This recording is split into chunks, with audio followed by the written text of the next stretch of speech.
My phone suddenly popped up with dozens of friend requests, all with notes saying darling. Turns out my little sister, for pocket money, had shared my WeChat with various high-quality women and fabricated a bunch of outrageous personas for me. Proficient in ancient foreign languages? Outstanding global youth? I was just about to curse when the system notification popped up. Ability has been credited. When the beautiful foreign professor fell ill and asked me to substitute teach, I not only showed no timidity on the podium but also captivated the entire school with my profound knowledge. My sister was laughing hysterically while counting money in the corner, while I fell into deep thought watching the luxury car convoy lining up outside, all waiting to see me. Chapter 1, The Sister Who Screws Over Her Brother. Brother, spare me some money. At Yangzheng University, on Wednesday afternoon, Jiang Hao was scrolling through his phone in the dormitory. The WeChat message came from Jiang Xiaoyu, his mischievous little sister. You initiated a transfer of 200 yuan. Your Highness the Princess, please accept the money. Alright, dear Princess, please take the money. Doting on his own sister, Jiang Hao never stints on pampering her.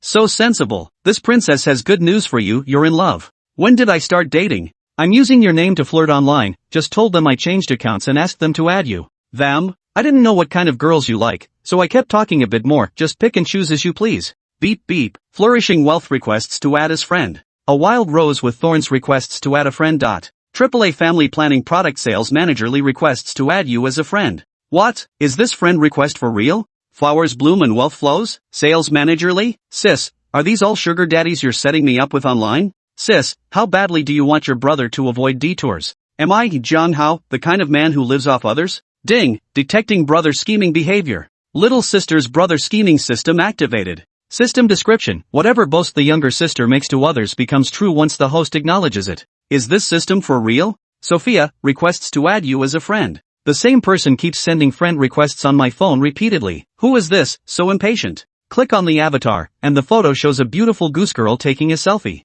Golden long hair, an oval face, wearing skinny jeans, with a figure that's simply unbelievable. The background is a snowy wonderland, with a bear climbing beside the goose girl. Wait, does the goose girl really keep the bear as a pet? Jiang Hao accepted the friend request. It was clear the other person urgently needed something from him. Sofia communicated with Jiang Hao in Chinese. Jiang, why did you change your account? I have an urgent matter and need your help. Jiang, is it true that your ancient goose language proficiency is C2? What's C2? Real men only take C1. Jiang Hao had no clue about ancient goose language proficiency levels, but he chose to humor his sister's boast. He needed to test the system's functionality. Exactly, mere C2? Piece of cake. The moment the message was sent. Ding, host acknowledgement behavior detected. Your sister's boast has come true. Your Russian proficiency has reached C2 level. In an instant, Jiang Hao felt an overwhelming flood of Russian language knowledge pouring into his mind. Holy crap, system daddy, you're for real. Sis, you're really my own flesh and blood. Sofia's eyes were fixed on her phone screen, her long, curly eyelashes fluttering slightly as beads of sweat glistened on her forehead. Sofia was frantic. As a cultural exchange student from Dragon Goose, she was currently teaching ancient goose language as a foreign instructor at Yangzheng University. She had an ancient Russian language class in the afternoon, but her younger brother suddenly developed a fever, and there wasn't a single other Russian language instructor available in the entire school to cover for her. Sofia thought of her online crush, Jiang Hao. The guy was really handsome, just her type. But he always liked to boast, claiming during their chats that his classical goose language was at C2 level. As someone born and raised in Great Goose, her own classical goose proficiency was only level B2. Even her teacher, a professor at Great Goose National University, only had a C1 level in classical goose. You have an incoming voice call. Sofia directly called Jiang Hao on voice chat, as chatting could rely on translations, but voice calls couldn't be faked. Jiang Hao answered the voice call, not at all because he wanted to show off. Goose-sister's voice is very pleasant, carrying a hint of wildness in it. Sorry for calling you directly. Sofia directly used the ancient goose language for the call. The voice call was brief, but Sofia was shocked. At first, Sofia thought Jiang Hao was just bragging, but now, through the voice call and their conversation in ancient goose language, she realized he truly had a C2 proficiency level. That's ancient goose language, a tongue from the 9th century AD, whose complexity rivals that of cryptic celestial scripts. How could Jiang Hao have mastered it to such perfection? Throughout their conversation, every grammatical error he made was meticulously corrected by Jiang Hao, who even provided the reasoning behind each amendment. What astonishing mastery of ancient goose language must one possess? To think his own mentor was a distinguished professor from Great Goose National University, yet even this esteemed scholar had been unable to offer guidance on many of his grammatical quandaries. This young man is really awesome. Ah, it's Sofia who has such good taste. The old Russian class this afternoon is in your hands, Jiang Hao. Image, heart gesture. In the picture, Sofia is wearing a white toque, smiling broadly as she forms a heart shape with her fingers. Unable to resist Sofia's repeated requests, Jiang Hao chose to help. Who could refuse a request from such a pretty girl? Class location, Yangcheng University, Lecture Hall C103, at 3 p.m. No, wait a minute. Where? Yangda, my school. Yangcheng University of Science and Technology, the lecture hall is packed. Isn't this an elective? Why are there so many people? Absolutely, the campus belle Wang Ting took the ancient-goose-language course as an elective. What are you talking about, school beauty Wang Ting? Are you kidding me? Look at what a mess you are, even a sow wouldn't fancy you, and you dare dream about the school belle? Fuck your grandma, let's take this outside, you dare? The elective course in ancient-goose-language, which initially had only a handful of students enrolled, is now brimming with enthusiasm. Hormones of adolescence surged through the classroom, with a group of pubescent boys unable to restrain their restless hearts. Jiang Hao arrived at the classroom early and casually chose a seat near the front to sit down. Why are there so many people? Jiang Hao felt overwhelmed, social anxiety was too much to bear. How could I have agreed to a Sofia must have cast a spell on me. Here comes the campus bell. Someone shouted, and the noisy classroom instantly fell silent. All eyes focused on the classroom entrance, where Wang Ting, the school belle, dressed in a blue and white uniform with her hair tied in a simple high ponytail, entered the classroom arm in arm with her best friend Li Li. May I sit inside? Wang Ting spoke softly, her crisp voice tugging at the boy's heartstrings. Of course you can, the male classmate stammered in reply, as if granted an extraordinary favor. Everyone knows the school belle prefers the front row. Zhang Matzi, however, skipped lunch just to rush and save her a seat. There's someone who loves meddling, whispering in a voice dripping with vinegar. Wang Ting really enjoys being the center of attention like a moon among stars. Since childhood, she's always been the focus of boys' attention wherever she goes. All the boys compete fiercely, just to put on a show in front of her. A bunch of stinking men. Wang Ting simply loves watching them perform for her. Brother Jiang, what's wrong with you? Are you feeling unwell? The one who spoke was Jiang Hao's former high school classmate, Hu Ming, who is also currently studying at Yang University. Jiang Hao gazed at the campus belle entering the classroom, lost in thought. Wang Ting, how could it be her? Chapter 2, Jiang Hao attends ancient-goose-language class. Jiang Hao waved Hu Ming off, signaling that he was fine. Never expected that, Brother Jiang. You're also curious about the campus belle. Hu Ming didn't notice Jiang Hao's discomfort, his face flashing an expression that men would understand. Jiang Hao, I want to switch seats with you. A voice suddenly sounded behind Jiang Hao. It was Zhang Pang, the athlete from Jiang Hao's class. Change my ass. If you want a good spot, come earlier next time, Hu Ming retorted. The two spots he and Brother Jiang had were prime for observing the school belle. Who the hell are you? I was talking to Jiang Hao. Who do you think you are, butting in? Looking for a fight, huh? Zhang Pang waved his huge fist threateningly as he spoke.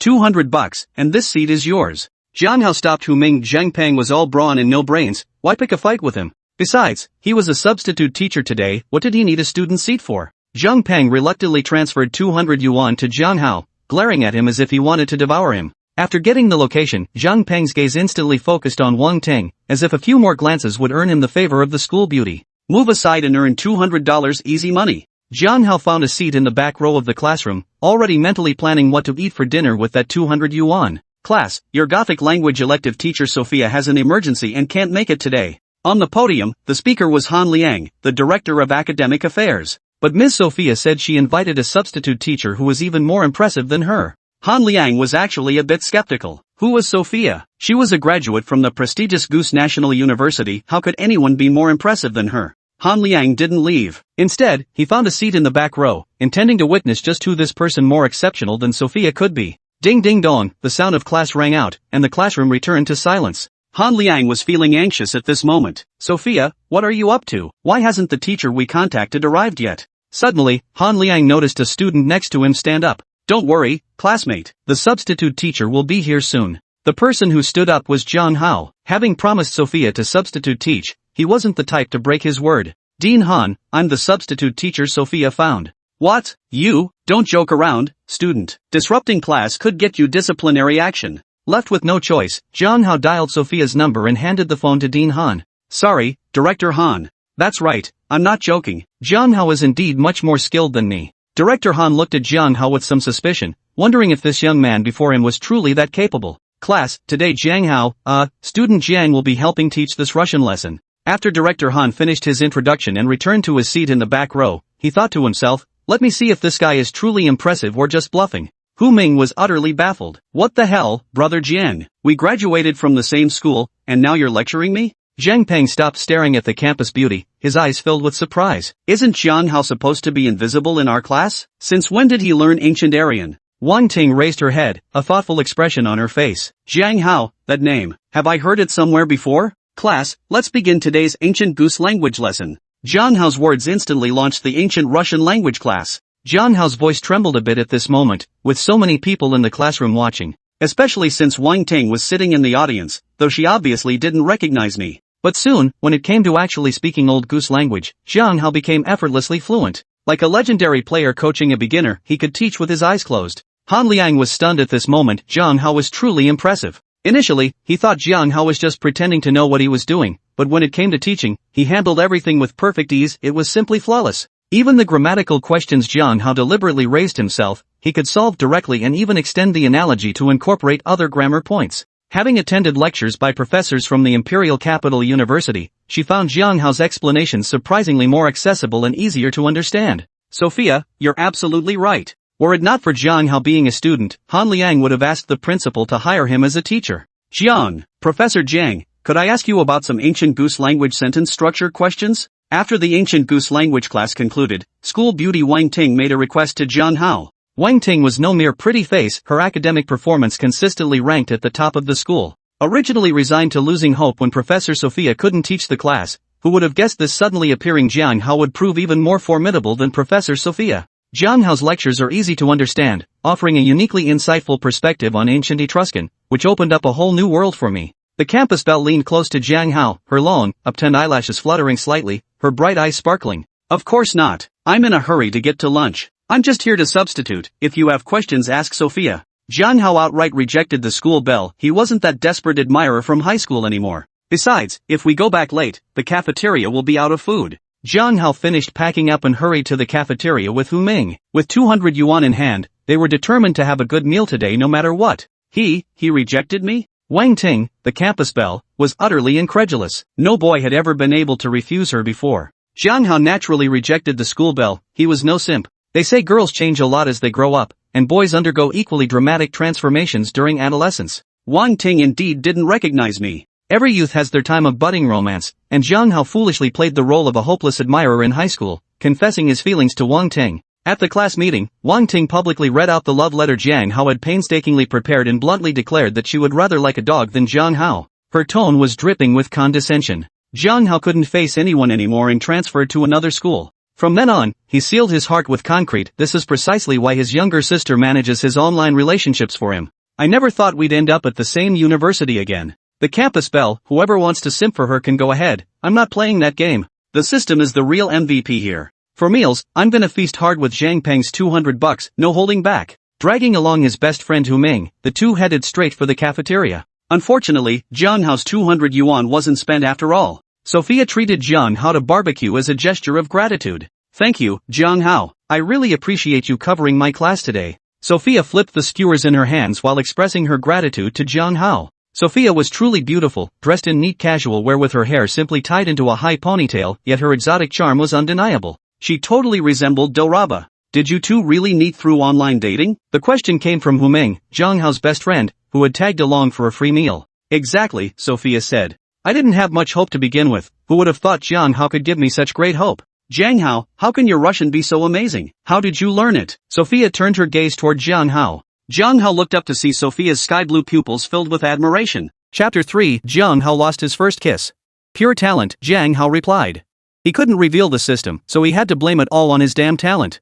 Blame it on Jiang Hao's talent. Sofia, do you have any single girlfriends? I'm actually pretty great too. Hu Ming chimed in, eyeing Sofia now completely smitten with Jiang Hao and hinting he wanted a girlfriend too. Bro, how come you're so awesome, Jiang? Bro, take me under your wing. Is it really you, Sofia? I thought I was seeing things. A voice came from behind Jiang Hao. You guys are having barbecue? Can I join your group? The speaker was a tall man in black athletic wear. While asking, his body already pushed Jiang Hao aside and moved closer to Sofia. Mr. Yang Xing, please keep your distance. Sofia's tone dripped with disgust. Yang Xing was her colleague, a physical education teacher. Ever since she started working at the school, he'd been using the excuse of caring for a new colleague to aggressively pursue her. He was like a brainless male creature desperate for mating. Worst of all, he tried to get handsy with her. Sofia made it clear she wasn't some pushover, she was a warrior race. She immediately gave Yang Xing a goose-style massage, beating him senseless. Unexpectedly, after the beating, Yang Xing seemed to develop a bizarre new obsession. He became her persistent shadow, following her everywhere. Sofia seriously suspected Yang Xing had masochistic tendencies. Jiang Hao had no time for Yang Xing. Eating was far more satisfying. Foodie at heart, foodie at soul. Most of the meat Sofia grilled ended up in Jiang Hao's mouth. Teacher Sofia, knowing you love grilled meat, I specifically studied the goose-style grilling method. Let me show you a trick. Yang Xing said, immediately taking Jiang Hao's spot and getting to work preparing the meat. Sofia wouldn't dream of eating meat grilled by a masochist, Sofia thought to herself, her gaze fixed on Jiang Hao. Jiang, didn't you say you're a master griller? You even got a national certification. Sofia recalled what Jiang Hao had told her during their online courtship. I want to eat the meat you grill, Jiang. Even though she suspected Jiang Hao was exaggerating, Sofia absolutely refused to eat Yang Xing's grilled meat. Yang Xing shot Jiang Hao a furious look. He painstakingly learned how to grill meat just to win Sofia's favor. Who the hell did this kid think he was? What loose cannon had he been let loose from? Young man, your bragging is getting a bit out of hand. A nationally certified barbecue master? That takes decades of experience. Yang Xing shot Jiang Hao a skeptical look. Young man, you should keep your feet on the ground in both words and deeds. Men who talk big are no good.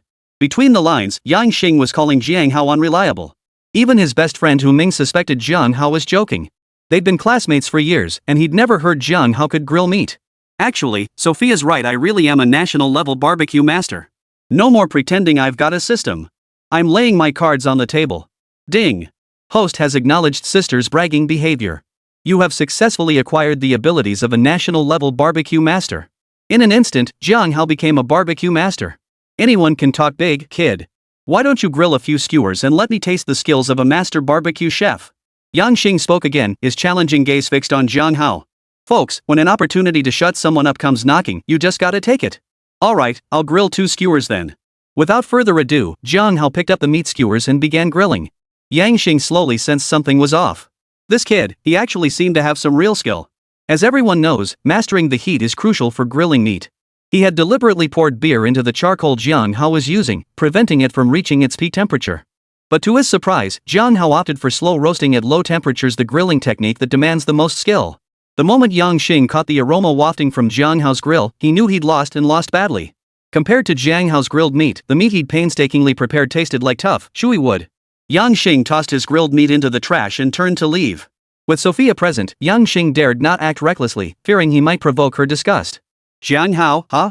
He eyed the Yangda University uniform on Jiang Hao's back. Yang Xing muttered a threat under his breath, kid, you better not cross my path in class. Jiang Hao had no time to pay Yang Xing any mind, his hands busily flipping the skewers back and forth. Sofia transformed into a meat-devouring monster. How can this be so delicious? Sofia wolfed down her food, unable to form complete sentences. Bro Jiang, you're amazing. You really don't show off your skills. This is the best grilled meat I've ever had. Hu Ming had only come to piggyback on the meal, never expecting to taste such delicious grilled meat. Hu Ming declared, school cafeteria food is pig slop. How did I ever stomach it before? They say grilled meat and alcohol go hand in hand. The more you drink, the better it gets. Sofia showed Jiang Hao just how terrifyingly good her sister was at holding her liquor. That beer went down like water in Sofia's hands. In the midst of the revelry, Sofia burst into dance. Her dance was bursting with energy, her golden hair swirling and flowing in the breeze as she spun. Her powerful moves perfectly showcased her curves. She even sang a folk song unique to the Goose Clan, her voice clear and crisp, piercing straight to the heart. Jiang Hao, unusually, joined in drinking beer. With such a beauty by his side, how could he not raise a glass? Jiang Hao lost his first kiss, guarded for 18 years, taken by Sofia with a bold, forceful kiss. Thank you, Jiang Hao. I tasted my father's flavor in the grilled meat. Thank you, Jiang Hao. Sofia embraced Jiang Hao and pressed a possessive kiss to his lips. Jiang Hao froze as if electrocuted, unable to move. Sofia's long eyelashes tickled Jiang Hao's face. Jiang Hao could even feel the soft fuzz on her lips and the sweet taste of her lipstick. Jiang Hao, remember to come to Sofia's birthday party. Sofia whispered softly into Jiang Hao's ear. Without a moment's hesitation, she turned and walked away with effortless grace. The sassy goose girl, Sofia. I didn't say yes yet. Jiang Hao helped his already drunk best friend Hu Ming to his feet, swaying as they made their way back to school. Maybe he was drunk too. Oh my god, my head hurts so bad. I did drink. Jiang Hao's mind was a bit foggy. He really had gotten drunk last night. Back in the dorm, he collapsed onto his bed and fell asleep. He opened his phone to find a friend request popping up. Wealthy Blossom requests to add you as a friend. Friend verification, need your help. Reward, 100,000 yuan. Jiang Hao accepted immediately, and it definitely wasn't because of the 100,000 yuan incentive. Flowering prosperity, Jiang Hao, I'm at your school. Come meet me. Hold on, what's going on? Why is Flower of Prosperity showing up here? Chapter 4, Wakai Fu Gue? Jiang Hao quickly scrolled through the chat history. What exactly did his sister say to get him into this? Wakai Fu Gue, I need a favor. You won't be helping for nothing. Jiang Hao sis, sure thing. Not just one, I do 10,000 favors for you. Wealth and prosperity, smooth talker. Wait, sis, aren't you worried this person might be a scammer? Aren't you worried your brother might get sold to northern Myanmar to have his kidneys harvested? Flowering prosperity, I'm at your school gate. Come meet me. The message came urgently, its tone leaving no room for refusal. After much deliberation, Jiang Hao decided to meet her. Trapped in Quanchue, he had no choice but to go out. Jiang Hao, I'll get ready. Flowering prosperity, no need. Just come out. I'll take you to the hotel. A hotel? Getting straight to the point like this? No way, sis, what's your deal? You're not gonna take advantage of me, are you? Flower of wealth, you don't want your classmates finding out about our online romance, do you? Now you're threatening me? What are you up to, Flower of Prosperity? No way, oh no. This is bad. If Flower of Prosperity spreads even a small rumor at the school gate, I'll be socially dead. Jiang Hao threw on some clothes and sprinted toward the gate at breakneck speed.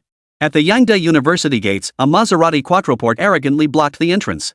Even more imposing than the car was the blonde beauty leaning against it. Li Chen wore a sleek, slit-front cheongsam that accentuated her slender figure. Gold-rimmed glasses sat atop her high, straight nose, beneath which she wore a shade of lipstick that could charm any man. Her red-soled stilettos completed the look, radiating the aura of a female CEO. Damn, who's that beauty at the gate? Anyone recognize her? See that car? A Maserati Quattroporte. Worth millions.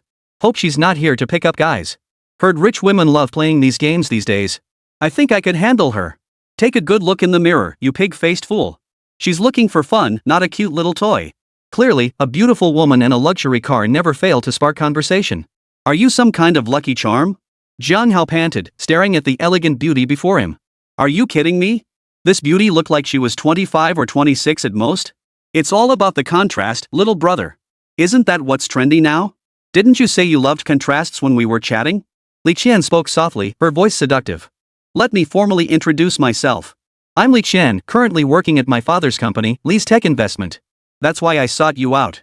Hold on, Li's Tech Investment? That's the leading national investment bank. They say when Li Shi taps his foot, the entire national stock market follows suit. Li's Tech Investment's monthly capital flow alone could rival Yangqing's annual GDP. It's rumored that Li Jiapu, the head of Li's Tech Investment, intends to hand the company over to his daughter. That's Li's Sai Tech Investment we're talking about. $1 trillion enterprise. Hold on, Li Qian, could she be the Li family's only daughter? Noticing the flicker of surprise on Jiang Hao's face, Li Qian cut straight to the point. That's right. Li Jiapu was my father. Ah, this is a true tycoon. The wealthiest of the wealthy. Jiang Hao took Li Qian's hand so smooth. That was his first thought. I'll be blunt, the reason I needed to see you so urgently is to ask you to pretend to be my boyfriend. My family keeps pressuring me to date. I'm only 24, how did I become an old maid already? What's so great about dating? You have to constantly cater to someone else's feelings. I refuse to live as someone's appendage. Of course, I won't ask you to help for nothing. Money is no issue. Li Qian hesitated, weighing whether to accept the favor. 100,000 yuan. Was this testing his limits? 200,000. Jiang Hao ultimately chose the server region. The reason was simple. The wealthy woman had used her money to break through his defenses. 200,000 yuan in soft currency. Bring on more rich women like this. Li Qian wasn't some dumb blonde, mind you. She had her own agenda. From childhood onward, her parents had arranged everything for her. What major to study, what career to pursue, now they even meddle in her future marriage. The blind dates they set her up with were always either aristocratic scions or scholarly families, a bunch of old fogies who didn't understand romance, just like her parents. She deliberately chose an ordinary college student as her boyfriend to protest against her parents. She was a living, breathing person with her own choices and judgments, not a puppet on strings or a Barbie doll in her parents' hands. The key reason Li Qian chose Jiang Hao? He was a master of exaggeration. In their conversations, he practically painted himself as a superhero, capable of anything. And her parents? They despised young people who talked big more than anything. Li Qian couldn't wait to see Jiang Hao bragging and her parents losing their cool. Just thinking about it thrilled her. Rose Hotel, Presidential Suite. Take off your clothes. Wait, what clothes? I'm a respectable person. What are you thinking? We're changing into matching outfits, sweetie. Li Qian slipped off her high heels and slid the black stockings down her legs. Turn around, baby. Jiang Hao reluctantly turned away, hearing the rustling sound of clothes being removed behind him. Through the reflection on the wooden door, the outline of a fiery, curvaceous figure could be faintly discerned. I'm done changing. Now it's your turn. Jiang Hao turned around to see Li Qian stuffing the discarded black stockings into her luggage. The mature woman had transformed into a cartoonish girl, though her voluptuous figure hardly resembled that of a teenager. Where are your eyes wandering? Li Qian's voice carried a hint of playful reproach. Jiang Hao had to admit, Li Qian was truly well endowed, her shirt pushing her cleavage high and proud. Sis, you got the wrong one. That's the men's version. What? Couple outfits have men's and women's versions? Li Qian looked down at the cartoon pattern on her chest, unable to spot any difference. Sis, the cartoon character on your chest is a male anime character. What should I do? I already promised Mom and Dad I'd meet them this afternoon. My dad hates people who are late. Li Qian panicked, fearing her fake boyfriend plan would fall apart. Sis, take off the men's version you're wearing. I'll just put on the men's version you took off. Jiang Hao wasn't one to make a fuss. He'd taken the rich woman's money. What harm was there in wearing her second-hand clothes? Jiang Hao changed into the men's couple's outfit Li Qian had worn. As compensation, Li Qian added another 50,000 yuan to his payment. Holy crap, is this what a rich woman smells like? But what perfume was Li Qian wearing? It smelled so good. The couple's outfit she'd worn carried a faint scent of gardenias, wafting straight to Jiang Hao's nose. For the money, he endured it. Oh, right, make a heart sign. Sis, put your hand over here. You said we'd do the whole act, so we need to take a heart-shaped photo too. Li Qian timidly extended her left hand, joining Jiang Hao in forming a heart-shaped gesture. Rip. That damn sensation. Li Qian's fingers were slender and her skin smooth. Her index finger and thumb formed a half heart shape in an utterly awkward way. Jiang Hao suppressed his romantic thoughts and snapped the couple photo. Perfect. He uploaded the photo to their couple space, finally making progress on this task. Remember how you used to chat with me? Li Qian spoke, her mind fixated on Jiang Hao continuing his usual boastful style, using her little boyfriend to provoke her parents. That was the real objective. I don't remember, Jiang Hao replied. How could he possibly know what his sister had discussed? It's fine. Just stick to your own way of talking. Li Qian gave Jiang Hao a meaningful look. Li Qian thought, blowing smoke? That's exactly what you need to do. Want me to help you remember? Worried it might not be reliable, Li Qian started scrolling through their chat history. Sure, Jiang Hao replied. He had to admit to his sister's tall tales. You claimed you could instantly tell if calligraphy or paintings were genuine. Li Qian's father adored calligraphy and paintings, treasuring them like precious gems. Yes. Jiang Hao admitted directly. Congratulations, host, on acquiring Jade Eye, the ability to instantly discern genuine jade from counterfeit. Jiang Hao's lips curved upward. Having a system was truly satisfying. And you claim you can accurately predict future industry investment trends? Li Qian was a top graduate from business school. Even after all these years of grinding in the business world, she wouldn't dare say she could confidently spot development trends. Only her father, a veteran who'd truly immersed himself in the business world for years, could discern any clues. Of course. Congratulations, host, on acquiring investment I can analyze and determine industry development trends. Jiang Hao loved hearing that voice. It was pure bliss. Chapter 5, Meeting the Parents. Li Qian shot Jiang Hao a look. You really can talk big. The key is, when he brags, his face doesn't flush, his heart doesn't race, he's got nerves of steel. But that's exactly the effect I wanted. My father enjoys collecting calligraphy and paintings. In his free time, he likes to discuss industry trends with others. You and my father can chat about these topics to avoid awkward silences. As for my mother, she's just a homemaker who enjoys baking desserts. Oh, and didn't you say you're a nationally renowned baking master? Oh, and an unexpected bonus? Jiang Hao certainly wouldn't turn down a little skill. Yep, national-level baker piece of cake. Ding. You acknowledge your sister's boast. You have acquired the ability of a national-level baking master.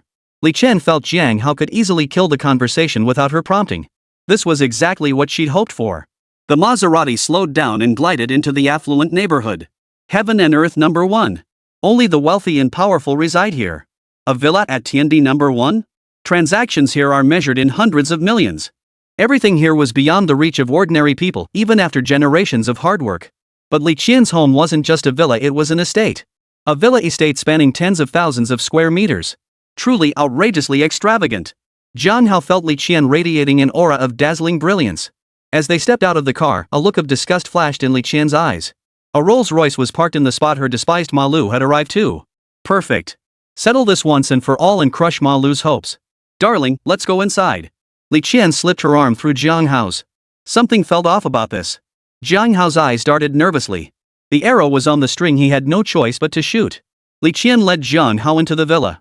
To the nanny's astonishment, Li Qian entered the reception room arm in arm with Jiang Hao. Inside the reception room, 3 people sat around a long table. The Li Jiapu couple and Ma Lu, the suitor who had come to curry favor. Ma Lu was a burly man, his face bearing an unhealthy pallor. Ma Lu, the general manager of Shanshui Group, wore a Rolex and was decked out in designer labels. Yes, I had dinner with Qian. Meeting her truly is my good fortune. Ma Lu sat somewhat uncomfortably, speaking to Li Jiapu as if delivering a work report. Li Jiapu. Move a finger and the entire city of Yangchang trembles. His father's Shanshui Group wasn't even worthy of being Li Jiapu's underling. Ma Lu dared not show the slightest disrespect. Qian, when did you return? And who is this handsome young man with you? The voice belonged to Li Qian's mother, Yan Chang. This is my boyfriend, Jiang Hao. Li Qian wrapped her arm tightly around his, emphasizing their closeness. The moment the word boyfriend left her lips, Jiang Hao felt himself instantly become the center of attention in the room. When did you start dating? Why didn't you tell your mom? Yan Qing tried to smooth things over, pulling Li Qian away from Jiang Hao. Why don't you introduce yourself, Xiao Jiang? Yan Chang was filled with curiosity when had her daughter found a boyfriend. Hello, aunt and uncle. I'm Jiang Hao. I'm a freshman at Yangda University. Still in school? Yan Qing, Li Qian's mother, was taken aback. Her daughter had such high standards she'd arranged countless blind dates, yet none had led anywhere. Little did Yan Cheng know her daughter simply despised these parent-arranged meetings. Qian, when did you start dating? Ma Lu asked, his voice brimming with surprise. Li Qian shot Ma Lu a disapproving look and said, Don't call me Qian. We're not that close. Don't try to butter me up, I don't need it. You won't spend time with your own parents, but you come here to show respect to someone else's? Li Qian's words were sharp, her voice dripping with disgust. Ma Lu had stalked her multiple times in pursuit. What a creep. Watch your language, Li Qian. Li Jiapu snapped, instantly cutting her off. This is how I taught you manners. Failure to educate one's child is the father's fault. I've truly spoiled you rotten. Tears welled up in Li Qian's eyes. Without asking why, he blamed himself. From childhood onward, in her father's eyes, she had always been the disobedient little girl. Jiang Hao met Li Jiapu's furious gaze head-on as he slipped his arm around Li Qian's waist. Their eyes met, and Jiang Hao's gaze offered Li Qian a sense of security. Oh, old Li, what are you doing? Qian finally came home for a visit. Don't keep that stern look on your face, you'll scare our guest. Yan Qing stepped in to smooth things over. Little Ma, didn't you say you wanted old Li to appraise the jade? Quick, bring it out and let him take a look. Ma Lu removed his watch, slipped on white professional gloves, and carefully opened the sandalwood box he had brought. The box opened to reveal a red gemstone, about the size of a fist, sparkling brilliantly. Ma Lu shot Jiang Hao a defiant glance before introducing it. Uncle Li, I happened to acquire this pigeon's blood red gem. Everyone knows pigeon's blood red is the finest among gems, and one this size fist-sized is exceptionally rare. Your nephew is of insufficient fortune to bear the gem's noble aura. Only a hero like you, Uncle Li, is worthy of such a supreme pigeon's blood ruby. Li Jiapu had long been captivated by the pigeon's blood red. With his fortune, what could he not obtain? Yet this supreme pigeon's blood red was a treasure that could only be encountered by chance, never sought. He had sought it out many times without success, yet today it had been delivered right to his doorstep. In his twilight years, he had developed a passion for collecting gems. This gift from young Ma Lu had struck a chord with him. Young Ma, this is too much. I'll write you a check, consider it mine. Money was just a number to Li Jiapu, but he disliked owing favors. Uncle Li, please don't say that. If my father found out I dared accept your money, he'd probably beat my legs to a pulp. Gems belong to heroes. This top-grade pigeon's blood red gemstone, uncle, you absolutely must accept it. Alright, little Ma, stay for dinner with me today. We'll catch up with your old man another time. Sure thing, uncle. Ma Lu knew he'd made the right choice with this gift. Winning over old Li greatly increased his chances of successfully marrying Li Qian. Ma Lu shot Jiang Hao a defiant glance, his mind brimming with smug satisfaction. How could a college student possibly compete with him? Even hiring a receptionist for his company required a degree from a top-tier university. A college student like Jiang Hao wasn't even fit to be his security guard. Young brother Jiang Hao, you're truly lucky today to witness this exquisite pigeon's blood red up close. Ordinary people would never get the chance to see pigeon blood red. Today, you've truly opened your eyes. You'll likely never see it again. Ma Lu spoke, using the blood-red diamond as a subtle jab at Jiang Hao. You're just a poor student. Li Qian is way out of your league. Jiang Hao felt a twinge of doubt. Wait, the jade eye from the system reward had alerted him this was a fake. This so-called top-grade pigeon's blood red? It's a fake. Chapter 6, Pigeon Blood Red is fake. This pigeon's blood red. Jiang Hao stepped forward, intending to examine it up close. Jiang Hao, you can't just touch the pigeon's blood red like that. Ma Lu stepped directly in front of Jiang Hao, blocking his approach to the gem. Ma Lu, you're going too far. Jiang Hao is my boyfriend. If anything happens, I'll take responsibility. Don't look down on people like a dog. Li Qian had already composed herself. She had brought Jiang Hao here herself and couldn't let him get dragged down by her. I'm just worried the pigeon blood red might get tainted by cheapness. Everyone says precious stones carry an aura of nobility, it'd be a shame to ruin it. Now emboldened, Ma Lu bypassed Li Qian and turned his attention back to Jiang Hao. Li Jiapu's expression darkened. No matter how inadequate Jiang Hao might be, he was still the boyfriend his daughter had chosen. He wouldn't tolerate others speaking ill of him. This pigeon's blood red is fake. Jiang Hao wasn't about to let Ma Lu get away with it. Fake? What the hell are you talking about, kid? Ma Lu roared. I paid 5 million for this pigeon's blood red. I even have a certification from Chen Bagua, the national treasure-level gemologist. You lowly peasant, what do you know about gems? Besides, Uncle Li is an expert in gem collecting. Are you implying he's blind and can't tell real from fake? Ma Lu deliberately provoked him, trying to lower Li Jiapu's opinion of Jiang Hao. Li Jiapu's face darkened. After all these years dealing in gems, his eyesight hadn't deteriorated that badly. Qian, rein in your friend. Li Qian felt panic rising within her. All her life, she'd feared her father. She'd finally mustered the courage to have Jiang Hao pretend to be her boyfriend, hoping to defy him. But a single stern glance from her father, Li Jiapu, instantly silenced her. Helplessly, she turned her gaze to Jiang Hao. But what could an ordinary college student possibly do? Li Qian was overcome with despair. Oh, come on, old Li. What era are we in? We advocate freedom of speech now. Little John was just expressing his opinion. If he made a mistake in his judgment, so what? It's no big deal. Yan Qing tried to smooth things over, though she didn't believe Jiang Hao's judgment either. Old Li had never been wrong in all his years collecting gems. Too red. Jiang Hao uttered just 3 words. He looked at Li Qian, his eyes brimming with confidence. Pigeon's blood red is supposed to be red. The deeper the red, the more exceptional it is. Do you even understand? Ma Lu roared. Ignoring Ma Lu, Jiang Hao gave Li Qian a reassuring glance before continuing. As everyone knows, pigeon's blood red is the pinnacle among gems, especially when judging quality by the vibrancy of its color. Li Jiapu nodded faintly. This Jiang Hao had some real knowledge. Counterfeiters exploit this very trait, using industrial methods to aggressively infuse trace amounts of chromium into the gem. Chromium is the primary source of the pigeon's blood red color, but too much of a good thing can be detrimental. Jiang Hao stopped there, aware he was relaying information from the jade eye. Chromium? We're discussing pigeon's blood rubies, what the hell are you rambling about? Ma Lu's overseas education, paid for by his family, now lay exposed in his clueless remarks. Shut up. Li Jiapu couldn't stand this uncultured fool. Did you hear that? Uncle Li told you to shut up. Ma Lu interjected. The one I told to shut up is you, Ma Lu. Ma Lu's brain froze, leaving him rooted to the spot. I misjudged it. Chromium in natural pigeon's blood red is irregularly distributed basic chemistry. That's why pigeon's blood red never achieves such flawless redness. Nothing is perfect, not even pigeon blood red. Young man, I was wrong. Li Jiapu admitted with difficulty, acknowledging his mistake. Playing with fire gets you burned. Li Qian was stunned. Her stubborn old father actually admitted he was wrong? This was Li Jiapu, after all. Li Qian snapped back to reality and looked at Jiang Hao. She had underestimated him, he hadn't been bragging at all. Young Jiang, right? It's rare to meet such a jade connoisseur. You must broaden my horizons with my jade collection. Li Jiapu was a man who could take the high road, otherwise, he wouldn't have built Li's venture capital into a behemoth. Li Qian used a craving for sweets as an excuse, dragging her mother Yin Qing into the kitchen. Ma Lu chose to leave immediately. Well, young man, Jiang Hao, it's been a pleasure. We'll meet again someday. Ma Lu wanted nothing more than to find a crack in the ground to crawl into, but remembering his purpose for coming, he steeled himself and stayed. So what if it's just a 5 million yuan piece of junk? I've got investment plans. Plans that'll net me at least tens of billions in profits. Thinking of his investment strategy, Ma Yi's confidence returned. The investment plan came from an intern at his company. With his keen eye, he had immediately recognized its potential. Of course, he wouldn't let the intern's ideas go to waste. He sent the intern to open the front gate and immediately converted them to a full-time employee. What a bloody rich bastard. In the Li family's jade collection room, even the dusty jade pieces gathering dust in the corner were worth more than a house for a young person. Uncle Li. Ma Lu hurriedly rose from his seat upon seeing Li Jiapu return to the reception hall. Seeing Li Jiapu and Jiang Hao chatting and laughing together, a venomous look flashed in Ma Lu's eyes. Damn it, everything was supposed to be mine. Uncle Li, I have a business investment proposal here. Based on professional analysis, the project will generate at least 1 billion yuan in annual profits.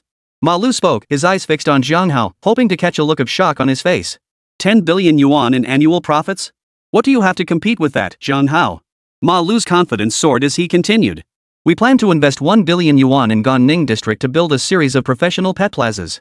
These plazas will feature integrated facilities including veterinary hospitals, pet supply stores, and specialized pet food outlets. Guaranteed annual profits of at least 10 billion. Ma Lu's voice grew louder as he envisioned his brilliant business plan, his confidence soaring. Subsequently, we will expand through chain operations and partner with Wanda in Shanghai to ensure we dominate the entire pet industry in Yangchang. Having delivered his speech in one breath, Ma Lu felt all the pent-up frustration caused by Jiang Hao vanish from his chest. Li Jiapu put on his glasses and scrutinized Ma Lu's business proposal. Even Yan Qing, Li Qian's mother, grew curious and stood behind Li Jiapu to examine the plan alongside him. Ma Lu's gaze shifted to Li Qian. Sweetheart, that pretty boy Jiang Hao? He's all show and no substance, just a hollow shell with nothing inside. Where did you say? Ganning district?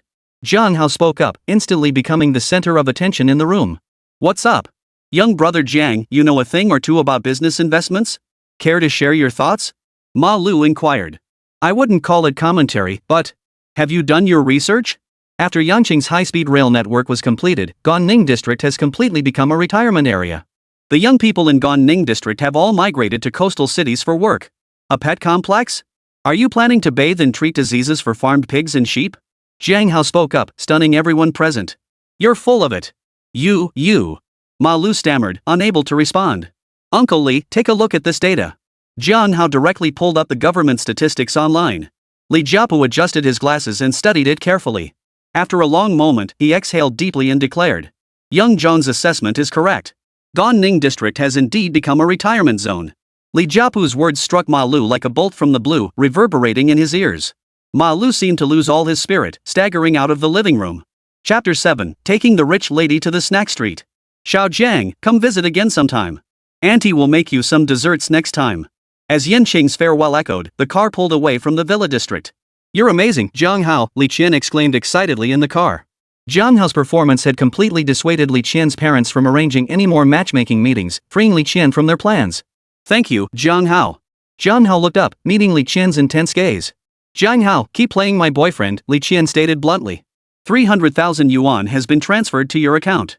Let's start with 2 years. Li Qian gave Jiang Hao no chance to refuse. Your bank card has received 300,000 yuan. Current account balance, 300,500 yuan. Alright, Jiang Hao surrendered to the rich woman. With his sensitive stomach, he could only live off others. Behind Yangda University's snack street, sports student Zhang Peng was furtively observing a beautiful woman. Zhang Peng swore he'd never seen such a stunning beauty in his life. Golden long hair, long legs, a killer figure. What a load of crap about the school beauty queen, she couldn't hold a candle to the woman before him. Summoning his courage, Zhang Peng approached the beauty. Beautiful lady, could I add you on WeChat? Zhang Peng stammered, his voice trembling as his head nearly hit the ground. The beauty before him was simply too dazzling. Yes, the beauty was none other than Li Qian. After dropping Jiang Hao off at school, Li Qian was drawn by the aromas wafting from the snack street. Having received years of elite education, she had never touched junk food before. Jiang Hao spotted the rich girl's craving for something tasty and invited her to explore the snack street. Li Qian's eyes twinkled as she replied. Sure thing, but I need to ask my boyfriend if he agrees. Huh, boyfriend? Zhang Peng was stunned. Of course a beauty like her would surely be snapped up by someone long ago. You're back, Jiang Hao. Li Qian walked over to Jiang Hao and casually hooked her arm through his. Jiang Hao? Is he your boyfriend? Zhang Peng couldn't believe his ears. Not only was this guy fluent in ancient languages, but when had he also snagged a goddess-level girlfriend? Do you two know each other? Jiang Hao, is this your classmate? Li Qian asked Jiang Hao in a playful, teasing tone. You're such a tease. The moment Li Qian spoke, Jiang Hao nearly jumped out of his skin. How did the cool older sister turn into a little kitten? Girl, are you Sakura from Cardcaptor Sakura or something? Yes, this is my classmate, Zhang Peng. Zhang Peng, let me introduce you to my girlfriend, Li Qian. Girlfriend? Zhang Peng was stunned. His goddess was already taken by a classmate he'd always looked down on. Watching Jiang Hao and Li Qian flaunt their affection, Zhang Peng couldn't even bring himself to look back. Like a zombie, he fled the snack street. So, how'd my girlfriend do? Pretty impressive, right? Li Qian spoke, her voice shifting back to that mature, authoritative tone, practically begging for praise. Here you go, the Bingnuo milk tea you ordered, with 12 portions of sugar. Jiang Hao held out his hand, handing the purchased milk tea to Li Qian. This is the taste I crave. So incredibly happy. It was hard to imagine a mature woman with stars in her eyes. A faint smile curved Li Qian's lips, revealing 2 shallow dimples on her cheeks. Jiang Hao, I want this bamboo tube rice dumpling. Jiang Hao, I want that cotton candy. Jiang Hao, I want that mango jelly. Li Qian seemed to have boundless energy as she walked the entire length of the snack street. Poor Jiang Hao had been reduced to Li Qian's merciless bag carrier. His hands were filled to the brim with all kinds of snacks. Inside the Maserati, Li Qian sat in the driver's seat, stretching lazily and revealing her stunning figure. From Jiang Hao's perspective, her gracefully curved neck and clearly defined collarbone were visible. Further down, her full chest and abdomen rose and fell rhythmically with each breath, a rather spectacular sight. You little pervert, enjoying the view? Li Qian stretched out both hands, blocking Jiang Hao's view. Jiang Hao reluctantly tore his gaze away and looked at Li Qian, who was staring right back at him. Little guy, I'll drive you wild. Sis is in a great mood today. Want a reward? Hand over your phone. Sis will clear your shopping cart for you. Rich ladies always keep things simple and direct. Shadow Elf? PS5. Black Myth, Wukong? Bye. Her slender fingers swiftly emptied Jiang Hao's Taobao shopping cart. Ha? What's this doppelganger heart thing? Nothing much. Just a toy. A little toy? Jiang Hao snatched his phone back, sweat beading on his forehead. In the boys' dormitory, Jiang Hao pushed open the door. Fatsovu, I brought you some food. Hu Ming, who had been lying on his bed playing with his phone, sprang up like a carp, slippers still on his feet, and started shouting. Bro, Jiang Hao, you're like my real brother. Wah, brother Jiang, you're so good to me. If you won't reject me, I'd be honored to call you my godfather. Hu Ming mumbled with his mouth full of snacks. Cut the crap, Fatsovu. Next you'll be stabbing your godfather in the back. Jiang Hao cut him off. In the dorm room, his best buddy Hu Fat was wolfing down his food while Jiang Hao stared at his phone's lock screen. His screensaver had been forcefully changed by Li Qian to a selfie, something Jiang Hao simply couldn't refuse. In the picture, Li Qian pouted her lips and made a heart-shaped hand gesture. Sis, you're something else. Jiang Hao stared at the lock screen, a smile spreading across his face. Girlfriend? Bro, Jiang, wake up. It's the school sports day today, and we've got events to compete in. His best friend Hu Ming shook Jiang Hao vigorously, pulling him out of his pleasant dream. What sports day? Fatso, I didn't sign up for any events. Jiang Hao pulled on a short-sleeved shirt as he spoke. Bro, I'm socially anxious. You know how crowded sports days get. I signed up for shot put and entered you in the 5,000-meter long-distance run. Godfather, you're not going to ditch me, are you? Well, this was exactly the kind of thing Hu Ming would do. Besides, there's an opening ceremony performance today. Rumor has it the cheer squad captain is campus beauty Wang Ting. Can't miss this chance to feast my eyes. A lecherous grin spread across Hu Ming's face. What's so great about the school beauty? She's just a small town girl. Jiang Hao savored the memory of Li Qian's voluptuousness. Rich women really had something to offer. But Hu Ming's relentless pestering finally wore him down, and Jiang Hao reluctantly dragged himself out of his warm bed. At the school cafeteria, Jiang Hao and Hu Ming grabbed breakfast first. Heard the news? Campus beauty Wang Ting's the cheerleader captain today. I snuck a peek at yesterday's rehearsal. Holy crap, she's gotta be at least a C-cup. The student gestured with his hands, mimicking the shape of a bowl. No way. You'd never guess from her usual look. I thought she was flat as a board. Just eat your breakfast, bro. After all this training, I'm gonna break a school record at the sports meet and make a big splash. Hey, Zhang Peng, heard you hit the national second-class athlete standard in long-distance running. Holy crap, you're killing it. You're gonna steal the spotlight at this meet. No way. Zhang Peng qualified as a national second-class 5,000 m athlete? You're not kidding, right? I've been training my ass off for 3 years and haven't even come close, but Zhang Peng got first class as a freshman. No way. I was the pacemaker. I nearly threw up after that race. Brother Zhang, if any girls add you on WeChat, share a few with us, don't hog them all. A group of sports students joked around while eating breakfast. Bro, you seem distracted. What's up? We were supposed to hit the food street yesterday, but you've been spaced out ever since we got back. Oh, nothing. Zhang Peng finally snapped back to reality and replied to the group of athletes. Ever since seeing Li Qian yesterday, Zhang Peng had been lost in unrequited love. Li Qian was like a ripe peach, tempting Zhang Peng irresistibly. As for the school beauty, Wang Ting, she was certainly pretty too. But comparisons are inevitable. Compared to the Li Qian he'd met, she was like heaven and earth. Especially Li Qian's aura, she radiated the gentle warmth of an older sister. Damn it, that bastard Jiang Hao beat him to it. Damn it, Jiang Hao might be a bit better looking than me, but does good looks put food on the table? That pretty boy Jiang, how could he possibly have the endurance of someone who trains for the 5,000 m? Chapter 8, School Sports Day. Esteemed leaders, teachers, and dear fellow students. In this vibrant spring season, we welcome the third edition of our school sports meet. On the podium, Yangda University President Xiao Jiachun delivered the opening address. Damn, is this ever gonna end? Same speech every year, I could recite it by heart. Heard the buzz? Campus beauty Wang Ting's leading the cheer squad dance routine later. Bro, got my camera all set. Damn, make sure to share the pics, bro. Below the podium, the students buzzed with excitement. I hereby declare the third Yangda University sports meet officially open. With that, Xiao Jiaqiang finally concluded his speech. A thunderous applause erupted from the crowd. Music filled the air as the school cheerleading squad launched into their opening ceremony dance performance. Get the hell out of my way, you bunch of jerks. Don't block my view of the hotties. A bunch of guys crowded the front of their seats, desperate for one more glimpse of the school's beauty queen. Wang Ting, the school beauty, wore a white swan lake costume and stood at the front of the cheerleading squad.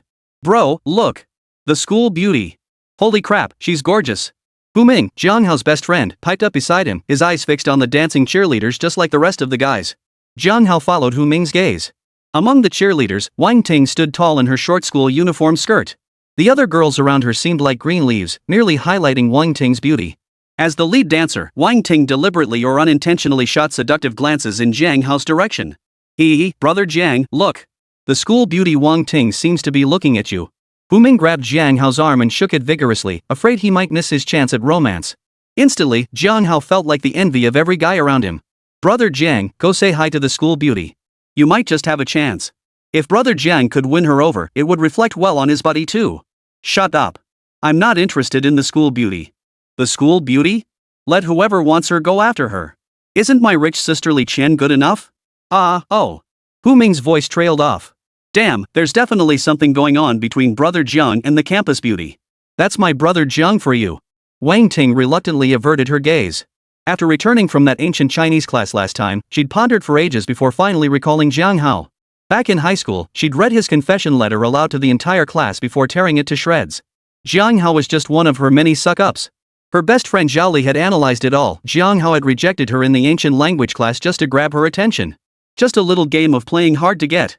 Wang Ting agreed with her friend's reasoning. With her charm, a mere Jiang Hao was no match for her. If it weren't for needing to boost her ancient-goose-language grades for study abroad preparations and requiring Jiang Hao's help to improve, she wouldn't even bother glancing his way. Today, Wang Ting had dressed up meticulously. She was utterly convinced that when she danced at the opening ceremony, she would be absolutely dazzling.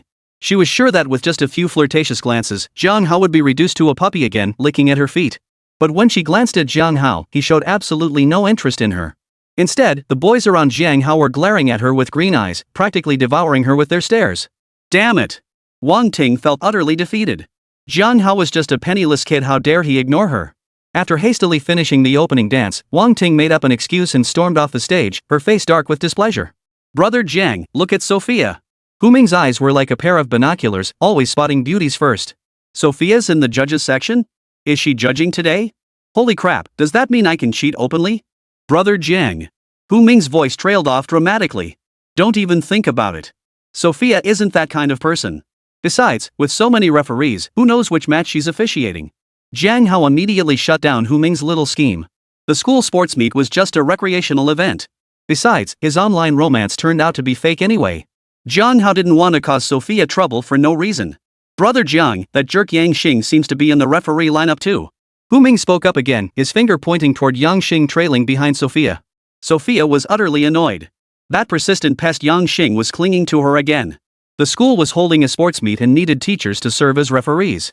2 referees per team ensured fairness. But Yang Xing had been assigned to Sofia's team. Stay away from me, Sofia said coldly, giving Yang Xing nothing but a frosty stare. Oh, Sofia, we're partners today, we're on the same referee team. Yang Xing plastered on a smile.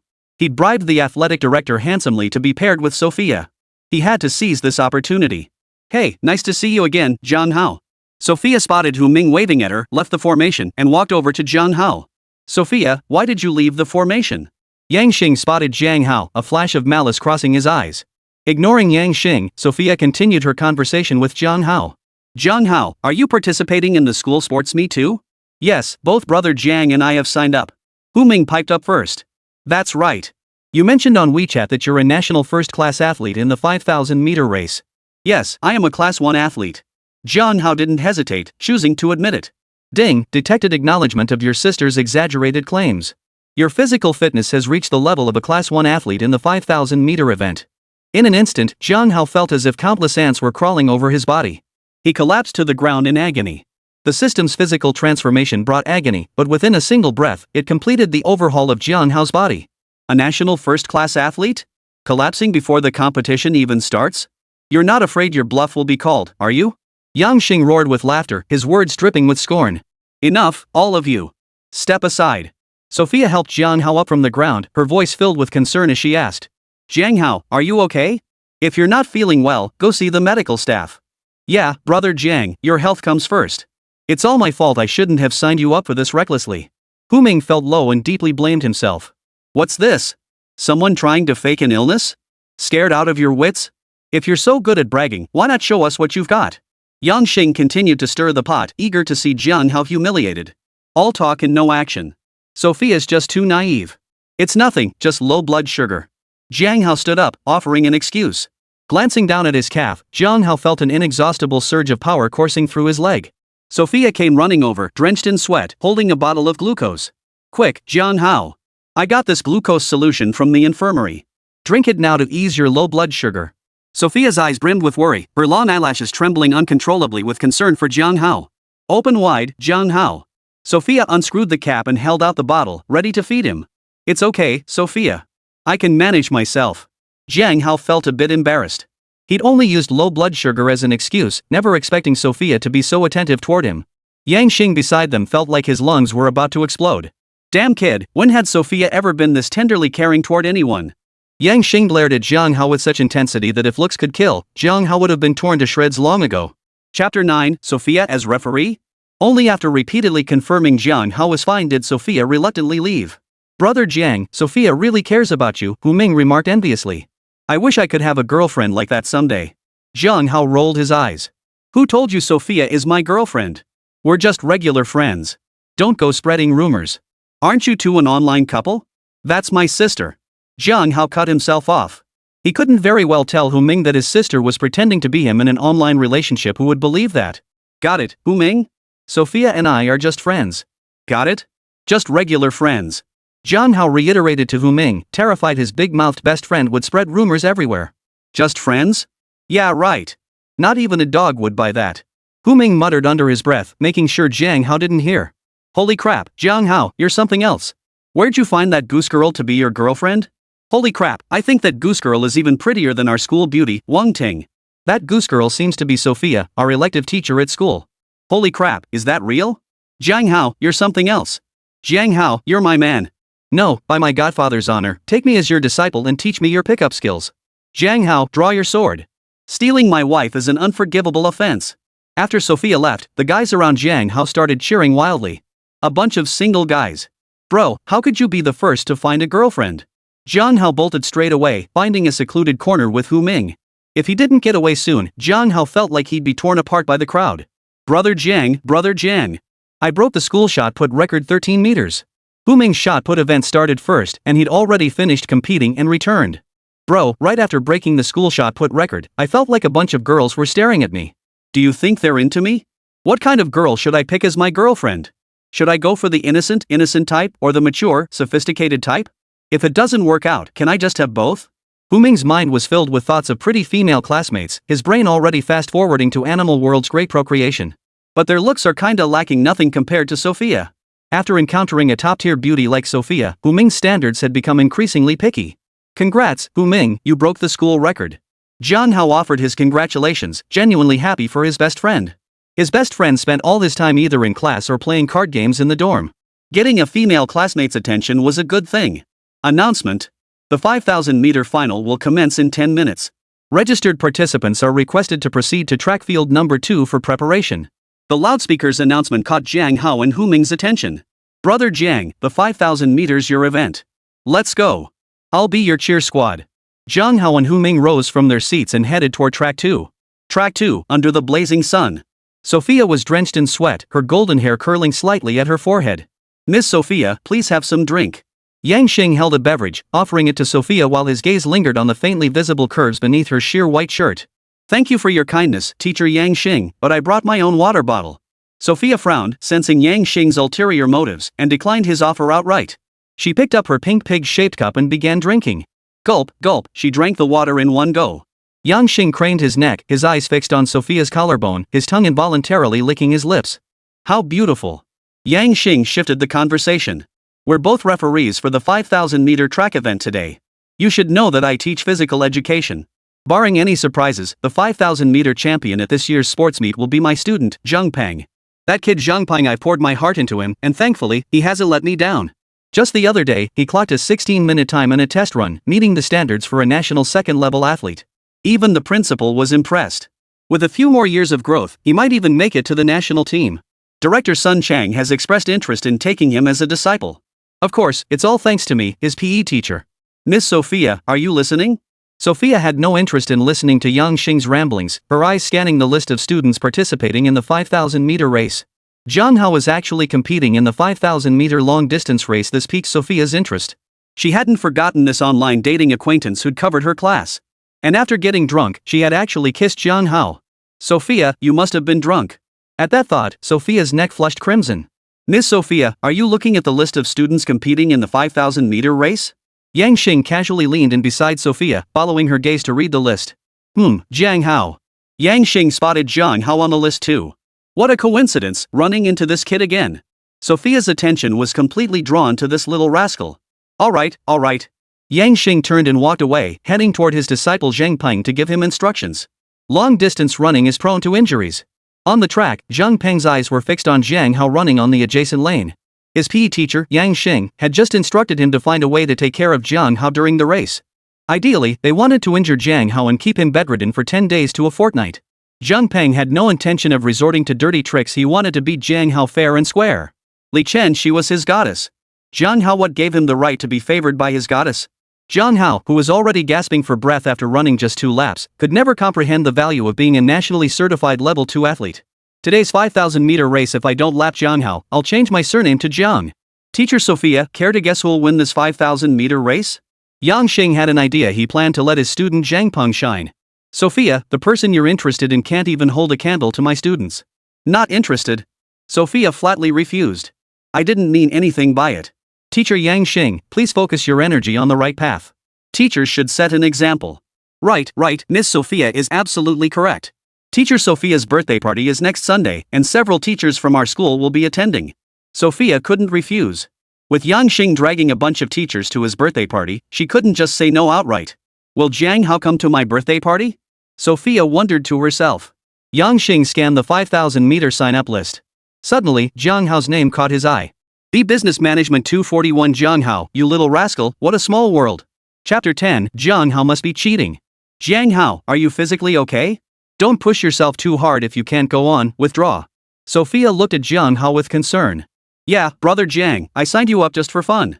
If you can't do it, we don't have to compete. Hu Ming's voice was equally filled with concern. How can you lack sportsmanship? You're not backing out, are you, Jiang Hao? Zhang Peng, afraid Jiang Hao would give up, directly challenged him. Oh, Miss Sofia, we're the referees. Jiang Hao hasn't given up himself, has he?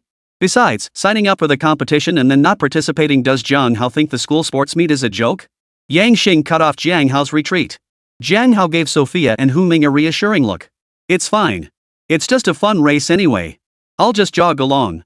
Yang Xing dismissed Jiang Hao's words with contempt. Just jog around? I'll make sure you're bedridden for at least 10 days. The match is about to begin, Jiang Hao. Get ready. It's not fair to waste the other students' time waiting for you. Teacher Sofia, we're impartial referees. We can't show favoritism to any student, right? Yang Xing spoke with a hint of amusement, effectively using the crowd to pressure Jiang Hao. If you can't keep going, just withdraw. It's no big deal, Jiang Hao. Sofia feared Jiang Hao might stubbornly persist out of pride. Alright, the match is about to begin. We 2 referees need to go prepare. The scorching sun baked the rubber track as the 5,000-meter runners took their positions. From the referee's stand, Sofia watched Jiang Hao on the track with concern. Could he pull this off? Race begins. The starting pistol fired, and the 5,000-meter race officially began. Zhang Peng surged ahead, immediately seizing the lead position. Though leading the pack demanded more energy, Zhang Peng didn't care. His goal was clear: lap Jiang Hao. He thought to himself, I may not be as handsome as Jiang Hao, but the 5,000 meters is my domain. Jiang Hao was only fit to trail behind and breathe his exhaust. Idiot. Yang Xing cursed inwardly. What the hell was Zhang Peng playing at? Who leads in a long-distance race? Long-distance running was all about saving energy early on and making a late surge. Besides, how could Zhang Peng possibly injure Jiang Hao by pacing him? Go, brother Jiang. Brother Jiang, you're the best. Hu Ming cheered from the sidelines. Jiang Hao felt surprisingly light on his feet as he gradually settled into a position behind Zhang Peng. He knew a thing or two about drafting. Having the big oaf Zhang Peng break the wind up front while he conserved energy behind him, how sweet was that? Running in the lead, Zhang Peng felt smoother than he ever had before. Fueled by resentment toward Jiang Hao, Zhang Peng felt an overwhelming surge of strength coursing through his body. Perhaps today he could even break his personal best in the 5,000 meters. Gritting his teeth, Zhang Peng accelerated further. Ha! Who? How did a dark figure just surge ahead? Zhang Peng was overtaken from behind. How could anyone in the school run the 5,000 meters faster than me? Impossible. Wait a minute, that shirt. How could it be Jiang Hao? Zhang Peng thought he was hallucinating. Jiang Hao, a guy who broke a sweat after just 2 steps, couldn't possibly outrun him. Knowing you can't run a 5,000 meter race, you just gave it your all for a few laps up front to lead the pack and show off, huh? Zhang Peng felt he could see right through Jiang Hao's thoughts. Wanna be the front runner? Dream on. Zhang Peng took a deep breath and accelerated again. Wait, how could Jiang Hao maintain such a blistering pace? Zhang Peng gave it everything he had to chase, but could only hang on to Jiang Hao's tail, eating dust. Damn, those two up front must be crazy. Who the hell runs a 5,000 meter pace this fast? Dude, are you gypsying or something? Second place is Zhang Peng, the school's 5,000 meter king. But who's that guy up front? How is he running faster than Zhang Peng? Guys, cut it out. Save your energy. Don't let that freak up front drag you into his pace. The group of students lagging behind grumbled. Zhang Peng gave chase with all his might, his face contorted in the effort, but he simply couldn't catch up to Jiang Hao ahead. Zhang Peng collapsed onto the ground in agony, foaming at the mouth. Painful. So damn painful. Jiang Hao's pace had effortlessly blown Zhang Peng away. Effortless. Absolutely effortless. Running the 5,000 meters felt effortless to Jiang Hao. System made, guaranteed excellence. Finish the 5,000 meters early, get off work early. Jiang Hao was in a hurry to grab lunch at the cafeteria. How is that possible? This is crazy. Yang Xing stared in disbelief as Jiang Hao effortlessly completed the entire 5,000 meters and took first place. His prized disciple, Zhang Peng, had been completely outclassed by Jiang Hao and now lay on the ground vomiting violently. That was Zhang Peng, the most talented disciple he'd ever taken on in all his years. 14 minutes and 40 seconds. National Class A athlete. Damn it, he'd trained his ass off for 20 years and still hadn't reached first-class athlete status, yet Jiang Hao had achieved it with ease. I couldn't even get this high on drugs. Exactly. Doping. He must be doping. Yang Xing's heart burned with jealousy and rage. Jiang Hao must be on drugs. He was determined to tear off Jiang Hao's mask and crush him mercilessly. Brother Jiang is the real deal. I knew you were the best. Hu Ming had electrolyte water ready in his hand and handed it to Jiang Hao. Sofia, who had been worried from the start, rubbed her eyes in disbelief after seeing Jiang Hao take first place. Was she seeing things? The physical gap between athletes and regular students was like a chasm, especially in the 5,000 meter event where athletes excelled. But the results couldn't be faked. Jiang Hao had effortlessly blown everyone away to take first place. Sofia felt that even if Jiang Hao claimed to be Superman right now, she wouldn't hesitate to believe him. Dr. Lu, it's him. Jiang Hao used performance-enhancing drugs in the competition. Yang Xing's voice rang out, accompanied by Dr. Lu in his white coat. I knew it. A guy who gasps for air after 2 steps couldn't possibly outrun me in a 5,000 meter race. Turns out you were doping. Zhang Peng staggered over, supported by classmates, and immediately aimed his accusations at Jiang Hao. What nonsense are you spouting? What kind of person is Brother Jiang? How could he possibly be doping? Hu Ming stepped directly in front of Jiang Hao, blocking Yang Xing and Zhang Peng. Jiang Hao's an academic student competing in the sports meet, yet he blew away all the athletic students to take first place. Are you implying all the athletic students are useless? Yang Xing provoked the argument, stirring up the emotions of the competing students. Yeah, man. I've been training for 10 years and I lost to some academic kid? What a disgrace. I agree. Just like teacher Yang Xing said, Jiang Hao must be on drugs. How else could he be so strong? Even brother Zhang Peng got crushed. This competition is unfair, demanded drug test. A crowd of contestants chimed in one after another, all questioning the authenticity of Jiang Hao's performance. Chapter 11, Drug Test for Jiang Hao? Outside the track, campus beauty Wang Ting wore a mask and sunglasses, craning her neck to peer through the crowd, trying to catch a glimpse of something. After performing the opening ceremony dance, Wang Ting grew increasingly furious. How dare that guy who used to fawn over her now ignore her like this? Not sure what had gotten into her, Wang Ting quietly pulled her best friend Molly over to the track field. Ting Ting, that jerk Jiang Hao won the 5,000 meter by doping, and now they're dragging him off for a drug test. Everyone's calling him a cheater. He's done for. Molly jogged over, sweat pouring down her face, excitedly sharing the news with her friend. I knew it. Once a loser, always a loser. Wang Ting felt a wave of relief wash over her. Exactly, Ting Ting. We shouldn't get angry. Jiang Hao is just trash, it's not worth getting worked up over someone like him. My response to Jiang Hao's confession letter back in high school was wrong. Wang Ting's smile was tinged with coldness. I should have torn up his confession letter in front of the entire school. What kind of loser thinks he's worthy of confessing to me? Put. Wang Ting and Molly didn't leave, intending to watch the rest of the video showing Jiang Hao being verbally abused by classmates after his drug test. On the track field, Sofia's voice cut through the chaos. Enough, Yang Xing. This is a school sports day for fun. How could Jiang Hao possibly be doping to compete? Sophia stood over Jiang Hao like a mother hen protecting her chicks. That's not necessarily true. Who knows if someone might resort to such despicable acts as doping just to make a name for themselves. Yang Xing seized the opportunity, determined to make sure Jiang Hao could never hold his head high at school again. School nurse Lu was taken aback as Yang Xing hurriedly dragged him to the track field. He was told a student had doped for the track meet, undermining fairness. But when Dr. Lu saw the so-called doped student, he was stunned. Enough. There's no way Jiang Hao would take drugs to compete. Dr. Lu declared immediately. How could that be? Dr. Lu, you can't be serious. Yang Xing felt a wave of dizziness wash over him, momentarily struggling to catch his breath. Yeah, Dr. Lu, if Jiang Hao wasn't on drugs, how could he have blown me away like that? Zhang Peng clearly didn't buy the school doctor's explanation and voiced his skepticism directly. Dr. Lu, you haven't been bribed by Jiang Hao, have you? Zhang Peng began to question Dr. Lu's medical ethics. Are you questioning my medical ethics after all these years? Dr. Lu's forehead veins bulged with anger as he glared intently at Zhang Peng. Jiang Hao has severe allergies. During the school-organized physical, tests revealed he's critically allergic to stimulants. Taking drugs would be like swallowing poison and committing suicide. Jiang Hao is as lively as a dragon now. You're saying he'd take drugs? The school's medical records state it clearly. I can retrieve them if necessary. Please don't question my integrity as a doctor. With that, school Dr. Lu turned and walked away without looking back. Students gathered nearby began whispering among themselves. Dr. Lu is a good doctor. He wouldn't fabricate anything. Jiang Hao is allergic to stimulants too. I thought I was the only one. If Jiang Hao really meets the national first-class athlete standard, holy cow. Move aside, Jiang Hao. I'm the younger cousin of your neighbor's second uncle's third aunt. Give me an autograph. Signing. Quick, get an autograph. Jiang Hao might just make the national team someday. Impossible. Absolutely impossible. Zhang Peng grabbed Jiang Hao's hand, his expression wild. You must be high.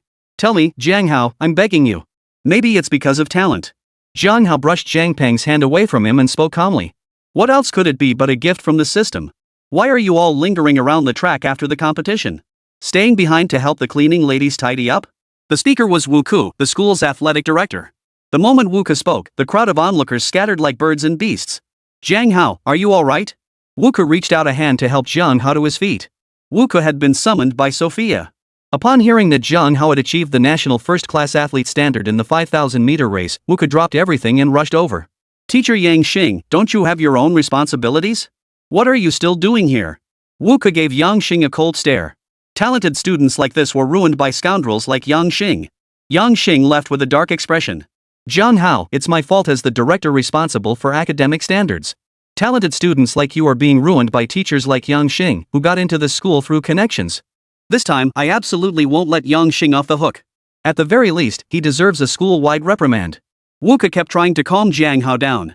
You really ran for 15 minutes? Wu Ku's tone brimmed with disbelief. You bet I did. Brother Jiang just showed off a little today, barely broke a sweat and clocked under 15 minutes. Hu Ming spoke up, his tone still sharp even before the principal. Who does he think he is to question my brother? Yes, Director Wu, I did indeed run under 15 minutes. Jiang Hao pulled back the sharp-tongued Hu Ming and admitted he had indeed run under 15 minutes. Wu Ku felt like he was dreaming. An 18-year-old achieving the national first-class athlete standard in the 5,000 m? His future was limitless. Having taught physical education at Yangda University for nearly 40 years, Wu Ku had seen his share of athletic prodigies. But none had ever delivered results as astonishing as those brought by Jiang Hao. That parasite Yang Xing nearly ruined a future national athlete. Wu Ku resolved firmly, even if Yang Xing's uncle, the vice principal, personally intervened to protect him, he would make sure Yang Xing was expelled from Yang University. Jiang Hao, go home and rest well. I will see this through for you. With that, Wu Ku hurried away, heading straight for the president's office. At the track and field entrance, campus beauty Wang Ting was stunned. What?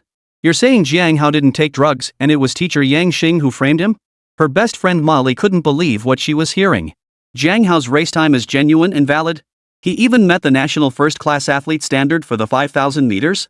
The Dean of Discipline, Wu Ko, was personally present and even asked Jiang Hao if he was okay. Ma Li was stunned by the news. Was Jiang Hao still the same little suck-up her best friend Wang Ting had described? Ting Ting, are you okay? After hearing the news Ma Li shared, campus beauty Wang Ting couldn't calm down for a long time. She wanted to slap herself a few times. How blind had she been to miss out on Jiang Hao, this hidden gem with such immense potential? Lily, do I look pretty? Wang Ting suddenly asked, leaving Molly completely baffled. Of course you're beautiful. You're practically a little fairy. Do boys like me? Of course. Countless boys would gladly fall at your feet. But why doesn't Jiang Hao like me anymore? Wang Ting sniffled, tears streaming uncontrollably down her cheeks. Chapter 12, The Principal. In the principal's office at Yangda University, Principal Xiao Chang wore a stern expression as he entertained a visitor. Old Xiao, you're living it up lately, aren't you? Sipping Longjing tea now. The middle-aged man sitting across from Xiao Chang downed his tea in one gulp, then spat out a few tea leaves. I don't know what's so great about this Longjing tea. I'm a simple man, this stuff's not for me. The middle-aged man was Hong Bo, director of the Yangcheng Sports Bureau. Old Hong, you just don't know how to appreciate things. You're wasting this fine Longjing tea. Xiao Chang looked deeply regretful. He couldn't bear to see the 3 chin of Longjing tea he'd worked so hard to obtain go to waste. Old Xiao, how many years has it been since Yangcheng last produced an athlete for the national track and field team? Hong Bo sighed deeply as he spoke. Making the national team isn't easy, especially in track and field. It's incredibly difficult to produce even one first-class athlete in that sport. Xiao Chang had served as president of Yangcheng University for over 30 years, yet not a single athlete had ever made it onto the national track and field team. Principal Xiao, Principal Xiao. Wu Ke didn't knock, he just pushed the door open and walked in. Old Wu, what's the rush? Can't you see I have a guest here? Xiao Chang spoke in a deliberately unhurried tone. Only then did Wu Ke notice Hong Bo sitting across from Xiao Chang. Your director Hong Bo? Wu Ke exclaimed in surprise. Hong Bo was a legendary figure in Yangcheng. It wouldn't be an exaggeration to call him the godfather of Yangcheng sports world. Old Wu, let me introduce you. This is Old Hong, Hong Bo. Old Hong, this is Wu Ke, the director of physical education at my school. Xiao Chang stood up and introduced the two men to each other. Director Hong, I've long admired your reputation. Wu Ke took the initiative to greet him, his voice trembling slightly with excitement. Hello, Director Wu Ke. Hong Bo extended his right hand and shook Wu Ke's. Old Wu, what's got you in such a rush? Xiao Chang lifted his teacup, took a small sip, and asked. 14 minutes and 40 seconds. A student ran the 5,000 meters in under 15 minutes. Put. Xiao Chang spit out the tea in shock, spraying it all over Hong Bo's face across the table. You're joking, Old Wu.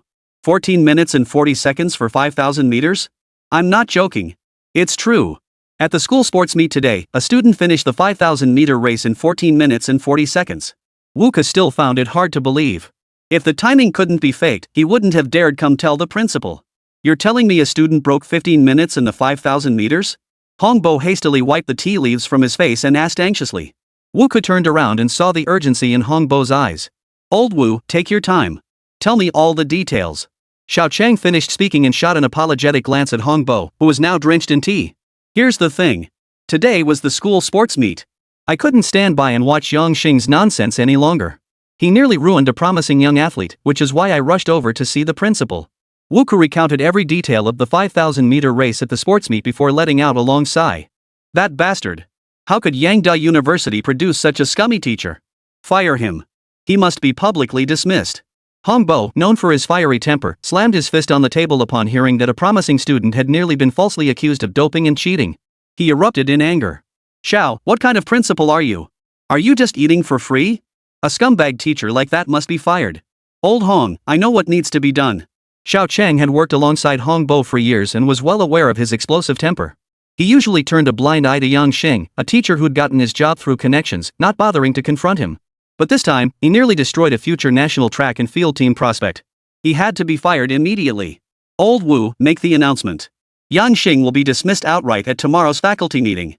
Xiao Chang issued the dismissal notice to Yang Xing directly. Director Wu, which class is Jiang Hao in? I'll go investigate. Hong Bo, don't you dare. Jiang Hao is my student at Yangda University. It's none of your business at the sports bureau to evaluate him. Xiao Big Head, you can't even manage your own students properly, yet you want to stop the education bureau from directly recruiting students into the provincial team? Hong Bo blurted out Xiao Chang's nickname. Baldy Hong, don't pin false accusations on me. There's no way I'm letting Jiang Hao go. Director Hong, Principal Xiao, you must calm down. Wuko, not wanting to offend either side, stepped in to mediate. In the principal's office, Xiao Chang and Hong Bo were bickering. Two prominent figures in Yangqing's education circles were arguing like street-fighting shrews over a single student named Jiang Hao. I'm really fine, Sofia. See? I'm perfectly fine. Jiang Hao explained to Sofia, who stood half a head shorter than him. Oh, Sofia, don't cry. Sofia, sitting across from him, eyes red and puffy, kept her head bowed, silent on the floor. Jiang Hao scratched his head, momentarily at a loss. Brother Jiang, why are you so clueless? Hu Ming pulled Jiang Hao aside and whispered. Sofia was worried you'd get blamed. She helped the school nurse search through your allergy records to prove your innocence. Then she rushed to the sports office to bring Director Wu over. Brother Jiang, Sofia's such a good girl. Hu Ming whispered in Jiang Hao's ear before quietly slipping away, leaving space for Jiang Hao and Sofia.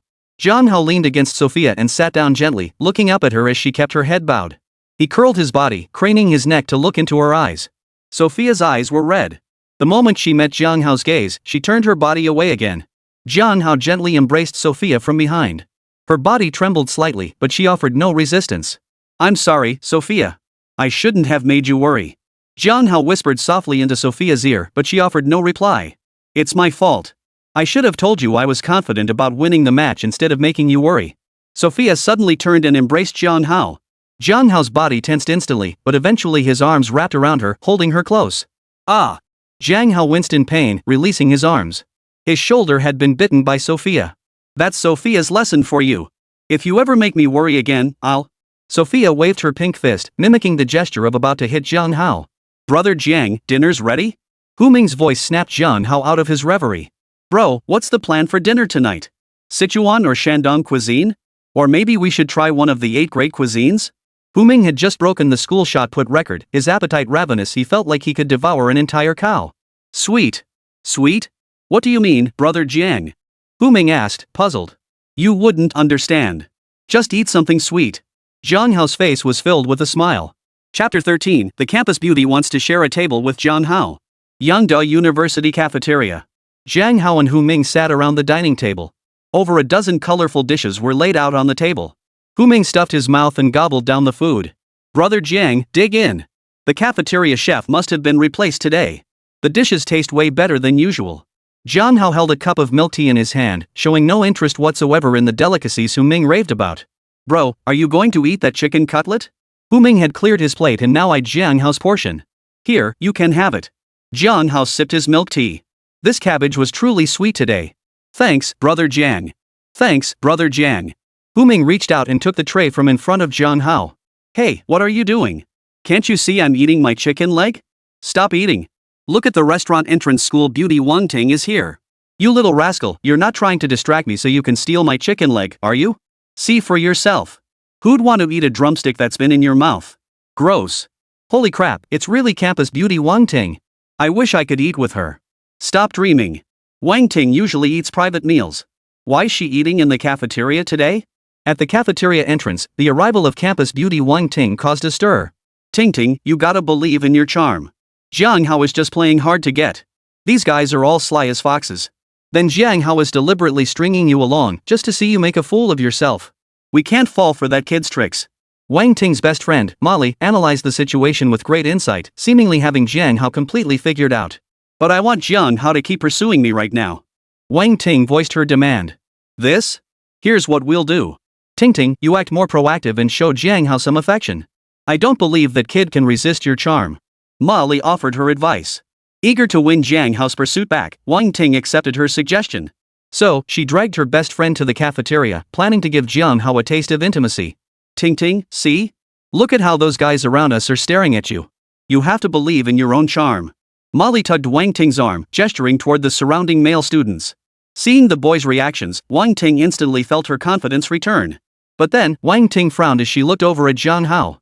He was still eating his meal, completely absorbed in his own world. Ting Ting, Jiang Hao's still putting on airs. Trust me, once you strike up a conversation with him and throw in a few charm moves, that little puppy dog of yours will melt instantly. Molly spoke, convinced she'd laid bare all of Jiang Hao's secrets. Wang Ting's confidence returned. She gently tucked her hair behind her ear and pulled her best friend toward Jiang Hao. Holy crap, I just saw the school beauty smile at me.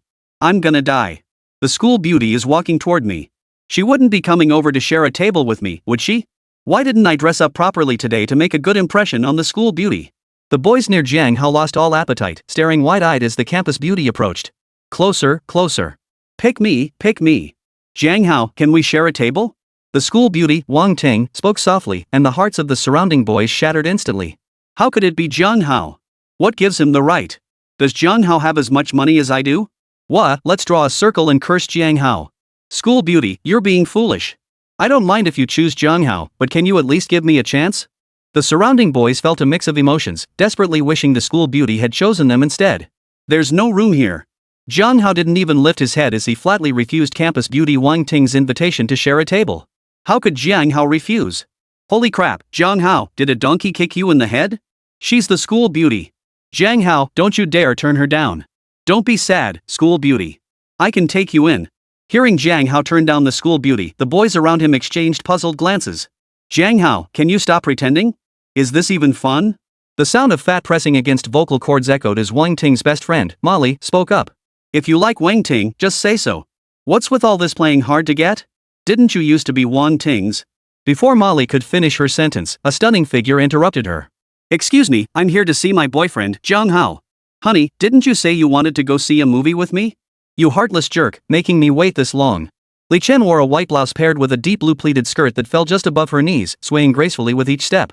Her long legs were adorned with black knee-high socks, the skin peeking out between the hem of the skirt and the top of the socks exuding a mysterious allure. The moment Li Chen spoke, she instantly became the center of attention in the cafeteria. Damn, who is this beauty? She's even prettier than Wang Ting. Compared to her, Wang Ting looks like a village beauty. I'm in love already. I've even thought of names for our kids. Seriously, how does Jiang Hao get all the luck? One campus beauty queen wasn't enough, now he's got a girlfriend who looks like a movie star? Life's so unfair, I want to headbutt Jiang Hao to death. The boys around him were seething with jealousy. Li Chen took Jiang Hao's hand and clasped it tightly. His best friend Hu Ming looked stunned. Bro, one Sofia wasn't enough? Now you've snagged another girlfriend who looks like a movie star? Bro, you're my idol. You think you're worthy of competing for Jiang Hao? Li Chen's gaze hardened, silencing Wang Ting instantly. Seeing Jiang Hao's predicament, Li Chen chose to break the deadlock with force. Holy crap, what am I seeing? Two beauties fighting over Jiang Hao? I wish I were Jiang Hao. But Wang Ting doesn't seem to have any advantage at all. I used to think she was unattainable, but compared to Jiang Hao's girlfriend now, she's just a village beauty. Just here for the drama. I'll take the heartbroken beauty, I'm not picky. Li Chen's words sent shockwaves through the crowd. For the first time, campus beauty Wang Ting felt a pang of self-consciousness as she looked at the radiant Li Chen across from her.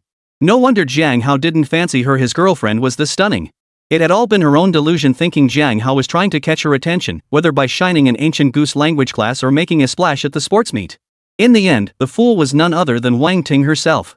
Wang Ting staggered for a moment, but her best friend Molly was there to steady her. Molly dared not continue her rant either. Li Chen was simply too dazzling, she didn't dare act out. Holy crap, I thought the school beauty Wang Ting would give Jiang Hao a piece of her mind, but facing his girlfriend, she couldn't even get a word out. No wonder the gap is just too wide. Wang Ting and Jiang Hao's girlfriend aren't even in the same league. Holy crap, I don't mind. Single guy here, requesting shelter for the heartbroken campus beauty.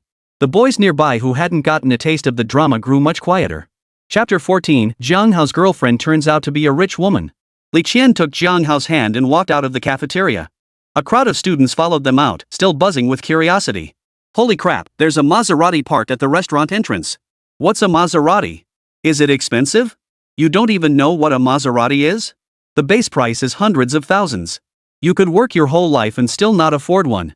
Holy crap, whose car is that? Hope it's not some guy cruising campus to pick up girls. I just missed out on being Jiang Hao's girlfriend, and now the girls at school are gonna get hit on too. When am I ever gonna find someone? Li Qian's car was already surrounded by students.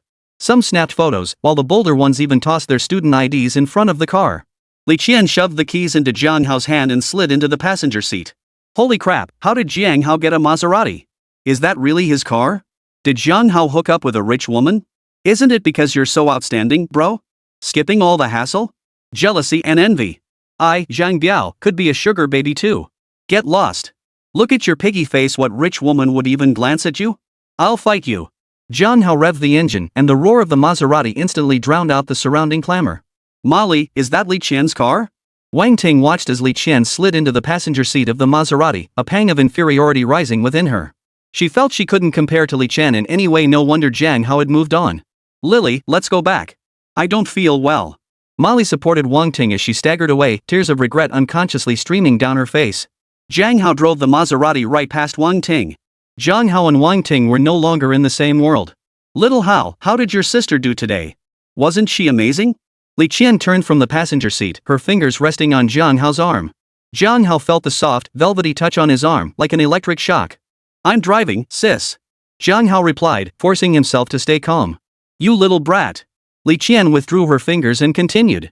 You don't blame me for picking on Wang Ting, do you? Li Qian's expression turned serious. She genuinely cared about Jiang Hao's opinion. Sis, I'm actually grateful to you. Wang Ting was just young and naive back then. How could she compare to you? You've got looks and money. I'm not in the mood for anything else. I just want to live off someone else. Sis, you can totally afford to support me. Knowing Li Qian's strong-willed nature, Jiang Hao responded with a playful remark. Oh? How exactly do you plan to thank me? Sis, how about I just pledge myself to you? I'll be your ox or horse to repay you. Ha? I never knew you could be so cheesy, Jiang Hao. Who wants you to be their ox or horse? Li Qian felt goosebumps rising on her skin and waved her hand dismissively at Jiang Hao. Heard you won the 5,000-meter race today. Never would have guessed you had such stamina, kid. An elusive expression flickered across Li Qian's face as her small hands once again began restlessly caressing Jiang Hao's thigh. Jiang Hao felt his right leg go numb, as if it had been electrocuted and lost all sensation. Stop it, sis. If you keep this up, I'm going to commit a crime. Jiang Hao halted Li Qian's actions. He was driving, after all. Driving recklessly brings tears to loved one's eyes. Li Qian composed herself, smoothing her hair from her forehead before speaking. I need your help. Pick out a gold Buddha statue for me. I want to give it as a gift. Didn't you say you know antiques inside out? Give it a look for me. Li Qian realized she knew nothing about antiques herself, so she thought of her boyfriend, Jiang Hao. Truthfully, she hadn't seen Jiang Hao in days, and her heart felt like ants were crawling inside it like crazy. So she used buying a gold Buddha as an excuse to see her boyfriend. Yeah, I know my antiques. Just dabble in them as a hobby. Jiang Hao instantly admitted. Ding. Detected acknowledgement of sister's bragging. You have obtained the golden pupil. A melodious voice rang in Jiang Hao's ears as he instantly gained vast knowledge of antiques. You're just stubborn. Antiques came in countless varieties and forms. Where would Jiang Hao find the time or energy to study them all? Li Qian thought to herself. But recalling how Jiang Hao had spoken so knowledgeably about jade last time, doubt began to creep into her mind. The antique street in the eastern part of the city was Yangcheng's largest antique market. Rumors swirled of blue and white porcelain worth hundreds of millions and cheap Baisher paintings valued at tens of millions, though the veracity of such tales remained uncertain. Jiang Hao and Li Qian, dressed like a young couple, entered the antique street. Clearance sale. Early Qing dynasty brush holders, late Ming dynasty carvings. Come take a look, boss, and appraise them. Not long after they began browsing, Li Qian's attention was caught by a diminutive antique dealer. Miss, take a look. We've ice-water jadeite bracelets and late Ming dynasty hair ornaments perfect for a beauty like you. Though stunned by Li Qian's beauty, the merchant quickly regained his composure and began describing the items on display. Ignoring the vendor's sales pitch, Li Qian instead spotted a chipped blue and white porcelain bowl tucked away in a corner. How much for this chipped bowl? Li Qian asked casually. 12,800. The shopkeeper quoted an exorbitant price. How can it be so expensive? Are you robbing me? Li Qian frowned. This is a family heirloom from the Ming dynasty's founding emperor, Zhu Yuanzhang. Haven't you heard the story of starting with a single bowl and conquering the world? The street vendor spun a tall tale with gusto. Is what you're saying true? Li Qian asked. Of course it's true. The vendor continued. I am Zhu Shimao, the 32nd generation descendant of Zhu Yuanzhang. If it weren't for my family's decline, I'd never have sold this family heirloom. Li Qian turned to ask Jiang Hao. Jiang Hao, is this vendor telling the truth? It's true. It really is just a broken bowl. Jiang Hao replied with a smile, as the system had indeed identified it as nothing more than a broken bowl. The stall owner didn't seem upset by Jiang Hao's words. He turned back to Li Qian and began describing the bronze artifacts. Miss, take a look at this 4-goat square vase. It's been passed down from my Western Zhou ancestors. The one in Yangcheng Museum is a pair with mine. Take it for 2 million yuan. I guarantee a museum would snap it up for 20 million. The vendor lit a cigarette and continued his pitch. Aren't you the 32nd descendant of Zhu Yuanzhang? How come you suddenly have ancestors from the Western Zhou dynasty too? Li Qian asked with a smile. Young lady, that's beside the point. The key is to look at the patina on this 4-goat square vase. The one in the museum doesn't have a better finish than mine. If all else fails, I'll reluctantly let it go for 1 million. The stall owner said, feigning reluctance. Chapter 15, Jiang Hao snags a bargain. Li Qian turned to look at Jiang Hao, hoping for his opinion. Sis Qian, remember this, when it comes to bronze artifacts at flea markets, no matter if the vendor claims it's Eastern Zhou or Western Zhou, chances are it's last week's faux aged just last week. Sis Qian, if you buy one, the vendor could pull out 10 identical ones in a heartbeat. Li Qian rose from the stall, inwardly marveling at how deep the waters of the antiques trade ran. Jiang Hao and Li Qian continued strolling down the antique street. Young man, come pick out a hairpin for your girlfriend. It'll look absolutely stunning in her hair. A vendor with a goatee called out to Jiang Hao and Li Qian. Li Qian was delighted to be mistaken for Jiang Hao's girlfriend and began browsing the stalls. The stall was filled with hairpins and bracelets, clearly specializing in antique jewelry. Shopkeeper, why do all these hair ornaments look a bit worn? Being a girl, Li Qian naturally preferred more vibrant items. Young lady, these hairpins date back to the Han Dynasty. Having survived all this time, they naturally can't be as shiny as new. The owner, sporting a goatee, muttered under his breath. Did this young lady even understand? In the antique market, buyers sought precisely that antiquity. His specialty was precisely in antiquity. Jiang Hao, what do you think? Li Qian turned to Jiang Hao for his opinion. I also think the hair ornaments look too worn. Why not get a bracelet instead? Jiang Hao noticed Li Qian's fondness for the bracelet and decided to buy it as a gift for her. Jiang Hao idly fiddled with the bracelets. Just these two. My girlfriend likes bright colors, and I think these are perfect. What's the price? 2,800. The shopkeeper lost interest. These bracelets were just small chains she'd picked up to make ends meet. The hair ornaments were where the real money was. 500. Jiang Hao cut straight to the chase. Young man, don't be ridiculous. These bracelets are genuine quality. You can't just haggle like that. The vendor persisted, refusing to budge on the price. 1,000. The vendor countered with a figure. 600, that's my final offer. Jiang Hao countered. Young man, I'm really taking a loss here. The shopkeeper deliberately wore a pained expression, but inside he was grinning from ear to ear. He'd acquired this piece for free during his rural collection trip. Now he was making a tidy 600 yuan profit. Jiang Hao, why did you buy that bracelet? Li Qian asked in confusion. Jiang Hao said nothing. He took out the bracelet and slammed the sandalwood box. It came in hard onto the ground. There's something in there, Jiang Hao. Li Qian gasped. A plain sandalwood bracelet was clutched in Jiang Hao's hand. This was what he had truly intended to buy. A small leaf rosewood bracelet. The antiques sold at the bearded vendor's stall. Jiang Hao scanned them all with his golden eye, finding not a single genuine antique. They were all modern imitations, artificially aged. Some might not even be as old as Jiang Hao himself. Only when scanning the sandalwood box did golden eye alert him that it dated back to the Ming Dynasty. Having survived centuries from the Ming Dynasty to the present, the sandalwood box remained remarkably well preserved. While pretending to select bracelets, Jiang Hao rummaged through his mental archive of antique knowledge, comparing each piece to the sandalwood box. Finally, he uncovered a piece of information. Boxes like this were designed with a hidden compartment, a detail known to very few. So, under the pretense of buying the bead bracelet, Jiang Hao requested the sandalwood box as packaging. Just as Jiang Hao had anticipated, the box revealed something when opened. Holy crap, it's a Ming Dynasty small leaf rosewood bracelet. The quality alone is worth at least 1,000,000 dragon coins. Even the well-traveled Li Qian was stunned. Jiang Hao, you're incredible. Jiang Hao gently took Li Qian's hand and slipped the small leaf rosewood bracelet onto her wrist. No, Jiang Hao, I can't accept this. It's far too valuable. Li Qian struggled to free her arm from Jiang Hao's grasp, but ultimately had the small leaf rosewood bracelet placed on her wrist. Wear it. No refusing. Jiang Hao's expression turned serious. He did feel a pang of regret, but if Li Qian hadn't dragged him along to pick out the gold Buddha, he never would have discovered the bracelet. Besides, she had saved him in front of all their classmates. He remembered her kindness. Thank you, Jiang Hao. Li Qian lowered her head, her cheeks flushing red. $1,000,000 bracelet. Li Qian could have as many as she wanted. But Jiang Hao, still a college student with little savings himself, gave her the 1,000,000 yuan bracelet without hesitation. This stirred something deep within Li Qian. She carefully slipped the bracelet onto her wrist, faintly sensing the lingering warmth of Jiang Hao's touch. Jiang Hao naturally took Li Qian's hand, strolling through the antique market like a young couple. Li Qian kept her head down, her cheeks burning. As she felt the warmth radiating from Jiang Hao's hand, her cheeks flushed even redder. Sure enough, snagging a bargain wasn't that easy. Jiang Hao led Li Qian through the entire antique street, yet they encountered scarcely any genuine pieces. Finding a bargain was proving incredibly difficult. Jiang Hao hadn't forgotten the purpose of their trip, so he pulled Li Qian into the Yongcheng antique shop. While the street outside had virtually no genuine items, the antique shop presented a different story.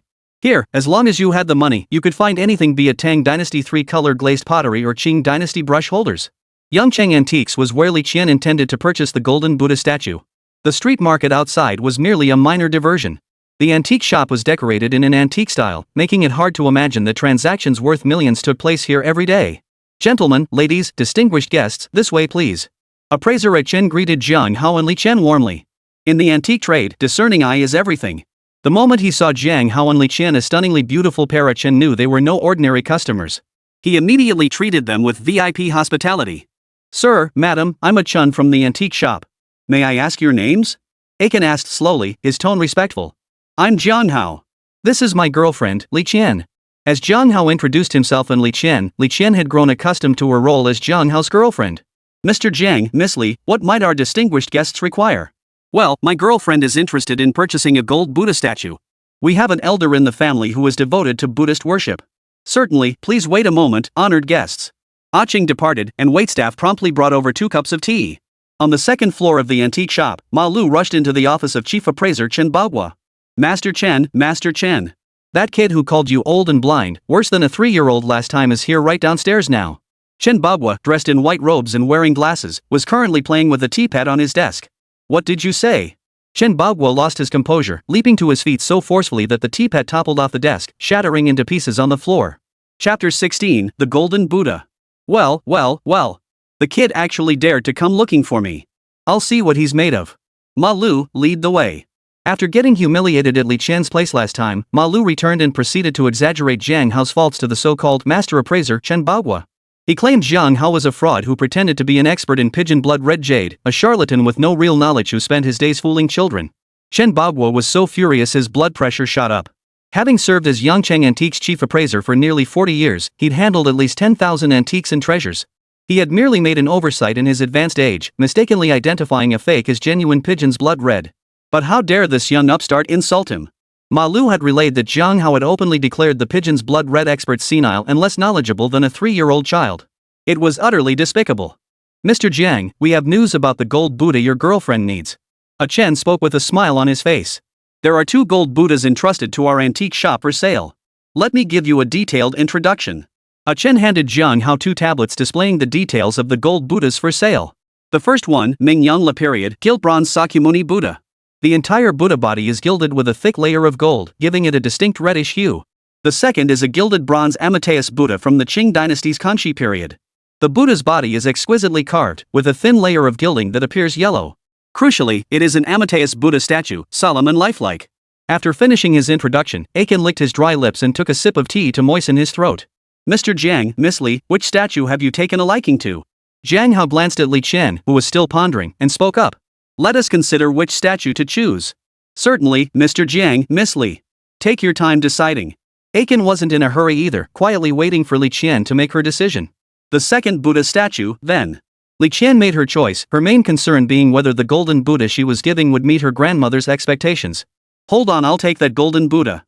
Ma Lu's voice suddenly cut in, interrupting the gold Buddha transaction. Ma Lu, what are you doing here? Li Chen spoke, her tone dripping with disgust. Miss Li, I came to the antique shop to browse for antiques myself. Ma Lu dared not be disrespectful to Li Chen, so he turned his attention to Jiang Hao instead. Pretty boy, all you know how to do is hide behind women. Feeling cozying up to rich ladies? Comfortable? Oh, it's incredibly comfortable. Jiang Hao lifted Li Chen's hand and kissed it right in front of Ma Lu. So sweet. Li Chen's face flushed bright red after Jiang Hao kissed her hand, as if she were drunk. You bastard, you're asking for it. Ma Lu was furious, wanting nothing more than to hammer Jiang Hao to death. Mr. Ma, the transaction for the golden Buddha was initiated by Mr. Jiang. Please honor the rules of the deal, first come, first served. Chen spoke up, meeting Ma Lu's furious glare. Who the hell do you think you are? Ma Lu slapped Chen across the face, knocking out several teeth. This golden Buddha was chosen by Master Chen Bagua. What? The chief appraiser, Master Chen, has to follow some bull rules when buying a golden Buddha? Yes, I intend to purchase this Buddha of infinite life. Chen Bagua stepped out from behind Ma Lu, his eyes fixed on Jiang Hao. You're Jiang Hao? I'll take this golden Buddha. Chen endured the pain on his face. Master Chen, the transaction has already been submitted to the trading hall. You can't break the rules now. Rules? I'll teach you what rules are. Ma Lu slapped Chen across the face again. I told you to speak for Jiang Hao. I told you to speak for Jiang Hao. Enough. You're targeting me, why pick on a receptionist? Jiang Hao stepped forward. Clap, clap, clap. Applause erupted. Before them stood a rotund, balding middle-aged man wearing small round glasses. Mr. Yang, what brings you here? A Chen exclaimed in surprise, identifying the man as Yang Biao, the director of Yangcheng Antiques. Jiang Hao, is it? Not bad, not bad. No wonder Qian likes him. Uncle Yang. Li Qian's cheeks flushed red, feeling like she'd been caught in a secret affair by an elder. Qian has good taste. I think this young man is quite impressive. Yang Biao patted Jiang Hao on the shoulder, his eyes twinkling with amusement. Jiang Hao, this is my Uncle Yang, my dad's best friend. Li Qian introduced them. Hello, Uncle Yang. Jiang Hao greeted Yang Biao politely. The kid's got a sense of justice, not bad, not bad. Qian, if you want the golden Buddha, just give Uncle Yang a nod. Don't you consider me your uncle anymore? Yang Biao deliberately feigned a displeased expression. No, Uncle Yang, I really don't want to trouble you. Li Qian hurriedly interjected. Qian, you've always been so strong-willed since childhood. Why act so formal with Uncle Yang? Yang Biao knew his niece's stubborn nature. She never liked to impose on others. Chen, if anyone hits you, just hit them back. Yang Biao's tone turned cold, his authoritative presence commanding respect without needing to raise his voice. Smack! Smack! Smack! Aiken mustered every ounce of strength, and in an instant, Ma Lu's face swelled like a pig's head. Chen Bagua stood frozen nearby, words on the tip of his tongue. Boss Yang was sending him a clear message. Throw him out. Yang Biao ordered coldly, instructing his men to throw the unconscious Ma Lu, now limp as a dead pig, out of the antique shop.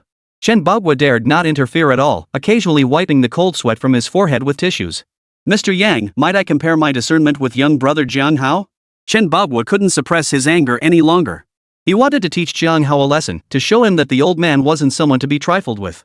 Oh, everyone knows Master Chen, you're a nationally recognized appraisal master. Jiang Hao is just a kid, why bother with him? Yang Biao's tone clearly favored Jiang Hao, whose character and conduct aligned perfectly with his own preferences. Yang Biao had already come to regard Jiang Hao as his own nephew-in-law. Jiang Hao, if you'll just compete with me once, win or lose, I'll buy the golden Buddha as an apology gift. I don't think you'd refuse an old man's request, would you, young Jiang Hao? Chen Bagua gritted his teeth. Regardless of whether he'd be mocked for bullying a junior, he was determined to redeem himself today. Yang Biao fell silent, curious to see Jiang Hao's response. Li Qian tugged at Jiang Hao's sleeve, her voice tinged with concern. Jiang Hao, don't challenge Chen Bagua. Chen Bagua has been swayed by Ma Lu's scheming, which is why he wants to test your expertise in appraising antiques. Chen Bagua is a nationally certified master appraiser who's been dominating Yangcheng's antique scene for years. Don't let Chen Bagua's provocation get to you. I can buy a golden Buddha statue myself. Jiang Hao turned around, gave Li Qian a reassuring look, and said, very well. Since Master Chen is so eager, I wouldn't want to dampen his enthusiasm. Please lay down the terms, Master Chen. Yang Biao's gaze toward Jiang Hao grew even more admiring. Good lad, you've got guts. Qian's taste is spot on. This kid's a good match for her. Chapter 17, The Contest. Very well. In that case, I, Yang Biao, shall serve as the referee. Yang Biao took on the role of referee, and Li Qian felt a little more at ease. Her uncle Yang was famously fair and impartial. He'd never show favoritism or rig the contest. Li Qian's gaze flickered toward Jiang Hao, silently cheering him on. Clap clap clap. Chen Bagua clapped his hands, and waiters rolled in 3 carts. Young man, each of the 3 carts behind me holds 1 artifact. Please take a look at them. Without hesitation, Chen Bagua lifted the first red cloth. Beneath the cloth lay a transparent glass case, with an ancient coin resting in its center. Li Qian craned her neck, trying to discern something, but ultimately shook her head. She knew nothing about antiques. Jiang Hao stepped forward to examine it closely. Young man, take your time. There's plenty of it, Chen Bagua said, feigning magnanimity. Yang Biao took a sip of tea and glanced at the ancient coin, a wave of concern washing over him. The Tianjin Tongbao coin, though not exceptionally valuable, worth around 100,000 yuan, was extremely rare in circulation. Unless one was a seasoned appraisal master with extensive knowledge, ordinary appraisers rarely encountered them, let alone understood their background. That old fox Chen Bagua was already making things difficult for the young man he had taken under his wing. Seeing this, Yang Biao rose to his feet, intending to forcefully end the matter. Young man, have you made up your mind? Chen Bagua leisurely lit his hookah and asked. The coin surface shows white rust, deeply ingrained, with a crescent moon pattern on the reverse. The front is so corroded that only the ancient Chinese characters Tongbao are faintly visible, but the design appears to be that of the Tianjin Tongbao. Tianjin Tongbao was one of the circulating currencies of the Khitan. In 922 AD, Emperor Taizu of Liao, Aboji, changed the 7th year of Shinsu to the 1st year of Tianjin and minted square-holed Tianjin coins. Tianjin was the second era name of the Khitan, and Tianjin coins were the second era named coins of the Khitan state. Chen Bagua's eyes widened in astonishment. He hadn't expected Jiang Hao to recognize the Tianjin Tongbao. And he even explained its origin. In his 40 years of appraising antiques, he had only encountered one Tianjin Tongbao coin. It took multiple consultations of ancient texts to confirm its identity. Despite his youth, Jiang Hao's knowledge was truly remarkable. You claim it's a Tianjin Tongbao, where's your proof? Authentication requires concrete evidence, not mere conjecture. Chen Bagua, unwilling to concede, deliberately nitpicked. Old Chen, you. Yang Biao couldn't stand by any longer. Jiang Hao had already done remarkably well in identifying it as a Tianjin Tongbao. But the coin was so badly corroded it barely resembled its original form. Asking for proof now was practically impossible. Uncle Yang, let me finish. Jiang Hao interjected. The character in the coin lacks the downward stroke at the top, instead curling upward. It carries the essence of cursive script, a classic tiger tail tone, but Chen Bagua's expression turned serious. The term tiger tail tone mentioned by Jiang Hao was something his own master, a true national treasure level master, had once casually mentioned when guiding him. Chen Bagua thought to himself, this guy's got some serious knowledge. Old Chen, should we let Jiang Hao continue? Yang Biao interjected at the right moment. Clearly, Jiang Hao possessed genuine skill. This young man certainly has some skill. Chen Bagua reassured himself inwardly. There were still 2 more antiques to go. Let Jiang Hao bloat for a bit. Jiang Hao, you're amazing. Keep it up. Li Qian cheered him on from behind. Chen Bagua lifted the second red curtain. Beneath the glass case lay a crystal clear blue and white porcelain bowl. Go ahead, young man. Jiang Hao stepped closer to examine it, but his expression turned slightly peculiar. Beside him, Yang Biao murmured in rare confusion. What's Chen Bagua playing at? This is just a common blue and white carved porcelain bowl, isn't it? Anyone in the antiques business could tell at a glance. Is Chen Bagua admitting defeat? That doesn't sound like Chen Bagua at all. Chen Bagua approached Jiang Hao and said, young man, I doubt this antique would stump you, right? It's a Qing Dynasty Qianlong era blue and white carved porcelain bowl. Vibrant colors, perfectly proportioned. Most importantly, its design is unique. Each rotation reveals entirely different carved patterns. There are 9 carved patterns in total, symbolizing the imperial status of the emperor. Chen Bagua felt elated inside. That brat nothing special after all. You still fell for Grandpa Chen's trick. Indeed, the so-called Qing Dynasty Qianlong blue and white carved porcelain bowl was a counterfeit. Having appraised antiques for so many years, Chen Bagua naturally knew all the tricks of the trade. Want vibrant colors? Just acid wash it in a machine. No natural blue patina? Fire it during rainy weather. Chen Bagua was like a student who knew the standard answers, crafting a counterfeit piece by following the blueprint to perfection. Jiang Hao, no matter how skilled you are, you'll still be drinking my wash water. Still lost in his own world, Chen Bagua was suddenly jolted back to reality by Jiang Hao's words. Too bad it's a fake.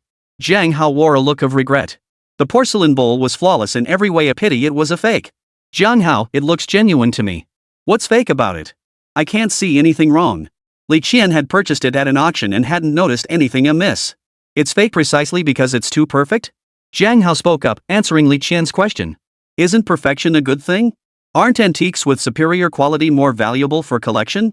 Li Qian pressed further. Qing Dynasty craftsmanship was limited. Porcelain couldn't possibly be flawless. Even if they somehow managed to create a flawless porcelain bowl, it should still bear the marks of aging over time. But this Qianlong era blue and white carved porcelain bowl before us shows not a single sign of aging. Jiang Hao explained gently to Li Qian, who listened like a student taking in a teacher's lecture. Chen Bagua, what the hell are you doing? Yang Biao leapt up from his chair in fury. How could counterfeit goods appear in his own antique shop? Chen Bagua, don't you have anything to say? Yang Biao's tone was cold, pressing down on Chen Bagua until he could barely breathe. Mr. Yang. Mr. Yang, these are counterfeits I made myself. Just a little hobby I picked up when I had free time. I swear, I never let any of these replicas enter the market. Chen Bagua laid out the truth about his counterfeit antique business in full detail. Yang Biao remained outwardly composed, but inwardly had already blacklisted Chen Bagua. The profits in antiques were enormous, and Chen Bagua didn't seem like someone who could resist the lure of money. The contest continued. Chen Bagua walked toward the final cart with a complex expression. Beneath the red curtain, only the vague outline of what appeared to be a scroll could be discerned. Without hesitation, Chen Bagua lifted the curtain. He then slowly unrolled the scroll, laying it flat on the long table prepared in advance. What met his eyes was a landscape painting. The Reclining Pine? Yang Biao let out a sharp cry. Chapter 18, The Reclining Pine. The Reclining Pine? Are you out of your mind, bringing out this painting? Even Yang Biao, who remained unflappable even if a mountain collapsed before him, cried out in astonishment. Uncle Yang, what's wrong with this picture of the Reclining Pine? Li Qian asked. Mr. Yang, Miss Li, this is my final challenge. I ask Mr. Yang not to reveal the answer, and Miss Li to wait a moment. After presenting the Yensong painting, Chen Bagua resumed his masterful demeanor. Mr. Jiang, please. Chen Bagua had already mentally classified Jiang Hao as a formidable adversary, no longer daring to underestimate him. Jiang Hao approached the long table and began examining the Yensong diagram closely. He scanned it repeatedly with his golden eye. Unusually, Chen Bagua made no haste and Yang Biao waited silently as well. For a moment, the entire reception room fell into quiet. This Yensong painting is undoubtedly genuine. Jiang Hao spoke, delivering his verdict. So you agree it's genuine too? Yang Biao remarked indifferently. But the National Museum also has a reclining pine painting. The National Museum has one too? Then there are two reclining pine paintings? Li Qian asked. No, there is only one reclining pine painting. This is explicitly recorded in historical texts. Yang Biao replied to Li Qian. What? How could that be? Li Qian was dumbfounded. The National Museum's collection had been authenticated by countless National Treasure-level experts. Misidentification was simply impossible. So the painting before her was a fake? Mr. Jiang, there's no need to be disheartened. I've examined it multiple times, even risking covert photography of the National Museum's version for comparison, and found absolutely no issues with the painting before us. It must be said that counterfeiters' techniques have become so advanced that fakes can pass as genuine. Chen Bagua's expression remained calm, regaining some measure of dignity. The Yensong painting before us is genuine. Jiang Hao spoke again. Jiang Hao, don't get stubborn. Yang Biao gently cautioned. Jiang Hao was undoubtedly an expert in antique appraisal, a skill Yang Biao had witnessed firsthand. But the fact remained, there was only one Yensong painting in existence. He could only swallow his pride and accept this counterfeit painting. There's a technique among Chinese painting mounters, he continued, where they can peel an inkwash painting layer by layer. Depending on the thickness of the xian paper, they can separate it into up to 3 distinct sheets, each one an authentic original. The two paintings are identical in every way except for the depth of color. Jiang Hao organized the knowledge imparted by the golden eye and spoke up. What? How is that possible? Chen Bagua looked utterly incredulous. It seems to be true. Yang Biao took a deep breath and ordered his men to fetch a scroll. As it unfolded, it revealed another identical painting of the reclining pine. It's true, it's true. It's exactly as Jiang Hao said. The two paintings are identical in every way except for the depth of the ink color. Li Qian observed the new painting of the reclining pine before speaking. Mr. Jiang, I concede. Mr. Jiang, I'm convinced. Chen Bagua admits defeat. I'll pay for the golden Buddha as my apology. Chen Bagua bowed deeply to Jiang Hao before turning and leaving. Getting that old guy to admit defeat wasn't easy. Jiang Hao, you're something else. Xian, your eye for talent is truly exceptional. Where did you find such a raw gem as Jiang Hao? Yang Biao slapped Jiang Hao's shoulder hard, his eyes brimming with admiration. Young man, how about joining my antique shop as general manager? Yang Biao was already scheming to recruit him. These days, where could you find a treasure appraisal master as skilled as Jiang Hao? Oh, Uncle Yang, you're just like my dad, always trying to plan someone else's future. Jiang Hao is still in school. He should decide his own future plans. Li Qian had already begun considering Jiang Hao's future. All right, we'll listen to Qian's opinion. Yang Biao doted on his niece, cherishing her as if she were his own daughter. Thank you for your kindness, Uncle Yang. If Uncle Yang ever needs Jiang Hao's help, just ask. Jiang Hao made his stance clear. Yang Biao was thoroughly pleased. Look at Jiang Hao, so polite. Then he thought of his old comrade, Xian's father, Li Jiapu, a stubborn mule of a man. How he'd ever charmed Xian's mother was beyond him. Xianer was truly blessed. Lunch was served at Yang Biao's home. At the table, Yang Biao proceeded to force-feed Jiang Hao with alcohol. Li Chen drove the car. What's gotten into you? Why did you drink so much? Uncle Yang is just as bad, encouraging you to drink non-stop. Li Qian's tone brimmed with concern. Jiang Hao. Jiang Hao. The only response to Li Qian was Jiang Hao's snoring. Li Qian found a spot and pulled over. Watching Jiang Hao fast asleep, Li Qian couldn't resist leaning closer. You jerk, getting completely wasted and making me take care of you. Li Qian leaned in and planted a gentle kiss on Jiang Hao's forehead. My head hurts like hell. Damn it, I shouldn't have drunk. Where am I? Why am I naked?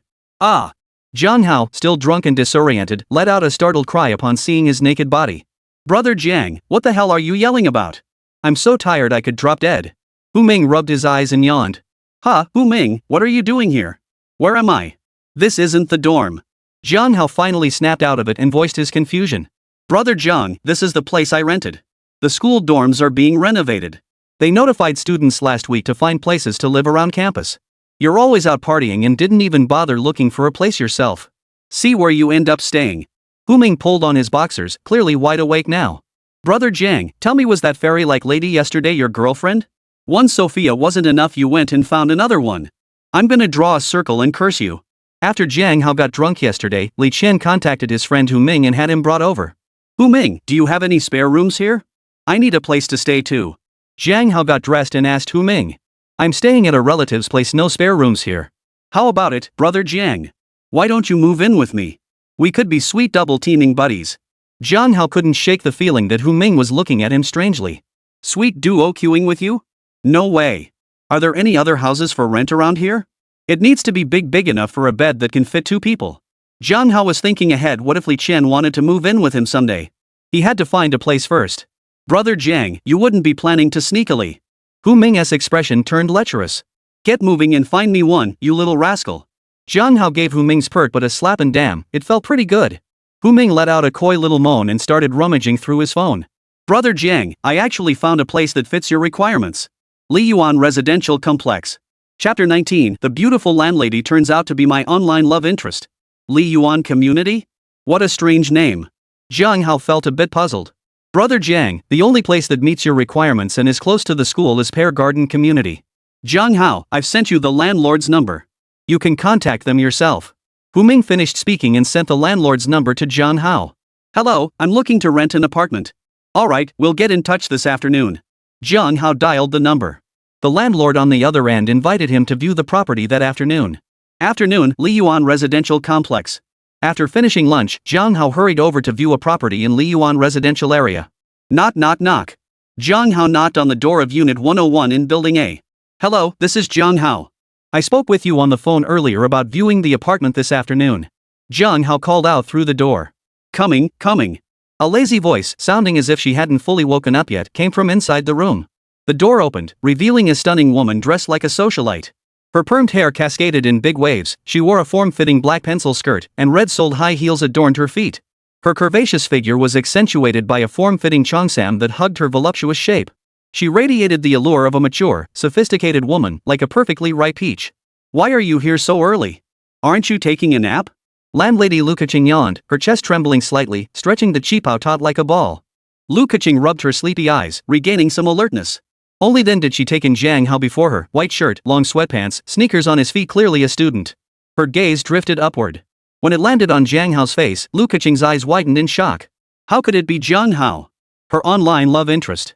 How did he find me? Lu Keqing was an unremarkable landlady who inherited dozens of properties from her family. Her marriage had been an arranged one by her parents, but she never imagined her husband would turn out to be. Lu Keqing was utterly disgusted and moved out immediately. But now, nearing 30, she had never experienced the joys of intimacy, leaving her feeling profoundly empty inside.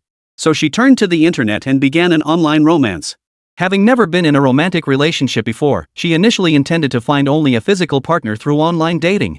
Consequently, her online conversations were quite explicit. She had initially added Jiang Hao as a romantic prospect because she was drawn to his handsome photos on social media.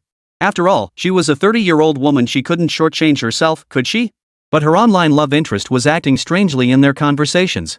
Lu Keqing, little bro, are you really 18? Jiang Hao Jiang Xiaoyu, you bet. I'm 18 this year, no lie. Lu Keqing, little bro, do you know the 18 styles of Awe? Jiang Hao Jiang Xiaoyu, sure thing. I also know the 18 dragon subduing poems. Anyway, our chats were always weird.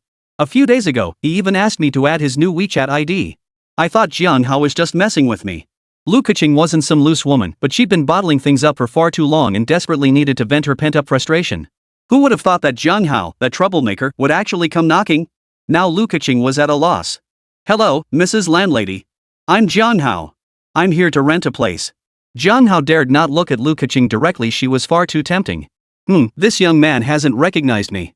I never revealed my true identity when we were chatting online. Could it really be just a coincidence? Lu Keqing pondered silently, a smile blossoming on her face. Hello there, I'm Lu Keqing, the landlord. I'm single, you know. Lu Keqing's interest peaked. Since Jiang Hao didn't know she was his online love interest, she'd have to observe this suitor closely. Call me Sister Keqing? Keqing's sister. Jiang Hao addressed her as requested. Hao, you're looking to rent a place. What are your requirements? Lu Keqing addressed him directly as Hao as she asked. Well, it just needs to be clean. Preferably with plenty of sunlight. My budget isn't very high. Jiang Hao was being practical, still a student, he naturally wanted to save wherever possible. Unit 301 in Building D fits your criteria. It's a small studio with excellent natural light. Hao, come in and sit for a bit. Have some tea. I'll get the key and show you the place. Lu Keqing poured Jiang Hao a glass of water, then turned to rummage through the living room drawer for the keys. Crouching down, her cheongsam barely contained her voluptuous curves. Combined with that killer pencil skirt, Jiang Hao couldn't help but feel overwhelmed. Jiang Hao swallowed hard, trying to suppress the rising heat within him. Found it. Having so many keys isn't exactly a blessing, they're such a pain to find. This weather in Yangchang is stifling. Lu Keqing held a pink folding fan in her left hand, fanning herself. Jiang Hao could even catch the faint scent of her perfume. Lu Keqing walked ahead in her red-soled high heels, her footsteps echoing with a rhythmic tap-tap-tap. Jiang Hao watched her retreating figure, her swaying hips nearly killing him. Hao, why are you looking to rent a place? Lu Keqing initiated the conversation, seeking to learn more about Jiang Hao. Sis Keqing, the dorms are being renovated, so I moved out. Are you an only child? No, I have a little sister. I adore little sisters. Bring her over to play sometime. Sure. Lu Keqing, who had been walking ahead, suddenly stopped and asked. Is Hao single? Don't students usually rent apartments together as couples? Well, Jiang Hao didn't know how to respond. He was just Li Qian's fake boyfriend. Though their relationship was developing towards something real, they hadn't quite crossed that final line. Is it inconvenient to say? I see. A handsome guy like you could find a girlfriend anytime. Lu Keqing didn't seem to care much about that. What she wanted was pure, unadulterated physical pleasure. Lu Keqing was truly lonely. No, I'm single. A handsome guy like Hao is single. You're not still a virgin, are you? Lu Keqing exclaimed in surprise, forgetting that she herself was also a virgin. Sis Keqing. Jiang Hao's face flushed instantly. Being asked such a question by a beautiful woman in public made him feel mortified. Lu Keqing's eyes practically sparkled as she looked at Jiang. How could he really be a virgin? In that moment, Lu Keqing looked at Jiang Hao like a hungry wolf eyeing a lamb. Hao, what kind of girls do you like? Lu Keqing asked, her eyes narrowing seductively. Do you like someone like Sister Keqing? Sis Keqing is so beautiful, who wouldn't like her? Jiang Hao replied. Hao, who taught you to be so smooth? You're such a sweet talker. Lu Keqing gently tapped Jiang Hao's lips with her finger. Chapter 20, The Landlady. Sis Keqing, don't tease your little brother like that. Jiang Hao feigned coyness, playing hard to get. Alright, little brother Hao, we've arrived at the house that meets your needs. Lu Keqing had already switched to calling Jiang Hao little brother Hao. Opening the door, Jiang Hao was greeted by a clean and tidy living room. Afternoon sunlight streamed through the windows, casting a lazy glow over the space. Little brother Hao, isn't this room pretty nice? Lu Keqing asked. Jiang Hao looked left and right. Clean and tidy, with perfect natural light. Most importantly, it had a large bed, more than enough space for 2 people. Thanks, Sister Keqing. I'm very satisfied with this place. How much is the rent? Jiang Hao asked. Rent is 1,000, utilities are separate. Deposit is 1 month's rent. Lu Keqing stated matter-of-factly. Having been a landlady for so many years, Lu Keqing treated all tenants equally. She couldn't break her rules just for Jiang Hao. Jiang Hao and Lu Keqing signed the lease agreement, made in duplicate. Here's the key. Lu Keqing handed the room key to Jiang Hao. Jiang Hao took the keys, still warm from Lu Keqing's touch. Little brother Hao, take care of things yourself. Contact me if you have any questions. Lu Keqing handed over the keys and prepared to leave. Sis Keqing, wanna add each other on WeChat? Jiang Hao pulled out his phone, intending to add Lu Keqing as a friend. No, thanks, brother Hao. I don't use WeChat much. Just call me if you need anything. Lu Keqing feared Jiang Hao might recognize her. Thinking back to their explicit chat, she dreaded the social embarrassment if he did.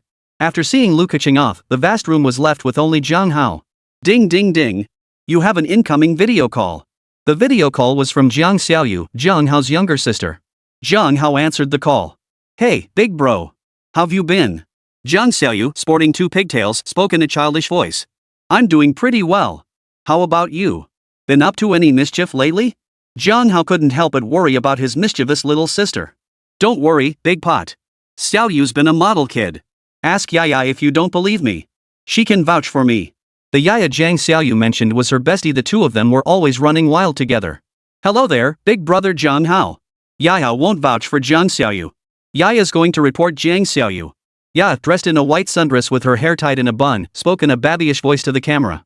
Jiang Xiaoyu took me to pluck feathers from Grandma Lu's chickens. Yaya ran slowly and got chased and packed by the big rooster. Grandma Lu was a neighbor in Jiang Hao's rural hometown who kept chickens and ducks as a hobby. Jiang Xiaoyu. And you say you never caused trouble?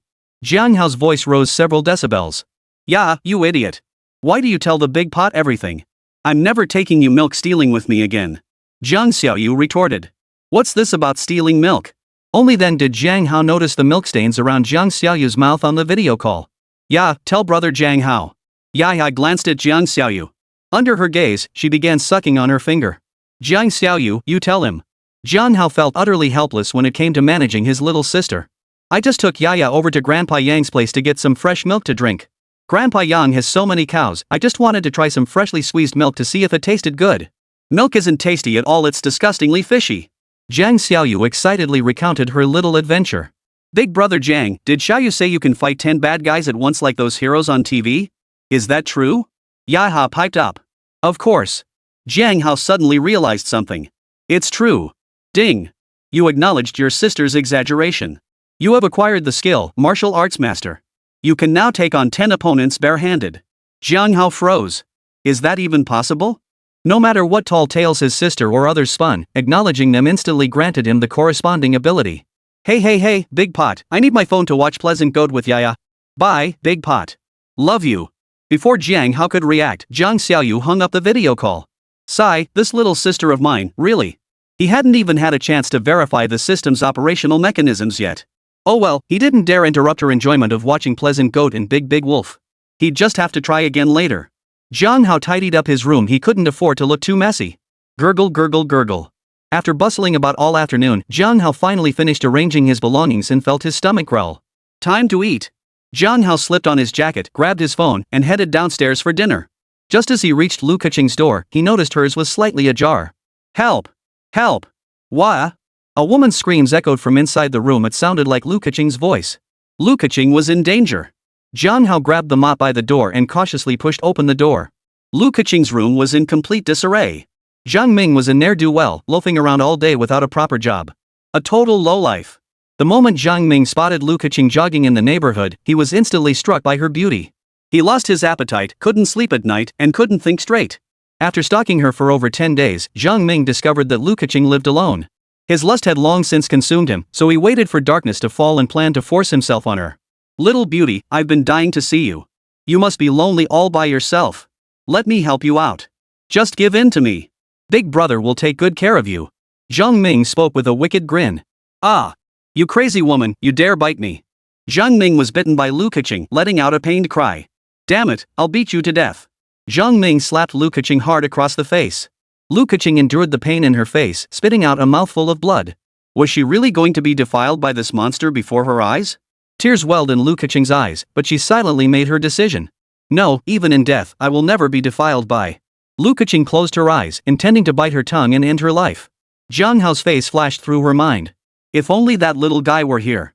Who the hell dares hit me? Zhang Ming's agonized cry echoed through the room. Lu Keqing opened her eyes and saw Jiang Hao standing there, clutching a mop. Jiang Hao, be careful. He has a knife. Ignoring the blood on her tongue, Lu Keqing warned Jiang Hao. Oh, I thought you were some chaste maiden. Turns out you're just another keeping a kept man. Zhang Ming mistook Jiang Hao for Lu Keqing's kept toy boy. Chapter 21, Is Jiang Hao the killer? Did you eat? Your mouth stinks to high heaven. Jiang Hao shot back at Zhang Ming, trying to draw his attention. Kid, drop that mop over there. Or else, I'll take this woman's life. Zhang Ming wasn't stupid. He immediately took Lu Keqing hostage, forcing Jiang Hao to drop the mop. Jiang Hao, don't. Lu Keqing cried out, her eyes bloodshot. Shut your mouth, you filthy woman. You'll get what's coming to you soon enough. Zhang Ming slapped Lu Keqing again. Kid, don't even think about pulling any tricks. Zhang Ming pointed the blade in his hand at Jiang Hao.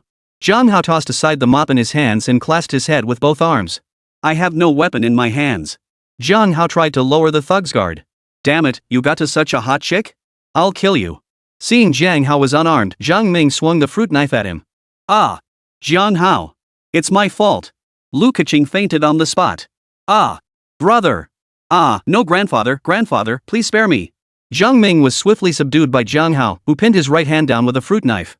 Jiang Hao clearly remembered that this bastard had slapped Lu Keqing across the face with his right hand. Kid, let me go right now. Do you know who I am? Blackie Zhuku is my big brother. Let me go, then let me have my way with the woman in front of us for one night. I'll be magnanimous and let you off the hook. Zhang Ming bellowed. You!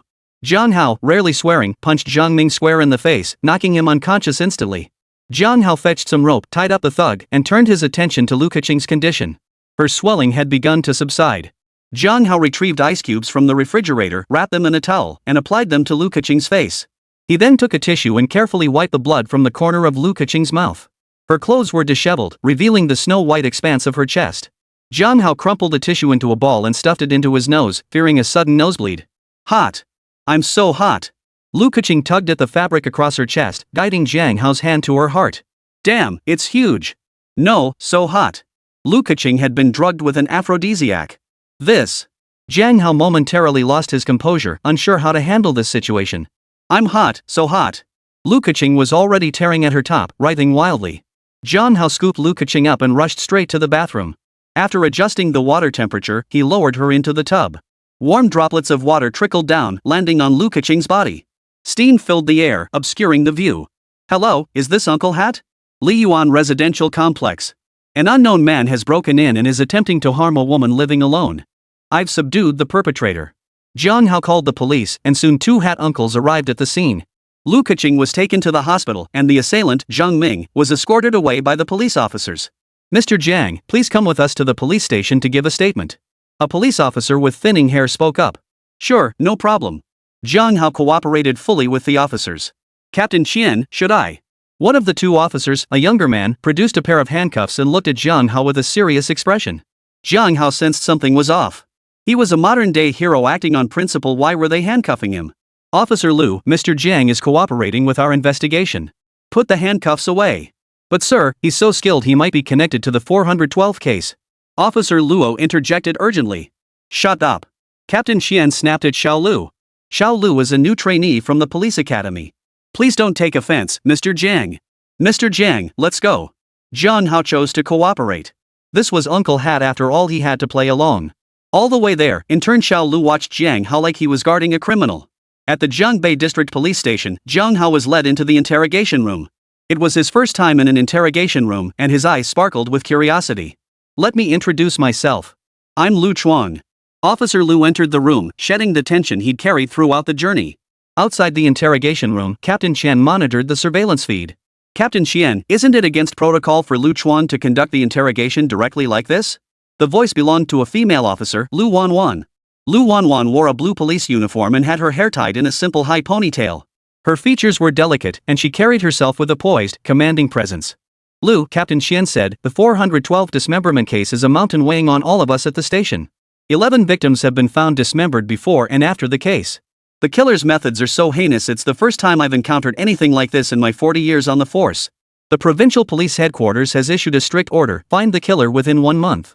We must give the people of Yangcheng answers and restore peace to their lives. Captain Qian stubbed out his cigarette but, his voice weary. Have Lu ask him. If Jiang Hao is clean, just apologize and let him go. Captain Qian, Jiang Hao is a student who acted heroically. We can't interrogate him indiscriminately, can we? Lu Wanwan stood firm in her sense of justice and spoke up. College student? Have you ever seen a college student strike with such ferocity? One stab straight through the rapist's right hand, that kind of force and technique? Absolutely not an ordinary college student. After Captain Qian finished speaking, he turned his attention to the interrogation room's surveillance feed, no longer acknowledging Lu Wanwan. Inside the interrogation room. Jiang Hao, a freshman at Yangcheng University, correct? Yes. Jiang Hao replied. A student? Are you sure you're just a student? You're the one who stabbed Zhang Ming in the right hand with that fruit knife, right? We certainly encourage acts of bravery. But could you explain where you learned those skills? Speak. Lu Chuang rose from his seat and slammed his fist on the desk. I learned martial arts as a child from the retired veterans in my village. You can investigate. Several veterans who fought in the Korean War live in my village. Jiang Hao couldn't reveal the system's existence, so he had to claim his skills came from the retired veterans in his village. It wasn't exactly a lie, since his younger sister, Jiang Xiaoyu, was always following the retired grandfathers around, practicing swordplay and martial arts. Ha! Lu Chuang froze in place. Veterans of the Korean War, if they were those old-timers, they certainly possessed such skills. Xiao Lu, is that true? Captain Qian turned to ask Lu Wanwan. Lu Wanwan flipped through the file on Jiang Hao in her hands, her tone serious as she reported. Jiang Hao's account is accurate. His village, Matai Village, does indeed have many heroic veterans who served in the Korean War. Moreover, Jiang Hao has consistently excelled academically since childhood, receiving high praise from teachers. There is no evidence of any criminal activity. Most crucially, Jiang Hao only arrived in Yangcheng to attend university this September, which doesn't align with the timeline of case 412. Lu Wanwan delivered her report methodically. Chapter 22, Sister Jiang Xiaoyu arrives. Captain Qian took the documents from Lu Wanwan and began reviewing them carefully. Master, I think this kid Jiang Hao is lying. A college student walks into an interrogation room without breaking a sweat?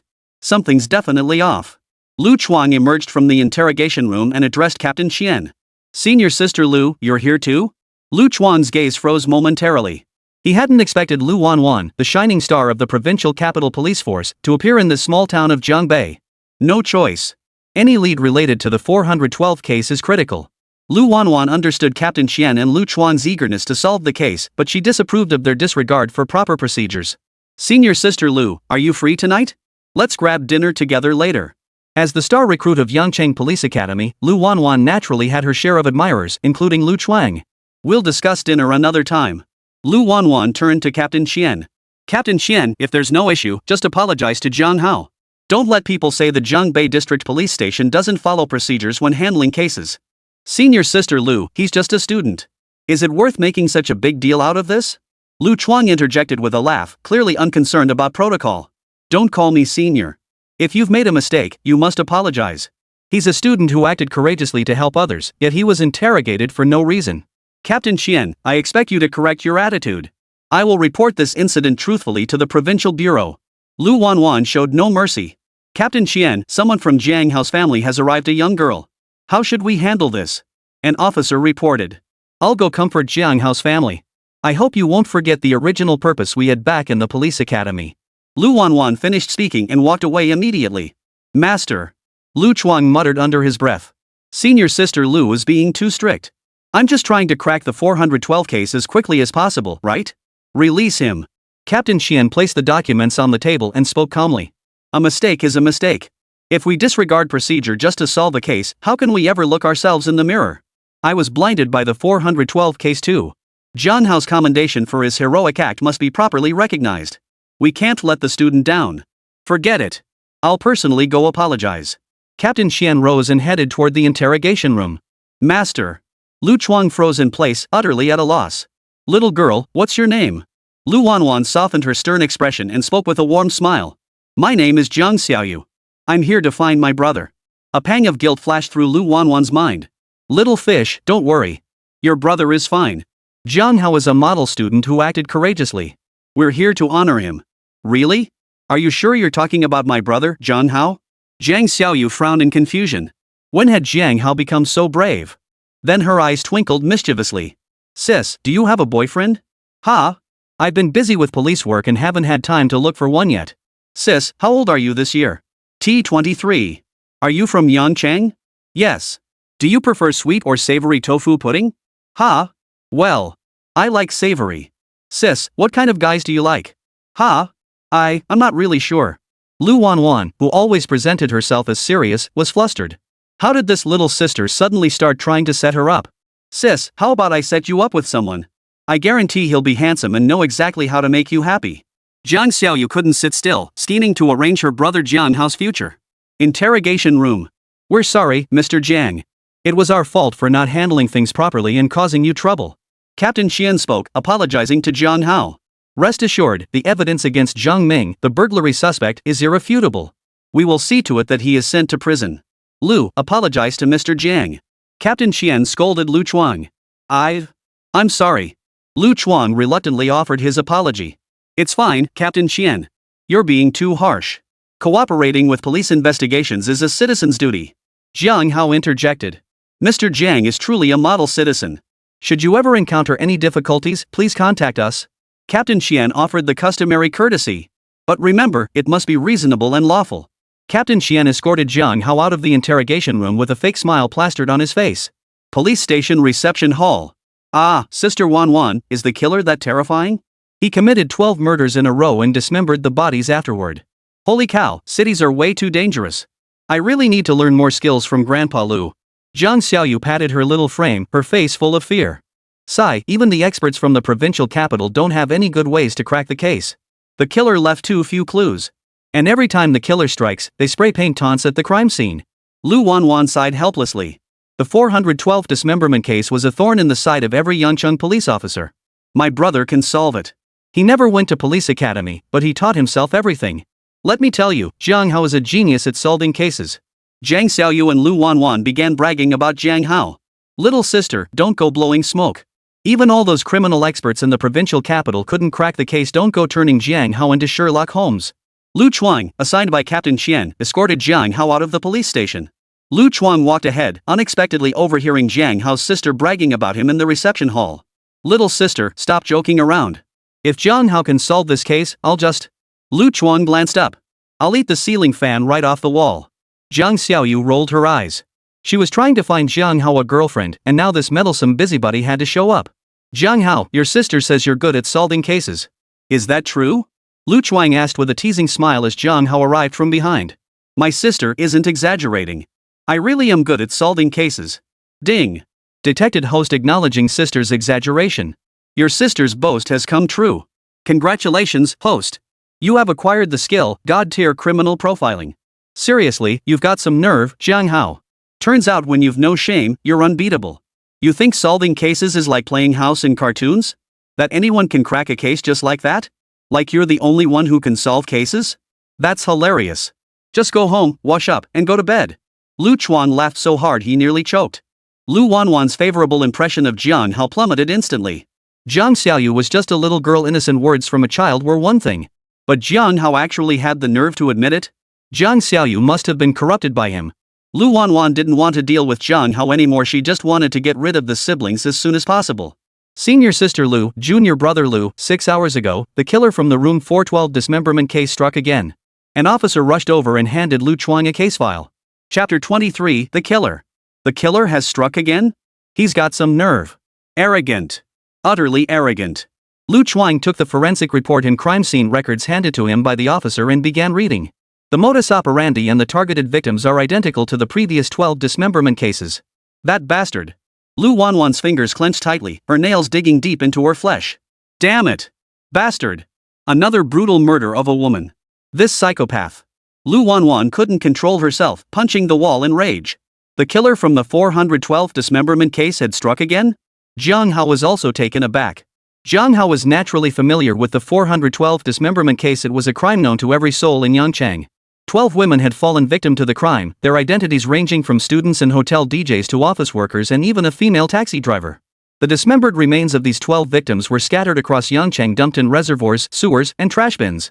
Moreover, the killer spray-painted taunts at the crime scenes, defying the police with utter lawlessness. The 412 dismemberment case sent shockwaves throughout Yangchang. Yangchang police even brought in criminal investigation experts from the capital, yet still found no leads. For a time, single women throughout Yangchang lived in constant fear, even venture out alone. Unexpectedly, the killer struck again today. Jiang Hao, didn't you claim you could solve this case? Prove it by solving one for me. Lu Chuang handed the forensic monitoring report and crime scene records to Jiang Hao.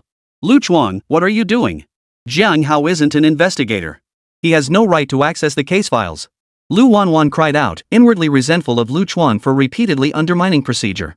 Give me back the case files, Jiang Hao. Jiang Hao returned the files.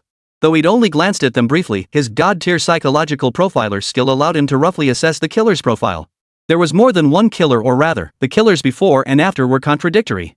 Before Jiang Hao could ponder further, a voice interrupted him. Lu Chuang, Xiao Lu, get ready. We're moving in for an interrogation. The killer's been apprehended. Captain Qian rushed toward the interrogation room, briefcase clutched in hand. The killer's been caught? How could they be caught so quickly? It hasn't even been 6 hours. Good heavens. Lu Chuang's face was etched with disbelief. The major case weighing down on the entire Yangcheng police force was finally about to be solved. Jiang Hao, why are you still here? Captain Chen's expression darkened slightly upon seeing Jiang Hao. Experts from the provincial bureau and the capital were about to arrive at his police station. Was Jiang Hao staying here just to cause trouble? So they thought you were a suspect? Jiang Hao immediately scooped up Jiang Xiaoyu and prepared to leave. Captain Qian, too preoccupied to acknowledge him, hurried off to prepare the interrogation room. Hold on a moment, Jiang Hao. The killer's been caught. Let our master detective analyze the case too, see if it matches up with the killer's situation. Lu Chuang perked up. He hadn't had a chance to expose Jiang Hao's bluff before, but now that the killer was caught, he was determined to rub it in and save face. What's the matter? Has Mr. Holmes gone mute? If you can't solve the case, don't brag about being so great. It'll just set the little girl up for disappointment. This is a police station, not some place where just any Tom, Dick, or Harry can come and swindle people. Young lady, stop shooting your mouth off. Lu Chuang pressed relentlessly. Lu Chuang, don't push it too far. Lu Wanwan couldn't stand by any longer. Jiang Xiaoyu was crying from Lu Chuang's harsh words. Jiang Hao was trying his best to comfort Jiang Xiaoyu, whose little face was streaked with tears. If I can figure out the killer's profile, you have to apologize to my sister. Jiang Hao suppressed his anger as he spoke. Fine, I'll kneel right here and apologize to your sister. Stop bragging. Just take your sister home already. Stop making a spectacle of yourselves here. Lu Chuang sneered with contempt. Lu Chuang, show some mercy where you can. I will report today's incident in detail to Captain Qian. Lu Wanwan's voice was stern. Lu Chuang had gone too far. He was utterly unfit to be a police officer. Lu Chuang curled his lips in a sneer, saying nothing. Officer Lu, please bear witness. If I somehow manage to deduce the killer's identity, make Lu Chuang apologize to my sister. Jiang Hao's words rang out with conviction. Yeah, right. Like you could possibly figure it out? Lu Chuang muttered under his breath. Jiang Hao. Lu Wanwan tried to dissuade Jiang Hao once more, urging him not to provoke conflict with Lu Chuang. Jiang Hao waved his hand, cutting off Lu Wanwan's attempt to dissuade him. Based on the latest forensic report and crime scene records, I've deduced the killer is male. I thought it was something big? He specifically targets women. Even I would say it's a man. Is that all it takes to crack the case? Lu Chuang sneered again. Ignoring Lu Chuang, Jiang Hao gently soothed Jiang Xiaoyu before continuing. The perpetrator is a middle-aged man around 40 years old, unemployed, and with a strong dependence on tobacco and alcohol. Lu Wanwan's eyes widened with curiosity. Jiang Hao's analysis sounded professional. The killer likely has some physical defect, causing extreme self-loathing. He craves recognition desperately, acting with extreme self-centeredness. The motive for the crime is most likely a desire to destroy beautiful things and gain attention. Jiang Hao's analysis was concise. A psychological profiler isn't a god, they can only simulate and analyze the criminal's mindset. I almost bought it. Lu Chuang clapped his hands loudly, clearly unconvinced by Jiang Hao's theory. Move aside, move aside. Don't block the way. A group of armed officers escorted a middle-aged man into the interrogation room. The man limped noticeably, clearly disabled. He entered the interrogation room with a broad smile, showing no awareness of his status as a suspect. His clothes were ragged, and he reeked of alcohol. Lu Chuang stood frozen in place. Jiang Hao had actually captured the killer's features. No, I absolutely cannot bow my head and apologize to Jiang Hao again. Lu Chuang considered backing out. Change my mind. I must change my mind. Jiang Hao, you actually managed to sketch the criminal's features? That's incredible. Lu Wanwan was stunned by Jiang Hao's feat, her small mouth slightly agape. Using only scattered clues from the case files, he'd managed to profile the criminal's psychological traits. It was nothing short of magical. Lu Wanwan was even tempted to bypass her own strict investigative procedures and recruit Jiang Hao as her partner. I told you, my pot can crack cases. You guys just like picking on little fish. Jiang Xiaoyu, cradled in Jiang Hao's arms, began to cry, but this time, it was tears of joy. Don't cry, little fish. Big brother will take you to get your favorite cotton candy right away. Jiang Hao comforted his little sister, but his gaze fixed on Lu Chuang. Lu Chuang, you're a grown man, you wouldn't dare deny it, would you? Don't even think about running away. I won't let you disgrace yourself. Lu Wanwan spoke up, blocking Lu Chuang as he tried to flee. I'm sorry, I was wrong. I judged you wrongly. Lu Chuang gritted his teeth and bowed his head to Jiang Xiaoyu. Didn't you say you'd kneel and apologize? Lu Wanwan had long grown weary of this junior disciple and showed no mercy. Lu Chuang struggled to bend his knees. Stop. This lady is magnanimous. I won't hold it against you. Jiang Xiaoyu spoke from within Jiang Hao's embrace, preventing Lu Chuang from kneeling in apology. She couldn't bring unnecessary trouble upon her brother. Jiang Xiaoyu fell into a peaceful sleep in Jiang Hao's arms. Chapter 24, The Real Culprit. After lulling Jiang Xiaoyu to sleep, Jiang Hao carried her, intending to leave. Lu Wanwan escorted Jiang Hao out of the police station. Jiang Hao, I'm so sorry. Don't hold it against Lu Chuang. He just acted impulsively. Lu Wanwan stopped in her tracks and turned to face Jiang Hao. I'm sorry, Jiang Hao. I shouldn't have underestimated you either. Lu Wanwan bowed her head in apology, taking responsibility for her mistake. Lu Wanwan was the type to admit her mistakes when she was wrong.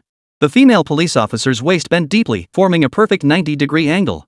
Jiang Hao could even glimpse the faint curve of her cleavage. Unfortunately, it was an A cup. Jiang Hao felt he couldn't afford that.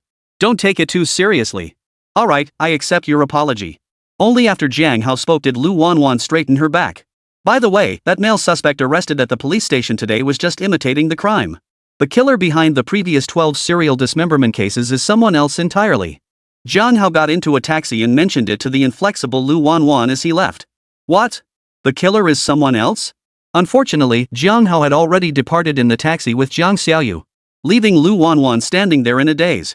Inside the police station conference room, Captain Qian stood nervously beside the table, barely daring to breathe. At the head of the roundtable, Provincial Bureau Chief Kong Weiming wore a sullen expression, his emotions impossible to read. Opposite him sat an elderly man with graying temples, his spirit remarkably alert. The old man was Lu Guoliang, a criminal investigation expert dispatched from the capital to assist with the case. Xian Liang, how did you handle this case? Kong Weiming slammed his fist on the table, his eyes blazing with fury. Captain Xian, called out by name, flinched and dared not utter a word. Xian Liang, you're a veteran detective. I know the 412th dismemberment case is tough, but no matter how difficult it is, we have to crack it. We can't let the people lose faith. Now look at us, 5 months have passed and we still haven't caught the killer. And now we have a suspect copying the killer's modus operandi. If this continues, won't the citizens of Yangcheng live in constant fear?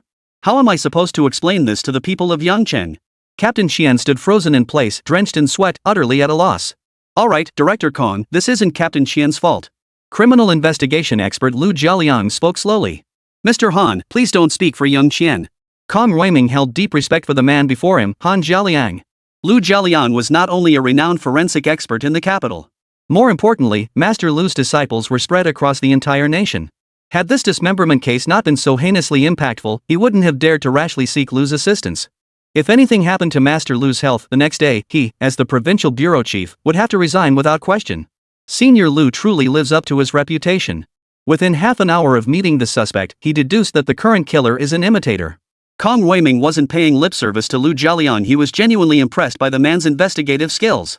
He himself had spent over 30 years on the front lines before being transferred to the provincial bureau, yet he hadn't noticed the killer was imitating previous crimes. Even more terrifying was Lu Jialiang's interrogation skill. With just a few simple sentences, he had broken down the copycat killer's defenses, forcing him to confess to the imitation crimes. Senior Officer Lu, I still don't understand. The modus operandi and the victims' identities are identical. Even the spray-painted taunts left at the scenes were similar. How did you determine the man we arrested was an imitation killer? Captain Xian asked, his mind brimming with curiosity. Even Kong Weiming perked up his ears. It wasn't every day one got to hear old Lu recount his case-solving experiences.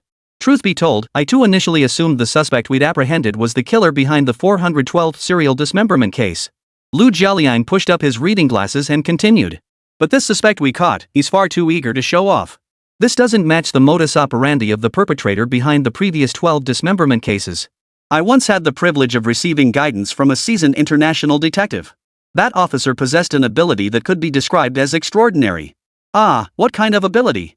Captain Xian was astonished. Could there truly be a forensic expert even more formidable than old Lu? Kong Weiming craned his neck, eager to learn more. Psychological profiling.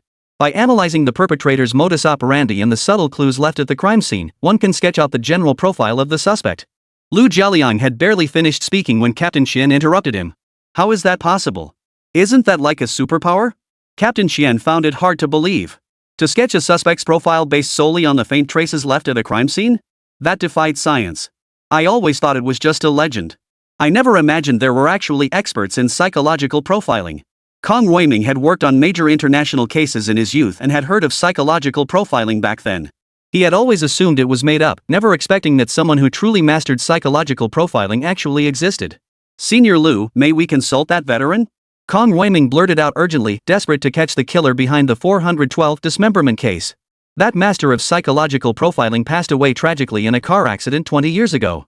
Old Lu sighed deeply. It truly is a tremendous loss to the field of criminal investigation. Kong Weiming reflected deeply. The value of an outstanding forensic expert was beyond monetary measure.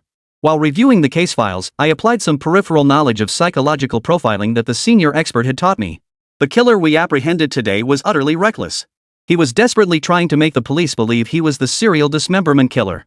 How could a seasoned veteran capable of committing 12 consecutive murders and outmaneuvering the police be so arrogant? So during interrogation, I deliberately bluffed this copycat killer. Sure enough, the copycat couldn't keep his cool and slipped up. Old Lu recounted his approach in detail, then let out a long sigh. Absolutely astonishing. Old Lu truly lives up to his reputation. Captain Xian felt profound respect for old Lu. It's a pity that veteran who mastered psychological profiling isn't around anymore. Old Lu sighed deeply. Without you, old Lu, this copycat criminal would have completely thrown us off track. Captain Xian, get the copycat we caught today to give a statement ASAP. Notify the Haiyang City Procuratorate to expedite the prosecution and sentencing of the copycat. First, we must calm the public's panic. As the primary assistant in charge of the 412th serial dismemberment case, Kong Weiming promptly issued his directives. Captain Qian received the orders and rushed out of the conference room. He couldn't let Chief Kong find any more shortcomings in his case handling.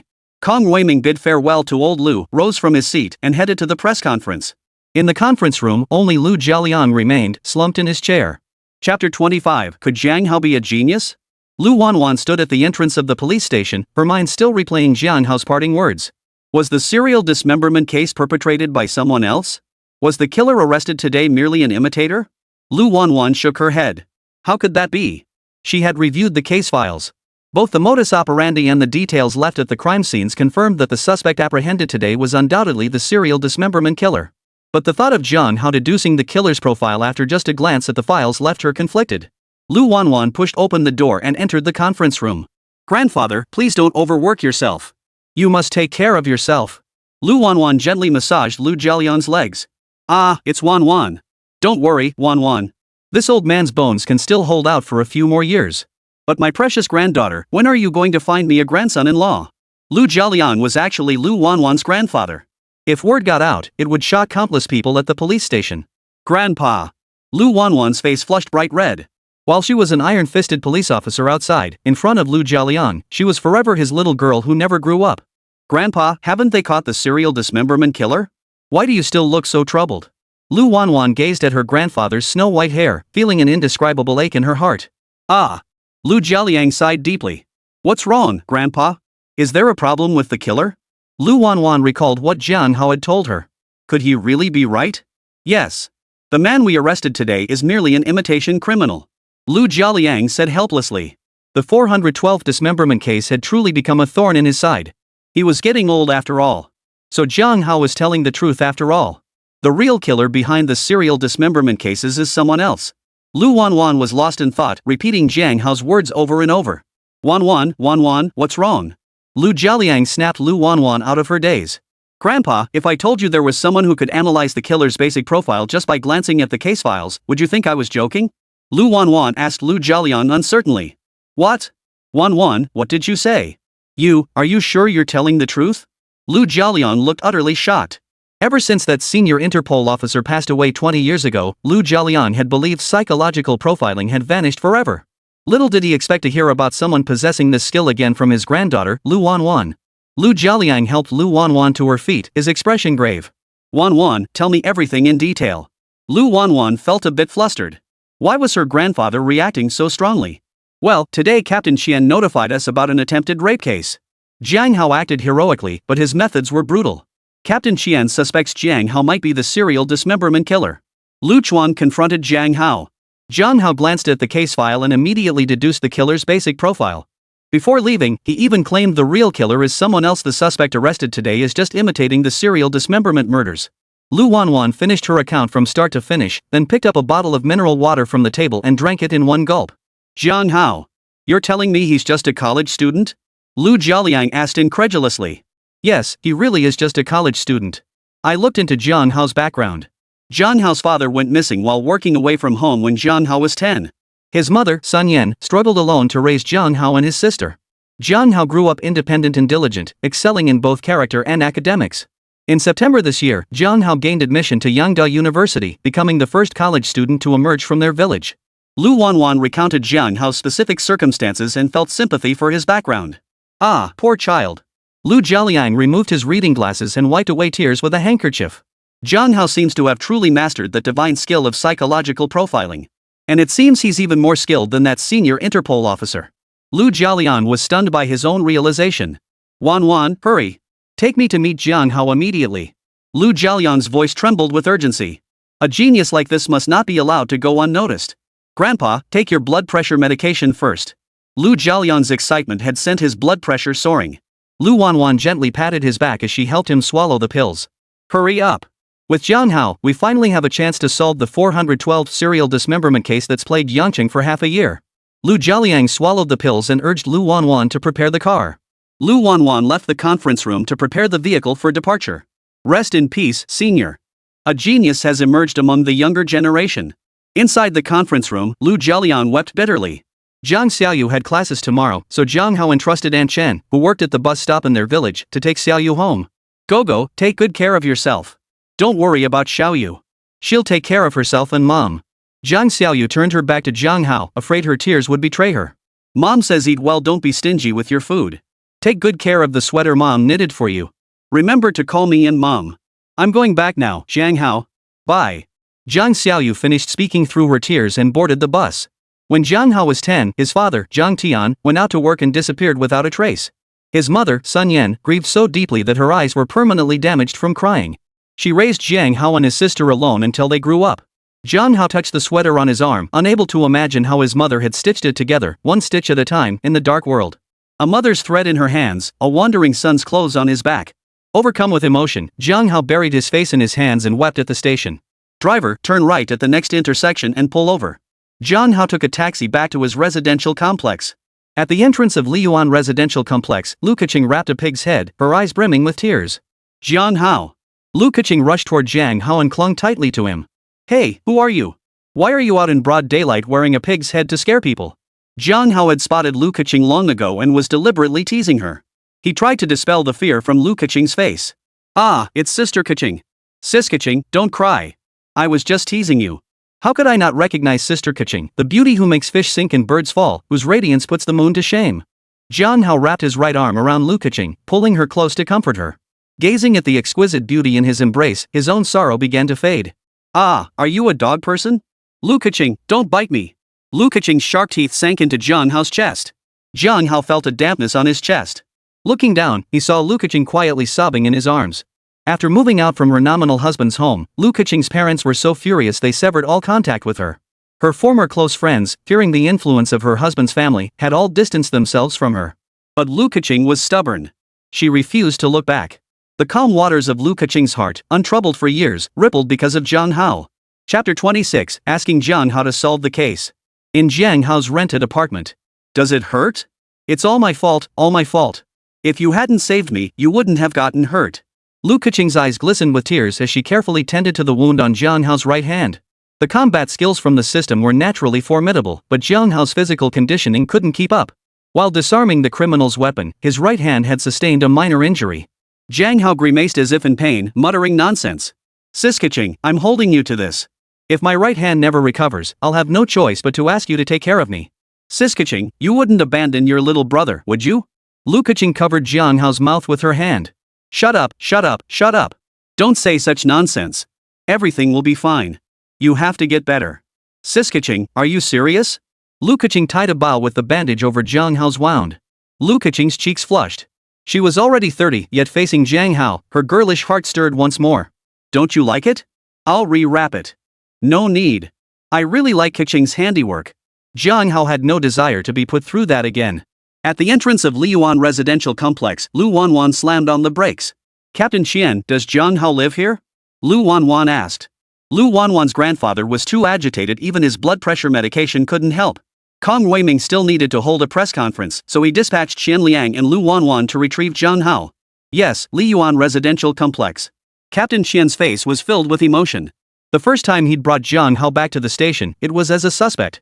Now, he was here to invite Jiang Hao back to assist with the investigation. Indeed, the word used was invite. Commissioner Kong had repeatedly emphasized that Jiang Hao must be invited back to the station with utmost respect. After learning that intern Lu Chuan had deliberately made things difficult for Jiang Hao, he issued a direct transfer order, banishing Lu Chuan to the logistics department to guard the gate.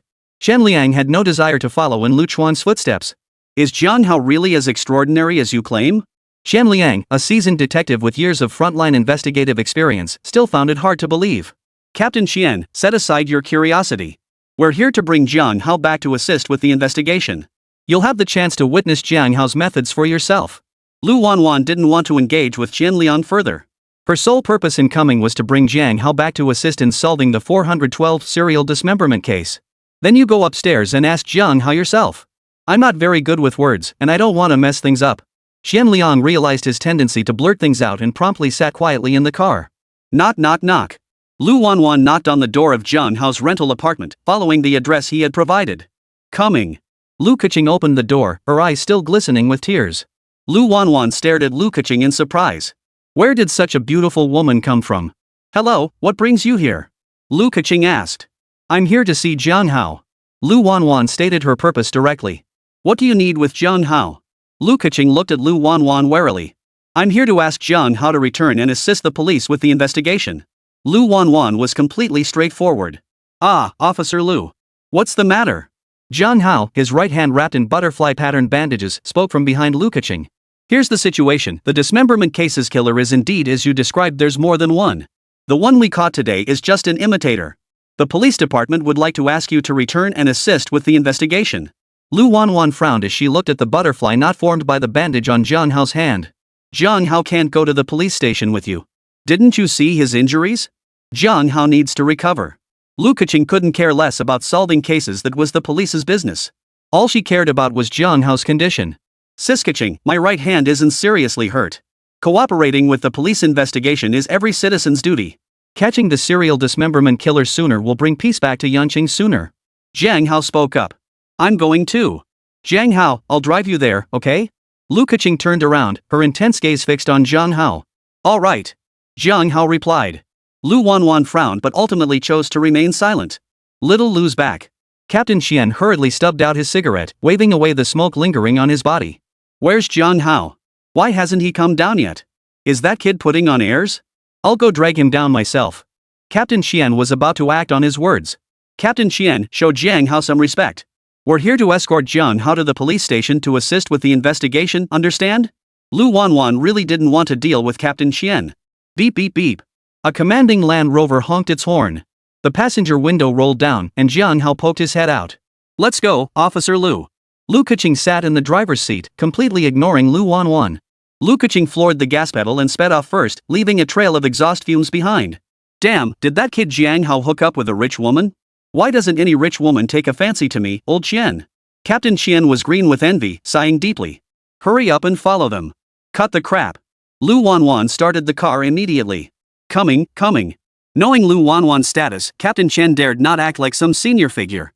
At the police station, old Lu and Kong Weiming sat around the conference table, poring over the case files of the serial dismemberment murders again and again, searching for new clues. Mr. Lu, please don't overwork yourself. You really must take care of yourself.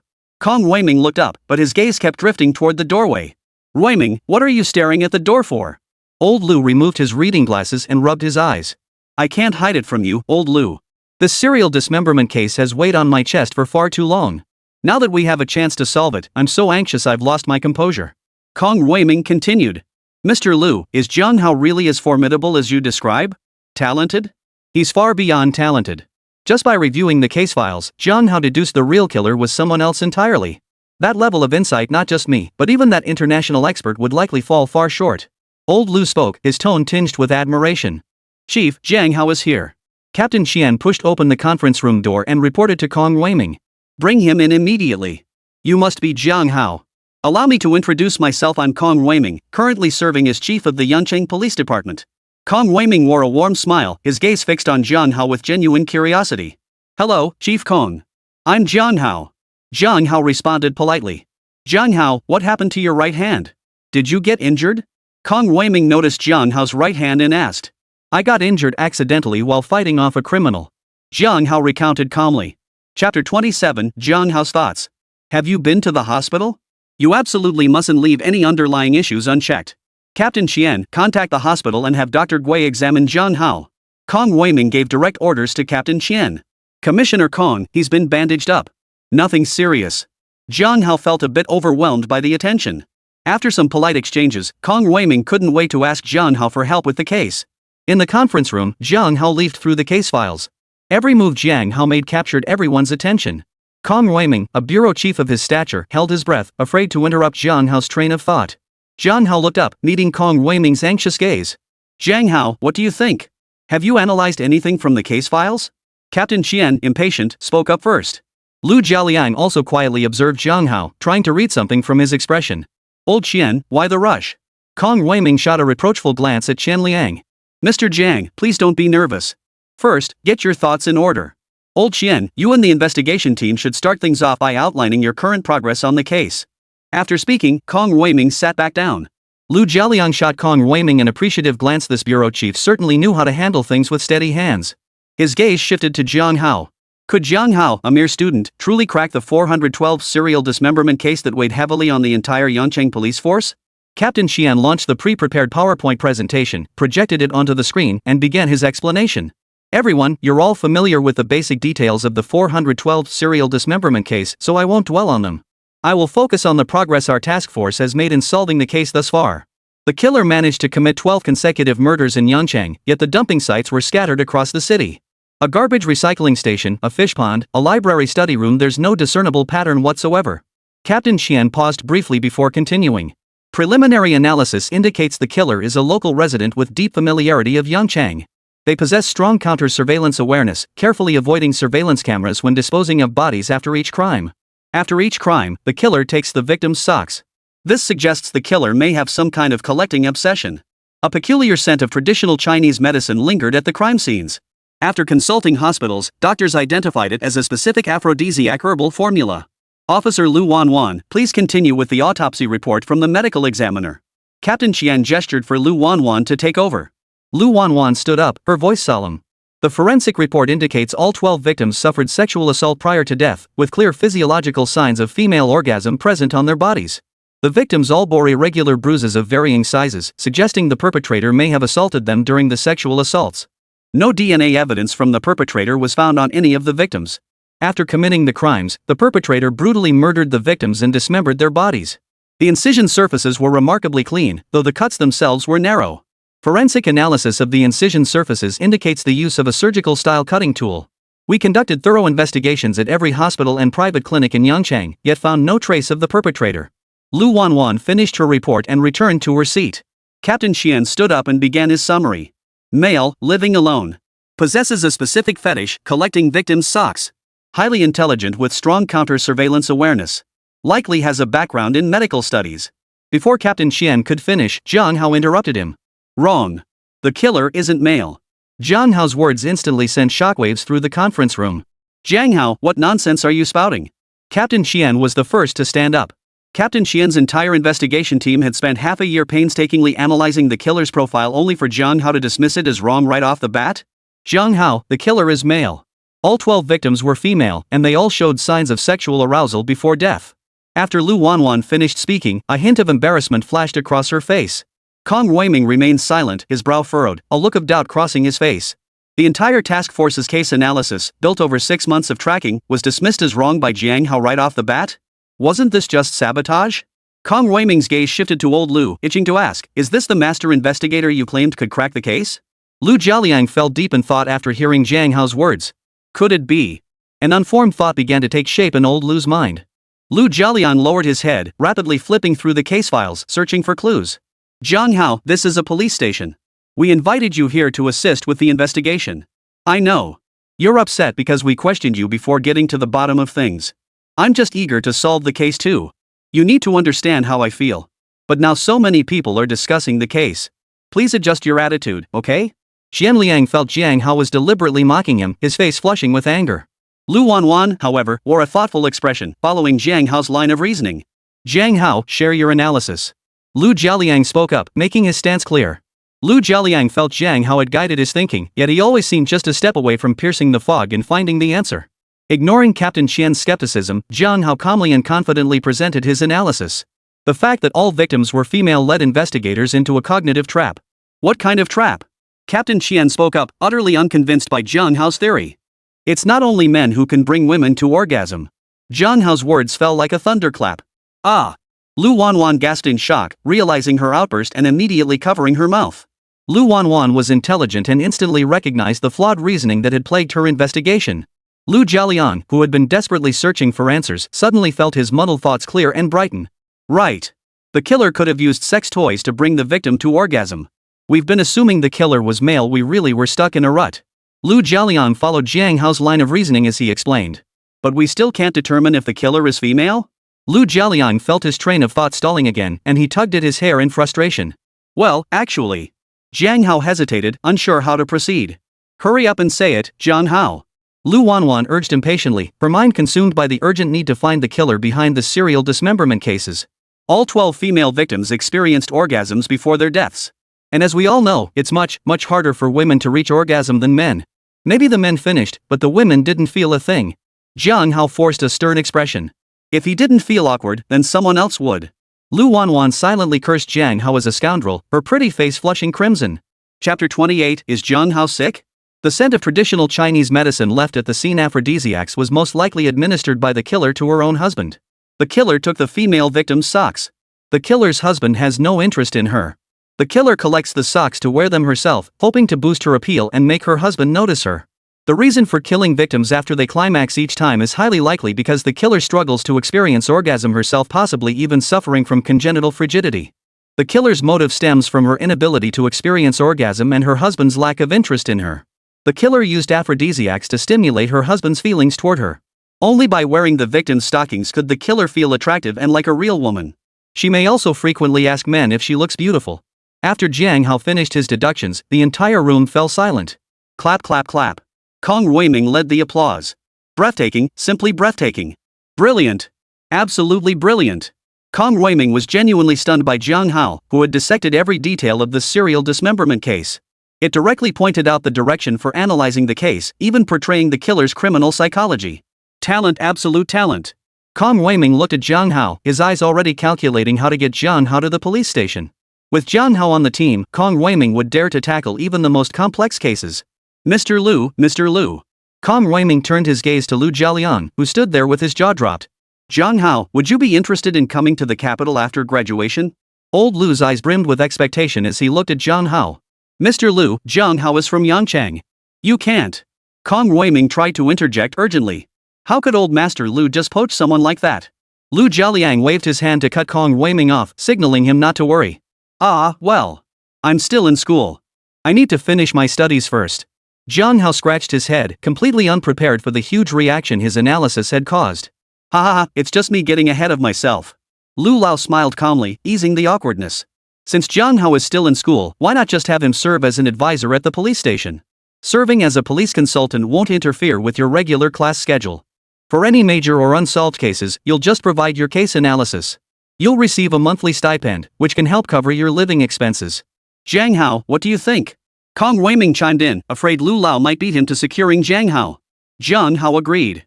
Serving as a police consultant wouldn't interfere with his studies, and he'd earn extra income. There was no reason to refuse. Captain Qian, compile Jiang Hao's analysis of the suspect into a report and distribute it. Notify all precincts to investigate the suspect based on these leads and strive to solve the case as soon as possible. Restore clear skies to Huanyang City. Kong Ruiming acted decisively, immediately assigning tasks and relaying the orders. In the police station lobby, Lu Wanwan came out to see Jiang Hao off. Her mind was elsewhere as she walked, preoccupied with the words her grandfather, Lu Jialiang, had spoken to her. Wanwan, try to talk with Jiang Hao more often. He's a really good kid. Didn't you say you wanted to find a boyfriend who's better at solving cases than you? I think Jiang Hao would be perfect. He's cheerful and full of promise. Lu Wanwan pondered her grandfather's words, a complex expression crossing her face. Jiang Hao, I'm right here. Lu Keqing stood between Jiang Hao and Lu Wanwan, glaring warily at Lu Wanwan. So, Jiang Hao, how'd it go? Lu Keqing asked Jiang Hao. It went smoothly. Jiang Hao scratched his nose and replied. Officer Lu, can we head back now? Lu Keqing's tone turned cold, unwilling to engage with Lu Wanwan. Of course. Mr. Jiang. Mr. Jiang, the police will notify you of any new developments in the serial dismemberment case. If any difficulties arise, I'll contact you via WeChat. Jiang Hao served as the police department's consultant, and Lu Wanwan was responsible for liaising with him. Well, goodbye, Consultant Jiang. After saying this, Lu Wanwan turned and entered the police station. A faint sense of loneliness clouded Lu Wanwan's eyes. With a soft sigh, she immersed herself in her work. Jiang Hao, weren't you brought in to help analyze cases? How did you become the police station's consultant? Lu Keqing looked at him with pure curiosity. I pointed out the flaws in the police's investigative approach and guided them toward the correct direction. I never expected to be appointed as an advisor outright. Jiang Hao found it somewhat unbelievable himself. Jiang Hao, you're amazing. Lu Keqing didn't hold back her praise. Jiang Hao felt a bit embarrassed by the praise and rolled down the car window for ventilation. Knock knock knock. There was a knock on Jiang Hao's door. Who is it? Wrapped in his pajamas, Jiang Hao opened the door, his eyes still heavy with sleep. Sis Keqing? Jiang Hao, I came to bring you breakfast.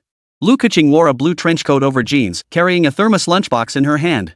After Jiang Hao injured his right hand, Lu Keqing moved into the apartment next door to take care of him. Lately, she'd even started bringing him breakfast every morning. Sis Keqing, you don't have to bring breakfast every day. I can just grab something from a street vendor on my way. Looking into Lu Keqing's bright eyes, Jiang Hao felt a pang of guilt. Street food isn't safe. Who knows how many additives they use? You'll ruin your health eating that stuff all the time. Lu Keqing opened the lunchbox as she spoke. The breakfast Lu Keqing had prepared for Jiang Hao was simple: fried dough sticks, eggs, and a bowl of millet porridge. Jiang Hao took the soy milk with his left hand and took a sip. Sis Keqing, this soy milk tastes a bit off today. It's kind of bitter. Jiang Hao stuck out his tongue as he spoke. No, you don't. Are you feeling under the weather? Is your forehead hot? Just as Lu Keqing reached out to feel Jiang Hao's forehead, she realized it was inappropriate and withdrew her hand. Where's your medical kit? Use the thermometer to check. Lu Keqing's voice carried a hint of urgency. I haven't had time to prepare one yet. Jiang Hao had only just moved in and hadn't had time to prepare. Eat breakfast first. I'll go back and find it. With that, Lu Keqing dashed out the door, leaving a trail of wind in her wake. Before Jiang Hao could take 2 sips of his soy milk, Lu Keqing burst back in, breathless, clutching a pink first aid kit. Jiang Hao, lift your arm. The thermometer goes under your arm. Lu Keqing murmured softly, avoiding eye contact with Jiang Hao. It'll take 5 minutes. Lu Keqing's hand inevitably touched Jiang Hao's body, still warm from his body heat. 37.9 degrees Celsius. He really does have a fever. After saying this, Lu Keqing took a pink cooling patch from the medical kit. Jiang Hao, stay still. I'll apply the cooling patch for you. Maybe I should just do it myself. Jiang Hao didn't want to trouble Lu Keqing. Why are you being so polite with me? Lu Keqing stood up and applied the cooling patch she was holding to Jiang Hao's forehead. Standing so close to Jiang Hao, Lu Keqing drew his attention. Her neck was gracefully curved, her collarbone clearly visible. She wore a white spaghetti strap top, its shoulder straps adorned with pink ruffled lace. 2 little white rabbits were embroidered where the straps met, cute and playful. There you go. After applying the fever-reducing patch, Lu Keqing stepped away from Jiang Hao. The visual treat before Jiang Hao vanished instantly, disappearing from view. Brother Jiang. Are you up yet? You're gonna miss the 8 a.m. class. That's old son's class. Show up late and he'll fail you on the spot. Hurry up, Brother Jiang. Hu Ming knocked on the door and called out to Jiang Hao from outside. Hu Ming, you go ahead. My stomach's feeling a bit off. I'll catch up with you as soon as I'm done. Jiang Hao dismissed Hu Ming. I'm leaving now, Jiang Hao. Take care of yourself. Lu Keqing picked up the medical kit and left first. Hey, beautiful. Who are you? How did you get out of Brother Jiang's room? Hu Ming's mouth hung open in disbelief at the scene before him. Hello? Lu Keqing covered her face with her hands and hurried into the next room. Slam. The door slammed shut. Behind it, Lu Keqing's ears had already turned crimson. Hu Ming, what are you doing? Jiang Hao stepped out of the rental apartment and locked the door. Hu Ming's nose kept sniffing around Jiang Hao. Brother Jiang, did you know? You know what I mean. Hu Ming's eyebrows shot up, his face contorted into an expression that defied description. Hu Ming, what the hell are you imagining? Jiang Hao smacked Hu Ming squarely on the head, squashing his lewd thoughts. Brother Jiang, who was that beauty just now? Hu Ming couldn't help but ask. My nanny. My hand got injured, so the nanny came to take care of me. Jiang Hao replied. Nanny? Who are you trying to fool?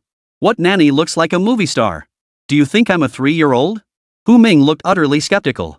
Believe it or not. Didn't you see my injured hand?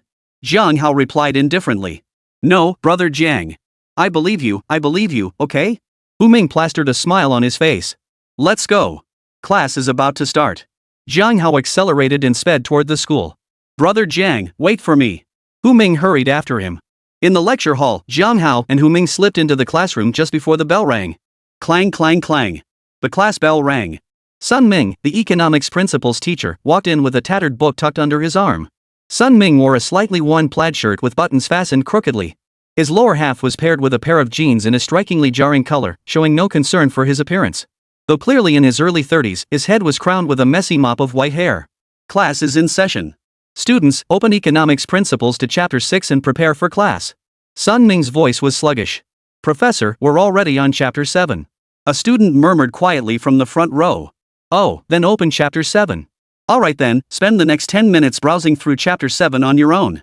After finishing his instructions, Sun Ming opened the presentation machine on the podium and began searching for the chapter 7 PowerPoint on economic principles using the browser. Old Sun, he's actually preparing the lecture materials on the spot just searching in the browser. I feel like I could just read it off the screen too. College life, huh? That's just how it is. Hey bro, let's team up for a match. Wanna jump into a free-for-all? Sure thing. Students listening to the lecture whispered among themselves. Brother Jiang, I heard Professor Sun Ming wasn't always like this. Professor Sun Ming used to be very dedicated in class. He was the best economics lecturer in all of Yangcheng. Hu Ming whispered in Jiang Hao's ear. What happened to teacher Sun Ming? How did he become like this? Jiang Hao asked Hu Ming in a low voice. Ah, it's all because of the killer behind the 412th serial dismemberment case. Teacher Sun Ming's wife, Teacher Ma Yuan, was one of the victims. After graduating from Yang University, Teacher Sun Ming and his wife both stayed on to teach here. It was a beautiful love story at our university. Who could have imagined Teacher Ma Yuan would meet such a tragic end? They say when Professor Sun Ming saw his wife's body, his hair turned completely white overnight. He never regained his former vigor and spirit. Hu Ming finished his story, sighing deeply. Jiang Hao was deeply moved. He never imagined that his economics principles professor was actually a family member of the victim. Chapter 29, Clues to the Killer. Sorry, everyone. I've been having trouble remembering things lately. Now, let's begin the lecture. Sun Ming apologized and began the formal lecture. Today we'll cover Chapter 7, the relationship between consumers, producers, and market efficiency. After finishing his introduction, Sun Ming casually sketched a production curve on the blackboard. Damn, old Sun is just old Sunday. He can draw a production curve diagram on a whim. Hu Ming exclaimed in admiration. Jiang Hao lifted his head, focusing intently on the lectern. Sunlight streamed through the window, casting a silvery glow over Sun Ming's graying hair. Sun Ming's gaze was focused and resolute as he stared intently at the students below, as if determined to pour his entire lifetime of knowledge into their young minds. His voice, steady and powerful, echoed through the classroom long after he spoke. Students who had been shouting about playing together had long since put down their phones, immersed in the ocean of knowledge for a long time. Class dismissed for today, everyone. Remember to review when you get back. Economic principles require understanding and memorization, never just rote learning. Sun Ming finished speaking, clutched his worn copy of Principles of Economics with his right hand, and shuffled out of the classroom like a zombie. Brother Jiang, Teacher Sun's lecture was truly excellent. Hu Ming, who usually couldn't care less about lectures, had been so captivated by Sun Ming's teaching that he'd started paying close attention. I hope the police catch the killer soon. Jiang Hao dropped his usual carefree expression, his voice turning serious. Yeah. Catch the killer sooner so Teacher Sun Ming can recover faster. Hu Ming murmured in agreement. Yangcheng Police Department, Joint Command Center for the 412 serial dismemberment case. Kong Ruiming hadn't slept for 3 days and nights since Jiang Hao pointed them in the right direction for the investigation. He mobilized every available officer in Yangcheng for the investigation, personally commanding operations from headquarters. Lu Jialiang, being too elderly, was persuaded by Kong Ruiming to return home after enduring 2 days of sleepless vigil. Old Kong, we've been combing through leads for 3 days straight and haven't found a single trace of the killer. Is that kid you hired any good? I heard that kid is still a student? The voice belonged to Deputy Chief Wei Zuan. Wei Zuan oversaw the task force.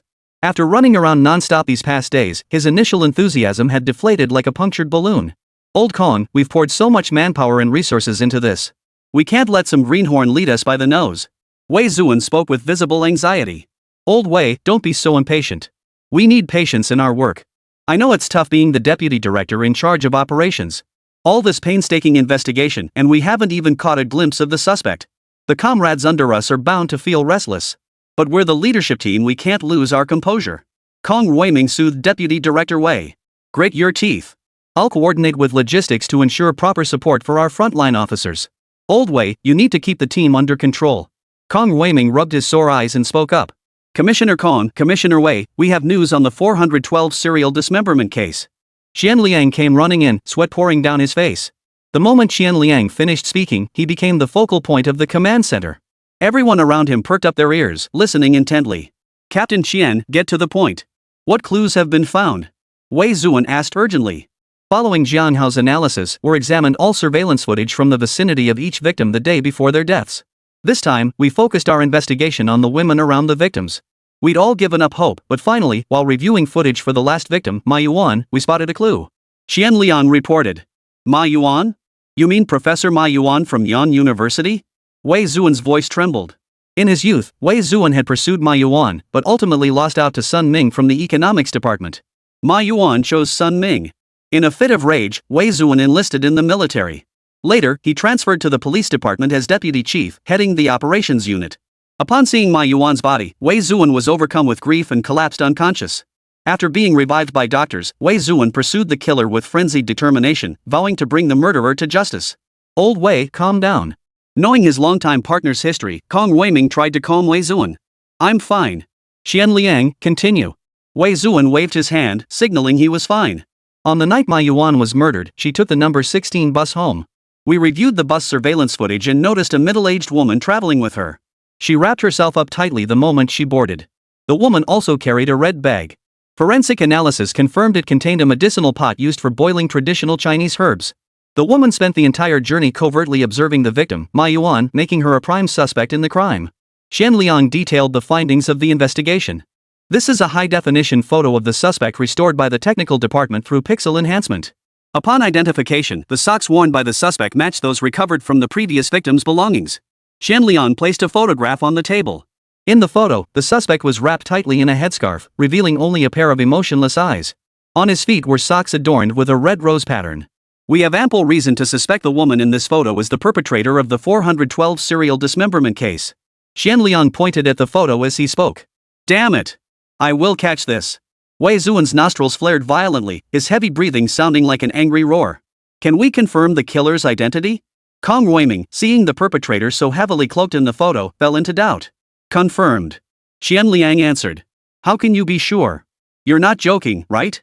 The killer was wrapped up so tightly, clearly prepared in advance. That's precisely to evade police tracking.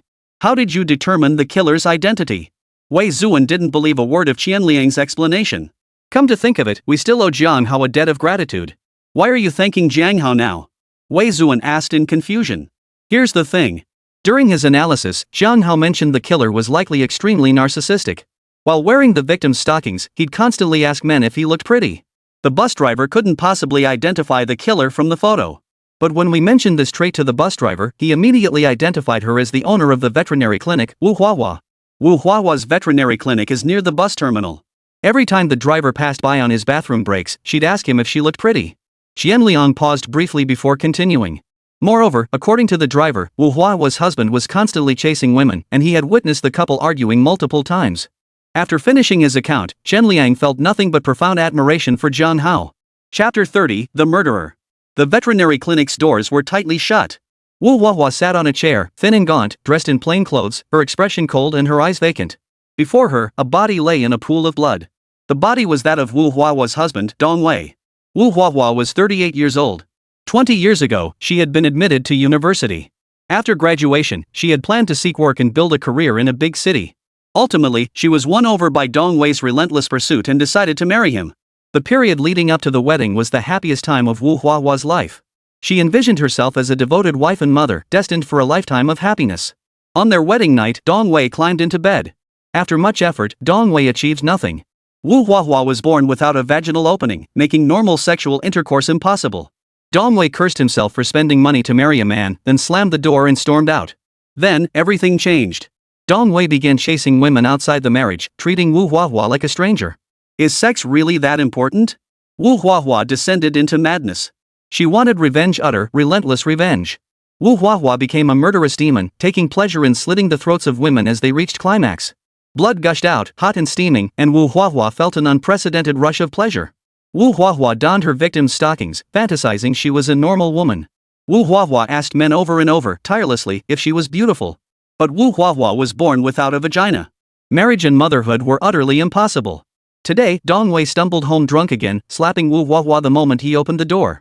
What bull vows, what bull promises of eternal love? Dong Wei collapsed, falling into a pool of blood. Wu Huahua clutched his lifeless body, her hands constantly stroking his face. Wu Huahua desperately wished she could go back to the past. Bang! The front door was smashed open. Hands behind your head. Hands behind your head. Wu Huahua, you're under arrest. In the police station interrogation room, Wu Huahua sat silently before the interrogation desk. Wu Huahua, don't resist arrest.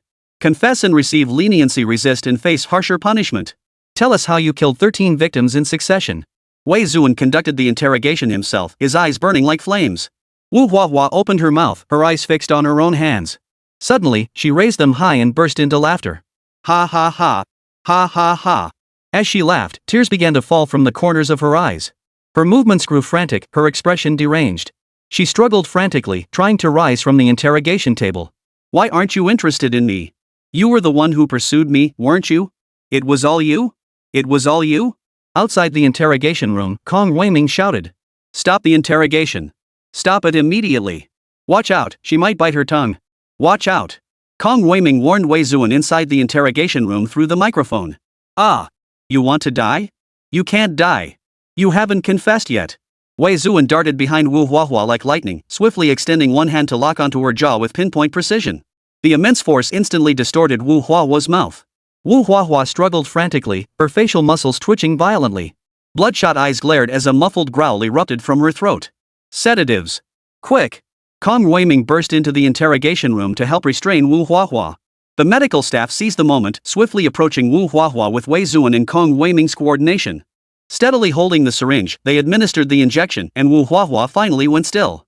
With Wu Huahua now under special guard, Kong Weiming and Wei Zuan finally had a chance to catch their breath. Damn it, what the hell is wrong with this woman? Kong Weiming cursed, a rare occurrence for him. Are you okay, old Wei? Kong Weiming looked at Wei Zuan, whose right hand was covered in blood. I'm fine.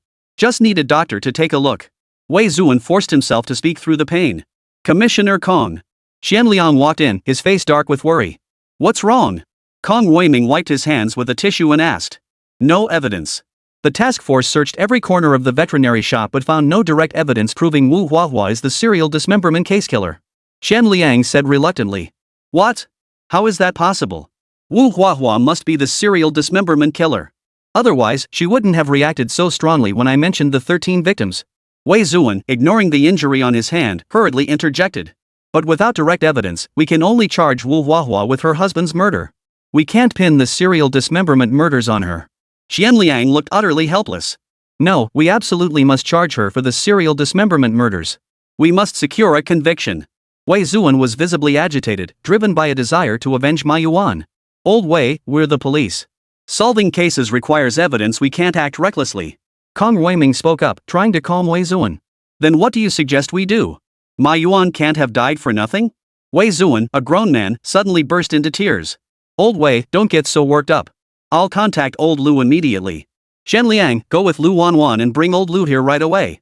After speaking, Kong Weiming continued to comfort Wei Zuan, who was crying uncontrollably. What? Xianliang, what did you say? The killer's been caught. Lu Jialiang's mouth fell slightly open, his cloudy eyes widening in shock. His deeply wrinkled face was etched with utter astonishment.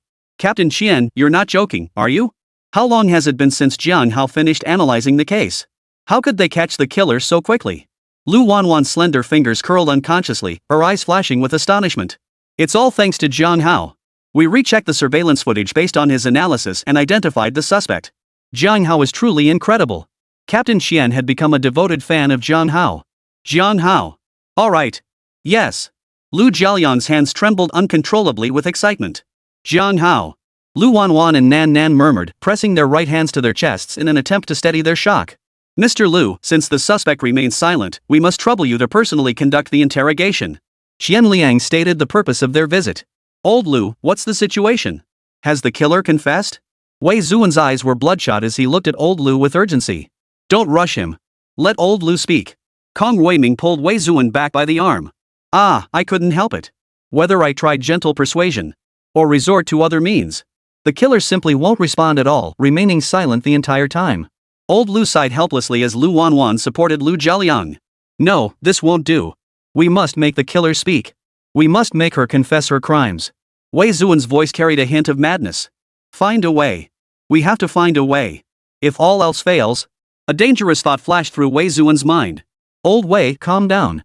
You're not in any condition to participate in the interrogation. Kong Weiming's tone was stern. Matters of principle could not be compromised. How about I question Jiang Hao?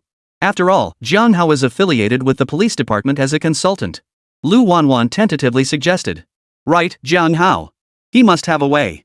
If he can analyze the killer's basic profile, he must have a way to make the killer talk. Wei Zuan spoke up, clutching at straws like someone drowning. I'm going to get Jiang Hao. Wei Zuan stood up, ready to go find Jiang Hao. Old Wei, sit down. Kong Weiming held Wei Zuan back. Wei Zuan was in no condition to go find Jiang Hao, and Kong Weiming didn't trust him to handle it. Lu Wanwan, you and Captain Qian go fetch Jiang Hao. I'll sign the order immediately. Kong Weiming issued the directive. Lu Wanwan and Captain Qian received the order and turned to leave the interrogation room.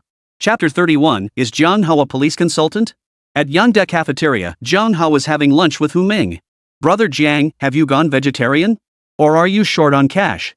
Why are you ordering nothing but veggies? Hu Ming eyed Jiang Hao's tray, oyster sauce lettuce, stir-fried green beans, braised eggplant, even cold-dressed cucumber, nothing but vegetables. Hu Ming, snap a few pics of me eating. Jiang Hao, unable to use his hands, asked Hu Ming to take pictures for him. Before Jiang Hao left, Lu Keqing had repeatedly urged him to eat lighter meals to aid his recovery. Alright, brother Jiang. Hu Ming handed the phone back to Jiang Hao after snapping the photos. Hu Ming, you should eat more vegetables. It's good for your health. Jiang Hao pushed his plate toward Hu Ming. Thanks, brother Jiang. Brother Jiang, what are you eating then? Hu Ming asked in confusion. I'll be eating the chicken cutlet you ordered, of course. Jiang Hao had already picked up a large piece of chicken cutlet from Hu Ming's tray with his chopsticks. Ah. No, brother Jiang. I'm still growing. Brother Jiang, why are you picking up the ribs again? Dad, save me a piece. No way. I'm eating. Hu Ming wore a mournful expression as he shoveled food into his mouth. So childish. Why are boys always so childish? Molly pushed open the private room door, carrying a tray of food. The school beauty, Wang Ting, always ate in the cafeteria's private dining area and had her own private room. What's up, Lily? Wang Ting took the tray from her best friend Molly and asked. I just saw Jiang Hao and some guy in the cafeteria hall fighting over a piece of chicken cutlet. So childish. Molly's tone was dripping with contempt. Wang Ting's hand trembled slightly, a ripple of unease washing over her. Wonder where that wild woman Jiang Hao was hanging with last time is now. If I ever run into her, I'll slap her across the face and get revenge for you, Ting Ting. Molly spat out the threat. Wang Ting had been slapped by Li Chan last time and took ages to recover. This time, she'd intended to leave immediately upon seeing Jiang Hao in the cafeteria, but her best friend Molly stopped her. Ting Ting, I heard you landed that internship at Lee's technology investment. You're amazing. Noticing Wang Ting's gloomy mood, Molly quickly changed the subject. Ting Ting, once you start your internship at Lee's tech investment, you'll become a successful career woman in the city. Jiang Hao? He's just a guy who only knows how to latch onto rich women. He's not worthy of you at all. Molly's words restored Wang Ting's confidence. Yes, she was about to start her internship at Lee's technology investment. Soon, she'd be a business elite envied by countless classmates. Jiang Hao was just a man who sold his looks. He was utterly beneath her. Outside the cafeteria, Shen Lian pulled the police car to a stop. Man, I really miss those college days eating at the cafeteria. Back when I didn't have a beer belly and my looks rivaled Daniel Wu's. No idea how many female seniors and juniors secretly sent me love letters back then. Damn it, time is such a cruel killer. Xian Ming stood at the cafeteria entrance, reminiscing about his youth. Hey, Xiaolu, wait for me. Lu Wanwan had no interest in listening to Chen Liang's tales of glory and headed straight into the cafeteria to find Jiang Hao. Lu Wanwan and Chen Liang's arrival caused quite a stir in the cafeteria. Holy crap, how did Uncle Hat end up at Yangda? Holy crap, did Hat Uncle find out I was cheating in PUBG? I knew it. Lu Benwei, you little cheater. Give me back my breakfast money. Technology changes lives, lagging behind means getting beaten. I'm outta here, Lu Benwei. Holy crap, is that beauty a police officer? How come she's so stunning? Sis, I'm guilty. Come arrest this arsonist of your heart yourself. Damn, bro, you're so bold. The buzzing crowd gradually shifted the topic to Lu Wanwan. As for Qian Liang? The cafeteria students shrugged. What's so interesting about a balding middle-aged man? Officer Qian, what brings you to Yangda? Has the serial dismemberment killer been found? Who the hell is it? I'll avenge Yuan. Teacher Sun Ming came to the cafeteria for lunch and spotted Chen Lian with Lu Wanwan. Forgetting to eat, Sun Ming urgently wanted to know about the killer. Mr. Sun, please calm down. We'll definitely notify you if we have any concrete information about the killer. We're just as eager to solve this case. Xian Liang sighed, feeling hesitant to face Sun Ming. Sun Ming made repeated trips to the police station inquiring about the killer. Xian Liang witnessed firsthand how Sun Ming, once a spirited young man, had turned white overnight, weeping bitter tears for his deceased wife. The diners around them fell into hushed whispers once more. Is Uncle Hat here to see Professor Sun Ming? Mr. Sun Ming is such a good teacher. How could he possibly commit a crime? I even took his principles of economics class. It's not teacher Sun Ming who committed the crime. Most likely, it's because of his wife, Teacher Ma Yuan. Teacher Ma Yuan? The victim in that serial dismemberment case? They say the killer brutally cut her body into pieces after she died. That murderer is truly a monster. Hope Uncle Hat solves the case soon. Xian Liang was torn. The current evidence was insufficient to convict the killer. Telling Sun Ming now that if the killer couldn't be convicted, justice for the victim would remain unattainable would likely be too much for him to bear. He'd probably collapse on the spot. Xiaolu, go find Jiang Hao. Xian Liang didn't mention the purpose of asking for Jiang Hao, afraid it might arouse Sun Ming's suspicion. Jiang Hao? You mean Jiang Hao from class 241? He's my student. I just saw him when I was getting my meal. I'll take you to him.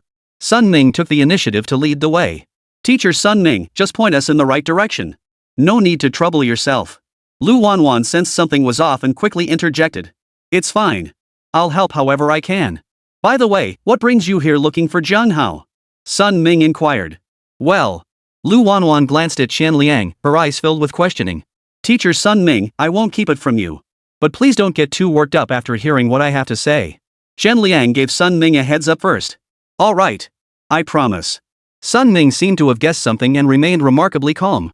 The killer who murdered your wife has been apprehended, but he refuses to confess. Based on the evidence the police currently have, it's impossible to convict the killer. Jiang Hao is now serving as a consultant for the police department. We came to seek Jiang Hao's assistance to see if there's any way forward. That's the situation, Teacher Sun Ming. Rest assured, we will bring the killer to justice. Qian Liang finished speaking and let out a heavy sigh. Chapter 32, Jiang Hao's interrogation method. Teacher Sun Ming, are you okay? Lu Wanwan waved her hand in front of Sun Ming's face, snapping him out of his daze. I'm fine. I'll take you to find Jiang Hao right away. Sun Ming's body trembled slightly as he spoke, his voice choked with emotion.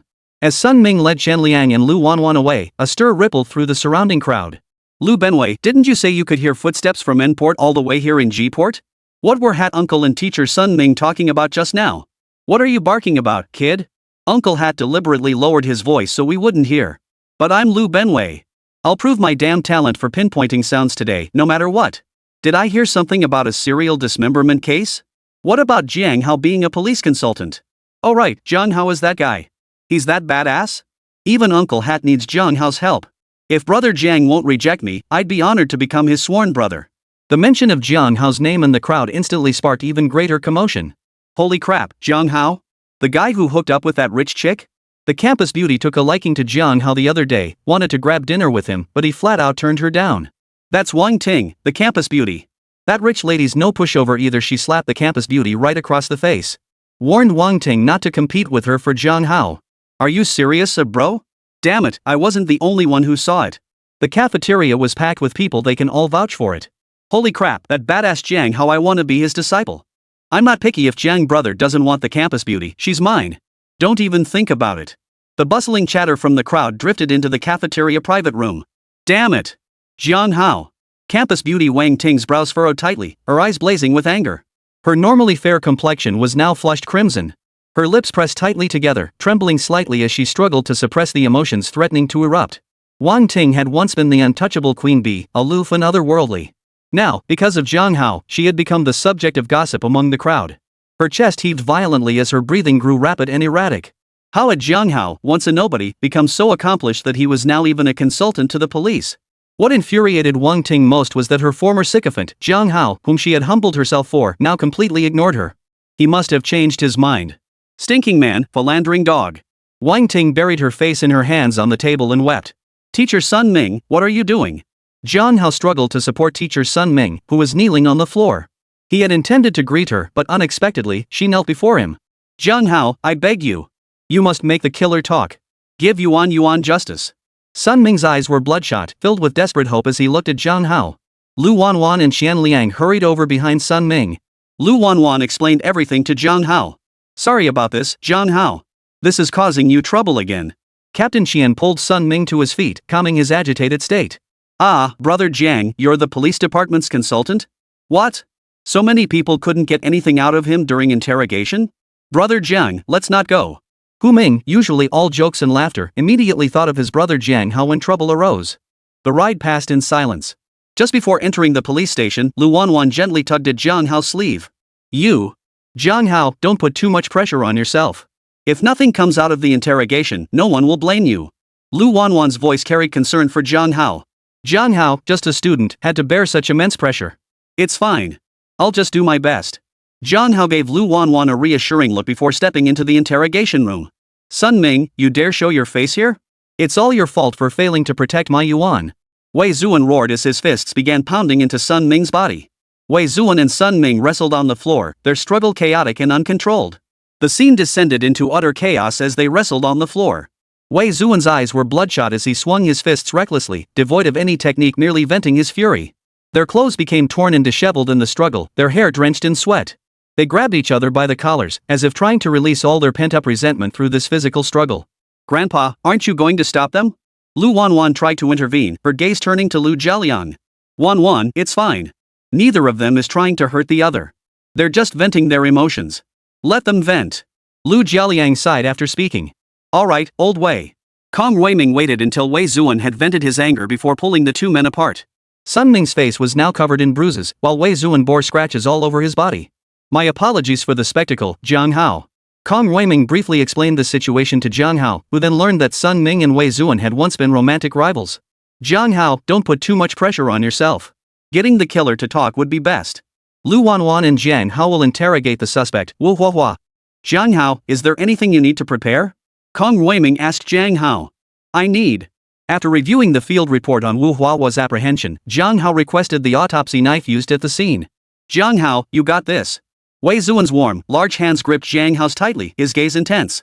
Amidst the hopeful gazes of the crowd, Jiang Hao and Lu Wanwan entered the interrogation room. The cramped, enclosed interrogation room featured monotonous grayish-white walls that created an oppressive atmosphere. A bright incandescent bulb hung from the center of the ceiling, casting a harsh, pallid light that illuminated every detail within the room. Inside stood a simple table and two chairs, their metal legs gleaming coldly under the light. Wu Huahua sat expressionless, her face like a lifeless mask. Her face was as pale as paper, devoid of any color, as if the vitality of life had been drained from her. Her eyes were hollow and vacant, staring straight ahead. Her dull eyes held no fear, no regret, no hope, only endless emptiness and indifference. Wu Huahua, we have irrefutable evidence of your crimes. We urge you to confess voluntarily. It is in your best interest. Lu Wanwan slammed her hand on the table, commencing the interrogation. Wu Huahua glanced up at Lu Wanwan, remaining silent. Wu Huahua, if you cooperate fully, the law may show leniency. But if you persist in your silence and resist interrogation, the consequences will be far more severe. Chapter 33, Interrogating the Killer. Wu Huahua maintained her cold demeanor, as if Lu Wanwan's words were nothing more than a gentle breeze. The interrogation reached an impasse. Outside the interrogation room, Wu Huahua is as stubborn as a dead pig in boiling water. She's dead set on not talking. Xian Liang couldn't help but speak up. Don't worry. Let's see how Jiang Hao handles this. Kong Weiming pinned his hopes on Jiang Hao. Yeah, I'm also eager to see what this kid Jiang Hao can do. Trust Jiang Hao. Without him, we wouldn't have had a chance to catch the killer. Lu Jialiang's determined gaze pierced through the glass toward Jiang Hao inside the interrogation room. Jiang Hao. Inside the interrogation room, Lu Wanwan's delicate lips trembled slightly as she turned her pleading gaze toward Jiang Hao. Young lady, you seem quite dependent on this young man beside you, don't you? Wu Huahua's dry lips parted slightly as she spoke slowly. What you need to do now is confess to the crime and admit your guilt. Don't try to divert attention. Lu Wanwan's cheeks instantly flushed crimson. Her hands unconsciously clasped together, her eyes filled with nervousness. Jiang Hao, don't listen to her nonsense. Jiang Hao waved his hand, cutting Lu Wanwan off. He then leaned close and whispered softly into Lu Wanwan's ear. After hearing his words, Lu Wanwan flushed and dashed out. Jiang Hao then turned his gaze toward Wu Huahua, who was also studying him with a curious look. Don't waste your breath. I won't say a single word. Wu Huahua croaked. Jiang Hao merely smiled, drawing a scalpel from his hand. Wu Huahua's eyes widened in shock. The moment she saw the scalpel in Jiang Hao's hand, she froze solid. Her face turned deathly pale, like a flower ravaged by frost. Her lips trembled, as if she wanted to say something, but not a single sound escaped her. Her arrogant, domineering aura vanished without a trace in that instant, replaced by a murderous glint in her eyes.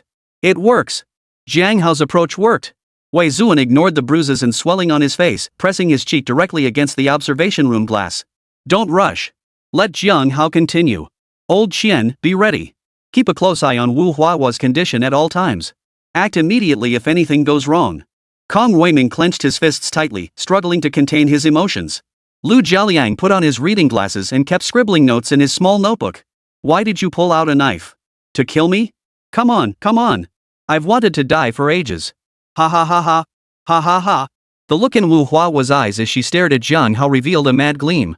Her voice was shrill and piercing, filled with despair and rage, as if she were unleashing all the pain and madness within her.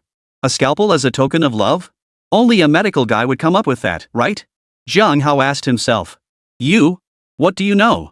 Wu Huahua felt as if the man before her had seen right through her. I reviewed your criminal case files and discovered your weapon of choice was a scalpel. As a former Chinese language major, why would you resort to using a scalpel? What special significance does a scalpel hold for you? Your husband, Dong Chang, was a medical student, though he ended up becoming a veterinarian. Jiang Hao spoke methodically. Outside the interrogation room. How did Jiang Hao know Dong Chang was a medical student? We haven't had time to investigate that yet, have we? Kong Weiming questioned. Jiang Hao saw a photo of the deceased Dong Chang and deduced it immediately. Lu Jialian's breathing quickened, his chest heaving violently as he was utterly stunned by Jiang Hao. Jiang Hao's psychological profiling had reached an almost supernatural level. Jiang Hao, I'm back. Inside the interrogation room, Lu Wanwan followed Jiang Hao's instructions and slipped on a pair of black stockings. Her legs, encased in the dark stockings, resembled mysterious and alluring works of art in the night. The silky smooth stockings clung tightly to her long, straight legs, tracing their perfect contours. Starting from her delicate ankles and extending upward, every curve was perfectly placed, radiating an irresistible charm. Lu Wanwan shyly covered her face. Jiang Hao had told her to put on a pair of stockings, claiming it would help solve the case. But wasn't this supposed to be about solving the case? Why was Jiang Hao staring at her legs the whole time? She was mortified. Jiang Hao. Lu Wanwan's voice snapped Jiang Hao out of his reverie. Come here. Put your legs on the chair. Jiang Hao pulled over a chair and gestured for Lu Wanwan to place her leg on it. Lu Wanwan found herself placing her leg on the chair. Suddenly, Jiang Hao's hand clasped tightly around Lu Wanwan's leg. The sensation that traveled up Lu Wanwan's leg caused Jiang Hao to lose himself momentarily. Her cheeks flushed crimson in an instant, like the dazzling sunset sky, her eyes brimming with bashfulness. Lu Wanwan forcefully pulled her leg free from his grasp and pouted. Jiang Hao, what are you doing? Don't move. Jiang Hao's voice was stern, and Lu Wanwan froze instantly. What is that Jiang Hao up to? I'm going to teach him a lesson. Lu Jialiang brandished his cane, ready to storm in and confront Jiang Hao. Mr. Lu, calm down, calm down. Jiang Hao must have his reasons for doing this. Let's wait a bit longer, just wait. Kong Ruiming grabbed the furious Lu Jialiang. Jiang Hao, you're truly brave. Inside the interrogation room, Jiang Hao picked up the scalpel in his right hand and began tracing it along Lu Wanwan's leg. Lu Wanwan closed her eyes, choosing to trust Jiang Hao. Stop. Stop. I'll talk. I'll tell you everything. Tears fell from Wu Hua's eyes as her face contorted with agony. Her body trembled slightly, as if tormented by inner anguish. Kong Ruiming took over the interrogation. Jiang Hao walked out of the interrogation room under Lu Jialiang's murderous glare. Jiang Hao, how did the killer confess?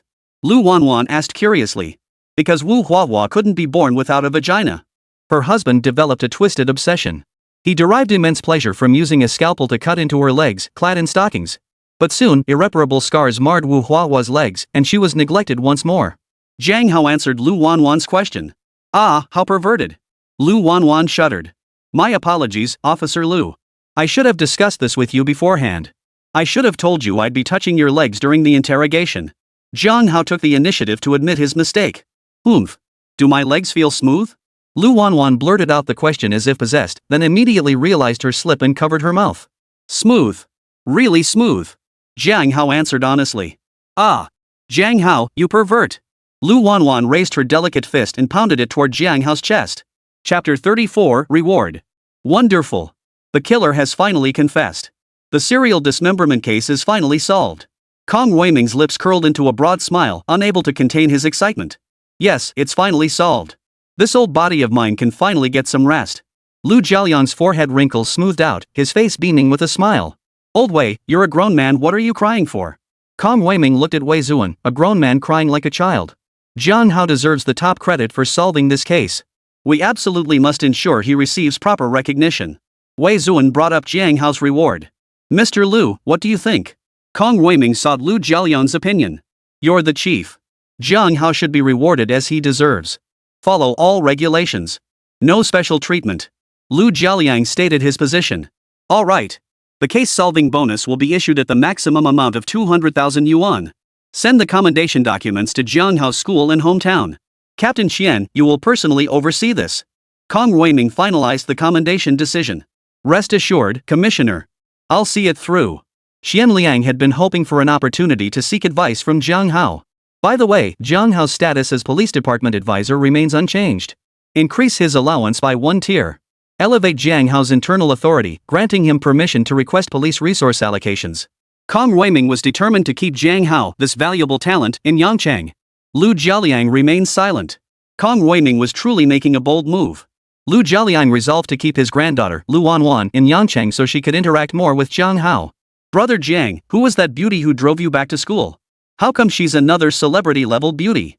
Brother Jiang, do you have some kind of magic? Teach me a few tricks. How come so many beauties are always around you?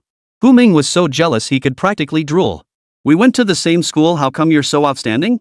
Pretty? Just average, I guess. Jiang Hao dodged the question.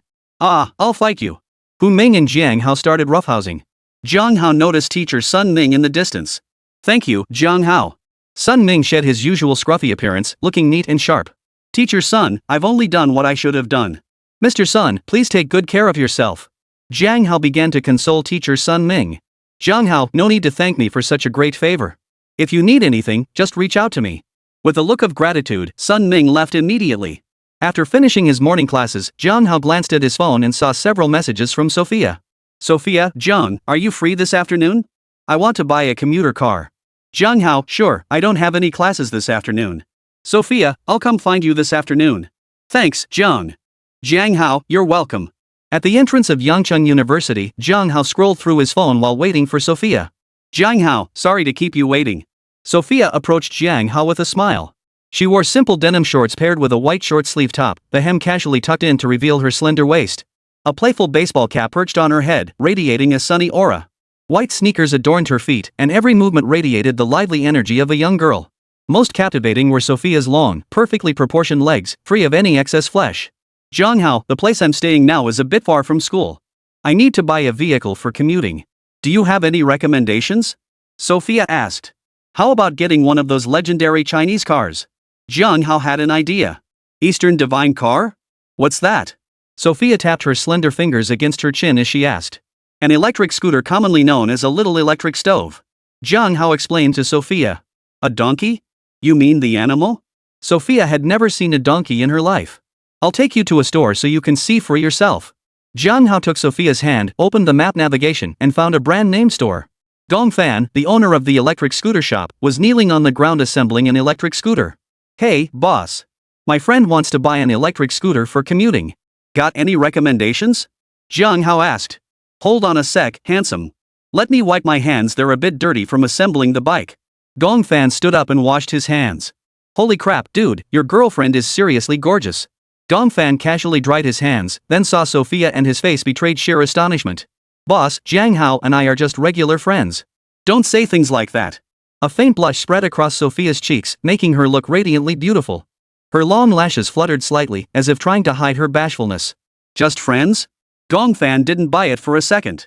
The way that beauty looked at Jiang Hao didn't seem like that at all. Boss, tell us about the electric donkey. Jiang Hao spoke up, easing the awkwardness. Ah, sure. Let me tell you about it.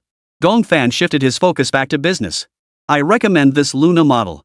Trendy Italian retro-style goddess's exclusive ride. Featuring romantic, girly mood lighting. Gong Fan opened the seat and continued his pitch. 30L ultra-large storage space, 580mm embossed seat cushion. Pedal-shaped rims with dual front and rear suspension. Best of all, you can customize your own voice assistant. Gong Fan, the boss, patted the electric scooter. Don't touch me, don't touch me. A girl's voice came from the e-scooter. That's amazing. Sofia looked astonished, captivated by the electric scooter's sleek design. You can even customize the voice to match the owner's preferences. Gong Fan, the owner, continued his introduction. Jiang Hao, Sofia really likes the e-donkey. Sofia wants to buy one. Sofia selected a pink electric scooter. Jiang Hao, hop on. Sofia will take you for a ride. Sofia was thrilled and couldn't wait to ride the scooter. Jiang Hao, hold on tight, I'm starting up. Jiang Hao's arms wrapped loosely around Sofia's waist, daring not to make any unnecessary movements. Sofia wore a crop top, her fair skin glowing in the sunlight. Jiang Hao, hold on tight. Sofia gestured for Jiang Hao to hold her tighter. The moment his hands touched Sofia's soft waist, it felt like an electric current surged through his body.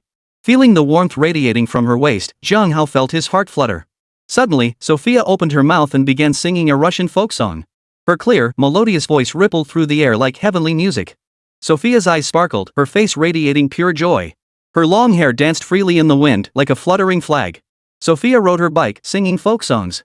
In that moment, it seemed as though the entire world had blossomed for Sofia. Jiang Hao was mesmerized. Chapter 35, Sofia's father. Dad, don't worry about Sofia. Sofia's been doing great lately. She's even made a good friend Jiang Hao. Jiang Hao even took me out today to buy an Oriental magic car, a little electric scooter. Jiang Hao, my dad Mendeleev wants to see you. Sofia was video chatting with her father Mendeleev, sharing updates about her recent life. Hello, Uncle Mendeleev. Jiang Hao greeted politely. Hello, young man. How did you learn goose speak? Mendeleev on the other end of the video call was a bit shocked. Dad, Jiang Hao is a genius at ancient goose language, he's really good at it. When I couldn't attend class at the start of the semester, it was Jiang Hao who covered for me. Afterward, even the teaching director was impressed by Jiang Hao's ancient-goose-language skills. Sofia began telling her father about how Jiang Hao had covered her classes. That young man is really quite something. Sofia has never praised any other boy in front of me before. Mendeleev's face wore a look of affection mixed with a touch of teasing. Dad, Sofia's ignoring you. Sofia's cheeks flushed crimson like ripe apples. Eyes lowered, her hands nervously twisting the hem of her shirt, she voiced her displeasure to her father on the other end of the video call. Ha ha ha. Sofia's actually getting shy. Mendeleev on the other end of the video chat burst into laughter. He had never seen his daughter blush before. Roar. A roar echoed from behind Mendeleev, where a bear stood towering over him. Voti, what are you doing here too? Sofia's voice trembled with excitement. Jiang Hao, this is Woti, my companion at home. Voti played with me all the time when I was little. My WeChat profile picture is a photo of me and Voti. Sofia introduced Woti to Jiang Hao. Jiang Hao remembered now the bear in Sofia's profile picture was Woti. Hello, Woti. Jiang Hao greeted Woti with curiosity. Roar roar roar. Woti responded from the other side of the screen. Woti really likes you, Jiang Hao. Mendeleev conveyed Woti's sentiment. Thanks, I like you too. Jiang Hao hadn't expected Woti to truly understand human emotions. With Jiang Hao around, I won't worry about Sofia spending her birthday alone today. Mendeleev took a sip of vodka. Dad. Sofia stamped her foot, her eyes fixed on Jiang Hao. She hadn't dared mention her birthday to Jiang Hao yet, and now that her father had brought it up, her heart raced with anxiety. Uncle, don't worry. Sofia and I are friends. I'll make sure she has a birthday she'll never forget. Sofia was alone in Yangcheng, separated from her family by thousands of miles. Jiang Hao and Sofia were friends. He wouldn't let her spend her birthday alone. Jiang Hao, I hope one day you'll return to Big Goose with Sofia. I'll treat you to my special reserve vodka. Roar roar roar, Woti echoed the invitation in bear language. Jiang Hao, goodbye. Mendeleev hung up the phone. After finishing their meal, Jiang Hao and Sofia returned to school. Jiang Hao, thank you. Sofia is so happy to have a friend like you. Bye, see you next time. Sofia's cheeks still flushed, she smiled and walked away. Jiang Hao, stop right there. Brother Jiang, good news. Director Wu Ku is looking for you. They say they're holding a commendation ceremony for you. Hu Ming found Jiang Hao, panting heavily. Commendation? What kind of commendation? Jiang Hao inquired. It's an award from the Yangcheng Police Department. They're honoring you for assisting in solving the 412 serial dismemberment case. Oh, and Officer Lu Wanwan is here too. Hu Ming answered Jiang Hao as thoroughly as possible. Brother Jiang, let's hurry over. Director Wu and Principal Xiao Chang are both waiting for you. The school has even organized a special commendation ceremony for you. The entire faculty and student body will be in attendance. Hu Ming urged Jiang Hao. Ha? Why such a big deal? Jiang Hao was a bit confused. Captain Qian Liang insisted on it, saying the school and police department are like family. The students are the police department's future force. Captain Qian and the principal emphasized that the commendation ceremony must be done beautifully, setting an example. Let's go. Hu Ming, you lead the way. Jiang Hao quickened his pace, following Hu Ming toward the commendation ceremony. Ting ting, ting ting. The school's calling for the commendation ceremony. All students must attend. Molly entered the room and relayed the school's notice to Wang Ting. A commendation ceremony? What are they honoring? Wang Ting asked, puzzled. I don't have the details either, but I know it's to honor the student who assisted the police in solving this serial dismemberment case. Molly replied. What did you say? The serial dismemberment case has been solved? Wang Ting's eyes widened in disbelief. The serial dismemberment case had plagued Yangcheng police for a full 6 months, leaving them utterly helpless. And now it's been solved? Lily, are you saying it was students from our Yangcheng University who helped the police solve the case? Wang Ting pressed on. Yes. What's wrong? Ting Ting, why did you go out of your way to put on makeup? And why did you change into that little black dress? Isn't that your heartbreaker outfit? Molly was a bit puzzled. Wang Ting didn't answer Molly's questions, instead carefully primping herself. Yangda University had produced a criminal investigation genius so exceptional that even the police took him seriously. She had to find a way to win him over. Only such a genius was worthy of her noble self? As for Jiang Hao? Was he even worthy? At the school commendation ceremony, Chen Liang and Lu Wanwan represented the police, seated at the main table. Beside Chen Liang sat Principal Xiao Chang. Captain Qian, is it really necessary to make this commendation ceremony so grand? Lu Wanwan, who wasn't fond of Captain Qian's approach, murmured her complaint. Lu, Director Kong specifically instructed us to ensure Jiang Hao's commendation is properly carried out. I'm strictly following the bureau chief's orders. Oh, and I've also notified the local branch office about Jiang Hao's rural hometown. They must make sure the commendation ceremony is done in style. Xianliang thought to himself, Jiang Hao is a treasure. When I encounter unsolved or difficult cases in the future, I'll still be counting on Jiang Hao to help crack them. The commendation for Jiang Hao must be handled with the utmost care. Captain Qian, don't worry. I've already sent someone to find Jiang Hao. Jiang Hao will be here any minute. When Xiao Chang learned that the police were honoring Jiang Hao, his narrow eyes widened in disbelief. Behind his glasses, his gaze brimmed with astonishment. Wasn't Jiang Hao a rare athletic prodigy?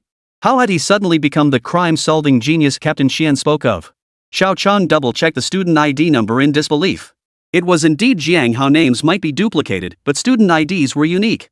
Once again, Jiang Hao had shattered his preconceptions. Chapter 36, Commending Jiang Hao. Hey, isn't this freeloader Jiang Hao? Molly and Wang Ting ran into Jiang Hao and Hu Ming on their way to the commendation ceremony.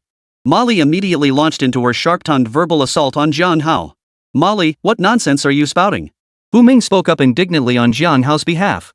Jiang Hao, I hope you see yourself clearly. I've never given you the time of day. Mind your own business and stop talking nonsense. Only a criminal investigation genius like the one honored today is worthy of me.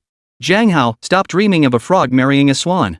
Wang Ting was haughtily arrogant, determined to wash away every trace of the humiliation Jiang Hao had brought upon her, viciously humiliating him.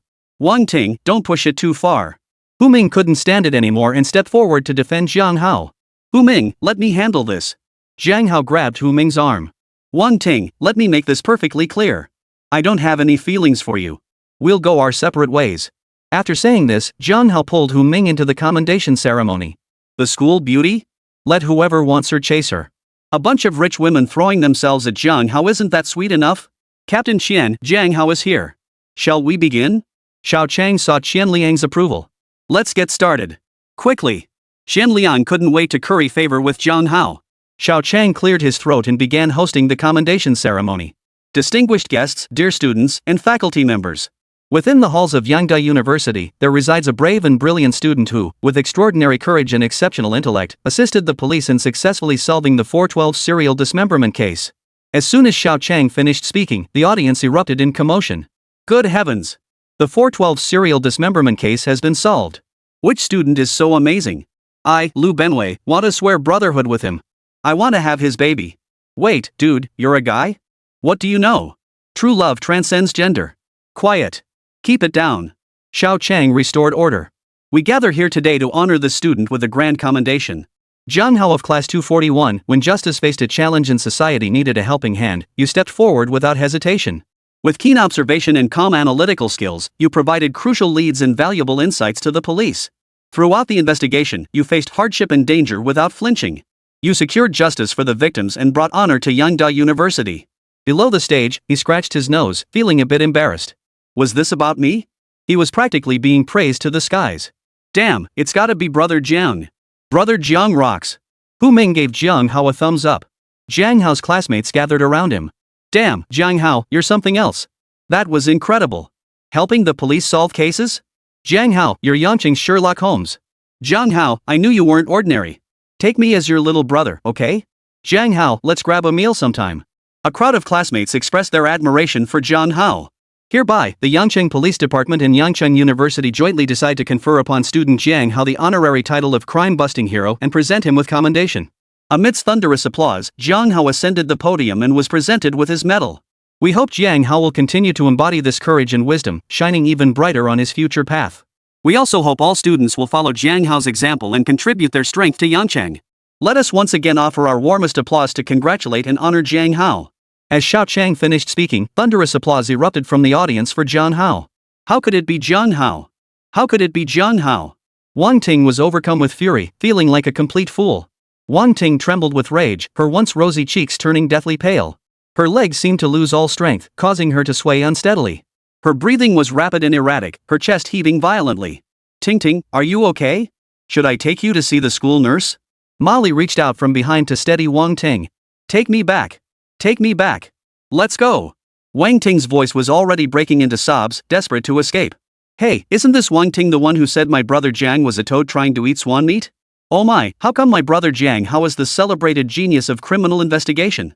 Oh my, but my brother Jiang Hao isn't even interested in you at all. Hu Ming wasn't about to let Wang Ting off the hook for humiliating Jiang Hao, launching into a barrage of sharp-tongued jabs. You, shut up. Wang Ting's vision went black and she fainted from sheer anger. Ting ting. Ting ting. Molly cried out urgently. Wang Ting's collapse caused a stir before she was carried off to the school infirmary. Jiang Hao couldn't care less about Wang Ting's nonsense. His phone rang. Ding ding ding. You have an incoming video call. Jiang Hao answered the video call. It was his younger sister, Jiang Xiaoyu. Brother, how did you become a crime-solving hero?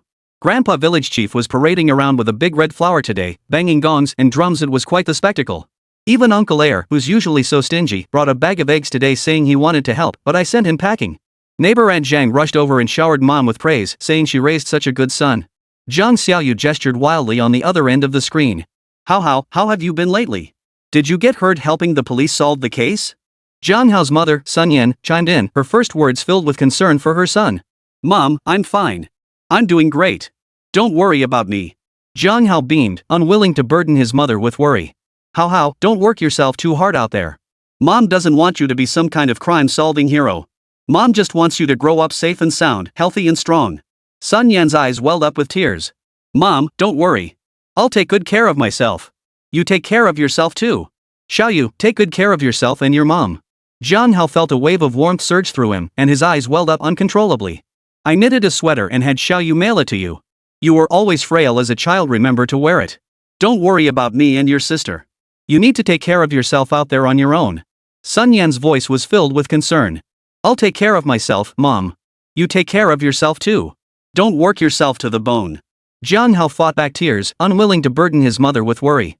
Winter solstice is coming soon. Your uncle said we need to perform the ancestral rites. Hao, please take some time off and come back for it. Sun Yan mentioned the ancestral rites. Alright, I'll remember.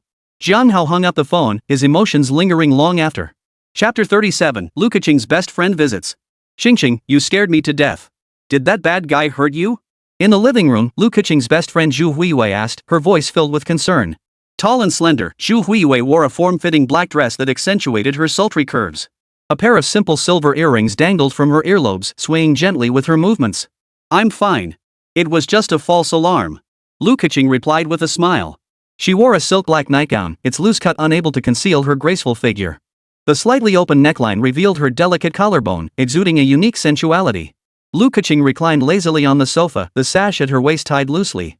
Her legs stretched out slightly, the long lines hinted at beneath the nightgown, sparking the imagination. Huiwei, what are you doing? Lu Keqing murmured in annoyance as Zhu Huiwei drew closer, her hands sliding up Lu Keqing's legs beneath the nightgown. Xingxing, you seem a bit off? Have you been nourishing yourself lately? Your complexion is so rosy. Zhu Huiwei teased, her eyes sparkling with mischief. Oh my, what nonsense are you talking about? I'm ignoring you. Lu Keqing turned away, her back to Zhu Huiwei. Not talking to me? Then I'll. Zhu Huiwei gently pinched Lu Keqing's cheek. Huiwei. You're so annoying. Lu Keqing gasped in surprise as Zhu Huiwei extended her slender hands to tickle Lu Keqing's waist. Oomph. Aren't you in an online relationship lately? Have you met up yet? How wild is he in bed? Zhu Huiwei teased. Huiwei. You're such a hussy. Lu Keqing flushed crimson, utterly taken aback by her best friend Zhu Huiwei's bluntness. Slut? Then I'll be a hooligan today. With that, Zhu Huiwei swung her claws, ready to grope Lu Keqing all over. She'd been lusting after Lu Keqing for ages. No, please don't. I'm sorry. I admit it. Lu Keqing bowed her head in apology, too afraid to tempt Zhu Huiwei's claws. Qingqing, Dong Chang has been sending his men to look for you lately. He wants you to come back. Zhu Huiwei got down to business. I'm not going back. That bastard Dong Chang is disgusting. Lu Keqing flatly refused, her eyes brimming with disgust. You'd better keep this a secret for me. I don't want him finding me. Lu Keqing grabbed Zhu Huiwei's hand and shook it. Sigh. Zhu Huiwei sighed for Lu Keqing. She knew Dong Chang's situation. A man who spends all day hanging out with other men, it's truly disgusting.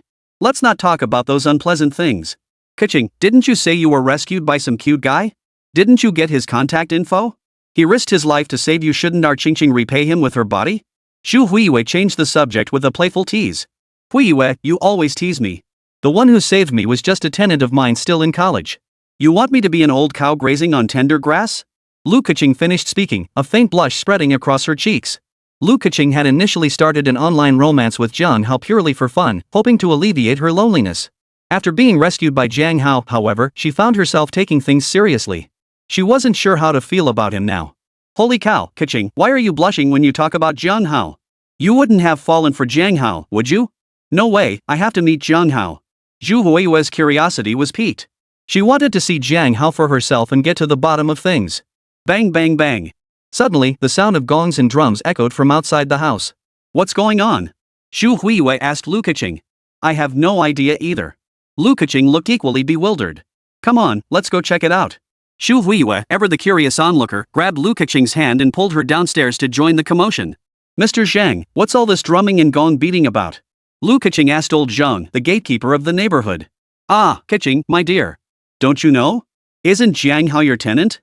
Grandpa Zhang began. Uncle, you mean Jiang Hao? What about Jiang Hao? Zhu Huiyue was impatient by nature and cut straight to the point. Well, the neighborhood police station came by to say they're going to commend Jiang Hao. Jiang Hao assisted the police in solving the 412 serial dismemberment case. They even said they're going to award him a medal. That young man Jiang Hao was no ordinary fellow. From the moment I first laid eyes on him, I knew he was someone special. Grandpa Zhang said with a smile on his face. Jiang Hao assisted the police in solving the 412 serial dismemberment case? Zhu Huiyue's eyes widened, her gaze filled with disbelief. Zhu Huiyue knew about the 412 serial dismemberment case. It was said the entire Yangcheng police force had been stumped by it. Jiang Hao assisted the police in solving it. She seemed to have underestimated Jiang Hao a little. Zhu Huiyue silently revised her impression of Jiang Hao upward. Beside her, Lu Keqing covered her mouth, struggling to contain her astonishment. She struggled to process this shocking revelation. Could Jiang Hao really be that capable? Sis Keqing, what are you doing here? Jiang Hao had just returned from school when he saw the neighborhood entrance bustling with drumming and gong playing. Well, our crime-solving hero is back. Old Zhang, the security guard, grinned through his gap-toothed smile and slapped Jiang Hao on the shoulder. Well done. Well done. Truly, heroes are born young. I knew you had it in you, kid. Grandpa Zhang showered Jiang Hao with praise. Mr. Zhang, you're too kind. I just offered the police a little insight, nothing to write home about, nothing at all. Jiang Hao waved his hand dismissively, insisting he hadn't done much. Modesty. It's good for young people to know how to be humble. Unlike my grandson, who spends all day goofing off. I should have my grandson learn from you. Grandpa Zhang pulled Jiang Hao close, his eyes brimming with admiration. After seeing off the drumming and gong playing security guard, Grandpa Jiang Hao finally noticed a beautiful stranger standing beside Lu Keqing. Jiang Hao, this is my best friend, Zhu Huiyue. Huiyue, this is Jiang Hao. Lu Keqing broke the awkward silence, introducing Jiang Hao and Zhu Huiyue to each other. Hey, handsome. I'm Zhu Huiyue. I'm Keqing's best friend. You have to call me sister. Zhu Huiyue reached out her hand, her eyes sparkling with admiration. How could Jiang Hao be so handsome? Hello, sister Huiyue. I'm Jiang Hao. Jiang Hao reached out and shook Zhu Huiyue's hand. Huiyue. Lu Keqing pouted, tugging gently at Zhu Huiyue's arm. But Zhu Huiyue kept holding Jiang Hao's hand without letting go. Sorry, I got a little lost in thought. Zhu Huiyue, captivated by Jiang Hao, hurriedly spoke to break the awkward silence. Chapter 38, News about Jiang Hao's father. I never would have guessed, Jiang Hao. You look so fair and delicate, not exactly built like a tank. Yet you managed to subdue a criminal with your bare hands. Thanks to you, my daughter Keqing was saved from falling into their clutches. Zhu Huiyue smiled as she linked arms with Lu Keqing. Little brother Jiang Hao, have you been secretly working out? Let me see if you've got abs. Zhu Huiyue released Lu Keqing, her hands already gliding over Jiang Hao's abdomen through his jacket. Huiyue. Stop teasing Jiang Hao like that. Jiang Hao is still a student. Jiang Hao, I'm sorry. You should go back first. Lu Keqing grabbed Zhu Huiyue's restless hands. Jiang Hao didn't want to linger. Zhu Huiyue's teasing had nearly gotten the better of him. After exchanging a few words with Lu Keqing, he returned to his room. Oh dear, Keqing, I just couldn't resist for a moment. Zhu Huiyue pouted at Lu Keqing.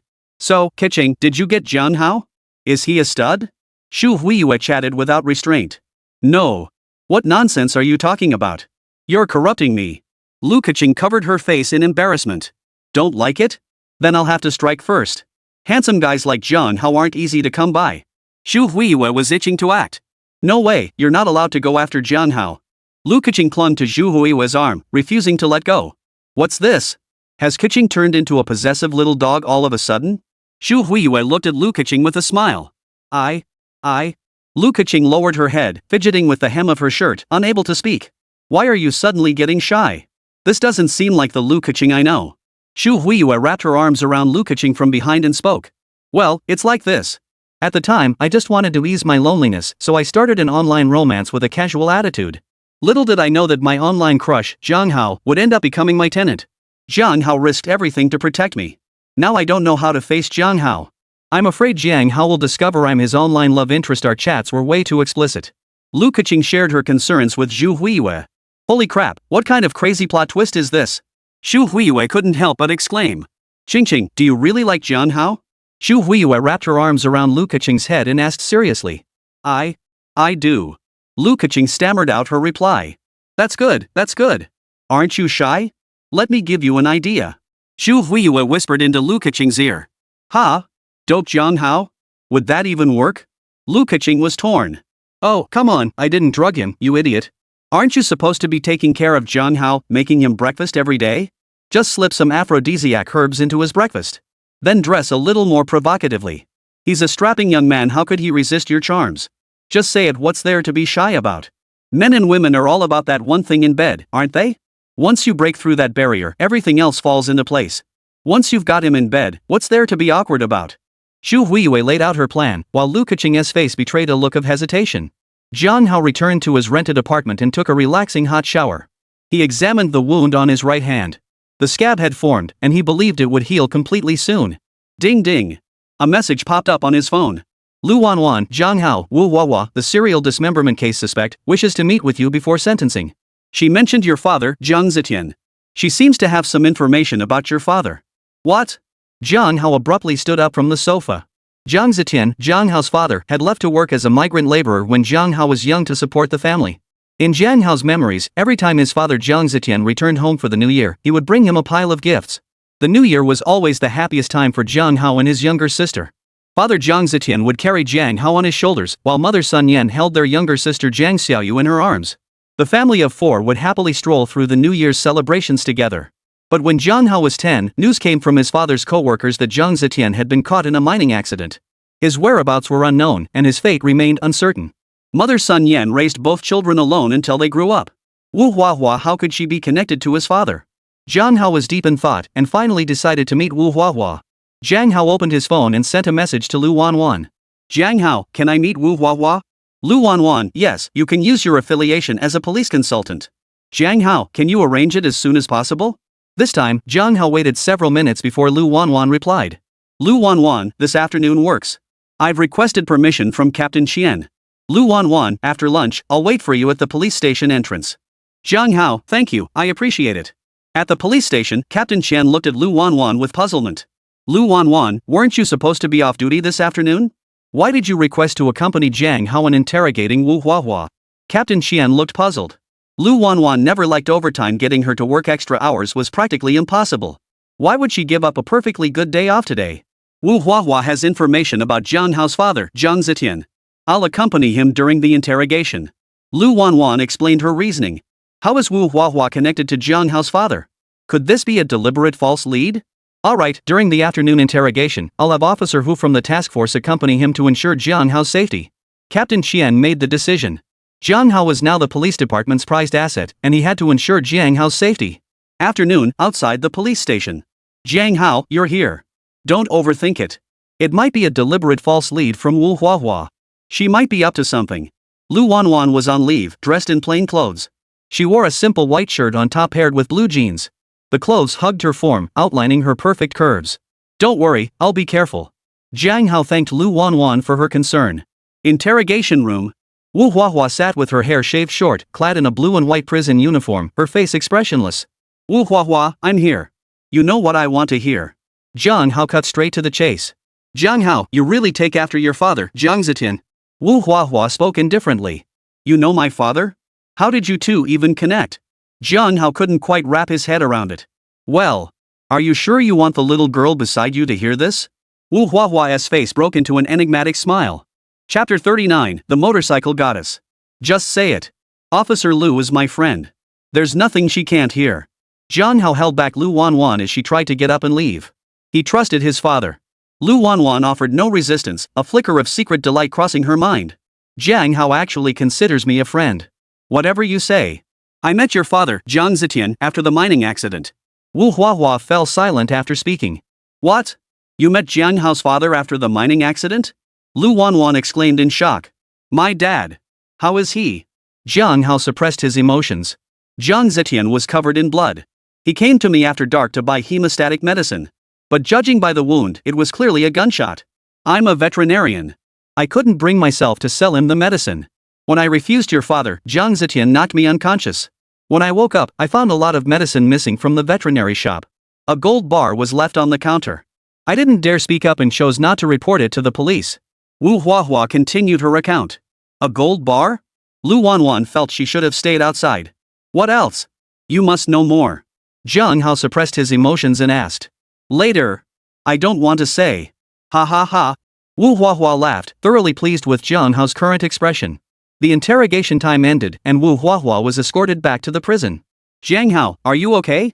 Lu Wanwan looked at Jiang Hao with concern. I'm fine. Knowing my father isn't dead is at least some good news. Jiang Hao wiped the corner of his eye and exhaled deeply. I'll get to the bottom of what happened to your father. Don't worry.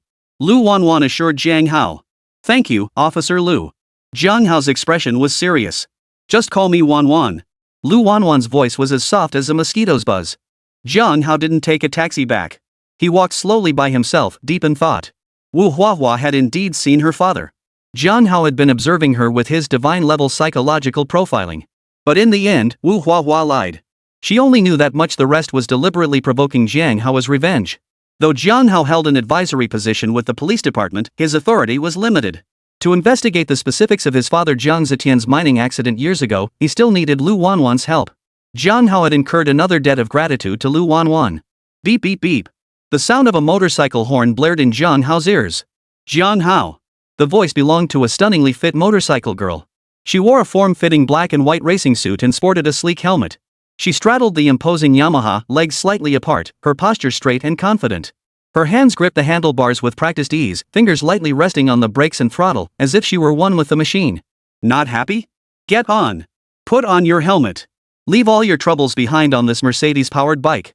The biker girl revved the engine. All right. Jiang Hao hopped straight onto the bike. Hold onto my waist tight. Shen Jiayi instructed. Jiang Hao's hands wrapped around the motorcycle girl's waist, feeling the softness even through her racing suit. The winding highway flew by like a whirlwind, receding endlessly. The pressure in Jiang Hao's heart gradually dissipated amidst the vast expanse of sky and earth. How's it going? Feeling any better? The motorcycle girl removed her helmet, revealing a face of breathtaking beauty beneath. Her skin was as delicate as snow, seemingly soft enough to break with a touch. Her eyes were bright and clear, sparkling with a lively radiance. Her long lashes curved upward slightly, adding a touch of playfulness and charm. Hi, I'm Shen Jiayi. My WeChat name is Wind Chasing Xiaoyi. Your online love interest.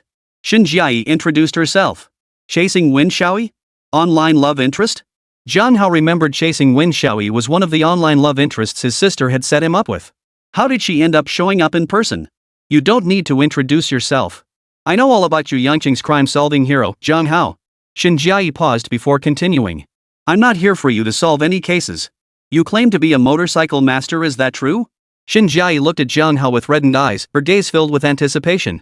Born into a motorcycle racing family, Shen Jiayi's father's greatest regret before his passing was never competing on the international stage.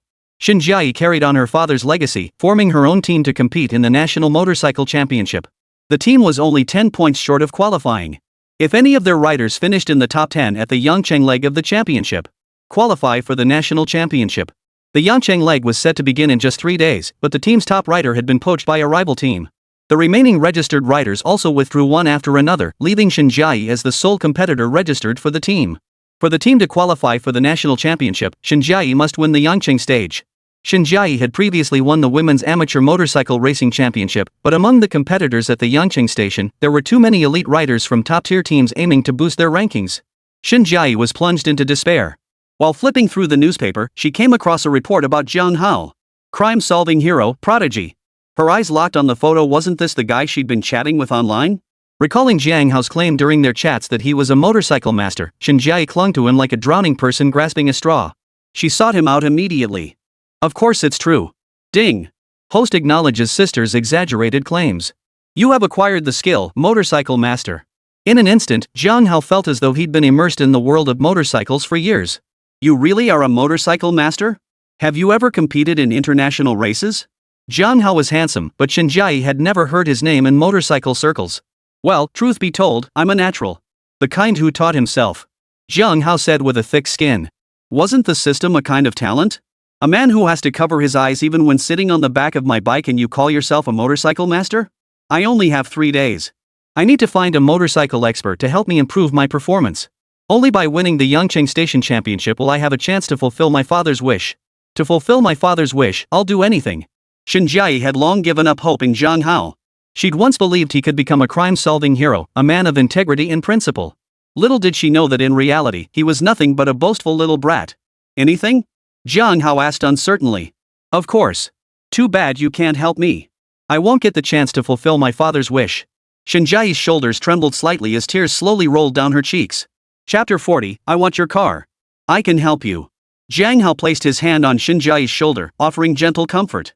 Shinjiai drove the motorcycle, taking Jiang Hao along to ease his heartache. Jiang Hao didn't choose to stand idly by. Don't touch me, you big liar. It's all your fault, all your fault. Why did you give me hope when I was at my lowest, only to shatter it with your own hands? Shinjiai pounded Jiang Hao's chest with her fists, her whole body shaking as she wept uncontrollably.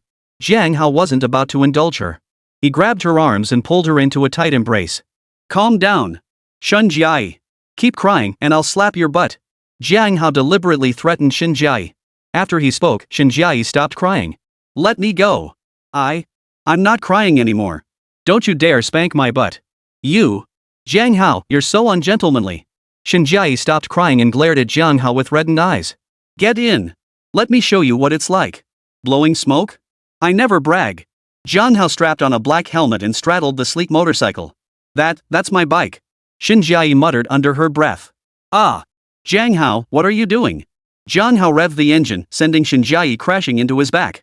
Feeling the deadly push of her 36D breasts against his back, Jiang Hao finally understood why men loved riding motorcycles. Hold on tight. Jiang Hao's voice grew hoarse from the wind's roar.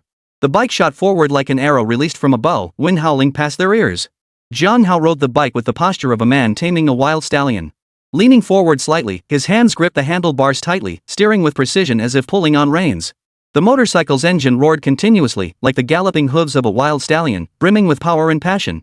Shinjiai clung to Jiang Hao's waist, the astonishment in her eyes deepening until it dissolved entirely into pure admiration. Jiang Hao really hadn't been bragging. Jiang Hao, you're amazing. A sweet, slightly seductive voice whispered in his ear. Shinjiai's voice brushed against Jiang Hao's heartstrings like a feather. Jiang Hao's body jerked violently, nearly losing control.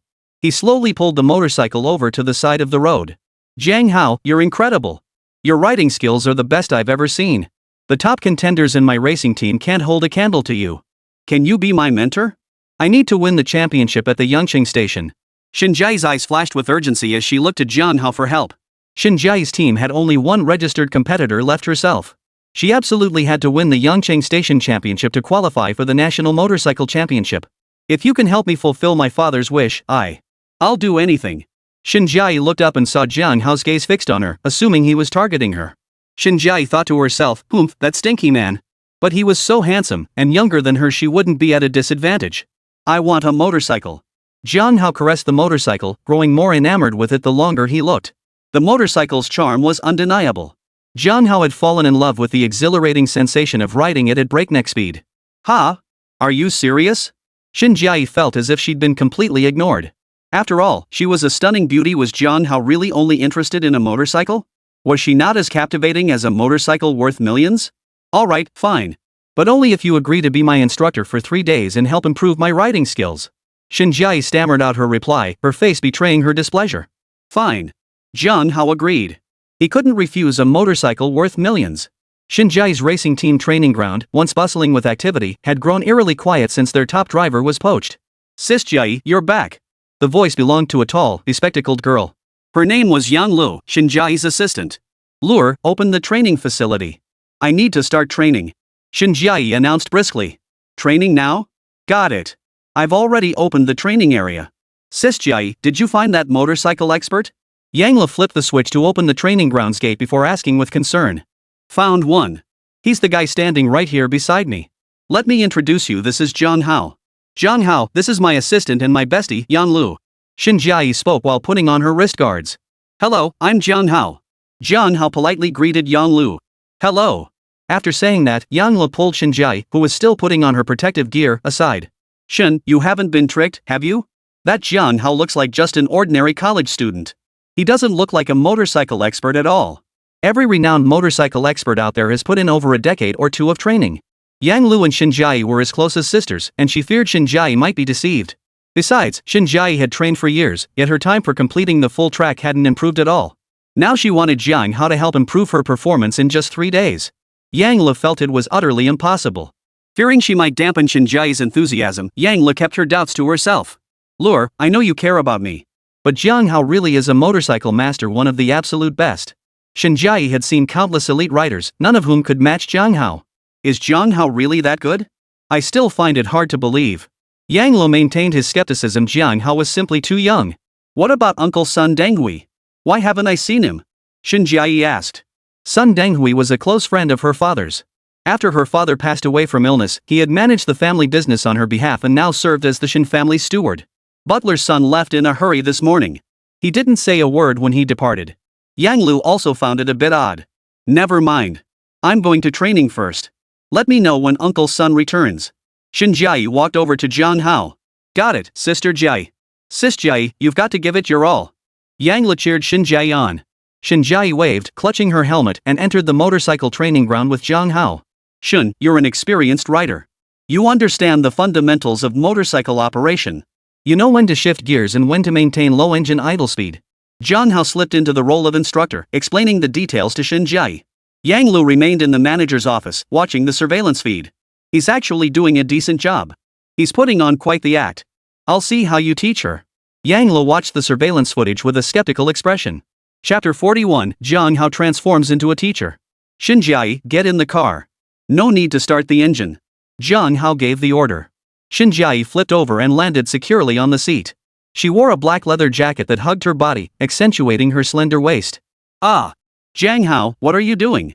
Shinjai blushed and gasped in surprise. Jiang Hao's hand gripped the ankle of her right leg. Relax. Don't tense up your right foot. And call me Teacher Jiang. Jiang Hao's tone was stern, his eyes devoid of any hint of impure intent. Step on the brake. Jiang Hao gave the instruction. Shinjai's face flushed crimson as she pressed down on the brake pedal. Why is your braking so weak and ineffective? Miss Shin, please adjust your approach. We're here to improve. Jiang Hao didn't relax his stance just because her right hand felt warm. Yes, teacher. Teacher Jiang. Shinjai endured the itching sensation radiating from her right ankle, striving to execute the standard braking motion. Step on it. Jiang Hao issued the command. Squeak! Shinjai slammed the brake pedal all the way to the floor. Her right leg tensed, its lines graceful. As expected, your reflexes are sharp. Sitting in the backseat behind Shinjai, Jiang Hao noticed how incredibly quick her reaction was every time she hit the brakes. What's wrong, Teacher Jiang? Shinjai released her right foot, a blush lingering on her cheeks. It's impossible to improve so-called driving skills in just 3 days. Unless. Jiang Hao's expression betrayed hesitation. Unless what? Jiang Hao, you know I have to win the Yangcheng Station Championship to qualify for the National Motorcycle Championship. I have to fulfill my father's wish. Shinjai couldn't care less about the teacher-student boundaries. Jiang Hao had said, her voice already trembled with tears. Ah. Jiang Hao sighed and chose to speak. There's only one way to improve your track times in the short term. That is to reduce the time the motorcycle spends navigating the curves. Reducing cornering time is far too dangerous, it could even be life-threatening. However, with your reaction speed, it's achievable with some training. Jiang Hao's tone was solemn. After all, this method was far too dangerous. Jiang Hao, you liar. Sis Jai, don't listen to Jiang Hao's nonsense. Don't even think about cutting corners, it's far too dangerous. Yang Lu watched Jiang Hao's every move from the monitoring room. When he saw Jiang Hao grab Shinjai's ankle, Yang Lu couldn't sit still. He called the rest of the support crew and grabbed a mop himself, determined to teach Jiang Hao, that lecherous pervert, a lesson. But upon entering the training ground, he overheard Jiang Hao telling Shinjai to cut corners. This was putting Shinjai in harm's way. Miss Jai, the old patriarch instructed us to protect you well. Miss Jai, you mustn't listen to him. Miss Jai, you are the patriarch's only heir. You mustn't take such risks. Jiang Hao, if you dare harm the young lady, we'll teach you a lesson today. The elders of the convoy all glared angrily at Jiang Hao. Go back, everyone. Please, all of you, go back. Jai will give it serious consideration. Shinjai stepped in front of the elders, shielding Jiang Hao from their attacks. What's going on? Old Hu, Little Li, what are you doing here? Instead of helping the young lady prepare for the competition, what are you all doing gathered here? A steady voice came from behind the crowd. It was Sun Denghui, the Shen family's butler, speaking. Sun Denghui wore a dark butler's uniform, his head combed with a mane of silver-white hair. Uncle Sun, you're back. Shin Jiai's voice brimmed with delight. Butler's son is back. Butler's son, I need to report something. That youngster Jiang Hao was trying to harm Miss Jiai. That's right, we can all testify to it. The surrounding crowd chattered excitedly, lodging complaints with Sun Denghui. Everyone, return to your duties and prepare thoroughly for the young ladies' competition. If the young lady's race suffers because of car trouble and she doesn't achieve a good result, I'll hold you all accountable. All of you, return to your posts. I'll handle things here. Sun Denghui commanded great authority, and the surrounding crowd quickly dispersed. Uncle Sun, this is Jiang Hao. Jiang Hao is the motorcycle expert I invited. Jiang Hao is incredibly skilled. I'd like to ask him to train me and help improve my motorcycle track performance. Shin Jiai took Jiang Hao's hand and introduced him to Sun Denghui. Hello, I'm the young lady's butler, Sun Denghui. Just call me Uncle Sunday. Sun Denghui extended his hand, his face betraying no emotion. Hello, Uncle Sunday. I'm Jiang Hao. Jiang Hao responded with neither humility nor arrogance. Miss, I know you wish to fulfill the old patriarch's wish. You don't need to take risks. I went out of my way today to invite a friend. I believe he can help you resolve your situation. Ignoring Jiang Hao, Sun Denghui introduced a middle-aged man standing behind him. Miss, this is Su Wei, a former champion of the Asian GP2 Motorcycle Championship. Sun Denghui introduced Su Wei. Good heavens, Su Wei? The 8-time champion Su Wei?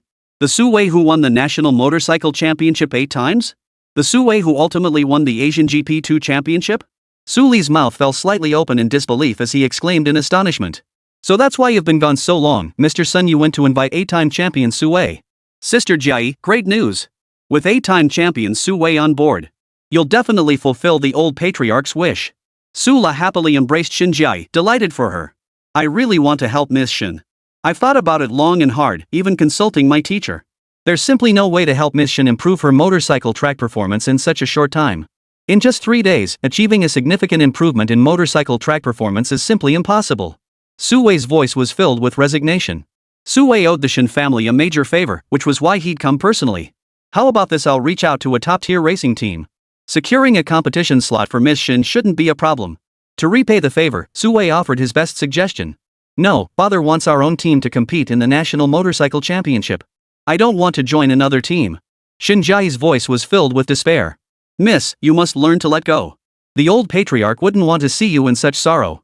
Steward's son offered comfortingly. Jiang Hao, I know you must have a way. Just do it your way. Please, help me. Shin Jiai clutched Jiang Hao's hand and burst into loud sobs. Young brother Jiang Hao, if you have any ideas, feel free to share them. We'll all consider them. Su Wei wanted to repay the favor and hear Jiang Hao's plan. Chapter 42, Jiang Hao's solution. Shin Jiai wept with tears streaming down her face, her eyes fixed intently on Jiang Hao. I've observed that Miss Shin Jiai's reaction time is 0.1 seconds faster than that of an average driver. To improve track times within 3 days, we must reduce cornering time, in other words, shorten the reaction time needed to slow down through turns. Jiang Hao explained his reasoning. I disagree. It's far too dangerous. Cutting cornering time is nothing short of gambling with death. The young lady's safety comes first. Butler's son voiced his direct opposition. Had the team's top drivers not been poached en masse, Shin Jiai would be the sole remaining registered competitor. Sun would never have permitted Shin Jiai to compete. Sis Jiai, you can't be foolish. Jiang Hao's plan is far too dangerous. Sis Jiai, let's just give up, okay? Yang Lu grabbed Shin Jiai's hand and pleaded earnestly. Yes, Miss Shin. Jiang Hao's approach is theoretically feasible. But it's far too dangerous. No motorcycle rider would gamble with their life. Miss Shin, you're still young.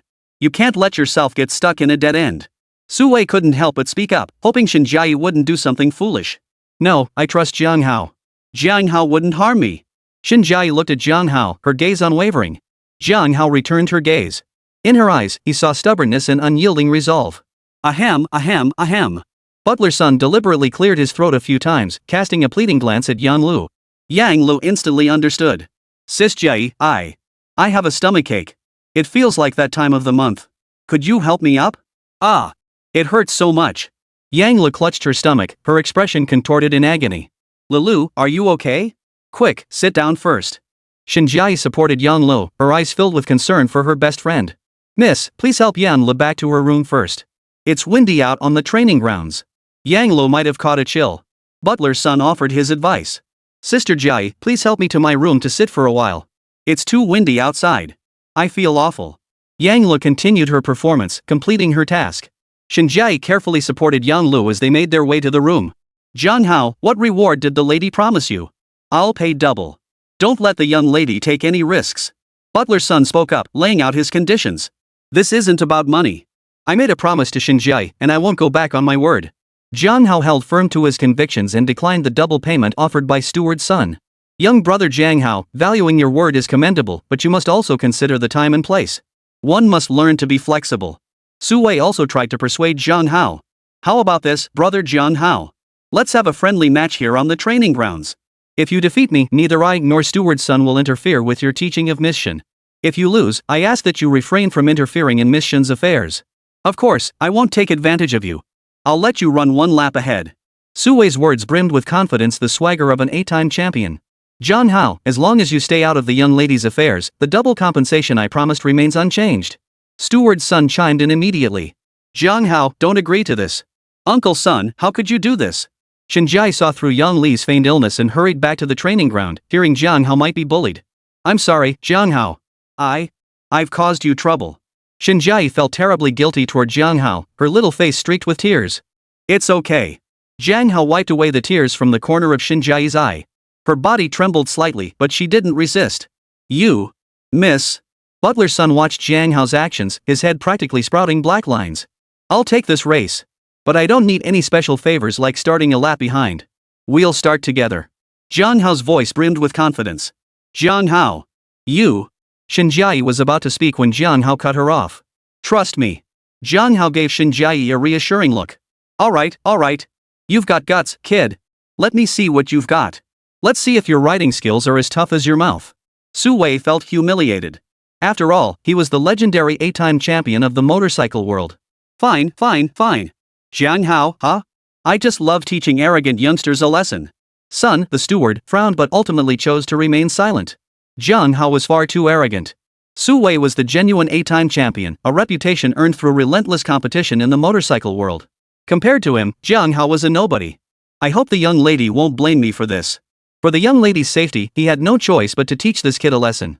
At the training ground starting point, Jiang Hao and Su Wei, clad in motorcycle protective gear, waited at the starting line. The rules are simple. Each lap of the training ground is 2 kilometers. The first to complete 20 laps wins. Butler's son explained the rules. Young man, you really don't need me to give you a lap head start. No need to feel bad. Even if I let you start a lap ahead, you still wouldn't beat me. Su Wei declared confidently. Jiang Hao ignored him, his gaze fixed on Shinjiai. Be careful out there, Jiang Hao. Don't push yourself too hard. Shinjiai looked at Jiang Hao with concern. The engines of 2 motorcycles roared to life.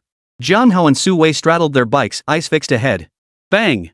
The starting gun fired, and the 2 motorcycles shot forward like arrows released from a bow. The rear wheels spun wildly under the powerful thrust, kicking up clouds of dust. The roar of engines mingled with the screech of tires against the asphalt. I was wrong. Please forgive me. In the training ground spectator stands, Yang Lu apologized to Shinjiai. Shinjiai kept a stern face, ignoring Yang Lu as her worried gaze fixed on the training ground. Jiang Hao, please be careful. Huh? What? How could that be? How could Jiang Hao be ahead of Su Wei?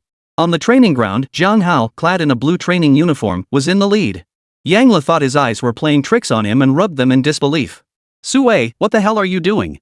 Are you holding back? You can't mess around like this. Butler's son muttered under his breath, unable to believe Jiang Hao was in the lead. Ah! Jiang Hao! No! Shinjiai screamed in horror. As Jiang Hao entered the curve, he didn't slow down immediately. The angle of the car's turn was nearly 45 degrees to the ground. You maniac! Jiang Hao, you maniac! That's a curve, not a straight road. He's accelerating. How dare he speed up going into a turn? Su Wei, following behind Jiang Hao, felt his understanding of the man had just been completely shattered. Chapter 43, The Motorcycle Goddess's Worries. Ah! Jiang Hao! Shinjiai covered her eyes in fear, unable to bear watching any longer. Jiang Hao made it through the turn. Jiang Hao even pulled off a cool drift. Holy crap! Yang Lu was so stunned by Jiang Hao's cornering maneuver that his jaw dropped. He actually made it out of the turn. That kid, Jiang Hao. Butler's son's jaw dropped wide open, his tongue trembling uncontrollably from sheer astonishment. Jiang Hao's flawless cornering maneuver sent waves of excitement coursing through son's nerves. Roar! Roar! Roar! Both motorcycles revved their engines to full throttle, their engines roaring as they spun. Sue, helmeted and normally cool and focused, felt his head grow hot with excitement at the sight of Jiang Hao's masterful motorcycle skills. Beads of sweat silently formed on his forehead. Trapped beneath the helmet, Sue's emotions spiraled into frenzy. No way. I'm a former 8-time champion rider. I can't lose. I absolutely cannot lose. Speed up. Speed up, damn it. Sue felt a blazing fire ignite within him, reigniting a long-dormant fighting spirit. Holy crap, Sue is still accelerating. He's catching up. He's trying to catch up. Suli's voice was filled with astonishment. I can actually see fighting spirit in Sue. After all these years, Sue is giving it his all because of a young upstart. No matter how skilled Jiang Hao is, his experience can't possibly match Sue's. Sue will win for sure. Butler's son's despair gave way to renewed confidence. Jiang Hao, please stay safe. Your safety is the most important thing. Xinjiai, completely disregarding her own image, shouted loudly toward the training ground. Xinjiai feared Jiang Hao might act impulsively, risking his safety for the sake of victory. Miss, you. Butler's son looked at Xinjiai, who had completely abandoned her composure for Jiang Hao's sake, and a wave of concern washed over him. The young lady must have fallen for Jiang Hao. What kind of magic does this Jiang Hao possess? Jiang Hao couldn't hear Xinjiai's cries at all. The roar of the wind filled his ears. He reveled in the freedom speed brought, riding his motorcycle as if he could break through any constraint. Sis Jai, Jiang Hao's about to cross the finish line. Yang Lo, now transformed into Jiang Hao's biggest fan, clutched Xinjiai's hand as she spoke. No sooner had Yang Lo finished speaking. Jiang Hao crossed the finish line first. Wow, Sister Jai, Jiang Hao won. Jiang Hao is just amazing. Yang Lo beamed with joy as she excitedly shared the good news with Xinjiai. Jiang Hao parked his motorcycle, removed his helmet, and walked toward Xinjiai. You were jumping up and down in the stands just now. What happened? Jiang Hao asked, puzzled. While riding, Jiang Hao couldn't hear external sounds, but he caught Xinjiai's movements out of the corner of his eye. Oh my. Mind your own business. My foot hurts, I can't help it. A flush of crimson crept up Xinjiai's cheeks. Xinjiai lowered her head, unable to meet Jiang Hao's gaze, her small hands fidgeting nervously with the hem of her shirt. Jiang Hao, you're amazing. I lost. I admit defeat wholeheartedly. Thank you, Jiang Hao. You've reignited the passion I once felt in the arena. Sue looked at Jiang Hao, his eyes brimming with gratitude. Mr. Sun, I believe we can follow Jiang Hao's approach to help Miss Shin improve her performance. Jiang Hao's cornering skills are master level. I can't think of anyone better than Jiang Hao. Sue looked at Butler's son, his tone serious. Jiang Hao, I'm sorry. Butler's son bowed deeply to Jiang Hao, expressing his apology. Please help the young mistress fulfill the late patriarch's final wish. A tremor had crept into Sun's voice. I will. My word is my bond. Jiang Hao's words rang out with conviction. How many times have I told you? Stretch your legs out completely. Don't tense up so much. Your power transfer point has been all wrong. Now you're hitting the brakes. Xinjiai, stop staring at me and watch the road. Is there a flower on my face? At the training ground, Jiang Hao was correcting Xinjiai's technique. Your reaction time is about 0.1 seconds faster than the average driver. You absolutely must remember the braking points I've taught you. Jiang Hao reiterated the braking timing. Yang Lu, is the track ready? Jiang Hao asked Yang Lu, who was standing nearby. Yang Lu was responsible for providing logistical support to Jiang Hao and Xinjiai. Ready to go anytime. Yang Lu replied. Xinjiai, remember the braking point I told you to anticipate. We're about to enter the runway. Practice is the ultimate test. Xinjiai, trust yourself. Jiang Hao looked at Xinjiai, drenched in sweat from exhaustion, and offered words of encouragement. Okay, I can definitely do it. Xinjiai's voice was filled with determination. 3, 2, 1. Go! Yang Lu gave the command, and Xinjiai rode the motorcycle onto the track. Sis Jiai, you can do this. Yang Lu cheered her on from the stands. Jiang Hao stood on the grandstand, his gaze fixed on the track. On the track. Xinjiai rode her motorcycle like a fierce and heroic goddess of war. Her hands gripped the handlebars tightly, controlling speed and direction with precision and power in every movement. Under her command, the motorcycle raced across the training track like a cheetah. Sis Jiai is approaching the first turn. Yang Li's voice trembled, his hands clenched so tightly they turned white with worry. Xinjiai, you can do this. Jiang Hao clenched his fists, palms drenched in sweat. On the track, Xinjiai took a deep breath and entered the curve. Her legs clamped tightly against the bike frame, stabilizing her center of gravity. Relax your body, shift gears, press the pedal, release the pedal. Xinjiai recalled Jiang Hao's instructions in her mind and smoothly navigated the curve. Made it! Made it! Your overall time improved by a full 30 seconds. Holy cow! Sis Jiai did it! Yang Li cheered excitedly, tears welling up in her eyes. Jiang Hao pulled his gaze away from the track, slowly unclenching his fists as he exhaled a long breath. Jiang Hao. Shinjai came down from the track and rushed straight toward Jiang Hao. Thank you, Jiang Hao. Thank you for giving me the chance to fulfill my father's wish. Shinjai's body trembled slightly as tears streamed down her face like beads from a broken string, soaking Jiang Hao's clothes. Don't cry. You're crying all over my shirt, you crybaby. Jiang Hao was confused. Her grades had improved, so why was Shinjai still crying? Ah. Jiang Hao. You're the crybaby. Shinjai's face flushed red, her eyes still glistening with tears of joy. Chapter 44. Has Jiang Hao got a new girlfriend? Yangda Snack Street. Hu Ming, Jiang Hao's best buddy, was surrounded by a bunch of guys. Brother Hu, is 100 skewers enough? Not enough? We'll get you more, bro. The voice came from a slender, bespectacled student in the crowd. Gongbu fan, don't just order skewers for Brother Hu. I'll go get a few cups of milk tea to wet Brother Hu's throat. Someone in the crowd chimed in. Hu Ming's mouth was stuffed full, eating with grease dripping from his lips. Ugh. Hu Ming belched loudly, then grabbed another cup of milk tea. Brother Hu, you're Jiang Hao's best friend. Why don't you tell us about Jiang Hao? We want to learn from him. Gongbu fan and the others had come out of the dorm today for a team-building barbecue. As they chatted, the conversation naturally turned to Jiang Hao, who attended the same university. Jiang Hao is now a rising star at Yangda University. Not only is he surrounded by a bevy of beauties, but he's also been honored as a crime-solving hero. The campus beauty throwing herself at him, a wealthy girlfriend, and a crime-solving hero. Gong Bufan and his crew were green with envy. Hu Ming came to the snack street for dinner and was immediately pulled over by Gong Bufan and his crew. This Jiang Hao is my best friend. How could I possibly reveal Brother John's private matters? Hu Ming feigned hesitation. Come on, Brother Hu. So, I have a younger sister who's in her senior year of high school this year. I'll introduce her to you, just say the word? Gong Bufan looked anxious, practically pushing his sister forward. Right. Gong Bufan's sister is a genuine innocent high school girl. Brother Hu, you won't regret it. Gong Bufan's roommate chimed in with the hype. Is this for real? You're not pulling my leg, are you? Gong Bufan's looks are downright ugly. Forget it. Hu Ming looked utterly skeptical. But then again, since you guys treated me to barbecue, I'll give you a quick rundown. Hu Ming felt obligated to accept after being treated to a meal and couldn't refuse outright. Bro Hu heard that campus beauty Wang Ting gave Jiang Hao a hard time in the cafeteria and even slapped his rich girlfriend. Is that true? Gong Bufan couldn't wait to ask, his eyes gleaming with curiosity. Yeah, I heard about it too.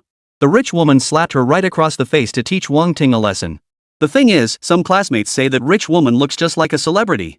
Man, I'm so jealous of Jiang Hao. I wish I could get sponsored by a rich woman too. Gong Bufan's roommate chimed in. Hugo, say something. What's wrong with you? Gong Bufan waved his hands in front of Hu Ming's face. What's with all those people gathered over there? Holy crap, it's Jiang Hao. There's a biker chick next to Jiang Hao. Gong Bufan's roommate followed Hu Ming's gaze.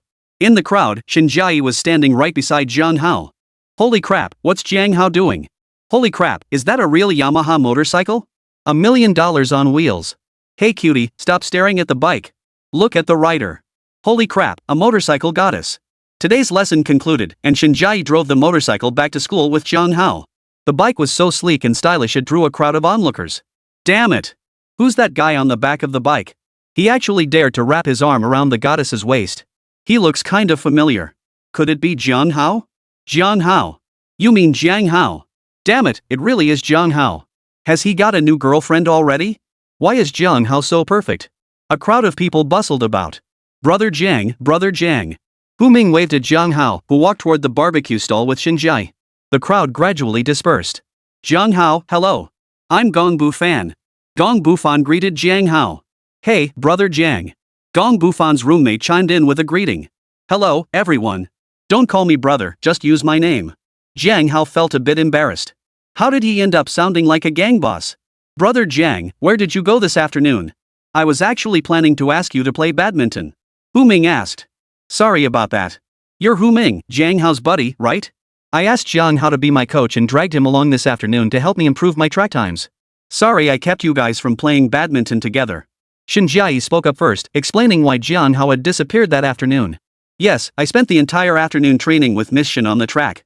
Jiang Hao replied indifferently. Miss Shen? Wait a minute, you're Shinjai? Shinjai, Yangcheng's most beautiful motorcycle goddess? Gong Bufan spoke, his voice tinged with surprise. Gong Bufan enjoyed riding motorcycles and frequently browsed motorcycle community news online. Xinjiai was revered in the motorcycle community as the most beautiful goddess of the bikes. That's right, I am Xinjiai. But the title of most beautiful motorcycle goddess is just everyone's kind flattery. Xinjiai explained with a beaming smile. Holy crap, I'm so overwhelmed. Shin goddess, can I get your autograph? I'm your biggest fan. Gongbu Fan's expression was filled with excitement, his hands trembling slightly without him realizing it. Of course. Xinjiai smiled as she signed her name. Gong Bufan took the autograph and carefully tucked it away. This was the motorcycle goddess's own autograph, something countless people could only dream of. Gong Bufan felt incredibly lucky. Brother Jiang, did I hear that right? You helped Miss Shin improve her track times? Are you a motorcycle expert too? Gong Bufan thought Xinjiai was joking. No.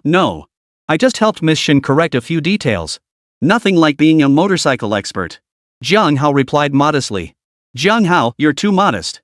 Aren't you a master? Even Su Wei, the former 8-time champion, fell to you. Don't be so modest.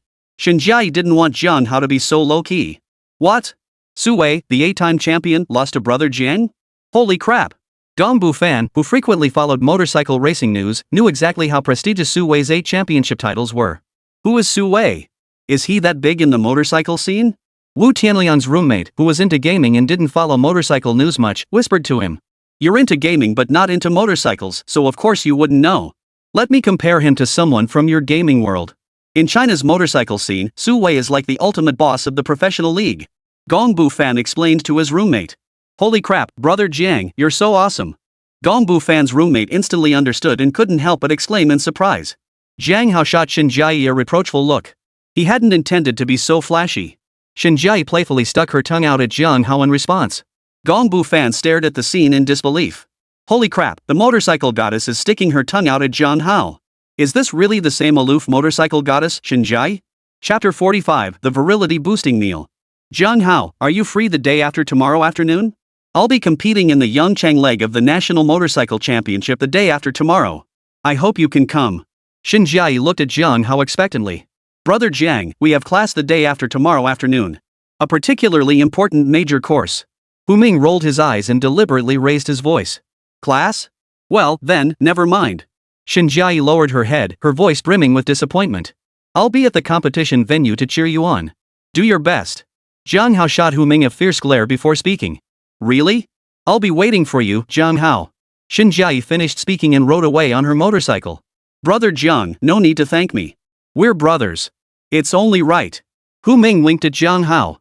The day after tomorrow afternoon, the school teachers had a group meeting, but Hu Ming deliberately claimed he had class. You little rascal. Always up to no good. Jiang Hao understood Hu Ming's goodwill. Morning, Jiang Hao's rented apartment. Bright sunlight streamed through the curtains, bathing Jiang Hao's face. Jiang Hao slowly awoke, his consciousness still hazy. What's going on? An unusual sensation jolted Jiang Hao back to reality from his slumber. He shifted slightly, sensing something unusual about his body, and his heart jolted. He'd wet the bed. Jiang Hao had felt off lately, constantly experiencing a strange warmth in his body. His little brother kept raising its head uncontrollably. Knock knock knock. The knocking sounded. Jiang Hao, are you up yet? I'm bringing you breakfast. Lu Keqing knocked on Jiang Hao's door. Sis Keqing, no need. You can go back. I don't have an appetite today. Jiang Hao certainly didn't want Lu Keqing to discover he'd wet the bed.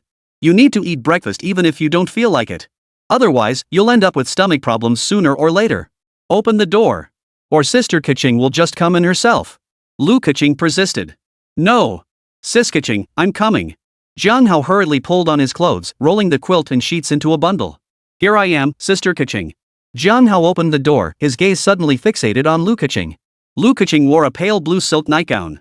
The neckline was open, revealing her slender, fair neck. A black strap was faintly visible, and a generous expanse of snow-white skin was exposed at her chest. Jiang Hao's throat involuntarily rolled as he swallowed hard. You lazy bum, go wash up. Come have breakfast after you're done. Don't be late for class. Jiang Hao went to wash up while Lu Keqing laid out breakfast on the table. Useful. Her best friend Zhu Huiyue's idea worked. The culprit behind Jiang Hao's wet dreams was Lu Keqing.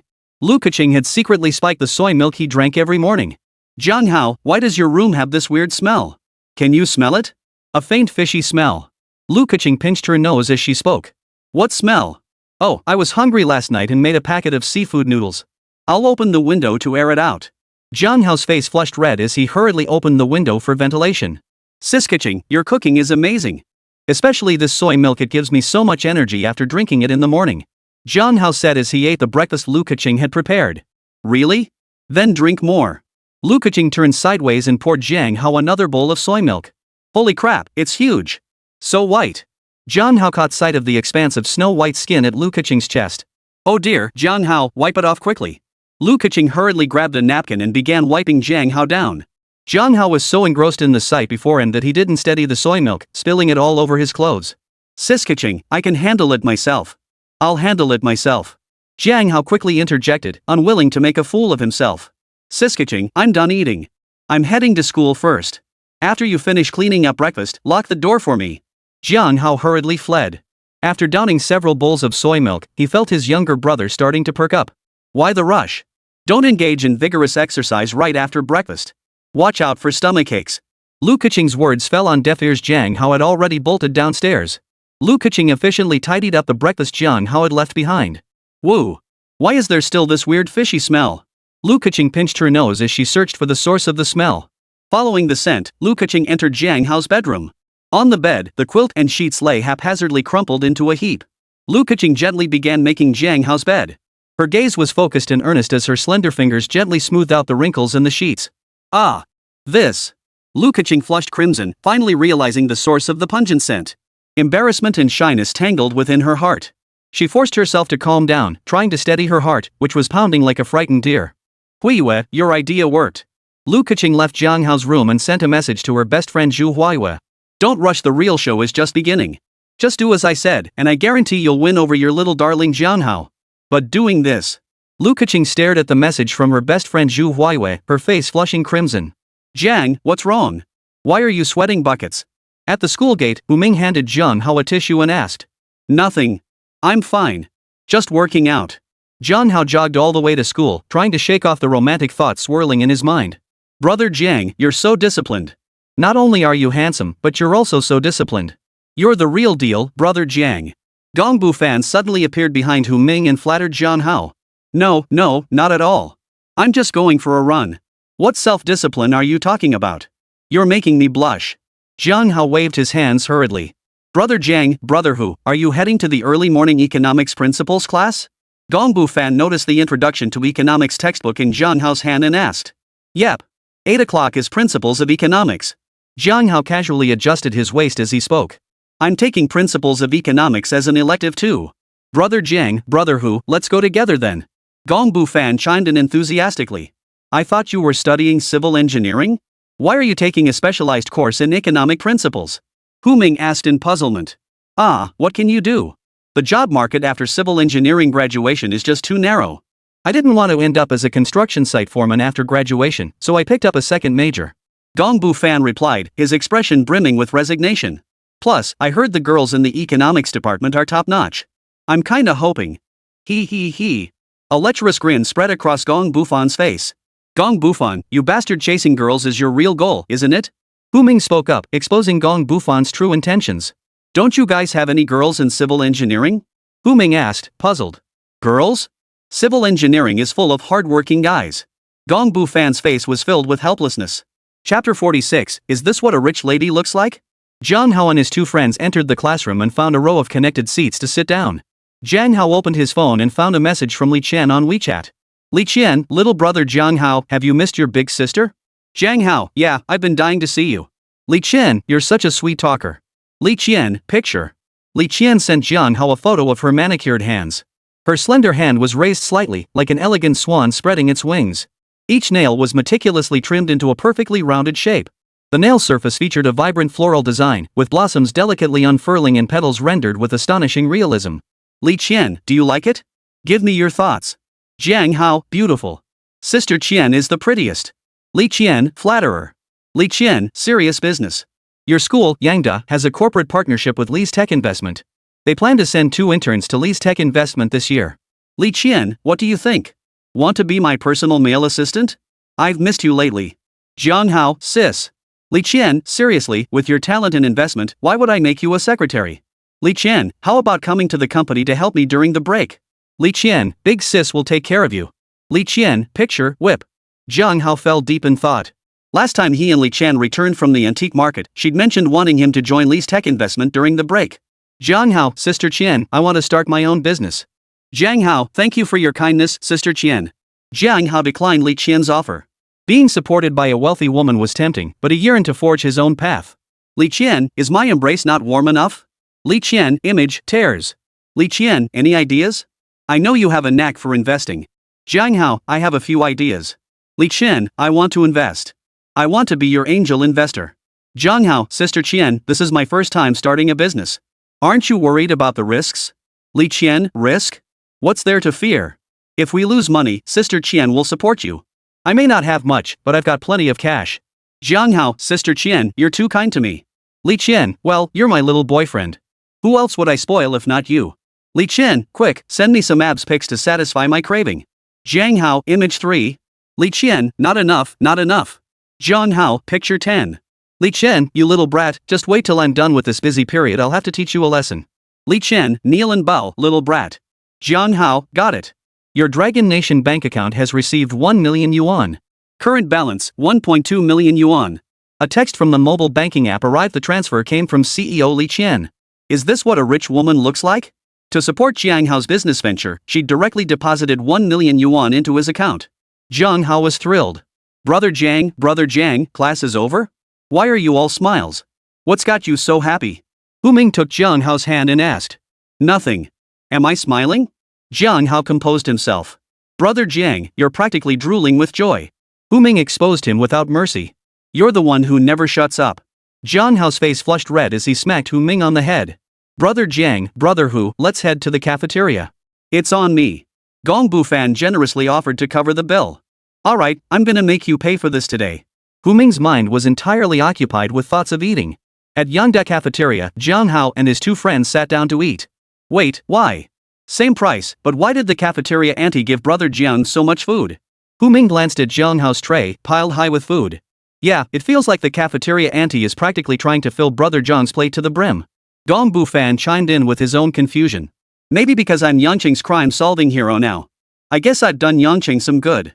Jiang Hao couldn't figure it out either, attributing the reason to his assistance in solving the police case. The three of them ate while scrolling through their phones. Holy crap, what the hell? Why is someone sending me dirty texts? Am I the type of person to do that? Hu Ming spoke while chewing his food. Explicit messages? Is it a sexy dealer dealing cards online? Or an innocent college girl offering online companionship? Gong Bufan finished his meal, wiped his mouth with a wet wipe, and asked. Gong Bufan, you little rascal, you've definitely been watching your share. But none of those. The dirty texts are for selling used underwear. The prices aren't cheap either. 198 yuan for a college girl's, plus an extra 200 for dance or sports students. TSK, who in their right mind would buy that stuff? Don't they find it disgusting? Hu Ming's face twisted in disgust. That's just perverted. Gong Bufan shared his bewilderment. It's coprophilia. Fetishism is a perverse sexual behavior disorder. Driven by intense sexual desire and arousal, sufferers repeatedly collect items used by members of the opposite sex. Primarily bras, underwear, stockings, and the like. Through actions like touching and sniffing, accompanied by masturbation, they achieve sexual satisfaction. Jiang Hao, having crammed relevant knowledge while investigating the serial dismemberment case, explained to Hu Ming and Gong Bufan. Is it that perverted? These people are disgusting. Used underwear? Who knows whose it is? What if it's from some old lady? Besides, if you have money to buy used underwear, why not just get a foot massage instead? Gong Bufan expressed his bewilderment. Old Gong, you sure know your way around foot massages. Spill it, you go every day, don't you? Hu Ming pinned Gong Bufan down and pressed the question. No way, just 7 or 8 times a month. Just washing my feet and bonding with the ladies inside. Oh, and if you guys go, mention my name, you'll definitely get a discount. Gong Bufan let go of Hu Ming's hand as he spoke. Holy crap, 7 or 8 times a month? Are you some kind of bathhouse emperor or something? Hu Ming felt stunned by Gong Bufan's revelation. Hu Ming, report the text message directly. Don't give these criminals any room to hide. Jiang Hao offered his advice directly. Alright, I'll report it directly to the cyber police. Hu Ming opened his phone and tapped the report button. Holy crap, that's huge. Just as Hu Ming finished reporting it, Gong Bufan glanced toward the cafeteria entrance and suddenly spoke up. Damn, it really is huge. Jiang Hao followed Gong Bufan's gaze and saw a girl with a 36E bus leading a group of female students into the cafeteria. Her name was Chao Yuxuan, currently the head of the female dormitory management department in her junior year. Chao Yuxuan wore her school uniform, her hair pulled into 2 ponytails. Her white blouse was neatly tucked into a plaid skirt. Her chest stood proudly forward, stretching the white shirt taut like a ball. Beneath the skirt, her legs were straight and slender, her bronze-toned skin radiating a healthy glow. Chapter 47, Searching for Jiang Hao to solve the case. Holy, that's huge. Absolutely massive headlights. Technology. Definitely technology. I'm reporting this, someone's using technology. Tech my ass. With my years of experience watching videos, I can tell these are the real deal. No matter what, you can't let the kid suffer. I helped my kid find his mom. Get lost, you pervert. Are you crazy? That's Chao Yuxuan, president of the school's taekwondo club. See those muscular legs? Chao Yuxuan once kicked a thug who hit on her so hard he ended up with a split in his crotch. When the thug's boss came to settle the score off campus, he got beaten like a dog and thrown out. What? You want to get beaten like a dog too? Is it that brutal? Forget it, kid. I'm sorry. Chao Yuxuan's arrival caused quite a stir among the crowd. Though not a stunning beauty, her reputation at school rivaled that of the campus queen, Wang Ting. What students discussed most wasn't the pair of world-class lamps on her chest, but her legendary feat of kicking a street thug into sisterhood with a single kick. After all, no one wanted to end up like Yu Buchuan. Weird, what's that female demon Chao Yuxuan doing in the cafeteria? Could it be some fool got on her bad side? Damn it, the wind's blowing hard, better clear out. I'm outta here, bro. Like hell, I'm leaving. Chao Yuxuan's the boss lady, haven't you seen her blocking the door with her crew of girls? Just stay put. The commotion in the crowd didn't subside. Chao Yuxuan was furious. As the school's athletic student, she always returned to the dorm to shower and change after practice. But after her shower, when she went to change, she discovered her underwear had vanished again. This wasn't the first time. After asking her roommates, she learned their undergarments had also been stolen. Something was wrong. As the head of the female dormitory management department, Chao Yuxuan compiled the data and discovered that over 60 female students had lost undergarments in the dormitory within a single month. She herself had lost a full 9 sets. Chao Yuxuan immediately reported the matter to the school administration, requesting access to the dormitory surveillance footage. She wanted to find out which pervert was secretly stealing the girls' undergarments. Chao Yuxuan swore she'd track down that pervert and kick him in the shins to teach him a lesson. The school took the reports of missing undergarments very seriously and immediately assigned teachers to investigate alongside Chao Yuxuan. They checked the surveillance footage in the maintenance office, but nothing unusual was found. What the hell? Did the clothes sprout wings and fly away? Chao Yuxuan desperately wanted to catch the pervert stealing girls' undergarments. She wouldn't hesitate to take action herself, but when it came to investigating clues, she was powerless. Chao, you don't need to be so anxious, do you? I just finished my ancient-goose-language class and rushed straight over. Sofia hurried over. She was a female teacher assigned by Yangda University to investigate the thefts with Chao Yuxuan. Miss Sofia, it's not that I'm impatient, I'm just so furious. My undergarments have been stolen 9 times now. I came out today wearing nothing underneath. Chao Yuxuan's face was flushed with anger. Ha? Went out without underwear. Sofia gasped in shock, her mouth agape. No choice, my size is too big. Can't find anything that fits right now. Chao Yuxuan muttered under her breath. Teacher Sofia, do you really think that Jiang Hao can help catch the pervert stealing girls' underwear? Chao Yuxuan expressed her doubts. Jiang Hao is quite capable. He assisted the police in solving that serial dismemberment case a few months ago. The police even came to the school specifically to commend him. He was even honored with the title of crime-solving hero. I'm confident Jiang Hao can help find the pervert stealing girls' undergarments. Sofia's face brimmed with confidence as she mentioned Jiang Hao. Senior Chao, you were away competing for the past few months, so you might not be aware of Jiang Hao assisting the police with the case. According to Captain Qian Liang, who came to the school to commend Jiang Hao, his contribution went far beyond mere assistance. Without Jiang Hao, the serial dismemberment case would never have been solved. The girl accompanying Chao Yuxuan spoke up to her. Jiang Hao is that impressive? I'm actually eager to meet Jiang Hao now. Chao Yuxuan exclaimed with delight. Sofia and Chao Yuxuan's conversation at the doorway was overheard by nearby students, instantly sparking a commotion. What? Some pervert is stealing girls' underwear? Disgusting, absolutely disgusting. How despicable. Absolutely despicable. I'm reporting this. It's definitely that smooth-talking classmate of mine, Jin Zicheng. You snuck into my bed at night, pulled down my underwear, and almost shoved your thing up my asshole. Now you dare frame me? I'll fight you to the death. Tell me more about this bed-climbing business. Pulling down underwear? Dude, are you that desperate? Trying to make things even harder? Bro, I'll pay extra. Can you finish the story? The commotion in the crowd wouldn't die down. Chao Yuxuan pulled Sofia over to Jiang Hao. Sofia, what are you doing here? Jiang Hao had just finished eating and was picking his teeth when he looked up and saw Sofia. Hello, Jiang Hao. I'm here to ask for your help. I'd like you to investigate the mysterious disappearance of the girls' undergarments. Sofia explained to Jiang Hao that the school had assigned her and Chao Yuxuan to investigate the disappearances of undergarments from the girls' dormitory. Holy crap! There really are perverts like that. Stealing girls' underwear? That's disgusting. Hu Ming spoke up, his voice dripping with disgust. Did you check the surveillance footage? No leads on the surveillance footage? Gong Bu Fan asked, puzzled. We checked the surveillance footage. There were no leads. Chao Yuxuan replied, her voice brimming with resignation. This? So many people coming and going in the girls' dormitory. Not a single clue. How is Brother Jiang supposed to investigate this? Gong Bu Fan sensed Chao Yuxuan was putting Jiang Hao in a difficult position and spoke up for him. Jiang Hao. Sofia's eyes brimmed with apology, realizing she'd put Jiang Hao in a difficult position. Whenever Sofia faced a problem, she instinctively turned to Jiang Hao for help. It's fine. I'll go take a look. Maybe with a bit of luck, I'll find something. Jiang Hao offered with a smile, still intending to investigate. Brother Jiang, we'll go with you.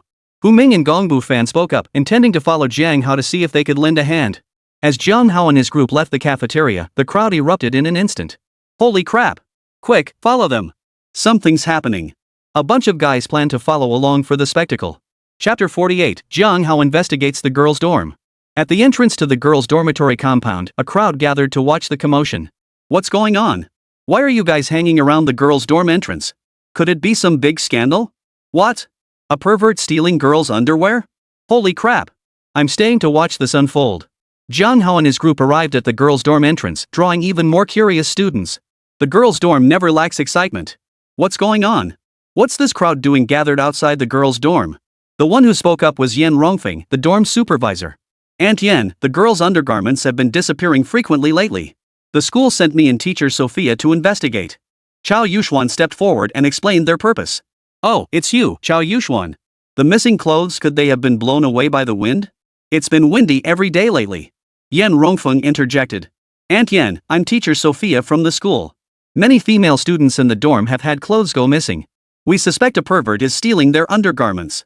Sofia spoke up, refuting Aunt Yan's assumption. A pervert stealing female students' undergarments? We'll have to investigate this thoroughly. The safety of the female students must be ensured. Aunt Yan's voice was stern and righteous. Aunt Yan, this is Jiang Hao. He assisted the police in solving a series of dismemberment cases and was even commended by the school. We've invited Jiang Hao to assist with the investigation. Sofia introduced Jiang Hao to Aunt Yan. Hello, Aunt Yan. I'm Jiang Hao. Aunt Yan, have you noticed any unfamiliar faces approaching the girls' dormitory recently? After introducing himself, Jiang Hao immediately began his inquiry. Unfamiliar faces? Not that I know of. Only the female students who live here come in and out every day. Though quite a few male students often wait outside the dorm for their girlfriends. Aunt Yan thought for a moment before answering. Have any female students reported any unusual incidents? Jiang Hao pressed further. Unusual incidents? Hold on, let me check the logbook. Nothing unusual, just trivial matters. Like dripping faucets, dorm doors not closing properly, nothing major. After students report issues, I immediately call the maintenance crew to handle them. Serving the students well is my responsibility. Aunt Yan said as she flipped through the logbook. Aunt Yan is truly dedicated. Aunt Yan has helped us girls solve quite a few problems. Chao Yuxuan, who lived in the girls' dormitory, knew firsthand about Aunt Yan's dedication. When I started school with an injured leg, I always had to trouble Aunt Yan to get my meals for me. When sudden rain hit, Aunt Yan would even help us bring in our clothes. Chao Yuxuan began recounting Aunt Yan's acts of kindness. It's all part of my job. As a dorm supervisor, it's only right that I serve the students well. Aunt Yan waved her hand dismissively as she spoke. Aunt Yan is such a great dorm supervisor. The dorm supervisor in our boys' dorm just sits in his room smoking all day. Last time our toilet got clogged, he didn't lift a finger, we had to find a plumber ourselves. Oh my gosh, I wish Aunt Yan would come work as the dorm supervisor for the guys' dorm. The male students watching the scene started complaining about the dorm supervisor in the boys' dorm. Compared to Aunt Yan, the old supervisor was like night and day. This doesn't seem to be leading anywhere.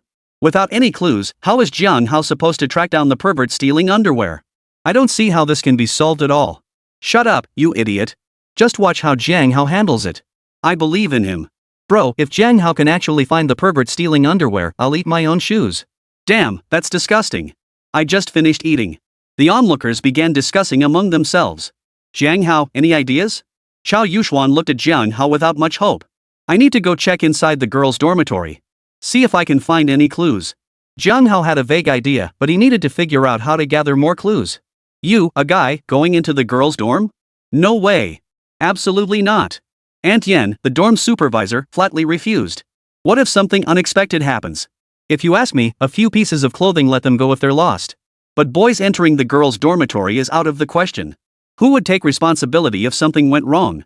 Aunt Yen continued. Exactly, Jiang Hao can't enter the girls' dormitory. Jiang Hao is a guy. If he goes into the girls' dorm and something happens, TSK. What could possibly happen? I trust Jiang Hao.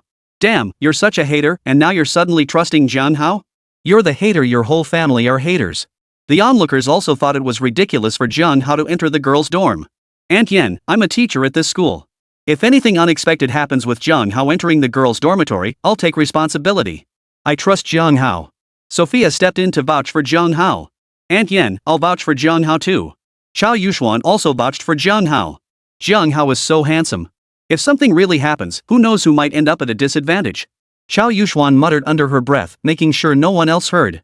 Alright, since Miss Sofia is willing to vouch for him, Jiang Hao can come in. But let me make this clear, if anything unexpected happens, you'll be held responsible. Aunt Yan's tone carried a warning. Chao Yuxuan led the way, with Jiang Hao and Sofia following behind as they entered the girls' dormitory. Holy crap! Jiang Hao actually got in. Jiang Hao entered the girls' lair. Holy crap, I gotta post this on Douyin. Shocking. It's just the girls' dorm. What's so special about that? I even snuck into the women's bathhouse when I was a kid. Tell us all about the girls' bathhouse. We want to hear it. Jiang Hao's entry into the girls' dorm caused a stir among the onlookers. Whoa! Handsome guy. How did you get into the girls' dorm? Lost? Want to come chill in my dorm? I've got a cat that does somersaults. Before Jiang Hao could even look for clues in the girls' dormitory, he was already being harassed beyond recognition. Some bold girls even paraded around in their underwear right in front of him. You bunch of get lost. Jiang Hao was invited here to catch the pervert stealing girls' clothes. He's not your plaything. If any of you keep acting up, this lady won't mind teaching you a lesson. Chao Yuxuan was the notorious queen bee of the school. The moment she spoke, the commotion among the girls instantly fell silent. Chapter 49, This is the real dorm life. Chao, this isn't quite appropriate. We're all classmates. Sofia whispered in a conciliatory tone. Miss Sofia, you don't need to get involved.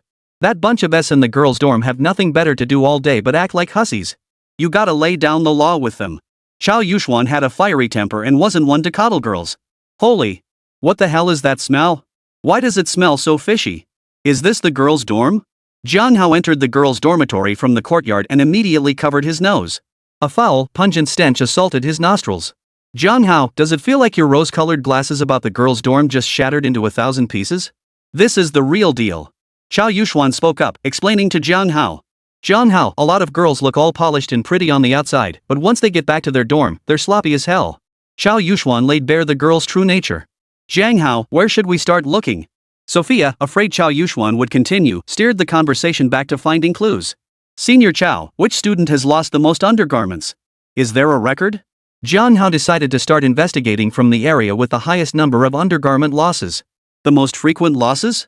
I remember now, it's Wang Ting's dorm room. Wang Ting's dorm has lost nearly 20 pieces of undergarments.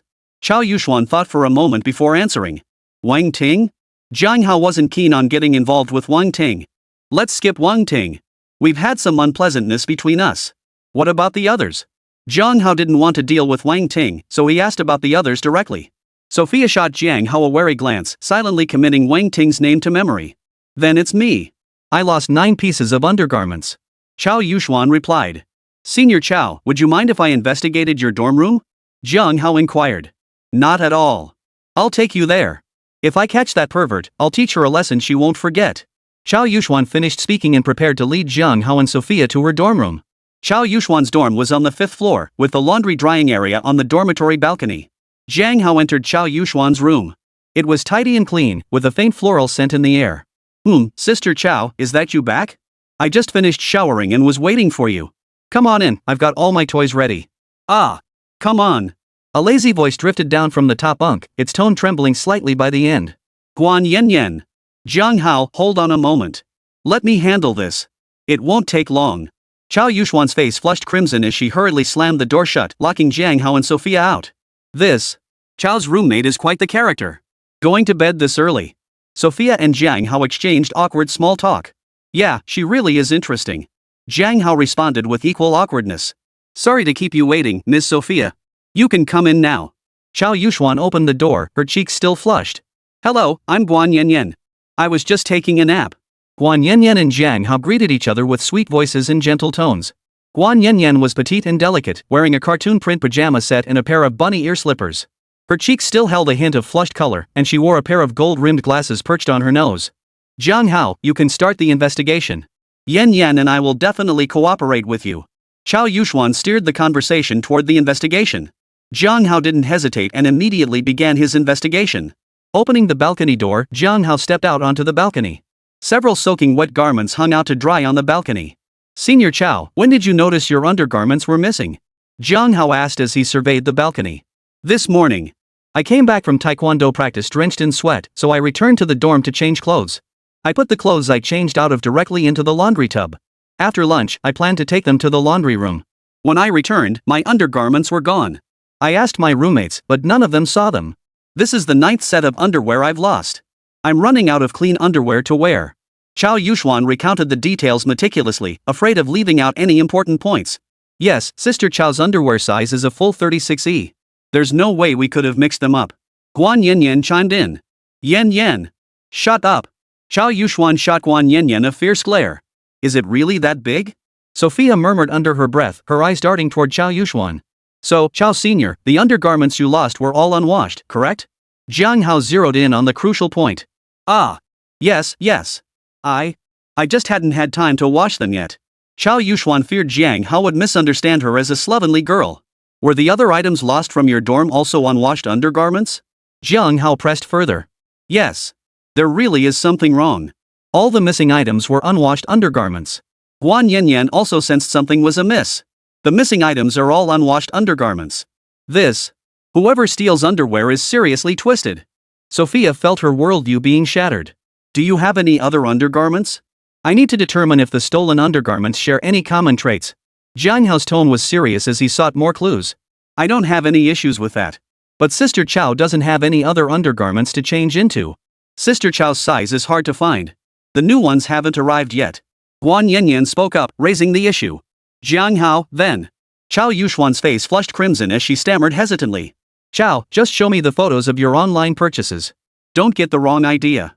You can still identify characteristics from pictures. Jiang Hao couldn't help but think these girls always jumped to the wrong conclusions. Oh. Online shopping pictures? I have some. Chao Yuxuan blushed as she opened the shopping app and showed the pictures to Jiang Hao. Chao Yuxuan's online lingerie purchase wasn't particularly unusual, just the top was a bit too big. Guan Yanyan also opened her shopping app but didn't show it right away. Hold on a moment. Guan Yanyan frantically tapped the screen, deleting every record of her toy purchases. Here are my purchase images. Guan Yanyan showed the images to Jiang Hao. There's nothing unusual about the pictures, just normal undergarments. But Jiang Hao didn't continue. Let's go. I still need to check on the others to see if I can find more clues. Jiang Hao intended to continue his investigation. Chapter 50. The killer is the dorm supervisor. Missing undergarments? Yes, I lost several sets. The styles? All the sexy kind? Were they washed? Oh my, why would you ask that? When did they go missing? It's when I go to class and leave my underwear behind in the dorm, only to find it gone when I return. Does brother Jiang Hao have a girlfriend? Big sister here is the best at taking care of her little brothers, you know? Miss Sofia, I was just joking with Jiang Hao. How could I be an old cow eating tender grass? A group of girls whose undergarments had gone missing swarmed around Jiang Hao, chattering away. Sofia stood in front of Jiang Hao, eyeing the group of girls warily. In the distance, campus beauty Wang Ting linked arms with her bestie Molly, her gaze fixed on Jiang Hao as he investigated. Wang Ting had lost the most undergarments, but what infuriated her most was the crowd of flirtatious girls swarming around Jiang Hao. All you girls do is steal men. What's so great about Jiang Hao anyway? Like they've never seen a man before. Even reviewing surveillance footage didn't catch the pervert stealing clothes. I refuse to believe Jiang Hao can track down the culprit. Wang Ting exclaimed angrily. Jiang Hao, Miss Sofia, how's your investigation going? Aunt Yan, the dorm supervisor, approached and asked. We're getting somewhere. We'll have it figured out soon. Jiang Hao glanced at Aunt Yan, a cryptic smile playing on his lips. Ha? What clues? Can you tell Aunt Yan about it? Aunt Yan absolutely despises that pervert who stole her female classmates' undergarments. Aunt Yan, the dorm supervisor, asked Jiang Hao urgently. Aunt Yen, don't worry. I've already contacted the police. Once the police arrive, they'll launch a search and try to find solid evidence. I can't say anything now. What if that pervert who stole the underwear escapes? Aunt Yen, please calm down. Jiang Hao said to Aunt Yen with a smile. Right. We absolutely must catch this person. Continue your investigation. I'll head back first. Aunt Yen hurried off after speaking. Jiang Hao, could Aunt Yen really be the pervert stealing clothes? Aunt Yen is such a kind person, how could she do something like that? Chao Yuxuan spoke anxiously. Yeah, I don't believe it could be Aunt Yen either. Jiang Hao, you must be mistaken. How could Aunt Yen possibly be the pervert stealing girls' undergarments? Guan Yanyan questioned Jiang Hao's words, refusing to believe Aunt Yen would commit such a crime. I also don't want Aunt Yen, the dorm supervisor, to be the pervert stealing girls' underwear. But the only person with the opportunity, the means, and who wouldn't be caught on surveillance is Aunt Yen, the dorm supervisor. Aunt Yen can stay in the dormitory every day and knows exactly when you come and go. Don't worry. I believe the police will have news soon. Jiang Hao discovered that the images of the missing undergarments from the girls' dormitory matched exactly the images in the explicit text message link sent to Hu Ming.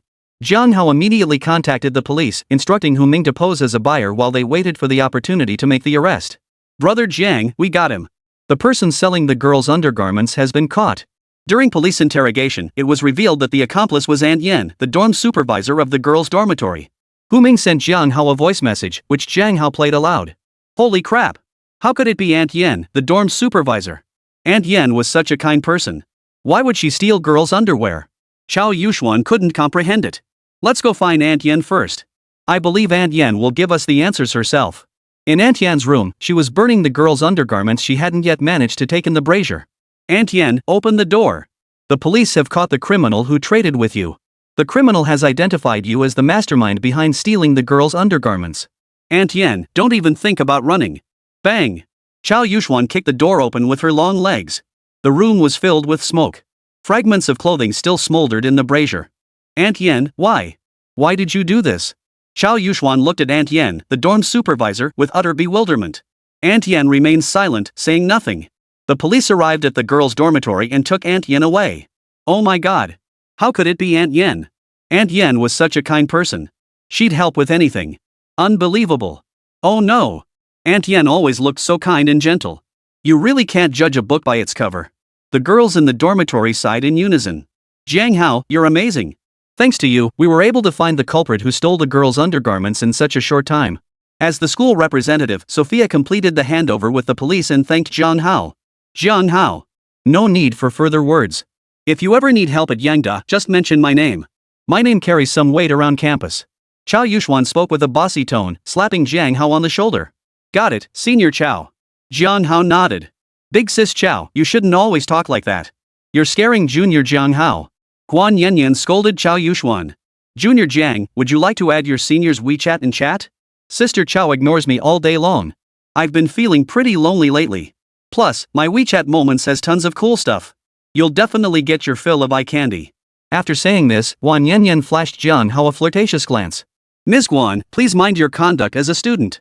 Jiang Hao is here at my request to investigate the case. Don't get any ideas about him. Sofia immediately stepped in front of Jiang Hao, blocking Guan Yanyan from approaching him. Ms. Sofia, you wouldn't. Teacher-student. That's not allowed. Guan Yanyan had long sensed something off about Sofia's gaze toward Jiang Hao, her eyes darting back and forth between the two. Ms. Guan. You. Don't say such things. Nothing. Nothing at all. Sophia's face flushed crimson and her voice softened. Senior Guan, please stop deliberately teasing Teacher Sofia. Teacher Sofia is a dedicated and professional educator. You shouldn't say things like that. Jiang Hao's voice turned stern. Oh, I was just joking. Don't take it seriously, okay? I'm sorry, Ms. Sofia. Don't be angry. I apologize to you. Guan Yanyan apologized to Sofia. Yanyan's mouth really deserves a spanking, she's always talking nonsense. I'm also apologizing to Ms. Sofia on Yanyan's behalf. Chao Yuxuan spoke up, pulling Guan Yanyan down to bow an apology to Sofia. Chapter 51, More Than One Culprit. I'm not angry anymore. You two, stop this. Alright. I accept your apology. You two can stand up now. Sofia helped Chao Yuxuan and Guan Yanyan to their feet. Everyone, please make way. I'll clean out the brazier. Oh dear, such fine clothes.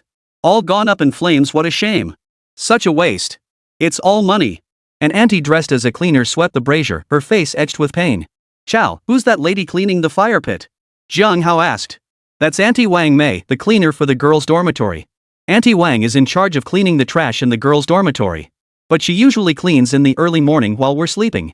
It's rare for her to come during the day. Chow Yuxuan replied. I see.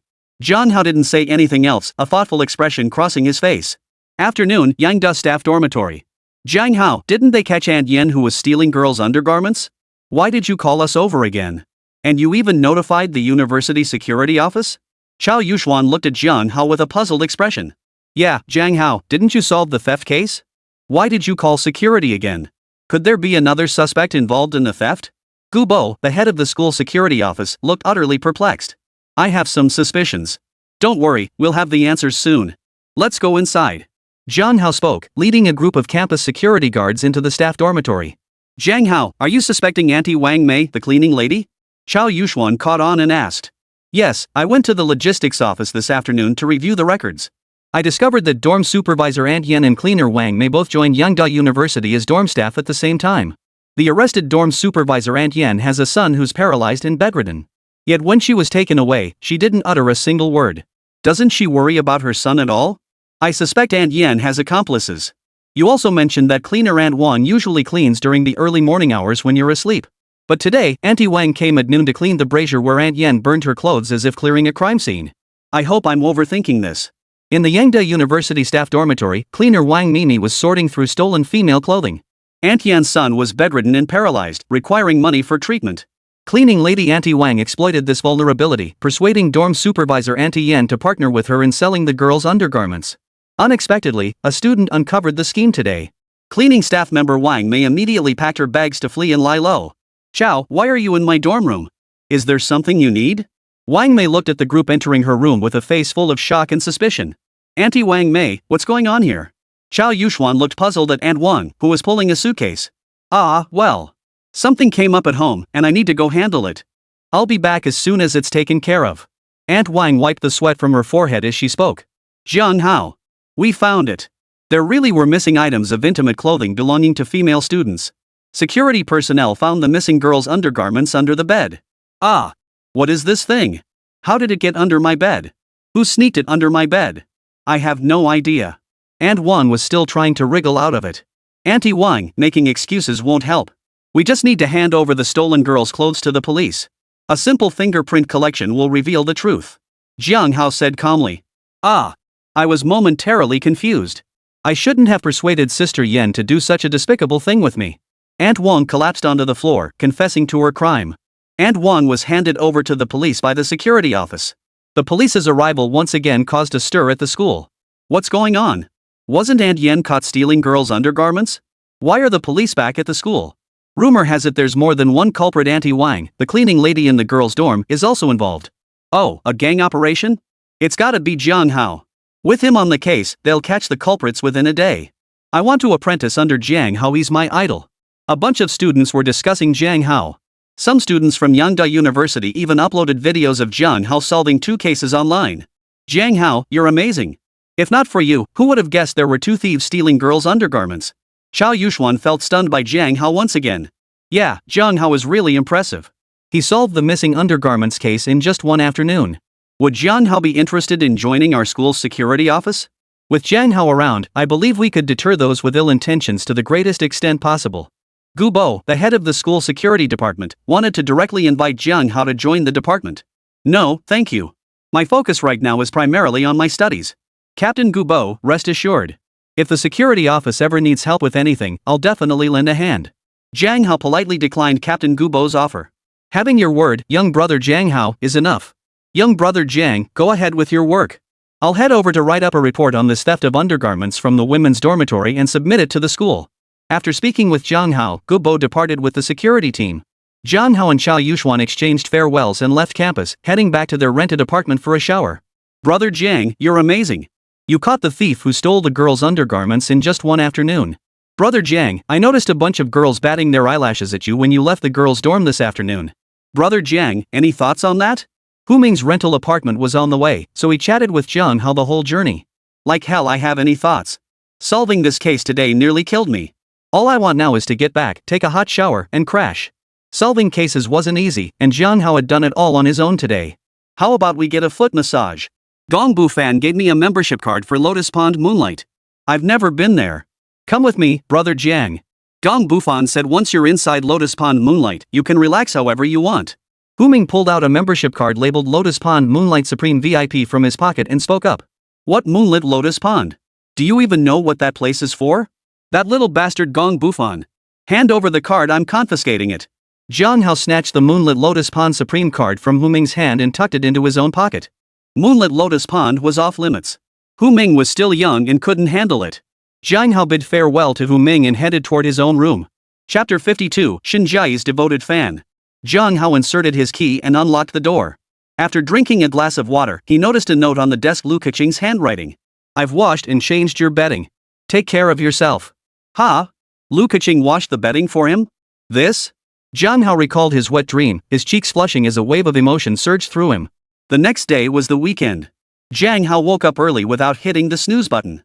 Today was motorcycle girl Xinjiai's race, and Jiang Hao had promised her he'd come watch. Brother Jiang. Brother Jiang. Over here, over here. Dong Bufan had been waiting for Jiang Hao downstairs.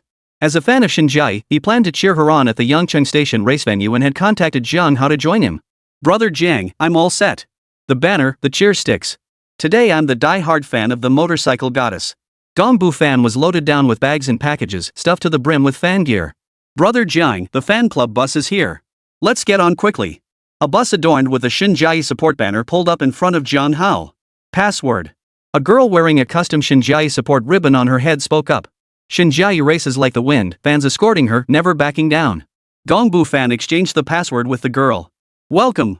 I'm Chu Yuan, leader of the motorcycle goddess Xinjiai fan club. Welcome to cheer for our goddess Jiai in today's race. Hop in. We still need to pick up the rest of our brothers and sisters. Xiu Yuan beckoned Jiang Hao and Gongbu fan to board the bus. Jiang Hao stepped onto the bus, where Xinjiai's fan merchandise was everywhere. Is Xinjiai this popular? Does she even have a fan club? Jiang Hao and Gongbu fan found nearby empty seats and sat down, with Jiang Hao asking Gongbu fan. You bet. Xinjiai is known as the most beautiful motorcycle goddess in the industry. She's got millions of fans. We're heading to the Yangcheng Station race today to cheer her on, and tons of fans are rallying for Goddess Jiai online too. Her fan club even pooled money to release a support video for Goddess Jiai on the big screen in New York's Times Square. Gongbu fan answered Jiang Hao's question, his voice brimming with excitement. Is it really that big of a deal? Jiang Hao was encountering such fervent fandom for the first time. Goddess Jiai shines bright, fans' hearts soar with support. Goddess Jiai, onward you go, fans' support will carry you to victory. On the bus, a group of Xinjiai's fans chanted slogans once more. Jiang Hao couldn't help but marvel at the sheer intensity of Xinjiai's fanbase. At the Yangcheng Station race venue, Xinjiai anxiously awaited Jiang Hao's arrival. She wore a form-fitting black motorcycle suit that accentuated her slender waist and long legs. Her skin was as fair as snow, seeming to emit a faint glow under the sunlight. Sis Jiai, don't worry. Jiang Hao will definitely come. He should be on his way now. Xinjiai's best friend, Yang Lo, held her hand, soothing her anxiousness. Holy cow, it's the motorcycle goddess Xinjiai. Goddess Jiai, I'm your biggest fan. Goddess Jiai, can I get your autograph? I love you, Goddess Jiai. Goddess Jiai is mine, no one else can have her. Fans spotted Xinjiai and gasped in excitement. Instantly, a crowd of fans swarmed around Xinjiai. Hello, everyone. Hello. I'm Xinjiai. Thank you for your support. Xinjiai waved back at the fans' enthusiasm. Ah. Goddess Jiai waved at me. Goddess Jiai even smiled at me. Ah, my heart suddenly started racing. I can't take it. Xinjiai's fans went wild over her response. Sis Jiai, let's go inside first. There are too many fans here. And more fans are gathering around. If fans lose control later, it'll be trouble. Yang Li's slender frame shielded Xinjiai from the crowd as he tried to persuade her. But Jiang Hao isn't here yet. I'm waiting for him. Xinjiai ignored Yang Li's advice. Sis Jiai, I'll wait here for Jiang Hao. When Jiang Hao arrives, I'll bring him to find you. You go inside first. There are just too many fans here. Yang Lo continued to persuade Xinjiai. No, I'm waiting for Jiang Hao. Xinjiai insisted on waiting for Jiang Hao. Goddess Jiai shines bright, fans' support soars high. Goddess Jiai strides forward, fans' cheers carry you to victory. The fans began singing their cheering song. Sis Jiai, look. Jiang Hao is here. Yang Lo spotted Jiang Hao just stepping off the bus and hurriedly notified Xinjiai. Jiang Hao is here. Quick, I need to find him. Xinjiai pulled Yang Lo through the crowd of fans, struggling to make her way toward Jiang Hao. Wow! Goddess Jiai is walking toward us. Goddess Jiai. Fan club leader Chu Yuan screamed loudly. Jiang Hao, you're finally here. I've been waiting for you forever. I feel so much better now that you're here. Shen Jiai struggled through the crowd to find Jiang Hao.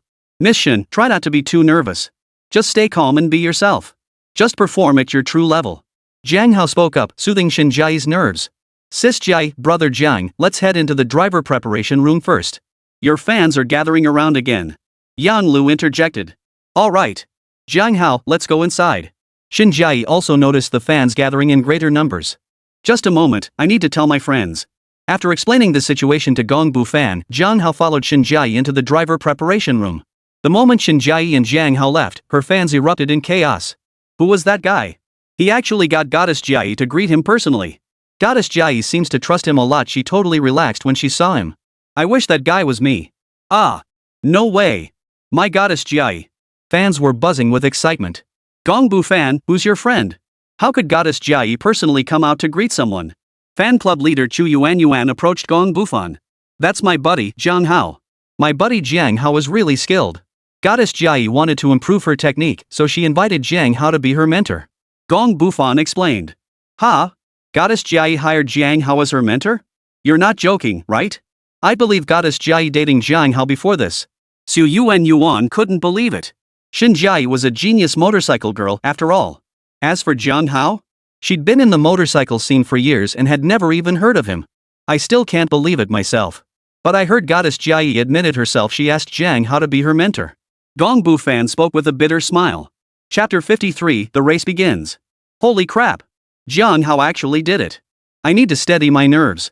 Xiao Yuan pressed her right hand to her chest, trying to process the shock. Jiang Hao followed Shen Jiai into the driver's race preparation room.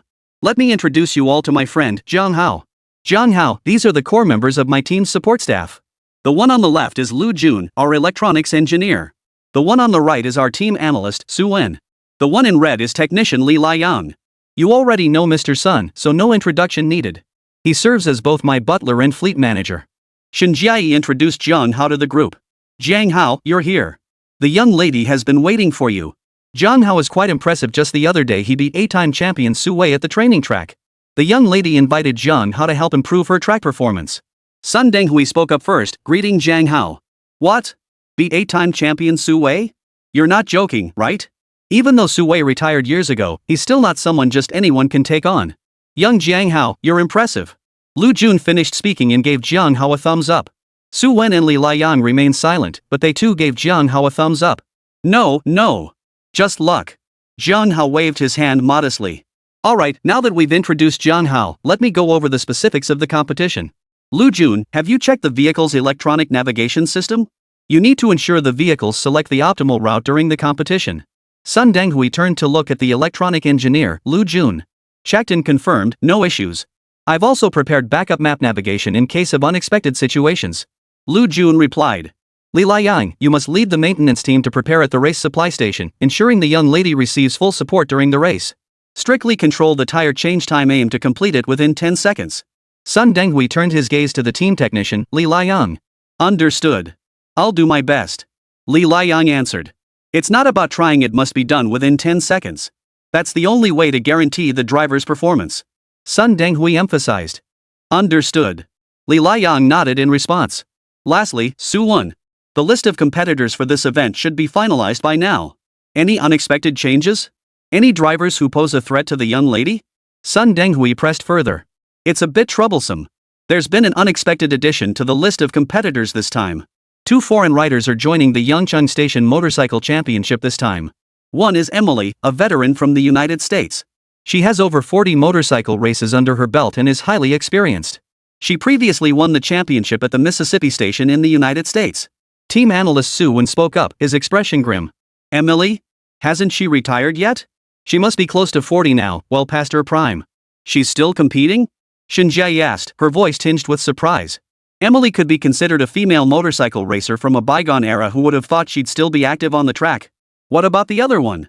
Butler Sun spoke up, his mind racing to figure out how Shen Jiai should respond. The other one's even tougher. Sakura Country's female racer, Momoka Rina. Tuka Rina is hailed as a once-in-50 years prodigy in the land of cherry blossoms. Whether on straightaways or in corners, her technique is flawless. She has no weaknesses.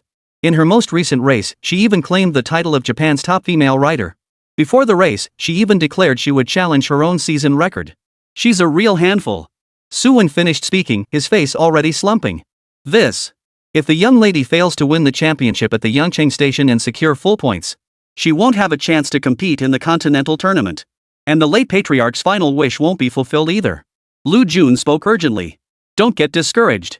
They may be formidable, but this young lady isn't half bad either. My track times have improved significantly. It's still anyone's game. Shinjiai shot Jiang Hao a grateful look. Under his guidance, her progress had been nothing short of terrifying. I believe in you, Miss Shin. Miss Shin won't let anyone down. Jiang Hao spoke, giving Shinjiai an encouraging look. Alright, we must trust the young lady. Everyone, focus on your own responsibilities. The competition is about to begin. Everyone, go prepare. Sun Denghui delivered his final summary. The others departed, leaving only Jiang Hao and Shinjiai in the preparation room. Jiang Hao, I'm still nervous. Shinjiai carried her father's dying wish on her shoulders, unable to fully relax. Look at me, Shinjiai. You can do this. I believe in you, Shinjiai. Pressure is also fuel. Release all that pressure onto the racetrack.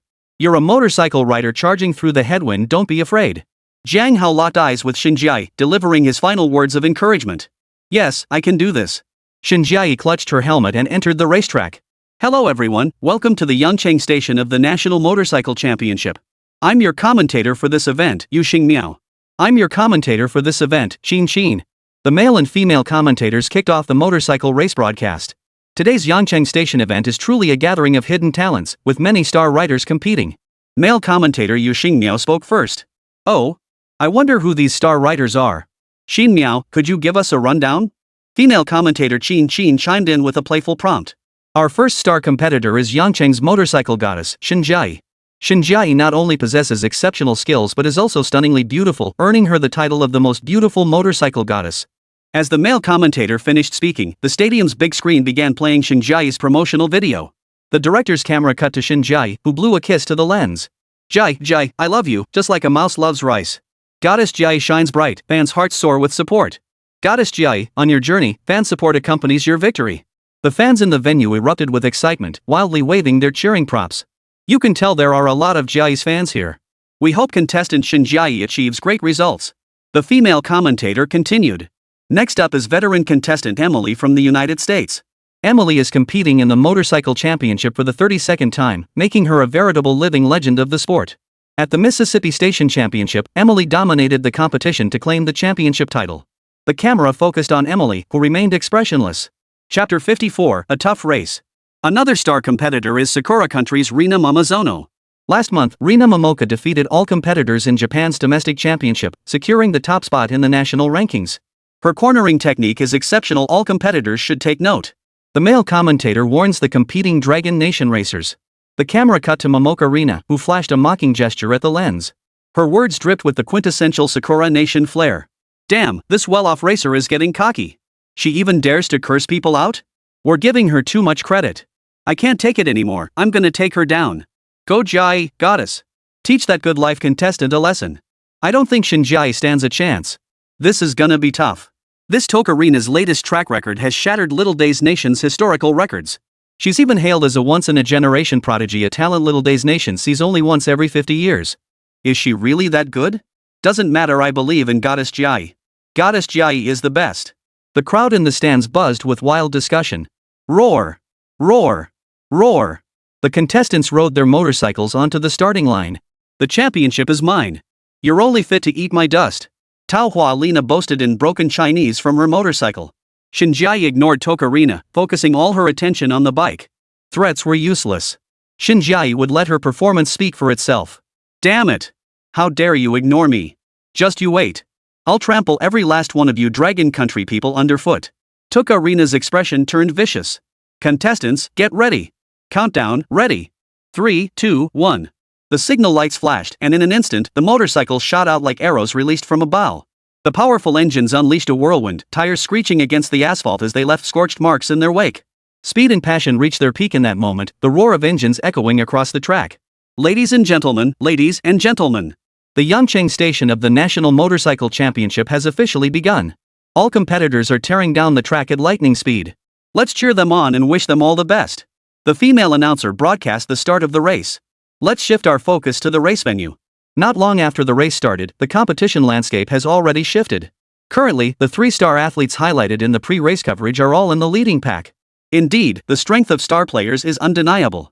The male commentator reported on the track situation. We're currently in the first stage of the race, with the track primarily consisting of straightaways. Dragon Nation's Xinjiai and the veteran American competitor Emily are neck and neck, maintaining the lead.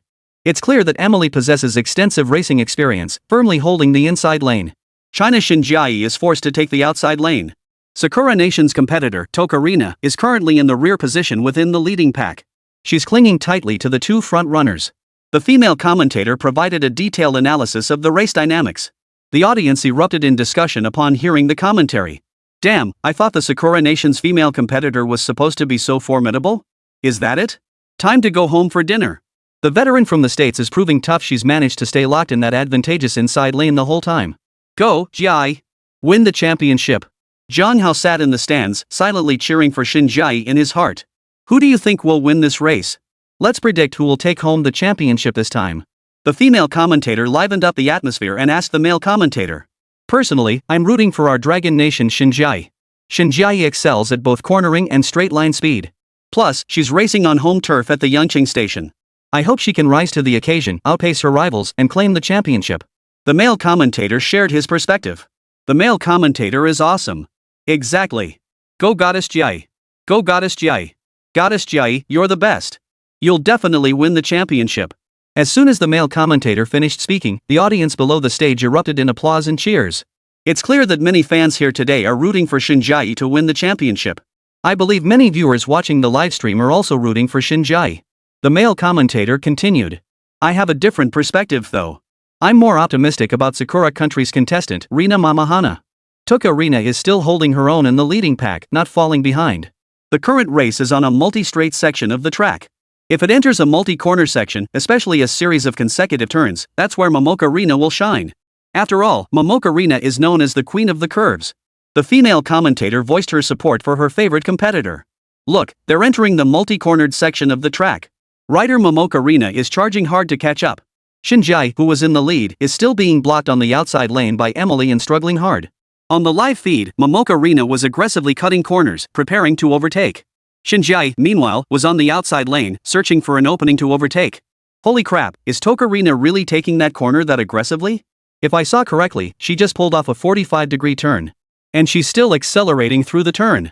Holy crap, it feels like Momokarina is about to catch up any second. Go, Goddess Jiai. The spectators in the stands instantly felt their hearts leap into their throats. Damn it, why is that American driver Emily stuck on the inside lane? Using these underhanded, dirty tricks. Goddess Jiai has no chance to overtake. Get out of the way. Frustrated spectators rushed out of their seats, shouting directly onto the track. Security personnel immediately restrained the spectators who had rushed onto the track to prevent any accidents. Ladies and gentlemen, please keep your composure. I understand your enthusiasm for supporting the athletes. But please don't do anything irrational that could disrupt the players' competition. The male commentator urged the excited spectators. On the track, Xinjiai was struggling. After entering the curve, the veteran American competitor Emily tightly blocked the inside lane, leaving Xinjiai no chance to overtake on the bend. Emily's extensive racing experience allowed her to lock down the inside line. Forcing an overtake on the outside of the curve could easily lead to an accident. Xinjiai resolved to wait for the consecutive turns ahead, refusing to let external factors distract her. Stay focused on the race. Jiang Hao had emphasized this repeatedly during Xinjiai's training.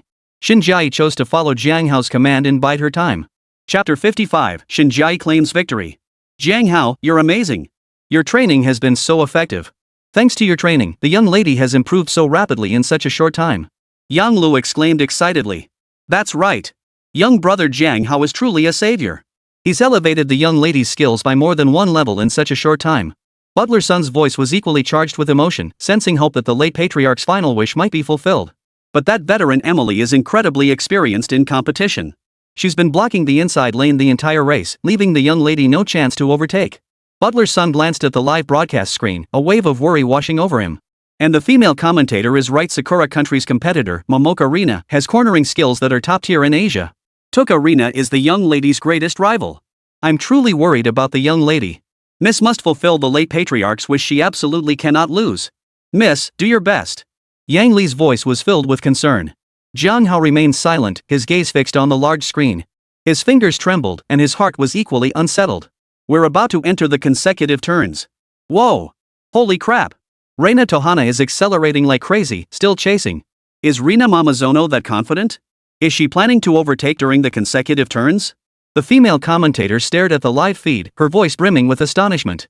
On the track, Momoka Rina pushed the throttle to the max. Oomph! The consecutive turns are coming up, that's my domain. Rina Mamazono focused her attention, preparing to tackle the consecutive turns.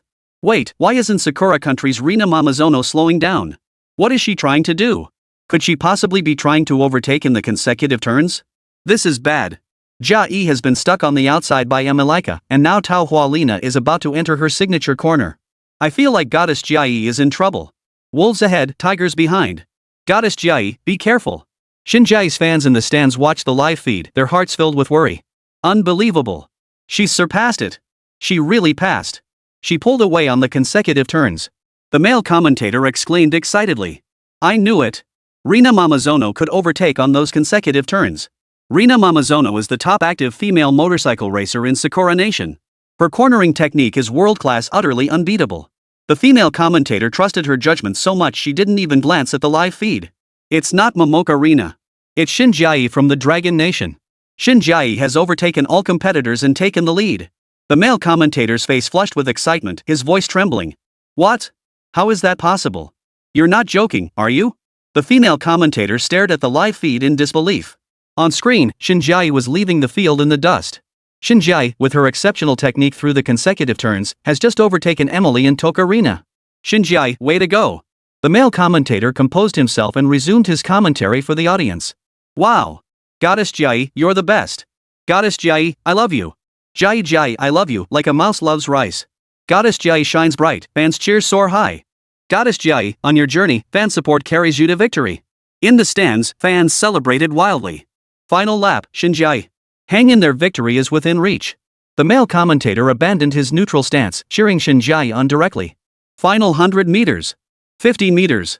Shinjiai crosses the finish line. Dragon Nation Shinjiai claims the championship title at the Yangcheng station. The male commentator practically shouted the news of Shinjiai's victory. Jia.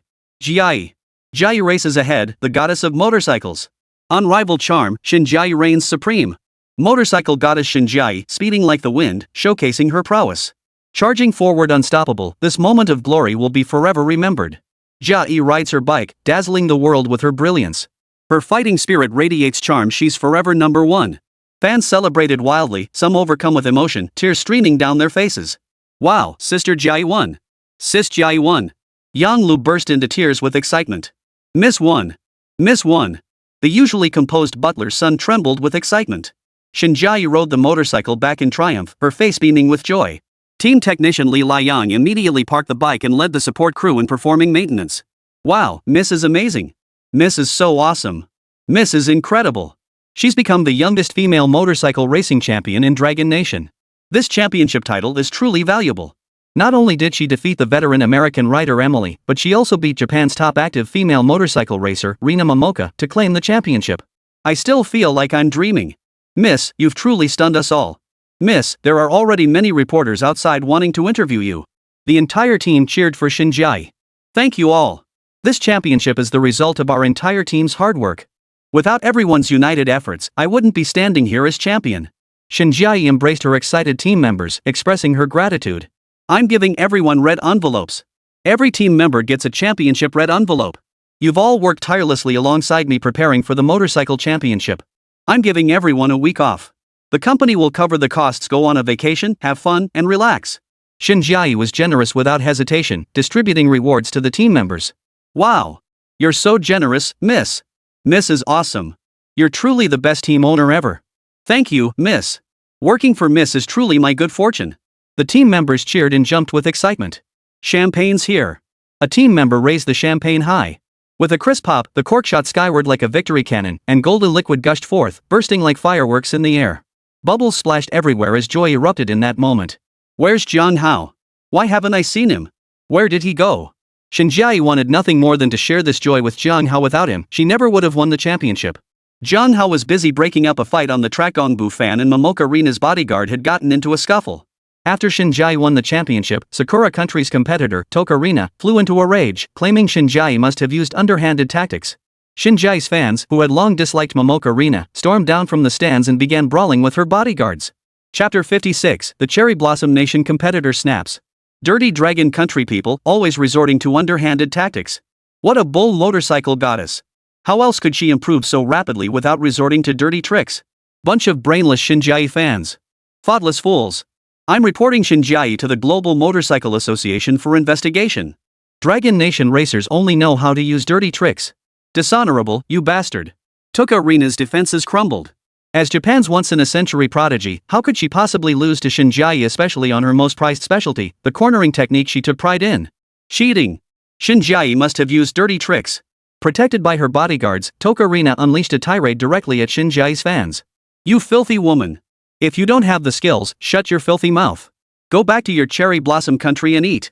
How dare you insult our goddess Jai? My ass, she cheated. Guys, let's get her. A group of Shinjai's fans stormed down from the stands. Gongbu Fan was among them, grappling with Tokarina's bodyguards. You despicable, shameless Dragon Nation scum. Come on. I'm not afraid of you lot. Tao Hualina, protected by her bodyguards, was exceptionally arrogant. Seeing he couldn't break through the bodyguard's blockade, Gongbu Fan took off his shoe and hurled it directly at Tokarina. Thud. Gongbu Fan's stinky shoe hit the bullseye, smacking right into Tokarina's face. Ah! Damn it! Damn it! I'll kill you! Tokarina screamed, charging past the bodyguards with a motorcycle helmet in hand, lunging toward Gongbu Fan. Gongbu Fan! Climb up to the stands! Tao Hualina's legs are too short to climb up. Jiang Hao shouted the warning. Gongbu Fan snapped back to reality. Right, everyone in Sakura Country has short legs. With a single leap, Gongbu Fan nimbly scaled the bleachers. Hey, shorty! Short-legged toad. You're only fit to drink your grandpa's foot washing water. Gongbu Fan continued his verbal assault from the stands. Ah! Damn it! Damn it! This is infuriating. Tokarina hopped up and down on her stubby legs, her eyes blazing like an angry. It's all your fault. You jerk! Unable to climb the bleachers, Tokarina turned her fury toward Jiang Hao on the track. I'll teach you a lesson. You despicable Dragon Nation bastard. Tokarina raised her motorcycle helmet and smashed it down hard on Jiang Hao. Smack! Jiang Hao wasn't about to let her get away with it. He slapped her hard across the face, causing her cheek to swell instantly. Ah! Damn it! Bodyguards, beat him to death. I'll kill him. Tao Hualina completely lost her mind. Her bodyguards instantly surrounded Jiang Hao. Brother Jiang, run! Gongbu Fan shouted a warning. Let's see who dares touch Jiang Hao. Upon hearing that Jiang Hao had stepped in to break up the fight, Shinjai immediately rushed to the runway with her entourage. But Jiang Hao, are you here to break up a fight? Are you sure you're not here to start one? Tao Hualina, what are you doing? Why would you order your bodyguards to attack someone for no reason? Shinjai directly pinned the blame for ordering the bodyguards to attack on Tokarina. What? Shinjai, don't lie through your teeth. Didn't you see my face? I'm the victim here. Tao Hualihua pointed at her own face, swollen like a pig's head, and spoke. Bull. Jiang Hao is the real victim. We saw Sakura Country contestant Peach Blossom Pear ordering her bodyguards to beat up Jiang Hao. Facial injury? We clearly saw it was Momoka Rina who fell on her own. Yes, we can all testify to that. The audience below the stands had long been fed up with Momoka Rina, launching a united front against her. With so many witnesses around, they all testify that you, Momoka Rina, ordered your bodyguards to attack someone. Surely not everyone is lying. Shinjai's tone was sharp and confrontational, leaving no room for Tokarina to respond. Fine. I'll apologize for ordering the bodyguards to attack someone. Shinjai, can you explain how you managed to improve your track time so drastically in such a short period? Especially your cornering, something you've always struggled with. Now you're able to take them consecutively without hesitation. There are plenty of your fans around here and lots of reporters on site. Don't you think you should explain yourself? Tao Hualina, sporting a pig-shaped headdress, fixed her gaze intently on Shinjai, demanding an explanation. Indeed, Ms. Shinjai. Public records show your motorcycle championship results over the past 6 months have been less than stellar. Your best finish barely cracked the top 10. How did you achieve such a dramatic improvement in such a short time to win the Yangcheng Station Championship outright? Moreover, cornering has always been your weak point. How did you manage to improve such a fundamental skill so rapidly? Reporters covering the event had already caught wind of the story and immediately fired pointed questions at Shinjai. For journalists, traffic is king. If Shin Jiayi had used underhanded tactics to win the Yangcheng Station Championship, it would have exploded across the entire motorcycle racing community overnight. One reporter even pulled out their phone to livestream, immediately renaming the headline, "The Inside Story of Shin Jiayi's Yangcheng Station Championship Victory." In an instant, the online buzz began to spread. Goddess Jiayi wouldn't do that. She's not that kind of person. I believe in Goddess Jiayi. She must have won the championship through her own skill. Who knows? This is a championship title. Who could possibly turn down such an honor? Everyone, think carefully. Don't let being a fan cloud your judgment. Someone in the stands stirred up the crowd among Shin Jiayi's fans. What's the matter, Shin Jiayi? Are you going to stay silent? So many people are watching. Everyone's waiting for your explanation. Took Arena, her face puffy like a pig's, spoke up, already feeling certain of Shin Jiayi's defeat. My rapid improvement and eventual championship victory were entirely due to Jiang Hao's assistance. Shin Jiayi exchanged a glance with Jiang Hao for his approval before calmly revealing her improvement. Contestant Shin Jiayi, is what you're saying true? Who is Jiang Hao? How could he help you improve your scores so rapidly? Could you elaborate on the specifics? The reporters fired questions relentlessly. This is Jiang Hao, the person most responsible for helping me win the championship. Shin Jiayi walked over to Jiang Hao and gripped his hand tightly. Click, click, click. In an instant, countless cameras captured the scene. Chapter 57, Who is Jiang Hao? Shin Jiayi, don't talk nonsense. Jiang Hao? I've never heard the name Jiang Hao in the motorcycle community. Ask the reporters here, has anyone ever heard of Jiang Hao? If you're going to make excuses, at least come up with something credible. Don't just drag random nobodies into this to fill the gap. Tao Hualina didn't believe Shin Jiayi's story at all, convinced she was just spouting nonsense to stall for time. Jiang Hao? Has anyone here ever heard of Jiang Hao? I've been watching motorcycle races for years and never heard of Jiang Hao. Could he be some ancient legend? How could he be some ancient legend? Haven't you seen how young Jiang Hao is? Let me see, Shin Jiayi must be lying. She just picked some random person as an excuse. Shin Jiayi must have used some underhanded tactics. Doubtful murmurs rippled through the remaining spectators. Stop talking nonsense. Goddess Jiayi wouldn't lie. Our Goddess Jiayi must be. She must have. Shin Jiayi's fans trailed off, unable to continue. The motorcycle community had never heard of Jiang Hao. Mr. Jiang Hao, have you ever participated in motorcycle races? Have you ever won any motorcycle racing championships? The reporter asked Jiang Hao with a hint of malice. I have no experience competing in motorcycle races, let alone winning any championships. Jiang Hao answered truthfully. So Miss Shin Jiayi was lying? Shin Jiayi is lying? The reporter pressed on, his expression agitated. No, everything Miss Shin said is true. Miss Shin invited me to help her improve her track performance. Jiang Hao answered the reporter's questions with neither humility nor arrogance. Mr. Jiang Hao, are you joking? This is no time for jokes. The reporter felt mocked by Jiang Hao. I'm telling the truth. Why won't anyone believe the truth? Jiang Hao felt somewhat helpless. Every word he spoke was true, yet the reporter's presence simply refused to believe him. I can vouch for it, every word Brother Jiang Hao said is true. A voice suddenly rang out behind the reporters. Jiang Hao turned toward the voice and saw Su Wei, dressed in casual clothes. Who are you? We're conducting an interview. Unrelated parties, please do not interrupt. The reporter questioning Jiang Hao flashed a look of anger. Damn it, you're the reporter who specializes in covering motorcycles. You blind bastard. You don't even know Su Wei? He's a legend in the motorcycle world, eight-time champion Su Wei. A sharp-eyed spectator in the stands immediately identified Su Wei. Brother Su Wei, give me an autograph. Brother Su Wei, I've been your fan for 20 years. Brother Su Wei, you're the pride of Dragon Nation's motorcycle racers, the only rider to claim Asia's highest motorcycle racing honor 8 times. In the stands, a longtime motorcycle enthusiast was so overcome with emotion that tears streamed down his face. The usually brash Rina Momoka now looked as docile as a lamb, gazing at the veteran Su Wei with pure admiration. Su Wei was the role model for all Asian riders. Senior Su Wei, I'm Toka Rina. Please guide me, Senior Su Wei. Tao Hualina bowed respectfully to Su Wei, her pig-shaped headpiece perched atop her. Su Wei, who had never been fond of racers from the land of cherry blossoms, paid her no mind. Young brother Jiang Hao is quite impressive. The other day, I got itchy fingers and had a friendly race with brother Jiang Hao at the training ground. Su Wei addressed the camera as he spoke. Is Jiang Hao really that good? He actually earned your recognition, Senior Su Wei.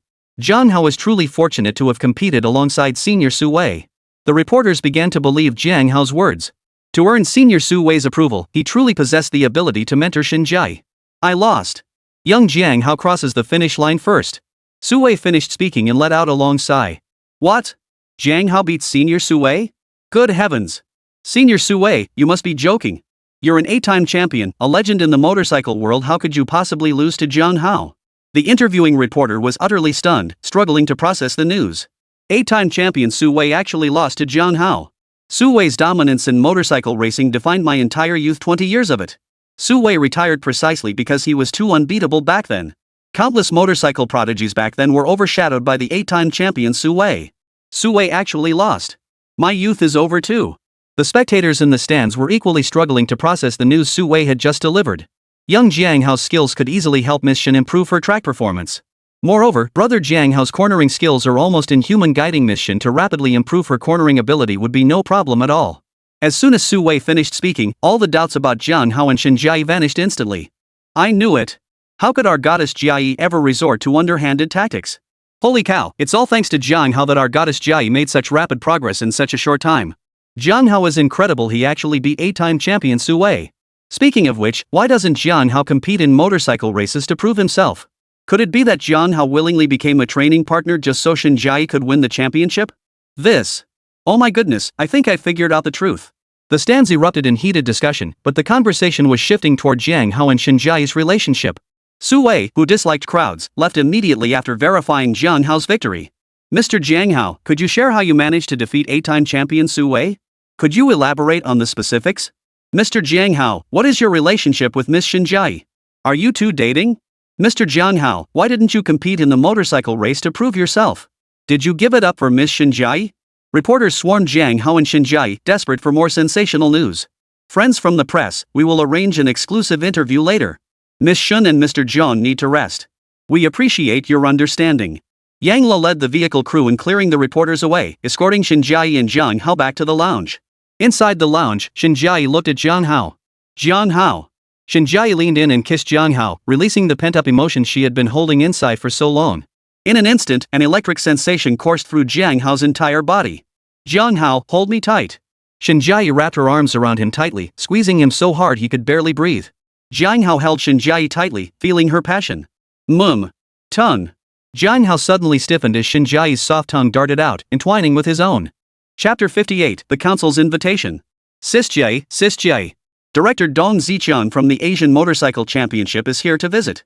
Yang Le knocked on Shen Jiayi's dressing room door. Lu. Hold on. Don't come in. Go entertain Director Dong for me first. Shen Jiayi's voice was hoarse as she spoke. The lounge door opened and Jiang Hao and Shen Jiayi stepped out. Put. Jiang Hao, wipe your mouth right now. Shen Jiayi glanced at Jiang Hao's lips, flushed red from the kiss, and couldn't help but laugh. It's all you're doing. It's all red.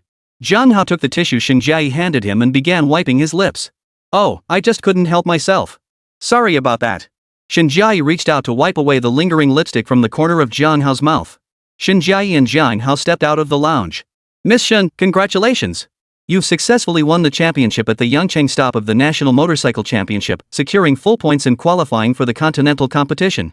Dong Ziqiang beamed as he congratulated Shen Jiayi, his eyes secretly sizing up Jiang Hao. Thank you, Director Dong. I'm also thrilled to have won the championship. Shen Jiayi responded with a smile to Dong Ziqiang. This must be young brother Jiang Hao? I never imagined someone so young could earn the recognition of Senior Su Wei. Young brother Jiang Hao, did you truly defeat Senior Su Wei? Dong Ziqiang tried to get a definitive answer from Jiang Hao, his tone dripping with skepticism. It was merely a friendly match with Senior Su Wei. He went easy on me, allowing me to win by sheer luck. Jiang Hao answered calmly and confidently. Even if Senior Su Wei went easy on you, you still earned a solid victory over him. Dong Ziqiang also sensed Su Wei had held back. Without that, Jiang Hao would have had no chance of winning. Young brother Jiang Hao, have you considered participating in motorcycle racing? Our National Motorcycle Council can allocate resources to cultivate brother Jiang Hao. Brother Jiang Hao, please consider it. Dong Ziqiang hadn't forgotten the purpose of his visit. He looked at Jiang Hao and tentatively asked. Thank you for your kind offer, Director Dong. I have no interest in participating in motorcycle racing. I'm still in school. My top priority is completing my studies. Jiang Hao politely declined Dong Ziqiang's offer. Ha. No worries. If brother Jiang Hao doesn't have time, he could consider joining our National Motorcycle Council. Rest assured, brother Jiang Hao, joining the council won't have any negative impact on you. Joining the council is merely a nominal position for brother Jiang Hao, with a substantial monthly stipend. Dong Ziqiang continued speaking, hoping Jiang Hao would join the council. Miss Shen Jiayi will certainly be competing in the Asian Motorcycle Championship. Becoming a council member would greatly benefit Miss Shun's participation. A council member can resolve many complex issues for Miss Shun during competitions. Seeing no reaction from Jiang Hao, Dong Ziqiang shifted the focus to Xinjiai. Director Dong Ziqiang. I respect you as a council member, but please don't pressure Jiang Hao. Xinjiai's face betrayed her distaste at Dong Ziqiang treating her like a bargaining chip. Ha ha ha. I didn't mean anything by it. Miss Shun, please don't misunderstand. Dong Ziqiang apologized with his words. Well then, young brother Jiang Hao, take your time to think it over. Contact me once you've made your decision. The doors of the Motorcycle Council will always be open to you. I have matters to attend to and must take my leave now. Goodbye, Miss Shun. Goodbye, young brother Jiang Hao. Dong Ziqiang finished speaking and left the lounge. Chairman, it's me, Dong Ziqiang. After leaving the lounge, Dong Ziqiang dialed a number from his car. I made contact with Jiang Hao as per your instructions, and extended goodwill toward him. Chairman, is it really necessary for us to place such importance on Jiang Hao? Jiang Hao has never made a name for himself in the motorcycle scene. He's a complete newcomer. He only won by luck because Senior Sui went easy on him. Dong Ziqiang's tone carried a hint of bewilderment. Shut up. Who said Sui went easy on him? That's Jiang Hao's humble way of putting it, you fool, Dong Ziqiang. I personally contacted Senior Sui, who confirmed that Jiang Hao's skills have surpassed even his own peak. Jiang Hao has the potential to represent Dragon Nation and challenge for the World Motorcycle Championship title. That's the World Motorcycle Championship. Do you even grasp the magnitude of Jiang Hao's potential? Senior Sui only dominated the Asian circuit. He never proved himself on the global stage. The chairman roared on the other end of the line. Dong Ziqiang, listen to me carefully. You find every possible way to recruit Jiang Hao. If you screw this up, you can kiss your position on the Motorcycle Council goodbye. Click. Click. Click. The phone was slammed down. Jiang Hao actually has such immense potential. I must find a way to win him over. Dong Ziqiang racked his brain, finally pinpointing Xinjiai as the key. Earlier in Xinjiai's dressing room, he had spotted lipstick marks on Jiang Hao. Jiang Hao and Xinjiai's relationship was definitely not ordinary. Since Jiang Hao wouldn't budge no matter what, he'd have to approach it through Xinjiai. Hey, little Zhu. It's Dong Ziqiang. Look into the circumstances surrounding Xinjiai's father's death for me. At any cost. I only want results. Dong Ziqiang hung up the phone. There were many suspicious points surrounding Xinjiai's father's death. At the time, Xinjiai had even stormed into the board meeting to make a scene. He himself had been bribed with a red envelope to stay out of it. But now, he had to investigate thoroughly.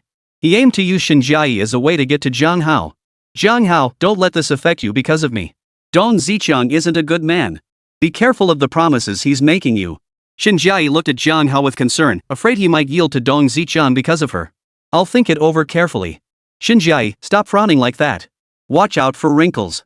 You're the champion today, after all. Cheer up. Jiang Hao livened up the atmosphere.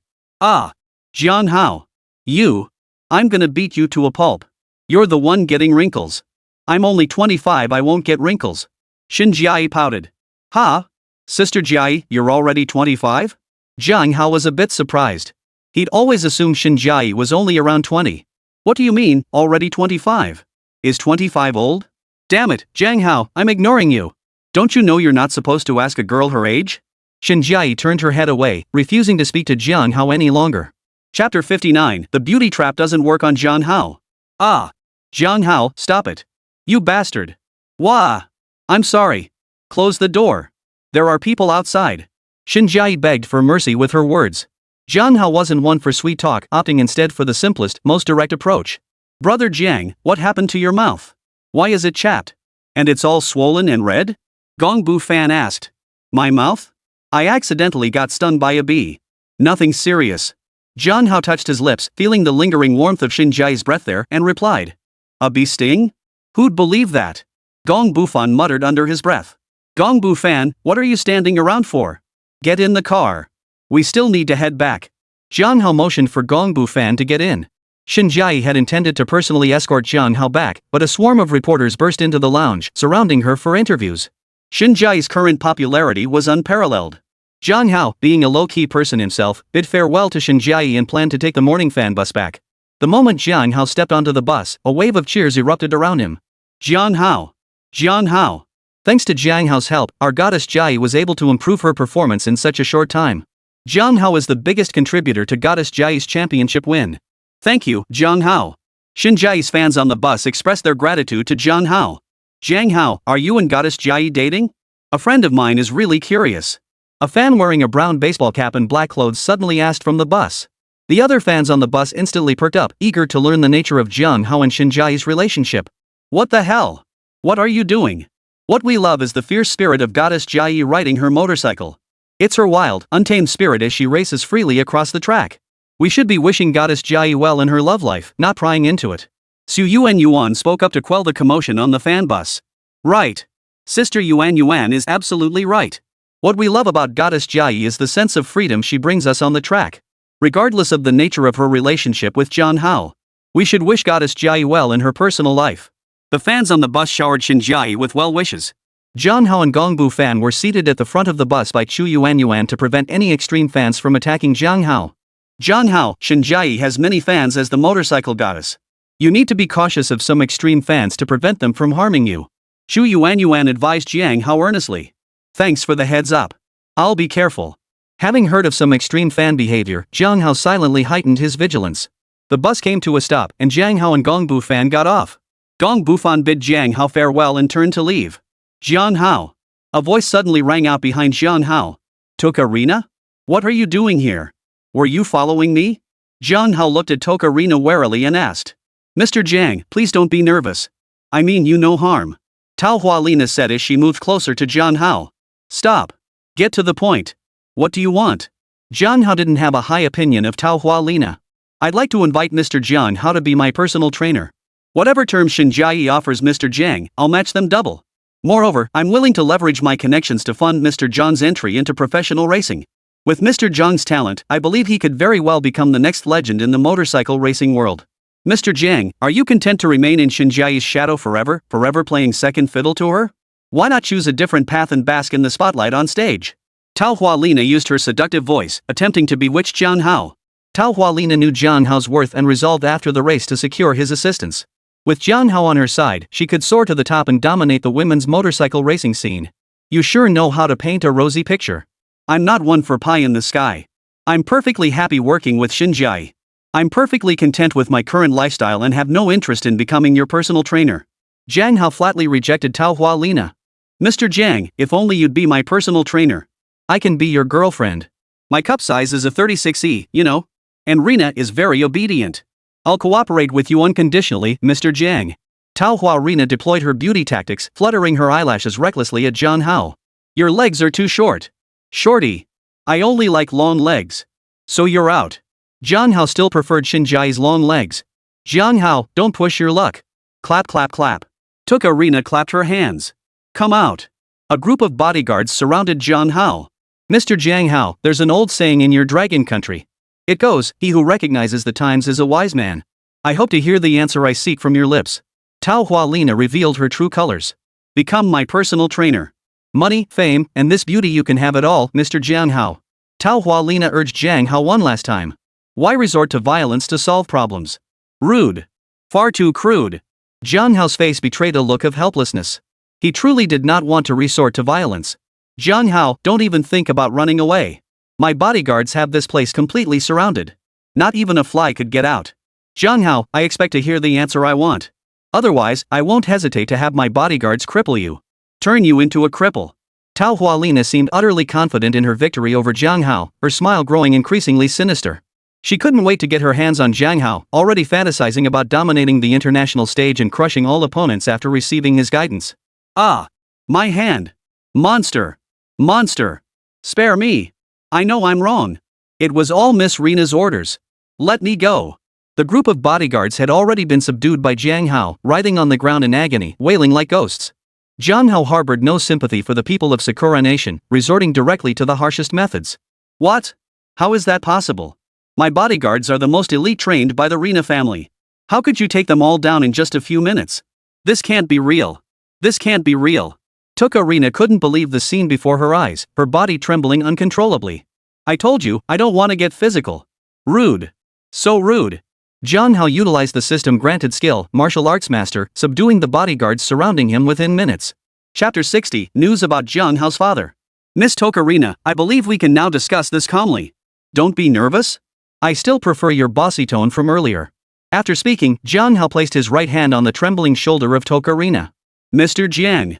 I was wrong. Please let me go. I'll never do it again. I apologize. Please forgive me. Tokarina's body trembled uncontrollably from fear as she kept bowing to Jiang Hao. Mr. Jiang Hao, I'll compensate you. How about 2 million yuan? Consider it my apology gift. Please let me go. Fearing she might end up like the bodyguard on the floor, Tokarina hurriedly offered compensation. 2 million? Jiang Hao eyed Tao Hualina up and down, unable to help but marvel at how loaded this cherry blossom girl really was. Mr. Jiang, I can serve you. Please, don't kill me. I'm still a virgin. I'll be very obedient. Mr. Jiang, whatever you ask me to do, I'll do it. Tao Hualina was terrified. Jiang Hao's methods for dealing with the bodyguards were far too brutal. Seeing Jiang Hao scrutinizing her, Tao Hualina assumed he had taken a liking to her. What nonsense are you thinking? Do I look like that kind of person?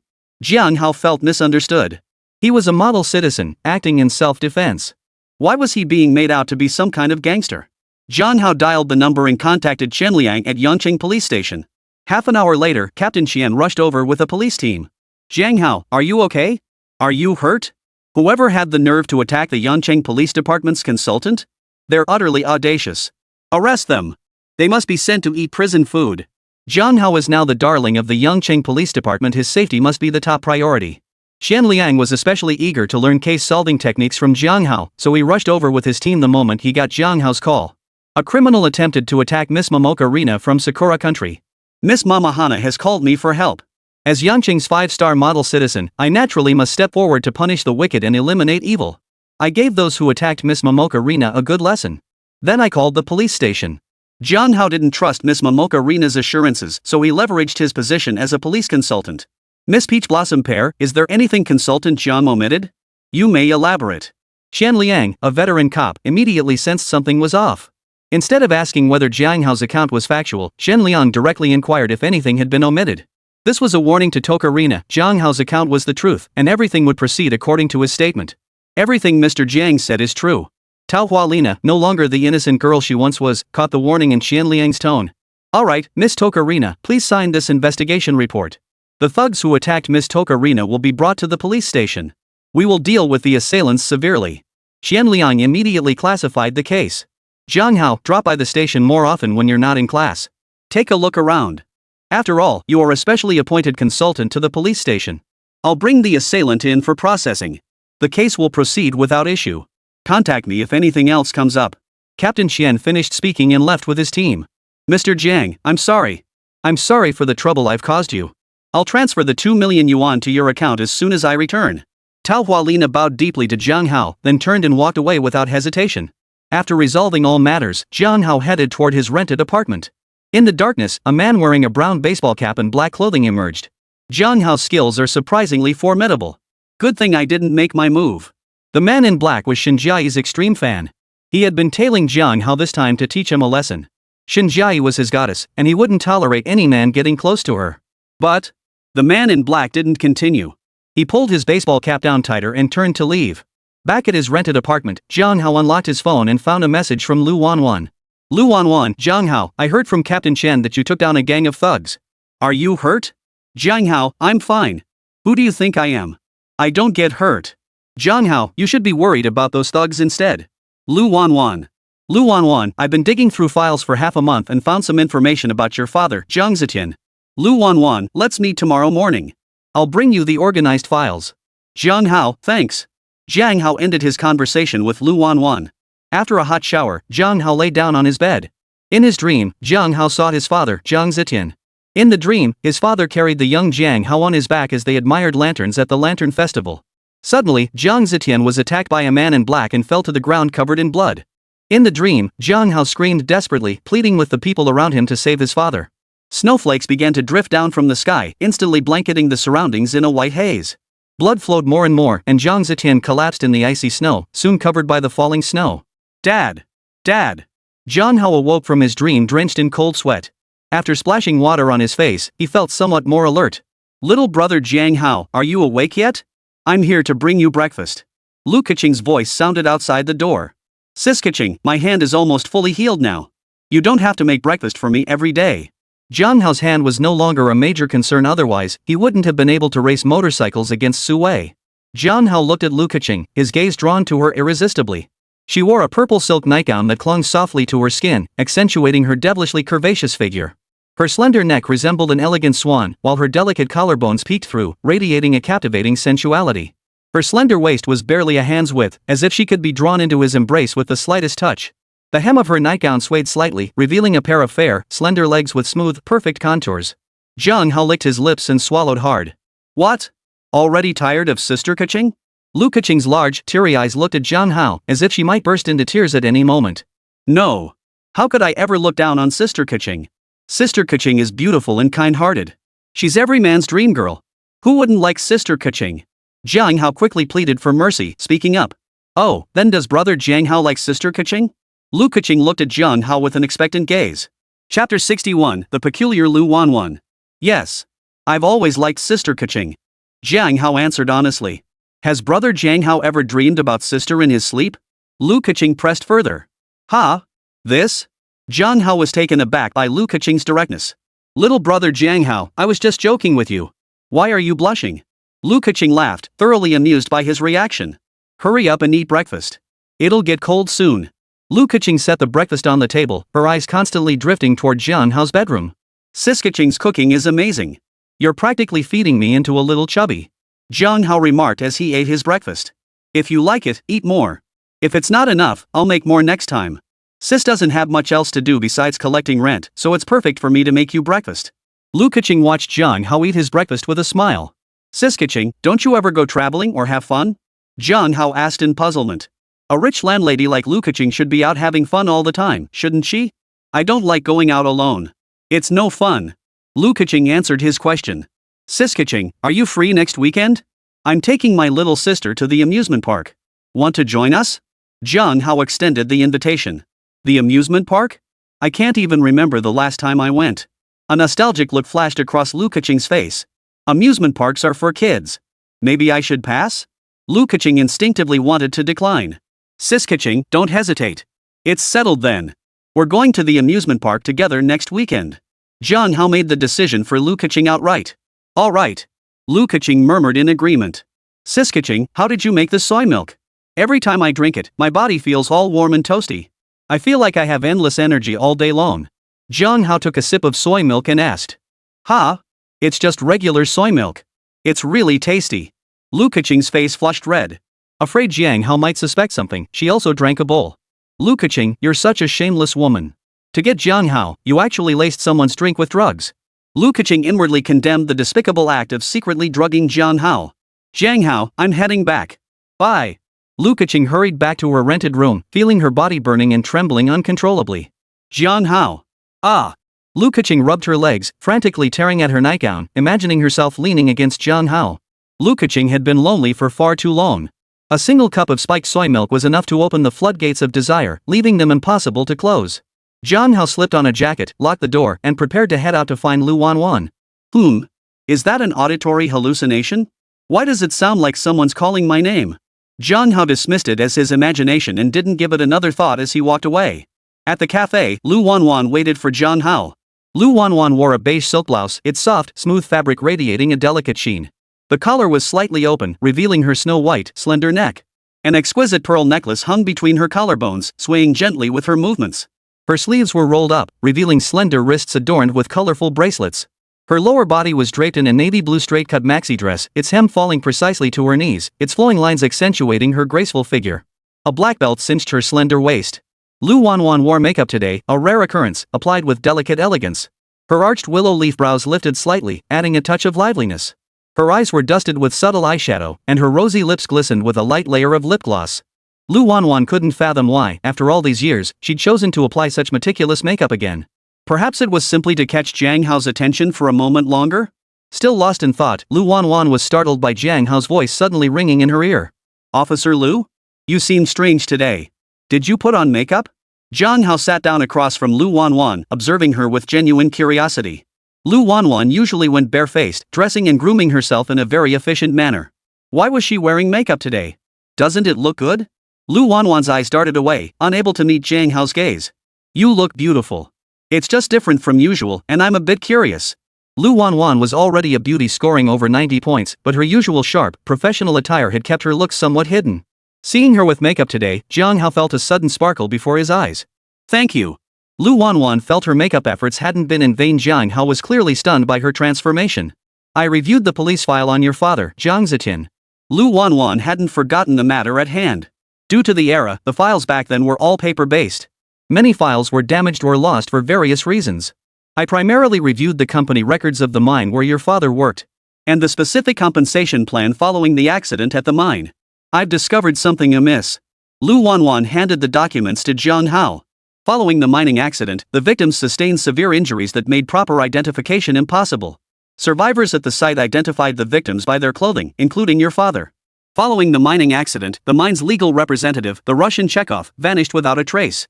Some say Chekhov, fearing accountability, fled back to Russia. Strangely, he didn't take his passport with him.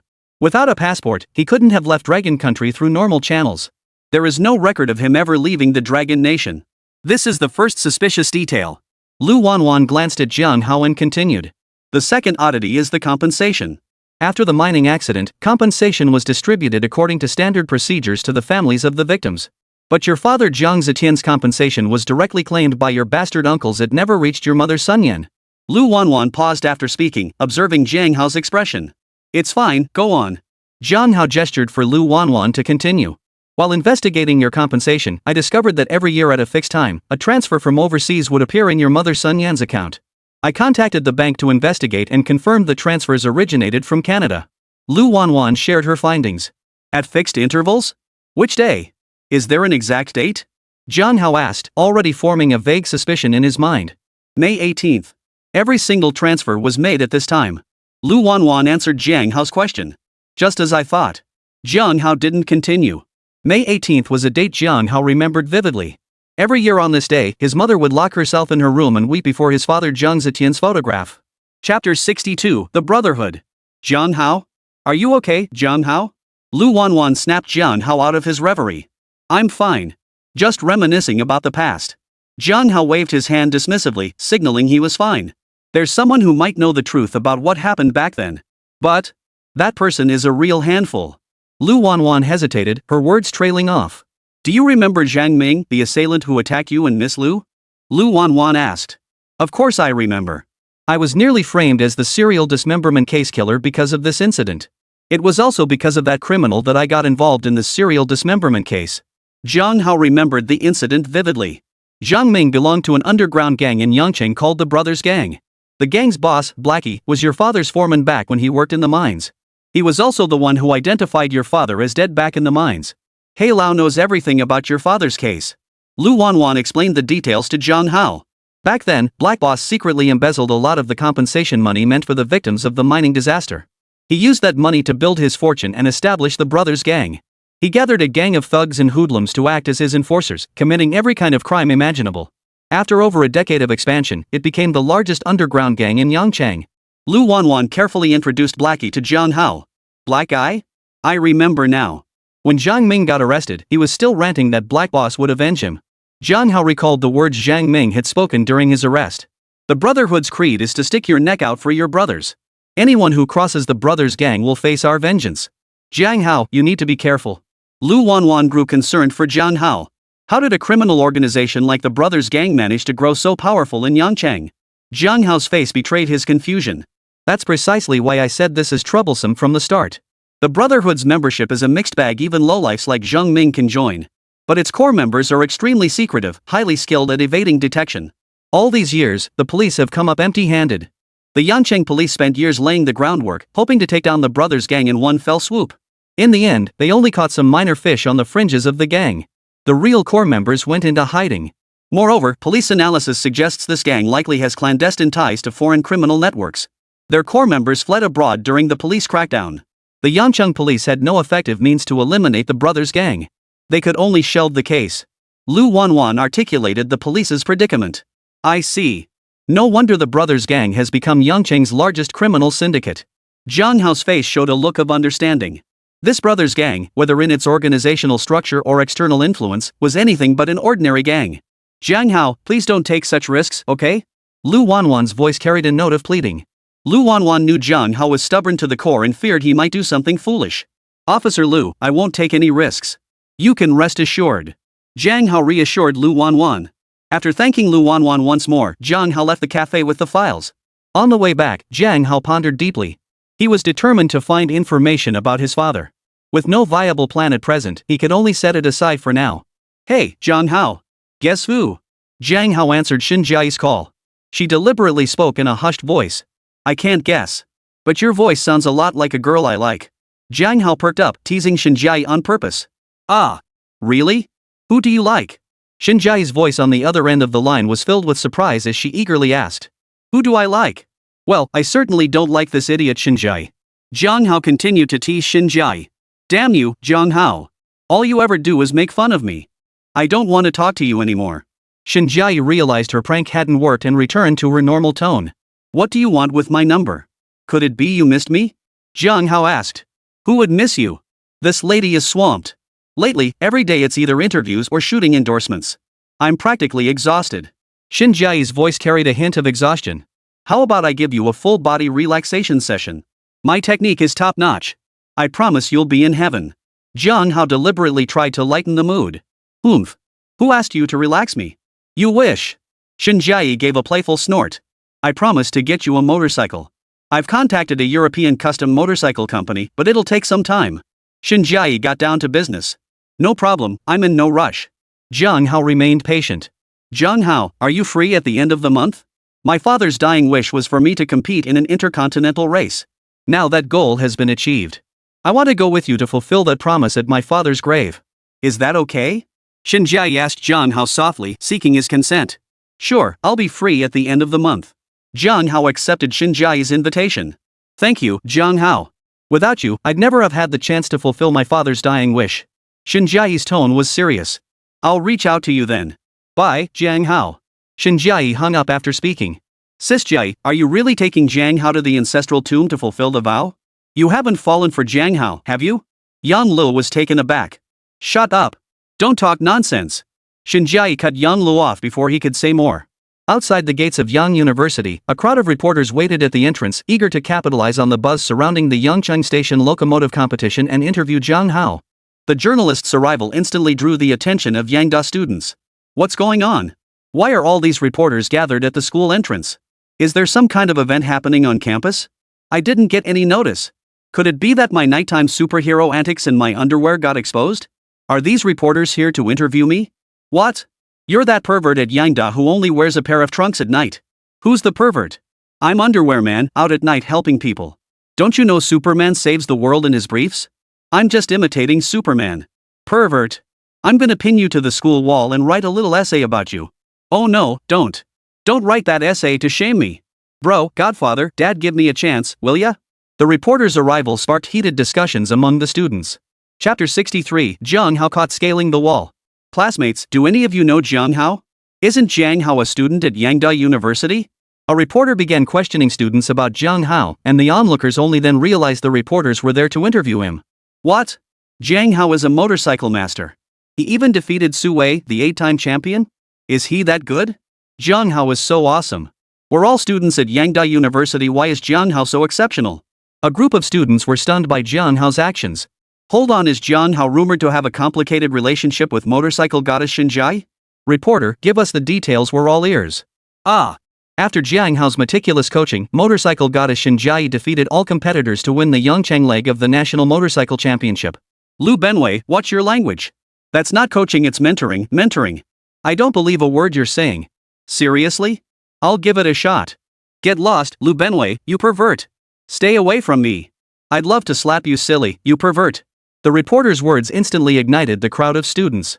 A group of reporters were waiting at the school gate for Jiang Hao, but he disliked crowds. He scouted out the school wall and scaled it directly. My wall climbing skills haven't rusted away. Jiang Hao couldn't help but marvel he'd spent plenty of time sneaking over walls back in high school. Who's there? Who's there? Sneaking into the girls' dormitory, what do you think you're doing? You audacious pervert. How dare you come here to cause trouble in the girls' dormitory? Chao Yuxuan was on her routine patrol when she suddenly spotted a shadowy figure scaling the wall and leaping into the girls' dormitory. She immediately shouted sternly. Senior Chao, it's me, Jiang Hao. Jiang Hao hurriedly raised his hands, afraid Chao Yuxuan would misunderstand. Jiang Hao? How could it be you? Why are you sneaking into the girls' dormitory? Chao Yuxuan looked at Jiang Hao with a puzzled expression, her voice tinged with caution. This. Jiang Hao was momentarily at a loss for words. Who could have imagined that the girls' dormitory was right on the other side of the wall? His first time scaling Yangda's wall had landed him right in the girls' dormitory. Would you believe me if I said I was just exercising? Jiang Hao asked awkwardly. I believe you. Like hell I do. Working out by climbing over the girls' dorm wall? Do I look that gullible? Chao Yuxuan felt her intelligence had been insulted. Jiang Hao, you better tell me the truth. What the hell were you doing in the girls' dorm? You got some shady motives, don't you? Chao Yuxuan shot Jiang Hao a wary look. I came to find you, Senior Chao. Ever since I saw you investigating the missing undergarments case in the girls' dorm last time. Senior Chao's image has been haunting my thoughts ever since. Every day, all I think about is your every smile and frown. I think of you while eating, walking, and even sleeping. I couldn't help but come find you. Jiang Hao spoke without blushing or hesitation. Jiang Hao, what nonsense are you spouting? Don't joke around like that. Chao Yuxuan's face flushed crimson, her voice trembling slightly. I swear to heaven, every word is true. You can feel my heart, it beats for you. Jiang Hao finished speaking and pressed Chao Yuxuan's hand against his chest. Thump, thump, thump. Jiang Hao's heart beat steadily. You scoundrel. Chao Yuxuan's cheeks burned like fiery clouds, her heart fluttering wildly with shy emotion. Chao Yuxuan pulled her hand away from Jiang Hao's chest and ran off without looking back. Her figure quickly vanished from Jiang Hao's sight, leaving only the faint scent of her perfume lingering. Damn, I think I've gone too far. No way, gotta get out of here fast. Without a second thought, Jiang Hao hurriedly slipped out of the girls' dormitory. Chao Yuxuan sprinted all the way back to her dorm, her heart still pounding wildly from the encounter with Jiang Hao. Pushing open the door, she frantically scanned the room for her best friend, Guan Yanyan. Oh. Yes. Oh. Come on, baby. From the dorm room came Guan Yanyan's inarticulate moans. Yan Yan. It's daytime. How could you? Chao Yuxuan stomped her foot in embarrassment. Guan Yanyan was up to her old tricks again. Sis Chao. I'm bored, okay? Besides, it really feels good. Heavenly bliss, nothing compares. Guan Yanyan pulled back the curtain of her bed, revealing a pretty face flushed with embarrassment. Sister Chao, you won't even play with me. You're so naughty. Guan Yanyan gazed at Chao Yuxuan with dreamy eyes, her voice dripping with seduction. Quick, put your clothes on. Chao Yuxuan tossed Guan Yanyan's clothes onto the bed, gesturing for her to get dressed. What's wrong, Sister Chao? Guan Yanyan pulled back the curtain and stepped down from the bed. You need to put your clothes on. Chao Yuxuan couldn't help but speak up. Guan Yanyan hadn't even fastened the buttons on her chest. Chao Yuxuan could even see the embroidered pattern on Guan Yanyan's dress. Oh, it's fine. Sister Chao isn't an outsider. I don't mind Sister Chao seeing. Guan Yanyan laughed unrestrainedly. What's going on? Weren't you out on patrol? Why are you back so soon? Guan Yanyan couldn't resist Chao Yuxuan's persistence. She fastened the buttons on her chest and asked. Something up? Sister Chao. What is it? Guan Yanyan reached out to touch Chao Yuxuan's flushed cheeks. Sister Chao, who's picking on you? That doesn't make sense. Sister Chao, you're the president of the Taekwondo Association. Who'd be so blind as to mess with you? A look of confusion flashed across Guan Yanyan's face, yet her small hands began to wander restlessly over Chao Yuxuan's body. Yan. Chao Yuxuan grabbed Guan Yanyan's restless little hands. Oh no, I've been caught. I'm so disobedient. Yan admits her mistake. Big Sister Chao, I'm at your mercy. Come on. Whip me. Flog me. Guan Yanyan's eyes were filled with anticipation as she looked at Chao Yuxuan. Sister Chao, no, please don't. I'm sorry. I won't dare again. Please don't pinch me. I'm afraid of pain. A look of fear spread across Guan Yanyan's face, successfully eliciting sympathy from Chao Yuxuan.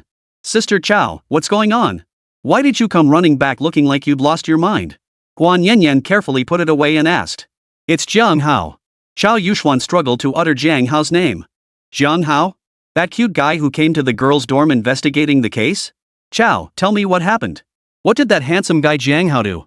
Guan Yanyan perked up with interest and pressed Chao Yuxuan for details. Chapter 64, How dare you mess with Chao Yuxuan? Ah! Jiang Hao really said that? Guan Yanyan gasped in surprise. Sister Chao, Jiang Hao is confessing his feelings to you. Wow. Who knew today's younger brothers were so bold? Sister Chao, you'd better seize this chance. Guan Yanyan finished speaking, raising her eyebrows as she looked at Chao Yuxuan. Oh my, what nonsense are you talking about? Chao Yuxuan fidgeted nervously with the hem of her shirt, her lips trembling as she struggled to speak. What's wrong? Sis Chao, knowing your style, if Jiang Hao confessed like that, you'd have kicked him flat on his back by now.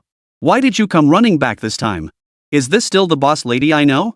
Guan Yanyan's face showed pure confusion. Chao Yuxuan was the president of the school's taekwondo club, and she'd dealt with plenty of guys who dared to confess to her. Sister Chao, do you like Jiang Hao too? Guan Yanyan pressed. No. Don't say such things. Chao Yuxuan hastily denied it. Sister Chao, you still dare to deny it. The moment I mentioned Jiang Hao, your little face turned so red it was almost unrecognizable. Guan Yanyan pulled out her compact mirror and gestured for Chao Yuxuan to take a look. Chao Yuxuan took the mirror and touched her own face.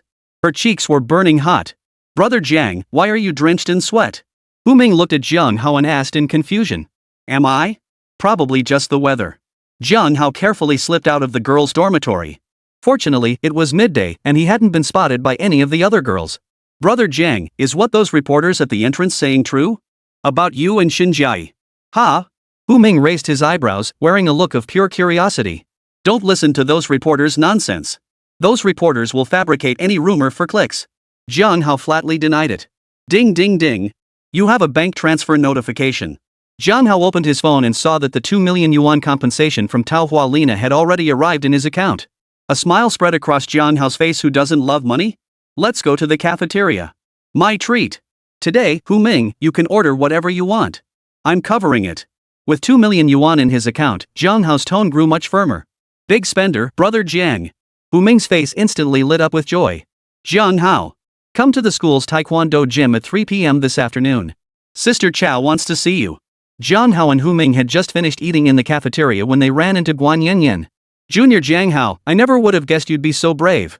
Guan Yanyan was filled with curiosity about Jiang Hao. Sister Chao was famously known for her Tyrannosaurus-like temper, yet she had turned as docile as a little rabbit when she met Jiang Hao. Senior Guan, what does Senior Chao Yuxuan need with me? Jiang Hao asked. Oomph. It's all because of your little achievements. Guan Yanyan's expression was complex. Remember to keep the appointment this afternoon. Sister Chao will be waiting for you at the taekwondo gym. The sisters are waiting for you. Guan Yanyan finished speaking and turned to leave immediately.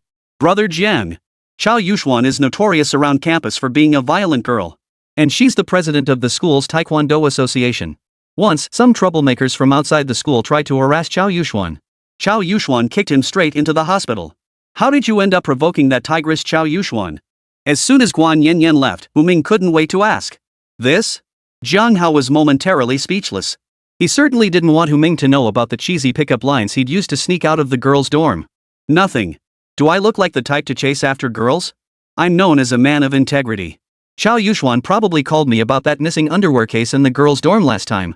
Maybe the final investigation results are in, and Chao Yuxuan wants to discuss it with me. Jiang Hao attributed Chao Yuxuan's visit to the underwear theft case in the girls' dormitory. Do I look that gullible? Hu Ming didn't buy Jiang Hao's explanation for a second. Brother Jiang, be careful this afternoon. Chao Yuxuan isn't someone to mess with. Someone once saw Chao Yuxuan surrounded by intimidating bodyguards.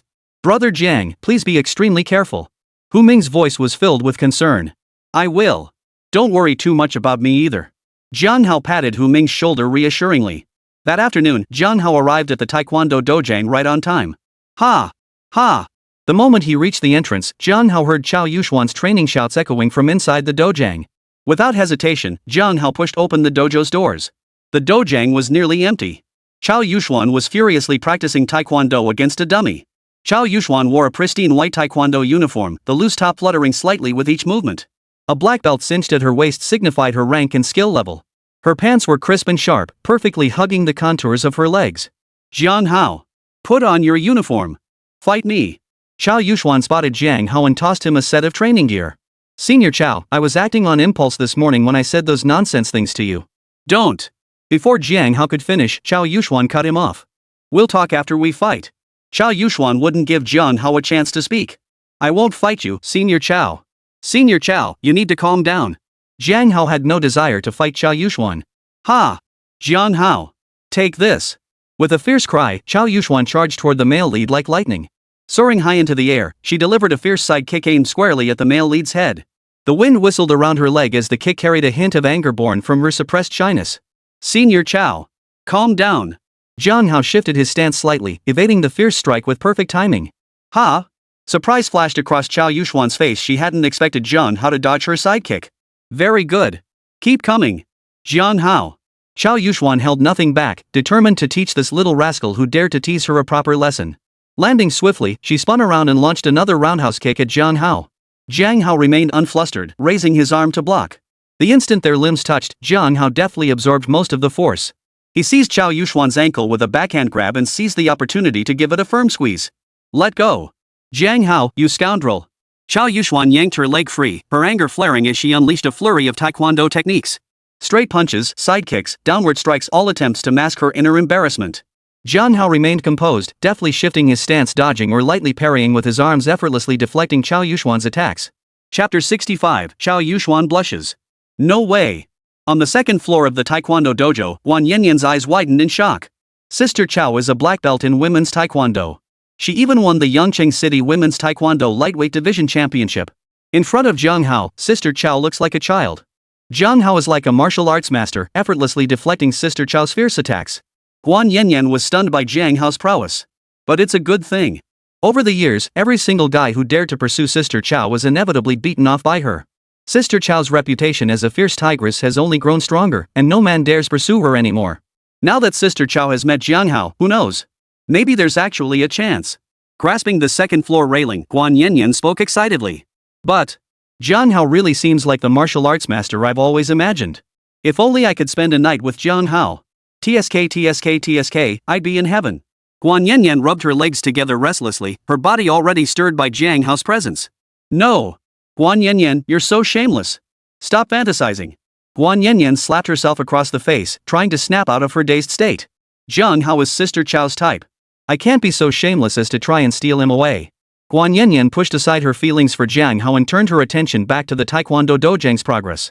Senior Chao, you can't beat me. This ends here. Chao Yuxuan's body was tightly pinned by Jiang Hao, leaving her unable to move. It hurts. It hurts so much. Chao Yuxuan suddenly cried out, her voice trembling with tears.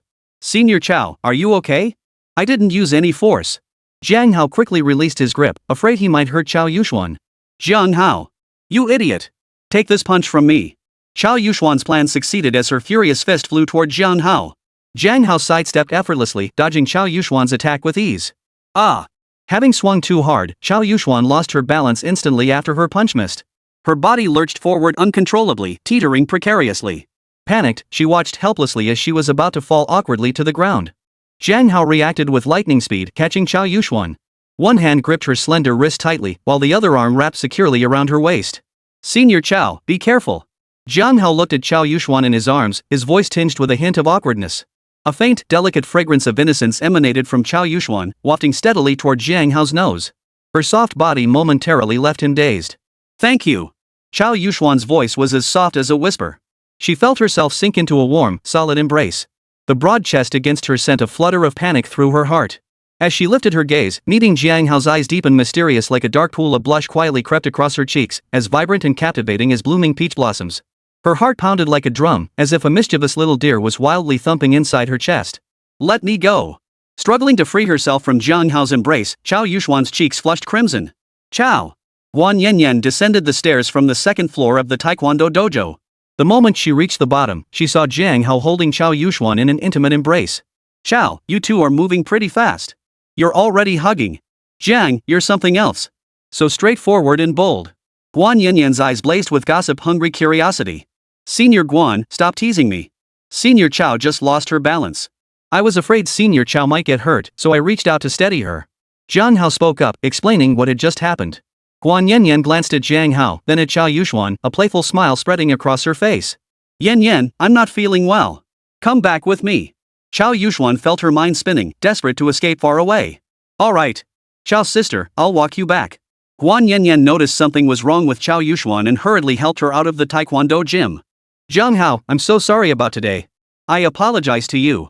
Chao Yuxuan said before leaving the taekwondo dojo with Guan Yanyan's support. What kind of mess is this? Jiang Hao couldn't help but smile bitterly. It was all his fault for provoking Chao Yuxuan for no reason. Who's there? Who's upstairs? Come out. If you don't come out, I'll call the campus security office. Jiang Hao heard rustling sounds from above and called out to the upstairs. Hey, don't do that. Don't call security. My girlfriend and I are having a date in the attic. Come down immediately. A frail, bespectacled boy pulled a short, plump girl down the stairs. The skinny boy's eyes were glazed over, his clothes disheveled. The short, plump girl's hair was messy, and the buttons on her blouse were haphazardly fastened. She hid behind the skinny boy. Bro, give us a break. I'm on a date with my girlfriend. The skinny boy pushed his glasses up and spoke. Sorry. I thought the taekwondo gym had been broken into. Carry on. I'll be on my way. Jiang Hao's face flushed crimson. So the young couple was on a date, and he'd interrupted their special moment. Jiang Hao slipped on his jacket, apologized to the couple, and turned to leave the taekwondo gym. Honey. Let's continue. I'm not done yet. The skinny guy's hands started wandering toward his girlfriend, ready to pick up where they left off. You bastard. Later. I feel weird today. Like someone's been watching us the whole time. Later. The girlfriend declined the skinny guy's invitation, buttoned up her blouse, and prepared to leave. Damn it. What's the matter? I'm not done yet. The skinny guy cursed under his breath and followed his girlfriend out of the taekwondo gym. Shortly after the couple departed, a man wearing a brown baseball cap slowly emerged from the shadows in the corner of the gym's loft. Damn. Jiang Hao's so alert. We almost got caught. The man spat out a curse. That kid Jiang Hao was a real handful. His skills are surprisingly formidable. With my puny frame, I doubt I could even take a single punch from Jiang Hao. Damn it, I need to find another way to deal with this kid. I'll make Jiang Hao pay for this. The man couldn't help but marvel at Jiang Hao's skills. That bastard Jiang Hao, what gives him the right? Why does he get to fool around with women all day long? I can't believe my goddess Jiai would ever fall for that jerk. The man's name was Jiang Hao, an extreme fan of Shin Jiai who had been stalking Jiang Hao, waiting for an opportunity to teach him a lesson. Jiang Hao wrapped a scarf tightly around his face, covering himself completely, and left the taekwondo dojo. Chapter 66, Someone's following Jiang Hao. Brother Jiang, are you okay? I was waiting at the entrance earlier and saw Guan Yanyan helping Chao Yuxuan walk out of the taekwondo gym. Chao Yuxuan's eyes were still red. Hu Ming had been waiting outside the dojo for quite some time. Seeing Jiang Hao emerge, he hurriedly asked. I'm fine. Let's go back. Jiang Hao said no more. All right. Hu Ming sensed something was off with Jiang Hao and didn't press further. Why is that guy behind us following us the whole time? That's weird. Hu Ming caught sight of Jiang Hao trailing behind them, a thoughtful expression crossing his face. Hu Ming, what's wrong? Jiang Hao noticed Hu Ming muttering to himself and asked. Brother Jiang, see that guy behind us? Seems like he's been following us the whole time. Hu Ming shared his observation. You're right. Jiang Hao had been preoccupied with figuring out how to resolve things with Chao Yuxuan. After Hu Ming's reminder, he noticed the person tailing them. Hu Ming, there's a corner up ahead. Keep moving forward. I'll stay behind and take care of him. Jiang Hao made a quick arrangement. Got it. Brother Jiang, be careful. Hu Ming, a third-rate fighter, promptly followed Jiang Hao's instructions. Jiang Hao picked up a wooden stick from the ground and waited around the corner. Who are you? Why are you following us? Jiang Hao executed a swift takedown, easily subduing the stalker Jiang Hao. Classmate, I'm the janitor at the taekwondo gym. What are you doing? Let me go. Jiang Hao forced himself to stay calm as he spoke. Janitor? You've been following us this whole time. Can't you come up with a better excuse? Jiang Hao didn't believe a word of it and tightened his grip. Jiang Hao. Damn it. Why would Goddess Jiai like someone like you? Goddess Jiai belongs only to me. I'll go without food or drink to support Goddess Jiai on the charts. I, Jiang Hao, am the one who loves Goddess Jiai the most. What gives you the right? You don't deserve it. Jiang Hao struggled frantically, trying to break free from Jiang Hao's grip. Brother Jiang, the rope. Hu Ming fetched the rope and handed it to Jiang Hao. Jiang Hao took the rope and bound Jiang Hao tightly. Damn. Butterfly knife, pliers. Is this some kind of tranquilizer? Brother Jiang, this guy's dangerous. Hu Ming found numerous contraband items on Jiang Hao. Brother Jiang, thank goodness we caught him early. This kid was after you. If he'd managed to ambush you, Brother Jiang, you'd be dead or crippled. Hu Ming's face betrayed lingering fear as he spoke, then delivered a swift kick to Jiang Hao's body. Brother Jiang, what should we do with him? Hu Ming sought Jiang Hao's advice. Hand him over to the police. Jiang Hao thought for a moment before deciding to hand him over directly to the police. Captain Qian Liang? This is Jiang Hao. Jiang Hao dialed the police station. What? Someone's following you? And they're carrying controlled substances? Got it. Stay safe. We're on our way. Half an hour later, Captain Qian arrived with his team. Captain Qian, thank you. I'm sorry to trouble you again. Jiang Hao spoke up, expressing his gratitude to Captain Qian. No problem. No trouble at all. Besides, Jiang Hao, you're now an advisor to the police department. It's our duty to ensure your safety. Captain Qian spoke up, his face beaming with a smile. Officer, I'm the victim here. This Jiang Hao tied me up without any explanation. This is illegal detention. He even framed me. How could I possibly have controlled substances on me? Officer, you must investigate this thoroughly. I'm a good person. Shuzi Hao spoke with tears streaming down his face as if he were the victim. Oh? You're the victim? Are you saying Jiang Hao illegally detained you? And framed you? Shen Liang felt like Shuzi Hao was making him laugh in disbelief. Yes, officer. It's all that Jiang Hao. Looks like a decent guy on the outside, but he's up to some shady business. Shuzi Hao intended to muddy the waters. There were no surveillance cameras on this road who could prove Jiang Hao was telling the truth.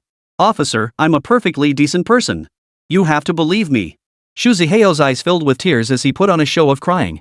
You. It was clearly you who followed us, intending to harm us. How dare you turn the tables on us? Hu Ming's eyes turned bloodshot with rage. Jiang Hao grabbed Hu Ming's arm, signaling him to calm down. Kid, do you know Jiang Hao is our police department's consultant? Jiang Hao deliberately framed you? Do you even deserve that? Captain Xian, unwilling to listen to Zhu Zihao's wild accusations any longer, ordered his men to escort Zhu Zihao into the police car. Zhu Zihao was stunned, looking like a beaten dog as he was shoved into the police car. Captain Xian bid farewell to Jiang Hao and escorted Zhu Zihao back. Brother Jiang, when did you become an advisor to the police station? Even Captain Xian from the police station treats you with such courtesy. Hu Ming was stunned. It was when I assisted the police in solving that serial dismemberment case. The police department gave me a ceremonial advisory position. Jiang Hao explained to Hu Ming. Brother Jiang, you're something else. You're even a police consultant now. You're truly my brother. Hu Ming grabbed Jiang Hao's hand, his eyes brimming with admiration. After finishing his afternoon class, Jiang Hao bid farewell to Hu Ming and returned to his rented apartment. Knock knock knock. The knocking sounded. Kaching, what's up? Jiang Hao opened the door to find Lu Kaching standing there in a bathrobe, her hair still damp. Jiang Hao, my bathroom water heater broke. Can I use your bathroom? Lu Kaching dared not meet Jiang Hao's eyes, keeping her head bowed as she asked softly. Of course you can. Jiang Hao didn't refuse. He opened the door, and Lu Kaching entered the bathroom clutching a laundry tub. Steam filled the bathroom, its warm, humid air permeating every corner. Hot water cascaded like silk from the showerhead, splashing onto Lu Kaching's porcelain-smooth skin. Her eyes slightly closed, tiny droplets clung to her long lashes as she let the water glide over her face, savoring the tranquility and relaxation the warm water brought. Jiang Hao felt restless, Lu Kaching's image constantly flashing through his mind. The sound of running water from the bathroom stirred an impatient restlessness within him. The bathroom door was made of frosted glass, but Jiang Hao could faintly make out Lu Kaching's graceful silhouette through it. Jiang Hao, could you hand me a towel? I forgot to bring a towel. Lu Kaching's shy voice suddenly rang out. Sure. Jiang Hao found a clean towel, walked to the bathroom door, and knocked lightly. Thanks. Lu Kaching murmured her thanks, opening the glass door a crack and extending a fair arm. Jiang Hao carefully placed the towel into Lu Kaching's hand, his fingers inadvertently brushing against her smooth skin. Jiang Hao's heartbeat quickened involuntarily, his body growing slightly stiff. Lu Kaching sensed his unease, a faint blush spreading across her cheeks as she gently closed the glass door. The sound of water flowing filled the air. The sound of running water continued. Swoosh. The bathroom door swung open. Lu Kaching, freshly bathed and wearing a purple nightgown, emerged from the shower. Jiang Hao looked up. Lu Kaching's hair was still damp, and a faint blush lingered on her cheeks. I'm sorry for the trouble. Thank you, Jiang Hao. Lu Kaching lowered her head, then left Jiang Hao's room. MHM. Jiang Hao had intended to turn off the bathroom light when he suddenly noticed Lu Kaching's change of clothes. A set of lingerie so sexy it was mind-blowing. Black lace fabric with intricate floral trim. The edges of the cups were adorned with tiny bows, adding a touch of playful charm to the sensual design. The semi-transparent fabric offered tantalizing glimpses, radiating endless allure. Imagining Lu Kaching wearing it, Jiang Hao's face instantly flushed crimson. Stepping out of the bathroom, Jiang Hao felt utterly at a loss. Chapter 67, Lu Kaching's Diary.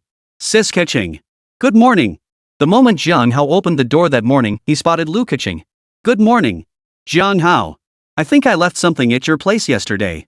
Lu Kaching kept her head down, her voice barely audible, unable to meet Jiang Hao's eyes. The fact that her underwear had been left in Jiang Hao's bathroom made Lu Kaching feel utterly mortified. You did leave something. It's still in the bathroom. Jiang Hao also felt a bit awkward bringing it up. I'll go get it. Lu Kaching kept her head down the entire time, her face flushed as she entered the bathroom. Ah! It hurts. Lu Kaching's shrill scream suddenly echoed from inside the bathroom. Jiang Hao rushed into the bathroom and found Lu Kaching lying on the floor. Her brows were tightly furrowed, her face as pale as paper, her pearly teeth clenched hard against her lower lip. Can you move? Can you tell where you're hurt? Jiang Hao crouched down to examine her injuries. My foot. I think I twisted it. It hurts so much. Lu Kaching murmured, letting out a faint moan. Can you get up? Let me help you up first. The bathroom floor is dirty. Jiang Hao spoke, then cautiously tried to help Lu Keqing up. Lu Keqing trembled slightly from the pain. Jiang Hao supported her body carefully, letting her lean against him as much as possible. Sis Keqing, sit down on the chair first. Jiang Hao guided Lu Keqing to sit down on the chair. Let me check it first.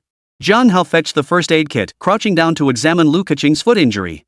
I need to take off your shoe to examine your foot injury.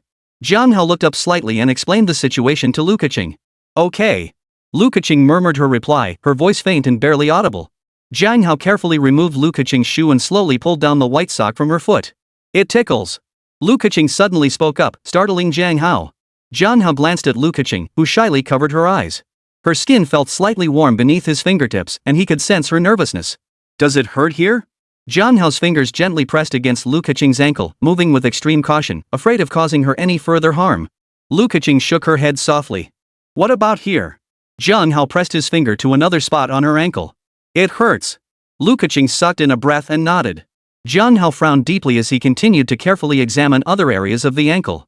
Jiang Hao gently cradled Lu Keqing's foot in one hand while using the other to gently rotate her ankle, closely observing her reactions. His movements were gentle, fearful of causing her further harm. This is a bit tricky. We'll need to go to the hospital. Lu Keqing's ankle sprain was quite severe, and Jiang Hao dared not take it lightly. Give me the car keys. I'll drive you to the hospital. Jiang Hao's tone was urgent, afraid of delaying Lu Keqing's treatment. The keys are in the drawer in my living room. Go get them. My bedroom door isn't locked. Lu Keqing looked at Jiang Hao and told him where the keys were. Alright, I'll go get them. I'll be quick. Don't worry, I'm here. Jiang Hao's voice was like a soothing spell, calming Lu Keqing's nerves. Lu Keqing's room was right next to Jiang Hao's. He pushed open the door and stepped inside. The living room drawer, the living room drawer. Jiang Hao dashed straight to the living room, rummaging for the car keys. This is it. My photos. Isn't this the photo my sister posted on her social media for my online dating profile? Where did Sister Keqing get this? And it's still sitting on the living room table? Jiang Hao stared at the photo displayed on Lu Keqing's living room table, confusion filling his mind.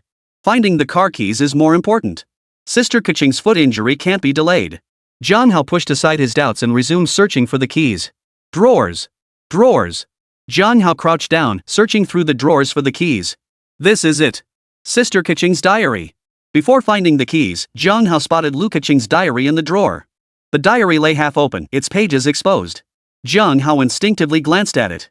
October 4th, sunny. Last night, I dreamt of Jiang Hao again. Jiang Hao held me tightly and whispered in my ear that he liked me. I was overjoyed, wishing it were true. October 8th, clear skies. I actually had a wet dream, dreaming about Jiang Hao more than once. Lu Keqing, you're such a shameless woman. Jiang Hao always called you sister, yet you kept trying to sleep with him. October 15th, cloudy. My best friend Zhu Huiwei came today and said my husband is looking for me, wanting me to come back. Husband? Does he even deserve that title? A man giving himself to another man, strike that. It makes me sick. Looking for me? Want me to go back? It's all about the Lu family resources behind me. I'm not going back to that cage that imprisoned me. Jiang Hao is here. I like Jiang Hao. Zhu Huiwei saw through my feelings for Jiang Hao, exposing my wicked desire to be an old cow grazing on tender grass. Evil? I truly am a wicked woman to harbor such thoughts for an 18-year-old like Jiang Hao. October 22nd, clear weather. I followed my best friend Zhu Huiwei's cunning plan, secretly adding aphrodisiac herbs to the soy milk I delivered to Jiang Hao every morning. I dressed up to look stunning every day, hoping Jiang Hao would develop feelings for me. I fantasized more than once about Jiang Hao grabbing me and kissing me fiercely. Am I sick? November 2nd, cloudy. Has Jiang Hao noticed something? Have I been acting too forward toward him? Could he have figured out I'm his online crush? If he finds out I'm the one dragging him into all these dirty conversations, I'll just die. Oh my god, I'm dead. Lu Keqing, you're such a shameless woman. How could you post such lewd comments online? November 11th, overcast. Lu Keqing, you're such a hypocrite. You clearly want Jiang Hao, yet you keep up this innocent lover act. You drugged Jiang Hao's breakfast to make him come to you. Why not just throw yourself at him and him senseless? He's just some innocent college guy I don't believe he could resist. November 12th, sunny. I failed. I wanted to take Jiang Hao down, but after seeing him, I backed down. Jiang Hao's injuries from you haven't even healed yet, and you want to go straight for the kill? How despicable. November 28th, overcast. I hope Jiang Hao recovers soon. Today, I found myself having strange thoughts again while looking at his photo. December 13th, sunny. Jiang Hao's arm is fine now, so I have no reason to make him breakfast anymore. I'd grown accustomed to making breakfast for him every day, accustomed to seeing him daily. Today I'll deliver his final breakfast. I increased the dosage. Will it work? Chapter 68, Taking the Landlady to the Hospital. Could it be that Sister Kaching is also one of my online love interests? And she's scheming against me with her best friend? Sneaking extra ingredients into my food? Jiang Hao's expression grew complex, momentarily leaving him bewildered and at a loss. Without hesitating too long, he returned the diary to its place and continued searching the drawer for his car keys. Lu Kaching's foot injury needed immediate medical attention. Found them. Jiang Hao grabbed the keys, tidied the drawer, and closed Lu Kaching's door. Sis Kaching, I'll park the car downstairs. Let's go down. I'll drive you to the hospital. Jiang Hao drove the car out of the garage and returned to his room. Jiang Hao. It hurts. With Jiang Hao's support, Lu Kaching had barely taken a few steps when discomfort washed over her, prompting a pained moan. Her face turned slightly pale, and beads of sweat formed on her forehead. Sis Kaching, let me carry you downstairs. Your foot injury is quite severe. Jiang Hao didn't hesitate long before bending down. His arms gently slid beneath her, lifting the injured Lu Kaching in a princess carry. The moment Jiang Hao lifted her, a wave of surprise and embarrassment washed over Lu Kaching. Her cheeks, pale from the pain, instantly flushed with a captivating blush, like the vibrant hues of the sunset sky. She lowered her eyes, her long lashes fluttering softly, unable to meet Jiang Hao's intense gaze. Thank you. Lu Kaching murmured, her face flushed with embarrassment. Feeling the warmth of her body pressed against him, Jiang Hao's heartbeat quickened involuntarily, his breathing growing slightly ragged. Ugh. A jolt on the stairs made Lu Kaching moan softly. Sis Kaching, are you okay? We'll be downstairs soon. Jiang Hao looked down, checking on Lu Kaching. I'm fine. Lu Kaching stammered her reply, keeping her head down, unable to meet Jiang Hao's gaze. Once they reached the ground floor, Jiang Hao carefully placed Lu Kaching in the back seat of the car. Sis Kaching, I'll take you to the hospital right away. Hang in there. Jiang Hao said before starting the car. Lu Kaching murmured softly from the back seat, her eyes darting toward the rearview mirror to steal glances at Jiang Hao. Sis Kaching, do I have something on my face? Why are you staring at me? Jiang Hao noticed Lu Kaching had been stealing glances at him. I'm not. My foot's been throbbing. I'm just distracting myself. Right. Distracting myself. Lu Kaching answered stubbornly, yet her gaze dared not meet Jiang Hao's again. Hey. Sis Kaching. Jiang Hao sighed inwardly. After accidentally glimpsing Lu Kaching's notebook, Jiang Hao had already understood her feelings for him. But Jiang Hao had no idea how to handle his relationship with Lu Kaching. Jiang Hao didn't dwell on it further, accelerating toward the hospital. After parking in the hospital lot, he rushed into the hospital lobby carrying Lu Kaching. Why is this young man in such a rush? He's drenched in sweat. Is that his girlfriend he's holding? She's a real looker. The guy's not bad looking either, a total hottie. If I were 30 years younger, I'd definitely try to steal her away. Wang Suihua, didn't you see the pretty girl in that handsome guy's arms? A hottie like that would never notice someone like you. Stop daydreaming. Jiang Hao holding Lu Kaching instantly drew the attention of everyone around them. Handsome men and beautiful women are always the center of attention wherever they go. Emergency room. Where's the emergency room? Jiang Hao scanned the area with Lu Kaching in his arms, searching for the emergency room. Jiang Hao, it's unnecessary. I've already contacted Guan Yao Yao. My friend Guan Yao Yao is a doctor at the hospital. She'll be here soon. Also, get me a wheelchair. It's not good for me to be carried like this all the time. There are so many people watching at the hospital. Lu Kaching spoke, her voice tinged with embarrassment. Right. I'll get you a wheelchair right away. Jiang Hao only remembered the hospital had wheelchairs after Lu Kaching reminded him. He'd been so focused on finding a doctor that he'd completely forgotten about them. Xingqing, where are you? Before Jiang Hao could even start looking for a wheelchair, he heard a woman's voice behind him. Jiang Hao turned around, searching for the source of the voice. Yao, I'm here. Lu Kaching struggled in Jiang Hao's arms to speak. Xingqing, how are you? Are you Xingqing's boyfriend? How clueless can you be? Put Xingqing in her seat first. Holding her like this could cause secondary injury. Guan Yao Yao spoke, her voice dripping with reproach toward Jiang Hao for failing to care for Lu Kaching properly. Guan Yao Yao wore a neat white doctor's coat, radiating an air of professionalism. The lines of the coat accentuated her slender figure, the wide collar slightly open. Her long hair was casually pulled back, with a few playful strands falling loose, adding a touch of liveliness. Yao, Jiang Hao isn't my boyfriend. Don't get the wrong idea. Jiang Hao just brought me to the hospital for treatment. Lu Kaching flushed crimson as she explained to Guan Yao Yao. Did I misunderstand? But that hug looked so natural. Forget it, never mind. What was that? Jiang Hao, right? Go get a wheelchair and bring Xingqing to my department. I'll start her treatment immediately. Guan Yaoyao acted with lightning speed, rushing off to contact a nurse immediately after speaking. Jiang Hao fetched a wheelchair, carefully helped Lu Keqing into it, and pushed her toward the treatment room. Hurry up, be careful. Place Qingqing on the hospital bed. Jiang Hao, step outside. I'll examine Qingqing's injuries. Guan Yaoyao dismissed Jiang Hao from the ward after speaking. Did Jiang Hao clean this wound for you? He did a pretty thorough job cleaning it. Guan Yaoyao unwrapped Lu Keqing's bandaged wound and examined it with great care. Yes. Lu Keqing stretched her legs as she answered. What's going on between you and Jiang Hao? Is Jiang Hao really not your boyfriend? Guan Yaoyao asked while continuing to examine Lu Keqing's wound. Yaoyao, don't say things like that. Jiang Hao isn't my boyfriend. Jiang Hao is my tenant. I got hurt, and he kindly brought me here for treatment. Don't you dare slander Jiang Hao's reputation. Lu Keqing hurriedly defended herself. Qingqing, why are you getting so worked up? This isn't like you at all. Guan Yaoyao set down the cotton swab in her hand, her voice tinged with amusement. I've always been like this. Lu Keqing stubbornly insisted. Fine. Go ahead and be stubborn. I can't be bothered to argue with you. Look at the way you're staring at Jiang Hao, you're practically drooling. Guan Yaoyao spoke with a smile, her eyes sparkling with teasing amusement. Chapter 69, Jiang Dalong. Jiang Hao. It really is you. Jiang Hao was waiting for Lu Keqing on a bench outside the department office when someone suddenly tapped his shoulder. Brother Dalong. Oh, it's you. Jiang Hao looked up and exchanged greetings with Jiang Dalong, the man who had tapped his shoulder, a barely perceptible look of disgust fleeting across his face. Jiang Dalong was Jiang Hao's cousin, who had led a gang to bully him constantly since childhood. As children, Jiang Hao and his sister had been raised by their mother alone. She worked at Jiang Dalong's family chicken farm, enduring constant scorn from the Jiang household. What's up? Feeling under the weather? Well, you've always been sickly since childhood. You were always running fevers or catching colds. Your mom used to come to our chicken farm every day asking for eggs for you. She said it was to boost your nutrition. Jiang Dalong shoved Jiang Hao aside without a second thought, completely ignoring whether he agreed or not. I heard you came to Yangqing for college a while back. If you ask me, what's so great about college? Just a bunch of clueless students. After all that, you still have to go out and work.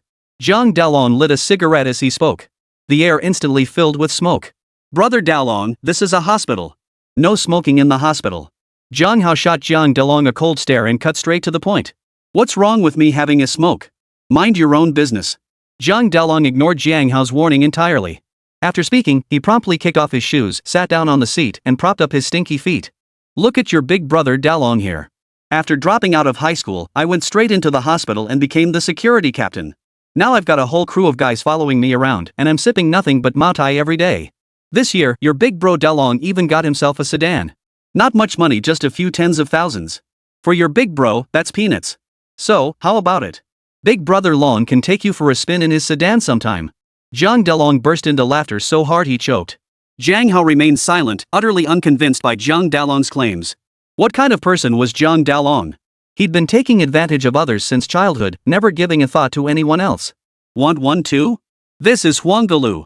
One of these costs more than a week's worth of eggs you ate as a kid. Jiang Dalong continued laughing heartily, desperately trying to show off how well he was doing to Jiang Hao. No thanks, big dragon. Jiang Hao flatly refused. Fine, forget it. You're not worthy of something this good anyway. So, are there a lot of girls at your university? Are there tons of girls with long legs and 30-60 busts? Your big bro Dalong's still single. I want to snag a college chick as my wife. Jiang Dalong grinned so wide his yellow teeth showed. Jiang Dalong, where the hell have you been? All you ever do is slack off and cut corners. If it weren't for your sister, I'd never have hired you as a hospital security guard. A voice suddenly echoed down the hallway. Jiang Dalong instantly slipped on his shoes and scrambled to his feet. Whoa! Jiang Hao. Your big brother Dalong still has to lead the brothers on patrol. Security captain, got plenty on my plate. Not like you, with all that free time on your hands. I'm not wasting my time chatting with you. If you need anything, just mention my name. It'll work. Jiang Dalong finished speaking and hurried away. Jiang Hao smiled indifferently, not giving Jiang Dalong a second thought. Jiang Hao, come in. Guan Yaoyao stood at the department entrance, calling out to Jiang Hao.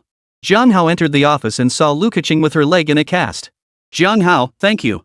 Thanks to you bringing Qingqing in for treatment in time, she's out of danger now. The wound you treated for Qingqing is clean and shows no risk of worsening. I've examined Qingqing, it's just a mild ligament sprain. I've applied a cast. With rest and recovery, she should be back to normal in about a week. Keep a close eye on her condition. Contact me immediately if anything changes. Guan Yaoyao carefully explained everything to Jiang Hao while discreetly observing him.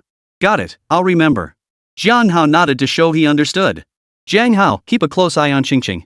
Don't let her eat spicy foods, it could hinder her recovery. Later on, you can help Qingqing with some simple recovery exercises to speed up her improvement. Qingqing doesn't like exercise. You could buy her some cream cakes as a reward for exercising. Qingqing absolutely loves cream cakes. But you must control the amount, or else she'll get so fat no one will want her. Guan Yaoyao continued her instructions, a playful glint in her eyes. Yao Yao, I'm the one who's sick. Why are you giving Jiang Hao all these instructions? It's like you're treating Jiang Hao as if he were my. Lu Keqing trailed off, lowering her head to stare at her cast-covered foot. Alright, you definitely need someone to take care of you. I trust Jiang Hao can take good care of you. I have other patients waiting. Jiang Hao, please take Qingqing home. Guan Yaoyao hurriedly left the ward after speaking, rushing off to treat the next patient. Jiang Hao. Don't listen to Yao Yao. I can take care of myself. Lu Keqing spoke up, not wanting Jiang Hao to misunderstand. Sis Keqing, let's go back. I'll take good care of you as Dr. Guan instructed. Jiang Hao finished speaking and gently pushed Lu Keqing's wheelchair. Zhang Daolong, where'd you sneak off to now? How many times have I told you not to slack off and cut corners? Do it again, and you're out of the security team. Zhang Daolong's face darkened as he recalled the security captain's earlier scolding. Bull. Just because his sister's the hospital director, huh? Put. As Zhang Daolong patrolled the grounds, he cursed the security captain's ancestors under his breath. Zhang Daolong wasn't a security captain at all. After dropping out of high school, he took over his family's chicken farm. But he soon became obsessed with gambling and lost the entire farm. In the end, he ended up as a lowly security guard at a hospital. Was that Jiang Hao driving the Land Rover earlier? No way. I must have been seeing things. Zhang Daolong patrolled to the garage and saw Jiang Hao driving the Land Rover out of its parking spot. Impossible. Jiang Hao couldn't possibly afford a Land Rover. He still comes to my chicken farm for eggs. How could he possibly drive a big Land Rover? Zhang Daolong refused to believe it. Defying his disbelief, he dashed out of the garage, determined to catch up with the Land Rover. Sister Keqing, be careful. Let me carry you inside. Jiang Hao opened the back door and carefully lifted Lu Keqing into the rear seat. Thank you. Lu Keqing murmured her thanks, keeping her head bowed the entire time, unable to meet Jiang Hao's gaze. Vroom vroom vroom. The engine roared to life as Jiang Hao drove the Land Rover away from the hospital. How could that be? Jiang Hao actually drove a Land Rover. And he's got a gorgeous woman with him. I'm such an idiot. Zhang Daolong angrily smacked his own head. Chapter 70. Did Jiang Hao see my diary? Sis Keqing, be careful. I'll push you into the room. Jiang Hao opened the door and pushed Lu Keqing inside. Jiang Hao, I'm sorry for the trouble. Wipe the sweat off your forehead. Lu Keqing was pushed back into the room by Jiang Hao. Seeing him drenched in sweat, she handed him a wet wipe. It's nothing. Sis Keqing, you must follow the doctor's instructions. Take good care of your injury and aim for a speedy recovery. Jiang Hao took the wipe and dabbed the sweat from his forehead. Sis Keqing, if anything comes up, just text me. After settling Lu Keqing in, Jiang Hao bid her a brief farewell. Having taken the morning off to take Lu Keqing to the hospital, Jiang Hao still needed to return to school for classes in the afternoon. Seated in her wheelchair, Lu Keqing watched Jiang Hao depart, her eyes brimming with lingering affection. Slam. The door closed, and Lu Keqing withdrew her gaze. Wait. Did Jiang Hao see my diary when he was looking for his keys? Lu Keqing suddenly realized her diary was also in the drawer. It contained far too many shameful secrets about herself. Lu Keqing spun the wheels of her wheelchair with her hands, slowly approaching the drawer. As she pulled the drawer open, Lu Keqing's hand froze mid-air. She hadn't even closed the diary. Had Jiang Hao seen my diary? What should I do? Lu Keqing covered her face, her expression complex. Brother Jiang, why did you take the morning off? Feeling unwell? Jiang Hao had just finished his afternoon class when Hu Ming pulled him aside. No. Had some business to attend to. I took a friend to the hospital. Jiang Hao explained. Excuse me, please move aside. Move to the side. No sooner had Jiang Hao finished speaking than he was interrupted by someone in a uniform behind him. What's going on here? Why are there so many staff members? Jiang Hao pulled Hu Ming aside to make room, then looked at the crowd of staff members and asked in confusion. Brother Jiang, didn't you know? Yangda University's 100th anniversary celebration is coming up soon. These staff members are here to set up for the anniversary ceremony. This morning, the counselor even called on the guys to help carry stuff during break. Hu Ming, the campus know-it-all, eagerly explained to Jiang Hao. The centennial celebration? No wonder they're making such a big deal out of it. When Jiang Hao entered the campus that afternoon, he saw a group of staff unloading equipment. He had been puzzled at the time, but now he realized they were preparing for the school's 100th anniversary celebration. Brother Jiang, I hear the school's gone all out for this centennial celebration. They've even invited many well-known entrepreneurs from Yangchang. Rumor has it that Li Qian, the heiress of Li's technology investment, is on the guest list too. That's Li Qian, a billionaire heiress worth tens of billions. Hu Ming excitedly shared the details with Jiang Hao. Sister Qian is coming to Yangcheng University's centennial celebration too? Jiang Hao's face betrayed surprise, not expecting Li Qian to be among the invited guests. Classmate, mind your safety. We need to hang up some promotional posters. The staff reminded Jiang Hao and Hu Ming to be careful. Ha! Why isn't Sister Qian's photo on the promotional posters? Jiang Hao looked at the posted posters in confusion. Where Qian's name appeared, only her name was displayed. A generic female silhouette instead. Brother Jiang, are you wondering why there's no photo of Li Qian? All the other figures participating in the centennial celebration have photos. Hu Ming noticed Jiang Hao's confusion and offered an explanation. Li Qian is known as the most mysterious female billionaire. She amassed a fortune of billions at a young age. But she maintains an extremely low profile. You simply can't find any photos of her online. Hu Ming continued his explanation to Jiang Hao. I see. Jiang Hao nodded in response. Brother Jiang, are you busy this afternoon? I'm taking a baking class at school. Could you come with me? I don't want to go alone. Hu Ming suddenly grabbed Jiang Hao's hand and pleaded, his eyes filled with pitiful appeal. Sure, I'll go with you. Jiang Hao couldn't resist Hu Ming's pleading. Since he had no other plans for the afternoon, he decided to accompany Hu Ming to the baking elective class. By the way, Hu Ming, why did you choose baking as an elective? You don't plan on becoming a stay-at-home husband, do you? Jiang Hao's face betrayed his confusion as he asked. Never mind. When the elective list came out, I'd just woken up.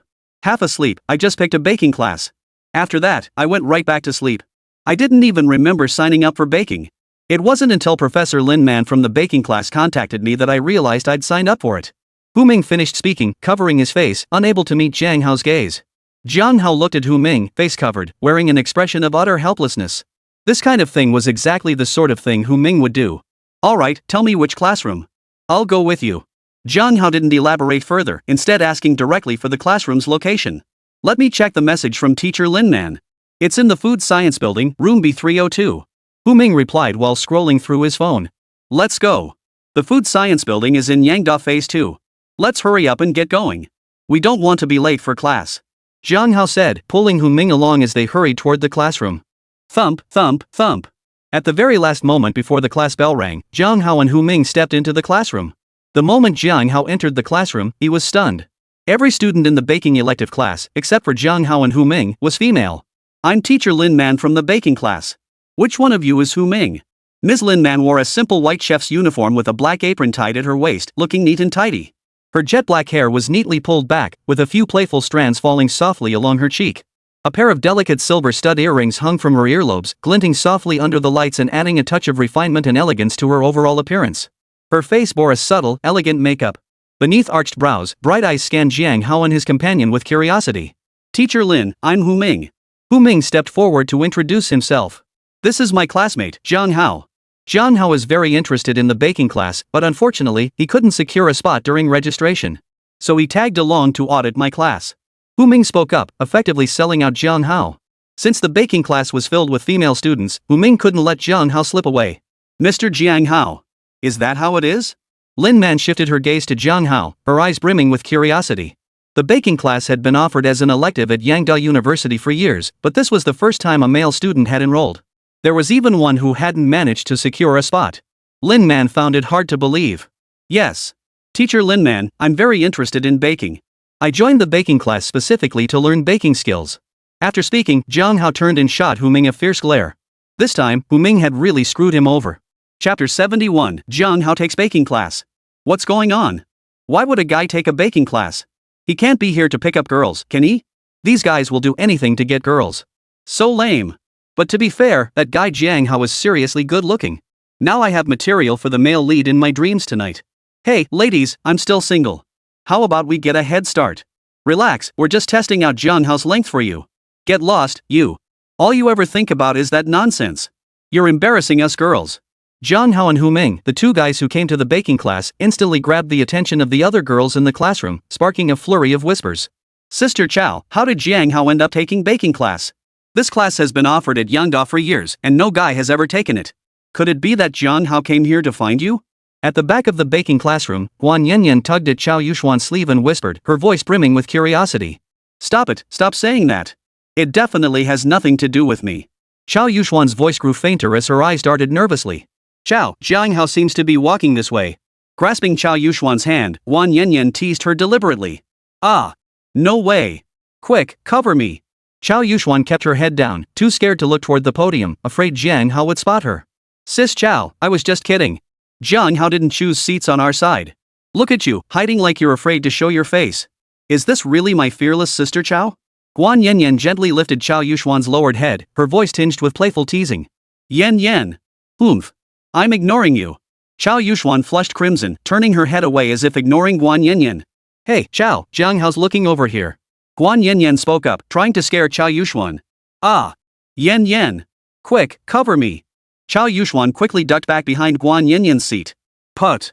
Sis Chao. Guan Yanyan couldn't control her expression and burst out laughing. Ah. Guan Yanyan suddenly gasped in surprise. Chao Yuxuan, seething with anger, grabbed Guan Yanyan's waist. Guan Yanyan, what's wrong with you? Is there a problem? Guan Yanyan's commotion caught Lin Man's attention, prompting her to inquire about Guan Yanyan's condition. I'm fine. Sorry, Teacher Lin Man. I accidentally sat on my own flesh. My apologies for disrupting your class. Guan Yanyan stood up and apologized. It's fine, you can sit back down. We'll get ready to start class shortly. Lin Man motioned for Guan Yanyan to return to her seat. Brother Jiang, Senior Chao and Senior Guan are here too. What a coincidence. Guan Yanyan's commotion caught Hu Ming's attention. Spotting Chao Yuxuan and Guan Yanyan, Hu Ming hurriedly pulled Jiang Hao toward Chao Yuxuan's direction. It really is a bit of a coincidence. Jiang Hao had spotted Chao Yuxuan and Guan Yanyan earlier, which was why he'd pulled Hu Ming to sit on the opposite side. Sis Chao, don't blame me for this. Who told you to pinch me? I couldn't help but call out. Guan Yanyan grabbed Chao Yuxuan's hand and spoke up. Class, let's begin today's baking lesson. Everyone, please focus on the PowerPoint presentation. Lin Man at the lectern began the lesson, instantly silencing the classroom chatter. Baking has a long and rich history. In ancient Egypt, baking techniques were already quite advanced. People back then began using grains to make bread. After finishing her explanation, Lin Man displayed a series of images from the presentation. The images depicted an ancient clay pot adorned with illustrations of figures baking bread. Later, the ancient Egyptians invented primitive ovens, utilizing hot air convection to bake bread. During this period, bread varieties began to diversify, including round, flat, and other shapes. The slideshow displayed images of bread in various shapes. As baking techniques continued to evolve, more delicious breads with richer textures began to emerge. People add various ingredients to bread, such as honey and olive oil. The presentation continued, and the bread in the image was already loaded with rich ingredients. Holy crap, that bread in the picture looks so delicious. Hu Ming stared at the bread images in the presentation and couldn't help but swallow hard. By the Middle Ages, baking had become an important industry. During this period, bread varieties became more diverse, including different grades like black bread and white bread.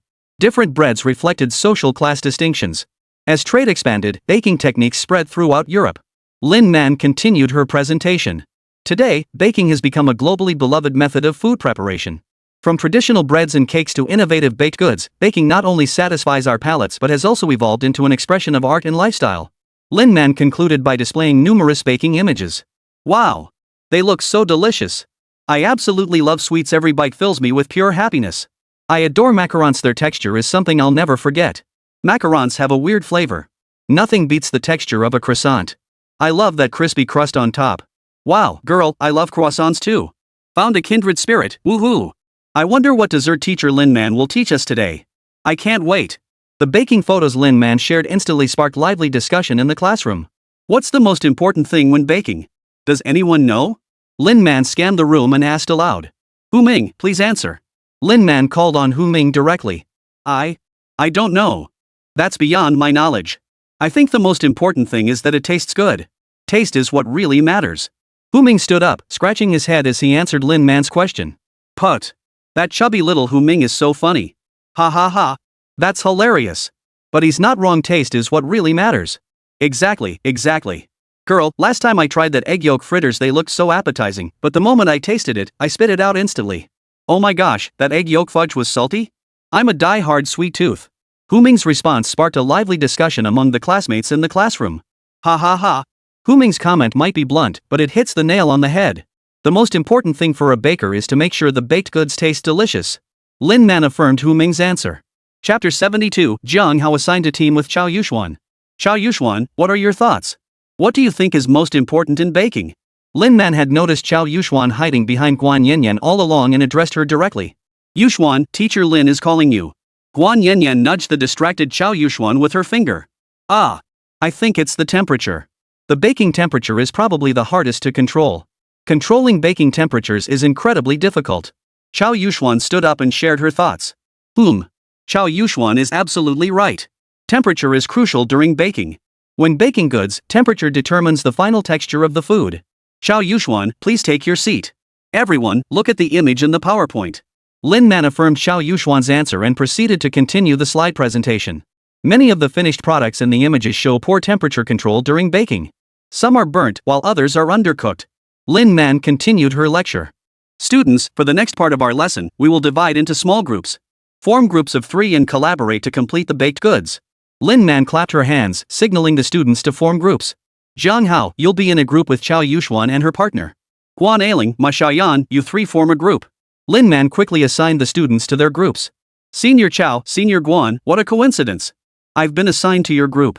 Jiang Hao broke the awkward silence first, greeting Chao Yuxuan. Welcome. Junior Jiang Hao, I didn't expect you to take the baking class too? How interesting. Guan Yanyan smiled warmly at Jiang Hao, her eyes sparkling with curiosity. Jiang Hao, are you really just here for the baking class? Guan Yanyan murmured softly, her voice barely audible to herself, her gaze darting back and forth between Jiang Hao and Chao Yuxuan. Clap clap clap. Everyone in the groups, look at me. Today in baking class, we'll be making puff pastry buns. Lin Man displayed the finished puff pastry buns on the table. Puff pastry buns? My absolute favorite. I never expected we'd be learning to bake puff pastry today. I'm going to pay close attention.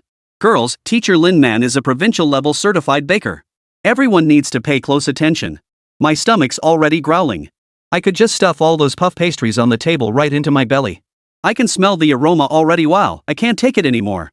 Lin Man watched her students' reactions with great satisfaction. After all, interest is the greatest teacher. She deliberately brought out the finished puff pastry buns to spark her students' enthusiasm. Alright, everyone, focus your attention. Watch how I do it and follow my steps. Lin Man slipped on her gloves and began preparing the puff pastry. First, we'll make the puff pastry. We need to prepare 1 jin of flour, 3 liang of custard powder, 10 grams of baking powder, 6 liang of sugar, and 1 egg. Mix these together, then add 3 liang of butter and 3 liang of lard. Knead everything together by hand until well combined. Important, do not knead it. Keep it in a resting state. Press it well and set it aside. Lin Man explained the precautions. Chao, you're adding sugar, not salt. Don't get it wrong. Sis Guan, it's 3 ounces of butter, yours is nearly 3 pounds. This bowl is already overflowing. Quick, help pour the extra butter back. Jiang Hao felt a bit helpless. These 2 seniors clearly weren't kitchen savvy. Sorry, Jiang Hao. I rarely set foot in the kitchen. Chao Yuxuan spoke, her voice tinged with apology. Jiang Hao, Jr., I'm afraid we'll have to trouble you. Chao and I will assist you. Guan Yanyan decisively chose to assist Jiang Hao. Everyone, next we'll make the dough for the flaky pastry. This time, the ingredients are 1 jin of flour, a small amount of Manhwa milk, 1.5 jin of sugar, a pinch of salt, 1.5 liang of lard, 1 qian of baking powder, 2.5 liang of water, and 1 egg. After mixing thoroughly, add the melted lard. Knead until smooth, roll into a log, shape into a ball, let rest, and set aside. Lin Man continued with the next step. Puff. Wrap. Before Guan Yanyan could speak, Chao Yuxuan covered her mouth. Chao Yuxuan shot Guan Yanyan a warning glance, signaling her not to make inappropriate remarks. I'll knock. Bow. Dragon Ball. What's Teacher Lin saying? Hey, you naughty girl, what are you thinking about? Teacher Lin is talking about making the crispy outer layer of the puff pastry bun. You girls are something else, always messing around with colors. You've all corrupted me, you little hussies. Bull. You're the biggest of them all. The group of female students in baking class erupted into heated discussion after hearing Teacher Lin's ambiguous remark. Sister Chao, look at this. It's not like I'm the only one. Fine, I won't say another word. Guan Yanyan finally yielded to Chao Yu's raised fist and kept quiet. Sis Chao, Jiang Hao is so focused. He looks so handsome. Guan Yanyan's eyes sparkled as she watched Jiang Hao. Jiang Hao, clad in his chef's uniform, was fully focused on following the steps to make the flaky pastry crust. Kneading, pounding. With tremendous force. With his master baker skills, making puff pastry was a breeze for Jiang Hao. He really is kind of handsome. Chao Yuxuan couldn't help but be captivated by the focused Jiang Hao. Jiang Hao, have you baked before? Your kneading technique is quite seasoned. Lin Man, checking on each group's progress, moved behind Jiang Hao, her voice tinged with surprise. Teacher Lin. I often made dumplings with my mother back home. I picked up a few basics. Jiang Hao attributed his skill to learning dumpling making from his mother. Jiang Hao is quite humble. Teacher Lin looks forward to seeing your finished product later. After speaking, Lin Man turned her gaze toward Chao Yuxuan and Guan Yanyan. Chao Yuxuan and Guan Yanyan, you two can't slack off in baking class, okay? You can't leave all the work to Jiang Hao. Lin Man spotted Chao Yuxuan and Guan Yanyan goofing off. Sorry, Teacher Lin. We'll start working right away. After saying this, Guan Yanyan pulled Chao Yuxuan over to wash their hands and began mixing the ingredients. Lin Man gave a faint nod and continued checking on the other students' progress. Wow, this is so sticky. This sticky dough got all over my hands. Guan Yanyan pulled her hand out of the mixing bowl, covered in sticky batter. This dough feels like that. Guan Yanyan stared at the sticky mess on her hands, strange thoughts forming in her mind once more. Chapter 73, Chao Yuxuan bakes a charcoal ball. Yan Yan. Shut up. Chao Yuxuan covered Guan Yanyan's cherry red lips with her hand, afraid something else bizarre might pop out. Chao's sister. You got it all over my face. You're so mean. Guan Yanyan stared at the sticky mess smeared across her face by Chao Yuxuan's small hand and couldn't help but complain. Yan Yan. You. Please just shut up. Chao Yuxuan's face flushed red. How had she ended up with such a filthy best friend? Yan Yan. What are you doing? Taking advantage of Chao Yuxuan's distraction, Guan Yanyan smeared the sticky dough she was holding all over Chao Yuxuan's face. Suddenly, there were two big messy faces. Senior Chao, Senior Guan, what on earth are you doing? What makes you look like little calico cats? After dealing with the dough on his hands, Jiang Hao finally noticed the two little kittens and couldn't help but laugh out loud. Jiang Hao, you're not allowed to laugh. One more laugh and I'll beat you up. Chao Yuxuan raised her fist, covered in sticky dough, threateningly. Sis Chao, let me give you a heads up. You can't beat Jiang Hao. Guan Yanyan muttered, delivering a cutting remark with her sharp tongue. Enough. Senior Chao, you added too much honey to the ingredients. I'll handle it. Jiang Hao took the mixing bowl and began kneading the dough anew. Rolling up his sleeves, he revealed his muscular forearms. His hands plunged powerfully into the basin. He added flour and began kneading. The flour gradually coalesced. Jiang Hao alternated between firm pressing and gentle kneading until a smooth dough ball formed in the basin. Chao Yuxuan had been watching Jiang Hao's movements, lost in thought as she observed his actions.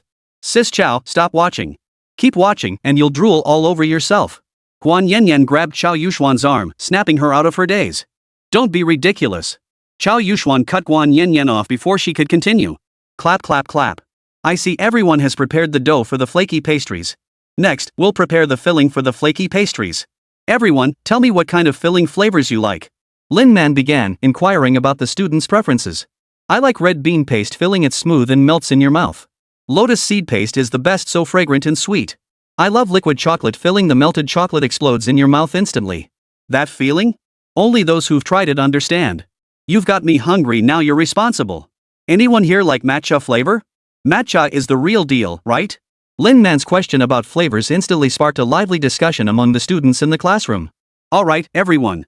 Everyone has their own preferences, so feel free to choose your own filling. Lin Man clapped her hands, drawing the classroom's attention back to her. Likewise, feel free to let your imagination run wild. Baking flaky pastries is the core task for this session. You may freely bake any extra dough pieces. Shape them however you like. Don't be too rigid. Our baking class is very free-spirited. Lin Man smiled warmly at the students below the stage. For the puff pastry buns, preheat the oven to 200 degrees Celsius and bake for about 10 minutes on both sides. The oven has already been preheated for you. Remember to wear gloves, everyone, to protect your hands. Let's get started. Teacher Lin looks forward to seeing your creations. After saying this, Lin Man let the students begin baking freely. I'm making my favorite egg yolk lotus seed paste filling. Wahaha, this lady's going to get creative, just wait for my masterpiece. I'm going to mold a little kitten. Kittens are the cutest. After a brief discussion, the students began baking. Sister Chao, what shape do you want to bake yours into? Any ideas? Guan Yanyan asked Chao Yuxuan. I want to make it into a little kitten shape. I've always loved cats. Chao Yuxuan said as she diligently worked on the dough. 20 minutes later, the aroma of baked wheat began wafting from the oven. Everyone, keep a close eye on the timing, don't let them burn. Lin Man reminded the students again, moving around the baking room to prevent any accidents. Chao, is yours done yet? Let me take a look. Chao Yuxuan's flaky pastries had been the first to go into the oven, and Guan Yanyan couldn't wait to see her creation. Don't rush me. I'm letting the oven cool down. I'll take the baking tray out in a moment. Chow Yuxuan said, then pulled the baking tray out of the cooled oven. This. Chow, did you bake charcoal balls? That's pretty interesting. Guan Yanyan couldn't help but laugh at the charcoal black balls on the tray. Stop laughing. You little brat, I'll see what you've cooked up. Chow Yuxuan didn't want to be the only one embarrassed, so she pulled Guan Yanyan's creation straight out of the oven. Ah. What on earth did you bake? You're such a jerk. Chow Yuxuan's gaze was drawn to a long, stick-like object on the baking tray. Did Teacher Lin say it was free creation? I just shaped it like this. Let me taste it and see if it's good. This is my first successful creation. Sister Chow, would you like to try some too? Guan Yanyan asked. No way am I eating it. It's too lewd. Chow Yuxuan flatly refused. Wow, it smells so good. How can this smell be so good? I can't take it anymore, my appetite's been totally whetted. Whose flaky pastry is baking? Can I have just a tiny taste? I promise, just a tiny bite. The moment Jiang Hao opened the oven, a crowd of students instantly gathered around. It's Jiang Hao's puff pastry buns. Wow, they look so tempting. Compared to Jiang Hao's puff pastry buns, mine are practically rocks. I can't even imagine how satisfied I'd be if this puff pastry made it into my stomach. I want to eat one so badly. Jiang Hao pulled out the baking tray. The puff pastries baked on it were plump and round, like little suns. A group of female students gathered around Jiang Hao, their mouths watering incessantly. Jiang Hao, would Teacher Lin be able to try one of your puff pastries? Lin Man, equally captivated by Jiang Hao's pastries, voiced her desire to taste them. Of course. Jiang Hao didn't refuse.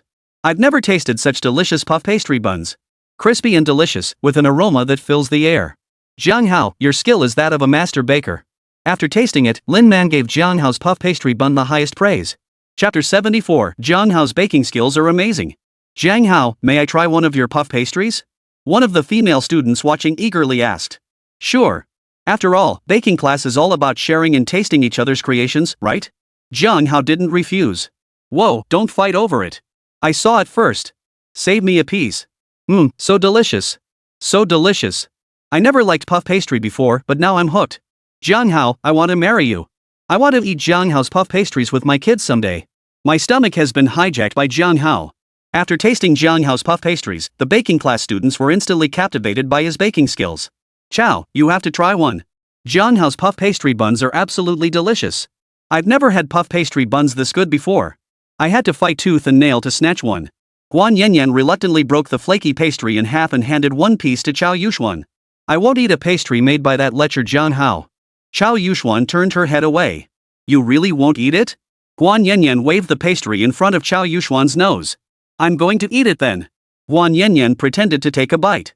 I'll just have a bite. Chow Yuxuan couldn't resist the craving in her stomach any longer and snatched the pastry from Guan Yanyan's hand. Delicious. This is the best flaky pastry I've ever had. How could Jiang Hao make something this delicious? So satisfying. Chow Yuxuan took small bites of the pastry, her face glowing with happiness. Sis Chow, Jiang Hao's baking skills are seriously impressive. The freshly baked puff pastry buns were immediately snatched up by a crowd of female classmates eager to taste them. Guan Yanyan pointed toward Jiang Hao, where a crowd of baking class students had completely surrounded him. Junior Jiang Hao, how did you get so good at baking? Could you teach me? Junior Jiang Hao, do you have a girlfriend? If you're single, maybe you should consider your senior here. You're so shameless, trying to steal someone else's girl.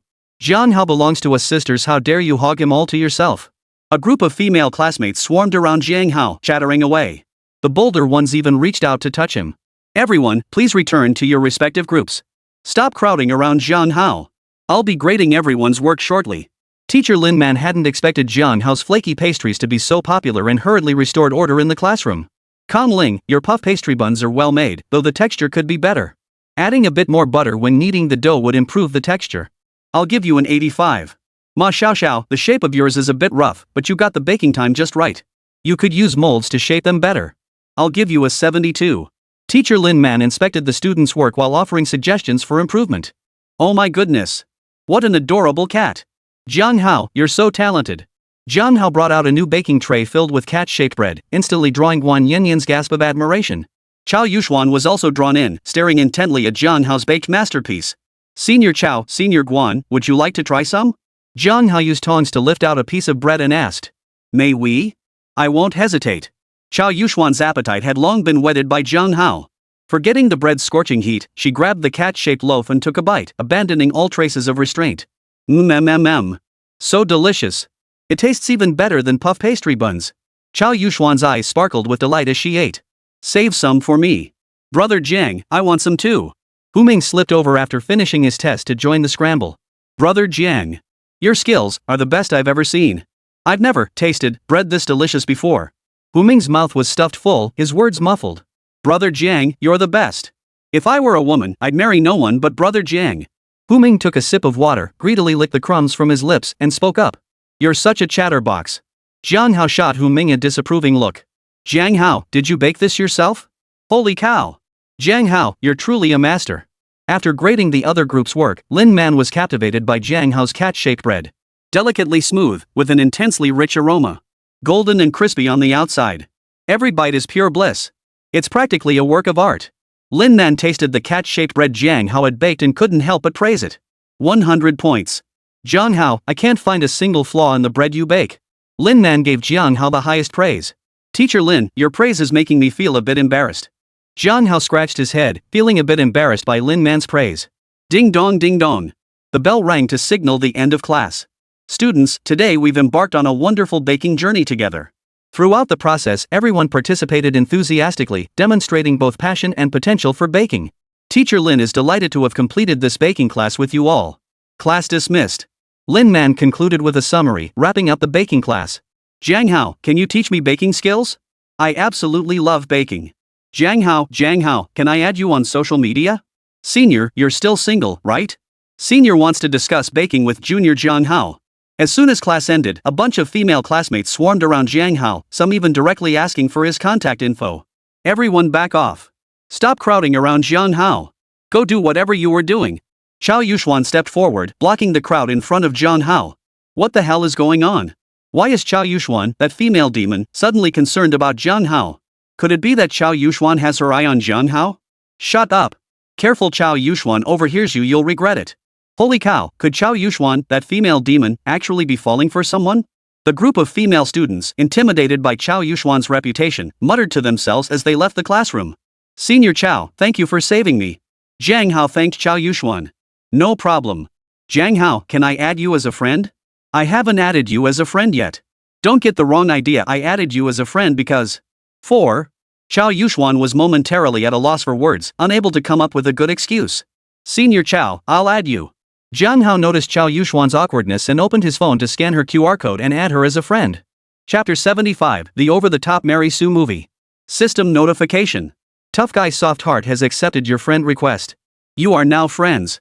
After accompanying Huming to his baking class, Jiang Hao exchanged a few brief pleasantries before parting ways. Huming had other elective classes to attend, and this time, Jiang Hao dared not follow the troublemaker Huming to class again. Beep beep beep. As Jiang Hao walked along the campus road, the beeping of a small electric scooter's horn sounded behind him. He turned and saw Sofia riding her electric scooter. Sofia wore a crop top that revealed her slender waist. Her flat stomach glowed with healthy radiance, rippling with each breath. Her lower body was clad in denim shorts that hugged her pert, rounded hips. Below that, her long, straight legs stretched out, fully exposed to the sunlight. Jiang Hao. It really is you. I thought I was seeing things. Sofia wore a pink helmet, her sapphire blue eyes brimming with delight as she beamed at Jiang Hao. Hello? Sofia. Jiang Hao greeted Sofia. Jiang Hao, did you just finish class? Sofia noticed his backpack and asked. Yes, I just finished a baking class. Sofia, would you like to try one of the puff pastry buns I made? After saying this, Jiang Hao took off his backpack and pulled out the puff pastry buns he'd made in class. Wow. They look so delicious. Sofia won't say no to that. Sofia parked her electric scooter by the roadside and took the puff pastry Jiang Hao offered with her hands. So delicious. This is the best puff pastry Sofia has ever tasted. Her mouth was full as she ate, and a smear of white cream lingered on her slightly pouted red lips, utterly tempting. Sofia, your lips. You've got cream on them. Wipe it off with a tissue. Jiang Hao pointed to Sofia's lips, pulled a tissue from his pocket, and handed it to her. Thanks. Sofia took the tissue Jiang Hao offered and wiped the cream from the corner of her mouth. Jiang Hao, your baking skills are amazing. Sofia has never tasted such delicious sweets. Thank you, Jiang Hao. Sofia thanked Jiang Hao for the puff pastry. Jiang Hao, are you free this afternoon? Would you like to accompany me to the movies? The school gave Sofia 2 movie tickets. Sofia pulled 2 movie tickets from her small shoulder bag and looked at Jiang Hao with eager eyes. Sure. I wouldn't dream of turning down Sofia's invitation. Jiang Hao accepted Sofia's invitation to the movies. The movie's about to start. Jiang Hao, hop on my scooter. or we'll be late. Sofia put on her pink helmet and motioned for Jiang Hao to hop on. Jiang Hao didn't hesitate and climbed onto the back seat of the scooter. He sat up slightly, unsure where to place his hands. Sofia wore a crop top, leaving Jiang Hao to grasp the seat's edge awkwardly. Jiang Hao, Sofia is about to start moving. Sofia skillfully maneuvered the scooter, gliding smoothly along. Jiang Hao sat quietly in the back seat. As the scooter moved forward, a faint, elusive scent of perfume drifted from Sofia. The scent was delicate and alluring, fresh and fragrant. We're at the cinema. What do you think? Sofia's electric scooter handles pretty well, huh? Sofia's an old hand at this. Her driving is super steady. Back home, I even used to drive big trucks. Sofia took off her helmet, her voice brimming with confidence. Jiang Hao felt a wave of embarrassment wash over him. Big trucks? Sofia, are you serious? Sofia, let's go inside and get in line for ticket inspection. The movie's about to start. Jiang Hao said, and the two of them entered the cinema. Holy crap, gorgeous. What a gorgeous goose girl. That body is seriously hot. Those long legs, I could play with them for a year. I can't take it anymore, gotta hit the bathroom. Honey, why'd you hit me? Check out the hottie? No way. I swear to God, I wasn't looking anywhere else. My eyes were on you the whole time. Sofia entered the cinema, instantly drawing the crowd's attention. Hello, 2 tickets for Theater D, please. Here are the tickets. Jiang Hao handed the tickets to the usher. Alright, the tickets have been verified. Please wait a moment. Screening Hall D will begin admitting guests shortly. The ticket agent looked at Jiang Hao with an envious gaze. Damn! Who knew that goose girl would bring her boyfriend along? Lucky bastard. Someone beat us to it. So jealous. I'm gonna draw a circle and curse him. Jiang Hao felt the envious stares of those around him. Sofia, you're dressed too lightly. The theater has the AC on. Don't catch a cold. After saying that, Jiang Hao took off his jacket and draped it over Sofia. Damn it! Damn it, you little brat! He actually covered up Goose Girl's great figure with his jacket. That's too much. Jiang Hao's actions caused a stir among the surrounding crowd. Ticket checking has begun. Let's go inside. Without a second thought, Jiang Hao took Sofia's hand and led her into the theater. Okay. Sofia didn't refuse Jiang Hao, allowing him to lead her by the hand into the theater. Jiang Hao and Sofia found their seats and settled in to watch the film. Ah, husband. I'm so scared. Hold me tight. I need my husband's comfort. Oh, sweetie, don't be scared, baby's here. Honey. The movie was a horror flick. As the terrifying scenes played out, girls around Jiang Hao began burying themselves in their boyfriend's arms. Jiang Hao, what's wrong with them? This is so weird? Sofia couldn't understand the audience's reactions. They're probably scared. It is a horror movie, after all. Jiang Hao explained to Sofia. Scary? I don't find it scary at all. The movie isn't scary at all. The blood-soaked scenes in the movie look so fake you can tell it's chicken blood at a glance. And the chainsaw man chasing people looks even more fake. Who could run that fast while holding a chainsaw? Sofia's voice betrayed no trace of fear. Instead, she pointed out numerous plot holes in the film. Jiang Hao, shall we go see another movie? They seem to be showing something else in the theater next door. Sofia looked at Jiang Hao, her eyes sparkling with anticipation. Sure. Let's sneak out. Jiang Hao said, pulling Sofia out of the theater. Who's there? Can't you see we're making out? As Jiang Hao pulled Sofia out of the theater, they stumbled upon a couple making out in the aisle, causing both of them to flush crimson. Chapter 76, The Experienced Sofia. Sofia, Sofia. Stop crying. The movie's over. The main characters lived happily ever after. Jiang Hao was trying to comfort Sofia. She clung tightly to the hem of his shirt, sobbing uncontrollably. Her tears soaked a patch on his clothes. Wah! So touching. The male lead endured countless trials, nearly killed by villains, all to apprentice under a divine healer and restore the blind female lead's sight. The hero absolutely had to succeed. Sofia wept like a rain-soaked pear blossom, looking utterly pitiful. Sofia couldn't muster any interest in horror films, so Jiang Hao slipped her into another theater and found an empty seat. The screen played a cheesy Mary Sue romance flick, leaving Sofia teary-eyed by the end. Jiang Hao hadn't expected such a cheesy Mary Sue flick to have such a profound effect on the usually tough Sofia. I'm sorry, Jiang Hao. I lost control. Sofia apologized to Jiang Hao while dabbing her tears with a tissue. Jiang Hao, is the treatment by the old Chinese doctor in the movie really that miraculous? A few silver needles could cure the female lead's blindness after all these years. Sofia asked curiously. Sofia, traditional Chinese medicine is a miraculous healing art passed down through ancient times in the Dragon Kingdom. It possesses incredible therapeutic effects. It can even treat many diseases that modern medicine struggles to understand. Jiang Hao began explaining traditional Chinese medicine to Sofia. Jiang Hao, I remember you told me you're a highly skilled TCM practitioner. Is that true? Sofia looked at Jiang Hao with curiosity. Of course it's true. My medical skills are truly exceptional. Jiang Hao admitted without blushing or hesitation. Ding. Detected female lead acknowledging her sister's boast. You have acquired the skill, Master of Medicine. Instantly, vast knowledge of medical arts flooded Jiang Hao's mind, transforming him into a master of medicine. Could you demonstrate it for me? Sofia wants to see it. Sofia has always been fascinated by the traditional Chinese medicine culture of the Dragon Kingdom. Sofia's interest peaked, a look of curiosity appearing on her face. Sofia, give me your hand. Let me take your pulse. Jiang Hao didn't refuse Sofia, intending to demonstrate for her. Take my pulse? What does that mean? Sofia doesn't understand. Sofia's eyes were filled with confusion, but she still extended her hand. Taking the pulse, also known as pulse diagnosis, is an important method frequently used in traditional Chinese medicine to diagnose illnesses. By feeling the pulse at the wrist, one can assess the body's health condition. Jiang Hao placed his hand on Sofia's wrist and briefly explained the origins of pulse diagnosis. That sounds amazing. Sofia couldn't wait any longer. Sofia watched Jiang Hao as he took her pulse, her eyes brimming with anticipation. Sofia, have you been having nightmares lately? Do you often feel like you can't wake up, completely drained of energy? Jiang Hao reluctantly withdrew his fingers from Sofia's wrist and asked. Yes. Jiang Hao, how did you know? I've been having nightmares every night lately, and my sleep quality has been terrible. A look of shock flashed across Sofia's face. Your pulse is steady but weak. It feels full when lifted but deficient when pressed. It's a clear case of excess yin energy. Jiang Hao continued explaining to Sofia. Yin energy? What exactly is that?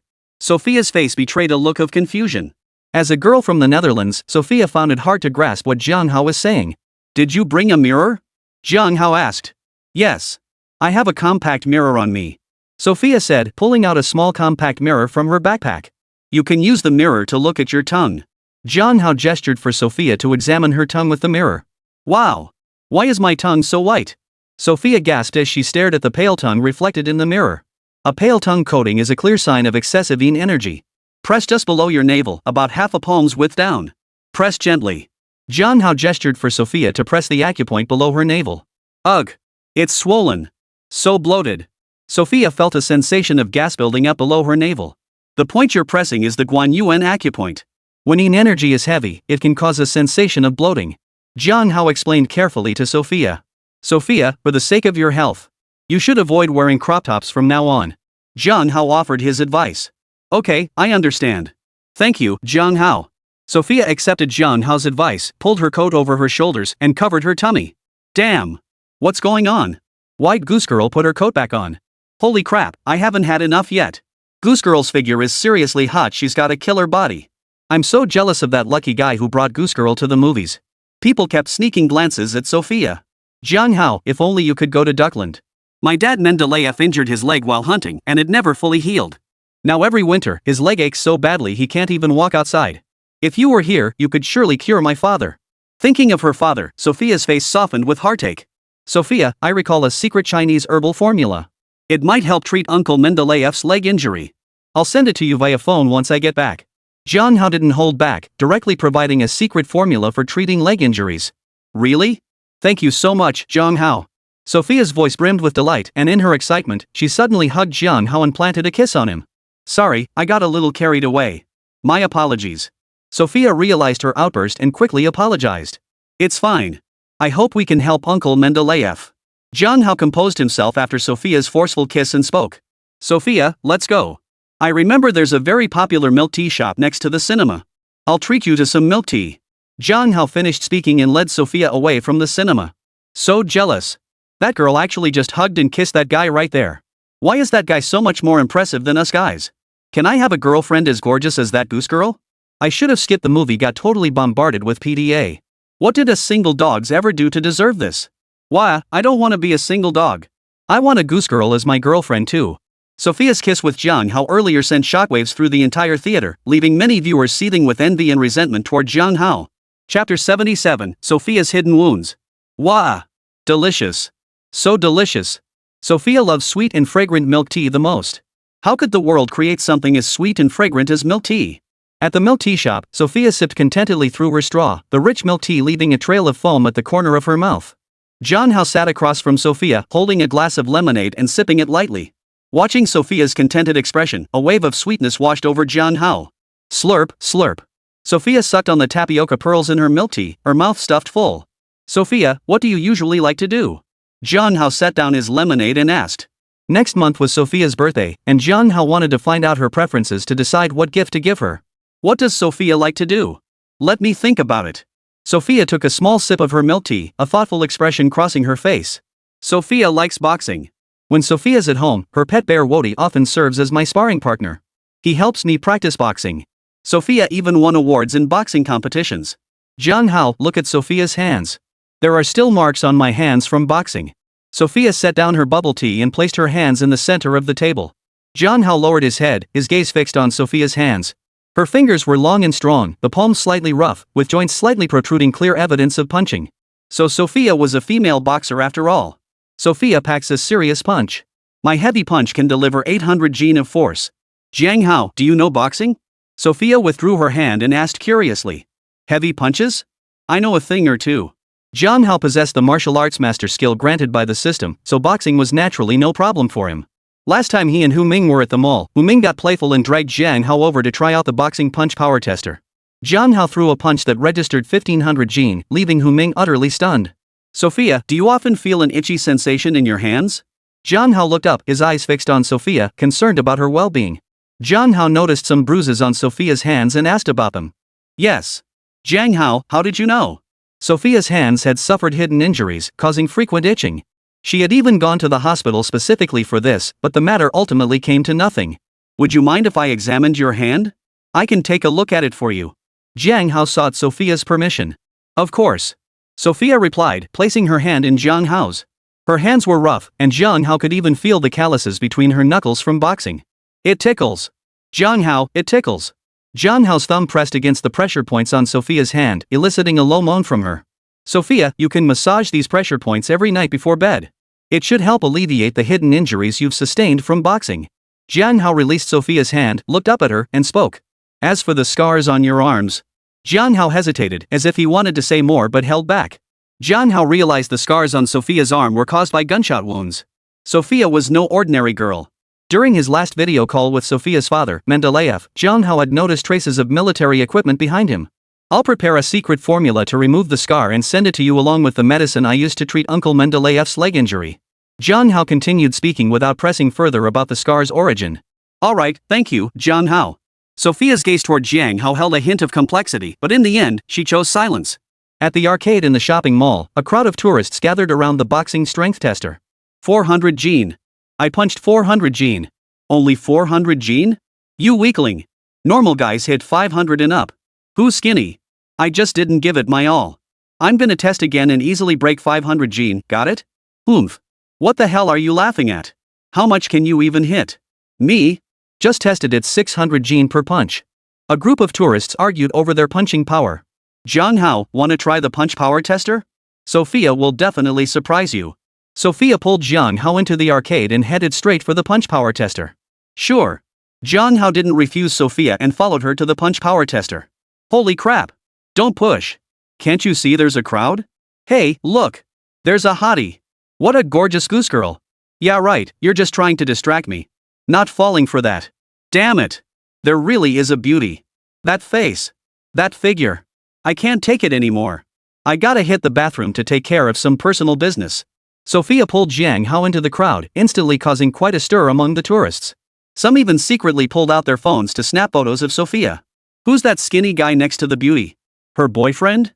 He's chatting and laughing with her, damn it. Damn it, what's so great about that guy? He actually managed to snag the girl. So jealous. I haven't even touched a girl's hand, and she's already driving a fancy car. The onlookers' voices were thick with envy. Damn, 650 Jin. Feeling under the weather today, otherwise I could have easily crushed 700 pounds. What a shame. Before the boxing dynamometer, a guy in a baseball cap deliberately raised his voice to show off in front of Sofia. He shot a defiant glance at Jiang Hao. Damn. Liang Shan, what the hell are you showing off for? Your hands are shaking like crazy. Bet you're using every ounce of strength you've got. If you've got the guts, throw another punch. If you can still hit 650 Jin, I'll call you dad. Stop acting like a big shot here, acting all randy like a male dog in heat. Someone who knew Liang Shan spoke up quietly, cutting straight to the heart of his scheme. Come on, get down already. Stop hogging the spot. Let the lady have a go. Some tourists began urging Liangshan to move, hoping to win Sofia's favor. "Miss, you go first. Hope you have a good time." Liangshan stepped away from the boxing punch-o-meter, wearing a gentlemanly fake smile. "All right. Thank you. Sofia won't be so polite." Sofia spoke, her tone impeccably polite. Chapter 78, Interrupting the Spell. "Sofia, be careful. Be extremely careful not to hurt yourself." Jiang Hao spoke up, reminding Sofia to stay safe. "Okay, I'll be careful. Jiang Hao, hand me my coat." After saying this, Sofia slipped off her coat, revealing the stunning figure beneath. A black tank top hugged her curves, outlining her shapely figure. Delicate straps like flowing silk threads rested lightly on her rounded shoulders.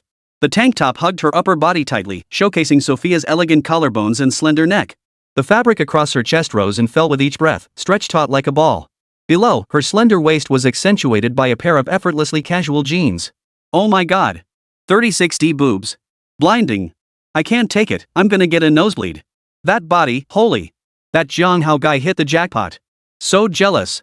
When Sofia shed her coat, her killer figure instantly sent ripples through the crowd. Huff. Sofia exhaled deeply, standing before the boxing punch-o-meter. She straightened her back slightly, her gaze focused and determined. Sofia gently flexed her wrist, slowly rotating the joint as her body emitted a series of cracking sounds. "Whoa. Sis, you look so scary like that. Look at that stance, she's like a master." "Master? You're kidding, right?" "I'll bet $50 that Goose Girl's punch packs over 600 gene. 600 gene? Are you out of your mind? With that little frame of hers? I don't buy it. I'll take that bet. I'll wager Goose Girl can't hit 600 gene." The surrounding tourists chatted with keen interest. Sofia ignored the chatter around her. She shifted her weight slightly, took a small step back with her right foot, lowered her center of gravity, and planted her left foot firmly on the ground. Sofia slowly raised her right hand, pausing mid-air as if sensing the movement of her muscles. "Ha!" Sofia's eyes instantly sharpened as she swung her right arm forward, her fist striking the boxing force gauge like lightning. As her fist made contact with the machine, her body leaned forward slightly, channeling all her strength into that single punch. Thud. Sofia's fist struck the dynamometer, her arm trembling slightly. 812 gene. A bright red number appeared on the display screen. Sofia withdrew her fist, her eyes brimming with surprise and pride as she gazed at the number on the display. A smile spread across her lips. "Holy cow! How is that possible? Am I seeing things? How did Goose Girl pack 812 gene of force into one punch? The average girl barely manages 500 gene, and even some guys only hit around 700 gene. Oh my god. Goose Girl looks so delicate, yet she possesses such terrifying strength. Can't even imagine if that punch landed on me, I'd probably be meeting my great-grandma. Pay up, you lost $50. This is insane. This beauty is so fierce. Sis is terrifying." Sofia's punch stunned the surrounding crowd, who gasped in astonishment. "Jiang Hao. Sofia's pretty impressive, huh?" Sofia is the girl who won the boxing championship. Sofia took the jacket from Jiang Hao's hands, her eyes brimming with pride. "She's incredible. Sofia is just incredible." Jiang Hao didn't hold back with his praise. "There are so many people around. Are they testing their strength on the boxing power meter? Let me give it a shot too." A deep, gruff voice boomed from the crowd. A burly, muscular middle-aged man pushed his way through the crowd. "Who's that guy? He looks like a water buffalo. And he talks like he's got a brain the size of a water buffalo's but muscles the size of a bodybuilder's." "Shoo, quiet. That's Su Yuan, the boxing gym coach. He's supposedly the provincial boxing champion too. Someone once went to the gym looking for trouble and got knocked out cold by Su Yuan with one punch. Ended up in the ICU, unconscious for over 20 days. Holy. He's that fierce? What's Su Yuan doing here? What else could it be? He must have set his sights on this gorgeous Goose Girl too, trying to impress her. Men will be men." Some people nearby recognized Su Yuan and began whispering about him.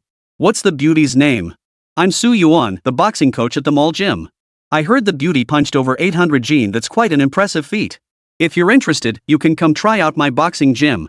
Su Yuan's face remained stern, his eyes roaming freely over Sofia's body while a lecherous grin spread across his lips. "Sorry, I'm not interested." Sofia's face remained cold as she flatly rejected Su Yuan, offering him no kindness whatsoever. "Ha ha ha." Su Yuan deliberately laughed twice, attempting to ease the awkwardness. "It's been ages since I last played with the boxing strength tester. I'll give it a try today." Ignoring the awkwardness entirely, Su Yuan stepped up to the boxing strength tester alone. Su Yuan raised his sturdy arm, unabashedly displaying his muscular definition. "Jiang Hao, this guy looks like a total cutie. Let's go. Sofia still wants to eat those donuts you told me about." Sofia only wants to eat donuts with Jiang Hao. Sofia tugged at Jiang Hao's sleeve, her eyes brimming with anticipation as she looked up at him. Alright, let's go. I'll take you to get those donuts. Jiang Hao couldn't be bothered to stay any longer and simply led Sofia out of the mall. Damn, why did the hottie leave? Ha ha ha. That's hilarious. Su Yuan tried to impress the girl, but she wasn't interested at all. All that girl cares about is her little boyfriend. She wouldn't give anyone else the time of day. What a clown. He got interrupted mid-spell. That goose girl won't give you a chance. She couldn't care less about you. I can't hold it and let me laugh out loud. Sofia and Jiang Hao's abrupt departure sent ripples of commotion through the crowd. Damn it. Su Yuan watched Jiang Hao's retreating figure, flames of fury blazing in his eyes. He slammed his fist hard against the machine. Wow, Sofia's belly's all puffed out. It's all your fault, Jiang Hao. Taking me to eat all this delicious food. How could there be so many delicious treats? Sofia just loves food too much. Sofia spoke while holding her round little belly, looking utterly adorable. Jiang Hao couldn't help but laugh at the sight of Sofia clutching her round little belly. Hey! No laughing. Sofia's ignoring you. Sofia pouted, pretending to throw a little tantrum. Alright, I won't laugh anymore. Jiang Hao suppressed his smile and composed his expression. Chapter 79, The Motorcycle Gang. Sofia had so much fun today. Thank you, Jiang Hao, for taking me to eat so many delicious things. Sofia ate so much today, her tummy's a little bloated. On the way back, Sofia rode her electric scooter carrying Jiang Hao, her face beaming with joy. I'll send you a secret recipe for digestion. Check it out when you get back. It really helps with digestion. Jiang Hao thought for a moment and sent Sofia the prescription. Thank you so much, Jiang Hao. Jiang Hao, you're so kind to Sofia. Sofia smiled as she rode her electric scooter, expressing her gratitude to Jiang Hao. Roar, roar, roar. Suddenly, a deafening roar of motorcycle engines erupted behind Jiang Hao. A gang of bikers wearing dark sunglasses and chains around their necks roared aggressively on their motorcycles, blocking the road from both ends. Oh my god. It's the biker gang. The biker gang is Yangqing's underground syndicate, arrogant and notorious for their crimes. What the hell do these bastards want? Why are they blocking the road like this? Quick, call the police. Shu, keep your voice down. Don't let the motorcycle gang hear us. These motorcycle gang members are ruthless. A group of trapped pedestrians were pinned to the ground, their faces frozen in terror as they whispered cautiously. Jiang Hao. Get your ass out here. A flamboyant, effeminate guy with a tie-dye tattoo, clad in a black leather jacket and oozing arrogance, stepped out from the biker gang, his tone hostile. Who the hell is this sissy? What's with the attitude? Shut up. You wanna die? That's Lin Yu, the biker gang leader and notorious underground crime boss. They say Lin Yu is ruthless, he's destroyed entire families of those who crossed him. Watch your step. Did Jiang Hao cross Lin Yu? Looks like Jiang Hao's in for trouble. Those damn motorcycle gang bastards. Hope the authorities hurry over and deal with these bastards properly. A passerby who recognized Lin Yu revealed his background. Jiang Hao, what should we do? This biker gang is after you. Sofia, take him and get out of here. Sofia's eyes were filled with worry as she looked at Jiang Hao, her voice trembling slightly. It's okay, Sofia. I'll handle this. I've already contacted Captain Qian at the police station. He'll be here soon. Don't worry. Jiang Hao gave Sofia a reassuring look before pushing through the crowd to confront the biker gang leader. With his mastery of combat skills, Jiang Hao wasn't intimidated by a bunch of bikers. You're Jiang Hao? Did you send Zhu Zihao to prison? Do you know Zhu Zihao is my man, Lin Yu's man? Zhu Zihao is the man Lin Yu loves most. Lin Yu's voice was sharp and filled with rage. So it was that obsessive fan who'd been stalking him. Jiang Hao finally understood the reason. Jiang Hao, you've got some nerve. Daring to touch my Lin Yu's man? Today I'll show you just how formidable I am. Surround him. I'll teach this kid a lesson. As soon as Lin Yu finished speaking, a group of biker gang members jumped off their bikes and surrounded Jiang Hao with menacing expressions. Zhu Zihao brought this upon himself. He broke the law and ended up in the police station. I don't want any more trouble. Take your men and leave. Jiang Hao stalled for time, his gaze cold as he stared at the biker gang. Damn it! Trying to scare me? If I don't teach you a lesson today, you'll think I'm just a pushover. I'll kill you. Lin Yu charged at Jiang Hao, brass knuckles clenched in her fists. Stop. You bastard. Sofia had rushed out at some point, standing between Lin Yu and Jiang Hao, her eyes blazing with fury as she glared at Lin Yu. Damn it. Where did this goose girl come from? I hate pretty women the most. I'm gonna mess up your face. The effeminate Lin Yu shifted his target to Sofia, a cruel smile spreading across his face. Oh no, this is trouble. You're so foolish, beautiful girl.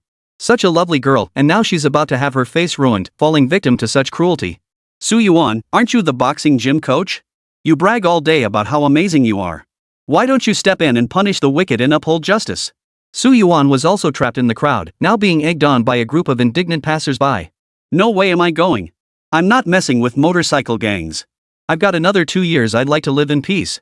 Whoever wants to stick their neck out, go ahead, don't put pressure on me. Su Yuan, timid as a mouse, flatly refused. Su Yuan, you coward. All that muscle for nothing. All you ever do is brag about how tough and mighty you are.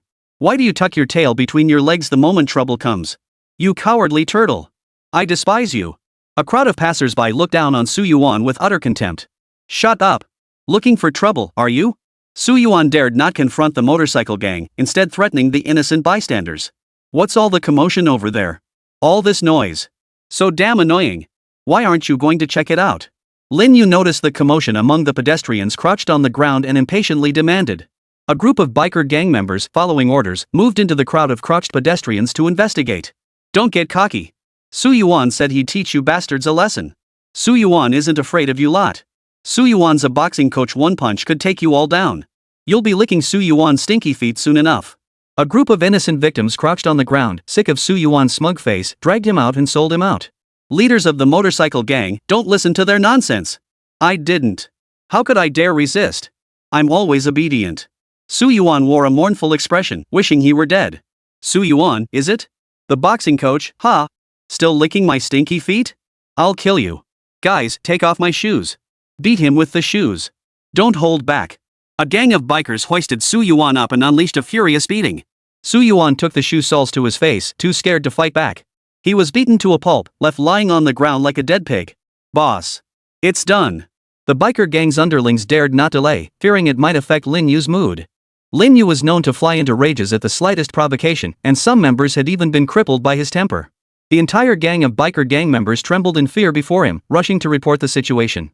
Damn it! Who the hell do these nobodies think they are, trying to rip off the biker gang? Well done. They deserve a good whipping. Hearing the biker gang members report, Lin Yu's face twisted into a maniacal grin. Chapter 80, Jiang Hao is Yangqing's future. While the biker gang dealt with Su Yuan, Jiang Hao kept his eyes on the motorcycle gang members, calculating how to escape safely. Upon learning that Captain Qian Liang from the police station had arrived, his heart settled considerably. Alright, now it's time to deal with Jiang Hao and this little beauty. Lin Yu slipped his knuckle dusters back onto his fingers, the metal still stained with dried blood. A cruel smile spread across Lin Yu's face as he slowly approached Jiang Hao and Sofia. Oomph. Sofia isn't afraid of you. Sofia will protect Jiang Hao. Sofia struck a boxer's stance, her gaze fixed intently on Lin Yu. Go boss. Boss, give 'em hell and show us what you've got. Boss, spare that goose girl a breath, we're waiting to feast, bro. A gang of bikers surrounded Jiang Hao and Sofia, cackling wildly. Oh my god. What do we do? Those damn bikers. Poor kid. I wish someone would take care of these bastards. I can't even bear to watch, what a tragedy. The voices of many innocent pedestrians crouched on the ground were filled with terror, some even closed their eyes in fear. Sofia, close your eyes. Jiang Hao's hand gently rested on Sofia's shoulder, his voice firm. Jiang Hao. Sofia turned around, her eyes filled with worry. Do as I say. Trust me. Jiang Hao gave Sofia a reassuring look, his tone unwavering. Sofia hesitated no longer and closed her eyes. Her long eyelashes trembled uncontrollably. Sofia's heart was far from calm. Kid. What's with all the mystery? Trying to cause trouble? I'll kill you. Before Lin Yu could finish his sentence, his right hand clad in brass knuckles slashed toward Jiang Hao, his face twisted into a cruel grin. Ha! Boss, finish this guy off. What are you pretending for? We're a motorcycle gang. Boss, take him down. You guys will have a field day with this punk later. The biker gang's underlings were equally eager to join in. Ah! My hand. Damn it. My finger's broken. Lin Yu cried out in agony, all arrogance vanishing from his face. Boss, are you okay? Kill that bastard Jiang Hao. Everyone, charge. Avenge our boss. Seeing their leader Lin Yu injured, the surrounding biker gang members shouted and charged toward Jiang Hao. Ah! My leg. Damn it, my arm's broken. Devil. I won't do it again. Don't come any closer. The biker gang members who charged forward fell scattered across the ground, screaming in agony.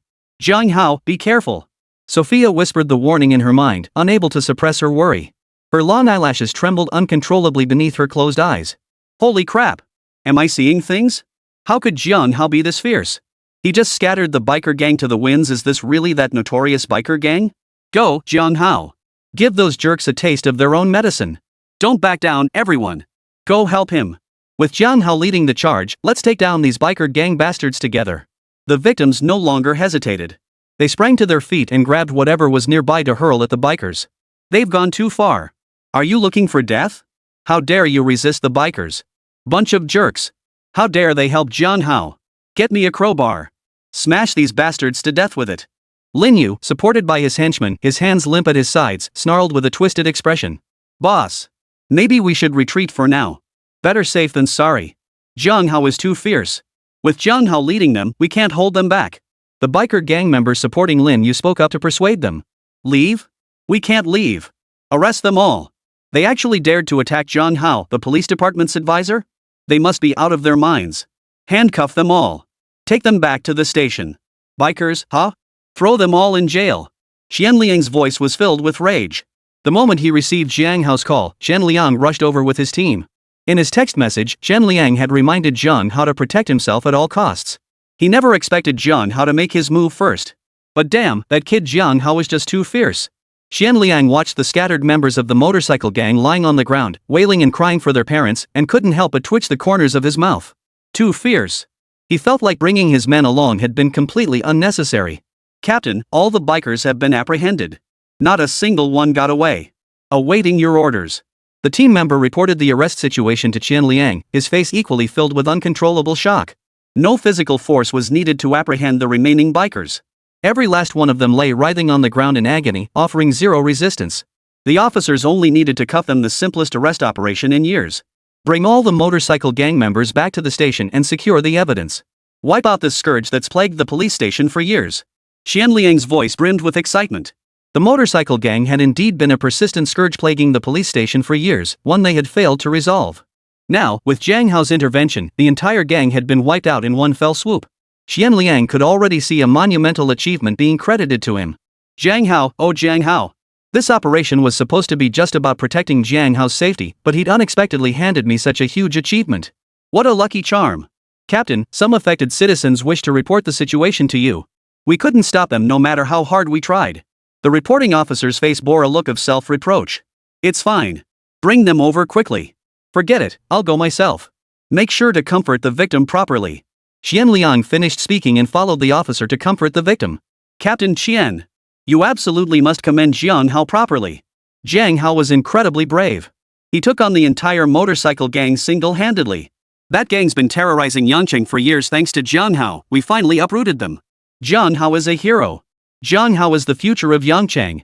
Too bad we can't do anything, otherwise we'd join Jiang Hao in teaching those biker scumbags a lesson. A group of motorcycle gang victims chattered excitedly, praising Jiang Hao and urging the police station to commend him. Rest assured, everyone. Jiang Hao is already an advisor to the police department. We will formally recognize his contributions. At the same time, we will deal with those motorcycle gang bastards with the utmost severity. Restore peace to the citizens of Huanyang City. Qianliang's expression was stern as he spoke with unwavering conviction. Chapter 81, the credit belongs to everyone. Jiang Hao, are you okay? I was so worried. Sofia trembled violently at the sight of Jiang Hao's blood-stained clothes, her fear turning to tears. Tears welled in her eyes, rolling down her cheeks like beads from a broken string. Don't cry. This is all the blood of those damn motorcycle gang thugs. I'm not hurt. Jiang Hao forced himself to flash Sofia a reassuring smile. Jiang Hao wasn't Superman. Even with the combat mastery granted by the system, facing a gang several times his size, he'd fought until his very last ounce of strength was spent. You're just being stubborn. Sofia helped the exhausted Jiang Hao to his feet, carefully wiping the blood from his body with a handkerchief. Her movements were gentle, her eyes filled with unmistakable concern. Jiang Hao, are you okay? The hospital doctors are already on their way. After calming the victim, Qianliang hurried over with his team to check on Jiang Hao's condition. Captain Qian, I'm fine. Just exhausted. I'll be fine after resting for a bit. Jiang Hao spoke up, responding to Captain Qian. Glad to hear it. If anything happened to you, the chief would have me fired. Jiang Hao, you're incredible. That was over 40 motorcycle gang members. You took them all down single-handedly. Calling you a god of war wouldn't be an exaggeration. Qianliang's eyes widened in disbelief, his voice thick with awe. Yeah, brother Jiang Hao, you're absolutely incredible. I've really seen something today. I'm one of the top martial artists in the police force, and I'm completely outclassed. You're nothing short of a god of war. The officers surrounding Captain Qian were equally stunned, their eyes fixed on Jiang Hao with curiosity, trying to discern something about him. Captain Qian, you flatter me. I only managed because I had the help of the victims of the motorcycle gang. Without everyone's help, I couldn't have taken down the motorcycle gang alone. Ultimately, it was Captain Qian's timely arrival that allowed us to wipe out the entire gang.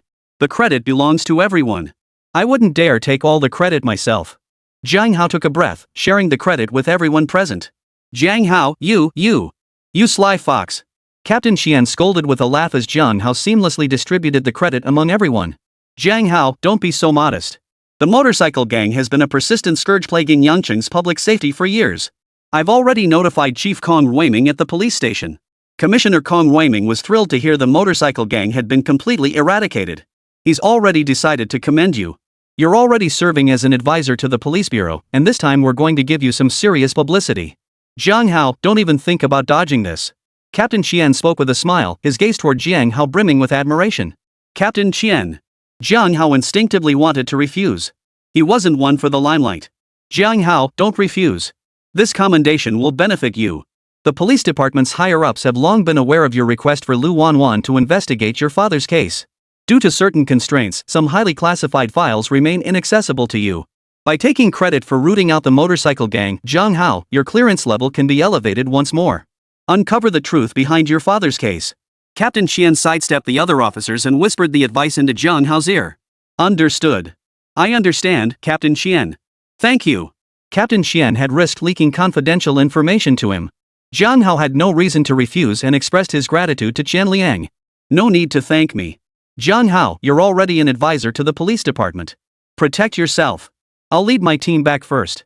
You handle these motorcycle gang members, clean up the bloodstains on your body and lock them up at the station to prevent any further incidents.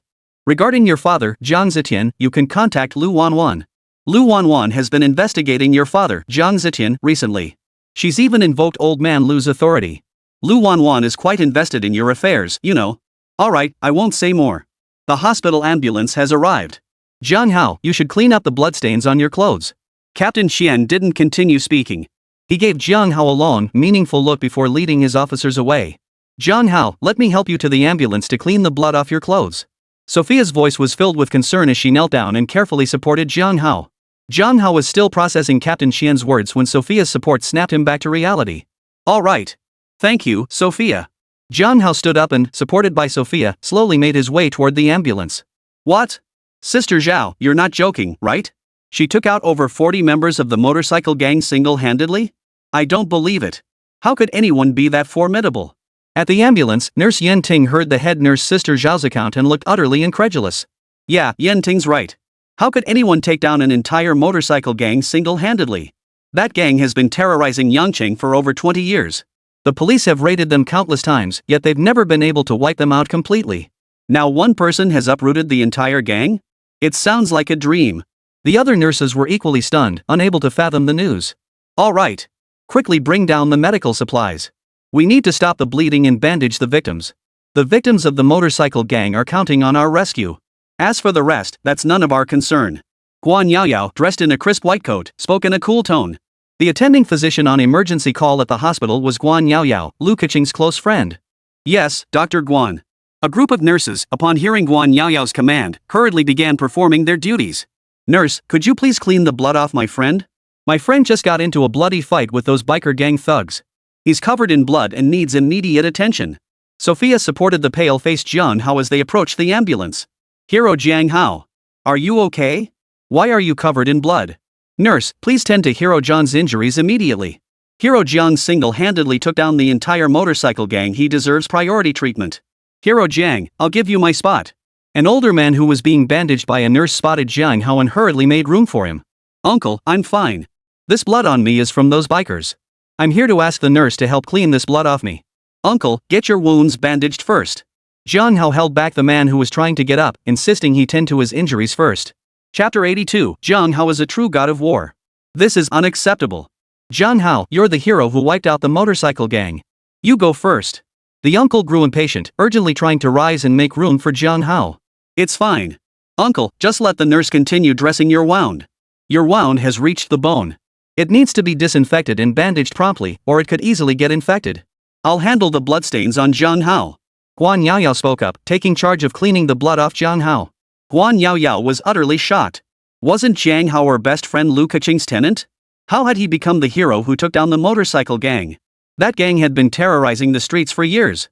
How had Jiang Hao single-handedly taken them down? Jiang Hao, let's go to the tent on the right. Guan Yaoyao composed herself, intending to support Jiang Hao to the tent on the right to tend to the bloodstains on his body. Doctor, Sofia can assist Jiang Hao. You go prepare the medical supplies. Sofia shot Guan Yaoyao a wary glance before immediately taking Jiang Hao's arm and heading toward the right tent. Interesting. Guan Yaoyao had noticed Sofia long ago. There was no helping it, Sofia's beauty was simply too striking. Guan Yaoyao herself was a stunning beauty, and her eye for judging other beauties was exceptionally discerning. But upon seeing Sofia, Guan Yaoyao had to admit her beauty rivaled that of her best friend, Lu Keqing.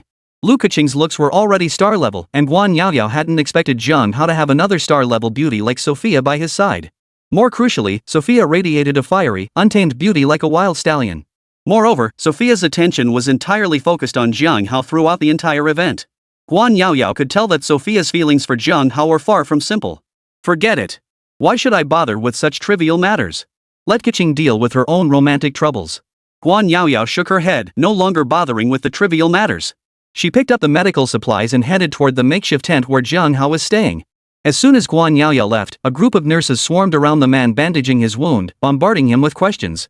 Uncle, did Jiang Hao really take down the motorcycle gang all by himself? They're the motorcycle gang, for crying out loud. They've been an underground gang entrenched in Yangcheng for nearly 20 years. The police have formed task forces multiple times just to take them down, but every attempt ended in failure. And now Jiang Hao single-handedly wiped them out? How did Jiang Hao take down over 40 members of the flying motorcycle gang by himself? Is Jiang Hao a special forces soldier? Even special forces probably couldn't take down over 40 motorcycle gang members head-on like Jiang Hao did. Jiang Hao is terrifying. A group of nurses crowded around the injured man, asking questions all at once. Ladies, if someone had told me yesterday that one person could wipe out an entire motorcycle gang, I wouldn't have believed it. I'd have called them a liar, dreaming in broad daylight. But today I saw it with my own eyes. Jiang Hao single-handedly wiped out the entire motorcycle gang like slicing through butter. All of us motorcycle gang victims who were there were utterly stunned. Jiang Hao, he was like a god of war. No, even a god of war couldn't match Jiang Hao's prowess. The injured uncle, ignoring the pain from his wounds, wore an expression of utter amazement at how Jiang Hao had wiped out the entire motorcycle gang. Oh, right, I still have a video on my phone of Jiang Hao battling the biker gang. I thought I'd save it as evidence of their crimes, something to use against them later. I never imagined Hero Jiang would take down over 40 of them all at once. Unbelievable. The victim couldn't hide the shock etched across his face. Uncle, where's the video? Quick, show us. I'm dying to see how Jiang Hao took down over 40 bikers. Uncle, please. Let us see the video. Please, just this once. A group of nurses swarmed around the injured man, some even resorting to sweet-talking him. Hold on. The video's on my phone. I'll get my phone right now. The victim fumed as he frantically searched his pockets for his phone. Hurry up, sir. Let me help you find it. An impatient young nurse reached out and started rummaging through the man's clothes. Found it. The moment the man spoke, he instantly captured the attention of all the nurses around him. Why won't it turn on? Damn. Looks like it's dead. The victim frantically tapped his phone, but the screen remained black and unresponsive. Who brought a power bank? Quick, get it out. Charge the old man's phone. I'm dying to see how Jiang Hao took down over 40 motorcycle gang members single-handedly. Power bank's here. Quick, plug it in. A nurse pulled a portable charger from her backpack and hurriedly connected it to the victim's phone. Charge it. Charge it fast. A group of nurses gathered around the elderly victim watched the phone screen anxiously. It's on. Quick, find the video.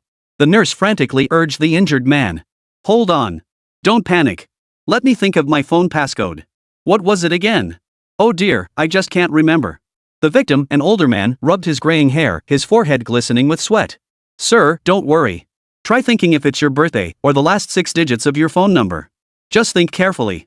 Though the nurses were anxious inside, all they could do now was help the victim recall his password. I remember now. The password is 666688888.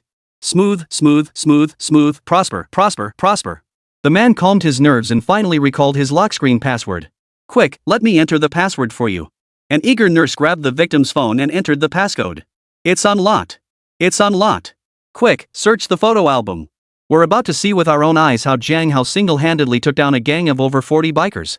The nurses, who had been waiting impatiently, all lit up with excitement. Finally, they'd get to see the video of Jiang Hao's showdown with the motorcycle gang. Wait. Hold on. Ladies. Let me use my phone.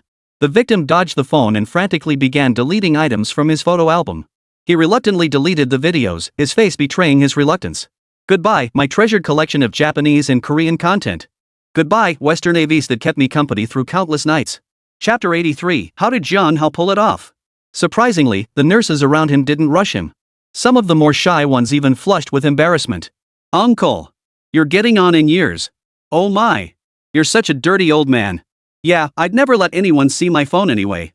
My phone's got way too much embarrassing stuff on it. If anyone saw my phone, I'd drop dead right then and there. A group of young nurses whispered among themselves. All right. The victim wiped the cold sweat from his forehead as he finally finished deleting everything. Hurry up. Uncle, play it for us. We want to see how Jiang Hao single-handedly took down the entire motorcycle gang. A crowd of nurses swarmed around the man, blocking his every inch. It's starting. A nurse shouted, and then everyone fell silent, staring at the video, trying to figure it out. Uncle, the video quality is terrible. One nurse couldn't help but complain. Can't help it. It's an old phone. The quality's bound to be a bit rough. It should improve after playing for a while. The victim wiped sweat from his face and offered a feeble explanation. Shut up. Look. Though his face is obscured by the jacket, the one speaking with that arrogant tone must be Linyu, the leader of the motorcycle gang. The muscular one must be Jiang Hao.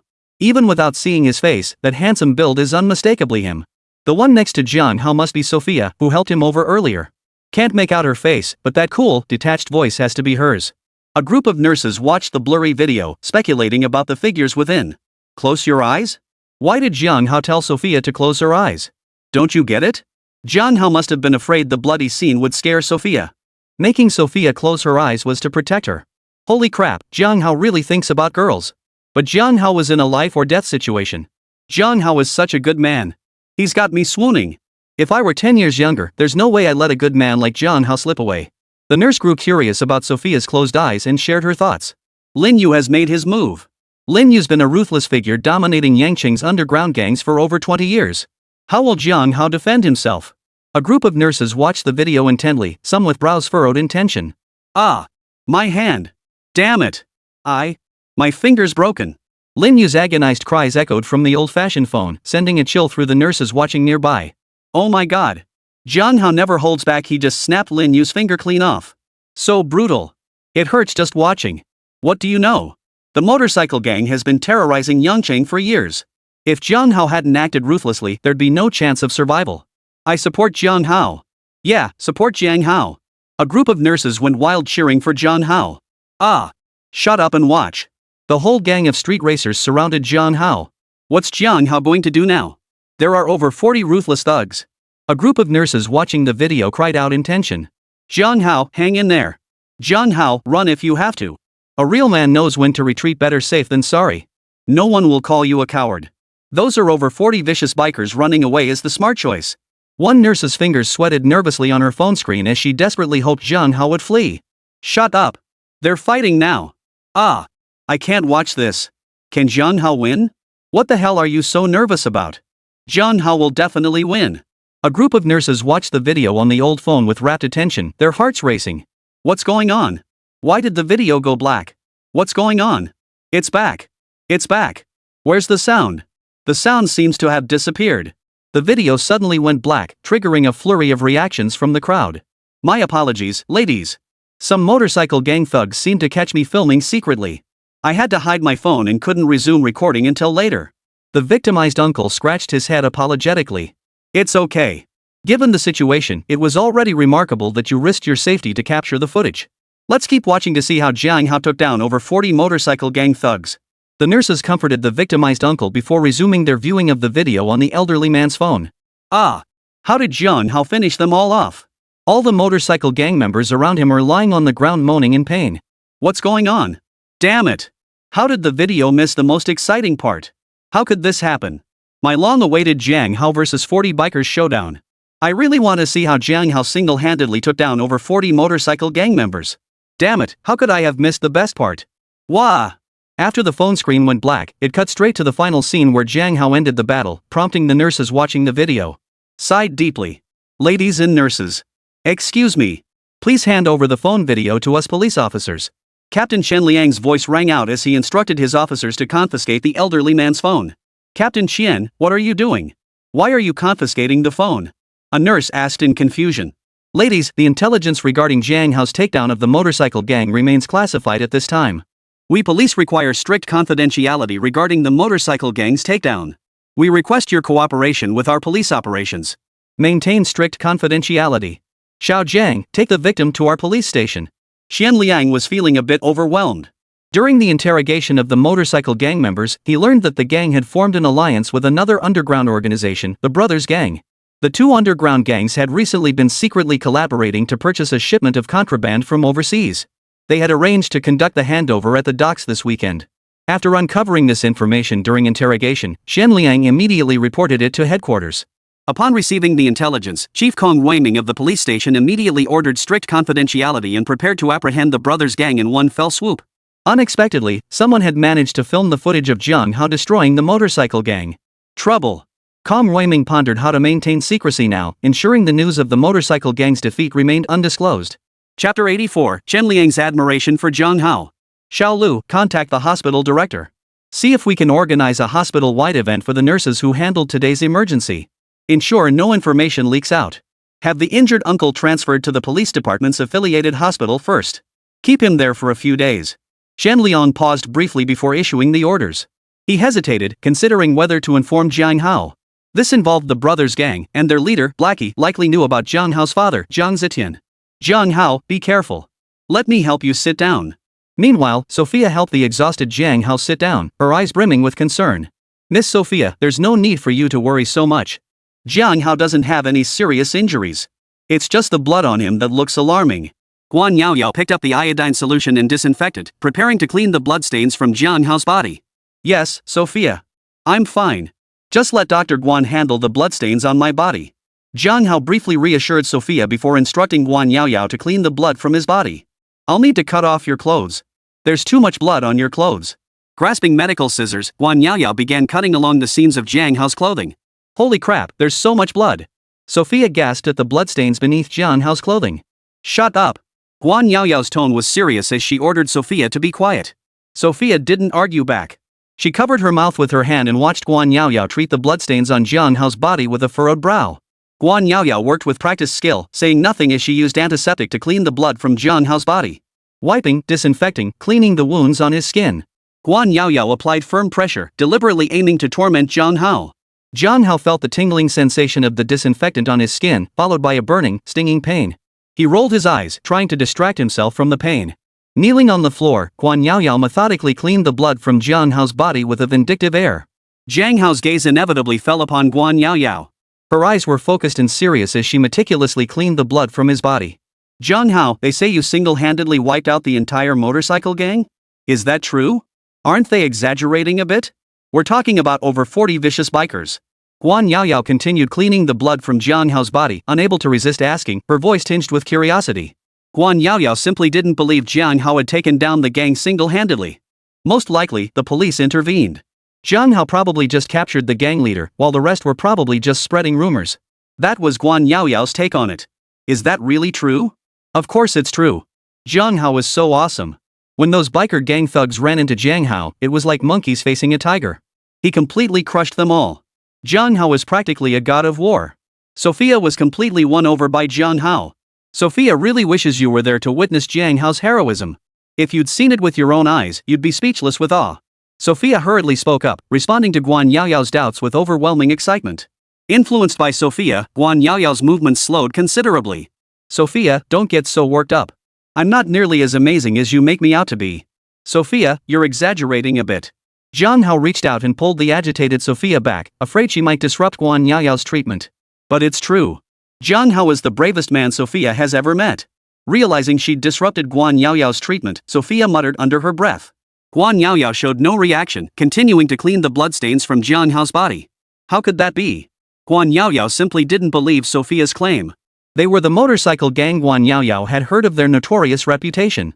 How could they possibly be wiped out by Jiang Hao alone? Sofia must have been charmed by Jiang Hao, showering him with praise. Poor Sofia, such a beauty, and she's completely smitten with Jiang Hao. Jiang Hao was nothing short of a scourge among men. She absolutely had to warn her best friend Lu Kaching she couldn't let that kid Jiang Hao pull one over on her. This weekend, she'd go to Lu Kaching's place and give her a stern warning, making sure Lu Kaching saw Jiang Hao for who he really was. Guan Yaoyao thought to herself silently, her hands moving steadily to clean the bloodstains from Jiang Hao's clothes. All done. I've cleaned all the blood off Jiang Hao and disinfected the area. Should be fine now. Guan Yaoyao stood up, wiping the sweat from her forehead. Thank you, Dr. Guan. Jiang Hao thanked Guan Yaoyao for cleaning the bloodstains from his body. Jiang Hao, put on Sofia's jacket first. Your clothes are covered in bloodstains. They're completely ruined. Sofia took off her own coat and handed it to Jiang Hao. Jiang Hao accepted Sofia's offer without hesitation and slipped into the jacket she handed him. Sofia's coat was pink, and when Jiang Hao put it on, he looked a bit out of place for a moment. Jiang Hao, how does it look? Have you cleaned the bloodstains off your clothes? You're our precious asset at Yangcheng Police Department. We absolutely can't have anything happening to you. Commissioner Kong Weiming has repeatedly stressed that your safety must be ensured. Xian Liang's voice carried from a distance, tinged with concern for Jiang Hao. It's all right, Captain Qian. Dr. Guan's workmanship is excellent. He cleaned me up nicely. Jiang Hao rose from his seat and responded to Captain Qian. That's good, that's good. A look of relief washed over Captain Qian's face. Inside the tent, Guan Yaoyao was organizing medical supplies, but her ears were perked up, eavesdropping on the conversation between Jiang Hao and Captain Qian. What was going on? Captain Qian was the head of the Criminal Investigation Division at Yangcheng Police Bureau, a formidable figure. Why was he speaking to Jiang Hao with such respect? Why is Chief Kong Weiming so concerned about Jiang Hao's situation? That's Kong Weiming, the top dog at Yangcheng Police Department. The pillar holding up the security of Yangcheng. Guan Yaoyao's mind was filled with curiosity and confusion as she slowly shifted her body closer to Jiang Hao. She pricked up her ears, continuing to eavesdrop on Jiang Hao and Captain Qian's conversation, determined to understand Jiang Hao's situation. Jiang Hao, you've done something truly remarkable this time. You've wiped out the motorcycle gang that's been a thorn in the side of Yangcheng Police for years. Truly worthy of being our Yangcheng Police Department's consultant. When you act, you strike with thunderous force. Captain Qian spoke with a smile, his tone brimming with admiration for Jiang Hao. Chapter 85, Guan Yaoyao's shock. What? Impossible. Jiang Hao actually wiped out the motorcycle gang single-handedly. That's the motorcycle gang that's been terrorizing Yangcheng's underworld for over 20 years. My goodness. Guan Yaoyao pricked up her ears, stunned by the praise Captain Qian had just lavished on Jiang Hao. It was true. Jiang Hao had single-handedly wiped out the motorcycle gang. Stunned, Guan Yaoyao froze in place, completely unaware that the disinfectant in her hand clattered to the floor. Miss Guan, the disinfectant in your hand fell to the floor. Sofia will pick it up for you. Sofia approached Guan Yaoyao, crouching down to pick up the fallen disinfectant for her. Oh. Thank you, Sofia. Let me handle it. I'll handle the medicine that fell on the ground. Guan Yao realized she'd been spacing out and quickly crouched down beside Sofia to help with the pills. Unbelievable. Guan Yaoyao pricked up her ears, continuing to eavesdrop on Qian Liang and Jiang Hao's conversation while sorting the drugs on the floor. Qian Liang spotted Guan Yaoyao eavesdropping and pulled Jiang Hao away from her and Sofia. After all, what they were about to discuss was currently classified, and Qian Liang dared not let anyone else overhear. Jiang Hao, there's news about your father. It's related to the brothers' gang. After deliberation, the Bureau has decided it's necessary for you to know. Qian Liang pulled Jiang Hao away from Guan Yaoyao and Sofia, whispering to him while keeping a watchful eye on Jiang Hao. What news? News about his father, Jiang Zetian, piqued Jiang Hao's interest, and he couldn't help but ask. Here's the situation. Our police department conducted an intensive interrogation of the captured motorcycle gang members. Several confessed that this weekend, the motorcycle gang plans to collaborate with the underground Brotherhood gang to smuggle a massive shipment of contraband. The Brothers gang is the undisputed kingpin of Yangcheng's underground criminal world. For years, the police have been completely powerless against them. The Brotherhood's shadow looms behind many of Yangcheng's most heinous crimes. This presents a golden opportunity. Through the motorcycle gang, the police have a chance to track down the Brothers gang and potentially wipe them out in one fell swoop. Most crucially, the Brotherhood's boss, Blackie, will likely personally oversee the operation on site. In all the police records over the years, this is the first time Black Boss has personally participated in an operation. The contraband significant enough to warrant Blackie, that old fox, personally overseeing the transport likely involves foreign criminal syndicates. This contraband smuggling operation is our best chance to take down the Brothers gang. The police have already established a task force, preparing to use this opportunity to apprehend the Brothers gang in one fell swoop. Qian Liang detailed the situation to Jiang Hao while closely observing his reaction. Qian Liang hadn't anticipated the police department placing such high importance on Jiang Hao. forming a task force, waiting for an opportunity to arrest the brothers gang through the collaboration between the motorcycle gang and the brothers gang. Even such top-secret information was shared with Jiang Hao. The police department's level of regard for Jiang Hao was truly unprecedented. Xianliang fell silent, waiting patiently for Jiang Hao's response. Jiang Hao pondered the revelation that the Flyers gang had collaborated with the brothers gang. He had reviewed the intelligence compiled by Lu Wanwan. The brothers gang was arguably the largest underground syndicate in Yangchang. Compared to them, the Flyers were like tiny shrimp in the mouth of a giant fish. The brothers gang's influence was deeply entrenched in Yangchang, even colluding with some foreign criminal organizations. Lu Wanwan had once urged Jiang Hao to abandon his investigation into the brothers gang, fearing for his safety. Jiang Hao, don't overthink this. The police department shared this top-secret information about the brothers gang with you precisely because they want you to stay calm.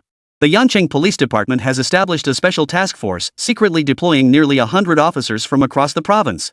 We will definitely succeed in apprehending this criminal syndicate. Jiang Hao, don't worry. Captain Qian spoke up, revealing more top-secret details about the operation to apprehend the brothers gang.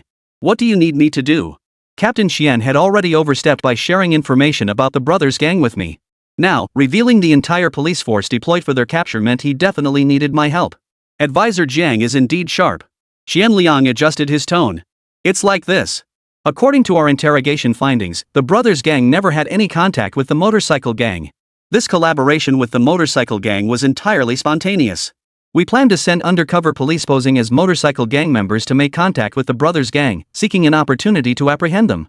However, the brothers gang has always operated extremely covertly in Yangchang. Our police intelligence on the brothers gang is extremely limited. We have no understanding of their modus operandi or behavioral patterns. We're concerned that our undercover officers posing as motorcycle gang members might slip up during the meeting with the brothers gang. We wish to invite you to serve as the strategist for this operation. Leverage your expertise in psychological profiling to anticipate the psychological state of the brothers gang members in advance. Through remote surveillance feeds, guide the actions of our police operatives to successfully complete this arrest operation. Captain Shen finished speaking, his eyes filled with expectation as he looked at Jiang Hao. Of course, Jiang Hao, you can rest assured. Our police don't need you on the front lines. Our officers will be equipped with miniature cameras. All you need to do is guide them remotely via a Bluetooth earpiece. You'll remain in the rear throughout the entire operation. We'll assign dedicated personnel to ensure your safety. Captain Qian assured Jiang Hao of his safety. Captain Qian, I need some time to consider this. Jiang Hao didn't respond immediately. The matter involving the Brotherhood was far too complicated. Although he desperately wanted to uncover the truth about his father, Jiang Zetian, his own safety had to come first. Moreover, he sensed something was amiss. The brothers gang had operated freely within Yangcheng's underground criminal world for years without ever being caught by the police. Now, to become entangled with the motorcycle gang so easily, something just didn't feel right to Jiang Hao. Ha ha ha. No worries, Jiang Hao. Take your time to think it over. Regardless of whether you ultimately decide to fully participate in our police operation to apprehend the brothers gang, we'll spare no effort. Xianliang finished speaking and turned to leave. Xianliang needed to handle confidentiality matters first, preventing the news of the motorcycle gang's arrest from leaking. Jiang Hao, what did Captain Qian say to you? Why does he seem so agitated? Guan Yaoyao had been observing Jiang Hao and Captain Qian. As soon as Captain Qian left, Guan Yaoyao couldn't wait to find out what he and Jiang Hao had discussed. Chapter 86, Jiang Hao's Reflections. Captain Qian and I discussed some confidential matters concerning the police department. I'm not at liberty to disclose it. Miss Guan, please don't put me in a difficult position. Jiang Hao looked at Guan Yaoyao, whose eyes were brimming with curiosity, his tone serious. Confidential? All right. I won't ask any more questions. Guan Yaoyao didn't press further, though the curiosity on her face remained unshaken. She noticed that Captain Qian's expression earlier clearly showed he was seeking something from Jiang Hao. What was Jiang Hao's background that could make the formidable Criminal Investigation Division captain seek his favor? Guan Yaoyao's curiosity about Jiang Hao grew even stronger, and she desperately wanted to uncover the secrets surrounding him. Jiang Hao departed with Sofia. Before leaving, Captain Qian had a private conversation with Sofia. Miss Sofia, I must ask you to keep today's events confidential. Today's events involve Jiang Hao and his father, Jiang Zetian. If word of today's events were to leak, it could pose a serious threat to Jiang Hao's safety. I trust you understand the gravity of the situation, Miss Sofia. Miss Sofia, I have said all I need to say. Captain Qian could see Sophia's special regard for Jiang Hao, so he appealed to her sense of duty regarding Jiang Hao's safety. Sofia will keep today's events strictly confidential. She will absolutely not compromise Jiang Hao's safety. Sofia made her promise. Trusting Jiang Hao, Captain Chen allowed him to leave with Sofia, only requesting that she keep today's events confidential. Captain, didn't headquarters emphasize strict confidentiality regarding today's events? Why did you let Jiang Hao and that Sofia leave? An officer beside Qian Liang asked in confusion. Sofia likes Jiang Hao. She won't reveal what happened today. Go make proper arrangements for the civilians who witnessed the motorcycle gang's takedown today. Ensure no information leaks out. Captain Qian issued orders to the officers. Meanwhile, Guan Yaoyao returned to the ambulance. Sis Guan, you're back. Sis Guan, did you know? That Jiang Hao you helped with the bloodstains is a total hero. He single-handedly took down over 40 motorcycle gang members. Jiang Hao is so cool. If I'm going to find a man, it's got to be someone like Jiang Hao. He'd make me feel completely safe. As soon as Guan Yaoyao stepped back into the ambulance, she was swarmed by a group of nurses. Sis Guan. We saw the video of Jiang Hao taking down those motorcycle gang thugs. Oh my god. You wouldn't believe what happened. Jiang Hao moves like a martial arts master. He took down those bikers with ease. That's incredible. How could someone as incredible as Jiang Hao exist? Jiang Hao is practically a superhero. A group of nurses excitedly gathered around Guan Yaoyao, afraid she hadn't heard the news. The video. Where's the video? Let me see it too. Guan Yaoyao's curiosity piqued, eager to see for herself how Jiang Hao single-handedly took down a gang of over 40 motorcycle thugs. The video was filmed by one of the victims, an older gentleman. We just finished watching it when the police confiscated it. A nurse explained to Guan Yaoyao. Taken away? Why? Guan Yaoyao was puzzled. Dr. Guan, the hospital just issued a notice. They said we're being assigned a 10-day leave starting now, and we must follow the instructions of the police personnel. Staff members and the paramedics present relayed the news of the 10-day leave. What? What's going on? Why are they suddenly giving us leave? 10 whole days. Holy crap, this happiness came way too suddenly. Don't get too caught up in the joy of the break. Read the notice. We have to follow police arrangements. What's going on? Aren't we supposed to be on emergency call? How did we suddenly get involved with the police? Could something have happened? A group of paramedics discussed the sudden notice issued by the hospital. Please cooperate with the police operation. Please surrender all communication devices on your person, including cell phones, smartwatches. The police officer's voice suddenly rang out.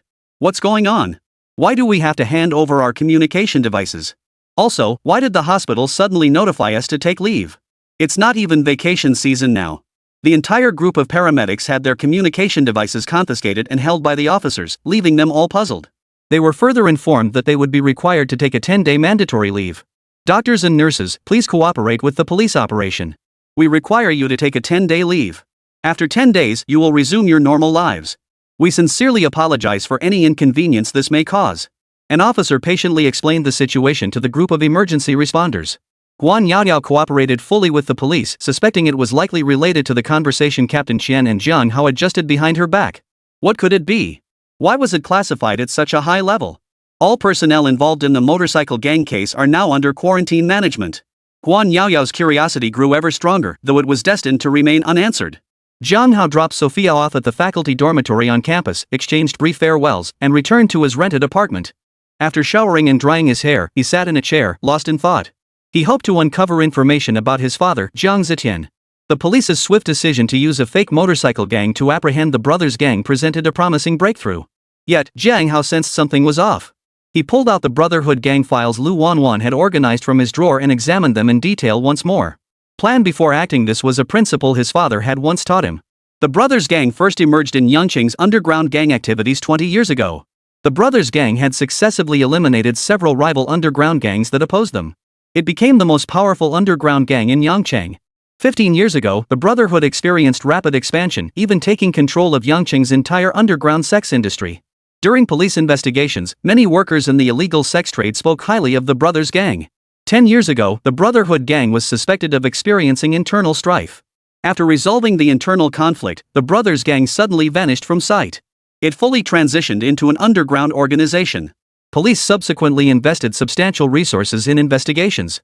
They were unable to uncover any information about the brothers gang. The gang's leader, Blackie, was reportedly spotted outside Yangqing province 8 years ago. He is suspected of having ties to foreign criminal organizations. Jiang Hao carefully examined the Brotherhood gang files in his hands, trying to find a breakthrough. Ding dong ding. Jiang Hao's phone suddenly rang. Chapter 87, Lu Wanwan is in danger. Jiang Hao glanced at the phone. The screen displayed an unknown number. Hello? Who is this? Jiang Hao answered the call.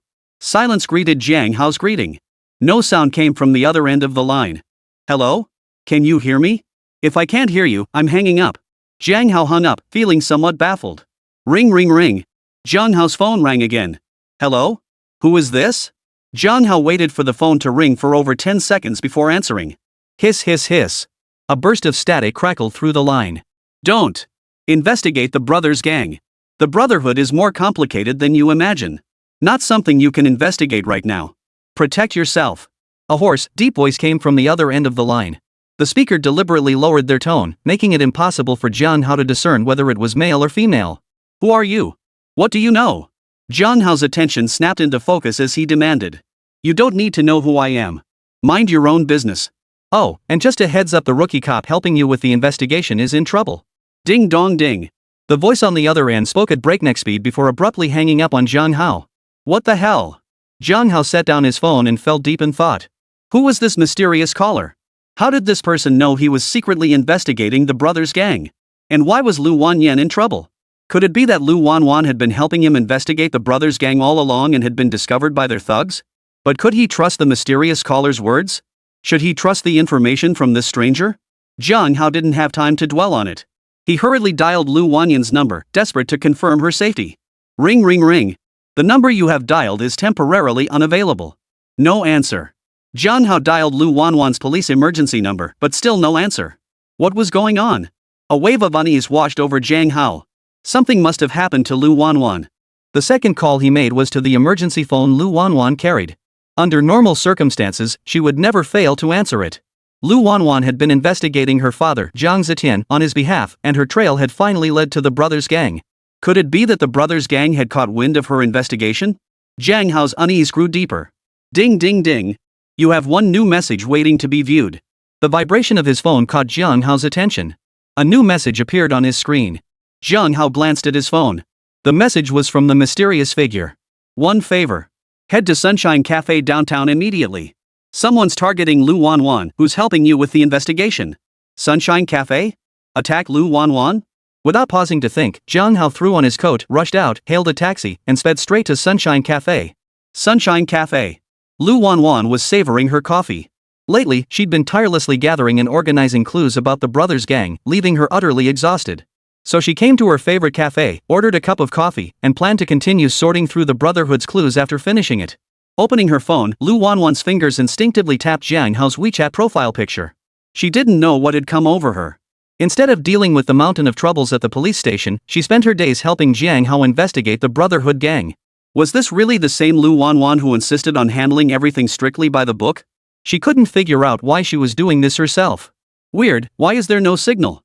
Just as Lu Wanwan was about to tap into Jiang Hao's social feed to check his recent updates, she suddenly realized her phone had lost signal. Hello, dear? Can't you hear me? Why did my phone lose signal? What's going on? Why did it lose signal all of a sudden? Damn phone. Boss, what's going on? Why isn't the Wi-Fi working either? Did you forget to pay your internet bill? No way. My cafe's internet's never cut out, it's always worked perfectly. Then why did it suddenly go bad? A few scattered customers sat in the cafe, complaining to the owner about the lack of cell phone signal. Something's off. Lu Wanwan instantly grew wary, alarm bells ringing in her mind. Lu Wanwan fished the police emergency number out of her bag and quietly pressed the SOS button. The call went out, but there was no response. Her heart sank to the bottom. That was police-issued emergency communication equipment, and yet the signal was being jammed. This was targeted at her. Lu Wanwan grabbed a dinner knife as a makeshift weapon while scanning her surroundings. Officer Lu, be careful. Jiang Hao hailed a taxi on the street and rushed all the way to the coffee shop. The moment he entered, he saw a truck smash through the cafe's glass and plow straight toward Lu Wanwan. The truck plowed into the cafe, instantly filling the space with smoke. Patrons screamed and fled the building. Officer Lu, are you okay? Lu Wanwan, don't scare me. Jiang Hao charged into the smoke, shouting Lu Wanwan's name. Cough cough cough. Jiang Hao, I'm here. Lu Wanwan's face was covered in blood, her complexion deathly pale. She had deftly dodged the oncoming truck, but it still managed to scrape her. She slumped into a pile of debris, blood trickling continuously from the corner of her mouth. Lu Wanwan, how are you? Let me stop the bleeding first. Jiang Hao pushed through the smoke to find Lu Wanwan. He cradled her with his left arm while his right hand calmly pressed several acupoints on her body, attempting to stem the bleeding. Jiang Hao, possessing the system-rewarded skill of medical expert, immediately administered first aid to stop Lu Wanwan's bleeding. Cough cough cough. Damn it, that near miss could have killed me too. What the hell? Amidst the smoke, the truck door kicked open with a loud clang. A scruffy middle-aged man wielding a crowbar approached Jiang Hao and Lu Wanwan. Kid, get the hell out of here. Put the woman in your arms down. Someone paid for the life of the girl in your arms. The middle-aged man pointed the crowbar at Jiang Hao. Jiang Hao carefully wiped the blood from Lu Wanwan's lips, slowly rising to his feet as he fixed the man with an unblinking stare. Lu Wanwan had gotten caught up in this mess because she was investigating the brothers' gang for him. Her condition was critical. Though Jiang Hao had applied pressure to stop the bleeding, the impact had already knocked her unconscious. The impact. Good. Very good. Jiang Hao's furious gaze locked onto the middle-aged man. Jiang Hao needed to vent his rage. Chapter 88, Jiang Hao's Rage. Yo! What's up? Don't look at me like that. I'm scared. I'm a good guy, the kind who sends you guys to the west. Before the middle-aged man could finish his sentence, the crowbar came crashing down on Jiang Hao. You bastard. You gotta pay extra. You gotta pay more. Damn it. I clearly only took payment for one person, but now I have to deal with two. This is a huge loss. I ain't doing any more losing deals.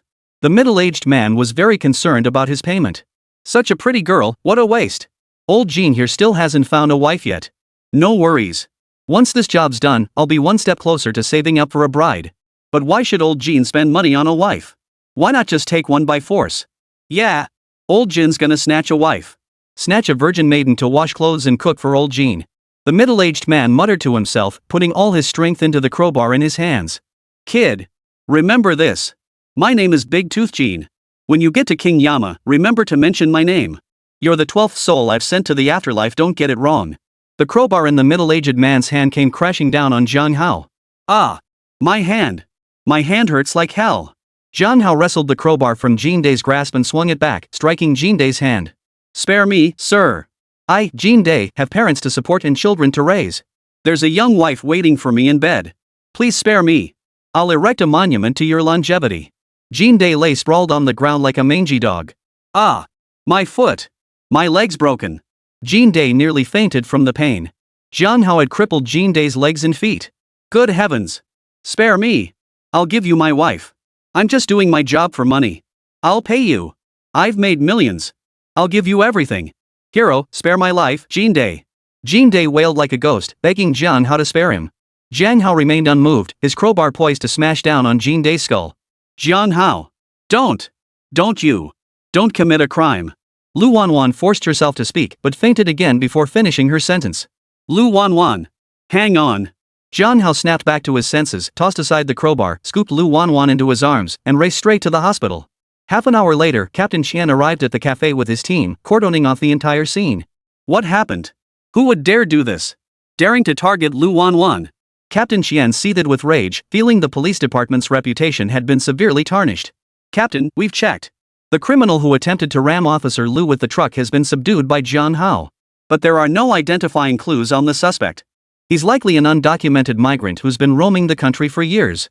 Such individuals are likely hired through the black market to carry out tasks for others. It will be difficult to trace the mastermind behind this through this criminal. The officer reported the situation, his face betraying a grim expression. What about the truck? Have you searched the cafe as well? Captain Qian regained his composure, his expression as still as water. Captain Qian, we found a wireless jammer at the front desk of the cafe. This is the primary reason Officer Lu Wanwan went offline. We've forwarded the jammer's data to our tech division colleagues. We should have results soon. Our preliminary suspicion is that the mastermind behind this had already been tracking Officer Lu Wanwan beforehand, conducting reconnaissance on the places she frequently visited. This allowed them to preemptively install the jammer in the cafe, causing Officer Lu Wanwan's disappearance. The officer reported the situation professionally to Captain Qian. Anything else? Captain Qian listened to the officer's report while rapidly processing the information. We also discovered professional encrypted wireless communication equipment in the cab of the truck driven by the criminals. This type of communication equipment is specialized military gear used overseas. Ordinary people simply cannot purchase it. Moreover, the communication channels are encrypted, and this encryption technology requires specialized personnel to maintain. The reporting officer's forehead glistened with cold sweat as he spoke. The mastermind behind the attack on Lu Wanwan was definitely no ordinary criminal. Overseas military-grade equipment, professional encrypted communication channels. The mastermind behind Lu Wanwan's attack was highly likely colluding with overseas criminal forces. The Brothers Gang. It has to be the Brothers Gang. Only the Brothers Gang possesses the capability to mobilize such extensive professional equipment. Captain Chien slammed his fist hard onto the ground, his eyes blazing with fury toward the Brothers Gang. Captain Chien. The Brothers Gang. Why would the Brothers Gang go to such lengths to attack Officer Lu Wanwan? Officer Lu Wanwan has no connection whatsoever to the Brothers Gang. The reporting police officer, puzzled, voiced his confusion to Captain Chien. Alright, you don't need to worry about it. Take care of the injured at the scene. Simultaneously, arrange for interrogations of the criminals to see if we can uncover more clues. I'll handle the rest. Captain Chien offered no response to the officer's questions. Lu Wanwan's covert investigation into the Brothers Gang on behalf of Jiang Hao had always been conducted discreetly. The other police officers had no knowledge of this matter whatsoever. Captain, there's one more thing. I'm not sure if I should say this. The reporting officer hesitated, words caught in his throat. Go on. Captain Chien motioned for the officer to continue.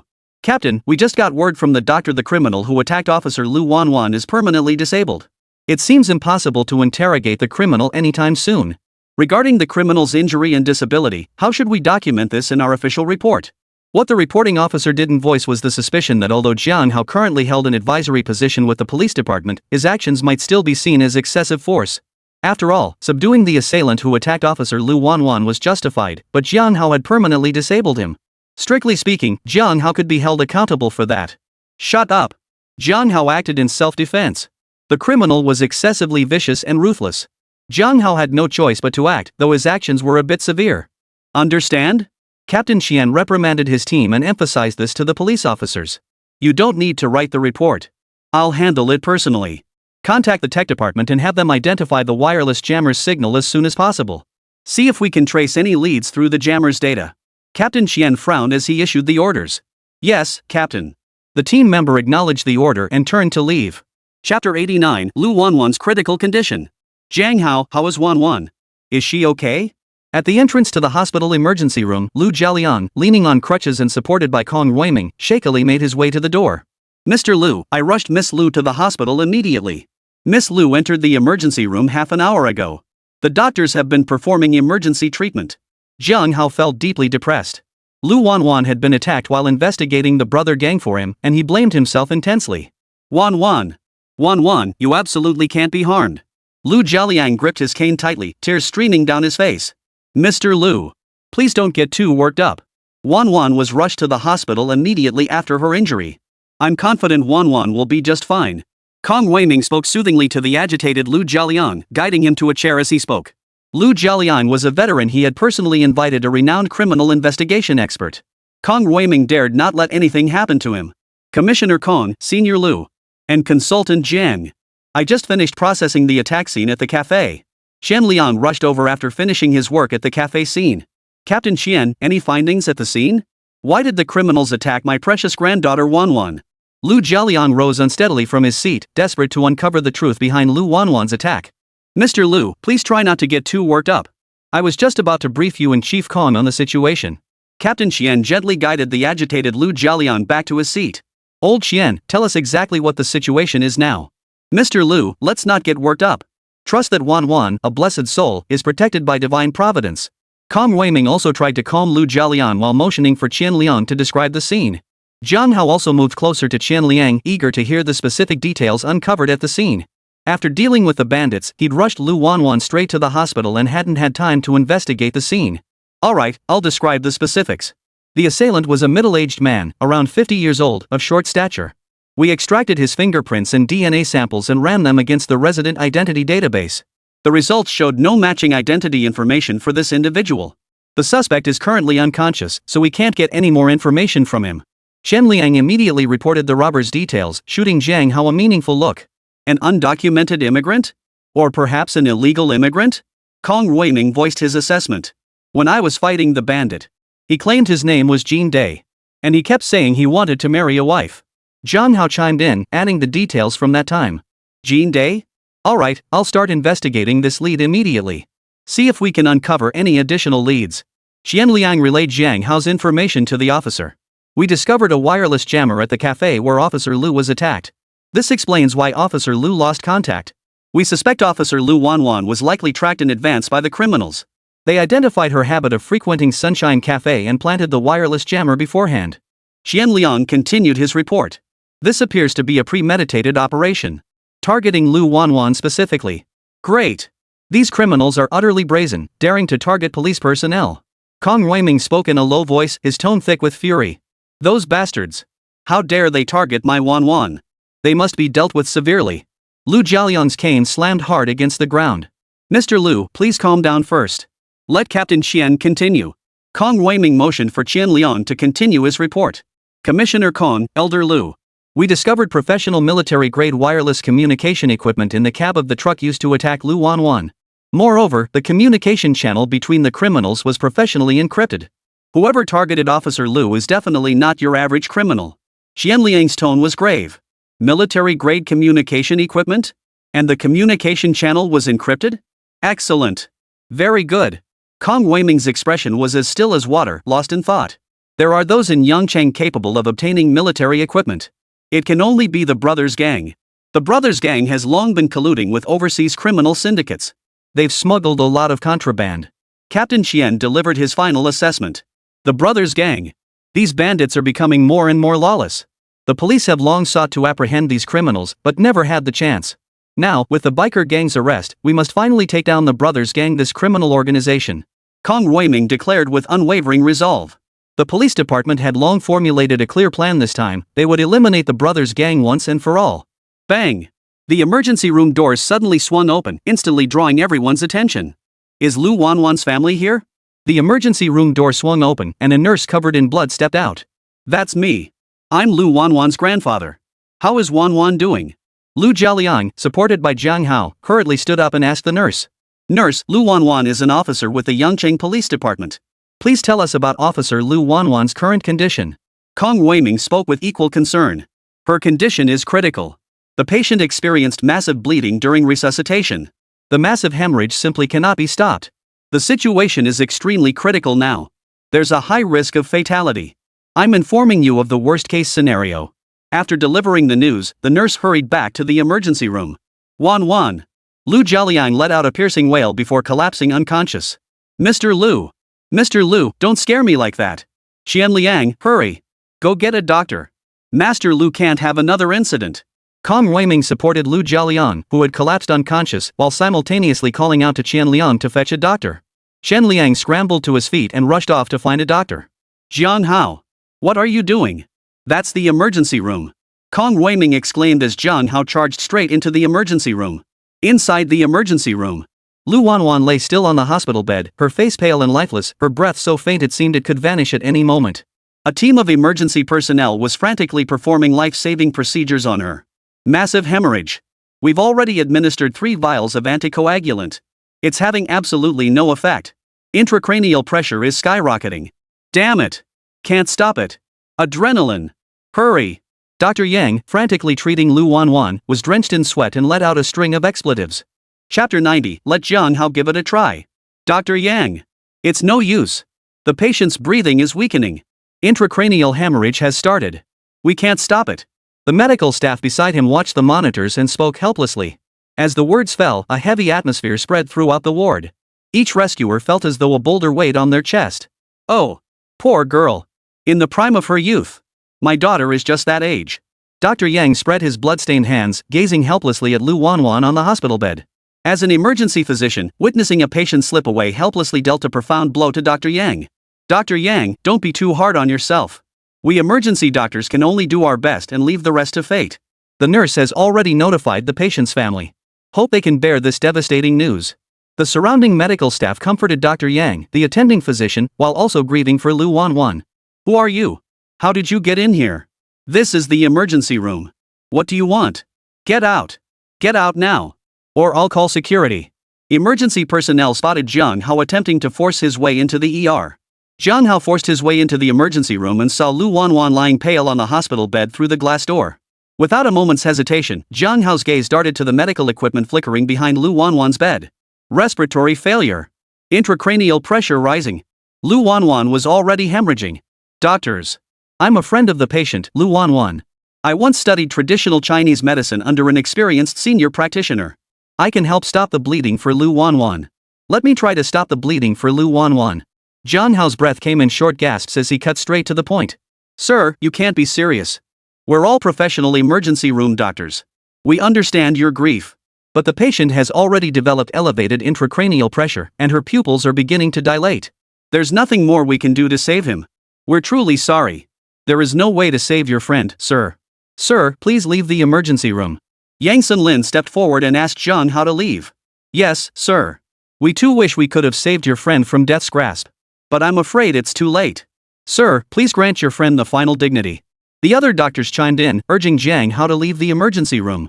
They, a team of professional emergency physicians, were utterly helpless against Lu Wanwan's massive hemorrhage. Now that Jiang Hao had suddenly stormed into the ER, the doctors assumed he was simply overcome with emotion. Ah! What are you doing? Jiang Hao suddenly closed in on the group of doctors, causing them to scream in alarm. With Lu Wanwan in critical condition, Jiang Hao had no intention of wasting words with the doctors. He planned to subdue them first and then treat Lu Wanwan. Let Jiang Hao try. I'm Lu Wanwan's grandfather. I trust Jiang Hao. Before Jiang Hao could act, Lu Jialiang's voice halted him. Lu Jialiang, revived from unconsciousness by the doctors, entered the emergency room supported by Kong Weiming and leaning on a cane. Sir, you must be feeling. We understand your feelings for your granddaughter. But we are professional emergency physicians. As long as there is any hope, we will never abandon our patients. But your granddaughter's massive hemorrhage truly cannot be stopped. Yang Sunlin explained earnestly to Lu Jialiang. Let Jiang Hao try. I trust Jiang Hao. Lu Jialiang's tone was resolute, placing all his hopes on Jiang Hao. Sir, this violates the regulations. If anything goes wrong, we'll be held responsible. The other doctors nearby hurriedly spoke up, trying to dissuade Lu Jialiang. Responsibility? I am Kong Weiming, chief of the Yangcheng Police Department. I will take full responsibility for any consequences. Step aside now and cooperate with Jiang Hao's treatment. Kong Weiming spoke directly, vouching for Jiang Hao. All right. Yang Sunlin took a deep breath and stepped out of the ward. Dr. Yang. This violates protocol. If something goes wrong, we'll all face legal consequences. The other emergency doctors present didn't believe a word of Kong Weiming's talk about taking responsibility. Words spoken in the heat of the moment are nothing but hot air. Move aside. Cooperate with Jiang Hao's treatment. We're doctors. Saving lives is the very essence of our profession. After Yang Sunlin finished speaking, he led Jiang Hao, now dressed in a sterile gown, to the patient's bedside. Jiang Hao took a deep breath, forcing himself to calm down. Armed with the Xinglin medical hand system reward, Jiang Hao was determined to give it his all to pull Lu Wanwan back from the jaws of death. Jiang Hao extended his hand, pressing his index and middle fingers together against Lu Wanwan's pulse. Her pulse was faint, almost imperceptible. Feeling it, Jiang Hao's heart tightened. He had to focus his attention. Jiang Hao's mind raced, meticulously analyzing every subtle shift in Lu Wanwan's pulse. He peeled back layer after layer, desperately searching for a glimmer of hope. Jiang Hao's brow furrowed deeply as his mind raced. Jiang Hao, I believe in you. You can do this. You'll make sure Wanwan is okay. Lu Jialiang pressed his palms together, silently praying in his heart. Dr. Yang, you're just too soft-hearted. Look at Jiang Hao's furrowed brow. There's no way he can save Lu Wanwan. Sigh, I hope he won't be held responsible. One doctor, afraid of bearing medical liability, couldn't help but speak up. Shut up. Quickly pull up the data from the machine. Yang Sunlin didn't believe Jiang Hao could pull Lu Wanwan back from the brink of death either, but he remained steadfast in his duty as a doctor. Jiang Hao, Lu Wanwan's intracranial pressure has dropped to 60. Use whatever method you have immediately. Otherwise, it might be too late.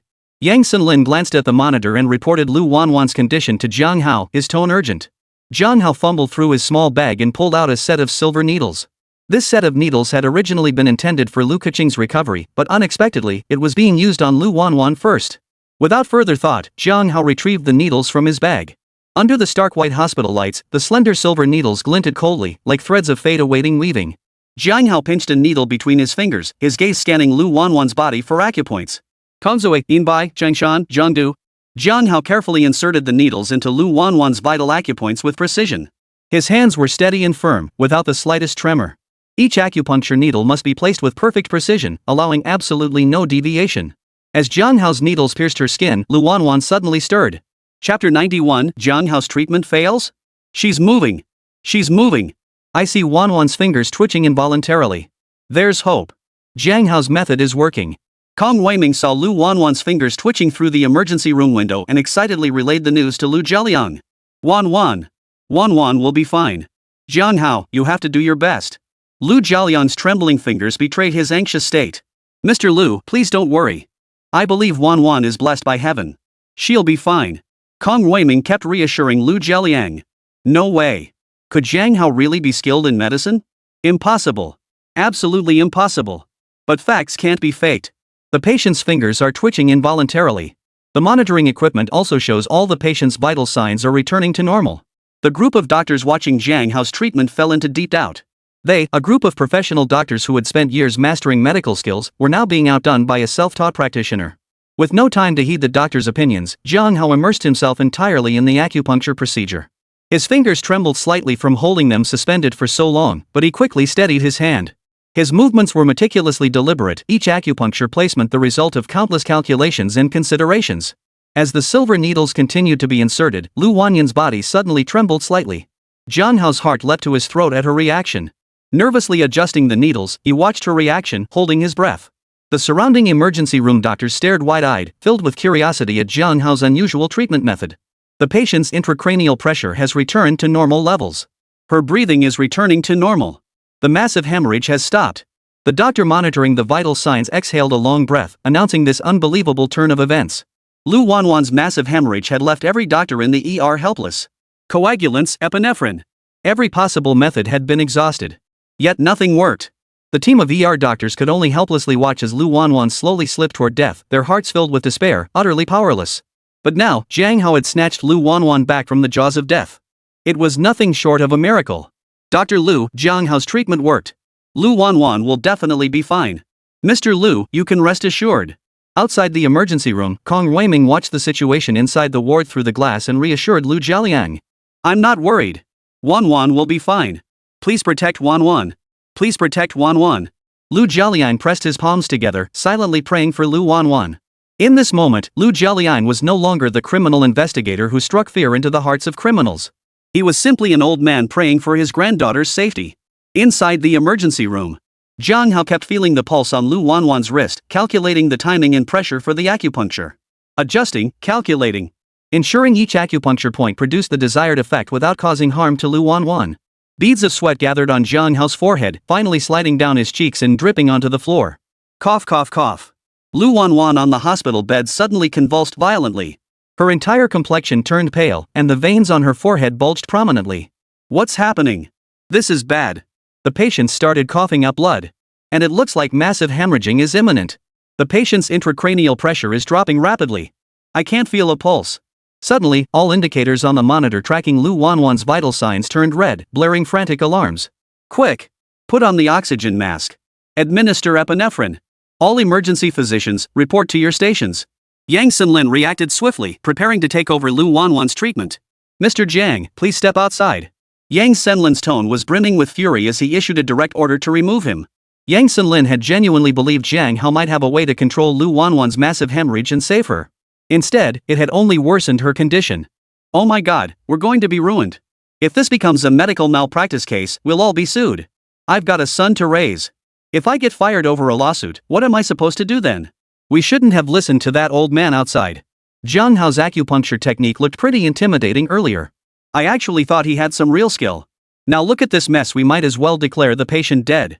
The emergency room doctors murmured in unison, blaming Jiang Hao's acupuncture for causing serious consequences. Shut up. Hurry up and save them. Administer epinephrine to Lu Wanwan and monitor her response. All doctors, do everything we can. Work with me. This is our last chance. Yang Xinlin's eyes flashed with determination. He moved toward the bed to take over from Jiang Hao and continue treating Lu Wanwan.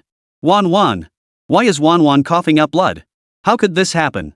My poor Wanwan. My poor granddaughter.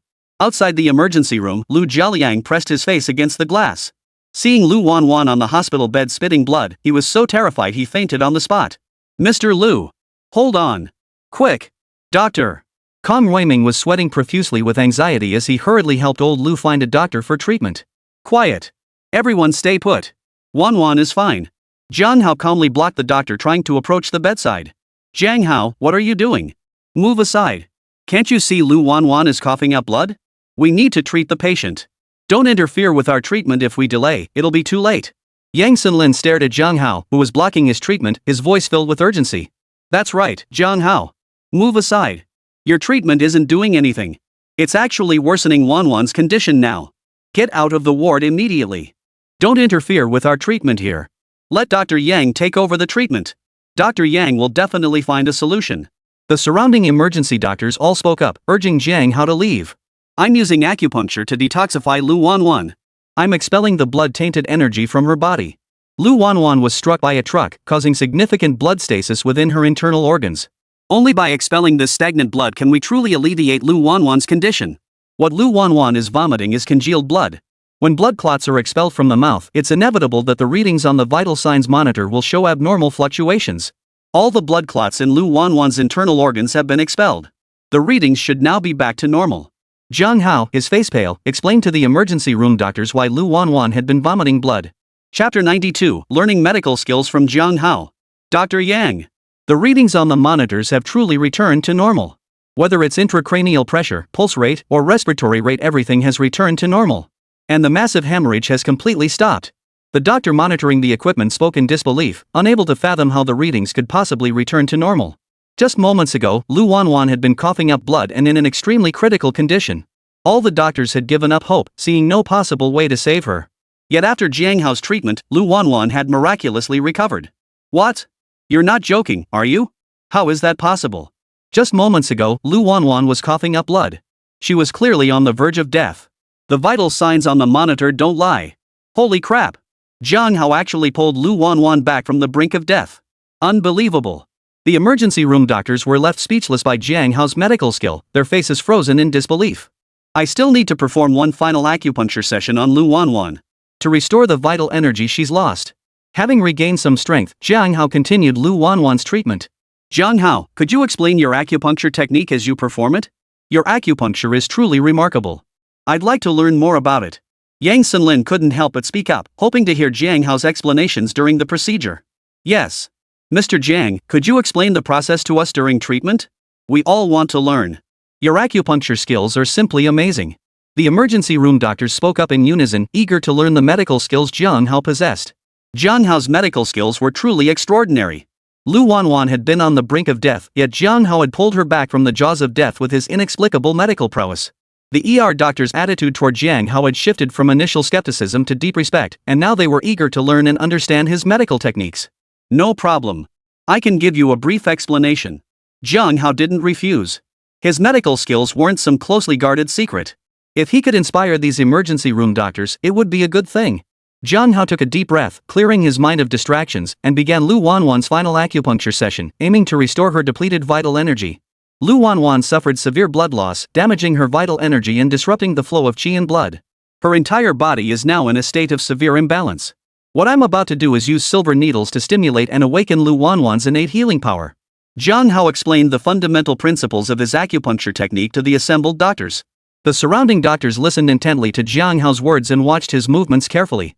In traditional Chinese medicine's 5 elements theory, the 5 major organs correspond to the 5 elements. The liver belongs to wood, the heart to fire, the spleen to earth belongs to metal, and the kidneys to water. The 5 elements interact through mutual generation and restraint, maintaining the body's dynamic equilibrium. Jiang Hao fiddled with the silver needles in his hand while explaining to the group of emergency room doctors surrounding him. The doctors held their breath, listening intently to his explanation while closely observing his acupuncture technique. Tai Chong Point. Jiang Hao pinched the silver needle between 2 fingers and inserted it into Lu Wanwan's foot. The Tai Chong Point is located in the depression where the first and second metatarsal bones meet. In the 5 elements theory, the liver corresponds to wood and governs the free flow of energy. Stimulating the Tai Chong Point regulates liver qi and promotes smooth flow, allowing the wood element's energy to circulate freely. Jiang Hao explained as he performed the acupuncture. Shunmen Point. The heart belongs to the fire element and governs the blood vessels. After severe hemorrhage, Lu Wanwan suffered qi and blood deficiency, resulting in insufficient fire energy of the heart. Needling the Shunmen Point can nourish the heart and blood, enhancing the heart's vital energy. Jiang Hao's technique was skilled. After speaking, he proceeded to perform acupuncture on the Shunmen Point. Tai Bai Point. The spleen belongs to earth, serving as the foundation of acquired constitution and the source of qi and blood generation. Needling the Tai Bai Point strengthens the spleen and boosts qi, promoting the earth element's transformation and transportation to generate more qi and blood. Lu Wanwan's injuries have caused blood and qi deficiency, resulting in dual deficiency of both. Therefore, the Tai Bai Point is of utmost importance. After speaking, Jiang Hao gently increased the pressure on the Tai Bai Point. His hand was steady as he inserted and advanced the needle, the silver pin effortlessly penetrating the Tai Bai Point. Jiang Hao's acupuncture technique is so skilled. How did Jiang Hao practice his acupuncture technique to such a level of stability?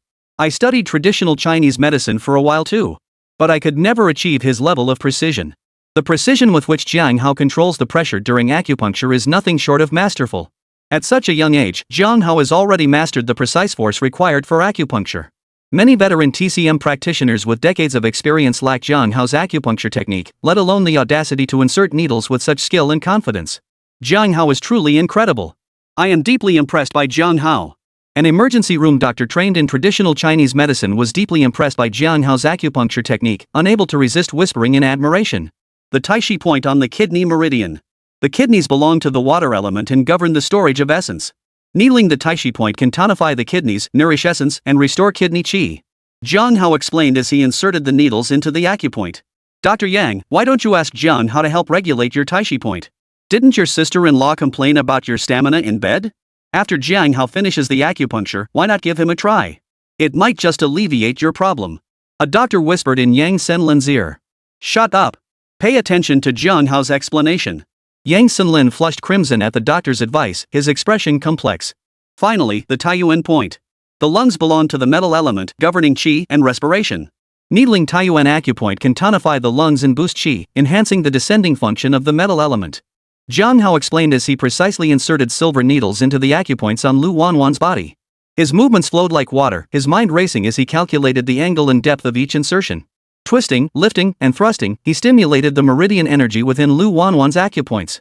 Stimulating this energy promotes the circulation of qi and blood, regulating the body's yin-yang balance.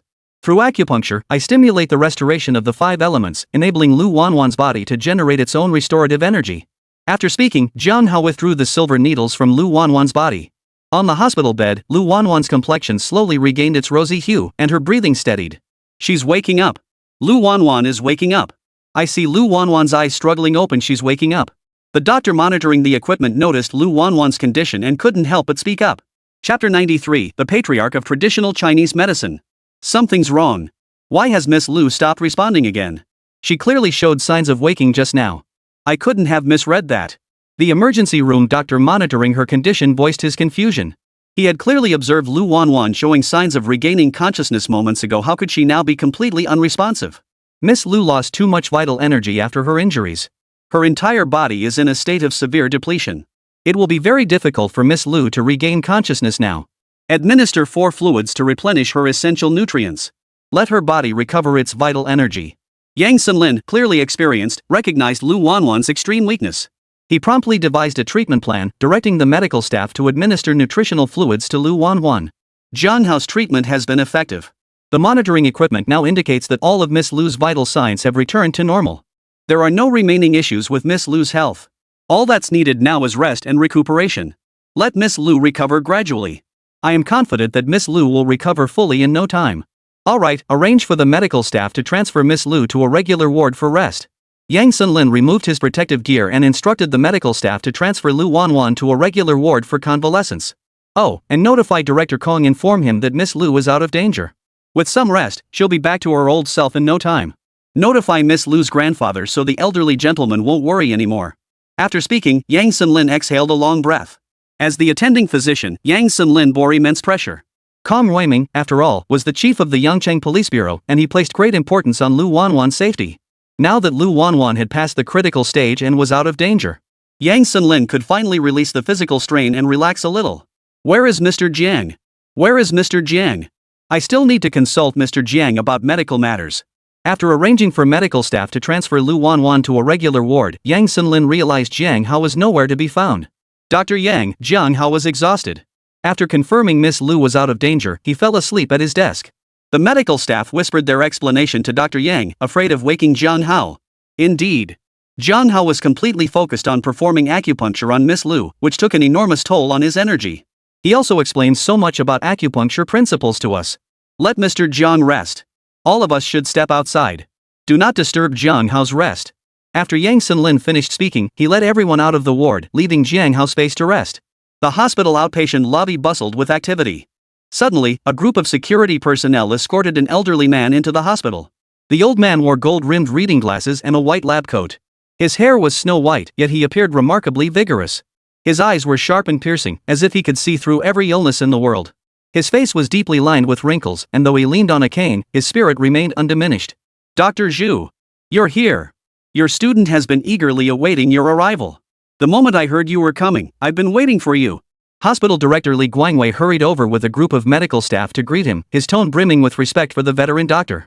The elderly man was named Zhu Ziming, now serving as the director of the capital hospital. His medical skills were extraordinary, having saved countless patients. He was a true patriarch of traditional Chinese medicine. Zhu Ziming and Lu Wanwan's grandfather, Lu Jialiang, were close friends. Upon learning of Lu Wanwan's critical condition, he immediately boarded a private jet and rushed from the capital to Yangcheng. Cough cough cough. Where's Wanwan? How is her condition? Is she out of danger yet? Zhu Ziming coughed once, his voice thick with exhaustion. Zhu Ziming had rushed all the way from the capital by special aircraft, enduring the grueling journey. After a frantic dash, he finally arrived in Yangcheng. Mr. Zhu, please take care of yourself. Miss Lu was rushed to the emergency room immediately. Dr. Yang Lin is the attending physician in the ER and is doing everything possible to save her. Please try not to worry. Hospital Director Li Guangwei hurriedly supported Zhu Ziming as he explained the situation. Zhu Ziming was a true patriarch of traditional Chinese medicine, and Li Guangwei dared not show the slightest disrespect. Director Li, I need to review Miss Lu's medical records. Also, I need to review the monitoring equipment reports to check Miss Lu's current vital signs. So I can formulate a treatment plan. Behind Zhu Ziming, a young man in a white coat and glasses spoke up. And who might this gentleman be? Li Guangwei's face betrayed a look of confusion. This is my student, Chen Zhongjie. He just returned last year after studying medicine in the United States. I brought him along to ensure a more comprehensive diagnosis of Wanwan's condition and to finalize the treatment plan. Ahem. Zhu Ziming briefly introduced his student, Chen Zhongjie, to Li Guangwei. Chen Zhongjie. That genius surgeon, Chen Zhongjie. They say he became the lead surgeon in the emergency room at the capital hospital at such a young age. His future is limitless.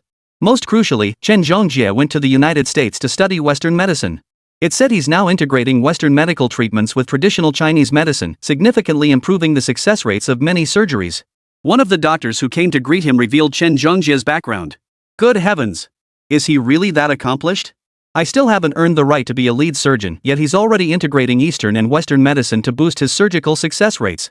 Comparing people really is frustrating. Envious murmurs rippled through the welcoming doctors. Hello, Dr. Chen. I'll have someone retrieve the medical records immediately. The machine readings for Miss Lu's vital signs will take some time to process. Rest assured, I'll deliver them to you the moment they're ready. It absolutely won't delay your diagnosis. Li Guangwei hurriedly spoke up, simultaneously calling a doctor to retrieve Lu Wanwan's medical records. Chen Zhongjie said nothing more. After learning Lu Wanwan's condition, he stepped back behind Zhu Ziming. Dr. Zhu. I'll take you to Miss Lu Wanwan's emergency treatment room immediately. Li Guangwei said, leading Zhu Ziming toward Lu Wanwan's emergency room. What's going on? Why are there so many security personnel? They seem to be protecting someone earlier. Who's that elderly gentleman in the middle? Why is he under such heavy security? What kind of person needs President Li to come out personally to greet them? They say his name is Zhu Ziming? Who is Zhu Ziming? What? You don't even know Zhu Ziming? Zhu Ziming is the director of Imperial Capital Hospital, a true patriarch of traditional Chinese medicine. Chapter 94, Jiang Hao saves Lu Wanwan. His medical skills have long reached a level of divine mastery. They say even that person was treated by Zhu Ziming. Holy crap! Is he really that amazing? The moment Li Guangwei led Zhu Ziming and his group out, the hospital lobby erupted in commotion as patients seeking treatment surged forward. Old Zhu! You finally made it. It's so good you're here. Wanwan finally has a chance. Lu Jialiang had regained consciousness long ago. Seeing his old friend Zhu Ziming arrive, his tense nerves finally began to relax. Zhu Ziming was a true master of traditional Chinese medicine, his skills having long reached a level of mastery bordering on the supernatural. Lu Jialiang had gone out of his way to persuade Zhu Ziming to come from the capital to Yangcheng. Old Lu, don't panic. I rushed here from the capital the moment I got your message. I even brought my star pupil, Chen Zhongjie, along.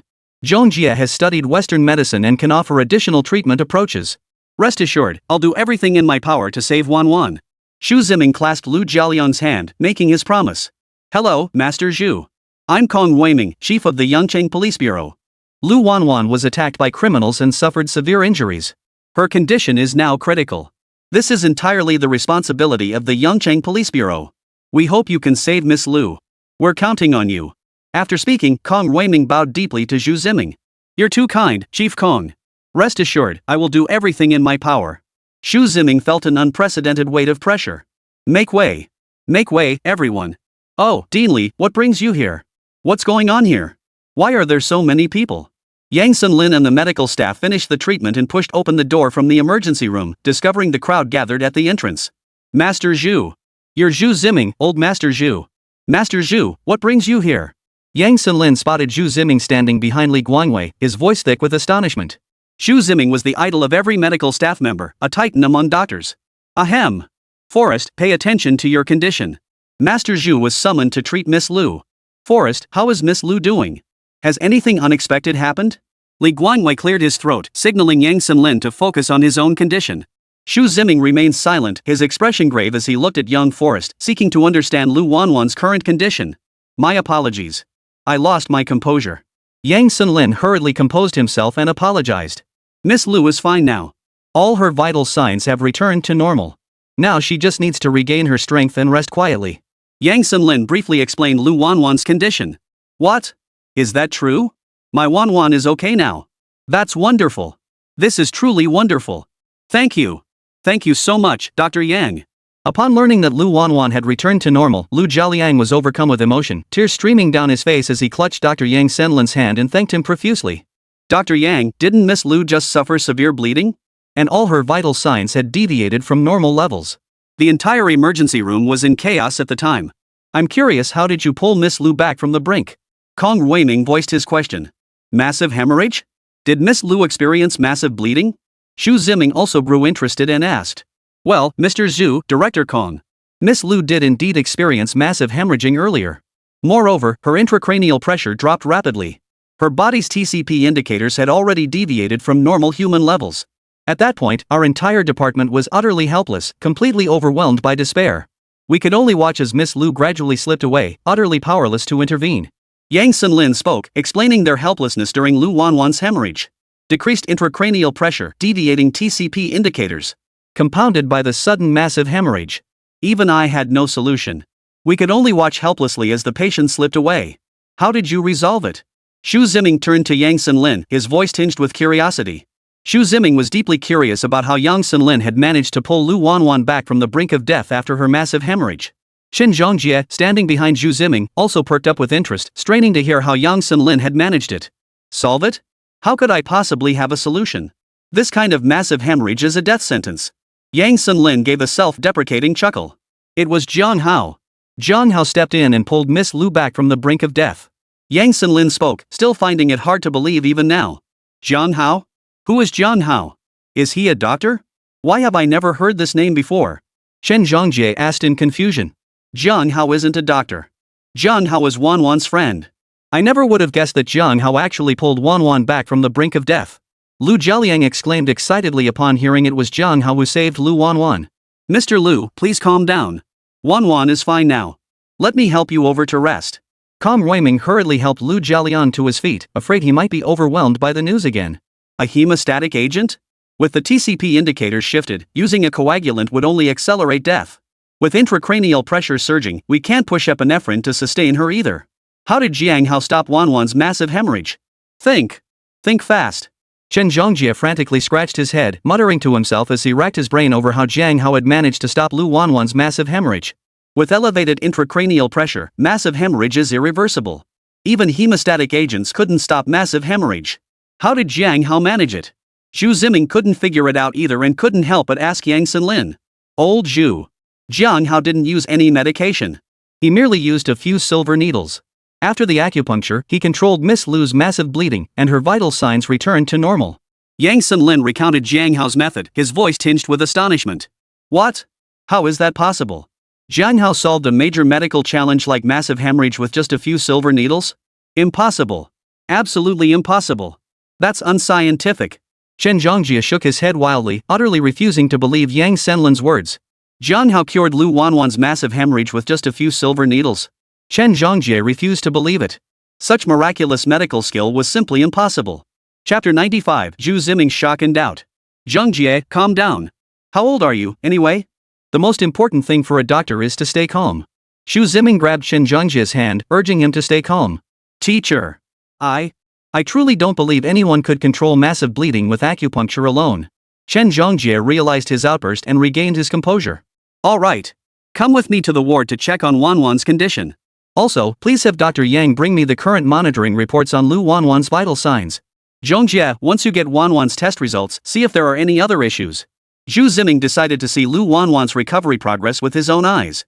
Understood, Dr. Zhu. This way, please. The detailed test results are also in the ward. I'll bring them all to you. After saying this, Yang Sunlin prepared to follow Zhu Ziming's lead. Director Li, I don't have any other questions for now. Go handle your own affairs. You are the hospital director. The hospital has many matters requiring your attention. Having Zhong Jie by my side is sufficient. Thank you for your help, Director Li. Xu Ziming spoke up, instructing Li Guangwei to return to handle hospital affairs. Mr. Zhu, please don't say it's trouble. I'm your junior. How could it be trouble? Then, Elder Zhu, I'll return to handle matters at the hospital.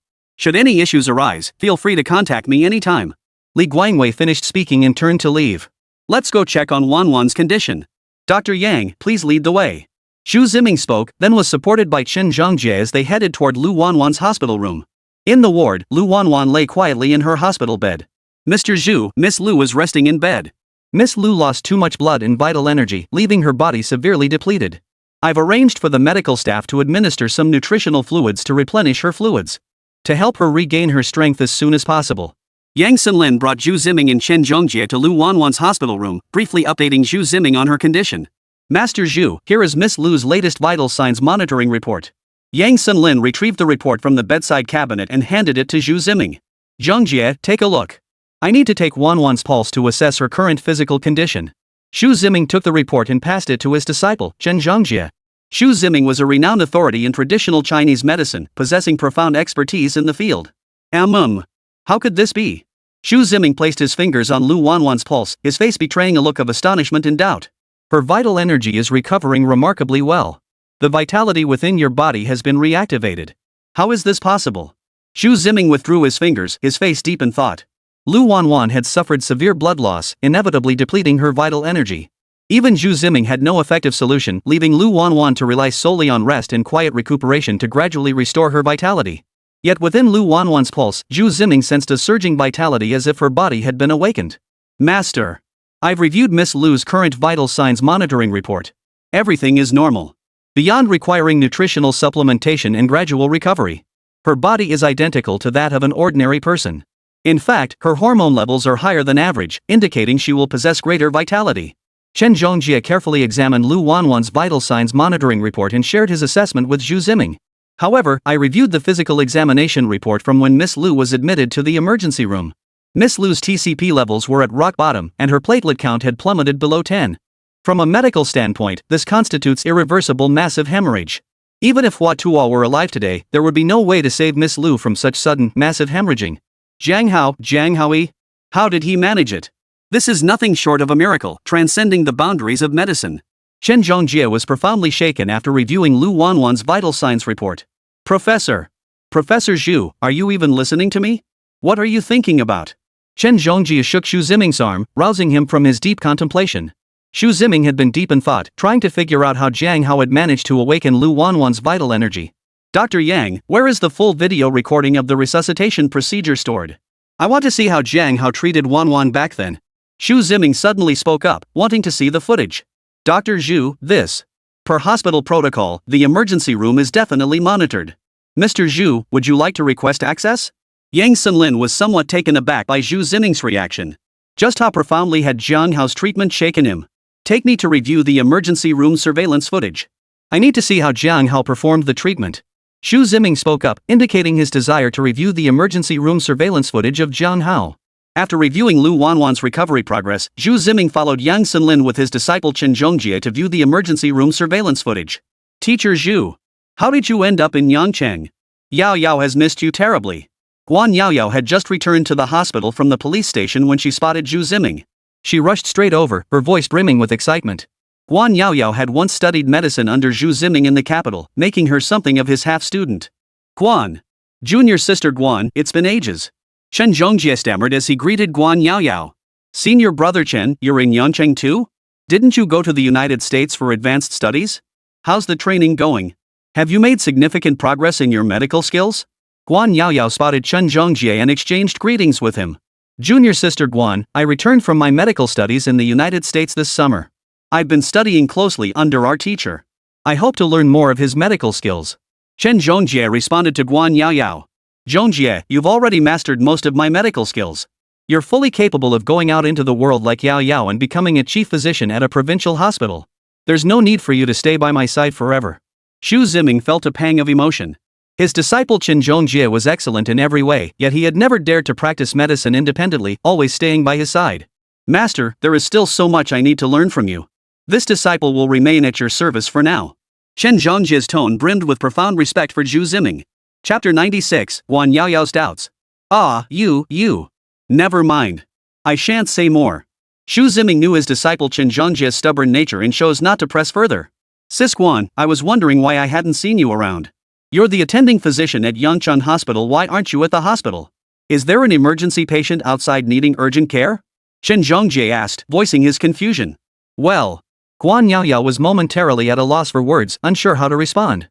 After being questioned by the police, Guan Yaoyao no longer posed a risk of leaking information about the brothers' gang. She had just returned to the hospital from the police station, as the hospital still needed Guan Yaoyao as the attending physician. A patient needs emergency treatment. I'm going to attend to them. Just returned from treating a patient. Dr. Guan, Senior Chen. Why did you suddenly come to Yangchun? Guan Yaoyao sidestepped the mention of the brotherhood and voiced her own confusion. Her teacher, Xu Ziming, rarely left the capital. Why would he suddenly come to Yangchun? The teacher received an invitation from an old friend. He came to Yangcheng to see if he could help treat a patient. Xu Ziming explained the purpose of his visit to Yangcheng. What kind of patient? One that requires the master's personal attention? Guan Yaoyao had remained at the police station and was still unaware of Lu Wanwan's situation. Junior sister Guan, I'll explain it to you. Chen Zhongjie began explaining to Guan Yao. What? Intracranial pressure has risen and the TCP index has dropped. The platelet count has dropped below 10. Sudden massive hemorrhage? Oh my god. How could this happen? There's absolutely no way to treat this? What? Acupuncture saved him? Senior brother, are you sure you're not joking?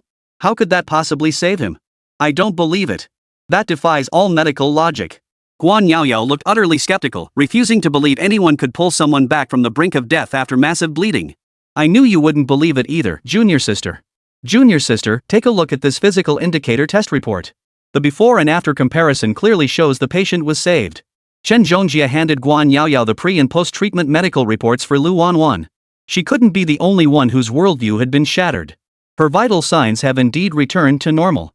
How is that possible? Her platelet count dropped below 10, no clotting agents could be used at all. If she had a sudden massive hemorrhage, there'd be no way to save her, right? After reading the report, Guan Yaoyao's face grew even more puzzled. Professor, is what my senior said true? Guan Yaoyao turned to Xu Ziming with a pleading look. I'm equally perplexed. Let's go. Yao Yao can come with us to see how Jiang Hao managed to pull a patient with sudden massive hemorrhage back from the brink of death. Dr. Yang, let's head to the monitoring room. As soon as Xu Ziming finished speaking, he followed Yang Xinlin toward the monitoring room, preparing to review the emergency room surveillance footage. Who? Jiang Hao? Is it the Jiang Hao I'm thinking of? Guan Yaoyao remained frozen in place, muttering to herself, completely forgetting to move. Junior sister, what are you thinking about? Hurry up and follow the teacher. You'll see how Jiang Hao saved a patient who suddenly started bleeding profusely right from the brink of death.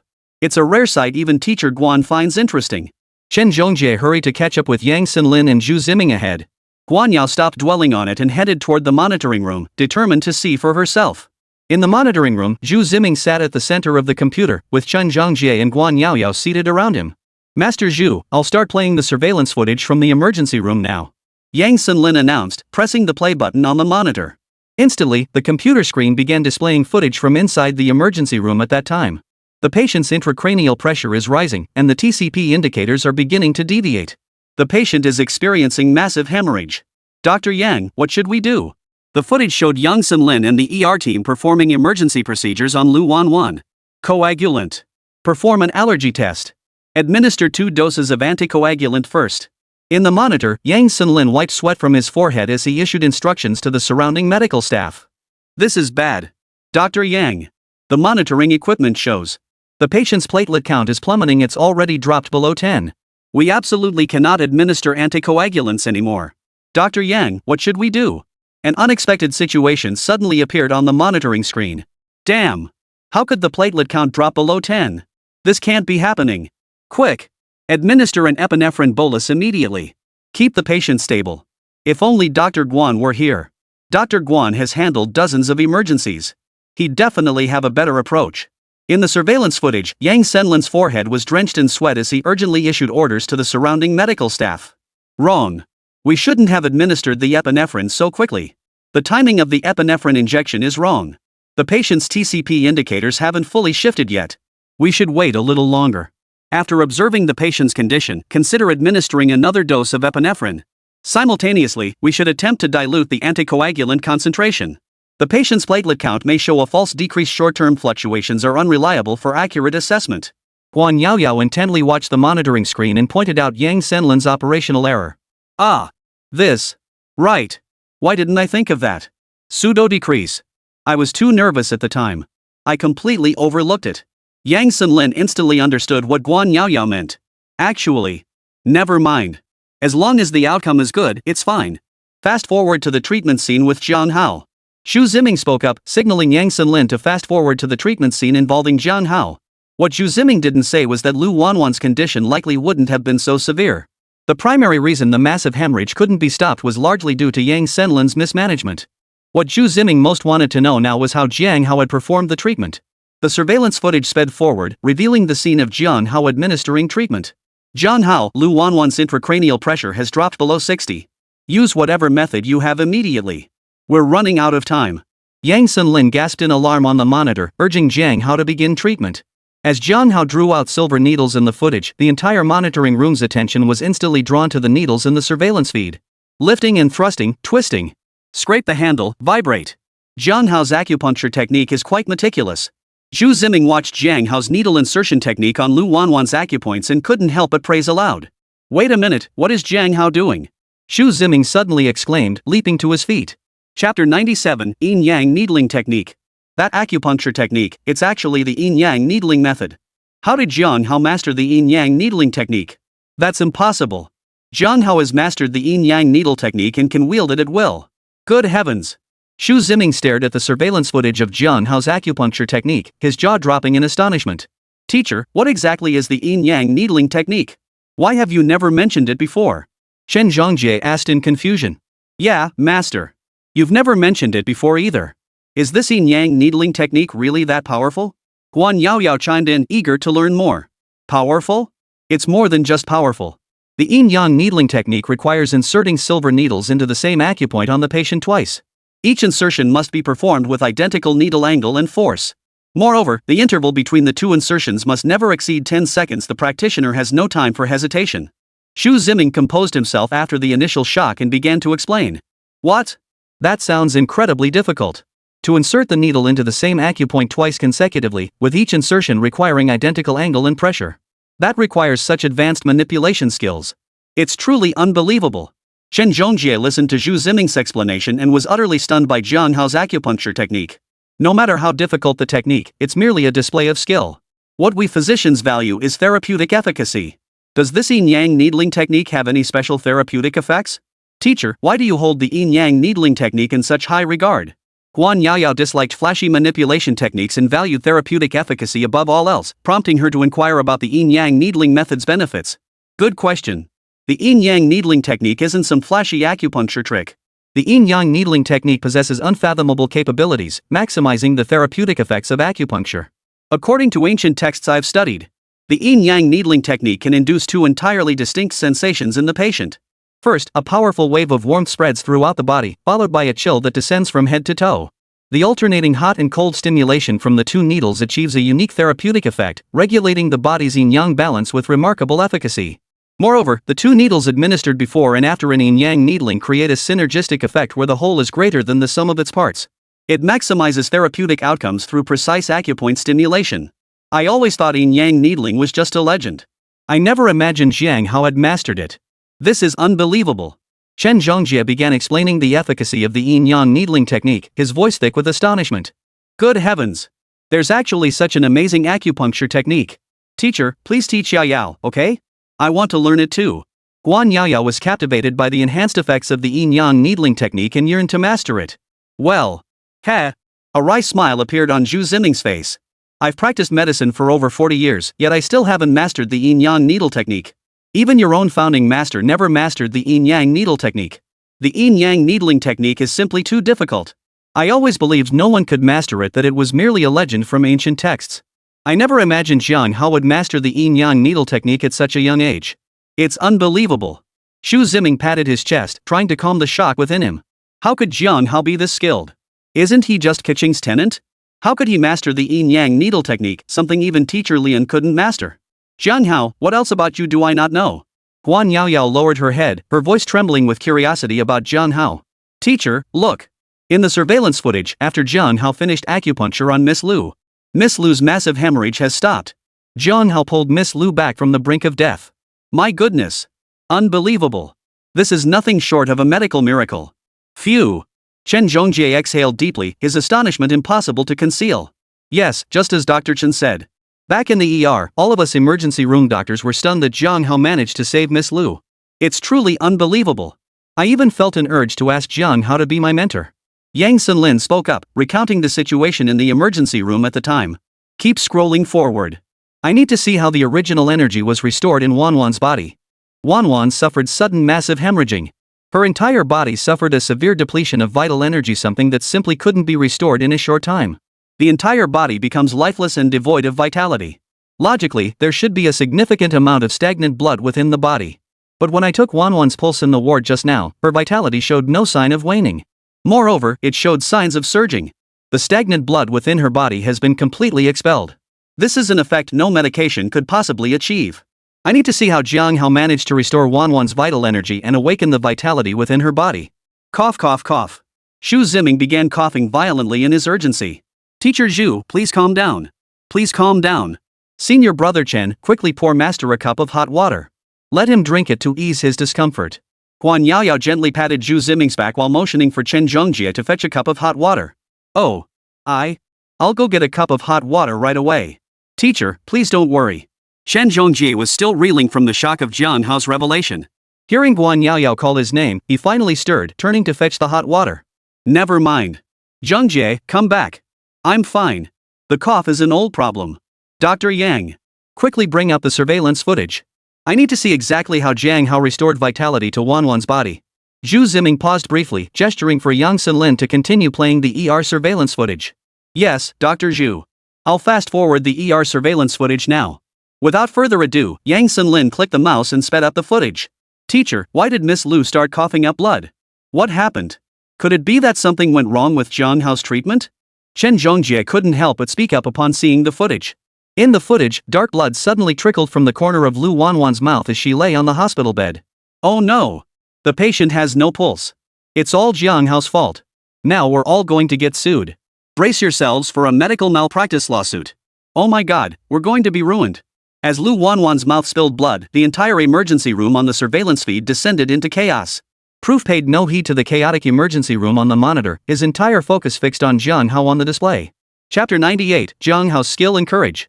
I'm using acupuncture to detoxify Lu Wanwan. Lu Wanwan suffered an impact injury and needs to expel the blood-tainted energy from her body. As Jiang Hao spoke on the monitor, he inserted silver needles into Lu Wanwan's Baihui and Shinting acupoints. Simultaneously, his fingers pressed continuously on the Ziguang and Shinzang acupoints below her waist. Gosh! Dark, congealed blood kept oozing from the corners of Lu Wanwan's mouth. So that's how you expel the blood aura from Wanwan's body. Who knew it could be done this way? But Jiang Hao chose these 4 acupoints, all of them are vital points on the human body. The slightest misstep could inflict unimaginable calamity upon the patient. And the yin-yang needling technique was active throughout the entire process. Jiang Hao truly has the skill to match his audacity. Xu Ziming couldn't help but praise Jiang Hao's treatment method as he watched the surveillance footage. Teacher. Isn't Jiang Hao taking far too many risks? To dare choose such a treatment method. He's targeting nothing but the body's vital points. If his fingers tremble even slightly while acupuncture, Miss Lu might just meet her end. I wouldn't dare attempt that. Chen Zhongjie watched the surveillance footage of Jiang Hao purging the bloody qi from Lu Wanwan, his face filled with lingering dread. Senior brother, I don't see it that way. Although Jiang Hao selected only vital points for his acupuncture, the therapeutic effect was remarkably effective. After Miss Lu expelled the stagnant blood from her body, the blood-tainted aura vanished completely. The sudden massive hemorrhage was completely stopped. The vital signs on the monitoring equipment began gradually returning to normal. Saving lives and treating injuries should never be done by playing it safe. Huan Yaoyao, whose approach to treatment had always leaned toward boldness, expressed her support upon seeing Jiang Hao's use of acupuncture on vital points in the monitoring footage. Teacher, look at our junior sister. We are doctors who save lives and treat the injured. How can we take such bold risks during treatment? We should opt for conservative treatment. Chen Zhongjie looked to his mentor, Zhu Ziming, seeking endorsement. Zhongjie, neither you nor Yao are wrong. Your choice of conservative treatment is sound and won't lead to major complications. But we are emergency physicians. When facing life and death situations in patient care, we cannot be overly conservative. We are the ones battling the Grim Reaper. We must have the courage to take risks and employ unconventional treatment methods. When a patient faces a life or death crisis, choosing a treatment that takes a chance is also a valid approach. Of course, all this must be grounded in one's own medical expertise. What you see is Jiang Hao saving lives on the razor's edge of death. Jiang Hao relies on his own exceptional medical skills. To be honest, I wouldn't dare. As people age, they truly become more fearful. Zhu Ziming felt a pang of shame, realizing he had lost the boldness of his youth. Teacher, please don't say that. Huan Yaoyao quickly interjected, trying to comfort Zhu Ziming. It's fine. I'm in good spirits. Besides, I've only ever seen Jiang Hao dare to do something like this. Alright, let's keep watching the surveillance footage. Let's see how Jiang Hao awakened the dormant vitality within Wanwan's body. I'm quite interested in that. Zhu Ziming signaled he was fine and resumed watching the surveillance footage. Yang Sunlin didn't dare delay and sped through the footage. Master Zhu, for the footage that follows, will have Jiang Hao explain his treatment process. Jiang Hao provided commentary throughout the treatment process. Yang Sunlin spoke up in advance, laying the groundwork. Zhu Ziming remained silent, continuing to watch the footage. Next, I will perform the final acupuncture session on Miss Lu. Restore vitality to Miss Lu's body. In the surveillance footage, Jiang Hao briefly briefed the emergency room doctors gathered around the hospital bed. Zhu Ziming finally saw the scene he'd been waiting to understand. His entire body leaned forward involuntarily, desperate to get a closer look. What I'm about to do is stimulate Lu Wanwan's body to awaken its own healing power through acupuncture. In traditional Chinese medicine's 5 elements theory, the 5 major organs of the human body correspond to the 5 elements. These elements interact through cycles of generation and restraint, maintaining the body's dynamic equilibrium. Tai Chong point, Shen Men point, Tai Bai point. Tai Shi point, Tai Yuan point. These correspond to the 5 major organs of the human body. Needling these 5 points stimulates the restoration of qi and blood circulation, regulates imbalances in the 5 elements within the body, and achieves yin-yang equilibrium. On the surveillance feed, Jiang Hao performed acupuncture while delivering a detailed explanation. Holy crap! The yin-yang and 5 elements theory in traditional Chinese medicine can be applied like this. Why didn't I think of that? By stimulating the 5 elements acupoints, it activates qi and blood circulation, restoring balance to the body's 5 elements. Jiang Hao is truly amazing. Chen Zhongjie was completely absorbed by Jiang Hao's explanation on the surveillance feed, mimicking Jiang Hao's acupuncture movements as he watched. Senior brother Chen, it's not as simple as you make it sound. Did you notice how the silver needles Jiang Hao used on those 5 acupoints were all different lengths? The shortest ones only penetrated about 1 centimeter, but the longest ones seemed to go in over 15 centimeters. The entire 15-centimeter needle was fully inserted into the acupoint. Across 5 acupoints, he performed hundreds of needling techniques at entirely different depths. Huan Yaoyao shared her discovery, her face filled with astonishment. It's the 5 elements revival needling technique. My goodness! It's actually the 5 elements revival needle. Just how advanced is Jiang Hao's medical skill? Unbelievable! Huan Ziming's reaction was intense, as if he'd witnessed something terrifying. Teacher, what's wrong? Why such a strong reaction? Jiang Hao has even mastered the yin-yang needle technique. What's so surprising about him mastering the reviving yang 5 elements needle? Chen Zhongjie, already thoroughly impressed by Jiang Hao, asked in puzzlement. You don't understand. Yin-yang needling is merely an acupuncture technique that greatly enhances the effects of acupuncture. But the 5 elements revival needle technique is entirely different. Jiang Hao must accurately analyze the patient's 5 elements condition in his mind through pulse diagnosis. The 5 organs of the human body correspond to the 5 elements. An imbalance in one organ will affect the other 4. Jiang Hao must make precise judgments to locate the critical points of the 5 elements. During the application of the 5 elements revival needle, the patient's 5 elements critical point is constantly shifting. Jiang Hao must continuously take the pulse and perform calculations in his mind. Using silver needles of varying lengths, he guides the patient's body toward 5 elements balance and restores yang energy. The length of the silver needles inserted into the acupoints must be constantly adjusted throughout the process. The slightest deviation will cause the entire process to fail completely. As Zhu Ziming explained further, the astonishment on his face grew more intense. Chapter 99, Lu Wanwan awakens. What? Good heavens! This revival 5-element needling is far too difficult to master. You have to perform acupuncture while simultaneously calculating in your head. Not a single hair's breadth of deviation is allowed. Just how formidable is Jiang Hao's medical skill? It's beyond imagination. Chen Zhongjie, hailed as a medical genius born once in a century, had once believed that mastering the reviving Yang 5 elements needle technique was beyond anyone's capability after learning of its difficulty. Yet now, not only had Jiang Hao mastered the reviving Yang 5 elements needle technique, he had used it to pull Lu Wanwan back from the brink of death. Chen Zhongjie couldn't help but sigh, deeply impressed by Jiang Hao's prowess. Master Zhu, the surveillance footage has finished playing. Watching the footage again, I still can't help but marvel at Jiang Hao's skill. Without Jiang Hao, Miss Lu likely wouldn't have survived. Yang Sunlin shut off the player, his face filled with profound emotion. Jiang Hao's medical skills are extraordinary, but what impresses me even more is his composure. In such a critical situation, he remained completely unflappable. He thought calmly and treated the patient with a cool head. He remained unflappable even if a mountain collapsed before him. This kind of composure is absolutely crucial. Guan Yaoyao highly praised Jiang Hao's composure. For a doctor, maintaining a calm mindset at all times is paramount. Only then can one consistently make the best decisions to save patients. Yes, Dr. Guan is absolutely right. At that moment, all of us doctors in the emergency room were flustered and panicked. Our composure was truly lacking. Yang Sunlin felt his face flush slightly, too ashamed to meet Guan Yaoyao's gaze. Save the surveillance footage. I need to take it back to Beijing for analysis.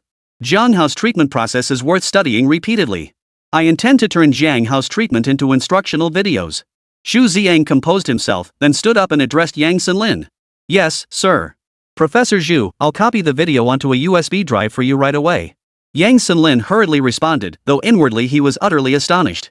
The fact that Master Zhu intended to use Jiang Hao's treatment process for a teaching video meant Jiang Hao's medical skills must be truly extraordinary. Where is Jiang Hao? I want to meet this young man. This young man holds far too many surprises. Xu Ziang took the USB drive, carefully stowed it away, and expressed his desire to meet Jiang Hao. Master Zhu, Jiang Hao was resting in his office. Jiang Hao was exhausted. He expended too much energy during the acupuncture session with Miss Lu. After finishing Miss Lu's treatment, he collapsed face down on his office desk and fell asleep. Yang Sunlin explained Jiang Hao's current situation. Yes. I was worried. Whether it's the yin-yang needling method or the 5 elements revitalizing needling, both are extremely energy-draining medical techniques. Let Jiang Hao rest properly first. Once he's fully recovered, I absolutely must see him. Xu Ziang sat back down in his chair, suppressing his eagerness to see Jiang Hao. Dr. Yang! Dr. Yang! Miss Lu has woken up. Please come take a look immediately. A medical staff member rushed into the monitoring room, excitedly reporting Lu Wanyan's awakening to Yang Sunlin. What? That's wonderful. Miss Lu has regained consciousness. Miss Lu is fine. A smile spread across Yang Sunlin's face and he visibly relaxed. Numerous influential figures were closely monitoring Lu Wanyan's condition. As the attending physician responsible for her emergency treatment, Yang Sunlin bore an immense weight of pressure. Now that Lu Wanwan had regained consciousness, Yang Sunlin could finally breathe a sigh of relief. Has Wanwan woken up? That's wonderful. At least I can give my old comrade some closure. Upon hearing the news of Lu Wanwan's awakening, Zhu Ziming's face lit up with relief. Zhongjie, help me up. Let's go check on Wanwan's condition. I still can't quite put my mind at ease about Wanwan. I need to see how she's doing now.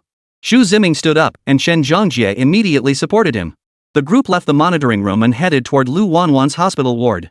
Outside Lu Wanwan's ward, Chen Liang was talking with a square-jawed middle-aged man. Old Qian, is Officer Lu okay? I rushed over from the police station the moment I got the news. The square-jawed man speaking was Li Anhao, deputy captain of the investigation squad at Yangcheng Police Station. Old Li, what brings you here? Don't worry, Officer Lu is fine now. He's out of danger. Commissioner Kong and Old Lu are both in the hospital room. Xian Liang spoke up, informing Li Anhao that Lu Wanwan was safe and sound. That's good. As long as Officer Lu is safe. Li Anhao said. Old Xian, I heard they apprehended a suspect at the scene. What's the situation? Did they conduct an interrogation? Did the suspect spill anything? Li Anhao shifted gears, inquiring about the suspect's status. Old Li. Why are you asking about the suspect's situation? You're the deputy captain of the inspection team, sitting in the office all day. Why are you suddenly concerned about our field team's affairs? Xian Liang spoke with a smile, though a hint of suspicion crept into his mind. Oh, come on. I'm just trying to comfort Old Lu. Old Lu is a criminal investigation expert with countless disciples. At his age, he has only one precious granddaughter, Lu Wanwan. He's bound to be deeply concerned about the case's progress. Think about it, it's us who can crack this case quickly. Leave a good impression on Old Lu, and then Our futures will be bright as can be. Of course. Old Qian, I'm just giving you a heads up. Ha ha ha. Jiang Hao laughed it off with a hearty ha ha to cover it up. I heard a young man named Jiang Hao rush to the cafe and saved Officer Lu. And it was this Jiang Hao who apprehended the suspect. And this Jiang Hao is apparently a certified consultant for our police bureau.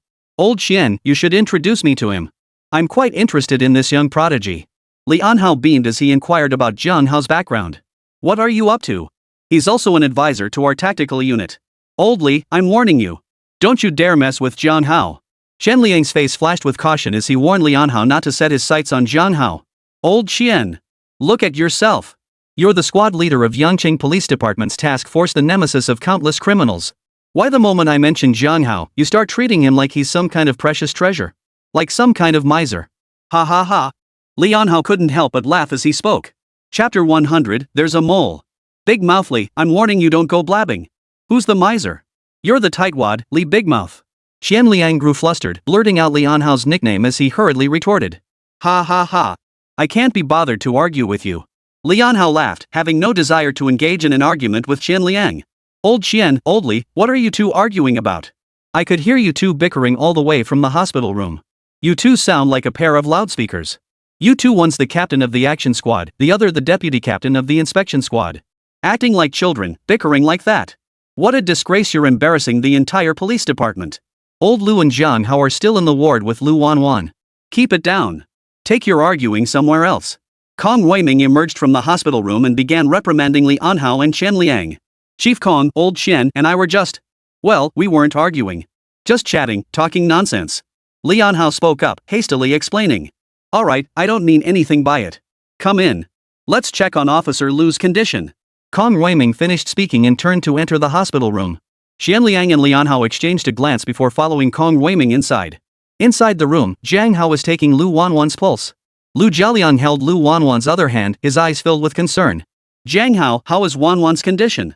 Are there any other issues? Lu Jialiang asked with concern, wanting to know about Lu Wanwan's condition. Rest assured, Mr. Lu. Miss Lu is completely fine now.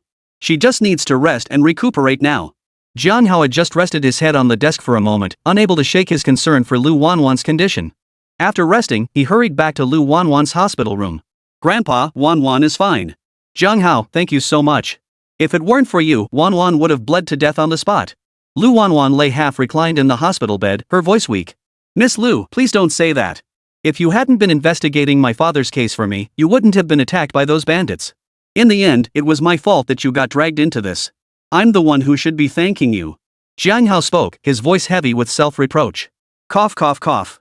No. I helped you willingly. Jiang Hao, you mustn't blame yourself. Lu Wanwan struggled to sit up, immediately coughing violently. Wanwan. Don't panic. Grandpa's right here. You're a young lady, mind your manners. Lu Jialiang helped Lu Wanwan back to her feet, but his eyes were fixed on Jiang Hao, making the latter feel uneasy. Ah, girls grow up too fast. Lu Jialiang looked at Lu Wanwan and couldn't help but sigh inwardly. Jiang Hao, could you keep an eye on Wanwan? I'm going outside for some fresh air. With that, Lu Jialiang left the hospital room. He intended to give Lu Wanwan and Jiang Hao some private time. Miss Lu, have you uncovered something? The attackers who assaulted you were well prepared, they even managed to bypass the police station's surveillance system. This isn't the work of ordinary criminals. The attackers were premeditated, and someone was remotely orchestrating it from behind the scenes. This clearly aimed to take your life. As soon as Lu Jialiang left, Jiang Hao voiced his lingering confusion. He wanted to understand why the thugs had attacked Lu Wanwan, thereby uncovering the true mastermind behind the attack.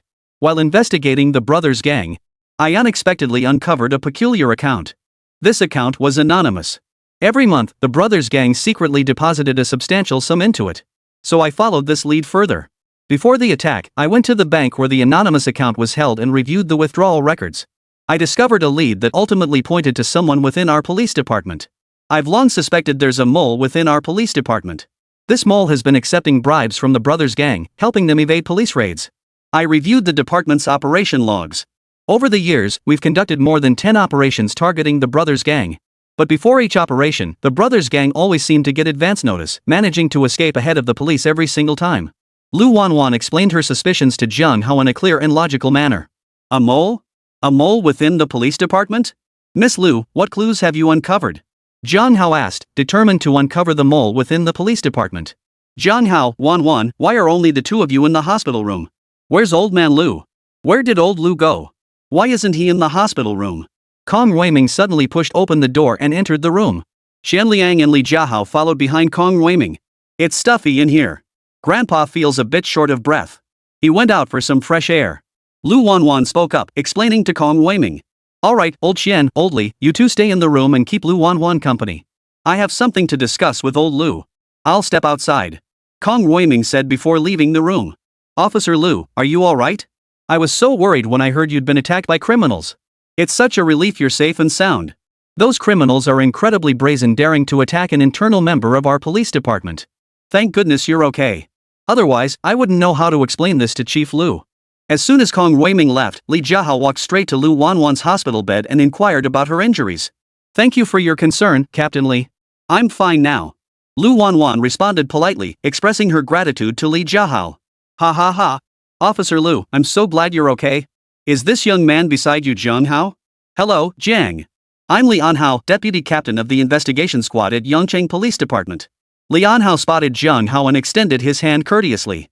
Hello, Deputy Chief Li. I'm Jiang Hao. Jiang Hao shook Lian Hao's hand in return, showing courtesy. Ha ha ha. Truly a young hero. You radiate integrity and possess an extraordinary presence. To be appointed as an advisor to our Yongcheng Police Bureau at such a young age, your future is boundless. Lian Hao's face beamed with a smile, his voice brimming with admiration for Jiang Hao. Captain Li, you flatter me. I'm no young hero. Jiang Hao quickly denied the praise. I'm not exaggerating. I heard you single-handedly took down the thugs who attacked Officer Lu. You mustn't be so modest. Lian Hao's smile never left his face. Chapter 101, Investing all resources in Jiang Hao's development. Captain Li, what are you and Jiang Hao talking about? What's got you laughing so heartily? Lu Jialian walked in, leaning on his cane and smiling. Mr. Lu. I was praising Jiang Hao as a young hero. Lian Hao spotted Lu Jialiang entering the ward and hurried over to assist him to his feet. Mr. Lu, it's been ages since I last saw you smile so brightly. Is there some good news? Could it be that the police have taken action and caught the killer who harmed Officer Lu? Lian Hao asked urgently, his voice filled with concern as he steadied Lu Jialiang. Jiang Hao lifted his head, his gaze filled with confusion as he looked at Lian Hao. Even while conversing with Jiang Hao moments ago, Jiang had sensed something off about Lian Hao. Lian Hao's voice was thick with insincerity. Jiang Hao remained silent, quietly observing him instead. Oldly, stop asking pointless questions. Have you forgotten our department's confidentiality regulations? All matters are pending police department notification. Refrain from making inquiries to prevent leaks. Xian Liang rose from his chair and reminded Lian Hao. Ha ha ha. My apologies, Officer Lu. I'm just too concerned about Officer Lu's condition. For criminals to dare attack a police officer at the station, they're utterly brazen. This is a direct challenge to the authority of Yongcheng Police Department. I suppose my concern got the better of me. I almost made a mistake, but thankfully old Xian reminded me. Lian Hao chuckled and changed the subject. Captain Li, I understand your eagerness to catch the criminals. Don't worry, we'll catch them eventually. Old Lu didn't say much more, offering only a brief word of comfort to Lian Hao. I understand, old Lu. Since Miss Lu is safe and sound, I can finally relax. There's still much work to be done at the investigation unit. I'll take my leave now, old Lu. Officer Lu, take good care of yourself. I look forward to your speedy recovery. Consultant Jiang, I look forward to meeting you again next time. Lian Hao exchanged farewells with those in the hospital room and exited. Shortly after Lian Hao left, Zhu Ziming arrived at the ward accompanied by two students, Guan Yaoyao and Shen Zhongjie. Old Zhu, you're here. We really can't thank you enough this time. Wan, be sure to thank old Zhu. Master Zhu came all the way from the capital just for your condition. Lu Jialiang, upon seeing Zhu Ziming, hurriedly stood up. Grandpa Zhu, thank you. Wan has caused you trouble. Struggling to sit up in her hospital bed, Lu Wan expressed her gratitude to Zhu Ziming. I haven't done anything special. It was Jiang Hao who truly pulled Wan back from the brink of death. Zhu Ziming declined to take credit, deflecting the praise toward Jiang Hao. Young Jiang. Truly a prodigy. So young, yet his medical skills are nothing short of miraculous. Even I cannot compare. In all my years as a physician, I've never admired a young man so deeply. Zhu Ziming turned his gaze toward Jiang Hao, his eyes brimming with admiration. Ah. Master Zhu, you flatter me. My medical skills are nowhere near yours. Before Jiang Hao could grasp the situation, Zhu Ziming had already showered him with praise, prompting him to wave his hands hurriedly. I'm not exaggerating. Your medical skills leave me in awe. Xu Ziming patted Jiang Hao on the shoulder, unable to contain his admiration. Don't be so modest, Jiang Hao. If not for you, Wan might not have been saved. Wan is the sole heir of the Lu family. You preserved our family line for us. Thank you so much, Jiang Hao. After speaking, Lu Jialiang bowed deeply to Jiang Hao. Mr. Lu, please rise. You are my senior. I cannot accept such a formal gesture from you. Jiang Hao hurriedly reached out, blocking Lu Jialiang's attempt to bow in gratitude. Jiang Hao, would you be interested in joining my hospital in the capital as a chief physician? I guarantee that if you join the capital hospital, you will become a leading authority in traditional Chinese medicine. I will impart all my knowledge and pass on every skill I possess to you. I'll dedicate every resource to nurturing you into the next generation's foremost master of traditional Chinese medicine. Xu Ziming's voice was sincere, his gaze intense as he looked at Jiang Hao. Master Zhu, aren't you being a bit impulsive? You. Just as Chen Zhongjie was about to intercede, Xu Ziming shot him a look that silenced him instantly. Teacher. The teacher is placing far too much emphasis on Jiang Hao. The teacher is going to pour all resources into cultivating Jiang Hao. Good heavens! What kind of potential does Jiang Hao possess that warrants such a commitment from the teacher? Guan Yaoyao stammered, stunned by Xu Ziming's pledge to Jiang Hao. What are you doing, old Zhu? You're poaching talent right under my nose. Jiang Hao is an advisor to the Yangcheng Police Bureau. Don't even think about poaching him. Lu Jialiang, disregarding his friendship with Xu Ziming, hurriedly spoke up to stop him. Old Lu, you're not pulling my leg, are you? How could Jiang Hao become an advisor to your Yangcheng Police Department? Could it be that your Wan has taken a liking to him and doesn't want him to leave Yangcheng? Doubt crept across Xu Ziming's face. Grandpa Zhu. You. Don't joke about Wan. Lu Wan flushed crimson, burying her head in the quilt like a startled rabbit. Old Zhu, you shameless old man, stop teasing the child.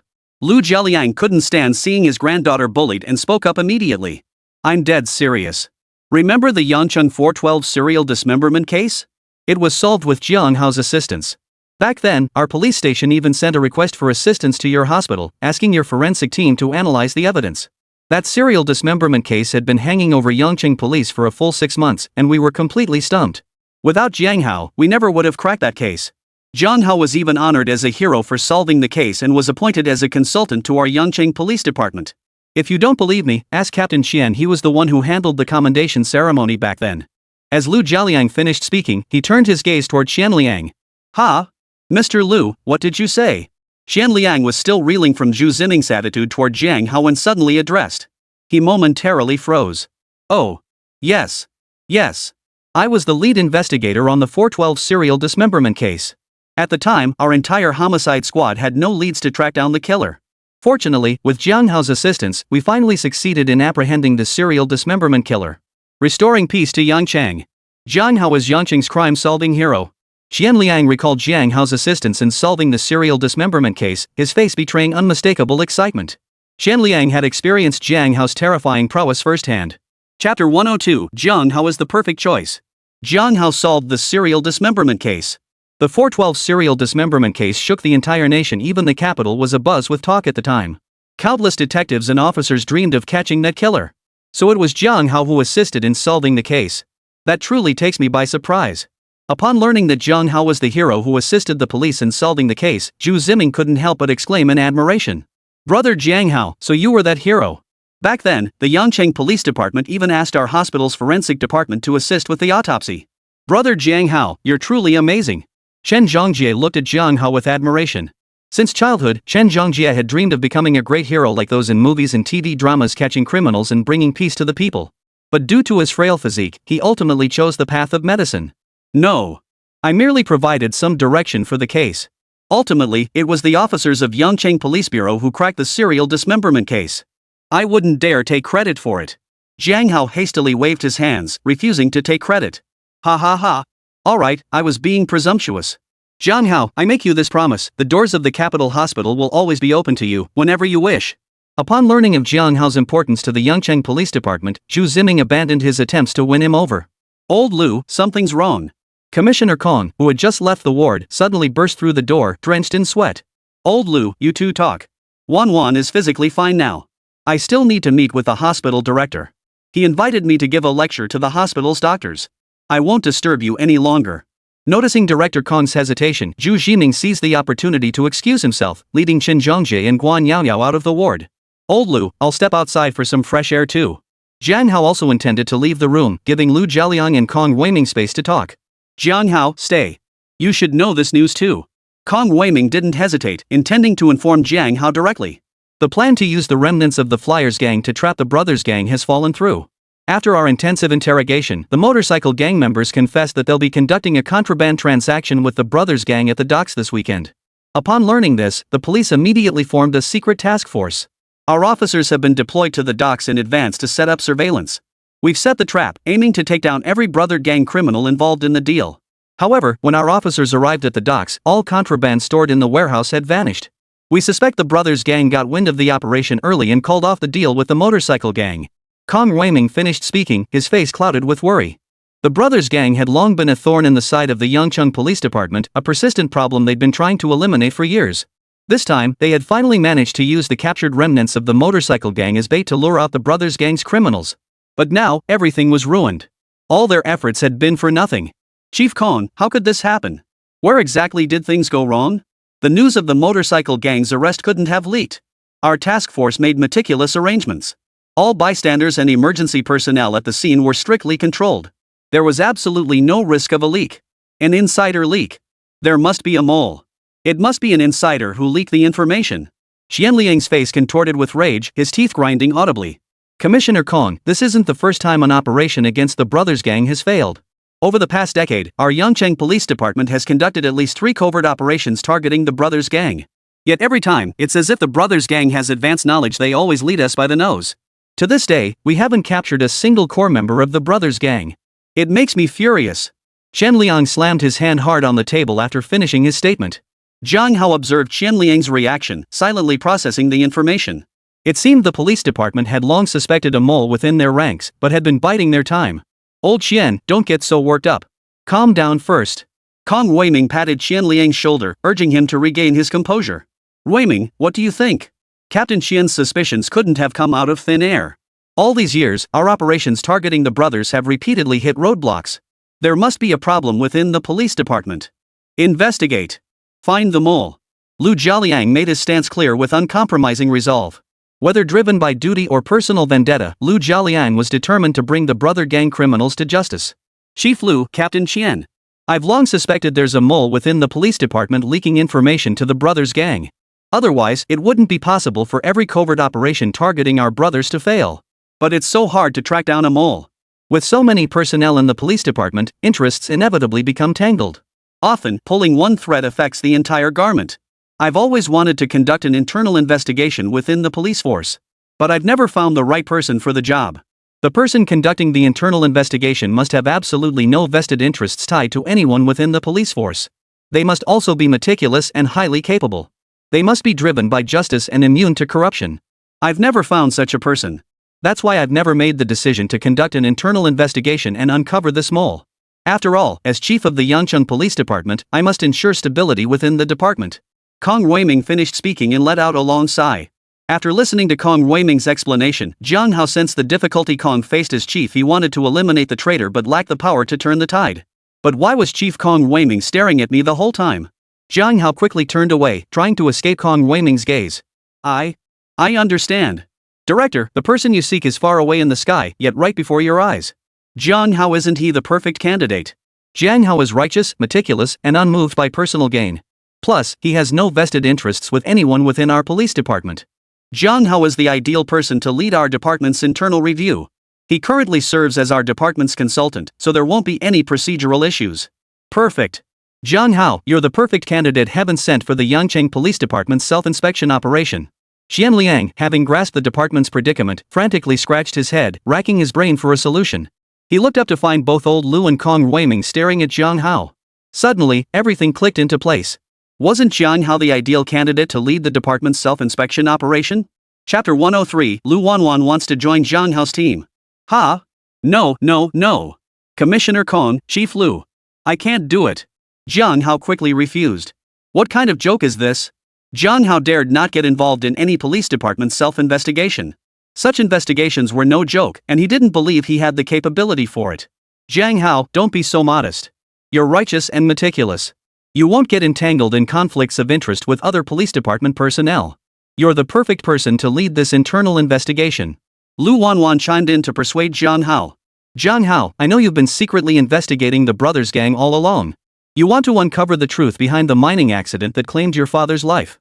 Our police department has also been investigating the brothers gang, but now there are moles within the department. They keep tipping off the brothers gang, causing the department to miss opportunities to arrest their criminals. Jiang Hao, I promise you this, once we root out the mole within the police department, the department will spare no effort in supporting your investigation into the truth behind your father's mining accident. I'm sure you've seen the police files Lu Wanwan provided you. The Brotherhood's leader, Blackie, most likely knows about your father's mining accident. Jiang Hao, it's impossible for you to take down the brothers gang alone. If you're willing to be the police force's sword, we'll destroy the brothers gang. This will give you the chance to uncover the truth behind your father's mining accident. Jiang Hao, think it over carefully. Kong Weiming looked at Jiang Hao with fervent eyes, filled with hope for him. Jiang Hao, you needn't worry about any trouble arising. The entire internal investigation within the police department is confidential and won't cause you any additional trouble. All you need to do is use your sharp mind to uncover the mole within the police department. Of course, if you're unwilling, that's fine too. No one can force you. Lu Jialiang's words rang out with conviction. Given Jiang Hao's current importance, no one could force him to do anything against his will. Commissioner Kong, Elder Lu. I accept. After much deliberation, Jiang Hao finally agreed to participate in the police department's internal investigation. Good. Excellent. I knew it. Jiang Hao, you never disappoint me. Kong Weiming abruptly rose from his chair, his face beaming with delight. This internal police investigation operation is codenamed Swordbearer. You are the leader of the Swordbearer Task Force. During Swordbearer operations, you will possess the highest level of authority. You may access the files of every individual within the police department and conduct investigations on anyone. For confidentiality reasons, you must personally select the members of the Swordbearer team. You need not consider the impact on the police department. Your sole responsibility is the internal review. Kong Weiming made the commitment. Me. I want to join the Swordbearer unit.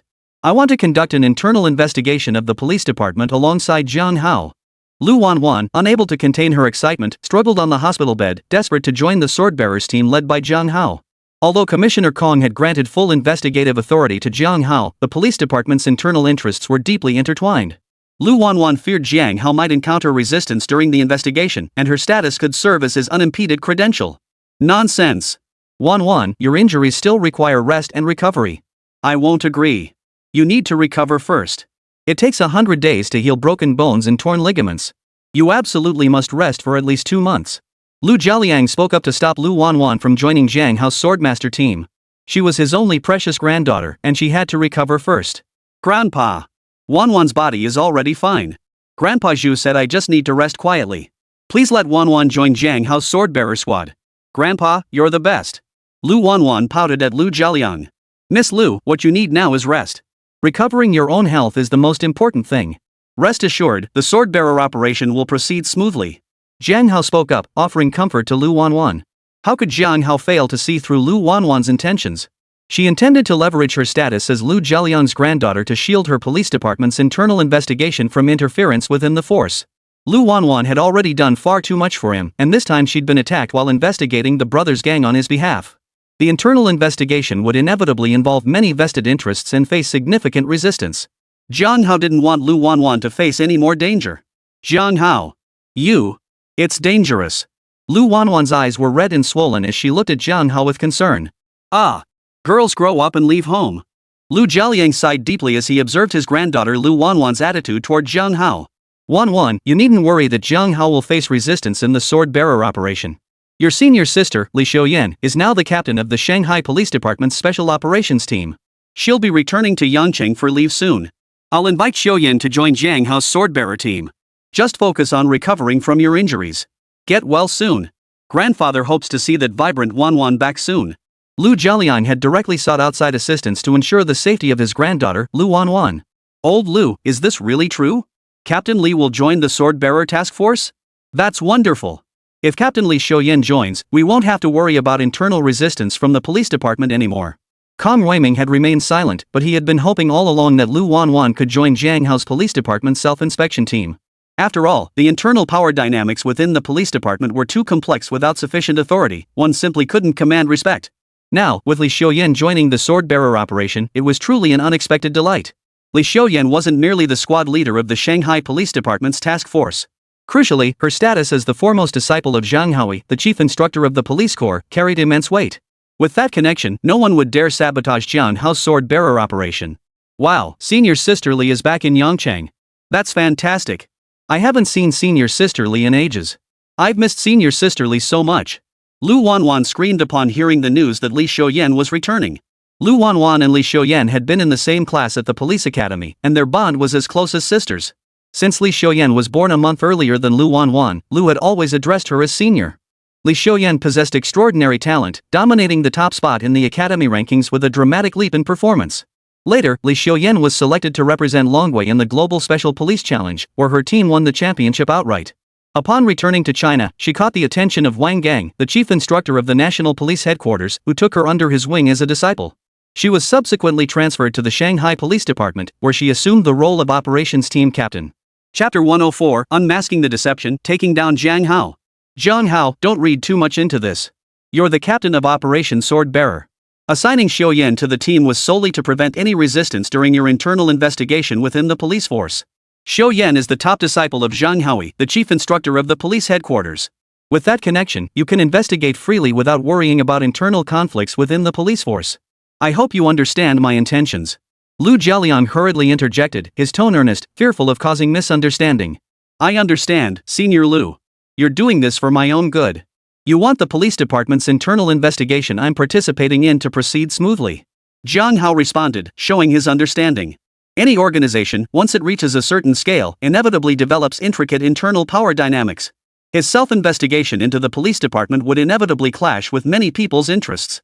Having Li Xiuyan join the team would help avoid much of the resistance. Good that you understand. Understanding is all that matters. What a good kid. Lu Jialiang sighed deeply. Jiang Hao's importance to the Yongchang Police Department was now undeniable. Even Lu Jialiang, a criminal investigation expert from the capital, had to take Jiang Hao's opinions into consideration. Lu Wanwan's injuries had just begun to heal, and she still needed rest, so Jiang Hao and his group left the hospital room. Kong Ruiming supported Lu Jialiang as they exited, and Jiang Hao also planned to return first. He still needed to care for Lu Keqing. Just as Jiang Hao was about to leave, Captain Chen Liang suddenly called out to him. Captain Chen, is there something you need? Jiang Hao halted, his voice tinged with confusion. Just a small matter. It's like this. Jiang Hao, I need to remind you.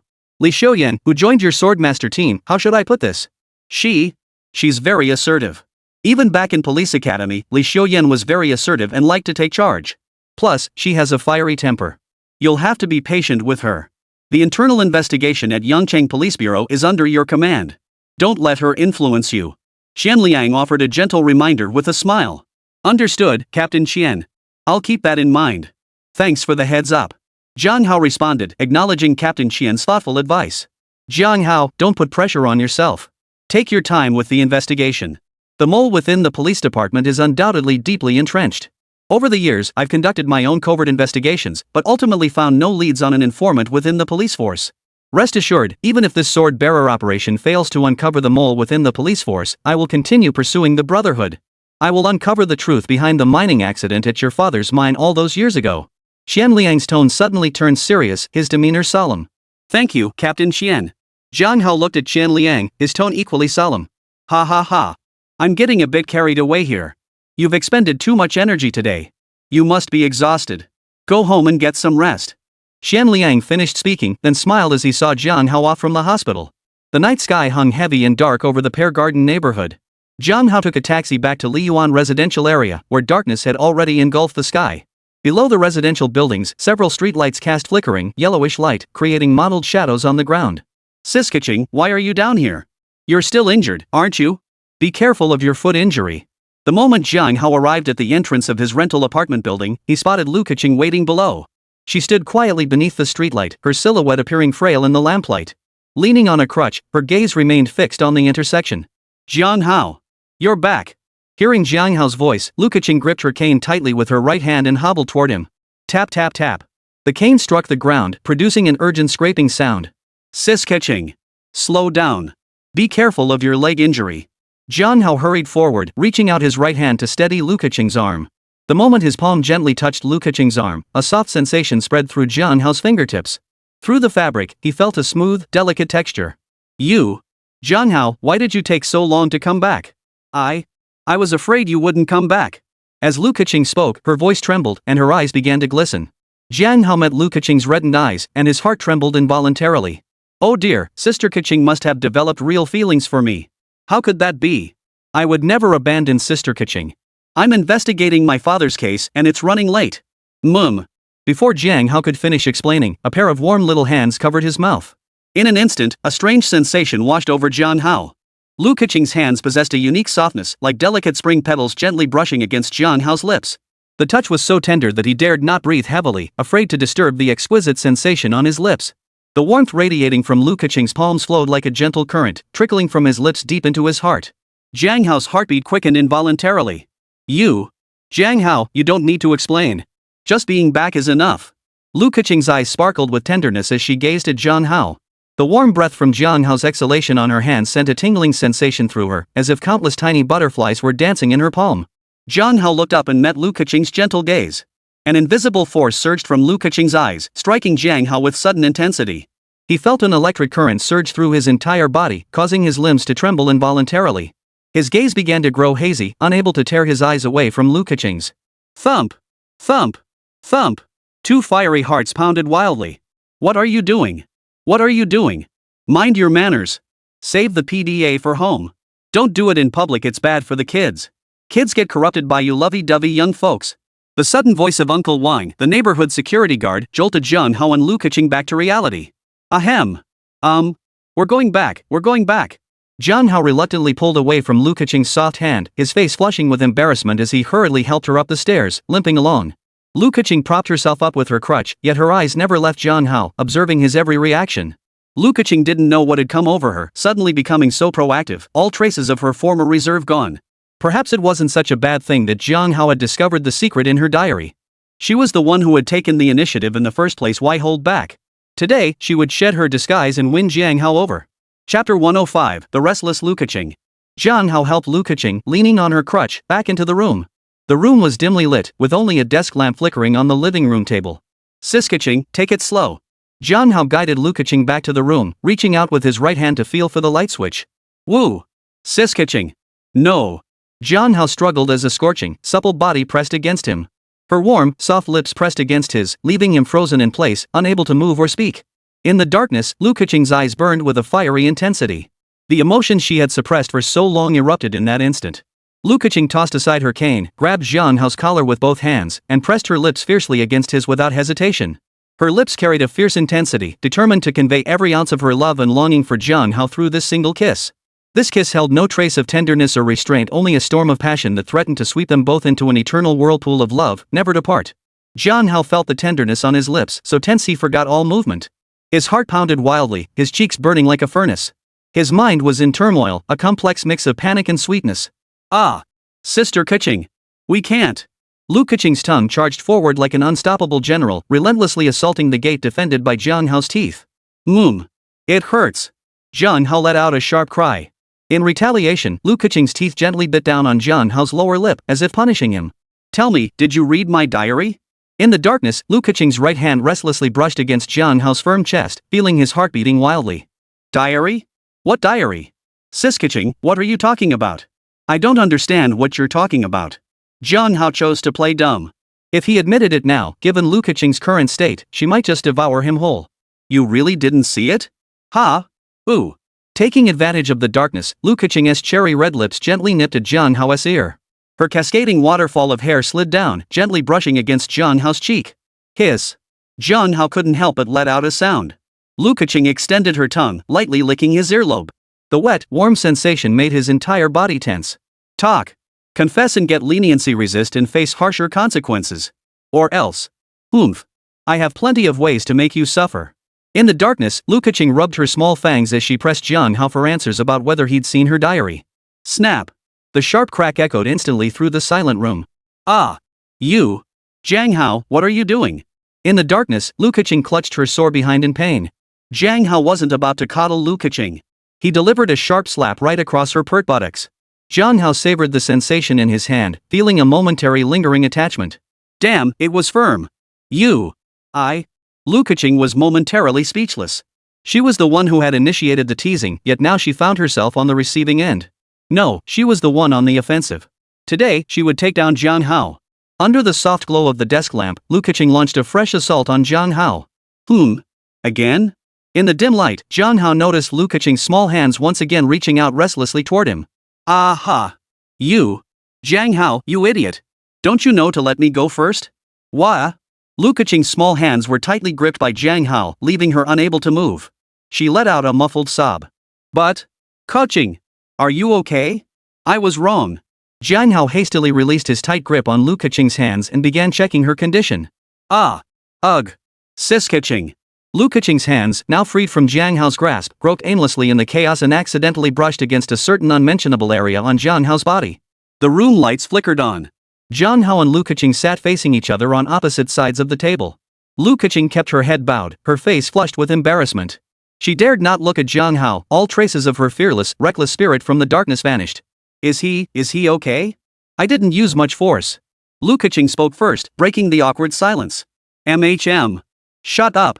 Jiang Hao didn't want to discuss certain topics with Lu Keqing anymore as certain part of him still throbbed with pain. I'll take responsibility. Lu Keqing made the promise earnestly, a barely perceptible smile flickering across her face. Stop. Sis Keqing, let's change the subject. My body is perfectly fine. Jiang Hao dared not continue discussing this with Lu Keqing. He had gotten a vivid taste of her wild side in the darkness just now. But, seeing Jiang Hao's earnest expression, Lu Keqing couldn't help but burst into laughter. My feet. My foot. It hurts, it really hurts. Lu Keqing laughed so hard it aggravated the injury on her foot, causing her to cry out in pain. Laugh. I'll make you laugh. Laughing made your foot hurt worse, didn't it? Jiang Hao's voice carried a hint of reproach. I know I was wrong. Lu Keqing immediately resorted to pouting, batting her eyelashes at Jiang Hao with a pitiful expression. Sigh. Jiang Hao sighed, utterly at a loss for how to handle Lu Keqing. I learned some massage techniques at the hospital. Let me give you a massage. It should help ease your pain. Jiang Hao reluctantly agreed to massage Lu Keqing's injured foot to help her recover. All right. Lu Keqing murmured softly, not refusing. Go to the sofa. Sit on the chair. There's not enough space here. After saying this, Jiang Hao helped Lu Keqing sit down on the sofa. On the sofa, Lu Keqing picked up a panda stuffed animal and hugged it to her chest, letting Jiang Hao massage her foot. Ouch. Ticklish. So ticklish. Jiang Hao's massage produced immediate results, quickly taking effect on Lu Keqing's body. Equipped with the skill medical mastery from the system reward, Jiang Hao naturally excelled at massage. Jiang Hao, when did you learn massage? This technique is seriously SSH. So relaxing. Jiang Hao, you're amazing. Lu Keqing's eyes sparkled with delight as she looked at Jiang Hao. Lu Keqing hadn't expected Jiang Hao to actually know how to massage. She had thought. Jiang Hao was trying to take advantage of her. Lu Keqing tapped her head, scolding herself for always thinking about things unsuitable for minors. Chapter 106, Jiang Hao's business plan. Huff, huff, huff. Little brother Jiang Hao, don't go. Stay by Keqing's side, okay? Sister Keqing will give you anything, please stay with me. On the sofa, Lu Keqing had fallen asleep under Jiang Hao's massage techniques, murmuring in her sleep. Jiang Hao found a blanket and gently covered Lu Keqing with it before quietly leaving her room. The moment the door closed, Jiang Hao didn't notice a single tear slowly trickling down Lu Keqing's cheek. Dad, don't go. Don't abandon Hao Hao. Early morning, Jiang Hao jolted awake from his sleep, drenched in cold sweat. Ugh, another nightmare. Why have I been having nightmares constantly lately? Changing into fresh clothes, Jiang Hao couldn't help but sigh deeply. Lately, Jiang Hao kept dreaming about his father, Jiang Zetian. In the dream, Jiang Zetian kept smiling at him. Jiang Hao desperately chased after him, but every time he was powerless, watching helplessly as Jiang Zetian gradually faded into the distance. Father, I will uncover the truth behind that mining disaster. Jiang Hao silently made up his mind. After a quick wash and changing into a trench coat, Jiang Hao opened the door, ready to leave his rented apartment. Jiang Hao had been investigating the mole within the police department for a week now, and he was beginning to uncover some clues and discoveries. But lacking concrete evidence, he could only continue searching for clues, determined to expose the mole within the police department as soon as possible. Good morning, Sis Keqing. As soon as Jiang Hao descended the stairs, he spotted Lu Keqing performing rehabilitation exercises on the steps. Her injuries weren't severe, and thanks to Jiang Hao's massage therapy last time, she could now walk without crutches and perform simple walking exercises. Morning. Be careful on your way. Lu Keqing's voice was calm as she exchanged a brief greeting with Jiang Hao before returning to her room with her crutch. Ever since Jiang had given her that massage, Lu Keqing's attitude toward him had subtly shifted. Jiang Hao understood where the issue lay, but with his recent investigation into the mole within the police department, he chose not to confront her about it. Leaving the rental apartment, Jiang Hao headed to the school. Brother Jiang, this. I'm right behind you. Did you have breakfast? Want a bite of this fried dough stick? Hu Ming, Jiang Hao's best friend, greeted him while stuffing a fried dough stick into his mouth. No thanks. My stomach's been acting up lately. I'd rather not start the day with greasy food. Jiang Hao declined the fried dough stick Hu Ming offered him. Ever since that incident, Jiang Hao hadn't had Lu Keqing's breakfast in ages. Brother Jiang, about the task you assigned to Gong Bu Fan. Gong Bu Fan closed the deal.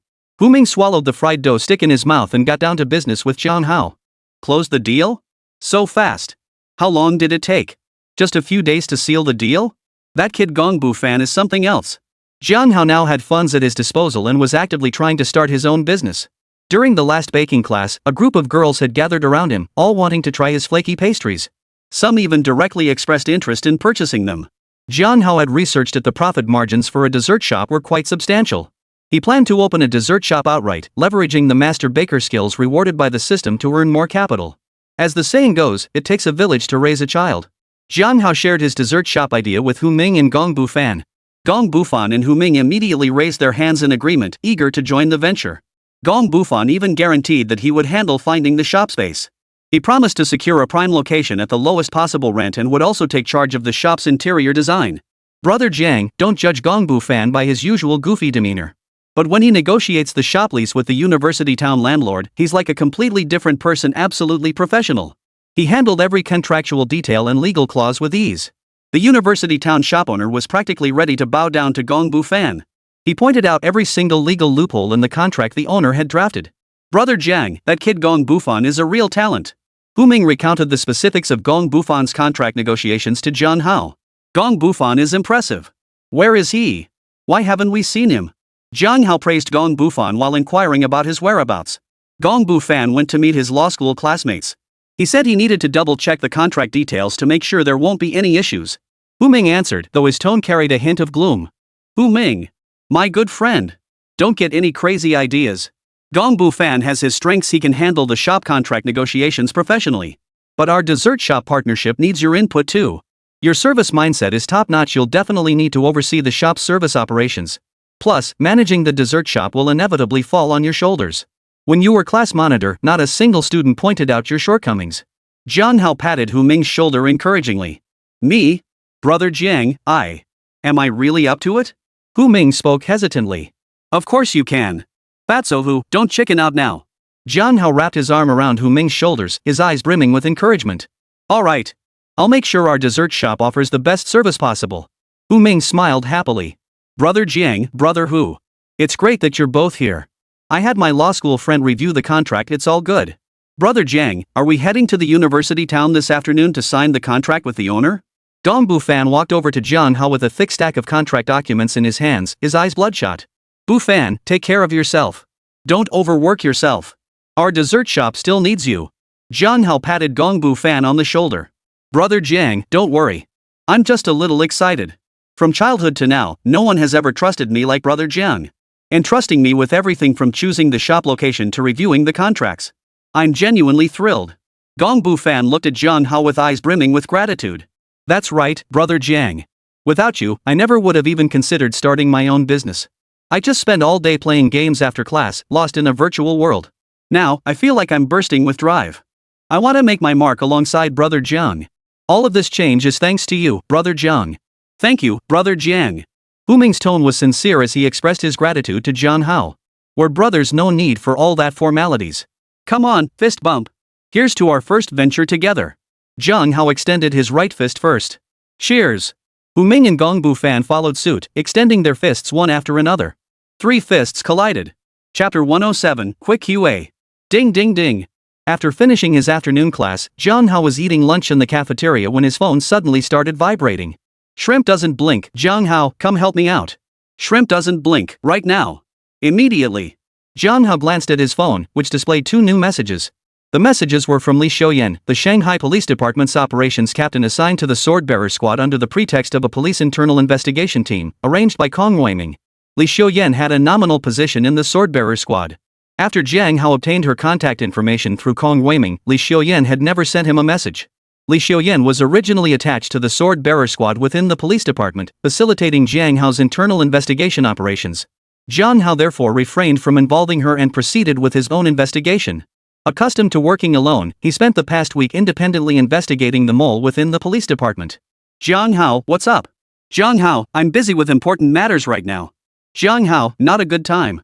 With one hand typing out messages, Jiang Hao used the other to spear a large piece of braised pork with his chopsticks and shove it into his mouth. Nothing matters more than eating. Li Xiuyan's tone was commanding, but Jiang Hao wasn't one to indulge her. Shrimp without blinking, what's so important? Li Xiuyan's reply came swiftly, clearly urgent. Jiang Hao, eating. Jiang Hao swallowed a piece of braised pork before hitting send. Shrimp doesn't blink. Shrimp doesn't blink, are you kidding me? Shrimp never blinks, extremely angry emoji. Li Xiuyan fired off 3 messages in rapid succession. Jiang Hao, isn't eating important? Jiang Hao, you need to eat well to grow tall. Jiang Hao, emoji digging in like crazy. Jiang Hao set his phone aside, took a sip of seaweed egg drop soup, and wiped his mouth contentedly with a wet wipe. Ding dong ding. Jiang Hao's phone buzzed incessantly. Li Xiuyan launched a barrage of messages at Jiang Hao. Jiang Hao pulled out a toothpick and dislodged a piece of meat stuck between his teeth. Looking back at the moon over my hometown, the night gave me black eyes. Jiang Hao's phone rang. He picked it up to see an unknown number displayed. Hello, who is this? What's up? Jiang Hao answered the call, unable to suppress a loud burp. Jiang Hao, are you enjoying your meal that much? A crisp female voice sounded urgent on the other end. How do you know my name? Tell me, are you a scammer? Trying to scam me out of money or seduce me? Let me tell you, it's impossible. You idiot. Eat some brain food to nourish your brain. You stinking scammer, go scam your own mother. Jiang Hao had already guessed the caller was Li Xiuyan. He started insulting her indirectly, then hung up immediately without giving her a chance to speak. Looking back at the moon over my hometown, the night gave me black eyes. No sooner had he hung up than his phone rang again. Hello. You idiot. Why are you calling your old man again? Your dad's broke. Calling me grandpa won't help you. Bye-bye, little idiot. Jiang Hao cursed and hung up again. Looking back at the moon over my hometown, the night gave me black eyes. This time, the phone rang for nearly a minute before Jiang Hao finally answered. This is Li Xiuyan, captain of the Shanghai Police Department's Special Operations Unit. This is not some scam call. You pissed me off, calling me a fool. And you had the nerve to call me grandpa, Jiang Hao. The moment Jiang Hao answered the call, Li Xiuyan unleashed a torrent of words like a machine gun, not giving him a chance to speak. Ah, you're Captain Li Xiuyan? Is this real? I don't believe it. These scam calls nowadays really stop at nothing. No way, I'm hanging up and reporting this scam call right now. Jiang Hao pretended to hang up. Ah, Jiang Hao. Don't hang up. I really am Li Xiuyan. Li Xiuyan was completely thrown off guard by Jiang Hao. You're Li Xiuyan? How can I prove it? Jiang Hao continued the call while twirling a toothpick in his fingers. How do you want me to prove it? On the other end of the line, Li Xiuyan found herself completely at Jiang Hao's mercy. I'll ask you a few questions only Captain Li Xiuyan would know. Ask and answer quickly. As long as you can answer them. Then I'll believe you're Captain Li. Jiang Hao spoke up. All right. Ask away. Li Xiuyan on the other end of the line was panting heavily, still unaware that Jiang Hao had already set the pace. Where is Captain Li from? Yangchang. I was born in Yangchang. Does Captain Li have long hair or short hair? Short hair. Black short hair. Who is Lu Wanwan? Lu Wanwan was my sister at the police academy.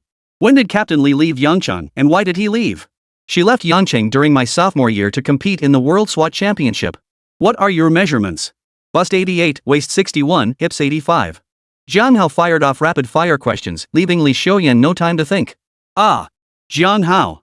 You're deliberately teasing me. Li Xiuyan suddenly snapped out of it, her shrieks echoing through the phone. Captain Li, you're not lying, are you? Your measurements seem a bit exaggerated, don't they? Jiang Hao's tone was dripping with mockery. Ah. Wanwan told me you were some kind of teenage hero. Put. You're nothing but a scoundrel, a pervert. On the other end of the line, Li Xiuyan couldn't hold back any longer and started cursing Jiang Hao as a scoundrel. Hello? Hello? What's going on? My signal seems to be cutting out. Hello? What did you say? I can't hear you. Hello? Jiang Hao immediately resorted to the bad reception tactic, intending to hang up the call. Jiang Hao wasn't about to tolerate such rudeness from Li Xiuyan. I was wrong. Jiang Hao, I'm sorry. My tone was a bit harsh. I should have been more polite. Do you have time now? I need your help. On the other end of the line, Li Xiuyan took the initiative to soften her stance, her voice sincere. Captain Li, what do you need my help with? Go ahead. I'll help in any way I can. Jiang Hao's smile faded, his expression turning serious. Come to Warm-Hearted Times Western Restaurant. I'm being held captive by a disgusting man. Come rescue me.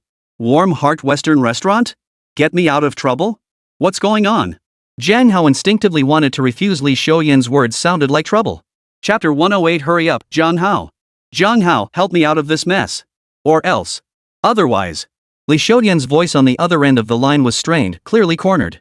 Or else what? Don't you dare threaten me. I'm scared. Jiang Hao's voice carried a hint of amusement. I'm not. Jiang Hao, please. Please help me. Li Xiuyan's voice suddenly turned sweet and coquettish on the other end of the line, sending a chill down Jiang Hao's spine. Miss Li, please act normal. Don't do that, it's really scary. I can help. Jiang Hao suppressed the amusement in his voice. Thank you, Jiang Hao. Sunny Day Western Restaurant. As soon as possible. Li Xiuyan hung up after speaking. Ding dong ding. Shrimp Doesn't Blink shared their location with you, Warm Sun Western Restaurant. Shrimp Doesn't Blink, hurry up. Jiang Hao dumped his leftovers into the trash and headed toward Warm Sunlight Western Restaurant. Sunshine Western Restaurant. By the floor-to-ceiling windows, Li Xiuyan wore gold-rimmed glasses, idly admiring the scenery outside. Today, she wore a simple white wool blouse with a small bow tied at the collar. The sleeves were rolled up slightly, revealing a slender, fair wrist. A red leather watch strap glinted in the sunlight on her wrist. Her lower body was clad in light blue casual jeans, hugging her long, straight legs. Sitting in her chair, she casually crossed her legs, her toes lightly tapping the floor.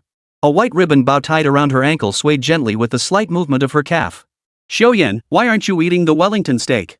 This was specially flown in from Manchester by my friend. It's highly nutritious, perfect for a sexy woman like you. Across from her, a man with a receding hairline smiled as he spoke. Mr. Jiang Hao, please don't call me Yen Yen. We're not that close yet. Besides, I'm not hungry. Li Xiuyan couldn't be bothered to acknowledge Jiang Hao across from her. Jiang Hao was a blind date set up for her by her mother Yen Yuan's close friend. Li Xiuyan hadn't wanted to come at all, but she couldn't resist her mother's pleas and had to attend. She had planned to just go through the motions, sit for a bit, and leave. Unexpectedly, her mother, Yen Yuan, had been dragged along by her best friend, Ding Jingjing. Now, Yen Yuan and Ding Jingjing were sitting in the corner, observing the two of them. Yuan, look at Xiuyan and Howie, don't they make such a perfect match? Howie is the attending physician in the emergency room at Capital Hospital. He came back to Yangqing for his mother's birthday. What a devoted and wonderful son. If only my daughter weren't so young, I wouldn't want to give up such a wonderful boy like Howie to your Xiuyan.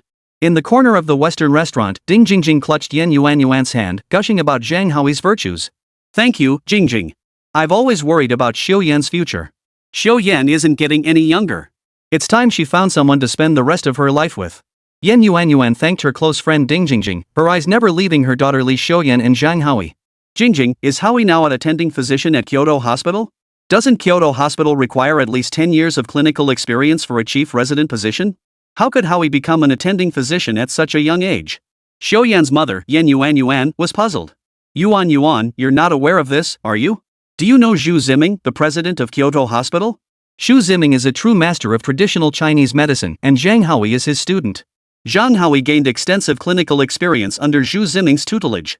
That's why he became a chief physician at Kyoto Hospital at just 30 years old. That boy, Howie, has worked incredibly hard. You should advise your daughter Xiuyan to seize this opportunity. Once it's gone, it won't come around again. Ambitious, career-driven young men like Howie are rare these days. Ding Jingjing sipped her coffee and continued to enthusiastically extol Jiang Hao's virtues to Li Xiuyan's mother, Yen Yuan. 30? That's a full 5 years older than Xiuyan. I just can't shake this feeling that something's off. Yen Yuan couldn't shake the feeling that this arranged meeting was a bit off. Tisk. Yuan. You just don't get it, do you? Only someone older knows how to be considerate. I've watched Xiuyan grow up since she was little. When she marries, she should marry a man who knows how to care for her. A man 5 years older knows how to care for someone. If this match comes together, your Xiuyan will be in for a life of comfort. Ding Jingjing held Yen Yuan's hand, laughing cheerfully. Hey, can we go see Xiuyan in Chengdu? What matters most is whether Xiuyan likes him. As her mother, I just hope Xiuyan will be happy in the future. Truthfully, I've opposed Xiuyan becoming the police task force captain from the start. It's far too dangerous. As her mother, I worry about her constantly.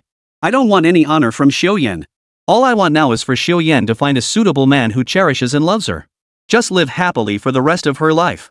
As Yen Yuan spoke, tears streamed uncontrollably from the corners of her eyes. Oh yes. It's every parent's heart worn out worrying about their children. Oh, Yuan. Don't cry. As long as this marriage works out. Then the good days will come, won't they? Everything will turn out fine. Let's just see how Xiao Yan and Hao Yi's relationship develops. Ding Jingjing wrapped her arms around her best friend Yin Yuan and offered comfort. Alright, then I'll just call you Xiao Yan for now. You can call me by my nickname, Hao Hao. I won't mind at all. By the way, I heard Xiao Yan grew up in Yangchang. I'm a bit different. I was born in Yangchang, moved to Beijing at 5, and then my father sent me to America at 12. I really didn't like America, but there was nothing I could do. My mother said the standard of living was higher there. Honestly, America's just okay to me, maybe a bit better in education resources. I still prefer Spain's sunshine and beaches. Oh, and if we ever get married, I can take you to experience Spain's exotic charm. Their paella is amazing. Of course, paella is just okay. My favorite is still Turkish barbecue. I know a barbecue master named Thomas Alexander. I can invite him to be the head chef for our candlelit dinner. Xiao Yan, are you even listening? Jiang Hao asked, counting on his fingers as he spoke. Shut up. You gossipy old hag. Li Xiaoyan held back for ages, but finally couldn't contain herself. She slammed her fist on the table in frustration. Where the hell is Jiang Hao? Hurry up and rescue me from this misery. Chapter 109, Don't flaunt your affection in front of me. Whoa, Miss Xiao Yan, you look terrifying. Is it because I'm too talkative? Sorry, I just got back from studying Italian. It's been ages since I've interacted with locals my age, so my communication style might be a bit mixed. Of course. During my studies in Italy, I met an amazing teacher. His teaching style was actually pretty terrible, but I relied on my own learning skills and successfully earned a double bachelor's degree from the Università degli Studi di Genova. Getting 2 bachelor's degrees was a bit tough, but it was manageable for me. Everything turned out pretty okay. Jiang Hao didn't feel the slightest bit awkward, pouring out his experiences non-stop. Can you please stop talking? Li Xiaoyan felt overwhelmed by the Jiang Hao before her delicate fists clenched tightly beneath the table. Miss Xiao Yan, you're quite interesting. Want to play a little game of freeze tag? I'm not really into playing little games. I occasionally enjoy playing golf. Martin Kaymer, the PGA Tour champion, do you know him? I've actually played in tournaments with him. Martin Kaymer even praised my exceptional talent. If I could channel my energy into golf, I might just become the next golfing maestro. Even though my family owns several golf courses, they just sit there gathering dust all day. But what I love most is medicine, being an angel in white. I like to be an angel to heal the wounded and rescue the dying, and to eliminate human suffering and pain. I cherish being an angel who saves lives and eases suffering. I know you're itching to praise my personal charm, but that's just the tip of the iceberg of my outstanding qualities. I'm like an iceberg drifting rootless and traceless on the sea. As you draw near, you'll discover more and more of my shining qualities. Take precautions, my dazzling personality might burn you with its intense heat. Jiang Hao spoke in what he thought was a humorous tone, taking a sip of red wine as he spoke, his eyes lingering suggestively on Li Xiaoyan's figure. Put. Cough, cough, cough. Li Xiaoyan, mid-sip of water, couldn't hold back and choked, spitting it out. Miss Xiao Yan, are you okay? Waiter, napkins. Let me help you wipe it off.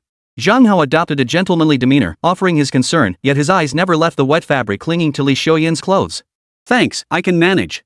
Li Xiaoyan flatly rejected Jiang Hao's insincere offer, taking the napkins to dab at the wet patch on her chest before pulling her jacket back on. In the corner of the Western restaurant, Ding Jingjing pulled Li Xiaoyan's mother, Yuan, into a frenzy of praise for Jiang Hao. Yuan, look at Hao, such a gentlemanly and charming man. If I were 20 years younger, I'd definitely be vying for his attention. Now, it's all yours, Xiaoyan's lucky break. If those two tie the knot, Xiaoyan will be living the good life. And you, as her mother, won't have to worry about her anymore. Yuan, you really need to talk some sense into your Xiaoyan. She's got to win Hao over. Ding Jingjing clasped Yuan's hand, feigning deep concern for Li Xiaoyan. Hao is successful in his career now, young and promising. There's absolutely no need to worry about their future livelihood. Countless girls are scrambling to chase after Hao. You really need to encourage your sister to step up her game. Ding Jingjing urged Yuan. Jingjing, I've told you before, it all depends on what Xiaoyan herself wants. As her mother, I only hope Xiaoyan finds happiness. I can help arrange blind dates for Xiaoyan. But whether she likes them or not, and who she chooses as her partner, that's entirely up to Xiaoyan herself. I won't impose my own decisions on her. Li Xiaoyan's mother, Yuan, was a sensible woman who didn't blindly follow her best friend's advice. Oh, you. You're Suyan's mother, she'll listen to you. After all these years of being single, Xiaoyan probably isn't very good at handling romantic matters. Yuan, we mothers need to find ways to get our children to think things through more carefully. Ding Jingjing made her final plea. What's going on? When did Xiaoyan get a handsome young man by her side? Why is Xiaoyan holding someone's hand like that? They look so close. Yuan, what's going on with your Xiaoyan? Ding Jingjing spotted Jiang Hao entering beside Li Xiuyan and asked in confusion. I don't know either. I don't know that handsome guy either. He must be one of Yan Yan's friends. Yan Yuan's face also showed confusion, her eyes secretly observing the situation the whole time. Mr. Jiang, this is my boyfriend, Jiang Hao. My boyfriend will be sitting with me, I hope you don't mind? Li Xiuyan pulled Jiang Hao's hand to her chest, her gaze brimming with affection. The moment Jiang Hao arrived at Warm Heart Western Restaurant, the sharp-eyed Li Xiuyan spotted him and immediately pulled him to a seat. Little Jiang, what took you so long? I've been waiting for you for ages. How could you make me wait this long? Li Xiuyan immediately put on a show, throwing herself into Jiang Hao's arms. Ah, ha! Before Jiang Hao could react, Li Xiuyan subtly pinched his waist. Jiang.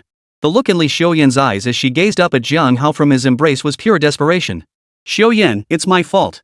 The traffic was terrible the whole way. I'm so sorry. Jiang Hao understood immediately and began his performance. Jiang Hao took hold of Li Xiuyan's left hand and kissed it gently. Li Xiuyan, cradled in Jiang Hao's arms, suddenly snapped back to reality. Her entire body trembled involuntarily against him. That little rascal Jiang Hao, daring to take advantage of me? Just you wait. Jiang, how could I ever blame you? I'm just afraid of losing you. Without you, I'm not happy at all. Li Xiuyan launched into a barrage of cheesy sweet talk. After hearing her corny lines, Jiang Hao felt goosebumps break out all over his body. You too. Enough. Stop showing off your love in front of me. Jiang Hao rose to his feet in fury, turning and storming out. He felt like a complete fool. What's wrong? What's going on? What's going on at that table by the window? Let's watch the drama unfold. That beauty and hottie are such a perfect match. What's with that bald guy throwing a fit? Why's he making such a scene? Does he have any manners? Looks like the bald guy was trying to show off, but the handsome young guy totally outshone him. If it were me, I'd pick the handsome guy too. That bald guy's way too sleazy, he's the epitome of a high-quality human male. Jiang Hao's loud outburst instantly drew the attention of the entire restaurant. Chapter 110, Li Xiuyan's mother's approval. Yuan, what's going on? Isn't your daughter Xiuyan single? When did she get a boyfriend? You're putting me on the spot. Howie finally made it back to Yangcheng. I practically wore myself out talking him into coming here for a blind date. And now look, he's stormed off in a huff. Ugh. Ding Jingjing felt deceived. Jingjing, don't get so upset. I haven't figured out what happened either. I'm just as confused as you are. Yuan also felt a bit confused. Sir, Mississippi. May I ask what happened? Is there anything I can do to help? The waiter from the Western restaurant approached to inquire about the situation. Nothing. That friend over there just got a little worked up. He went outside for some fresh air. Jiang Hao made up an excuse to brush off the waiter. Understood, sir. Please contact us if you need anything. The waiter said before turning away. Don't pay any attention to that greasy guy, Jiang Hao. He talks all cocky, but he's a total phony. I can't stand men like that. Jiang Hao, keep playing along with me. My mom and her bestie are still watching us secretly. Li Xiuyan had spotted her mother and her friend watching from the shadows long ago and planned to keep up the charade with Jiang Hao. Captain Li, you could. Your chest seems to be. Cough. Jiang Hao dared not look down. Li Xiuyan's chest was soaked through, the white lining clearly visible. Only then did Li Xiuyan notice and hurriedly fastened the coat's buttons. Captain Li, what's going on today? A blind date? Jiang Hao sliced a piece of steak, placed it on Li Xiuyan's plate, and asked with a puzzled look. Jiang Hao still hadn't quite grasped the situation. Thanks, Jiang Hao. I finally got back from my vacation in Shanghai. My mom's best friend dragged her into setting me up on a blind date. I couldn't refuse, so I had to go through with it. I was just planning to go through the motions, to appease my mom's anxious heart. But this guy I just met? He was way too slick. He spouted broken English nonstop, or bragged about his family's golf course. Then he told me not to be charmed by his dazzling personality. I almost threw up. Thank goodness you showed up, Jiang Hao, and saved me from that awkwardness. Li Xiuyan complained while picking up the steak Jiang Hao had cut for her from the serving platter. Thanks, honey. This is delicious. Li Xiuyan continued her act. Cough. Captain Li, your acting is a bit over the top. Act more natural. You're getting a bit too oily right now. Jiang Hao nearly choked on his laughter at Li Xiuyan's sudden display of coquettishness. Captain Li, didn't you tell me you had some leads about an inside mole at Yongcheng police station? Jiang Hao took a sip of water before asking. The fundamental reason Jiang Hao came to help defuse the situation was precisely because of the tip about the mole within the police department that Li Xiuyan mentioned. Finding the mole inside the police department sooner meant an earlier opportunity to root out the brothers' gang completely. Jiang Hao, you're so clueless. A beauty like me is having Western food with you? Yet you can't go 3 sentences without mentioning the police department's internal investigation. Don't worry, I'll give you the clues once I've organized them. I stumbled upon this lead while working on a recent case in the Magic City jurisdiction. It's still in the verification stage. Don't worry. Li Xiuyan's tone was serious. She had promised Jiang Hao and she would see it through. Mom, Aunt Jingjing. What are you doing here? Li Xiuyan feigned surprise as her mother and Ding Jingjing approached. Xiuyan, you. And who is this? Yan Yuan eyed Jiang Hao suspiciously and asked. My boyfriend, Jiang Hao. Mom, I've had a boyfriend for ages. You don't need to set me up on blind dates. Li Xiuyan clung to her mother Yan Yuan's hand and began to act spoiled. Hello, ladies. I'm Jiang Hao. It's a pleasure to meet you both. Jiang Hao had no choice but to keep playing along with Li Xiuyan's act. Boyfriend? Xiuyan, do you think Aunt Ding is just sitting around doing nothing? Can't she tell you two are putting on an act? Could you at least make it look more convincing? Ding Jingjing cut straight to the chase, exposing the 2 actors. Aunt Ding, we weren't acting. Jiang Hao really is my boyfriend. Li Xiuyan panicked slightly and hurriedly defended herself. Xiuyan, Aunt Jingjing is only looking out for you. If you're not interested in Howie, just say so. There's no need to put on a show and deceive me and your mother. Your Aunt Jingjing can see through this much. Alright then, I'll ask Xiao Zhang one question. Do you know when Xiuyan's birthday is? Ding Jingjing's sharp gaze cut straight to the heart of the matter. Xiuyan. You.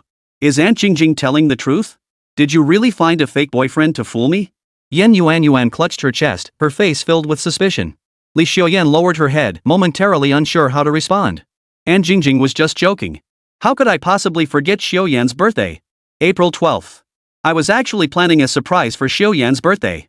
Back at the hospital, Lu Yuan had told Jiang Hao that Li Xiuyan's birthday was the same day as hers, April 12th. Lu Yuan's health hadn't recovered enough yet, so she'd likely spend her birthday in the hospital ward. Lu Yuan had subtly and openly reminded Jiang Hao of her birthday for a specific reason. Jingjing, you're an aunt too. Why are you always picking on the kid? You can't joke about relationships like that. Jiang Hao, right? Just call me Aunt Yen. Good kid. He's so handsome. My Yen really has good taste. After saying this, Yan Yuan took Jiang Hao's hand, her satisfaction evident. This. Could I have misjudged him? Ding Jingjing felt utterly bewildered. Xiuyan and Jiang Hao were clearly putting on a show of closeness. How could Jiang Hao genuinely know Li Xiuyan's birthday? Mom! Let go of him. You're making Jiang Hao all flustered. Li Xiuyan quickly spoke up, trying to save Jiang Hao from the awkwardness. Xiuyan's mother, Yan Yuan, grabbed Jiang Hao's hand and held on tightly. The more she looked at Jiang Hao, the more pleased she became. She was practically calling him her son-in-law already. Little Jiang, you're such a good kid. Aunt Yen is very pleased. Yen has always been strong-willed since childhood. If any disagreements arise between you two, little Jiang, please be patient with her. Yan Yuan spoke up, her heart aching for her daughter. Chapter 111, The Pure Love Newbie. Outside the Warm Times Western restaurant. Yan Yuan, Li Xiuyan's mother, was bidding farewell to Jiang Hao and Li Xiuyan. Xiao Jiang, Aunt Jingjing, Aunt Yan's close friend, has 2 tickets for tonight's movie. It's a new comedy. Jingjing and I have plans tonight.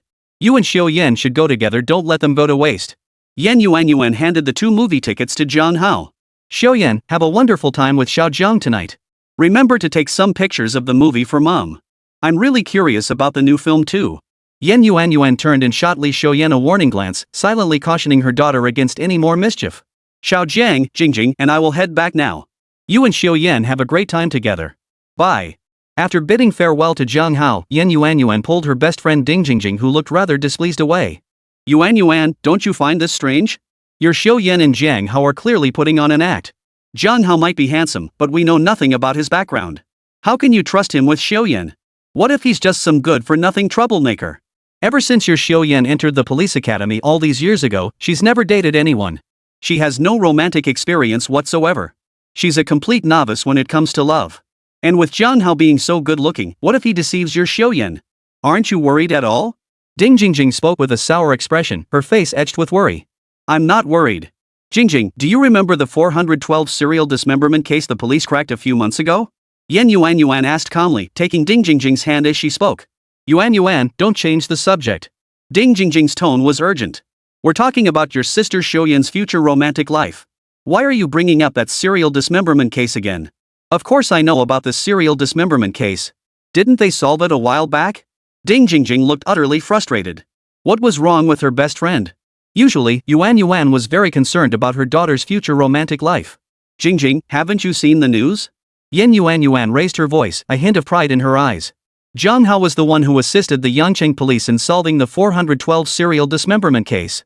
When Jiang Hao joined the police to solve the case, it made the Yangcheng Evening News. He was hailed as Yangcheng's crime-solving hero. Didn't you see the news? Yuan revealed the news that Jiang Hao was the crime-solving hero. What? How could that be? Yuan, you're not joking, are you? Ding Jingjing's eyes widened in utter disbelief. Ding Jingjing rarely followed the news, but the impact of the serial dismemberment case had been so profound that even she had heard about it. I'm not joking. Yuan shook her head gently and continued. And Jiang Hao's role wasn't just assisting the police in solving the case. Jiang Hao was the key figure in solving the serial dismemberment case. It's safe to say that without him, the case would never have been cracked. This information came from Officer Lu Wanwan, Yan's close friend who now serves at the Yangcheng Police Department. She shared it with me during her visit. Moreover, Jiang Hao is now serving as a consultant for the Yangcheng Police Department. It's a perfect fit for my Yan's career. Honestly, I'm practically begging my Yan to take the initiative and use some tricks to snag that promising prospect, Jiang Hao, right away. Yuan spoke up, revealing her thoughts. Jingjing, remember those movie tickets I gave Yan and Jiang Hao earlier? Those 2 tickets weren't for a romance movie at all, they were actually horror films disguised as romantic ones. Yan is terrified of horror movies, she always curls up in fear whenever she watches one. I've done everything I can. Yuan didn't hold back, laying out her plan directly. This. Yan, what you've done. This really takes me by surprise. Ding Jingjing hadn't even recovered from the shock of Jiang Hao being the hero who solved the case when she was stunned again by her best friend's bold plan. I'm confident in my Yan's charm. I refuse to believe that after my careful planning, Jiang Hao could possibly escape my Yan's grasp. Yuan had already made up her mind to help her daughter, Li Xiaoyan, win over Jiang Hao. Jingjing, thank you so much for this. For arranging this blind date for Yan. Howie is a fine young man, but perhaps my Yan's fate is thin. She and Howie just didn't click. Please apologize to Howie for me. Don't waste the poor kid's time. Yuan spoke earnestly, asking her best friend to convey her apologies. Alright, don't worry. I'll take care of it. I hope your Xiaoyan finds true happiness. Ding Jingjing's face was equally filled with emotion. Li Xiaoyan was another child she had watched grow up, and she naturally wished for her to find happiness in life. Damn it, Li Xiaoyan, what are you doing? Let go of me. Why are you pinching me? The moment Yuan and her best friend Ding Jingjing left, Li Xiaoyan's small hands grabbed the soft flesh around Jiang Hao's waist. Tell me. How did you find out my birthday? My records don't exist in the Yangcheng Police Department. How did you find out my birthday? Li Xiaoyan tightened her grip, demanding an answer in a sharp tone. Ah. Jiang Hao. Jiang Hao, what are you doing? Li Xiaoyan suddenly gasped as Jiang Hao pinned her against the wall with one hand. Captain Li, would you believe me if I said I've secretly admired you all along? Jiang Hao's words struck like a bolt from the blue. Jiang Hao certainly didn't want to be pinched on the waist for no reason, so he retaliated by flipping Li Xiaoyan against the wall. Ha? Jiang Hao, what nonsense are you spouting? No. Li Xiaoyan was pinned against the wall by Jiang Hao, her face flushing crimson. Li Yuyan closed her eyes tightly, her long eyelashes trembling uncontrollably. Alright, no more jokes, Captain Li. I found out about your birthday because of Miss Lu. Lu Wanwan told me you share the same birthday. Jiang Hao explained the reason. So that's how it is. I thought. Li Xiaoyan's face flushed as she murmured softly. Captain Li, I've helped with the work and played my part. If there's nothing else, I'll head back now. Once you've sorted out the leads on the mole within the police department, remember to hand them over to me. Jiang Hao was solely focused on dealing with the mole within the police department and had no intention of accompanying Li Xiaoyan to see any movie. Don't worry. I'll hand over the clues to you as soon as I've organized them. Li Xiaoyan composed herself before speaking. Chapter 112. You don't want to either. I'm scared. Jiang Hao. Jiang Hao. In the dimly lit cinema, a spine-chilling film played on the white screen. Li Xiaoyan's face had gone pale with fright. The rosy flush had drained from her cheeks, her lips trembled uncontrollably, and she clung to Jiang Hao's arm like a frightened bird. After playing the role of a couple with Li Xiaoyan at the Western restaurant, Jiang Hao had intended to leave immediately. But then Li Xiaoyan pulled out 2 movie tickets her mother had given her. She asked Jiang Hao to see it through, to play along completely, accompany her to the movie her mother had arranged, and take some photos to show her mother. Jiang Hao had no desire to help further, but he couldn't resist when Li Xiaoyan deployed her full charm offensive. Reluctantly, he surrendered. Upon entering the theater, Jiang Hao sensed something was off. This wasn't a comedy at all, it was clearly a horror film disguised as a comedy. Not long after the film began, Li Xiaoyan was already scared out of her wits. Terrifying scenes unfolded one after another, while the eerie background music amplified the horror atmosphere to its peak. Li Xiaoyan clamped her eyes shut, curled up in her seat, and trembled uncontrollably. Jiang Hao hadn't expected Li Xiaoyan to react so intensely to a horror movie. Captain Li, are you okay? The scary parts are over now. You can open your eyes. Jiang Hao's face was filled with amusement. He hadn't expected Li Xiaoyan to react so strongly to a horror film. Is it over? That scared the hell out of me. Did Mom buy the wrong tickets? How did we end up with a horror movie? I hate horror movies the most. Li Xiaoyan slowly opened her eyes, gently patting her chest to steady her nerves. Maybe Aunt Yen bought the wrong tickets? Jiang Hao shrugged, attributing the mix-up to a ticket error. Captain Li, hurry up and snap some stills to send to Aunt Yen. The movie's about to end. Jiang Hao pointed at the movie screen as a reminder. Right, we still need to take some photos to fulfill the request. Li Xiaoyan snapped back to attention, pulled out her phone, opened the camera app, and prepared to take photos. Ah! Ghost! Li Xiaoyan suddenly screamed, throwing herself into Jiang Hao's arms like a frightened little rabbit. On the movie screen, a hideous, ghostly figure with a ghastly white body appeared without warning. Its sinister gaze seemed to pierce through the screen, and the muscles on its face contorted wildly. Even Jiang Hao was startled. Damn it! What the hell is that? That scared the hell out of me. Why the hell did this movie pull this stunt at the end? I nearly scared myself to death. Damn, that was intense. I peed my pants. What do I do? The other moviegoers in the theater were equally terrified and began to speak up. Jiang Hao, you take a picture for us. Find a way to get us both in the same photo. I need to show this to my mom. Li Xiaoyan's voice trembled, clearly shaken by the sudden appearance of the evil spirit on the movie screen.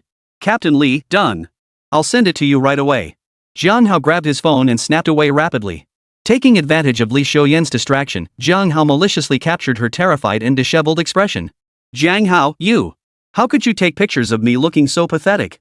Don't I have any dignity? Delete it! You have to delete it! Li Xiaoyan spotted the embarrassing photos of herself on Jiang Hao's phone and demanded he delete them, grabbing for his device. Captain Li, I've got something on you now, you know? Captain Li, you don't want anyone else seeing your embarrassing photos, do you? Jiang Hao grinned, his tone dripping with the suggestive undertones of Japanese adult films. You! Jiang Hao, please, delete them, okay? Li Xiaoyan certainly didn't want embarrassing photos of herself circulating everywhere like hers had. She wasn't about to endure social death. Jiang Hao, give it to me. Give it to me. Please, I'm begging you. Li Xiaoyan's tone even carried a hint of pouting. Cough, cough, cough. Holy crap. What the heck is going on in the front row? This is a movie theater.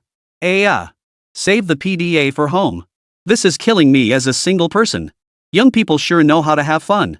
Jiang Hao and Li Xiaoyan's commotion reached the ears of nearby moviegoers, instantly causing a stir. In the darkness, some nosy moviegoers even craned their necks to catch a glimpse of Jiang Hao's face. Deleted. I deleted it. Jiang Hao hurriedly deleted the photos of Li Xiaoyan from his phone, terrified of social death. Click. The movie ended, and the incandescent lights in the theater flickered on. Holy crap. Absolutely stunning. Damn. I'm jealous someone beat me to such a gorgeous girl. Hey, why didn't you wait for me? I can't take it anymore. Single people get bullied everywhere. What? Stop being jealous. Look at them, a handsome guy and a gorgeous girl. They're a perfect match. Bro, you're awesome. You really know how to play the game.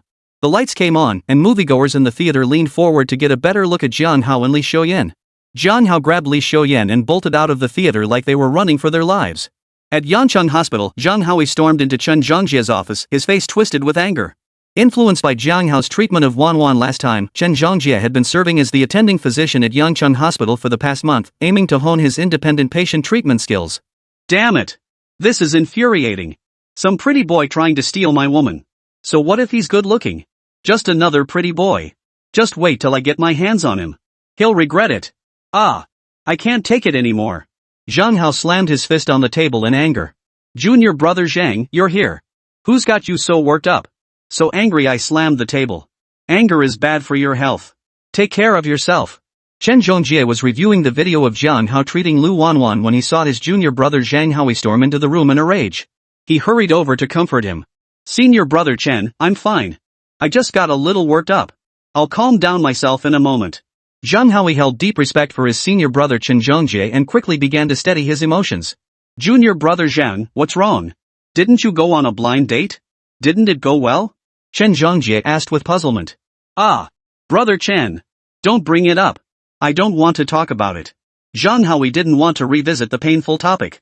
It's okay. What's past is past. Chen Zhongjie offered comfort. Howie, come over quickly. Master Zhu's instructional videos have been updated. Come take a look too. Follow Master Zhu's explanations to improve your medical skills. Chen Zhongjie pulled Jiang Hao over to the computer desk. Ha! That's Jiang Hao. How does Jiang Hao know medicine? And the treatment process was even made into a teaching video by old Zhu? Jiang Hao stared at the instructional video playing on the computer screen, his face filled with disbelief. Chapter 113, Instructional Video. Senior brother, you must be mistaken. This? How could Jiang Hao know medicine? And he's even been made into a teaching video by old Zhu? Jiang Hao stared at the instructional video on the computer screen, his face filled with disbelief. Chapter 113, Instructional Video. Senior brother, you must be mistaken. This? How could Jiang Hao know medicine? And he's even been made into a teaching video by old Zhu? Jiang Hao stared at the instructional video on the computer screen, his face filled with disbelief. Do you know Jiang Hao? Let me tell you, Jiang Hao's medical skills are truly remarkable. Even Master Zhu holds his medical skills in the highest regard. Master Zhu even invited Jiang Hao to serve as a chief physician at the capital hospital, pledging to provide every resource to cultivate him into a future master of traditional Chinese medicine. Unfortunately, it didn't work out in the end. What a pity. Chen Zhongjie's face was filled with regret, feeling deeply disappointed. What? This. Senior brother, did I hear that correctly? Master Zhu actually wants to cultivate Jiang Hao into a future master of traditional Chinese medicine? And Jiang Hao actually refused? Good heavens. What on earth is going on with this world? Jiang Hao felt his worldview being violently shaken. That was Zhu Ziming, a true master of traditional Chinese medicine. Jiang Hao had dreamed of becoming Zhu Ziming's disciple. Zhu Ziming had pledged to dedicate all his resources to nurturing Jiang Hao. Jiang Hao, he actually refused. Jiang Hao stood frozen in place, his stunned emotions taking a long time to settle. Junior brother Zhang, are you alright? What's wrong? Why are you just standing there like that? Chen Zhongjie noticed Jiang Hao frozen in place and gently shook his arm. Senior brother Chen, I'm fine. Jiang Hao snapped back to his senses and waved his hand to signal he was fine. Dr. Chen, I heard that Professor Zhu Ziming has produced the latest instructional video. And apparently, he's extremely impressed with this one, saying it's worth every doctor watching. As Master Zhu's disciple, you must have access to the latest resources. We'd like to preview it. Is that possible, Dr. Chen? A group of doctors from other departments gathered at Chen Zhongjie's office, requesting early access to the instructional video. The lead doctor was named Su Kai. Of course it's possible. I plan to study it myself. But my office is a bit cramped, you might not be very comfortable. Chen Zhongjie's office instantly became crowded as so many people squeezed in. Dr. Chen, don't worry about us. We're all former medical students, we can handle a little discomfort. Dr. Chen, go ahead and play the video. We're all eager to see it. Su Kai spoke up, signaling everything was fine. He then led several fellow doctors to stand behind Chen Zhongjie, waiting for him to play the instructional video. Jiang Hao remained in the office, determined to witness the extraordinary medical skill that had prompted Zhu Ziming to treat Jiang Hao with such solemn respect. Medical students, today's lesson is based on a real emergency case. This case involves a patient who experienced acute massive hemorrhage during resuscitation. The patient's intracranial pressure and TCP indicators had both reached critical levels. The screen cut to the teaching video, displaying the emergency room's instrument readings. The readings were all red, and the entire resuscitation room was in chaos. Holy crap! Intracranial pressure is rising, and the TCP indicator has reached critical levels. The anticoagulants aren't working at all. How are we supposed to treat this? There's absolutely no way to stop this massive hemorrhage. Jiang Hao stared at the instructional video on the computer screen, feeling utterly helpless. What about administering epinephrine? Adrenaline might stimulate the patient's last reserves of vitality. We could use that window to secure blood bank resources while performing hemostasis. Could that work? Su Kai racked his brain and proposed his own solution. No, you have to consider the patient's elevated intracranial pressure. The patient simply can't handle the potency of epinephrine right now. Administering epinephrine could cause the vessels near the heart to rupture under the pressure, leading to even more severe hemorrhaging. Administering epinephrine now would be like fighting poison with poison, it could trigger even more severe complications. Chen Zhongjie pointed out the flaws in the proposed solution. I'm sure the students watching this instructional video have their own thoughts. To be honest, the patient's hemorrhaging is extremely severe. Under standard medical protocols, administering epinephrine is the only option to grasp at a sliver of hope. But administering epinephrine is essentially fighting poison with poison. The patient's elevated intracranial pressure might not withstand the strain epinephrine places on the heart, potentially causing vascular blockage and triggering more severe complications. In the video, Zhu Ziming adjusted his glasses and continued his explanation. But what I want to emphasize is that maintaining a clear head during resuscitation is paramount. Maintain a clear head at all times. Even if the patient ultimately cannot be saved, you won't be floundering around like a headless chicken. Instead of continuing the lecture, Zhu Ziming reminded the medical students watching the video of the vital importance of maintaining a clear head. Jiang Hao's face instantly flushed crimson, feeling that Zhu Ziming was describing none other than himself as the headless fly. Who is that? What's that? Acupuncture? Oh. The patient's vitals are stabilizing after the acupuncture. Holy crap, how is that even possible? How could a few silver needles have such miraculous effects? The instructional video showed Jiang Hao treating Lu Wanwan with silver needles. After inserting just a few needles, the readings on the monitor returned to normal, instantly shocking the doctors watching the instructional video. How did Jiang Hao manage that? Is this even acupuncture anymore? He revived a patient with massive hemorrhage after inserting just a few silver needles. Impossible. Absolutely impossible. Jiang Hao stared at the instructional video, frozen in place. Chen Zhongjie observed the reactions of doctors from other departments as they finished watching the instructional video, feeling equally moved. He himself had been utterly incredulous the first time he witnessed Jiang Hao revive the severely hemorrhaging patient, Wanwan, using silver needles, let alone the other doctors. Even upon re-watching the instructional video, Chen Zhongjie couldn't help but feel profoundly shaken. I imagine many medical students watching this video right now are feeling a bit curious. Just a few silver needles, why did acupuncture produce such miraculous results, saving a patient suffering from massive hemorrhage? This is precisely the focus of today's lesson, traditional acupuncture. We often rely too heavily on Western medicine, neglecting the acupuncture medicine passed down through our own traditions. Chapter 114, Chaos. Mastering traditional acupuncture is extremely challenging, and achieving the level of skill demonstrated by Jiang Hao in treating patients in the video is even more difficult. To be honest, even with my nearly 50 years of medical experience, I couldn't match the ease and skill Jiang Hao displayed in treating patients in that video. Zhu Ziming's words in the instructional video instantly sent shockwaves through Chen Zhongjie's office. What? Master Zhu is saying his own medical skills fall short of Jiang Hao's? Good heavens! Who exactly is this Jiang Hao to earn such high praise from Master Zhu? It's truly unbelievable. Didn't you see Jiang Hao's acupuncture technique just now? There's clearly something extraordinary about it. Inside the office, Su Kai and the entire team of doctors were utterly stunned by Zhu Ziming's words. Who exactly was Jiang Hao in that instructional video to be so highly praised by Zhu Ziming, the patriarch of traditional Chinese medicine? Jiang Hao stopped watching and staggered out of the office. But my true purpose is to encourage you to embrace the concept of complementary treatment combining traditional acupuncture with Western medicine. Many people either advocate exclusively for Western medicine or solely for traditional acupuncture. I hope you can integrate them to complement each other in treating patients. In the next instructional video, I will analyze in detail the acupuncture techniques Jiang Hao employs during treatment. That concludes today's recording. Goodbye. As the video ended, the doctors watching in the office remained deeply moved for a long time. Jiang Hao remained completely unaware of the events unfolding in Chen Zhongjie's office. Woo woo. Hot. So hot. Woo woo woo. Jiang Hao, who taught you to cook like this? It's so delicious. Hurry. I want more of your grilled meat skewers. After watching the movie, Jiang Hao and Li Xiuyan had completed the task Li Xiuyan's mother had assigned her. To thank Jiang Hao for his help, Li Xiuyan insisted on dragging him to a barbecue buffet, saying she wanted him to experience her cooking skills. Jiang Hao didn't refuse, but after tasting the skewers Li Xiuyan had grilled, he immediately spit them out. He never imagined Li Xiuyan's skewers could taste as tough as wood. He'd never eaten such awful grilled meat in his life. With no other choice, Jiang Hao took over the grill himself. He wanted to show Li Xiuyan what truly delicious skewers tasted like. Captain Li, you're the one treating me to barbecue. Now look at me, I'd become the grill master instead. Jiang Hao couldn't help but remark as he flipped the skewers on the grill. I never imagined your grilling skills were this good. Compared to yours, the skewers I make are practically inedible. So, Master Jiang, could you grill 10 more skewers for me? No, make it 20. Jiang Hao, make sure to grill extra, I want to take some home for my mom to try. Li Xiuyan ate with her mouth full of grease, completely unconcerned about her appearance. There was nothing to be done. Jiang Hao possessed the master grill master skill from his system reward, and the skewers he grilled had Li Xiuyan utterly hooked. Jiang Hao, why don't you open a barbecue restaurant in Shanghai? I'd bring my whole team to dine there every single day. This is so delicious. Li Xiuyan even started brainstorming ideas for Jiang Hao to open a barbecue restaurant.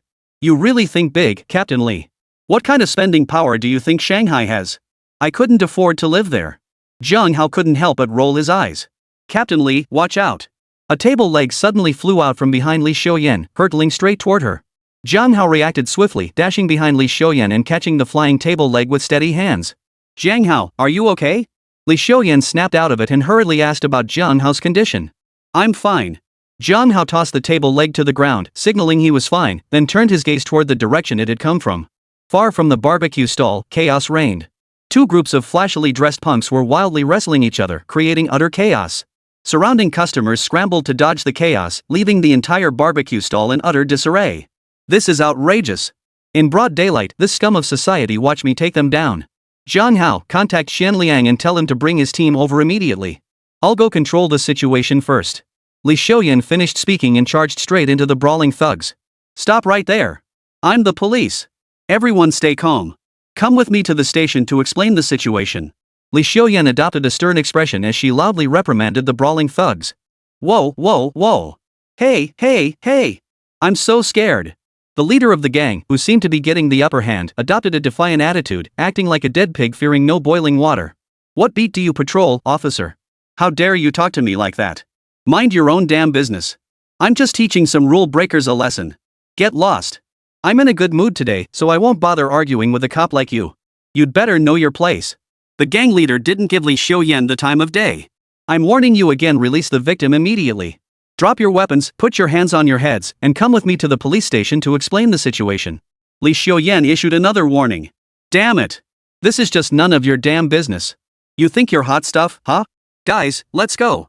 Teach this nosy bastard a lesson. The thug leader's words barely left his mouth before the mob behind him charged straight at Li Xiuyan, ready to lay hands on her. Jiang Hao didn't stand idly by. He'd been watching the situation unfold, ready to intervene at any moment. Jiang Hao wasn't about to abandon Li Xiuyan, his sense of justice wouldn't let him. Stop it. What the hell are you doing? Hu Biao, what the hell are you doing? A loud shout rang out from the outer edge of the crowd. A burly man in plain clothes strode in, his gaze sharp.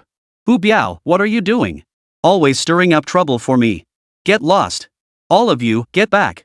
At the man's command, the surrounding thugs instantly froze in their tracks.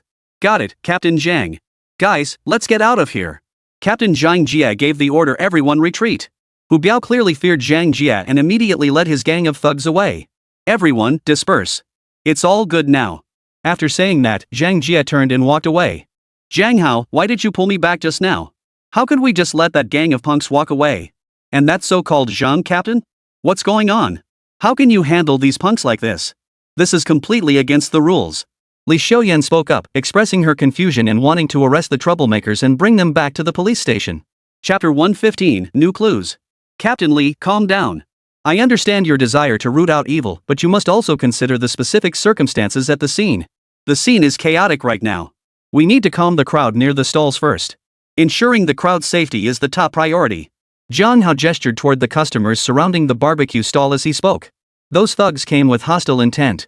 If they resisted during the arrest, it could easily lead to accidental injuries among the surrounding customers. The barbecue stall is packed with people. Letting them leave first is also an option. Jiang Hao explained why he had stopped Li Xiuyan. But how could we just let those punks get away? Those thugs beat up so many people. They must be held accountable for their violent actions. Li Xiuyan remained adamant about apprehending the thugs, clinging to her sense of justice. Captain Li, don't be so hasty. Even if we let those punks go, we can focus our investigation on that Zhang captain. That Zhang has an unusual connection with the thugs. Breaking through with him will still allow us to track down the thugs who escaped today. Jiang Hao tapped his head, signaling Li Xiuyan to calm down. Jiang Hao, you're right. I did get a bit carried away. I should have considered the actual situation at the scene. Is something wrong with your hand? Is it serious? Li Xiuyan calmed down and turned her concern to Jiang Hao's injury. My hand's fine.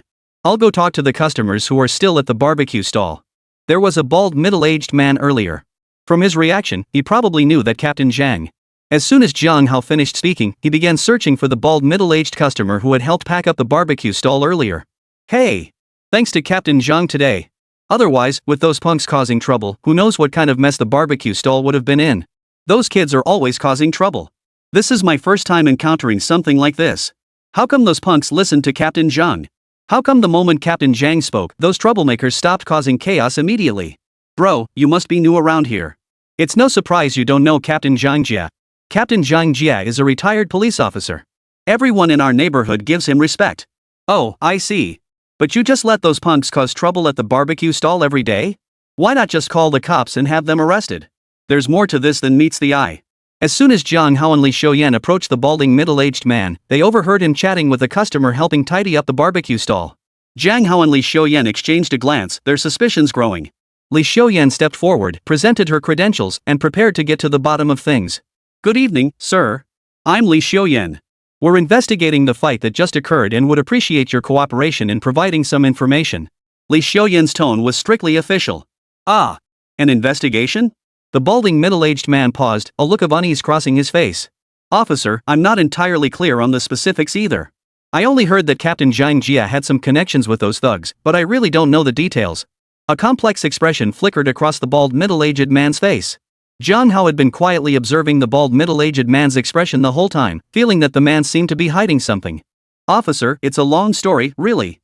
I do know a bit about the situation. The barbecue stall owner approached, sighed, and began. Please cooperate with our investigation and tell us what you know. Li Xiuyan hadn't expected this unexpected development and hurriedly asked the barbecue stall owner for details. Jiang Jia really was a good cop back in the day. He solved quite a few cases and had a lot of respect around here. Neighbors would turn to him for help with anything, big or small. Officer Zhang always helped sort things out. But after he retired, for some reason he started hanging out with those petty thugs. Those punks often come to our stalls demanding protection money. We stall owners feel helpless. Reporting it to the police doesn't help. They're always released quickly, and when they come back, they retaliate even more fiercely. The barbecue stall owner's face was filled with resignation. How dare these punks act like this? This is nothing short of defying the authority of the law. Li Xiuyan frowned, a surge of anger rising within her. Captain Li, calm down. Jiang Hao gently tugged at Li Xiuyan's sleeve, signaling her to compose herself. Do you know if Jiang Jia and those punks have any bigger forces backing them?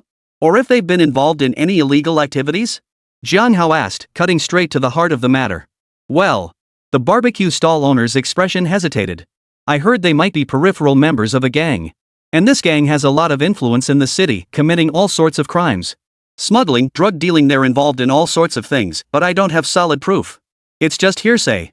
The barbecue stall owner spoke in a low voice, his eyes darting around nervously, afraid of being overheard. Jiang Hao and Li Xiuyan exchanged a glance, their hearts sinking. This might not be just a simple street brawl, a massive criminal syndicate could be lurking behind it. Thanks for the info, boss. We'll get to the bottom of this. If you learn anything else, contact us immediately. Li Xiuyan didn't press further, clearly deep in thought. Absolutely. We hope you can bring these criminals to justice. Then we shop owners can run our businesses with peace of mind. The barbecue stall owner nodded repeatedly. Jiang Hao, what do you think? I can't shake the feeling that the barbecue stall owner is holding something back. After briefly tending to the injured customers nearby, Li Xiuyan and Jiang Hao turned to ask. Your judgment is probably correct. That barbecue stall owner is definitely hiding something. The relationship between that retired officer Zhang and those thugs isn't as simple as the barbecue stall owner made it out to be. Jiang Hao affirmed Li Xiuyan's assessment. Let's go check on the people who got beaten up earlier. See if we can find any clues. Jiang Hao pointed toward the limping group of victims. Hello, I'm Li Xiuyan from the police station. Would you be willing to assist with our investigation? May I ask you a few questions? Li Xiuyan presented her credentials, hoping to gather information directly from the victim. No. I don't know anything. Don't ask me anything. The victim waved her hands repeatedly, dragging her injured body as she prepared to leave. Don't be afraid. This is Captain Li of the Shanghai Police Special Operations Unit. We'll ensure your safety. Jiang Hao spoke up, offering reassurance to the victim. We'll take you to the hospital first. And treat your injuries. Jiang Hao offered to treat the victim's injuries. I don't have money for the hospital. My ID was confiscated by Zhang Hu. All my money was stolen by Zhang Hu and his gang. The beaten young man trembled, his face etched with helplessness. Jiang Hao and Li Xiuyan exchanged a glance, sensing they had found their direction. Don't worry. I'll cover your hospital expenses. We'll catch the thugs who beat you up. It's okay now. Li Xiuyan crouched down and spoke comforting words to the beaten victim. Why? The young man, covered in bruises, began to sob uncontrollably, releasing the pressure building inside him. My name is Lu Zimin. The leader of the group that beat me up is Zhang Hu. I dropped out after high school and haven't found a job since. 2 months ago, I came to Yangcheng hoping to find a job at a company. When I submitted my resume, it landed at a company registered under Zhang Hu. The interview process was surprisingly easy. I even thought I was some kind of talent. But after working there for half a month, I realized it wasn't a legitimate company at all. They frequently resell contraband goods. I got scared and wanted to quit, to go back to my rural hometown. Zhang Hu flat out refused, threatening to break my legs if I dared to leave. Today I found an opportunity and slipped out. It took less than half an hour for Zhang Hu and his crew to find me. You guys just beat me up. Before leaving, Jiang Hao said if I didn't return, he'd bring people to take revenge on my family. Wha? Officer Lee, can you help me? I want to go home. Lu Zimin crouched on the ground, his body curled up. Those bastards. They should all be thrown in jail. Lu Zimin, don't worry. I'll make sure justice is served. Li Xiuyan spoke with righteous indignation, furious at the actions of Jiang Hao and his gang. Lu Zimin, you said the leader's name is Jiang Hao, right? Jiang Hao noticed the ringleader shared the same surname as the retired police officer Zhang Jia from earlier. That's right. He usually has us call him Brother Hu. Lu Zimin answered timidly. Have you ever seen that middle-aged man who just told Jiang Hao to stop before? Jiang Hao and that middle-aged man seemed very familiar with each other just now. Jiang Hao pressed further. Yes. Yes. It should have been about half a month ago. That middle-aged man came to our company wearing a face mask. I was on duty at the office that night and I remember him coming in. Lu Zimin paused to think before answering Jiang Hao's question. Jiang Hao turned his gaze to Li Xiuyan, who gestured for him to continue questioning. You mentioned earlier that Jiang Hao's company sells contraband. How did you discover that? Jiang Hao posed the most critical question. After all, the transactions between the motorcycle gang arrested a few days ago and the brother gang involved illegal goods. Later, due to a leak from an informant within the Yangqing Police Department, by the time officers arrived at the dock, the batch of contraband stored there had vanished without a trace. It was highly probable that the contraband Jiang Hao was selling was the very same shipment that vanished from the docks. If confirmed, Jiang Hao would undoubtedly have ties to the brothers' gang. Well, Lu Ziming's eyes darted nervously as his words faltered. Lu Ziming, we desperately want to save you right now. But unless you tell us the truth, we won't be able to completely dismantle the criminal organization led by Jiang Hao. We hope you'll give this serious consideration. Li Xiuyan sensed Lu Ziming's evasiveness and directly stated the danger he faced, her tone growing heavier. The truth is, I need money. I really need money. After joining Jiang Hao's company, I worked for over a month without receiving a single penny in wages. So I started wondering if I could divert some company supplies to sell off. To ease the pressure on my finances, I secretly pried open the warehouse door. Once inside, I discovered the boxes were filled with nothing but contraband. I was terrified and didn't dare do anything. I quietly slipped back out. Lu Ziming hesitated for a long time before finally telling the truth. So Lu Ziming had intended to steal company supplies to sell, but accidentally discovered the contraband stored in the warehouse. Officer, I was forced into it. After working so hard for so long, Jiang Hao and the others only paid me a pittance. It barely covered my daily expenses. Officer, you can't convict me for this. Lu Ziming's expression grew agitated, fearing his theft would be prosecuted. Calm down. Answer me this, did Jiang Hao and the others discover you entering the company warehouse? Think carefully before you answer. Jiang Hao's eyes locked onto Lu Ziming, desperate for an answer. No. Jiang Hao and the others definitely didn't notice. My lock-picking skills are pretty impressive. They thought I wanted to leave because they weren't paying me. They have no idea I secretly entered the company warehouse. Lu Ziming realized the gravity of the situation. Under Jiang Hao's piercing gaze, he dared not utter a single lie. Officer, I suppose this counts as turning myself in. You absolutely must not convict me. I have an 80-year-old mother to support at home and a 3-year-old child waiting for me to provide for. I beg you, please don't convict me. I know I've done wrong. Lu Ziming lay on the ground weeping bitterly, terrified that his secret intrusion into the company warehouse to sell off company assets would be deemed a crime. Lu Ziming, don't be afraid. Just cooperate fully with our police investigation. Whether you are found guilty or not, and how the sentence is determined, will be decided according to the law. However, if you cooperate fully with our investigation, it may mitigate your punishment. Li Xiuyan's tone was stern. Yes. Officer, I'll definitely cooperate with your investigation. Lu Ziming, ignoring his injuries, hurriedly spoke up. Although Jiang Hao was eager to launch an investigation immediately to determine whether the contraband was linked to the brothers' gang, he knew rushing things would be counterproductive. There was still a mole within the Yangqing Police Department, so the information uncovered so far could only be relayed to Chief Kong Weiming. Li Xiuyan rushed the injured Lu Ziming to the hospital. After urgently relaying the information to Kong Weiming, Jiang Hao left the barbecue stall. The new leads on the brothers' gang? Let Chief Kong Weiming deal with that headache. Chapter 116, Sister Jiang Xiaoyu's call. Ding ding ding. You have a video call waiting. It was the weekend, and Jiang Hao had finally managed to sleep in. Early in the morning, he was abruptly woken by his phone ringing. Jiang Hao glanced at his phone. The video call was from his younger sister, Jiang Xiaoyu. Wow, big bro, you slept in again. The sun's about to roast your butt. The moment he answered, his sister Jiang Xiaoyu appeared on the screen. What's up, Xiaoyu? Ha! Jiang Hao yawned, smiling broadly at the camera. Ha, Jiang Xiaoyu, I guessed right. Jiang Xiaoyu, you lose. Brother Jiang Hao isn't awake yet. Yaha guessed right. You owe Yaha a box of chocolates. On the other end of the phone, a little girl with a top knot burst into the video frame. She was Yaya, the best friend of Jiang Hao's little sister, Jiang Xiaoyu. It's all that idiot brother's fault. Now I have to give Yaha a box of chocolates. On the other end of the video call, Jiang Xiaoyu pouted, her face brimming with indignation. Xiaoyu, don't be upset. Big brother has money. Big brother will buy chocolate for both you and Yaya. I'll transfer 500 yuan to you. You and Yaya go buy something nice to eat. Jiang Hao opened his phone and immediately transferred 500 yuan to Jiang Xiaoyu. Jiang Hao and his little sister had grown up together since childhood, and he never spared any affection for her. Wow! Big brother Jiang Hao is so awesome. Yaya loves brother Jiang Hao the most. Yaya gets to eat snacks now.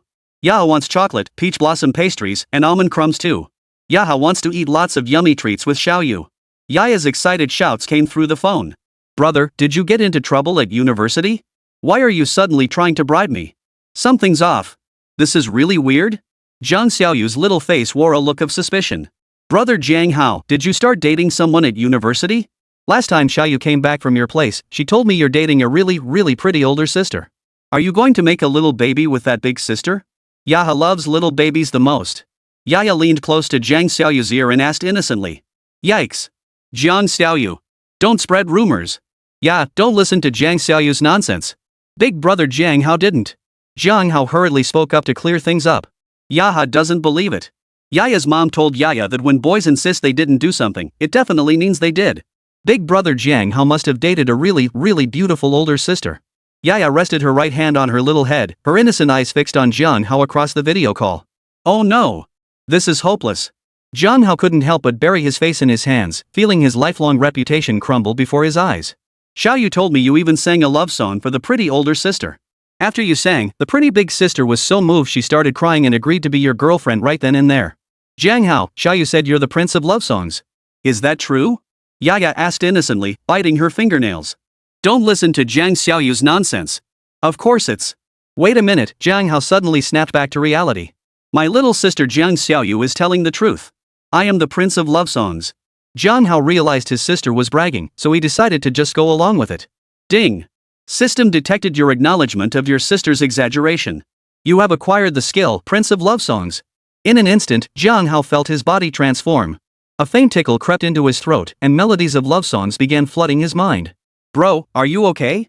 I shouldn't have bragged. I was wrong. Jiang Xiaoyu spoke up, admitting his mistake. Cough cough cough. Xiaoyu, it's okay. Jiang Hao had just opened his mouth when he suddenly realized his voice had changed, becoming richly magnetic. Brother, your voice. What's going on? It suddenly sounds so much better. Jiang Xiaoyu immediately noticed something off about Jiang Hao's voice. Yeah. Brother Jiang Hao, your voice sounds just like the deep, bubbly voice my mom watches in videos every day. Mom would totally love brother Jiang Hao's voice. Yaya chimed in beside Jiang Xiaoyu. Cough cough cough. I might not have slept well last night. I think I'm coming down with a cold. Just drink some water and you'll be fine. Jiang Hao quickly changed the subject. Yeah, did Xiaoyu tell you anything else about brother Jiang Hao? Yeah, the kind that sounds pretty unbelievable when you hear it. Jiang Hao squeezed more system skills out of Yaya. After all, any tall tales his sister shared with others could become reality if he chose to acknowledge them. Warning! Warning! Host's enticement behavior detected. Danger! Danger! Host, refrain from enticing others. Acknowledge your sister's exaggerations to attempt acquiring system reward skills. Otherwise, the system will self-destruct, reducing the host to fragments. First system warning concluded. Subsequent violations will trigger immediate self-destruction. Jiang Hao's mind echoed with the system's mechanical voice. Damn it! Cold sweat instantly broke out on Jiang Hao's forehead. He'd nearly been killed. Jiang Hao dared not ask Yaya any more questions, afraid of triggering the system alarm. Yaya. Bro, Yaya and I got up super early. She's tired now and just fell asleep. On the video call, Yaya was asleep in Jiang Xiaoyu's arms. Brother, the village has arranged an ancestral memorial service for next weekend. Will you be able to come back? Jiang Xiaoyu's smile faded, a rare occurrence. The village has always placed great importance on the ancestral worship ceremony. Each year, the village selects able-bodied men from every household to participate in the ancestral rites, a long-standing tradition. The family whose men contributed the most labor gained greater influence in the village. After Jiang Hao's father, Jiang Zetian, perished in a mining accident, the Jiang family lost their capable male representative. This left them in a disadvantaged position within the village. Sun Yen, Jiang Hao's mother, struggled to raise her 2 children alone, enduring the disapproving glances of many villagers. Brother, mom means your studies come first. If you don't have time, don't come back. Jiang Xiaoyu's voice was low and heavy. The annual ancestral memorial ceremony was always an ordeal for him. I'll be back. Xiaoyu, I've been away from home for so long. It's time for me to go back too. Jiang Hao didn't hesitate, stating his decision to return outright. Alright, Xiaoyu will wait for you to come back. Xiaoyu, go dig bamboo shoots behind the mountain this Monday when you have time. Big brother loves stir-fried bamboo shoots with pork the most. A smile spread across Jiang Xiaoyu's face. With her brother back, she felt fearless. Chapter 117, Young man, you know what I mean. After ending the video call, sleepiness vanished from Jiang Hao. After a quick wash, he slipped on a jacket and prepared to head to the police station. He had been pushing forward with the sword-bearer's internal investigation within the police department, striving to uncover the mole within the force as soon as possible. Shrimp doesn't blink Li Xiaoyan, I've organized the clues about the mole in Yangqing police station that I mentioned last time. Shrimp doesn't blink Li Xiaoyan, when should I send it to you? Just as Jiang Hao descended the stairs, his phone buzzed with a message from Li Xiaoyan. Jiang Hao, I'm on my way to the Yangqing police precinct now. I'll be reviewing the internal personnel files at the Yangqing Police Bureau today. Jiang Hao, where are you? I'll come pick up the files. Jiang Hao hailed a taxi and typed his reply to Li Xiaoyan. Shrimp doesn't blink Li Xiaoyan, I really don't want to go to Yangqing police station. There are so many former colleagues there it'll inevitably involve all that social niceties and politics again. Shrimp never blinks Li Xiaoyan, forget it. I'm near Yangqing police station now. I'll meet you there. Tap tap tap, Li Xiaoyan replied. Jiang Hao, okay, I'll be there in about 20 minutes. Jiang Hao finished typing and turned off his phone screen. Where to, young man? Old Chen here knows every road in Yangqing. I'll get you to your destination in record time. No sooner had Jiang Hao climbed into the taxi than old Chen, the driver, began his enthusiastic welcome. Mr. Chen, please stop flipping through that wanted list on your phone. My destination is the Yangqing police station. Through the rearview mirror, Jiang Hao saw old Chen's phone constantly flipping through the list of wanted criminals. Ha ha ha. Well, it's just a habit. Driver Chen in the front seat gave an awkward chuckle. Yangqing police station, huh? I know it. My nephew Lu Chuang is interning at Yangqing police station right now. Young man, what brings you to Yangqing police station? Maybe I can have my nephew give you a hand. Ha ha ha. Taxi driver Chen started the engine and began driving while engaging in casual, off-and-on chatter with Jiang Hao. But when he mentioned his nephew Lu Chuang, a clear look of pride lit up Chen's face. Officer Lu? I met him last time at the Yangqing police station. I'm heading to Yangqing police station today to lend a hand. With nothing else to do during the ride, Jiang Hao struck up a conversation with the taxi driver, Chen. Help? What kind of help? What kind of help does the police station need from you? Unconvinced, Chen steered the cab around a corner and pressed further. Nothing much. Just some minor things. Jiang Hao chose to brush it off. There was no way he could tell the taxi driver about the police department's internal, confidential investigation. Young man, tell me the truth. Did you get into trouble or something? Young people make mistakes sometimes. It's only natural. Seeing Jiang Hao hesitating, the taxi driver, Mr. Chen, thought he had him figured out. Listen, kid, he said. Breaking the law will definitely get you in trouble. But if someone on the inside could put in a good word for you, the outcome could be quite different. You should know, my nephew Lu Chuang is currently interning at the Yangqing Police Department. You understand, right? Taxi driver Chen wore an exaggerated expression. This. Jiang Hao felt like he was being laughed at. Was the taxi driver hinting at something? Jiang Hao recalled Captain Chen mentioning it last time Lu Chuang had been directly reassigned to a branch bureau by Chief Kong Ruiming and was no longer at the Yangqing headquarters. Jiang Hao momentarily didn't know how to respond, so he chose silence. Young man, don't be silent. You need to take this seriously. What's the big deal about getting into a little trouble? I'm just showing you a way out. You're still young. There's no need to get a police record over a minor offense. Not worth it. Taxi driver Chen pretended to be concerned for Jiang Hao. Ahem. I don't tell outsiders that easily. My nephew Lu Chuang holds me in high regard as his uncle. If I were to ask him, your offense could definitely be handled more leniently. But here's the thing. You know what I mean, right? I can't exactly show up at my nephew's place empty-handed. Young man, you know what I mean, right? Driver Chen kept one eye on the rearview mirror as he drove, discreetly observing Jiang Hao's reaction. Something wasn't right. By all logic, after what he'd said, there should be some kind of reaction. Driver Chen wondered silently. Put. Well, thanks for your kindness, Mr. Chen. I'll definitely reach out if I need anything. Jiang Hao couldn't help but burst out laughing. This. What kind of situation is this? Outside the entrance of Yangqing police station. Li Xiuyan was wrapped up tightly, not wanting to be recognized by her former colleagues. The internal situation at Yangcheng Police Department was incredibly complex, with various interests intertwined. Li Xiuyan had no desire to get involved. She planned to hand over the unexpected leads she'd uncovered about internal corruption within the Yangcheng Police Department to Jiang Hao, then leave immediately. She could face danger head-on and confront criminals, but she refused to deal with the rot within her own ranks. Who are you? Senior Sister Li Xiuyan, is that you? I'm not mistaken, right? Senior Sister Li, aren't you the squad leader of the Shanghai Police Department's tactical unit? What brings you to Yangcheng? A voice filled with surprise suddenly rang out beside Li Xiuyan. The speaker was Lu Chuang, who had returned to Yangcheng Police Headquarters from the branch bureau today for a work review. During the serial dismemberment case, Lu Chuang had deliberately picked on Jiang Hao and made things difficult for Jiang Hao's sister, Jiang Xiaoyu. Upon learning of this, Chief Kong Ruiming had Lu Chuang reassigned to a subordinate precinct to prevent him from encountering Jiang Hao and provoking his resentment. Senior Sister Li, it's been ages. What brings you to Yangcheng Police Station? I can help. Lu Chuang's voice carried a hint of surprise and nervousness. Lu Chuang was thrilled because Li Xiuyan was now the captain of the Shanghai Police Department's Special Operations Team. If she took notice of him, he could be transferred to the Shanghai Police Department for better opportunities, never again having to endure being assigned to a subordinate precinct. Lu Chuang was nervous because he knew Li Xiuyan's standards were undoubtedly high. She had represented Dragon Nation in the global police competition, where her team had clinched first place outright. As the sole female competitor, she had earned the nickname Jade-Faced Demon among her rivals.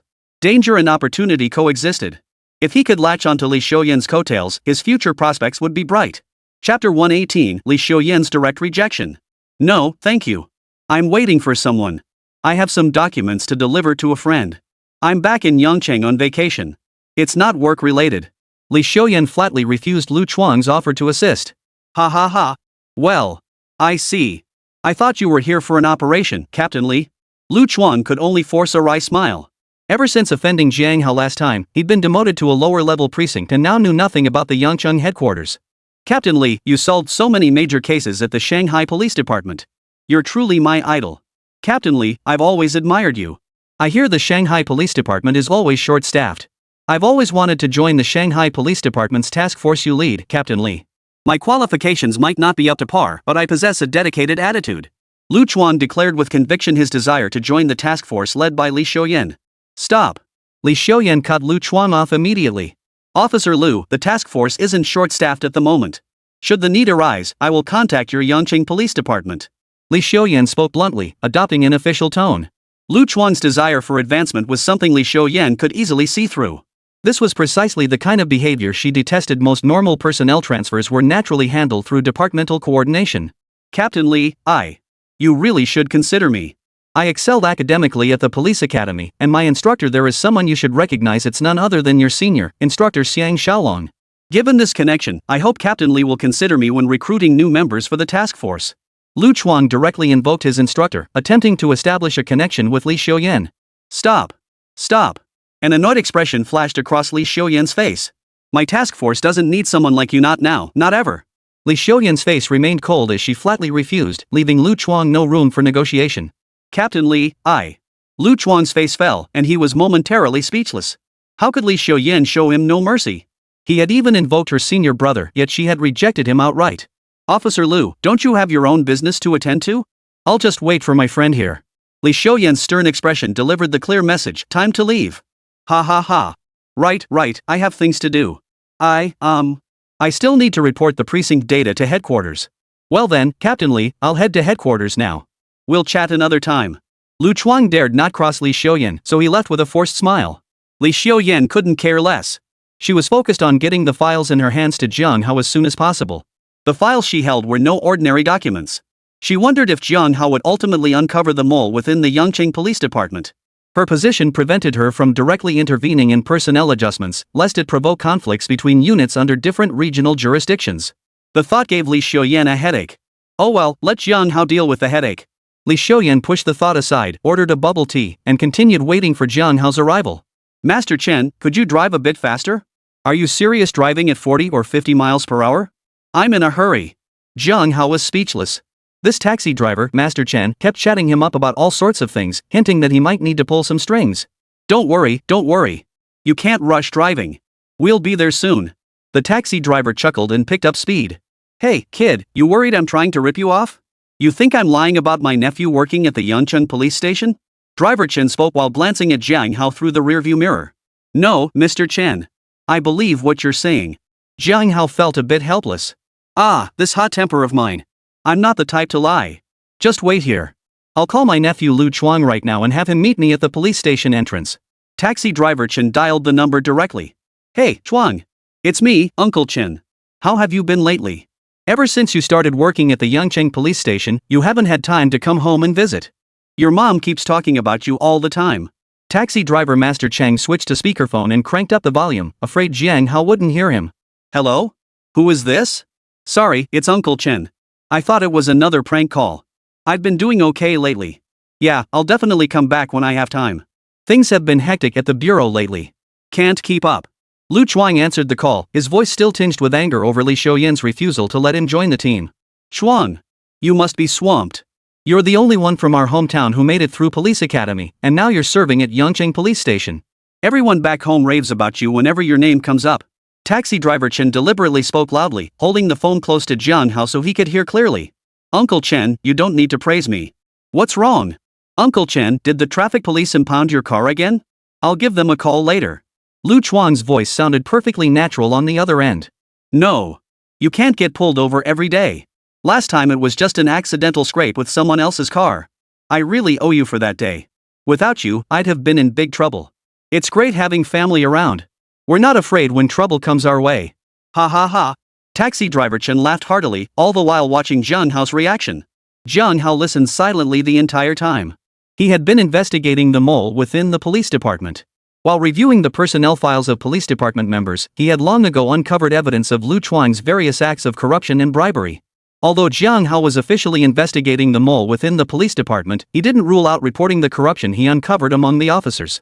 He had already compiled all the evidence of corruption and bribery into a case file and handed it over to Chief Kong. Let Chief Kong Weiming deal with the headache. Jiang Hao was solely responsible for rooting out the mole.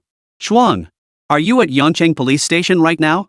I'm dropping off a passenger at Yangcheng police station. Feeling a bit parched. Uncle Chen here needs a cup of water from you. Taxi driver Uncle Chen intended to give Jiang Hao a taste of reality. He might just be a cabbie, but his nephew is something else. All right. I happen to be heading to the station today for my duty report. I'll wait for you at the station entrance, Uncle Chen. Lu Chuang didn't refuse, agreeing over the phone. Chapter 119, Li Xiuyan chooses to take the risk. All right, Uncle Chen will be there shortly. Good lad. Taxi driver Chen hung up the phone with a laugh. Ahem, ahem. Young man, we'll be at Yangcheng police station in about 5 minutes. If you need anything, now's the time to ask. Driver Chen reminded Jiang Hao once more. Ah, finally arriving. This ride has been so long. Jiang Hao, already fed up, muttered to himself, completely ignoring the driver. Damn, kindness taken for granted. I shouldn't have bothered. Once you get to the police station and they pin the charges on you, you'll be crying. Seeing Jiang Hao ignore him, the taxi driver, Mr. Chen, stopped trying to persuade him. Driver, no need to go to Yangcheng police station. Just pull over at the milk tea shop up ahead. Li Xiuyan had just texted Jiang Hao to say she was at the milk tea shop. Understanding her concerns, Jiang Hao instructed the driver to stop there. Ah, but that's still a ways from Yangcheng police station. Driver Chen was still hoping to show off his nephew Lu Chuang in front of Jiang Hao. Just pull over. Thank you, driver. Let's settle the fare. I'll transfer the money to you. Jiang Hao had already spotted Li Xiuyan waiting inside the milk tea shop through the window and was eager to get out. You. Fine. Driver Chen had no choice but to pull over in front of the milk tea shop. After settling the fare, Jiang Hao got out and entered the shop. Captain Li, sorry to keep you waiting. The traffic took a while. Jiang Hao entered the milk tea shop and sat down across from Li Xiuyan. You're here, Jiang Hao. What's up? Why are you staring at me like that? Is there something on my face? Li Xiuyan turned her head slightly, afraid to meet Jiang Hao's gaze. Jiang Hao looked up, sensing something different about Li Xiuyan today. She wore a simple, casual outfit today, completely devoid of the domineering aura she'd carried just days ago. Her top was a loose, off-white cotton t-shirt, the neckline slightly open to reveal a slender, fair-skinned neck that shimmered like jade. She paired it with light blue ripped jeans, the cuffs casually rolled up to reveal a slender ankle. A black leather belt cinched her waist, fastened with a simple metal buckle. Her cascading long hair, untamed and deliberately unstyled, fell loosely around her shoulders, lending her an air of languid ease. Captain Li, to be honest, your appearance today has me a bit surprised. Jiang Hao was somewhat taken aback by Li Xiuyan's relaxed demeanor today. When he had accepted her invitation a few days ago, she had appeared dignified and composed. Today, however, seemed more like her true self. What's wrong? This is the real me. I'm on vacation, you know. Naturally, I'll do whatever feels good. Li Xiuyan extended her slender, fair fingers, gently pinching the bubble tea on the table. She took a delicate sip, slurping the drink. Her mouth kept chewing on the tapioca pearls inside, a satisfied expression spreading across her face. Mmm. How could there be anything in the world as delicious as bubble tea? Long live bubble tea. Li Xiuyan pouted her lips, lightly coated in pale red lipstick, the corners of her mouth curving upward in contentment. Jiang Hao, what kind of milk tea do you like? It's on me. As a thank you for helping me last time. Li Xiuyan parted her red lips slightly as she asked Jiang Hao. The same as yours, I guess. I'm pretty easygoing. Jiang Hao replied. I brought the materials I mentioned last time. Last month, during an operation at the Shanghai Police Department, we apprehended a group of cyber criminals involved in online economic crimes. During the investigation, we discovered that 500,000 yuan had been transferred to accounts in Yangcheng using virtual currency. Further interrogation revealed they had made multiple payments to specific accounts in Yangcheng using virtual currency. All these accounts were anonymous. I didn't pursue the investigation further because much of it involved internal matters at the Yangcheng Police Department. All the materials are in this file folder.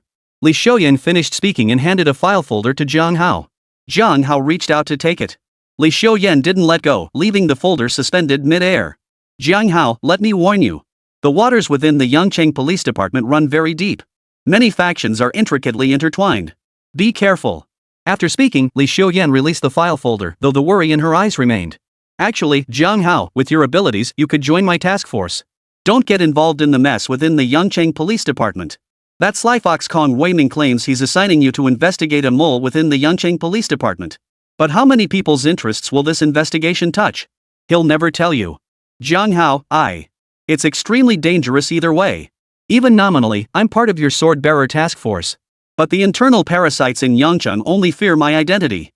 In the course of your investigation, you'll inevitably touch upon their core interests. You're extremely vulnerable to their retaliation. They might not dare to target me directly, but if you truly undermine their core interests, they won't hold back in retaliating against you or even your family. Li Xiuyan spoke with concern, revealing many secrets to Jiang Hao. I've been agonizing over whether to tell you all this. I hope the corrupt elements within the Yangcheng Police Department are purged. But I also hope you won't get hurt in the process. You're more like a blade to excise the cancer within the Yangcheng Police Department. You must be careful not to suffer backlash. Li Xiuyan finished speaking and let out a long sigh. Captain Li, thank you. But this is something I must do. Jiang Hao thanked Li Xiuyan for her kindness. Jiang Hao was determined to uncover the truth behind his father Jiang Zetian's mining accident years ago. The mole within the police force who tipped off the brothers' gang must be exposed. Only then could there be any hope of apprehending the gang's leader, Blackie. Blackie had personally witnessed the mining accident and possessed crucial information. To be perfectly honest, I've always admired you. If things get out of hand in the end, you can come to the Magic City. I'll do everything in my power to protect you there. Li Xiuyan hesitated before speaking, finally making a difficult decision.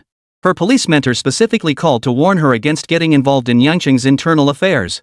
Yet, for Jiang Hao's sake, Li Xiuyan chose to take the risk. Chapter 120, Don't say that. Captain Li, why are you sounding so down? You make it sound like investigating a mole within the police department is a suicide mission. Trust me, there won't be any danger. I'll uncover the mole within the police department. You don't need to worry about me. Jiang Hao gave Li Xiuyan a reassuring look, trying to ease Li Xiuyan's tension. Who's worried about you? You're just flattering yourself. Oomph. I only value your talent. I don't want you to get hurt because of the mole in the police station. Li Xiuyan flushed at Jiang Hao's words, burying her face in her bubble tea as she gulped it down, unable to meet his gaze. Uncle Chen, slow down. Why drink bubble tea when you could have plain hot water? On the street outside Yangcheng Police Station, Lu Chuang trailed behind driver Uncle Chen, utterly perplexed. His Uncle Chen was nearly 50. Why was he suddenly acting like a teenager, craving bubble tea? Chuang! Hurry up! The person will be gone soon. Taxi driver Uncle Chen was in a rush, afraid that Jiang Hao, his recent passenger, would leave after finishing his bubble tea. The moment he spotted his nephew Lu Chuang, Uncle Chen rushed him over to the bubble tea shop. He couldn't afford to lose face. He had to show that Jiang Hao, who had ignored him earlier, what he was made of. Uncle Chen, what's going on? You need to explain this clearly to me. Lu Chuang noticed something was off with his Uncle Chen and stopped in his tracks. Oh dear. Well, it's like this. Before I came looking for you, I picked up a young man on the road. The young man's destination was the Yangcheng police station. He seemed so anxious, probably got into some trouble. Since you work at the police station, I thought maybe you could help smooth things over for that young man in trouble. But I never expected the kid to just ignore me and say he didn't need any help. Fine, if he doesn't need help, he doesn't need help. But that kid's attitude was incredibly arrogant. He said things like, "Big nephew, you don't have the clout to smooth things over for him. He got off at the milk tea shop up ahead, so I thought I'd bring you along to teach him a lesson." Taxi driver Chen exaggerated the story, trying to stir up his nephew Lu Chuan's anger. Enough. Damn it, who the hell thinks they can look down on me, Lu Chuan? I've helped dozens of people with criminal records smooth things over. What's the big deal? Say I don't have the ability? Ha ha ha. I was already in a foul mood today, hoping for a transfer only to get flat out rejected by some little woman. Uncle Chen, where's that young man now? I'll go check on him and teach him some manners. Lu Chuang suppressed his anger, his tone sharp. Officer Lu, he's at the milk tea shop up ahead. That kid just got off the car at the bubble tea shop. I saw him go inside with my own eyes. Taxi driver Chen, sensing Lu Chuan's anger, quickly changed his form of address. Let's go. Let's go check it out. Today, I'll teach that kid a lesson no matter what. Lu Chuan clenched his fists so tightly they cracked, desperately needing to vent his rage. Milk tea shop. Li Xiuyan's cheeks puffed out as she glared at Jiang Hao, chewing the tapioca pearls in her mouth with fierce determination. Sir, did you upset your girlfriend? Is there anything we can do for you? Help smooth things over between you two? The bubble tea shop attendant approached Jiang Hao and whispered the question. From the moment Li Xiuyan and Jiang Hao, this stunningly attractive young couple, entered the milk tea shop, they had captured the staff's attention. Good-looking couples never lack attention wherever they go. Who's dating him? You. Don't say that. Though the male staff member lowered his voice when whispering to Jiang Hao, Li Xiuyan had received professional training. She read his lips and immediately shot back, her face flushing bright red as she spoke. Waiter, you've got the wrong idea. This young lady and I are just ordinary friends. Thank you for your help. I'll handle this. Thank you. Jiang Hao smiled as he spoke, surprised that he and Li Xiuyan had been mistaken for a couple by the attendant. He and Li Xiuyan didn't match at all, did they? Jiang Hao felt a bit helpless, unable to help but sigh while pressing his hand to his forehead. What's wrong? Why do you look so put out? You don't think your captain is good enough for you? Li Xiuyan's eyes widened as she stared intently at Jiang Hao. No. Captain Li, please don't misunderstand. You're so outstanding, any man would like you, right? No. I definitely wouldn't like you. That's not what I meant. Oh my. Jiang Hao felt a bit dizzy as he spoke. He knew all too well how strong-willed Li Xiuyan could be. Cough cough cough. You. Forget it. Seeing Jiang Hao at a loss for words, Li Xiuyan couldn't help but laugh until she coughed. I know you're desperate to uncover the mole within the Yangcheng Police Department. The forces within the Yangcheng Police Department are incredibly complex. If it proves too difficult, come to Magic City. I'll protect you. Don't read too much into it. I just recognize your talent, that's all. Li Xiuyan feared Jiang Hao might misunderstand and made a point to clarify. Thank you. Jiang Hao fixed his gaze intently on Li Xiuyan. Those two simple words held a world of meaning. Ah, young man, old Chen has finally found you. Not bad, huh? Enjoying bubble tea with a pretty girl by your side. Taxi driver Chen suddenly approached Jiang Hao from behind, his voice brimming with excitement. Miss, do you know this young man here has gotten himself into trouble? And it might not be a small one either. Driver Chen pulled out a chair and plopped down beside Jiang Hao. Oh. Really? Uncle, how did you know he's in trouble? Li Xiuyan's tone carried a hint of playfulness as she looked at Jiang Hao with genuine curiosity. She still hadn't quite grasped the situation. The moment he got into my cab, he looked frantic. And his destination was Yangcheng Police Station. Then look at him idle and slouching around like that. He must have gotten into trouble. I'm old Chen, always doing good deeds. My nephew Lu Chuan just happens to work at Yangcheng Police Station. I was kindly thinking of helping this kid smooth things over. But the brat just ignored my kindness. Now look, Officer Lu found out and flew into a rage. Now even if you called Officer Lu dad, he wouldn't give you the time of day. Officer Lu? Officer Lu, where are you going? Before taxi driver Chen could finish his sentence, he suddenly saw his nephew Lu Chuan make a U-turn and drive off. He hurriedly gave chase. Chapter 121, Is he the mole? Chuan. What's going on? Didn't we agree you'd help me teach that kid a lesson? Why didn't you say a word and just walk off? Taxi driver Chen followed Lu Chuan out of the milk tea shop, staring at him in confusion, completely oblivious to the flush spreading across Lu Chuan's face. You old fool, you idiot. Absolutely idiotic. You're going to get me killed. Lu Chuan's face contorted in rage as he lashed out, slapping the taxi driver, Master Chen, across the face. What? What's wrong? Chuan. Ah, no, Officer Lu, what are you doing? Taxi driver Chen was completely bewildered, utterly confused by the turn of events. Hadn't they agreed to teach that young passenger a lesson? Why was he the one getting slapped? Of course, Mr. Chen, the taxi driver, dared not resist. It was true he was Lu Chuang's uncle. But if Lu Chuang disowned him as family, he'd be nothing just a lowly cabbie. Do you even know who that young man is? That's F. King Jiang Hao. Jiang Hao was the key figure who cracked the 412 serial dismemberment case. Chief Kong Weiming of the police bureau holds him in very high regard. And now he's even serving as an advisor to the Yangcheng Police Department. How the hell did you piss him off? I'm screwed. I got transferred to a lower level precinct because I pissed him off. I was actually thinking of smoothing things over, see if I could get close to Li Xiuyan from the Shanghai Police Department. But just now, Li Xiuyan was sitting right across from Jiang Hao, and they looked incredibly close. Now I can kiss that ass goodbye, damn it. Me. I'm done for. Lu Chuang collapsed to the ground after speaking, his entire body shaking uncontrollably. How could this happen? How could this happen? I must be blind. It's all because of my damn big mouth. I deserve it, I really do. Taxi driver Chen slapped himself hard across the face. Captain Li, I'm afraid I've made a fool of myself in front of you. I never imagined things would turn out this way. Jiang Hao had only taken a cab to the police station to retrieve documents from Li Xiuyan. He never imagined encountering such a taxi driver. Birds of a feather flock together. That taxi driver who tried to frame you earlier is clearly trouble. Before you arrived, Lu Chuang ran into me at the station entrance and tried to join my task force in Shanghai. I flat out refused him. Li Xiuyan chose not to conceal the truth. Captain Li, your decision was the right one. While I haven't yet uncovered definitive evidence pointing to an informant, I have uncovered substantial proof of corruption within the Yangcheng Police Department. As for Lu Chuang, who wanted to join your task force based on the evidence I've uncovered, it's safe to say he's been completely corrupted by greed. I'm preparing to report this to Chief Kong. Jiang Hao looked at Li Xiuyan and shared the findings of his investigation. You didn't need to tell me this. I prefer not to get involved in Yangcheng's internal dirty business. Such matters only leave me feeling disheartened. I've already handed you the files. Go to the Yangcheng police station and continue reviewing the records. I told you before, if things get too dangerous, come to Magic City. I'll protect you. Li Xiuyan fixed her gaze on Jiang Hao, her tone unwavering. Afternoon sunlight streamed through the expansive floor-to-ceiling windows, generously flooding the police station's records room. The marble floor reflected the bright light, illuminating Jiang Hao. Inside the Yangcheng Police Department archives, rows of metallic filing cabinets stood in perfect alignment. Jiang Hao sat alone at his desk, operating the office computer to access internal police records. The screen's faint glow illuminated his focused face. For the Yangcheng Police Department's internal sword-bearer self-investigation operation, Jiang Hao ultimately chose to investigate one person. Li Xiuyan was right, the internal power dynamics in Yangcheng were tangled and complex. No matter whom he selected for the team, it would cause ripples. Rather than risk that, he'd investigate each case individually. Click, click, click. The scratching sound of a ballpoint pen tip against paper echoed as Jiang Hao recorded the key information he had uncovered. In the summer of August 10 years ago, the brothers' gang absorbed other underground factions to expand its power, drawing the Yangcheng Police Department's heightened attention. The police launched their first operation against the brothers' gang, with Kong Weiming, Chen Liang, and Lian Hao leading the special task force.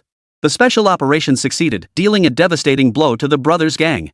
During the operation, task force member Lian Hao was unfortunately shot in the leg and voluntarily requested reassignment.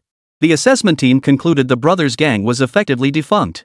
9 years ago, in December during the start of winter, the brothers' gang, a subway-based gang, showed signs of resurgence. Police personnel conducting investigations and interviews found no leads. 8 years ago in October, a major controlled substances smuggling case occurred in Yangcheng. The investigative unit was assigned to the case. Investigations revealed the brothers' gang was responsible. Jiang Hao's mind raced as his hands furiously scribbled and underlined in his notebook. The timing, it matches up. Is he the mole? It matches the cryptocurrency transfer times in the data provided by Li Xiuyan. I need to keep investigating and find direct evidence. Jiang Hao tore out the diary page, crumpled it into a ball, and tossed it into the trash can. Someone entered the archives room. You've worked hard, Consultant Jiang. Take a break, don't overwork yourself. You're our treasure at Yangcheng Police Department now. Kong Weiming's voice rang out, his words brimming with concern for Jiang Hao. Commissioner Kong, I'm fine. I'm reviewing police department files, trying to find the mole within the department as soon as possible. Jiang Hao looked up to respond, discreetly covering his notes with the mouse. I knew I hadn't misjudged you. Yangcheng Police Department needs talent like yours. Jiang Hao, I hope you'll eventually join the Yangcheng Police Department full-time, not just serve as a consultant. Kong Weiming's voice brimmed with hope for Jiang Hao. I've reviewed the materials you provided. It's shocking. They're vermin.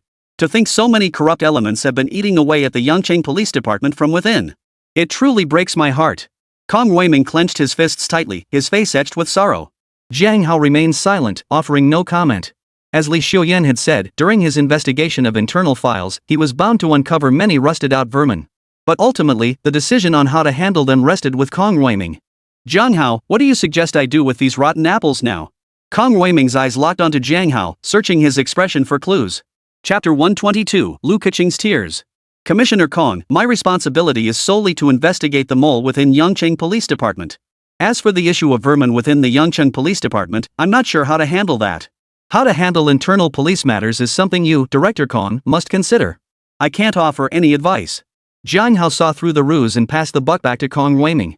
Ha ha ha. Indeed, you shouldn't be forced to get involved in dealing with internal rot within the Yangcheng Police Department. Your priority should be investigating the mole within the police department. A fleeting look of disappointment crossed Kong Weiming's face as he spoke. He had hoped Jiang Hao would get involved in Yangcheng Police Department's internal affairs. With Jiang Hao's capabilities, he could very well be a worthy successor. However, Jiang Hao held little regard for the Yangcheng Police Department. Kong Weiming had always sought to cultivate Jiang Hao, but unfortunately, Jiang Hao had consistently remained detached from the Yangcheng Police Department. Jiang Hao, the materials you submitted to me have already been filed for investigation within the police department. However, to root out the mole within the department, our current operation targeting internal corruption must be postponed for now. Continue investigating the mole within the department. Leave the corrupt and lawless vermin to us. 1,000-mile dike collapses at an ant's hole. It's never too late to mend your ways after losing a sheep. My support for you remains unwavering. Go ahead with the investigation. After speaking, Kong Weiming gave Jiang Hao a light pat on the shoulder. Rest assured, Director Kong. I will continue the investigation. I need the truth. Jiang Hao responded, but ultimately refrained from voicing his suspicions. The evidence he currently held was insufficient to pinpoint the mole's identity. He would wait, gather sufficient evidence, and deliver a decisive blow. Jiang Hao possessed that patience. Jiang Hao, I've already discussed this with Lu Jialiang and Old Lu. Originally, you were only serving as an advisor affiliated with the Yangcheng Police Bureau. Now, after careful consideration, we've decided to elevate your title to Special Advisor. This is not a mere nominal affiliation, but a genuine position as Special Advisor to the Police Bureau. Special Advisors enjoy the same treatment and security clearance level as the Chief. You have the authority to access all top-secret files within the Police Bureau. You may reassign personnel from any department under the Bureau. Kong Weiming fixed his gaze on Jiang Hao, his eyes conveying the utmost trust. Commissioner Kong. You know I'm not after some fancy title. My sole purpose is to uncover the true cause of my father's mining accident back then to reveal the truth of what happened. Jiang Hao didn't flinch from Kong Weiming's gaze, his eyes meeting Kong's directly. Ha ha ha. Don't overthink it. Your appointment as Special Advisor to the Yangcheng Police Department will benefit both your investigations and any other inquiries you wish to pursue. Come to think of it, even Captain Shan Liang has to address you respectfully as Advisor Jiang now. Kong Weiming smiled, shifting the topic. Continue your investigation. Don't put too much pressure on yourself. I look forward to your good news. Kong Weiming finished speaking and left the archives room. Is this an attempt to bind me with benefits? But my ambitions lie elsewhere. Special Advisor, that's quite the generous offer. Never mind. Continue the investigation. These matters won't do me any harm either. Jiang Hao muttered to himself before immersing himself once more in the file review. Director Kong, what a coincidence. Looking into something in the archives? Kong Weiming had just stepped out of the archives when he ran into Lian Hao, the deputy captain of the inspection team. Old Li, how come you have time to visit headquarters? Isn't your inspection team conducting an investigation lately? Finished up already? Kong Weiming responded with a smile. Don't even mention it, Director Kong. I accidentally injured my finger during our operation. I'm recovering now. Lian Hao raised his left hand, revealing a bandaged little finger. You'd better take good care of it and focus on recovery. You're an indispensable asset to the Yangcheng Police Department. Kong Weiming patted Lian Hao on the shoulder. Commissioner Kong, you flatter me. Didn't I hear that Consultant Jiang came to the police station? Why didn't I see him? I was quite impressed with Consultant Jiang Hao when I met him at the hospital last time. I was actually thinking of seeking some advice from him.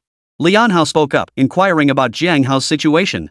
Jiang Hao has been busy lately. He might not have time to meet with you. Next time, then. Kong Weiming offered an explanation. That's really unfortunate. Then I'll have to consult with Advisor Jiang Hao another time. Commissioner Kong, I'll head back to the investigation team now. Seeing that Jiang Hao wasn't present, Lian Hao exchanged a brief farewell with Kong Weiming before turning and walking away. Kong Weiming watched Lian Hao's retreating figure, his eyes darting about as his mind raced with thoughts. Tap tap tap. The sound of footsteps echoing on the stairs grew louder. Jiang Hao had been investigating at the Yangcheng police station until nearly 8 or 9 that evening. Dragging his weary body, he returned to his rented apartment. Siskaching, what are you doing at my door? What's up? As soon as Jiang Hao stepped onto the stairs, he spotted Lu Keqing crouched outside his door. Lu Keqing sat quietly on the stairs, her arms tightly wrapped around her body. Her eyes were vacant and lost, staring helplessly ahead. Siskaching, what happened to your face? Did someone bully you? Jiang Hao noticed a vivid red handprint on Lu Keqing's face and crouched down to ask. Jiang Hao. Lu Keqing hugged herself tightly as crystal-clear tears streamed down her cheeks. It's okay. I'm here. Jiang Hao took off his coat and draped it over Lu Keqing, trying to ease her sorrow. Wah? Lu Keqing's shoulders began to shake violently as tears poured forth like a burst dam. Her stifled sobs echoed through the silent stairwell. Her lips trembled slightly, emitting faint whimpers. My mom found me. She wants me to come back. Back to the home of my so-called fiancé. Or else she'll disown me. Lu Keqing whispered softly in Jiang Hao's embrace. I refuse. I refuse to go back. I'm just a bargaining chip. My fiancé is a disgusting homosexual. I feel no warmth in that household. I'm just a mascot to connect the two families. Lu Keqing poured out her heart in Jiang Hao's embrace. Jiang Hao remained silent, quietly listening. Jiang Hao, kiss me. Lu Keqing declared, then pressed her lips against his without waiting for his consent. Chapter 123, Listening. A jolt of electricity shot through him, leaving Jiang Hao's mind blank. Lu Keqing's eyes burned with passion as her hands gripped his collar tightly, her red lips pressing fiercely against his. Keqing. Don't be impulsive. Jiang Hao's eyes widened as thunderclaps seemed to reverberate through his mind. His hands froze mid-air as a wave of bewilderment washed over him. Lu Keqing's passionate breath kept brushing against him, the warmth on his lips making his heart race wildly. Hot. Intense. Lu Keqing's body burned like fire, slowly igniting Jiang Hao. The moment felt both fleeting and endless, a mere instant, yet an eternity. Lu Keqing slowly released her arms wrapped around Jiang Hao, parting her crimson lips. She lowered her head, meeting his gaze. Their gazes met, sparks flying. The intense passion in Lu Keqing's eyes remained undimmed, her cheeks flushed faintly from the earlier intensity. Her chest rose and fell rapidly as she gasped for breath, her eyes fixed intently on Jiang Hao. Keqing. Are you okay? Siskaching, you need to calm down. Don't act impulsively. No matter what happens, I'll find a way to help you through it. Jiang Hao slowly regained his composure, his eyes locking with Lu Keqing's. Their gazes locked, and this time, Lu Keqing was the first to look away. Huff. Lu Keqing exhaled deeply, regaining her composure. Jiang Hao remained silent, crouching beside Lu Keqing and becoming a quiet listener. What Lu Keqing needed now was someone to listen to her share her story, and Jiang Hao naturally stepped into that role. I grew up without a care in the world, living a happy life. As a child, I was more like a wild tomboy. My parents rarely interfered with me. I was essentially left to my own devices. I attended boarding school from a young age, going to school and growing up on my own. I have a younger brother. My parents raised him to be the family heir. When I turned 18, I became an adult and traveled abroad alone. I rode in English carriages, weaving through London's ancient, narrow streets. I've ridden ferries across oceans, felt the sea breeze, and fed seagulls. I visited the pyramids and saw the traces of pharaohs there. I encountered many things I had never seen before. Upon my return, everything had changed. My family wanted me to stay and marry one of my father's business partners to help solidify their enterprise. I refused. I didn't want to marry a man I'd never even met. My parents took turns persuading me, saying that if I married into that family, I'd only need to be a wealthy housewife, no need to worry about anything else. But I don't want to be a wealthy housewife. I wanted to go out and see the world, to witness its wonders. My mother pleaded desperately, threatening suicide. I couldn't refuse. I agreed to the engagement. Before the wedding, I finally met my fiancé. I made an agreement with him. Ours would be a marriage of convenience only, purely for the sake of our family's business partnership. Beyond that, there would be no further entanglement. I got married. It sounds ridiculous, but that was only the second time I'd met my fiancé, and we were married. I discovered my fiancé was. I couldn't bear it and fled. Today, my mother found me. Never mind. I don't want to talk about it. Lu Keqing wiped the tears from the corners of her eyes and chose not to continue. Jiang Hao listened silently the whole time, absorbing every word of Lu Keqing's story. Jiang Hao, did you read my diary? Lu Keqing stared into Jiang Hao's eyes, her hands clutching his arms tightly, refusing to let him pull away. Diary? What diary? I don't know. Siskaching, do you keep a diary? Jiang Hao planned to play dumb again, pretending to be clueless. You little rascal. You're still trying to fool me. You really think I'm some dumb bimbo, huh? Lu Keqing suddenly lowered her head and bit down hard on Jiang Hao's arm. Instantly, a row of tiny fong marks appeared on Jiang Hao's right arm. Jiang Hao. Confess now. Speak. Lu Keqing raised her head, rubbing her teeth menacingly. It hurts. Sis Keqing. Stop. Stop biting. I swear, okay? If I see it in your diary and you still don't admit it, I'll be a little dog. The kind that barks, okay? Jiang Hao swore on the spot. Fine, let it be a dog. Jiang Hao dared not admit to reading the diary now. Lu Keqing was clearly not in her right mind. If he confessed, he might end up getting completely devoured by her today. Oomph. You are a little dog. You're mine. Lu Keqing's voice faltered. A thought seemed to cross her mind, and a blush crept back onto her smiling face. Sis Keqing, you're smiling. You look beautiful. Jiang Hao looked at Lu Keqing, her face flushed crimson, and spoke up, trying to divert her attention and pull her out of her gloomy mood. Am I really that pretty? Jiang Hao, do you like it? Lu Keqing's eyes locked onto Jiang Hao's, leaving him no time to hesitate. Ah. Yes. Who wouldn't like a gorgeous beauty like Sister Keqing? Jiang Hao felt a slight headache coming on. Lu Keqing's questions were one more lethal than the last, leaving him no choice but to dodge with a clever answer. You sly little devil. Is it really that hard to tell me what you truly think? Lu Keqing felt a pang of regret she hadn't managed to draw out Jiang Hao's true feelings after all. Sis Keqing, let's head back to the room. It's freezing outside at night. Be careful not to catch a cold. Jiang Hao couldn't stop sniffling as he spoke. Jiang Hao took off his jacket and draped it over Lu Keqing. As the evening chill set in, she instantly felt the coolness. All right. You take care too. Lu Keqing sighed inwardly. She still hadn't managed to win Jiang Hao over. Brother Jiang, what's wrong with you today? Why are you so listless? Did you sneakily watch some R-rated movies last night? I haven't heard of any new releases lately. Could it be that Dojinshi released new stuff? In the classroom, Wu Ming, Jiang Hao's best friend, watched his listless classmate and teased him with a playful expression. Get lost. Wu Ming, you little brat, stop talking nonsense. What's inappropriate for minors? Don't you dare slander my reputation. I'm just feeling under the weather, not quite myself. Don't go spreading rumors, you little brat. Jiang Hao finished speaking, picked up his cup, and took a sip of hot water. Last night, Lu Keqing's actions had left Jiang Hao utterly unsettled, tossing and turning all night. When he woke up this morning, he realized he'd caught a chill. Chapter 124, The Queen of Love Songs, Wang Xini. Brother Jiang, you really need to take care of yourself. Why don't I grab you some medicine after class? Taking it will help you recover faster. Wu Ming offered his suggestion. What medicine? What are you guys talking about? It's not that kind of medicine, is it? This stuff is looking for me. I've got experience. I've studied this stuff. Gong Bufan had been resting his head on the desk, but Hu Ming's words suddenly perked him up. Damn it, what the hell are you imagining? I'm feeling a bit under the weather. Hu Ming asked if he should get me some cold medicine. Your mind is filled with all sorts of unhealthy thoughts. Jiang Hao couldn't help but roll his eyes at Gong Bufan. Bufan, why have you been so sleepy lately? You've even been dozing off in class? What have you been up to? Jiang Hao looked at Gong Bufan, who was completely listless, and asked. Forget it. Don't even get me started. There's this new app called Karaoke King that randomly matches you with strangers. This app is super fun. Last night I was on a call with someone all night, just singing our hearts out. Gong Bufan yawned wildly as he spoke. You can randomly connect with strangers for karaoke? That sounds interesting. Jiang Hao responded. Plus, I heard you might get connected to the Queen of Love Songs, Wang Xini, while singing. Online reports say Wang Xini really loves using this karaoke app too. Gong Bufan kept yawning, looking utterly listless. Is that for real? Wang Xini uses this karaoke app too? No way, I gotta download K-Song King too. Who knows, maybe one day I'll get incredibly lucky and connect with the Queen of Love Songs, Wang Xini. After hearing Gong Bufan's words, Wu Ming hurried to the App Store to download the software, afraid he'd miss his chance if he was even a moment too late. Jiang Hao had heard of the Queen of Love Songs, Wang Xini, that Gong Bufan mentioned. Wang Xini was wildly popular online, her songs echoing through every street and alley. On major music platforms, her songs routinely racked up tens of millions of streams. Every time Wang Xini released a new song, it caused an earthquake in the music world, instantly topping all major charts.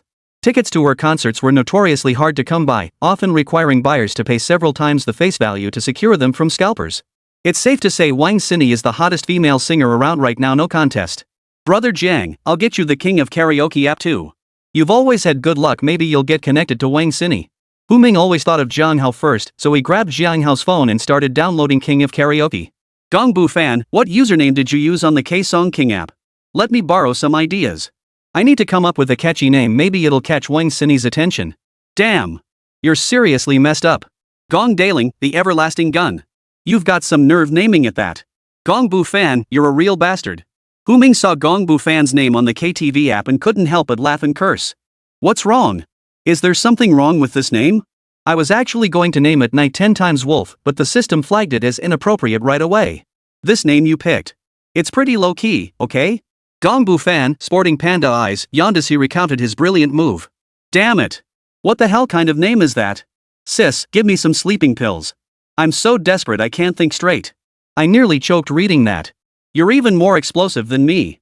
Who knew you were such a wild card, Hu Ming? We're all die-hard fans of Chancellor Chow. Gongbu fan perked up, his voice rising involuntarily.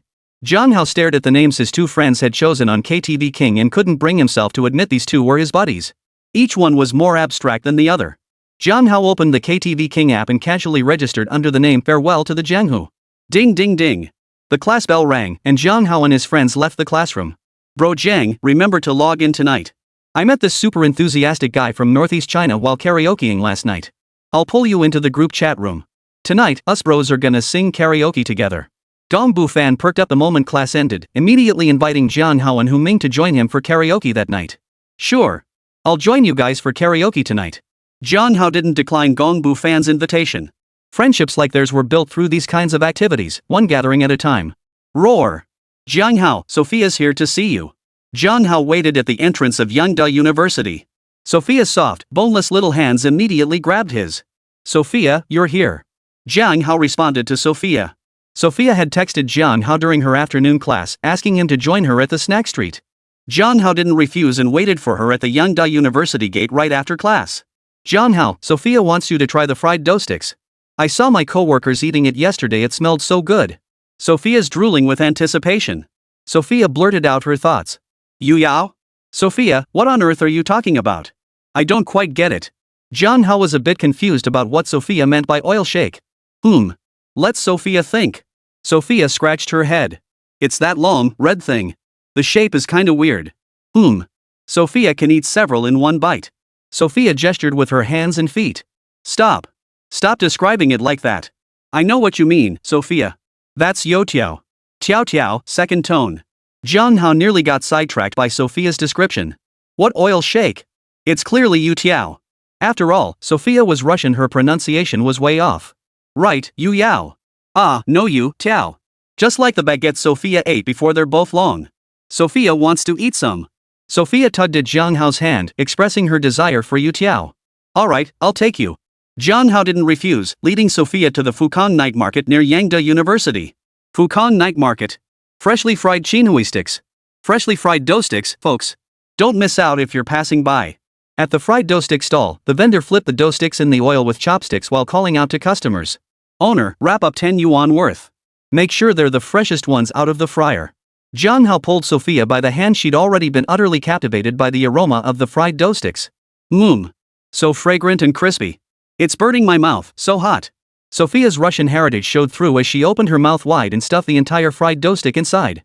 Her little face puffed up from the donut, her mouth glistening with oil. Chapter 125, Sofia's popularity soars.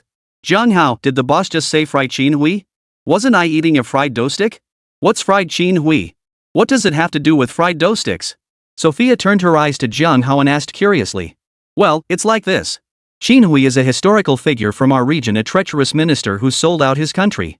He sold out the country for personal gain and caused the death of Yufei, the heroic resistance figure of that era. Many ordinary people in our community deeply despise Qin Hui and long to avenge Yufei. But Qin Hui was a major villain, protected by countless bodyguards. The common folk had no way to exact revenge.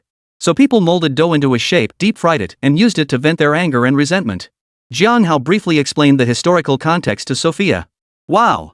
So that's how it is. How fascinating. Sofia nodded in response to Jiang Hao. Cough cough cough. Jiang Hao, help me. Sofia's choking. Sofia had eaten too quickly and choked on a fried dough stick. Let me pack your back. Don't panic, take it slow. Jiang Hao felt both amused and exasperated. Choking on a fried dough stick? Sofia must be the first person in history to do that. Cough cough cough. Sofia's throat is choked up.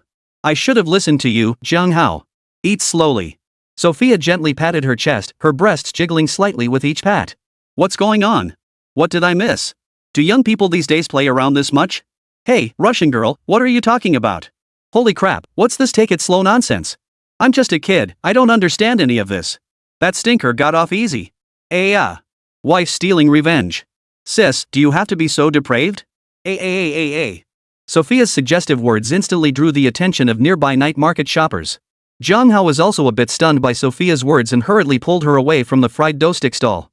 Why does Sofia's speech always seem so prone to double meanings? Jiang Hao silently complained to himself. Fresh knife fish, the finest knife fish available. Grilled oysters. Eat these grilled oysters, and your girlfriend will be begging for more. Spicy crayfish. Spicy crayfish. Stepping into the night market, cries of various delicacies echoed from all directions. As far as the eye could see, rows upon rows of food stalls stretched endlessly. Sofia, Sofia. Are you okay?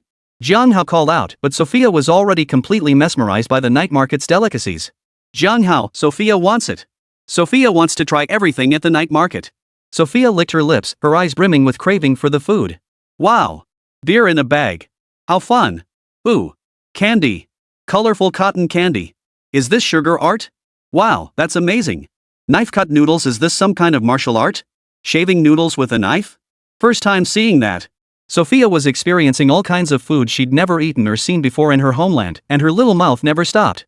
Her constant smile radiated energy throughout the night market. Combined with her cheerful disposition, many stall owners offered her free samples, and several even treated her to meals outright. When Sofia tried to pay, the vendors flatly refused. Of course, the stall owners weren't just being nice. The key was that Sofia brought in a huge crowd. Many night market customers followed her around, hoping for a chance to make an impression in front of her. Hey, everyone in the livestream. My family in the livestream. I'm a pro at exploring shops, always busy hunting for delicious food. First glance at the ambience, clean and cozy, heart's content. The dishes must look amazing, and the taste better be on point. One bite and you'll be wowing, don't forget to share it with you. I'm Yuan Xiaohua, your Yangchang restaurant explorer. Today, I'm bringing my livestream audience to Fukang Night Market in Yangchang. Fukang Night Market is quite the famous spot here. You'll find everything from creatures that fly in the sky to those that swim in the sea. From gourmet delicacies to bizarre dishes, Fukang Night Market has it all. Now, let's dive into Fukang Night Market together. Folks, keep those thumbs up coming. Share the livestream. Xiaohua will guide you to the best eats. At the entrance of Fukang Night Market, food blogger Yuan Xiaohua enthusiastically introduced the scene to her viewers. Fukang Night Market? What a great spot! After a long day at work, I used to love grabbing some tasty food and a cold beer here at night. Felt like heaven. Those days are gone. Streamer, drop the location, I'm heading there. Hurry up, hurry up. Quickly tell me what delicious food is at Fukang Night Market, my stomach is growling.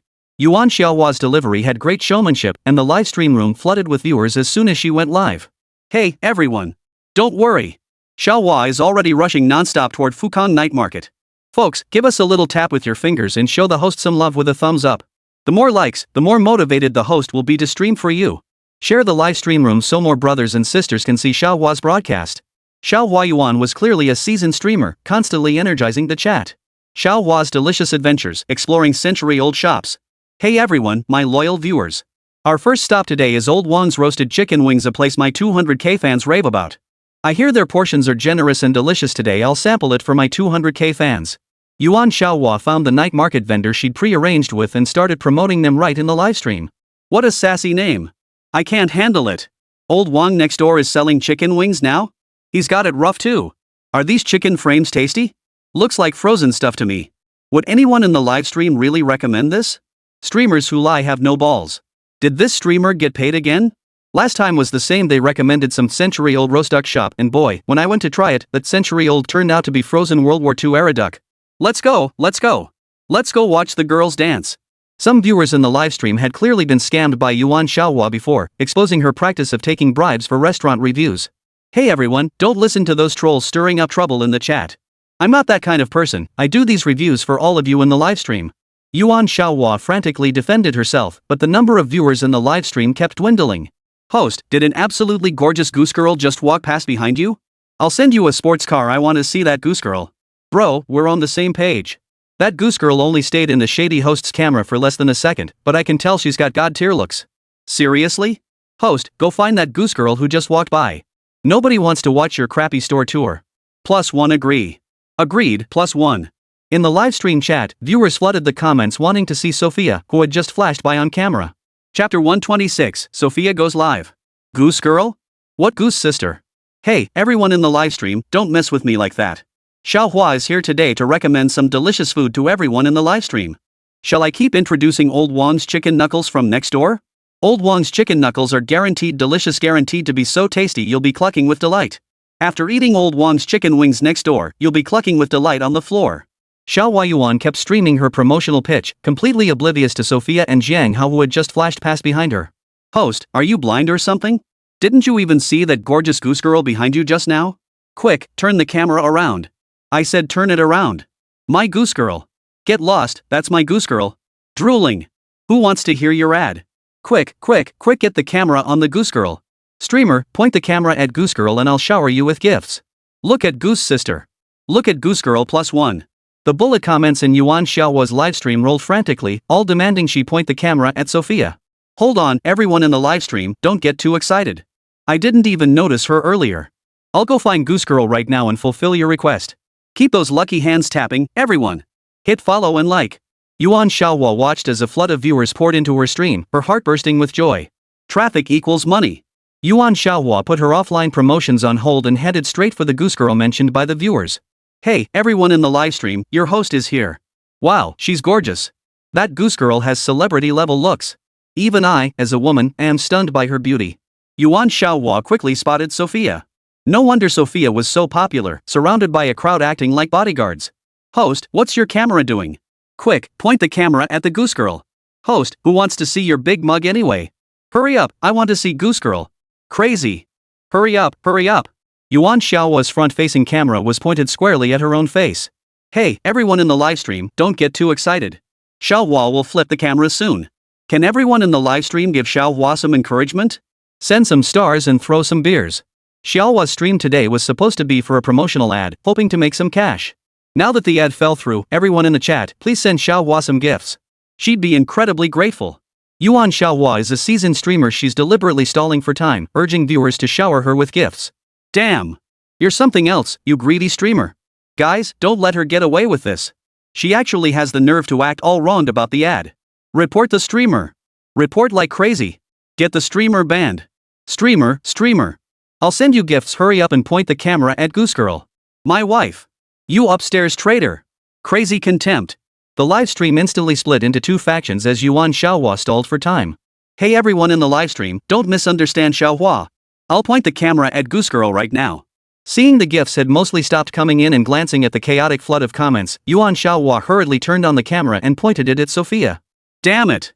Can the host move up a bit? How far away are you? Damn, why are there so many people around goose girl? What's going on? Woo, goddess. Can't take it anymore, guys in the livestream, I'm outta here. I'm hopping in my Wuling Hongguang and heading straight to Fukang Night Market. My idea's already on its way, bro, you can't beat my speed. 1.63 kilometers? I can walk to Fukang Night Market in one stride, haha, who can beat my speed? Don't go crazy upstairs. Crazy knife throw 5. Crazy bomb toss 10. With too many onlookers crowding around Sofia, Yuan Xiaohua had no choice but to squeeze into the outer perimeter for her livestream. Don't worry, everyone in the livestream. Xiaohua is pushing her way in right now. Pushing my way in. Keep those thumbs up coming, your likes are what push me forward. For the sake of her livestream's viewership, Yuan Xiaohua charged recklessly into the crowd. Go, streamer. You're doing great, host. Woohoo. Beautiful lady, here I come. Hey, girl, I'm here. Thumbs up. Yuan Xiaohua's actions sent the livestream room into a frenzy of cheers and excitement. What's going on? What's happening? Don't push. Excuse me, squeeze through. Thanks. Yuan Xiaohua exerted tremendous effort to finally push her way out of the crowd. The camera focused on Sofia, and the livestream's viewership instantly broke through the 1,000 mark. Yuan Xiaohua was so thrilled she couldn't stop grinning. Wow! What a gorgeous goose girl! She's prettier than any celebrity I've seen on TV. I think I'm in love, my heart's been stolen by this goose girl. That face, that figure, those long legs, she's the goddess I've been dreaming of. I can't take it anymore. Bro, I gotta hit the bathroom to take care of some personal business, my little brother's acting up. Got my dream girl for tonight, time to fantasize. The guy above is so gross. Disgusting. Who do you think you are, acting all high and mighty? Yuan Xiaohua's camera zoomed in on Sofia, instantly causing a stir in the livestream. What's going on? Who's that guy next to goose girl? Why is he being so intimate with goose girl? Why is goose girl feeding that guy food? Damn it. I'm gonna chop him to bits. A wife-stealing enemy deserves no mercy. Sofia fed Jiang Hao a piece of chicken cake from her hand, wanting him to taste it too. This single act instantly caused an uproar in the livestream chat. Guys in the livestream, don't panic. My Wuling Hongwan will be at Fukang Night Market any minute now. My van's got a big machete in it, I'll take that kid down. Damn. Why are there traffic cops here? Guys, mission aborted, I'm bailing first. Watch my drifting skills, I'm the king of Mount Akina.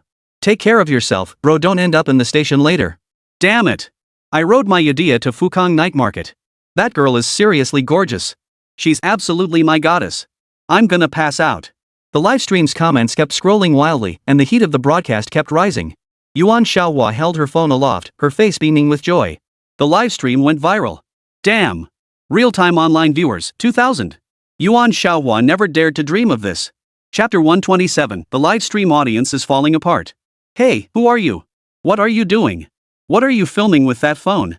I'm warning you, put that phone down right now. Yuan Xiaohua's live streaming with her phone was quickly spotted by the stall owner, who shouted at her from across the night market. Jiang Hao and Sofia, who were eating grilled squid, were also drawn by the commotion and looked toward Yuan Xiaohua's direction. Bro, chill out. Bro, I'm live streaming right now.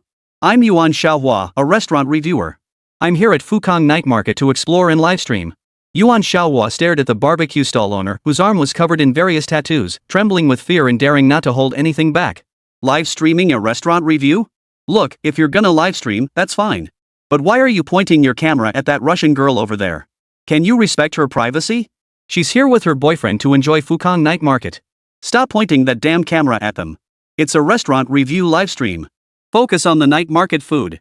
Don't go shoving that camera in people's faces. I'm warning you, stop acting all weird and unpredictable. Several stall owners nearby spoke up indignantly. Sofia brought a huge influx of customers to the night market stall owners. With her pleasant personality and striking looks, many stall owners grew fond of her. Seeing someone pointing a camera at Sofia to livestream, they hurriedly tried to stop him. Livestream? Jiang Hao, is that guy filming Sofia with his phone? Sofia's being livestreamed? Sofia wiped the oil from eating squid tentacles off her lips and looked at Jiang Hao with innocent eyes, asking in confusion. Looks like it. I'll go check what's going on. Jiang Hao hadn't expected that just taking Sofia out to a night market would land them on a livestream. He approached Yuan Xiaohua, who was streaming, intending to figure out exactly what was happening. Hey, guys, cut it out. I'm Yuan Xiaohua, and I often livestream store visits. I've worked with many stall owners here at Fukang Night Market. Most vendors know what kind of person I am. The reason I streamed that pretty goose girl today was because the viewers in the livestream pushed me to do it, otherwise, no views. I'm just trying to make a little money from the views. Guys, please understand, just understand. Yuan Xiaohua hurriedly explained, afraid of causing misunderstandings. Jiang Hao, having grasped the situation, returned to Sofia's side. Sofia, that's someone doing a restaurant review livestream. She pointed the camera at you, saying it was for views. Jiang Hao briefly relayed what he'd learned to Sofia. Traffic? What kind of traffic does Sofia have? Sofia doesn't quite get it? Sofia seemed a bit confused. Don't worry, I just heard that blogger's name is Yuan Xiaohua. I'll search for her livestream room and see what's going on. Jiang Hao said, then picked up his phone to search for Yuan Xiaohua's livestream. Damn. What's going on? What the hell is going on? Why's the stream gone? My goddess. No way. I want my goose girl back. Why, don't be so heartless. I'm gonna draw little circles and curse the streamer, may she give birth to a son without an asshole. Who stops streaming halfway through? Guys, what's going on? My drifting skills are no joke, I've already shaken off the cops chasing me. Is that guy who was cozying up to Goose Girl still at Fukang Night Market? My big knife is itching for action. Holy crap, what the hell? Where's the stream?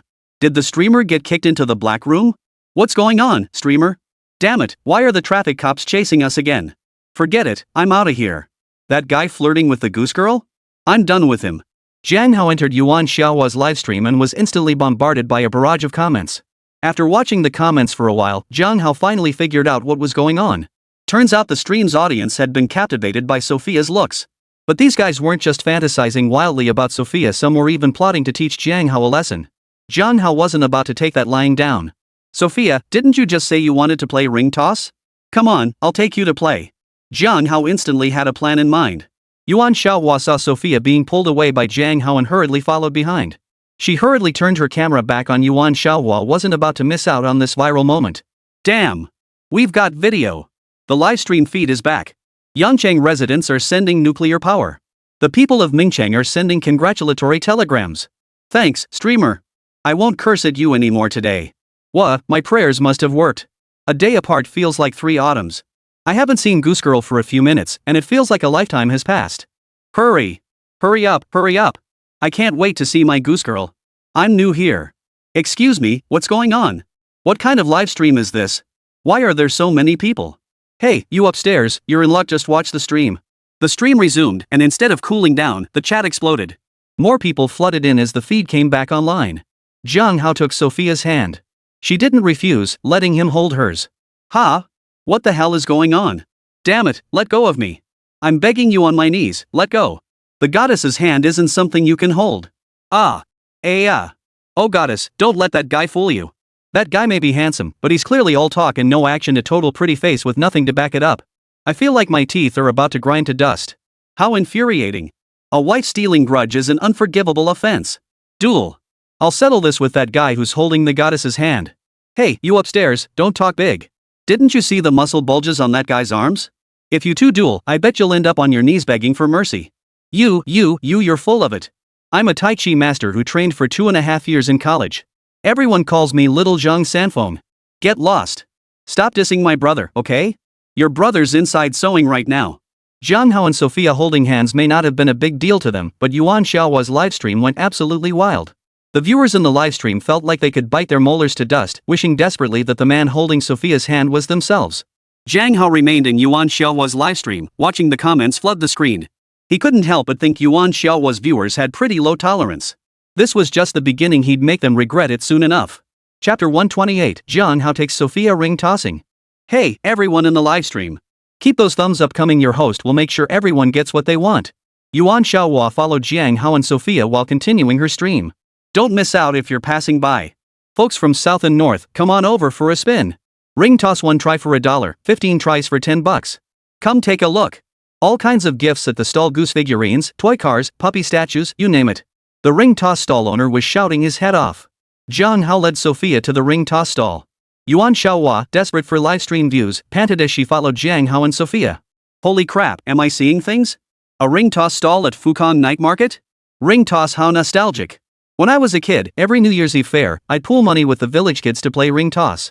If I managed to snag a little dog figurine, I'd be thrilled all day. Those days are gone forever. You upstairs, you're a real pain in the neck, bringing back all these good memories. These days everyone's just a working stiff. No going back now. Is that guy bringing his goose girl to play ring toss? Wow, that kid's got some nerve.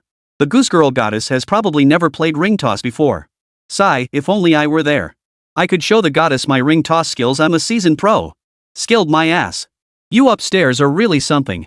3 silent observation emojis. The livestream showed a ring toss stall at the night market, prompting many viewers to reminisce about their childhood ring toss adventures. Earlier, when Jiang Hao and Sofia were strolling through the night market, they spotted the ring toss stall owner. Jiang Hao immediately noticed Sofia's interest, but since they were there to eat, they headed into the night market first. Jiang Hao, Sofia wants to buy that ring toss game. It looks so much fun. Sofia tugged at his shoulder, pleading insistently. Of course you can. I brought you here specifically to play ring toss. Sure enough, Sofia was fascinated by the ring toss. Are you a Russian girl? You're so pretty. So, wanna give ring toss a try? I'll give you a few extra rings to play with. Sofia's pretty face won the ring toss stall owner's heart. Sofia wants to buy rings. Sofia nodded vigorously, as happy as a child. Back in Russia, Sofia had never seen ring toss before. To her, it was a novelty. Jiang Hao opened his phone and scanned 20 yuan directly to the owner, wanting Sofia to enjoy herself to the fullest. Here are 40 rings, young lady. You're welcome. The boss's wife was very generous, giving Sofia an extra 10 rings. Yuan Xiaohua's livestream camera captured every detail of the ring toss stall owner's actions. Holy crap, this ring toss stall owner is seriously awesome. Totally supporting this vendor. The boss has great judgment. My goddess is so popular. Been too busy lately, but next time I hit Fukang Night Market, I'm definitely hitting up this ring toss stall. I think the person above just got playful and wanted to relive the fun of ring toss from childhood. So the goddess's name is Sofia, such a lovely name, it suits her perfectly. The guy next to Sofia is named Jiang Hao. He seems familiar, like I've heard that name somewhere before. Forget that. Guys in the livestream, anyone wanna bet? Can Goose Girl Sofia land any rings? Or how many rings will it take her to land 1 out of 40? Damn, ring toss isn't that easy. When I was a kid, I'd often go home empty-handed. Thinking back, it still hurts a little knowing how hard I saved up my New Year's money back then. Wah! The guy above clearly has no clue how to play ring toss. Spending money is easy. I used to be known as the ring toss prince. Every time I hit up a street stall, I'd clean them out, not a single ring left behind. You're terrifyingly skilled, bro. I bow down in awe again and again. It's nothing special. Streamer. I'll send you gifts, but please support the ring toss stall owner too. And let us see if you can actually ring one. I'm genuinely curious. Greedy streamer didn't send a single car gift one. The ring toss stall owners approach one approval from the live stream audience. Some viewers even sent gifts directly to streamer Yuan Xiaohua, urging her to support the stall owner too. Ah, thank you for the car gift, boss. Xiaohua wishes the boss smooth sailing, prosperity, and someone to cherish you day and night. Sleep until you wake naturally, count money until your hands cramp. As a seasoned streamer, Yuan Xiaohua showered the gift givers with effusive praise. Boss, throw me $10 for ring toss too. I'll give it a try too. Xiaohua bought her own 10 yuan ring toss game, but the phone camera remained fixed on Sofia and Jiang Hao. Jiang Hao, let's go. The boss is so kind, he gave Sofia 10 extra rings. My big bear at home, Wotii, loves playing with rings the most. Sofia wants to take the rings home for Wotii to play with. Sofia picked up the 40 rings the owner gave her and tugged at Jiang Hao's arm, ready to leave. The ring toss stall owner. Sofia, the vendor isn't actually selling the rings. These rings are props. These rings are for you to toss at the various items displayed on the stall. If you land one on an item, it's yours. Jiang Hao felt both amused and exasperated. It seems Sofia had taken a liking to the plastic rings themselves, intending to buy them for her pet teddy bear to play with. Worried Sofia might not fully grasp it, Jiang Hao took the time to explain the rules of ring toss in simple terms. Oh, I see. Sofia thought the vendor was actually selling the plastic rings. Sofia nodded, giving Jiang Hao a thumbs-up gesture to show she understood. Sofia's gesture instantly caused a stir in the livestream chat. Holy crap! Sofia's thought process is hilarious. Turns out Sofia thought the ring toss boss sold plastic rings. Hilarious. But did you guys catch that? Sister Goose Sofia actually has a bear at home. Holy crap! So that big bear really is a goose person's pet. I thought what they showed on TV was fake. My worldview just got shattered. But seriously, how can a bear that big actually listen to people? Still can't wrap my head around it. So, if I were to just hypothetically if I were to snag Goose Girl Sofia, wouldn't that mean I'd have a big bear as a pet too? Holy crap, just thinking about it gets me excited. I will definitely win over Goose Girl Sofia. You upstairs, draw your sword. I challenge you to a duel. Sofia the goddess can only be mine. Many viewers in the livestream were stunned by the revelation of Sofia keeping a bear as a pet at home. Chapter 129, hit the jackpot. Young lady, care to try ring toss? Let me show you how it's done first. Worried Sofia hadn't understood, the ring toss vendor tossed a plastic ring into the air to demonstrate. Slap! The plastic ring nearly caught a small dog figurine. Young lady, if you manage to completely encircle any item on this stall with the plastic ring, then whatever you manage to catch becomes your prize. The stall owner restated the rules simply and clearly. Sofia gave an OK sign and prepared to throw her first ring. Sofia scanned the toys on the stall, searching for a target. Soon, her attention was drawn to a little rabbit on the stall. Hey, boss, can I try for that cute little bunny too? Sofia likes that little rabbit. Sofia asked the stall owner. Of course you can. That little rabbit in the cage is also a prize. If you can hit the flagpole on the cage, you win the bunny inside. But young lady, you might want to pick a different target. That flagpole is really hard to hit. The ring toss vendor didn't want to deceive Sofia anymore and spoke frankly. The little rabbit in the cage was bought specifically to attract customers, and the flagpole was set far away and small. Many customers had tried to ring it, but no one had ever managed to get the ring on the pole. Alright. Maybe I'll hit the flagpole and win the little rabbit. Sofia was completely captivated by the adorable little bunny, completely ignoring the stall owner's warning. Go for it, Sofia. Jiang Hao didn't dampen Sofia's enthusiasm, encouraging her to give it a brave try. Hey, everyone watching the livestream. I tried it, but that flagpole is really tricky to hit. I threw over 10 rings at it, but couldn't get a single one to stick. Yuan Xiaohua, also a girl, adored the little rabbits displayed at the stall. She tossed over a dozen plastic rings, but they all went straight through like water through a sieve. Damn! Is it really that hard to get on? That flagpole doesn't look that far away to me? Of course you can get it. That flagpole might be specially designed by the boss. This little rabbit is probably just a gimmick to draw in customers. It's like the final boss in a video game, it won't let you win that easily. Sofia went straight for the hardest difficulty level. Wah! What should we do? Anyone with big jacks willing to share some tips? Teach Goose Girl Sofia how to do it? Hey, where's that ring tossing prince from earlier? Come on out and share your secrets. Ring toss prince, well, it's tricky. From my years of ring tossing experience, there's only one word to hit the target. Dude, spit it out already. Ring toss prince, guess. With a flagpole that far away, you gotta just wing it. Damn it. What you're saying is total bull. Watching Sofia dive straight into the hardest ring toss challenge, the livestream audience buzzed with chatter. Sofia stared at the flagpole, her fist clenched as she practiced the motion. Her expression was serious, as if she'd made up her mind. Sofia, make it happen. You can do this. She kept muttering to herself as if chanting a spell. After practicing her motions over a dozen times, Sofia seized the moment and flung the plastic ring toward the flagpole. Whoosh! The plastic ring traced a beautiful arc through the air before landing precisely on the vendor's head. The ring toss stall owner's face darkened. Miss, you're not trying to ring me up and take me away, are you? You sure know how to have fun. The ring toss vendor felt both amused and exasperated. Put. Ha ha ha ha. Jiang Hao struggled to keep his expression in check, but finally couldn't hold back, slapping his thigh in laughter. Sofia. Sofia stammered awkwardly, unable to finish her sentence, and shyly crouched down to cover her face. Yuan Xiaohua, of course, wouldn't miss this traffic-boosting moment, keeping the livestream rolling without pause. Ha ha ha ha. Damn, this is killing me. Sofia, you're killing me. Genius, absolute genius. How the hell did that plastic ring land so perfectly on the ring toss owner's head? I'm speechless for a moment. This is hilarious, absolutely hilarious. Today's livestream was totally worth watching. My roommate asked why I was laughing so hard, and I honestly didn't know how to respond. At Ring Toss Prince, could you actually manage to toss a ring onto the boss's head? Ring Toss Prince, no way. I'm bowing out. The livestream audience was also thoroughly amused by Sofia's ring toss. Sofia crouched on the ground for a while before Jiang Hao's encouragement prompted her to resume ring tossing. 1, 2. Soon, only one plastic ring remained in Sofia's hand, yet she still hadn't scored a single win. Jiang Hao, Is Sofia really that clumsy? Sofia can't ring the little rabbit. Sofia's spirits began to sink.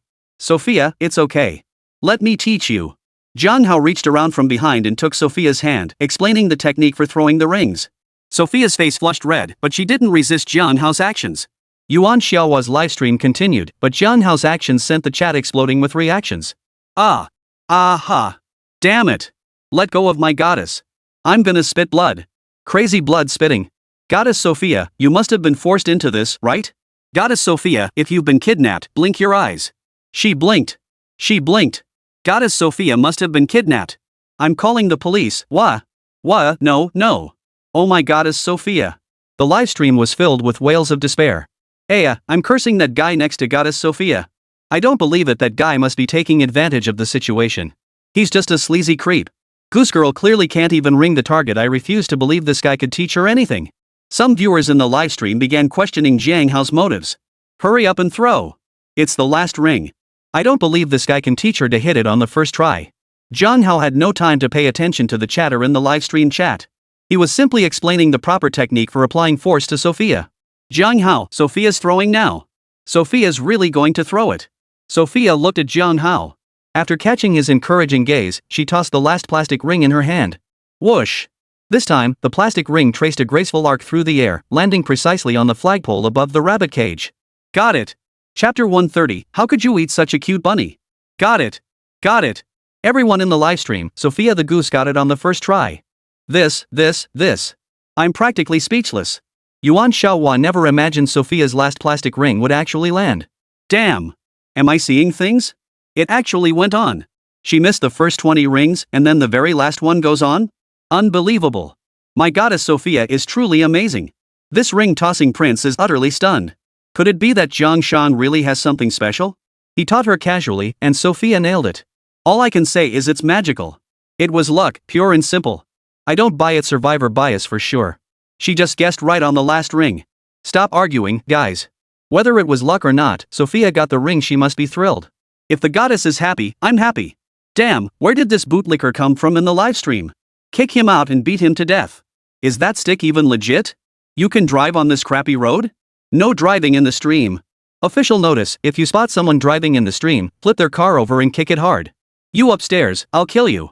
How dare you falsify military intelligence, impersonate the official, asking for a beating. Sofia's final ring toss landed directly on the flagpole, causing an uproar in the livestream. Jiang Hao. Sofia hit it. Sofia is so happy. Sofia beamed, happily grabbing Jiang Hao's hand and pumping it up and down.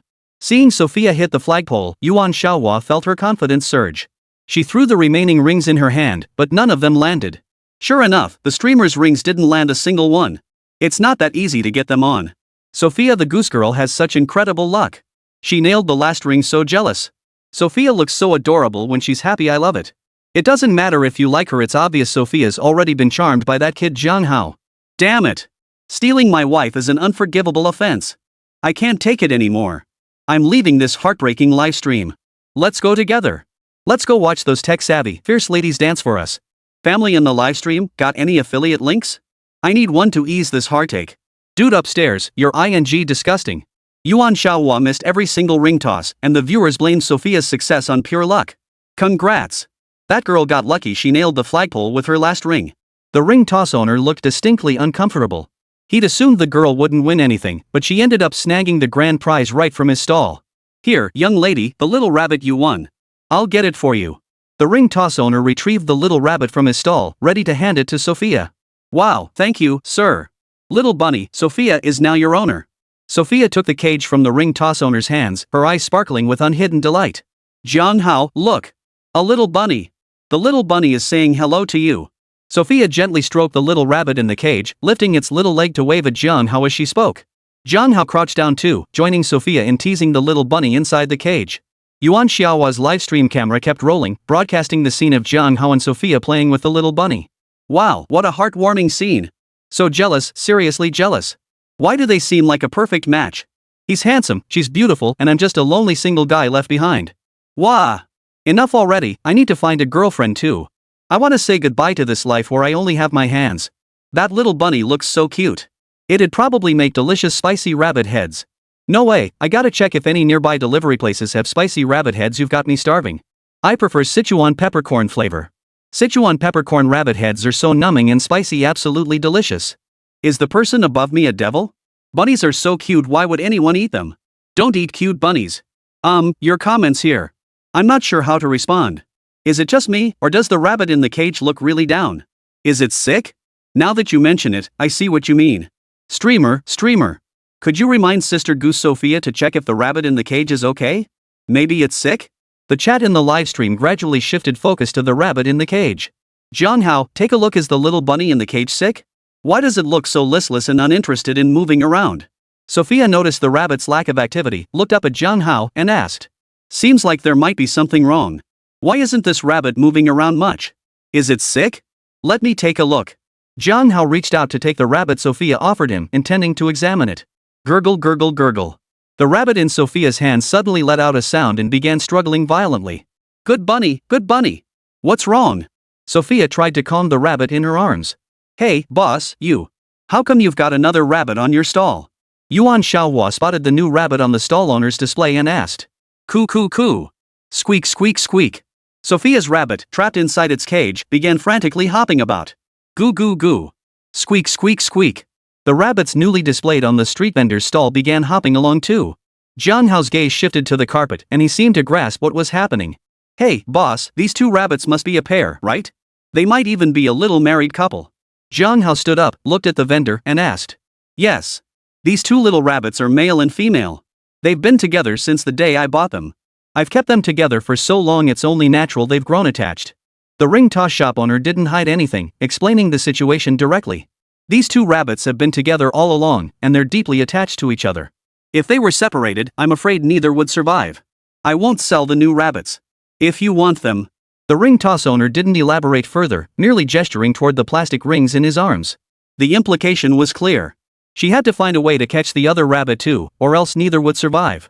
Yuan Xiaohua was left a bit bewildered by the owner's maneuver, yet the live stream camera in her hand never stopped rolling. Chapter 131, Open Strategy. Damn. Whoa, that's some move. 6. A blatant scheme, absolutely a blatant scheme. Who'd have thought? That ring toss owner looked so honest, yet he pulled off such a move. Catching just one rabbit won't keep it alive. To save the rabbit you've got, you have to catch another one. Maybe you got lucky, hit the jackpot and snagged the flagpole, winning a rabbit. But you can't get lucky every time. I never expected to see such scheming in a ring toss operator. If the boss won't dismiss me, I'd be honored to serve as his strategist and help build his empire. Talent truly lies among the common folk. This boss is a master strategist. What should we do now? What about goose-sister Sofia? Sofia clearly adores the little rabbit. To keep it alive, she must win the other rabbit. Is there any expert in the livestream who can calculate the probability of Sister Goose hitting the flagpole again to win the rabbit? At Ring Toss Prince, come on out. Can you land the ring on the flagpole twice in a row? Ring Toss Prince, though I'm known far and wide as the Ring Toss Prince, I'll be honest, no way, absolutely no way. Unless you get insanely lucky, it's just not possible. I'd gladly sacrifice 10 years of single dom to bless the goddess with that kind of luck. No suck-ups allowed in this livestream. Get this creep kicked out and beaten senseless. Knock knock 10. The Ring Toss boss's bold move sent the livestream audience into a frenzy of discussion.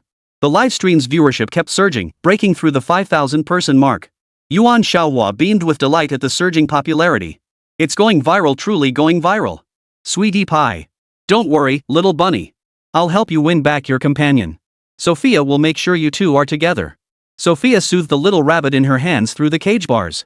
Jiang Hao, I'm going to keep playing ring toss. I'll win both rabbits back so they can keep each other company.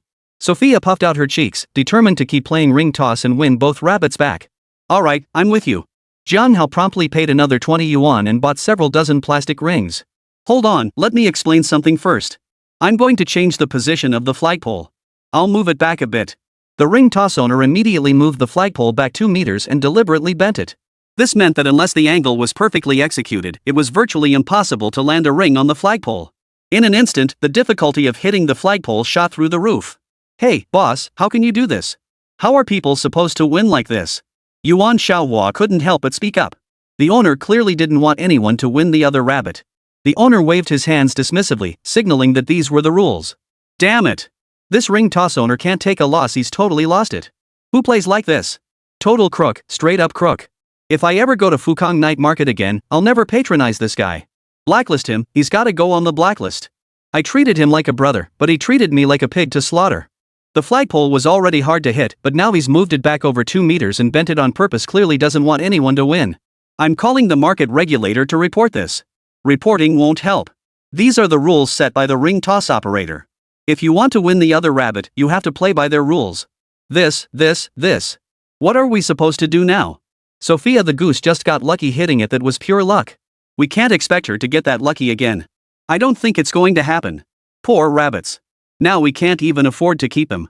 Stop talking, you're making even a tough guy like me tear up. The ring toss owner's last-minute rule change drew widespread condemnation from the livestream audience. Little girl, scared? If you're scared, just quit. Maybe you could manage to keep one little rabbit alive. The ring toss owner directly provoked her. Sofia, keep your cool. Stay calm, you can do this. Jiang Hao saw through the ring toss owner's cheap trick and immediately reminded Sofia. Sofia is calm. Sofia will get it. Sofia picked up the plastic ring in her hand, ready to begin the ring toss. Yuan Xiaohua wasn't swept away by the livestream's traffic. She knew the traffic flowed from Sofia herself. The camera never cut away, continuously broadcasting every move Sofia made. Way to go! I'm rooting for you, my goddess Sofia. Go Sofia goddess. Down with the greedy boss. Free the little rabbits trapped in cages. I'd gladly give up 20 pounds of my own fat to make sure Sofia lands the ring. I'll add another 20 pounds of fat to curse that greedy ring toss operator. Bro, forgive my untimely interruption, but you've got a bit too much fat on you, better watch your weight. Everyone in the livestream, don't panic. I just drove my van through a police roadblock. I'm heading straight to Fukang Night Market to rescue another rabbit. Wait, bro, you're still here? Stay safe. The chat exploded with messages cheering Sofia on, all hoping she'd land the ring on the pole and humiliate the shady owner. Yuan Xiaohua focused the livestream camera on Sofia's every move, her hands clenched in nervous anticipation. Whoosh! 1, 2, 3. The plastic rings traced arcs through the air, but none could land on the flagpole, now positioned farther away. Sofia's 40 plastic rings dwindled rapidly, leaving only one remaining. Young lady, go ahead and throw it. Finish up so I can pack up and call it a day. This time, the ring toss operator had prepared thoroughly. He deliberately gave Sofia tampered rings, making it impossible for her to land one on the flagpole. She'd only recouped her 40 yuan investment, a huge loss. That single rabbit Sofia managed to catch had cost him nearly 300 yuan. The ring toss operator schemed in his mind about how to keep fueling Sofia's excitement, tempting her to keep spending money on rings to try for the rabbits. Sofia was drenched in sweat now, her hands clammy as she gripped the last plastic ring. Huff! Sofia glanced at Jiang Hao, exhaled deeply, and tossed her last plastic ring. Yuan Xiaohua's livestream camera focused on the ring's trajectory, and all 5,000 viewers in the chat were captivated by its arc. Whoosh! This time, the ring made contact with the flagpole, but it wobbled and swayed, ultimately failing to loop around it. Chapter 132, Jiang Hao wants to give it a shot. Oh no. No way. It just won't fit. Oh, Goddess Sophia's heart must be breaking. I wish I could be by her side to comfort her. Goddess Sophia is crying. She's sobbing on Jiang Hao's shoulder. My Goddess Sophia. I envy Jiang Hao. Sophia's final throw missed the mark, and the viewers in the livestream felt their spirits sink along with hers. Young lady, so close. What a shame. A smile spread across the ring toss owner's face. His expensive rabbit was safe. Hey, young lady, wanna keep trying? Maybe you'll get it next time? The ring toss operator hooked the tampered plastic ring back from the stall, determined to recoup the cost of the rabbit from Sophia. Damn it. That damn expression and tone. It brought back painful memories of being cheated out of my allowance by ring toss operators when I was a kid. Childhood memories are attacking me. The painful recollections. What do I do? What do I do? Any big spenders in the livestream, speak up. Should we keep playing ring toss? Feels like we'll never hit anything. Take him down. We gotta give him hell. Damn it, my van is surrounded and blocked off right now. Otherwise, I'd grab my big knife and take down the ring toss boss. Bro from upstairs, you're still here? Haven't they caught you yet? Damn, my driving skills as the autumn name mountain god aren't just for show. This is only possible in China with these narrow roads. Overseas, I could drift, however I damn well pleased my pursuers wouldn't even catch a glimpse of my taillights. 999, 6 flips.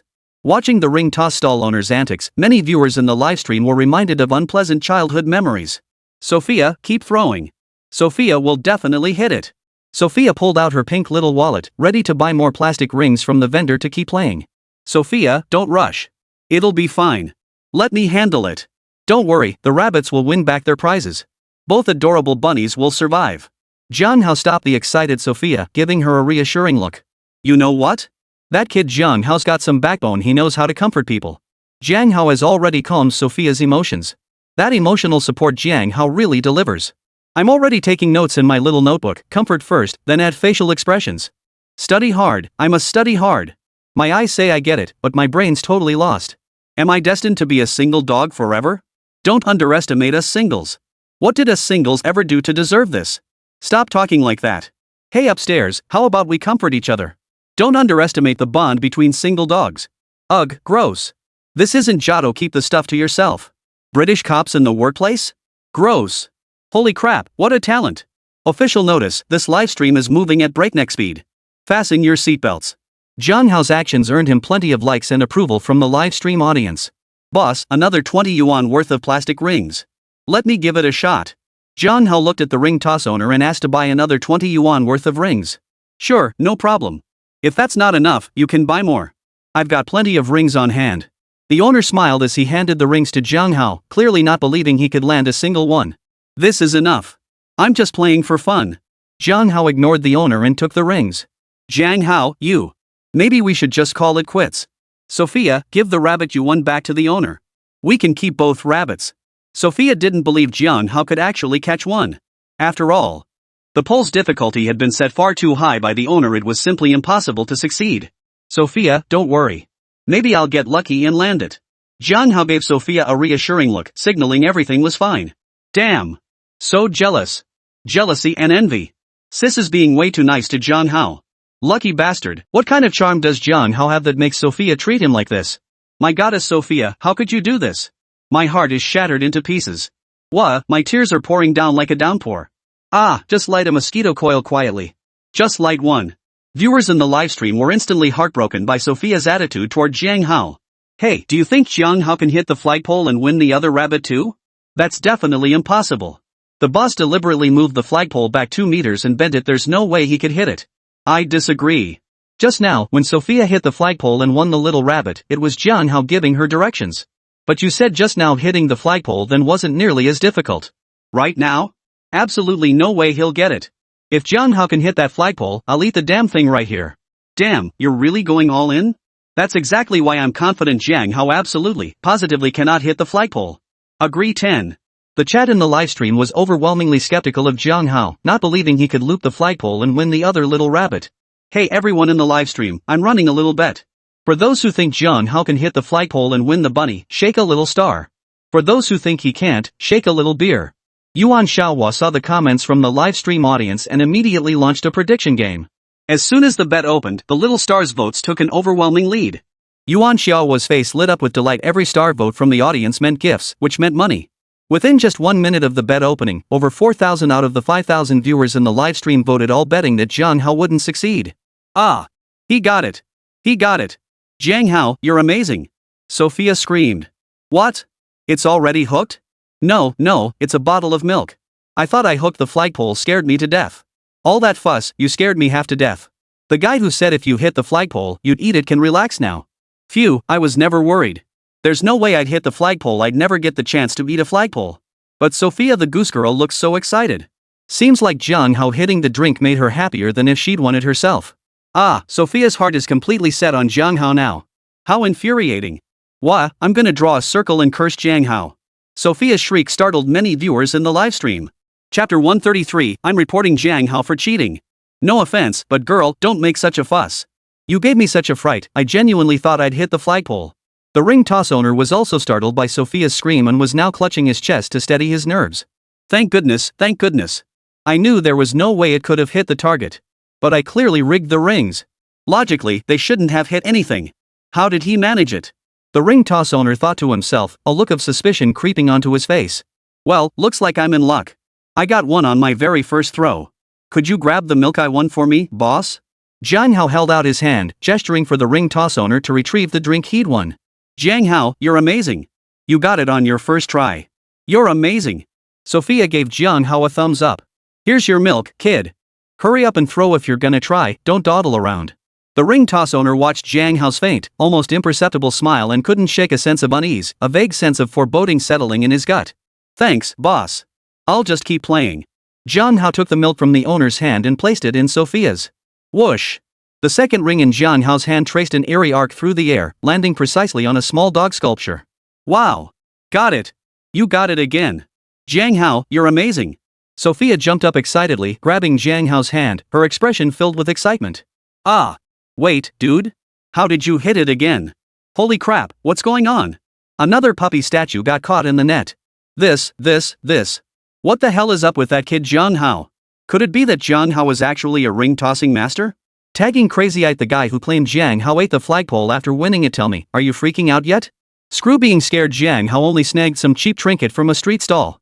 There's no way he could have hooked that flagpole. Just here for the drama 10. Watching from the shadows 10. Jiang Hao's second successful throw sent shockwaves through the livestream audience. The number of viewers in the livestream continued to surge wildly, quickly breaking through the 10,000 mark. New here and confused, is this a ring-tossing livestream? What's so interesting about looping? Why are there so many viewers? Can someone explain this? New viewers entering the livestream room voiced their confusion. What? Damn! This is getting interesting, really interesting.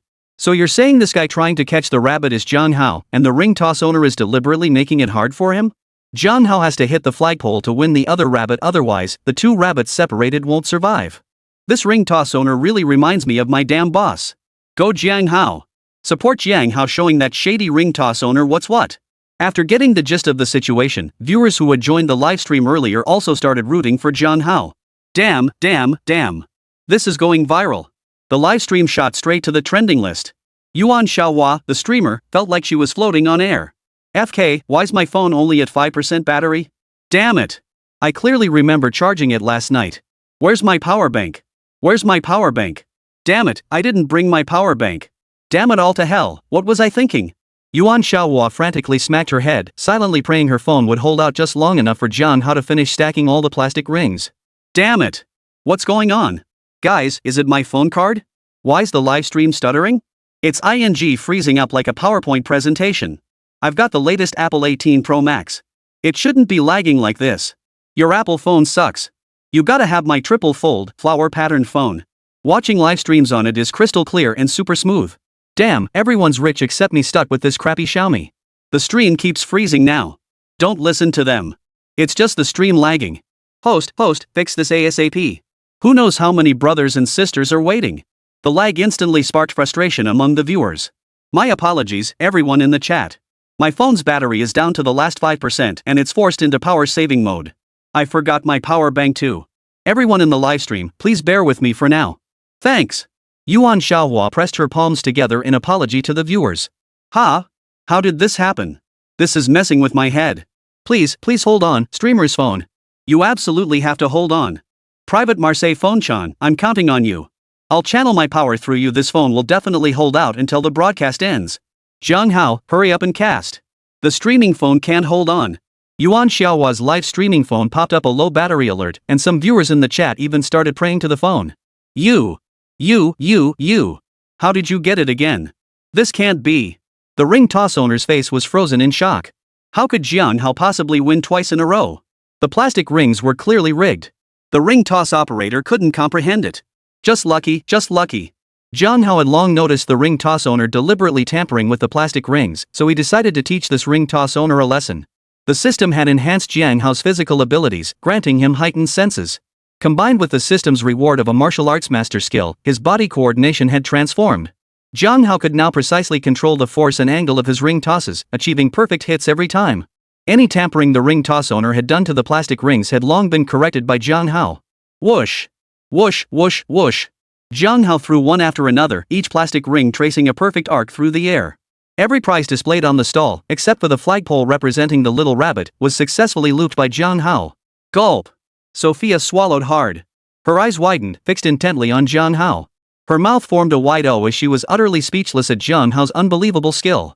Yuan Xiaohua watched Jiang Hao's unbelievable feat, frozen in place, momentarily forgetting about the livestream traffic she'd been so fixated on. Impossible. Absolutely impossible. My eyes must be playing tricks on me. When did ring toss get this easy? I'm reporting this, someone's cheating. They're cheating, definitely cheating. The livestream audience felt their worldview shattered.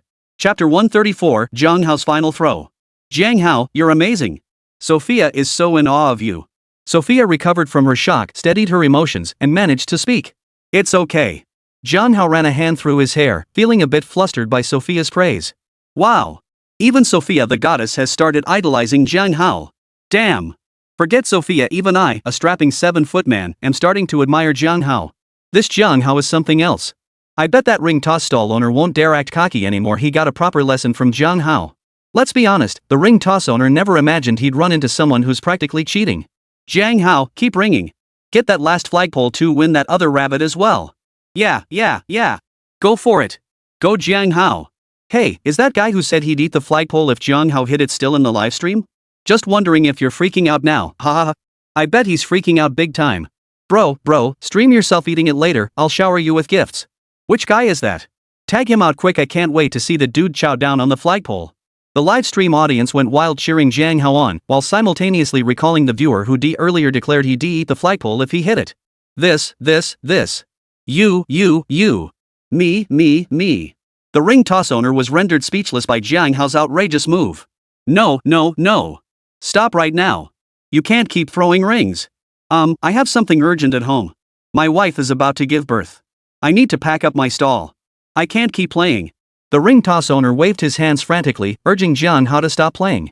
Every single prize on the ring toss stall had been snagged by Jiang Hao, leaving only the last rabbit remaining. If he didn't pack up soon, the ring toss owner felt he'd go bankrupt today. Damn it! The ring toss owner can't handle it anymore. Holy crap, how can the owner pull this kind of stunt? Greedy bastard. Total crook. If you can't handle it, don't run a stall. Boycott this ring toss operator. I still prefer the ring toss owner's defiant attitude earlier. Now that Jiang Hao gave him a lesson, he looks like a beaten dog. Ha. That feels good, so satisfying. That kid Jiang Hao really has some skills. Jiang Hao, you've earned my respect. No way. I'm still waiting to see that guy eat the flagpole. Hey, boss, don't you dare run away. I'm calling the market regulator, we can't let this ring toss owner get away. Viewers in the livestream flooded the chat with condemnation of the ring toss owner's attempt to flee, while wildly cheering on Jiang Hao. You can't leave. Leave the other bunny for Sofia. Sofia grabbed the ring toss owner trying to flee, her expression resolute as she demanded he leave the other little rabbit behind. Let go. Let go of me. He hasn't won it yet. He hasn't claimed the final prize. I won't give you the bunny. The ring toss operator just wanted to get away now, not wanting Jiang Hao to win the other rabbit at all. Sofia won't let go. You're a dishonest business owner. Jiang Hao still has plastic rings left in his hand. Sofia pouted, refusing to let the ring toss operator escape. Right. Don't let this crooked boss get away. Go, Goddess Sofia. Keep that crooked vendor here. Hold on, I'm already calling the Fukang Night Market's regulatory hotline. Market staff will be here any minute. Support Sofia. Host, hurry and help my Goddess Sofia. Support 10. The livestream room erupted in support for Sofia. Alright. I'll be damned if you can hit that flagpole today. I was actually planning to pack up and leave. Now, I'm giving you one last chance. Young man, you've only got one plastic ring left. I'll let you throw it once. If you hit it, you can take the other rabbit too. If you miss, you give back every single prize you've won so far. You got the guts to take me on? I'm just being unreasonable. If you don't take the bet, you can forget about that other little rabbit. The ring toss operator confronted Jiang Hao directly, acting completely unreasonable. What's this owner thinking? You're the ring toss owner. Jiang Hao is a customer with the last plastic ring. He should be able to toss it however he wants. Why should he bet with you? Jiang Hao already won the previous prizes. This owner is so unreasonable. And he acts like he's in the right. Disgusting. Is that van guy from the livestream still around? I'll transfer you some cash. Go teach this unreasonable ring toss owner a lesson. Ah, don't even mention it, my van got impounded. Viewers in the livestream flooded the chat with complaints about the ring toss owner's unfairness. No way. Sir, hello? Sofia tried to continue arguing with the ring toss owner, but Jiang Hao pulled her away abruptly. Fine, I'll take the bet. Jiang Hao refused to waste any more words on the owner and chose to challenge him directly. Ah. Jiang Hao, what a real man. Respect. I believe Jiang Hao will give this unreasonable ring toss owner a proper lesson. Go Jiang Hao. Jiang Hao, you'll definitely get the ring. Jiang Hao, I love you. What the heck are you talking about, upstairs? Sorry, I'm actually a zero. I feel like brother Jiang Hao is really perfect for me. British police officers are joining the workforce now. Gross. What the heck are you guys talking about? Can't understand a word of this nonsense. Don't act innocent up there. Viewers in the livestream flooded the chat with cheers for Jiang Hao, urging him to teach the unreasonable ring toss boss a lesson. Go for it. Hurry up and ring it. Stop dawdling. The ring toss owner clenched his fists tightly, trying to provoke Jiang Hao with his words. Sofia pressed her palms together, silently praying for Jiang Hao, unable to bear watching. Huff. Jiang Hao exhaled deeply, calming himself before hurling his last plastic ring. Don't hit it, don't hit it, don't hit it. Off target. Off target. Off target. The ring toss operator muttered frantically, hoping Jiang Hao's ring would miss the target. Hit it. Hit it. Hit it. It has to hit the target. I'd gladly trade 10 pounds of my own fat for Jiang Hao to land on the flagpole. Come on. I can't even breathe. The livestream audience hoped Jiang Hao could hit the flagpole. Chapter 135, Sofia's first attempt at the living bead. Whoosh. The plastic ring traced a perfect arc through the air, landing precisely on the flagpole the ring toss operator had deliberately placed 2 meters away. Oh. Jiang Hao, you got it. Got it. Got it. Sofia was so thrilled she started dancing around, jumping up and down on the spot. The ring toss operator's face darkened completely as he stood frozen in place. Wow. Got it. It really hit. Congratulations. Congratulations. Jiang Hao's ring toss hit the target. I knew it. Jiang Hao could do it. Jiang Hao, you're my big brother. Jiang Hao, if you won't reject me, I'd be honored to call you my godfather. Just teach me a few ring tossing tricks. Hey, you who just said you'd eat a flagpole, come on out. Go live stream it, I wanna see you eat that flagpole. Ha ha ha. That feels so good, so incredibly good. The chat exploded with cheers and excitement. What's going on? Why did the stream suddenly go black? Where's the feed? Where's the feed? I still want to keep watching the stream. Yuan Xiaohua's livestream suddenly lost its video feed. Yuan Hua was helpless at this moment. Her phone battery was already warning that it would shut down in 1 minute. The fact that her phone could last long enough to finish the livestream was already impressive. Hey everyone in the livestream, my phone's battery is about to die in a minute. Please hit follow and give some likes. Xiaohua won't disappoint you in her next livestream. As soon as Yuan Xiaohua finished typing these words in the chat, her phone shut down completely due to a dead battery. The stream ended abruptly, and viewers were kicked out of the chat room. Hey, where'd everyone go? Where did she go? While Yuan Xiaohua was typing in the chat, Jiang Hao had already left the ring toss stall with Sofia. Sofia held a small rabbit in each of the cages in her left and right hands, her smile impossible to contain. Jiang Hao, thank you for helping Sofia reunite these 2 little rabbits. Sofia's expressions of gratitude toward Jiang Hao never ceased along the way. Jiang Hao tried to stop her at first, but it was futile, so he eventually gave up. Charcoal grilled live snails. 3 for 10 yuan. Everyone, come try our freshly grilled live snails. As Jiang Hao led Sofia out of the night market, her gaze suddenly fixated on a makeshift stall near the entrance. Jiang Hao. What's that? What are live pearls? They look just like eggs. How come I've never seen eggs like this in Russia? Sofia asked curiously, admitting she'd never seen a live egg before. A live egg is still an egg, just one in the process of hatching. They're the embryonic form of a chicken. Their flavor is quite distinctive. To some people, they might even be considered dark cuisine. Jiang Hao gave Sofia a brief explanation. Chicken embryos? That's a baby chick. Dark cuisine? Wow, that sounds pretty terrifying. Sofia's face showed a complex expression. Hey! Hey there, handsome and sweetie. Want to come over and try some live pearls? They're delicious. The stall owner called out to Jiang Hao and Sofia. Are they really good? A look of eager anticipation suddenly flashed across Sofia's face. Owner, give us 10 yuan worth of live pearls. Jiang Hao noticed Sofia's eager expression and paid for the order directly. Got it. Handsome guy and pretty lady, just a moment. It'll be ready in no time. The stall owner immediately began grilling the fresh oysters. Hey, handsome and beautiful, all done. The vendor divided the skewers into 2 portions, dipped them in chili powder and cumin, and handed them to Jiang Hao. Sofia, here you go. Jiang Hao handed the skewers to Sofia. This? How do you even eat this? It was Sofia's first time trying them, and she had no idea where to start. Let me show you. Jiang Hao held the fire pearl to his mouth, first sniffing it with his nose, then revealing an ecstatic expression. He opened his mouth and took a bite, biting off half the live pearl. Inside the live egg, the embryonic form of a chicken was visible. Whoa! Sofia's pupils dilated in shock, her entire expression frozen in horror. Sofia doesn't want to eat anymore. So scary. Sofia's face was frozen in terror. Sofia, don't be afraid. This is chicken. Young chickens in the growth stage. You can try a bite. The taste will be unforgettable for the rest of your life. Jiang Hao encouraged Sofia to try the live chicken. Is it really chicken? Sofia, give it a try. Under Jiang Hao's encouragement, Sofia decided to give it a try. She tentatively took a bite of the live pearl, chewing it slowly in her mouth. Mum. This taste. So strange. Sofia grimaced as she ate, her expression utterly peculiar. So, how is it? Can you get used to the taste? Jiang Hao watched Sofia's expression and couldn't help but feel a bit helpless. It's okay, but the flavor is a bit off. It's a bit like roasted roe deer meat.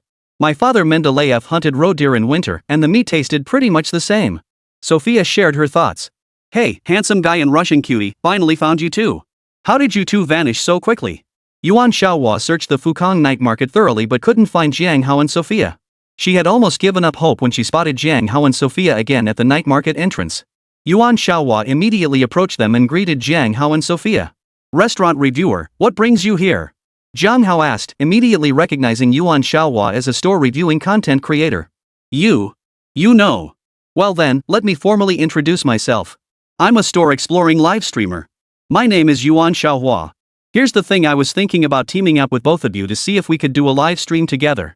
Today, Yuan Xiaohua truly experienced what it felt like to have a live stream go viral, and the fundamental reason for that popularity was Jiang Hao and Sofia. After the stream ended, Yuan Xiaohua's first thought was to see if she could collaborate with Jiang Hao and Sofia. Live streaming? Sofia doesn't like doing live streams. Sofia doesn't like being completely exposed on camera. That way, Sofia would be constrained by the camera and wouldn't be the real Sofia anymore. Sofia dislikes being exposed under the live stream camera. Sweetie, live streaming is very lucrative. Just put together a simple package, create a good persona, and then casually film some skits, you can make tons of money. Handsome guy, you and the beauty should really think this over. Live streaming is a shortcut to success. Yuan Xiaohua kept trying to persuade Jiang Hao and Sofia to live stream with her. Thanks for the offer, but we're not interested in that. Jiang Hao flatly declined Yuan Xiaohua's offer. Chapter 136, Karaoke. Jiang Hao, thank you. Sofia had a wonderful time today. And now she has 2 adorable little rabbits. Sofia will raise them to be plump and healthy. As dusk fell, Sofia and Jiang Hao parted ways at the entrance of Fukang Night Market. Jiang Hao carried bags full of prizes he'd won at the ring toss booth, walking back to his rented apartment in the fading evening light. Before climbing the stairs, he glanced at Lu Keqing's room. The light was dim, and a figure flashed by the window before quickly ducking away from Jiang Hao's gaze. Jiang Hao shook his head and climbed the stairs back to his room. After a hot shower, he planned to watch some TV when his phone buzzed insistently. He picked up his phone to find several unread voice messages from Gongbu Fan. Brother Jiang. Come quick. Let's karaoke and party together. We're just waiting for you. Me and Hu Ming are heading in first. Room number 99869966. Passcode 5689. Hurry up and join us. Waiting for you, sweetie.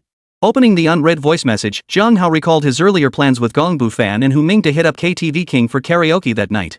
Jiang Hao had always been tone deaf, but after receiving the system reward of the King of Love Songs, his voice underwent a complete transformation.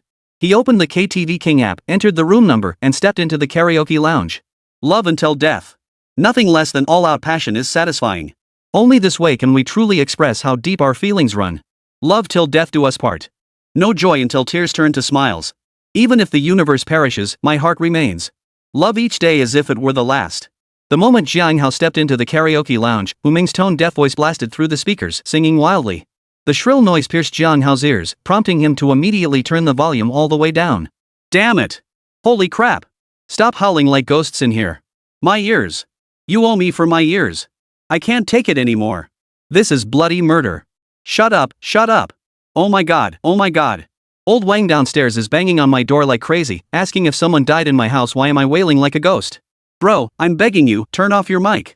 The other guests in the karaoke room had their mics temporarily muted, so they could only frantically tap the chat to urge Hu Ming to turn off his mic. Hu Ming was in the groove and couldn't stop. Love till death do us part. I won't be satisfied until I cry myself into a smile. Even if the universe ends, my heart remains. Love even at the end of the road. Nothing less than extreme romance will do. Hair turns snow white, earth buries us. Longing never decays. Love even at the dead end. Nothing less than eternal love is satisfying. Fear not if passion becomes a sea of fire. Love only shines when it boils over. Hu Ming sang love even in death until his voice cracked. Cough cough cough. Everyone in the karaoke hall, I'm done singing. Show us what you've got. Show us what you've got. Hu Ming's voice was hoarse, his tone excited. After Hu Ming finished, the other guests in the karaoke room were given the floor. Fatso Hu Ming. What the hell was that? Sounds like a ghost wailing. You owe me for my ears. A high-pitched male voice cut through the air. It was guest number 2 at the mic. Ma Chao, go yourself. I'm singing my heart out, don't ruin my mood. That was genuine emotion, damn it. Think everyone's like you, talking in a falsetto all day long. Put. And you're the fat one, your whole family's fat. Hu Ming didn't put up with Ma Chao's nonsense, firing back with a barrage of insults. Jiang Hao hadn't joined the mic yet. After hearing Hu Ming's words, he realized the guest on mic number 2 was named Ma Chao. Alright. Everyone, tone it down a bit.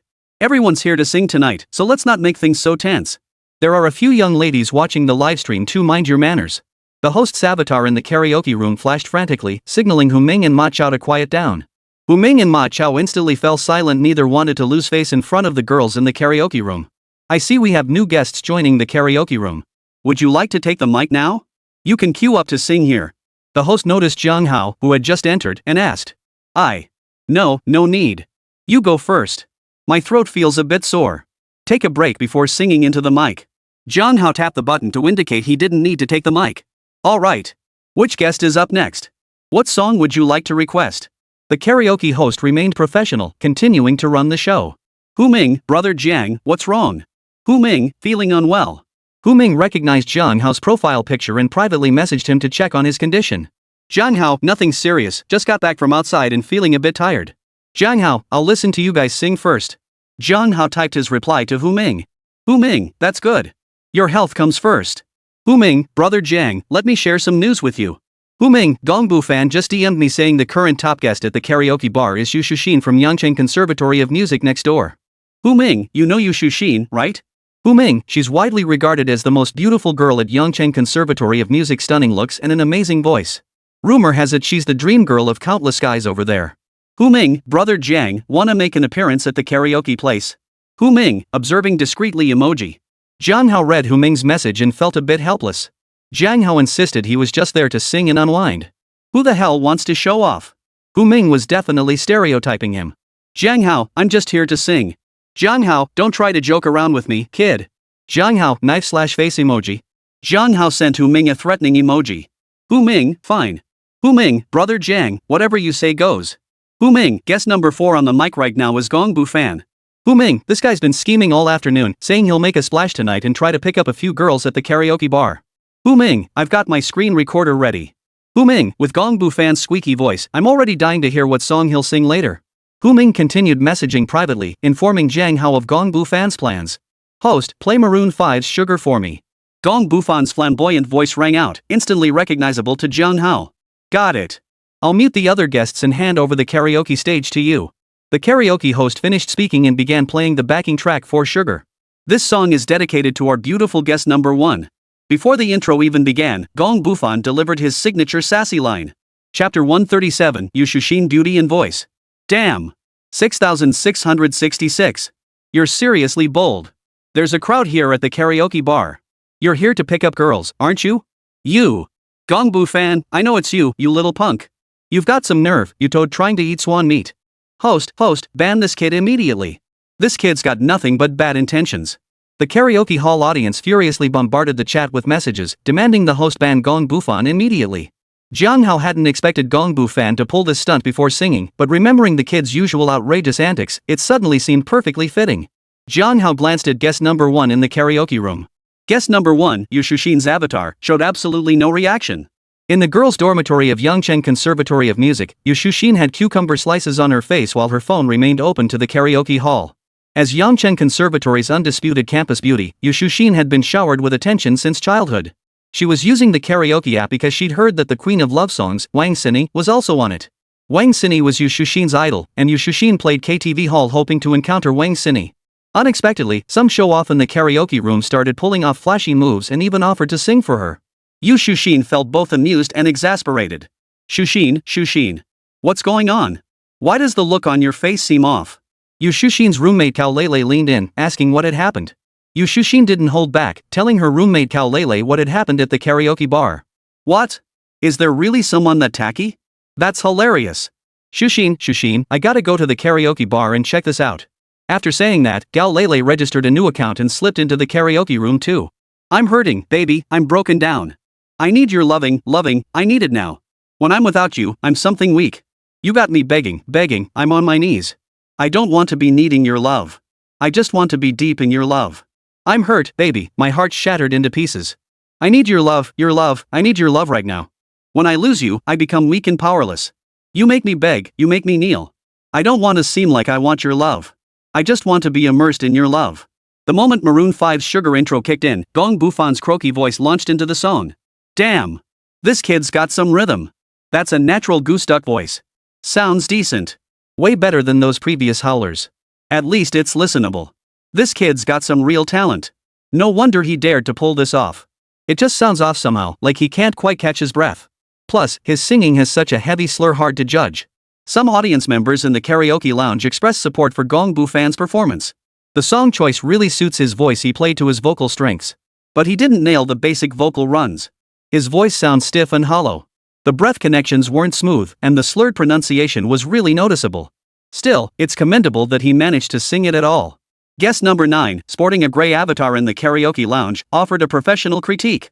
Who is this guest number 9? They sure sound like a pro. He pointed out every single flaw of the karaoke singer just now. This guest number 9 is no ordinary singer, huh? The audience in the karaoke lounge nodded in agreement with the critique of guest number 9. After listening to Gong Bufan's entire performance, Jiang Hao had to admit the kid had put his heart into it. He'd chosen songs perfectly suited to his voice, fully showcasing his strengths. Alright. Thank you all for listening. I hope guest number 1 enjoys this song, Sugar. Gong Bufan's showboating continued.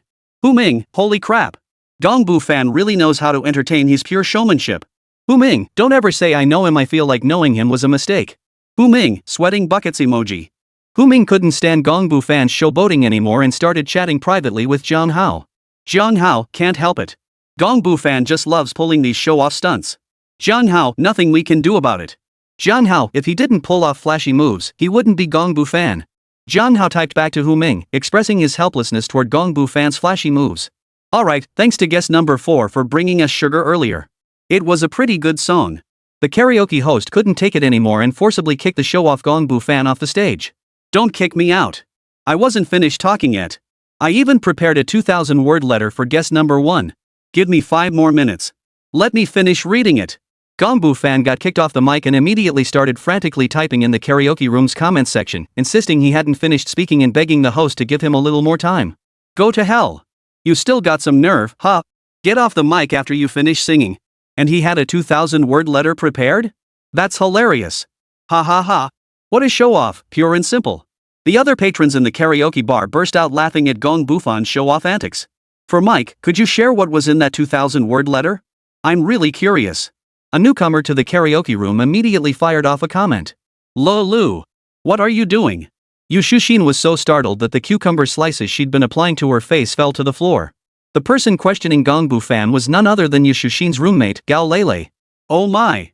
Shinshin, don't you want to know? It might be something super juicy. Gao Leilei's voice was brimming with excitement, her face practically begging for the juicy details. What could it be? Probably just the same as all those guys before. Just more love confessions. I'm sick of them. Yu Shuxin was wildly popular in college, having received countless love letters from guys.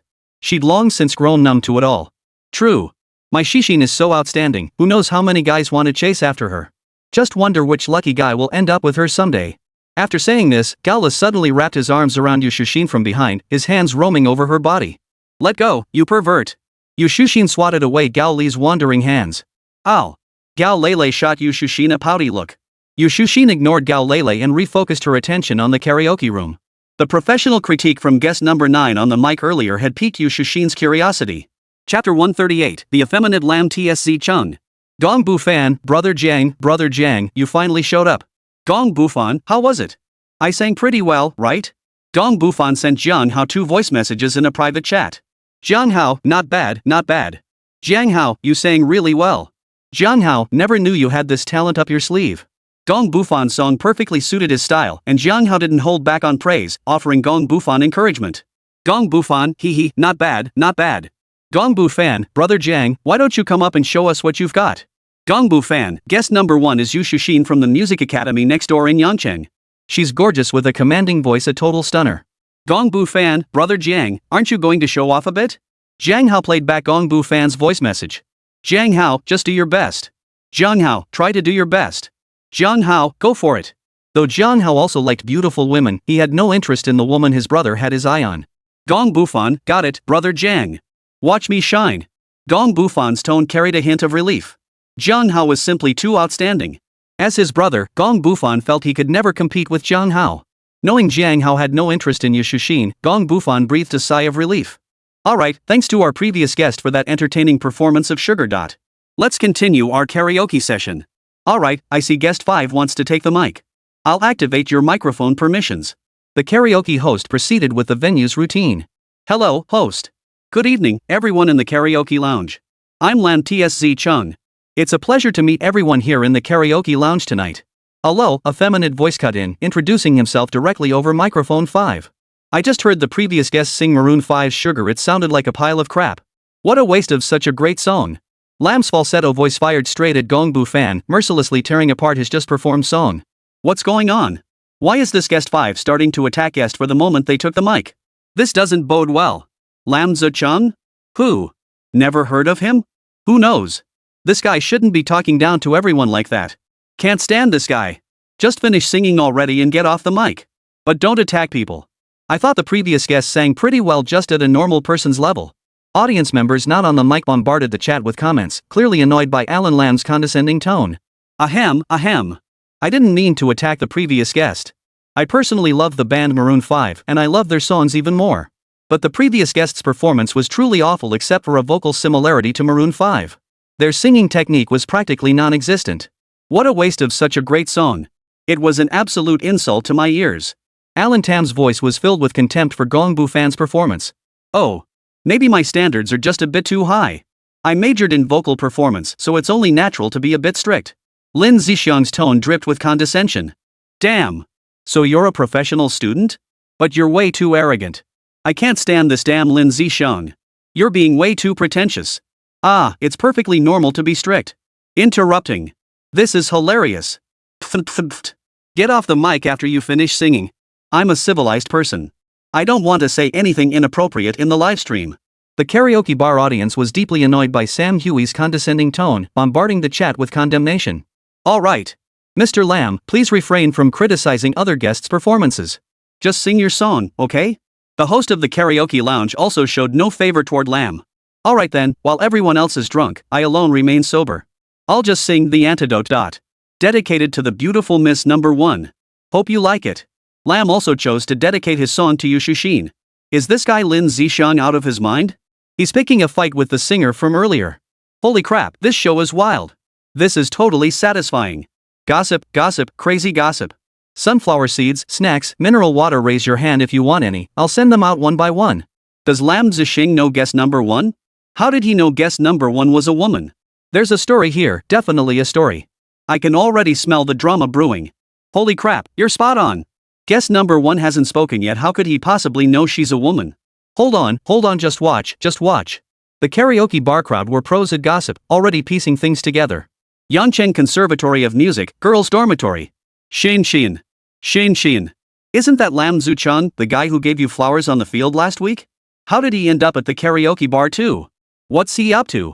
Could he be planning to confess to you again? Gao Lele tugged at Yu Shushin's hand, looking puzzled. Last week, Gao Lele and Yu Shushin were jogging on the sports field. Mid-run, the slender Lin Zishan grabbed his roommate to block Yu Shushin's path, presenting her with a bouquet of flowers. Yu Shushin had never met Lin Zishan before, but instead of rejecting him outright, she thanked him for the flowers. Lin Zishan was instantly smitten, feeling completely lost and elated. Yu Shushin had never lacked male admirers since childhood and thoroughly enjoyed the attention. To Yu Shushin, Lin Zishan was simply too ordinary. Her attitude was clear: no initiative, no responsibility. I'll accept your kindness, but I won't take any action. Classic female player behavior. I'd like to see for myself. See if these guys have anything new to offer.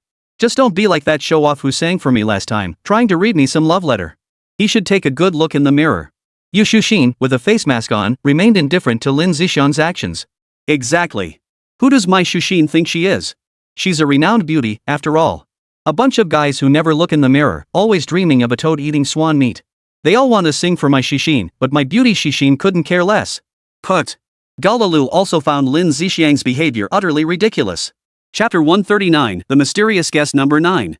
Microphone 5, begin your performance. You have about 5 minutes. The karaoke host was now on guard, limiting each guest's performance time to just 5 minutes. 5 minutes is a bit short. It's barely enough to express how much I adore guest number 1. Alan Tam launched straight into cheesy pickup lines. Holy crap! That's some seriously cheesy pickup line. That's interesting. This is genuinely entertaining. Guest number 5 is going head to head with guest number 4. What's so special about guest number 1's girlfriend? Guests 5 and 4 are going head to head. Just watching the drama unfold, totally hooked. This is freaking hilarious. I seriously suspect guests 5 and 4 are actors hired by the host. This show is giving me a mental boost late at night. Wonder if guest number 5's singing skills match his big mouth. The tone is downright arrogant. I'm rooting for number 4. Number 5 talks down to everyone like he's God's gift to the world. Alan Tam's cheesy pickup line sent shockwaves through the karaoke bar. Hu Ming, brother Jiang, brother Jiang. Hu Ming, what the hell is this Lam TSZ Chung guy? Hu Ming, why is he going head to head with Gong Bu Fan? That kid is head over heels for Yu Shushin. Hu Ming, hope nothing bad happens. Hu Ming, I'm too scared to ask Gong Bu Fan right now. No idea what state he's in. Hu Ming messaged Jiang Hao privately, his words dripping with concern for Gong Bu Fan. Jiang Hao, don't worry too much. Jiang Hao, I trust Gong Bu Fan. He's our brother. Jiang Hao, let's wait and see how things unfold. Jiang Hao typed his reply to Hu Ming. Jiang Hao kept monitoring Yu Shushin's movements on microphone 1. She hadn't reacted at all so far, making Jiang Hao feel his brother Gong Bu Fan was acting like a clown. Jiang Hao sighed, pondering how to soothe Gong Bu Fan's emotions while silently warning himself never to stoop to such clownish behavior. He didn't want any romance. Taking no initiative and bearing no responsibility, that was the attitude he should maintain. Guest number 5, hurry up and start. Next singer, please. The host at KTV Listen couldn't take it anymore and started urging Lam Zixing. Alright, please start the backing track. Lin Zixing said no more, cleared his throat, and prepared to sing. What is complete sleep? A lucid night torn to shreds. Dreams in shreds. Eyes open, hesitant fingertips. Should I hold you back, keep you by my side? The end of the path I came upon was meeting you. Only you made that vow overflow time. Pain so deep it robs me of words. Yet in my heart, it's not bitter but sweet. The moment Alan Tam opened his mouth, he instantly showcased his exceptional vocal prowess. Damn! That's amazing. This kid's got real talent. No wonder he dared to go head to head with guest number 4. He's got real talent. A pro is a pro. You can tell the difference the moment he opens his mouth, unlike guest number 4 earlier. I still can't stand this kid, he's way too cocky. Same here. Feels like he's showing off, deliberately hitting those high notes. Audience members in the karaoke lounge shared their thoughts in the live chat. Still that stubborn youth. I'll open my arms wide, become your castle. Only you are mine, the antidote. Let me paint a picture for you, using all my life as sand. Pour every emotion into it, paint what belongs to us. Home. My heart spans the 4 seas looking out, all those skyscrapers crumble. You too, never regret, even if only a silhouette remains, you'll make a home beside me. The only antidote is in your hands. Forever waiting for your embrace. After finishing the song, Lam Zixing deliberately held a long note to show off his vocal prowess. And you, guest number 1, are my only antidote. After finishing the song, Lam added one more line. Holy crap! 666,666. 9,999. It's gone wild, it's gone wild. How the hell can he pull this off? He picked this song on purpose. Young people are the best, they really know how to have fun. Honestly, Alan Tam's singing is actually pretty good, it sounds great. Absolutely. This kid may have a foul mouth, but he can still sing something worth listening to. What do you think guest number 1 will say? I'm really curious about guest number 1's reaction. This is basically a direct confession. Alan Lam's bold move sparked a frenzy of discussion among the karaoke bar audience. Hu Ming, oh no, brother Jiang. Hu Ming, this Lin Zishang is even more outrageous than Gong Bufan. Hu Ming, the lyrics are practically a direct confession of feelings. Hu Ming, this song was clearly handpicked. Hu Ming, I feel like Gong Bufan is gonna lose his mind. Hu Ming, worried about Gong Bufan, sent 5 voice messages in a row. Jiang Hao, just let things take their course. Jiang Hao, see how things unfold. Jiang Hao typed his reply to Hu Ming. Deep down, Jiang Hao actually felt relieved that his buddy Gong Bufan hadn't won the competition. Yu Shuxin hadn't made a single move throughout the whole thing, watching Gong Bufan and Lin Zishang fight over her like they were clowns. Clearly, she didn't care about either of them at all. Yancheng Conservatory of Music, Girls' Dormitory. Xinshin, this Lin Zishang is quite something. Those lyrics, he must have picked them out on purpose. Gao Lele chuckled, watching Yu Shuxin as she applied a face mask. Just okay, I guess. It's a bit of a pleasant surprise. Isn't Lam Chi Sing supposed to take me out to dinner next week? Give him a chance. Lulu, you'll come with me then. Yu Shuxin's tone was haughty, thoroughly enjoying the feeling of being pursued by men. Sure thing. Lin Zishan would be over the moon if he heard this news. Gao Lele flattered Yu Shuxin with a compliment. Microphone 4 has real talent, lyrics and melody blend perfectly. The vocal distinctiveness is well executed. The diction is clear, and the musical rhythm is handled professionally.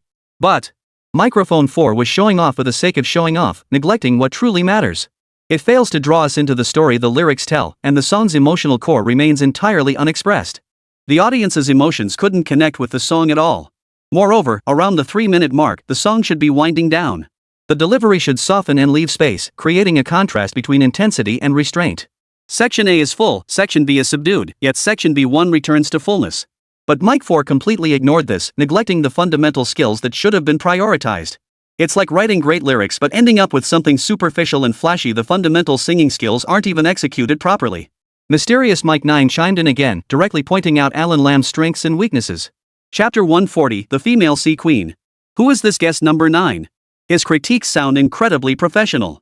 This guest 9 doesn't speak up either, no clue if it's male or female. Wow, these are all heavy hitters. The way they're calling out names is totally incomprehensible. Can't follow it, but I'm totally blown away. I just came to sing a song, but why are there so many big shots in this karaoke place? This guest at table 9 is seriously professional, they really know their stuff about songwriting. Ruined.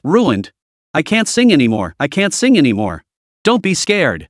Guest number 9's critique left the karaoke bar audience buzzing with speculation. Wait, let me speak. Guest number 9, who are you? How come you're giving critiques now? What do you know? Don't talk nonsense here. Lin Zishang's voice was filled with emotion. Lin Zishang had meticulously prepared the song he was about to perform, all to surprise Yu Shuxin. Now, thanks to guest number 9's critique, his carefully prepared song had been downgraded. Oof. The guest at microphone 9 still hadn't spoken, only leaving 2 words floating in the comment stream. Heh. My temper is just too hot. FCK. Alan Lam's defenses crumbled instantly. The profanity slipped out before the karaoke host could cut his mic. Hu Ming, brother Jiang, this guest 9 is seriously impressive. Hu Ming, just one hee-hee and he broke Lam's composure. Hu Ming, holy crap, who the hell is this guy? Hu Ming, truly a master. Hu Ming, applause, wild applause. Hu Ming's message popped up on Jiang Hao's phone, brimming with admiration for guest number 9. 66,666. How come Alan Tam's swearing now? Can't he show a little more class? This guest number 9 is seriously awesome, one hee-hee and he cut straight to the heart. Lam Z sang totally lost his cool. This is hilarious. Guest number 9's critique was spot on, it's just that Lam Chi Sing can't handle it. Truth never lasts, only lies touch the heart. Ancient wisdom never fails me. Lin Zishang's furious outburst drew backlash from the karaoke bar audience, who took to the mic to condemn him. Yangcheng Conservatory of Music, Female Dormitory. Lulu, let's just cancel next week's dinner with Lam Sang-shing. He's such a jerk. Yu Shuxin's voice was cool and detached, dripping with condescension. Exactly. Lin Zishang is so ill-mannered. He gets so easily flustered over a few words. He's not worthy of our Shishin. Gao Lele's tone carried an air of self-righteous certainty. Who's the guest on mic 9? I don't like her. Although Yu Shushin looked down on Lin Zisheng, his song was, after all, specifically sung for her. Now, after being criticized by guest number 9, it felt like a clownish act, leaving Yu Shushin feeling utterly humiliated. No idea. Guest number 9's profile picture is just black and white. It's a fake account. It seems like guest number 9 was in the karaoke room from the start. Who knows what's going on? Feels like they're just putting on airs. Gao Lele echoed Yu Shushin's sentiment, sharing no fondness for guest number 9 either. Ahem. Alright, everyone in the karaoke room, please calm down. Guest number 4, Lin Zisheng, who just took the mic, please step down and compose yourself. Please refrain from any irrational behavior. Microphone 9 belongs to our guest teacher, and we must show respect. Guest teacher at microphone 9, please be a bit more tactful in your comments. Some of our guests up there might be a bit sensitive, so please be considerate. Thank you all for your cooperation. The karaoke host stepped in to calm the situation. Let's continue with our karaoke session. Alright, all the guests who performed earlier were male. Any ladies interested in taking the mic for a song? After all, we can't always have our male friends take the mic. The karaoke host was experienced. Just 2 simple lines livened up the atmosphere. Let guest number 1 take the mic. Right. I'm voting for guest number 1 too. Guests number 4 and number 5 who just took the mic were both vying for guest number 1's attention. I'm really curious about guest number 1. Support. Guest number 1 absolutely has to take the mic, right? Everyone supports. Let guest number 1 sing. We all want to hear guest number 1 sing. Guest number 1, just come out and sing one song. Please. The audience at the karaoke bar was all buzzing about guest number 1, eager to discover what made them so captivating. Ha. I see the chat is full of requests for our guest number 1 to take the mic. Miss guest number 1, would you mind singing for us? Our karaoke hall audience is really curious about you.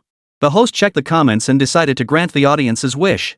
Shinshin, a bunch of people in the chat are asking you to take the mic. Why not show them what you've got and showcase your heavenly voice?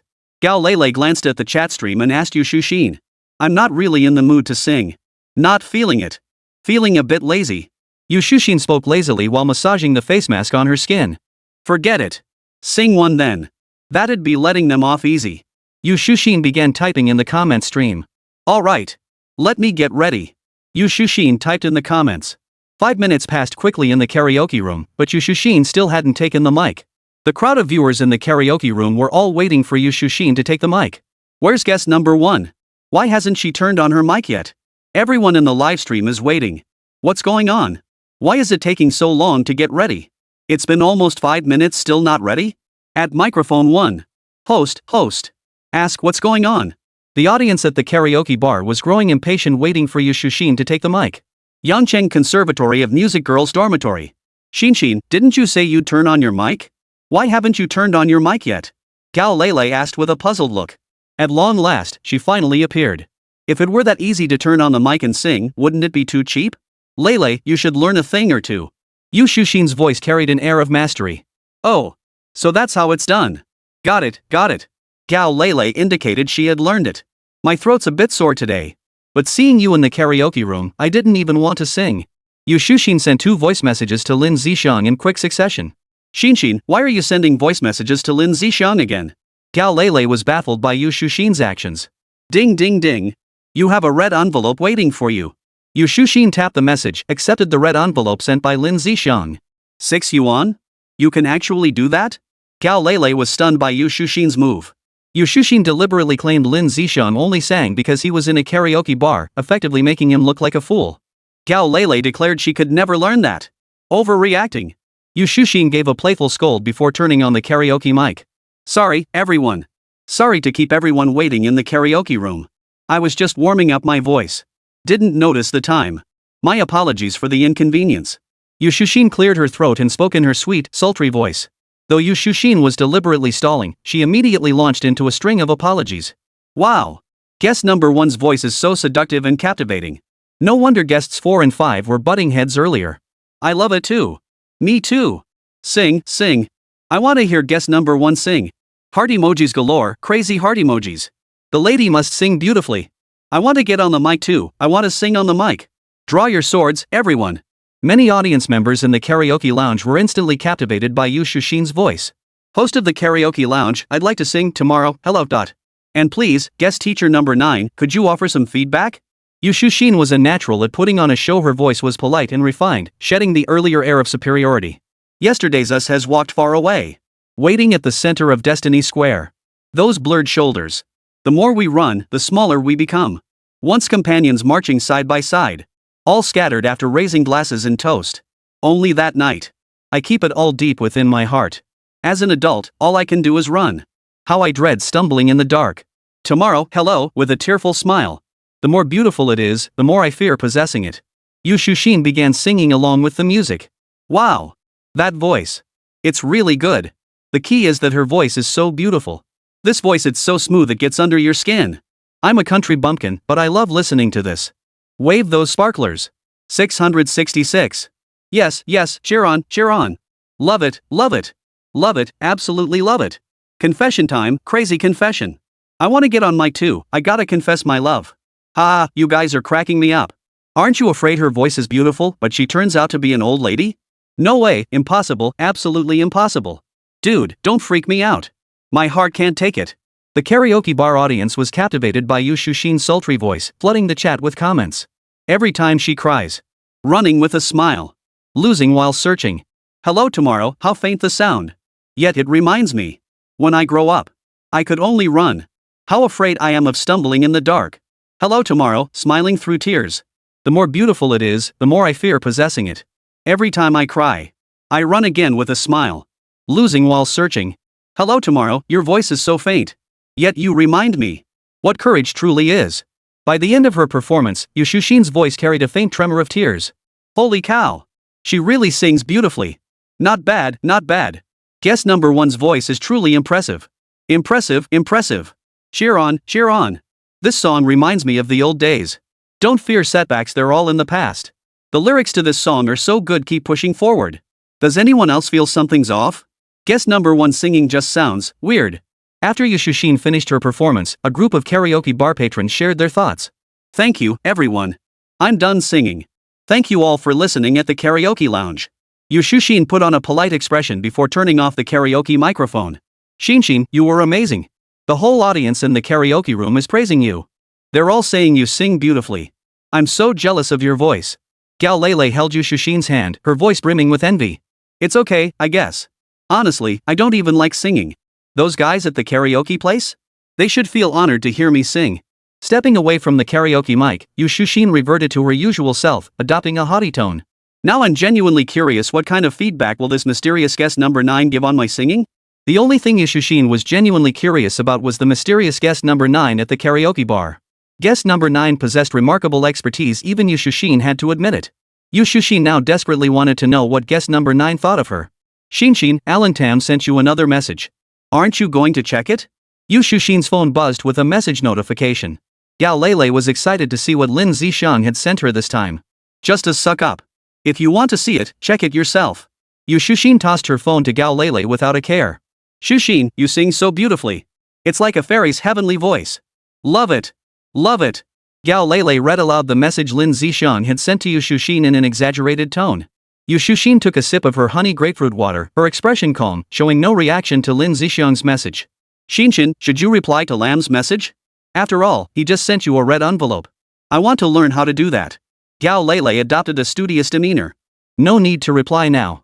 Wait half an hour, then casually reply with a few emojis. Let the sender overthink things during this time. No initiative, no responsibility, that's my stance. Yu Shushin adopted the playboy's approach. Why hasn't this mysterious guest number 9 spoken up yet? What does he think of the song I sang? Yu Shushin's top concern now was how guest number 9 would evaluate her performance. Yu Shushin deliberately chose a popular, easy-to-sing song, avoiding tracks requiring specialized vocal techniques. The girl who went on stage first has a beautiful tone. She sang with ease and maintained even breath control throughout. This song didn't require noticeable falsetto, which played to her strengths. The mystery guest number 9 first highlighted the strengths of Yu Shushin's performance. But she made a huge mistake, one that could even be said to ruin the song. The mysterious guest's words instantly made Yu Shushin sense trouble brewing. Chapter 141, Duet Performance. The singer who took the mic first completely messed up the melody of the entire song. This song has a gentle, slightly melancholic melody. That melancholy was completely absent from her performance. The song's true meaning is to encourage those still lost in confusion. Don't fear the hardships of the present, strive to live well and seek a new direction in life. This song is a fresh, lyrical piece filled with tears and embraces of memory. That's where the melancholy comes from. The harmonica interludes throughout the performance are precisely meant to add a subtle touch of melancholy. That's why the performance by the first singer felt so peculiar. Guest number 9 commented in detail on the live stream chat. Exactly. I knew why guest number 1's performance sounded so off. Her voice is beautiful, but it just sounds off somehow. Turns out she got the overall tone of the song all wrong. This song, Tomorrow, Hello, should be tender yet tinged with melancholy. Not just pure softness. Honestly, guest number 9 is seriously impressive. Respect. Who knew there were so many layers to a single song? I was just enjoying the music, no clue about all this stuff. What a laugh emoji. This critique is so professional, wonder who the big shot behind guest number 9 is. Guest number 9 must be someone important. This critique laid out every single strength and weakness that needs improvement. Clearly guest number 9 put a lot of thought into it. Learn something new. I'm taking notes. I hope I get a chance to receive feedback from guest number 9 someday. Guest number 9's critique was highly professional, earning rave reviews from the karaoke bar audience. Hu Ming, Brother Jiang, Brother Zhang, this guest number 9 is amazing. Hu Ming, they could even identify the melody of the song being sung and offered suggestions for improvement. Hu Ming, thank goodness guest number 9 hadn't arrived yet when I sang earlier. Hu Ming, otherwise, my performance would have been torn to shreds. Hu Ming sent a message to Jiang Hao. Jiang Hao kept watching the live chat in the karaoke room. Guest number 9's critiques were indeed professional. Jiang Hao also grew curious about guest number 9. Jiang Hao, we're all here to have fun at the karaoke bar. Jiang Hao, just sing and have fun. Jiang Hao sent a message to Hu Ming. Hu Ming, Brother Jiang, you're absolutely right. Hu Ming, I'm a bit worried about that kid Gongbu fan now. Hu Ming, is he feeling down? He hasn't replied to my messages. Hu Ming, Gongbu fan better not be suffering from heartbreak. Hu Ming, I'm worried. Hu Ming sent a message expressing his concern for Gongbu fan. Jiang Hao, keep your cool. Jiang Hao, trust Gongbu fan. He won't be knocked down that easily. Jiang Hao, as brothers, we have to believe in him. Jiang Hao has confidence in Gongbu fan, believing he won't be defeated. Yancheng Conservatory of Music, Women's Dormitory. Wow, this. Xinshin, guest number 9 gave you so many comments. Turns out you set the wrong key for your singing. No wonder it sounded off. The audience in the karaoke lounge all agree with his assessment. Xinshin, you've just gotten some expert advice. Galalo lurked in the karaoke lounge, silently agreeing with the comments from the mysterious guest number 9. Xinshin, are you okay? Gao Lele noticed Yu Shushin's expression had turned grim, her face twisted into a sour expression. Shut up. Who needs some crappy guest number 9 judging my singing? My singing is the best. What does he know? He's just a gossip monger. Yu Shushin was furious, refusing to accept guest number 9's critique of her performance. Yu Shushin had always carried herself with an air of superiority and couldn't stand losing face in a karaoke bar. This guy's all mysterious, what's he trying to pull? Who needs his opinion anyway? Damn it, this is infuriating. Yu Shushin wore a sour expression. Gao Lele was momentarily at a loss, frozen in place. Ding ding ding. Yu Shushin's phone buzzed with a comforting message from Lin Zishang. Xinshin, Lin Zishang sent you a message. Want to see it? Gao Lele tentatively asked. Earlier, Yu Shushin had shown Gao Lele the message from Lin Zishang, and Yu Shushin's phone had remained in Gao Lele's hands the entire time. No. Tell him to get lost. Yu Shushin vented all her anger on Lin Zishang. Gao Lele dared not provoke the furious Yu Shushin and silently switched the phone to silent mode. Thank you to our first microphone hostess for her enthusiastic a cappella performance. We also extend our gratitude to our previous guests for their live performances. And thank you to all our KTV audience members for listening and sharing your feedback. Alright. The first segment of tonight's karaoke hall, the solo performances, has now come to a close. The host concluded the first segment of the karaoke hall. Damn. The solo performances are already over? I was planning to sing too.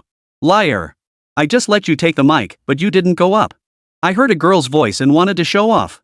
I totally despise you. Bull. I'm not that kind of person. I'm a proper gentleman.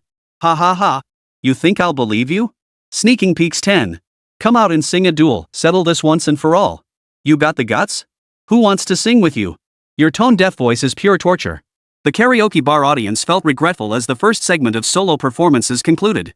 No need to be disappointed, folks. Our karaoke bar has solo performances every night. Anyone interested in performing solo is welcome to come back tomorrow night. Our karaoke lounge always welcomes you. Now moving on to our second segment, the duet stage. We'll randomly select 6 audience members from below to form 3 pairs, who will perform duets at random.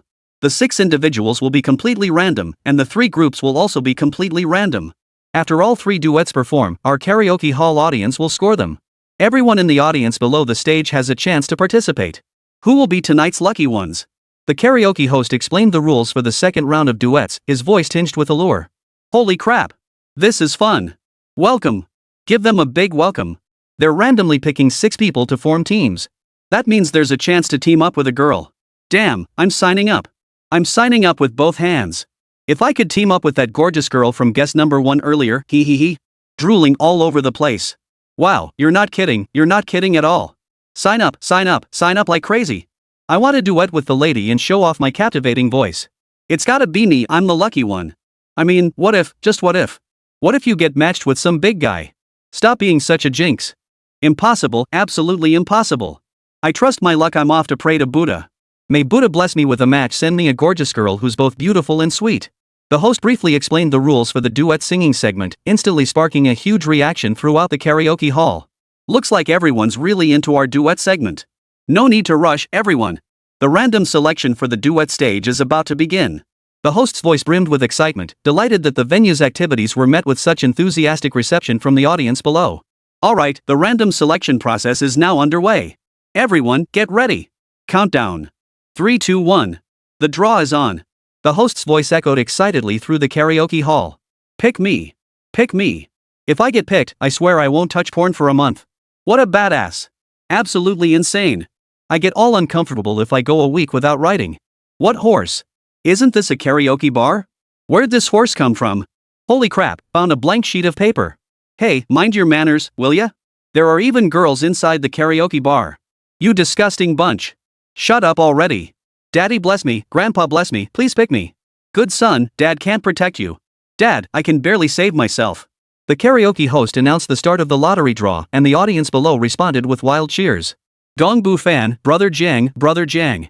Gongbu fan, do you think I have a chance to be paired with you Shushin for a duet? Gongbu fan, Buddha, please bless me, I have to win this draw. Jiang Hao opened the voice message Gongbu fan sent him, clearly hearing the excitement in his voice. Jiang Hao didn't say much. Gongbu fan was now deep in the mire, blinded by his own situation. The bitter fruit of being a sycophant was something Gongbu fan would have to taste for himself. Jiang Hao, good luck. Jiang Hao sent Gongbu fan a message wishing him luck. In his heart, Jiang Hao silently admonished himself. He absolutely must not become a sycophant, a clown. Refuse, don't initiate, and don't take responsibility. That was the attitude he should adopt. He would savor the sweetness of love, not the bitterness of being a sycophant. Got it. The selection process for our karaoke lounge has concluded. Let's see which 6 lucky ones will be chosen. Number 1, wow, that profile picture. It's actually the girl who just took the mic, number 1. The first draw for the duet segment went to you Shushin. Damn. This. It has to be me. If I get picked, I'll get to duet with Miss Number 1. Just thinking about it gets me so excited. Quick, see who got picked next. It's me, it has to be me. Please, Buddha, bless me. Male viewers desperate for a beautiful, sweet-voiced girl frantically tapped away, praying for their own luck. The second winner is a user with a puppy avatar. The KTV host announced the second audience member selected. Jiang Hao glanced over and realized the second winner was none other than himself. Jiang Hao felt both amused and exasperated. There was no escaping singing tonight. Hu Ming, brother Jiang, you're not getting out of this one today. Hu Ming, come to think of it, I've never heard you sing, brother Jiang. Hu Ming, looking forward to your performance. Hu Ming, sneaky emoji. Hu Ming recognized Jiang Hao's profile picture and messaged him directly. Jiang Hao, my singing isn't anything special. Jiang Hao, maybe I'll scare you after I sing. Jiang Hao, scare tactic emoji. Jiang Hao deliberately teased Hu Ming with his messages. Hu Ming, seriously. Hu Ming, no way, I'd better be ready to mute my phone at any moment. Hu Ming, I don't want my ears to suffer. Hu Ming, my ears are delicate little flowers. Hu Ming's messages to Jiang Hao were full of sass. Jiang Hao, you're disgusting, kid. Jiang Hao, spitting emoji. Jiang Hao replied to Hu Ming's message. We'll continue announcing the selected audience members. The third winner is. The fourth is. The fifth is. Guest teacher number 9, who was just at the microphone.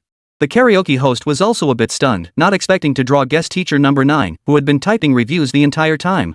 Guest teacher number 9, would you be willing to come up and sing with us? The host addressed guest number 9 with respect, politely asking for their consent. Sure. Guest number 9 floated 2 words across the screen in the comment stream. Holy crap. This mysterious guest number 9 is finally going to sing. I'm dying to hear what kind of skills this guest number 9 has. So curious. My curiosity is totally piqued. Same here. Guest number 9 is known for giving incredibly professional critiques of the performers who take the mic. Now we get to hear him sing, can't wait. We'll definitely need to pay close attention to guest number 9's skills later. The karaoke bar audience never imagined they'd draw guest teacher number 9 to join them on stage. At Shanghai's Guanlan number 1 community, Wang Xini was playing with her phone with great interest. She wore a pink cartoon pajama set, the top adorned with cute rabbit prints. She paired it with light-colored wide leg pants that hugged her strikingly long legs. A thin pink ribbon was casually tied around her waist, forming a loose bow. Barefoot, her toenails were painted a soft nude shade. Her petite feet pressed into the plush carpet, radiating pure laziness. Wang Xini, a renowned ballad queen in China, was invited by a partner to try out the KTV app Karaoke King. Unexpectedly, she became increasingly hooked. The heartfelt performances in the karaoke room won Wang Xini over to the app. Unfortunately, many users lacked professional training, resulting in minor flaws during their performances. So, Wang Xini went undercover as a mystery guest in the karaoke lounge. She listened to the performers take the mic and offered her advice. Chapter 142, Jiang Hao and Wang Xini Duo. What Wang Xini hadn't anticipated was that the randomly selected audience member would choose her. Though she feared her voice might be recognized by the karaoke hall audience, she knew she had to follow the rules of the game now that she joined in. Her only concern now was whether her partner could pick up the mic and harmonize with her. She shook her head and continued watching the audience selection. Alright, we'll now draw the final lucky audience member. Who could it be? Which lucky person will it be? Alright, no more suspense, we'll now announce the final selected audience member. Oh wow, it's guest number 5 who just performed on stage. This is getting interesting, we've picked 2 guests who just took the mic in a row. The karaoke host never expected to pick guest number 5, Gong Bu Fan, who had already taken the mic. This is rigged. Totally rigged. I'm reporting this. How could they do this? Why wasn't I the one chosen? I really wanted to sing with the beautiful voiced girl from Group 1. Wah! I'm so jealous of the lucky ones who got picked. I'm drawing a circle to curse you, may you never find chopsticks when you eat, and may your takeout come without seasoning. Haha, your curse is hilarious. I'm already wondering who'll get paired with who. If guest number 5 really ends up paired with guest number 1, they'll sing a duet together. Holy crap, what a divine scene. Guest number 5 who just took the mic, that guy's probably laughing his head off right now. This is rigged, absolutely rigged. Why the hell did it have to be that guy, guest 5? Why wasn't it me? Why wasn't it me, Alan Lam? Reporting this. I'm reporting it. Oh my goodness. Lin Zixiang's lost it. Holy crap. Let's watch the drama unfold. The last one picked was Gong Bu Fan, who had just been at the center of the storm, sparking wild discussions among the karaoke bar crowd. Gong Bu Fan, brother Jiang, brother Jiang. Gong Bu Fan, they actually picked me. Gong Bu Fan, I'm actually kinda nervous. Gong Bu Fan, what if I mean, just in case? Gong Bu Fan, could I get the chance to sing the same song with you, Shushin? Gong Bu Fan, I. Gong Bu Fan sent Jiang Hao several voice messages in a row. When Jiang Hao opened the messages and listened, Gong Bu Fan's voice was beyond excited. Sigh. Jiang Hao couldn't help but sigh inwardly for his friend Gong Bu Fan. Gong Bu Fan had fallen head over heels into the trap of envy. Jiang Hao, hang in there. Jiang Hao, hope you get lucky. Jiang Hao, best wishes. Manhwa still sent Gong Bu Fan words of encouragement. After all, Gong Bu Fan had to experience it for himself. How else could he see through Yu Shushin's true nature as a player?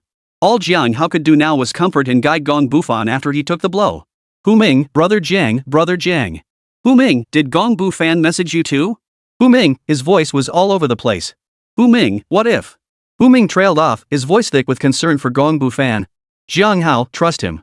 Jiang Hao, that kid Gong Bu Fan has decent mental resilience. Jiang Hao, let's root for him. Jiang Hao sent a message, offering Hu Ming a simple reassurance. Got it.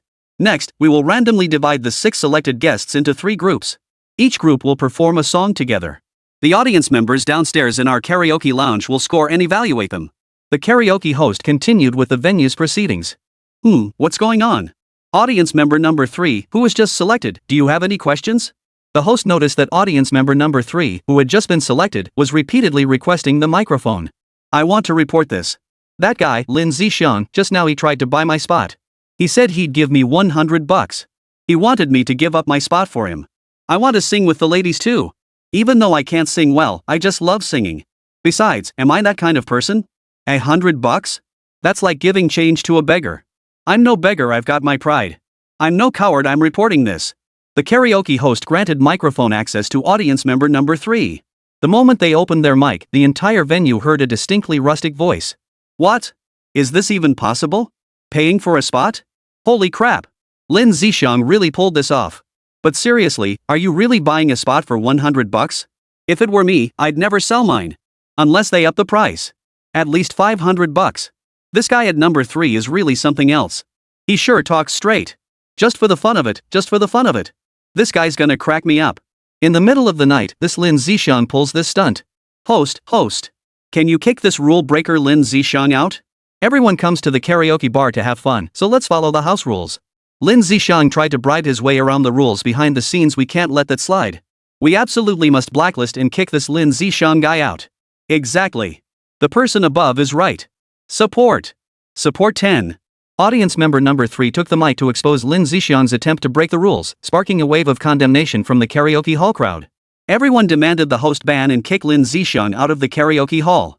You idiot. How the hell did you just broadcast that live? I'm so pissed. This is infuriating. I paid for it. They sold me the spot. How did I break any rules? Stop talking nonsense, okay? Host, give me my mic back. I'm going on mic to have it out with these karaoke bar jerks. Alan Tam furiously typed in the chat, showing no sign of remorse. Karaoke room notice, audience member The World Belongs to Me has been kicked out of the karaoke room.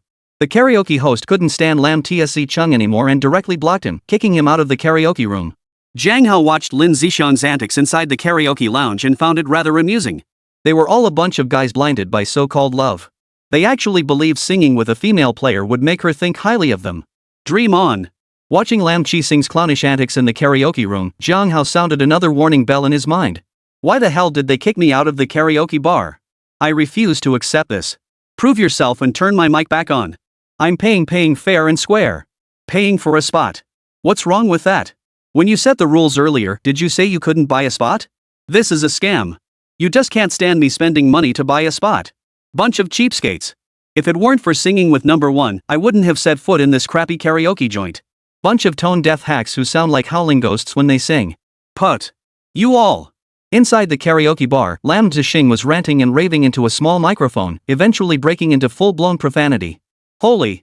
This guy actually has the nerve to act like he's in the right. He's completely twisted. Absolutely twisted. This guy makes breaking the rules sound like it's perfectly legitimate. Truly shameless, unbeatable. Damn it, my temper's flaring up. Lin Zishan, huh? You've got some nerve. Who the hell do you think you're talking to? You horse.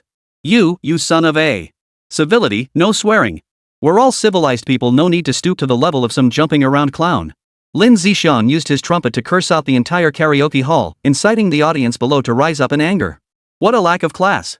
At Shanghai's Guanlan No. 1 residential complex, Wang Xinyi lay lazily on the sofa, thoroughly disgusted by Ning Lin Zishan's clownish behavior. If she hadn't already participated in the karaoke hall's activities, she would have left long ago. Karaoke room notice, audience member Lin Yi has been banned and kicked out of the karaoke room for this behavior. Notice, new audience members are prohibited from entering the karaoke hall. The host immediately banned Lin Zishan's alternate account, kicked him out of the karaoke room, and blocked new viewers from entering, preventing Lin Zishan from creating another account to rejoin. Good. The host did exactly the right thing. I haven't finished cursing him yet. Lin Zishan really deserves it. Disgusting. Pa. If I ever ran into Lam Tsc Chung in real life, I'd punch him so hard his face would be a bloody mess. What a phony, that guy. I agree with the host's decision. The host did the right thing. People like this should be blocked and permanently banned from karaoke rooms. Miss number 1 who just took the mic, don't ever get your hopes up about someone like this. This guy is completely unsuitable. Audience members below the karaoke room flooded the chat with messages supporting the host's decision. We sincerely apologize for disrupting your experience. Without further ado, we'll now randomly group the 6 lucky audience members selected earlier. Group 1 consists of lucky audience members number 3 and number 4. The song drawn is Good Brothers. The karaoke host announced the first group's pairing. Awesome. I know Good Brothers. Number 4, let's sing together. Audience member number 3 typed a comment in the live chat. The second pair is audience member number 1 and audience member number 6. That is, guests 1 and 5 who were just on the mic. The selected song is Flying Fish. These two really are meant to be. The karaoke host never expected Gongbu Fan and Yu Shushin to actually be paired together. Holy crap. They actually paired these two together. This just made the show absolutely perfect. Seriously, is this really random? I can't wait to hear them sing together. Holy crap, what kind of divine script is this? So good, I love it. I just came to listen to singing, how did I end up witnessing such bizarre events? Can't wait. The audience below the karaoke hall was already anticipating the duet between Gongbu Fan and Yu Shuxin. Gongbu Fan, brother Jiang, brother Jiang. Gongbu Fan, since I'm really paired up with Yu Shuxin. Gongbu Fan, I'm really nervous right now. What should I do? Gongbu Fan, I'm afraid I'll be so nervous I won't be able to sing. Jiang Hao opened the voice message Gongbu Fan had sent him. Gongbu Fan's voice sounded incredibly nervous. Jiang Hao, Bu Fan, you need to relax. Jiang Hao, just go for it when you get the chance. Don't be afraid. Jiang Hao, you've got to give it a shot, right? Jiang Hao, a real man doesn't shy away from challenges. Success is great, but what if you fail? Jiang Hao sent the messages to Gongbu Fan, each one carrying encouragement for him. The final pair is audience member number 2 and audience member number 5, who we drew. Audience member number 5 is our guest teacher number 9 who is just on stage. The song they've drawn is Love's Dimple. The karaoke host announced the final pairing, which came as no surprise. Jiang Hao stared blankly at the selected song. How could they have drawn a song meant for couples? This was awkward. Jiang Hao shook his head, quickly dismissing those romantic notions. After all, it was just a game at the karaoke bar. Maybe guest number 9 was actually a guy. He'd just sing his song and complete the task. At number 1 Guanlan community in Shanghai, Wang Xini was also lost in thought. How could it be her song that got picked? Love Dimples was essentially Wang Xini's breakthrough hit. The moment Love Dimple was released, it quickly became a sensation across the country. It became a must-sing song for many couples. It was precisely through this song that Wang Xini cemented her status as the queen of love ballads. Wang Xini hesitated. Could the selected audience member number 2 handle singing with her? Holy crap! How did they end up picking Dimples of Love for the final song? See? Random selection really is fair and impartial. If the previous team had picked Love Dimple, that love song, I wouldn't even dare to think about it. This song is no easy sing. I wonder if the final pair can pull off that feeling. I absolutely adore the queen of love songs, Wang Xini. Never imagined her song would be the final pick. I'd better clean out my ears and get ready to listen. The selected song was Wang Xini's signature hit, immensely popular among the karaoke bar audience, sparking quite a buzz. Got it. The 3 teams have now been randomly assigned their songs. Our karaoke venue has randomly assigned 3 distinct songs to 3 different duos. Now let's see which duo will take the stage first. 3, 2, 1. We reveal the answer. It's the duo from guest teacher number 9. The song performed is Love's Dimple. The KTV host's voice trembled with excitement as he announced the first duo to take the stage, Jiang Hao and Wang Xini. Chapter 143, Duet with Wang Xini. The first act to take the stage was none other than himself and the mysterious guest number 9. Jiang Hao felt his heart skip a beat when he saw their duo selected first by the host. The karaoke hall was packed with people, and Jiang Hao felt a pang of social anxiety. When he first entered the karaoke hall, his reluctance to take the mic stemmed from that same social anxiety. Even though he'd been psyching himself up all along, the moment finally arrived, and he still felt a bit nervous. The song they'd been assigned, Love's Dimple, was a classic love ballad. It sounded simple to sing, but performing it well was no easy feat. The sharp critiques from the guest judge paired with Jiang Hao only amplified his pressure. He resolved to do his best to carry his partner through the song, yet he worried she might falter due to nerves. Ding ding ding. Jiang Hao's phone vibrated. He opened it. Hu Ming, go for it, brother Jiang. Hu Ming, this guest number 9 is so mysterious. Hu Ming, could be a total knockout. Hu Ming, ha ha ha, evil grin emoji. Hu Ming, observing in the shadows emoji. Hu Ming sent a teasing message. Jiang Hao, cut it out, you jerk. Jiang Hao, I'm really nervous right now. Just get this singing over with already. Jiang Hao, I'm not in the mood to think about all those wonderful things you mentioned. Jiang Hao replied to Hu Ming. Hu Ming, brother Jiang. Hu Ming, never thought you'd be scared of something. Hu Ming, don't be scared, brother Jiang. Hu Ming, we're just here to sing karaoke. Nobody knows each other anyway. Hu Ming, once we're done singing, it'll be over, right? Hu Ming tried to comfort Jiang Hao. Jiang Hao gave a helpless smile. Having Hu Ming as a friend hadn't been in vain. He always cared about him. Jiang Hao shook his head, pushing the thoughts aside. He gathered his thoughts, preparing for the upcoming duet. Alright, I'm all set over here. Jiang Hao took a deep breath and typed his reply in the comment stream. In the number 1 Guanlan community of the Magic City. Wang Xini's face also broke into a resigned smile. She hadn't expected her group to be the first to perform, but Wang Xini felt no pressure. After all, this song was her breakthrough hit. What worried her was whether the guest singer paired with her group could hold their own in the duet. Ah well, it was just a karaoke outing anyway. Wang Xini composed herself, sitting up straight. She gave her slightly sluggish body a quick stretch, loosening her stiff spine. Adjusting her phone to the perfect angle, she took a sip of honey water to moisten her throat. I'm ready over here. She warmed up her voice while typing her reply. Got it. Our 2 lucky guests are ready. We'll begin the duet segment shortly. We also ask our audience members in the karaoke lounge to listen carefully and type in the scores you think are appropriate. After the host finished speaking, the karaoke room began playing the instrumental track for Love's Dimple. Wow! That intro! The moment Love's Dimple starts playing, memories of love come flooding back. This intro reminds me of the good times I had with my ex-girlfriend. I'm such a jerk. Why did I dump my ex-girlfriend? Wah! I remember riding bikes and cooking together with my ex. Those days are gone forever. Those good times are gone forever. I once vowed to protect someone forever, but later realized all the storms in life were brought upon her by me. I had no choice but to let go. Letting go is also a kind of attitude. May all lovers find their happily ever after. As the intro to Love Dimples began, many audience members in the karaoke hall started flooding the screen with nostalgic comments. Jiang Hao ignored the audience's comments, took a deep breath, and spoke first. I'm still searching for someone to lean on. And a warm embrace. Someone to pray for me, to fret over me. Who gets angry for me, who makes a fuss for me? Happiness begins to show signs. Fate draws us closer, bit by bit. Then loneliness is swallowed whole. Boredom turns into conversation. Things have changed. Though Jiang Hao's voice had been enhanced by the system's rewards, singing in front of such a large crowd for the first time inevitably brought a hint of nervousness to his tone. Not bad. This guest number 2 has a pretty nice voice, huh? I thought he'd be a bronze tier singer. I totally underestimated him. Those opening lines really hit the spot. Who knew guest number 2 would sing Wang Xinyi's Love Dimple and it was actually pretty good. Wonder how the rest will go, can't wait. I'm already hooked on guest number 2's voice. Guest number 2, would it be okay to exchange contact info? Big dumb spring, what are you doing? Wait, big dumb sister, what are you doing? You can't do this. How could you do this? Huh? I mean, there's no way he's a guy. Don't go on me. Report it. Report it. British police warning in the workplace. I get it instantly. Is he beyond hope? Official KTV reminder, please refrain from driving recklessly. The wheels are practically crushing my face. Just listen to the person singing. Don't corrupt them. I'm just a kid, I don't understand anything. A 240-month-old child, huh? As soon as Jiang Hao sang the opening lines, the audience in the karaoke lounge started bombarding the screen with comments, clearly enjoying his performance. Huh? This guy. That voice. He's got real talent. Wang Xinyi felt a pang of emotion. She never imagined Jiang Hao's voice could truly handle her signature song. Wang Xinyi listened intently. Aside from a hint of nervousness in his voice, Jiang Hao had infused her signature hit with his own unique style. She'd just come out to have some fun, and now a god-tier talent had appeared out of nowhere. Wang Xinyi instantly perked up, throwing herself wholeheartedly into the song. Dimpled cheeks, long lashes. Your most beautiful mark. I can't sleep at night.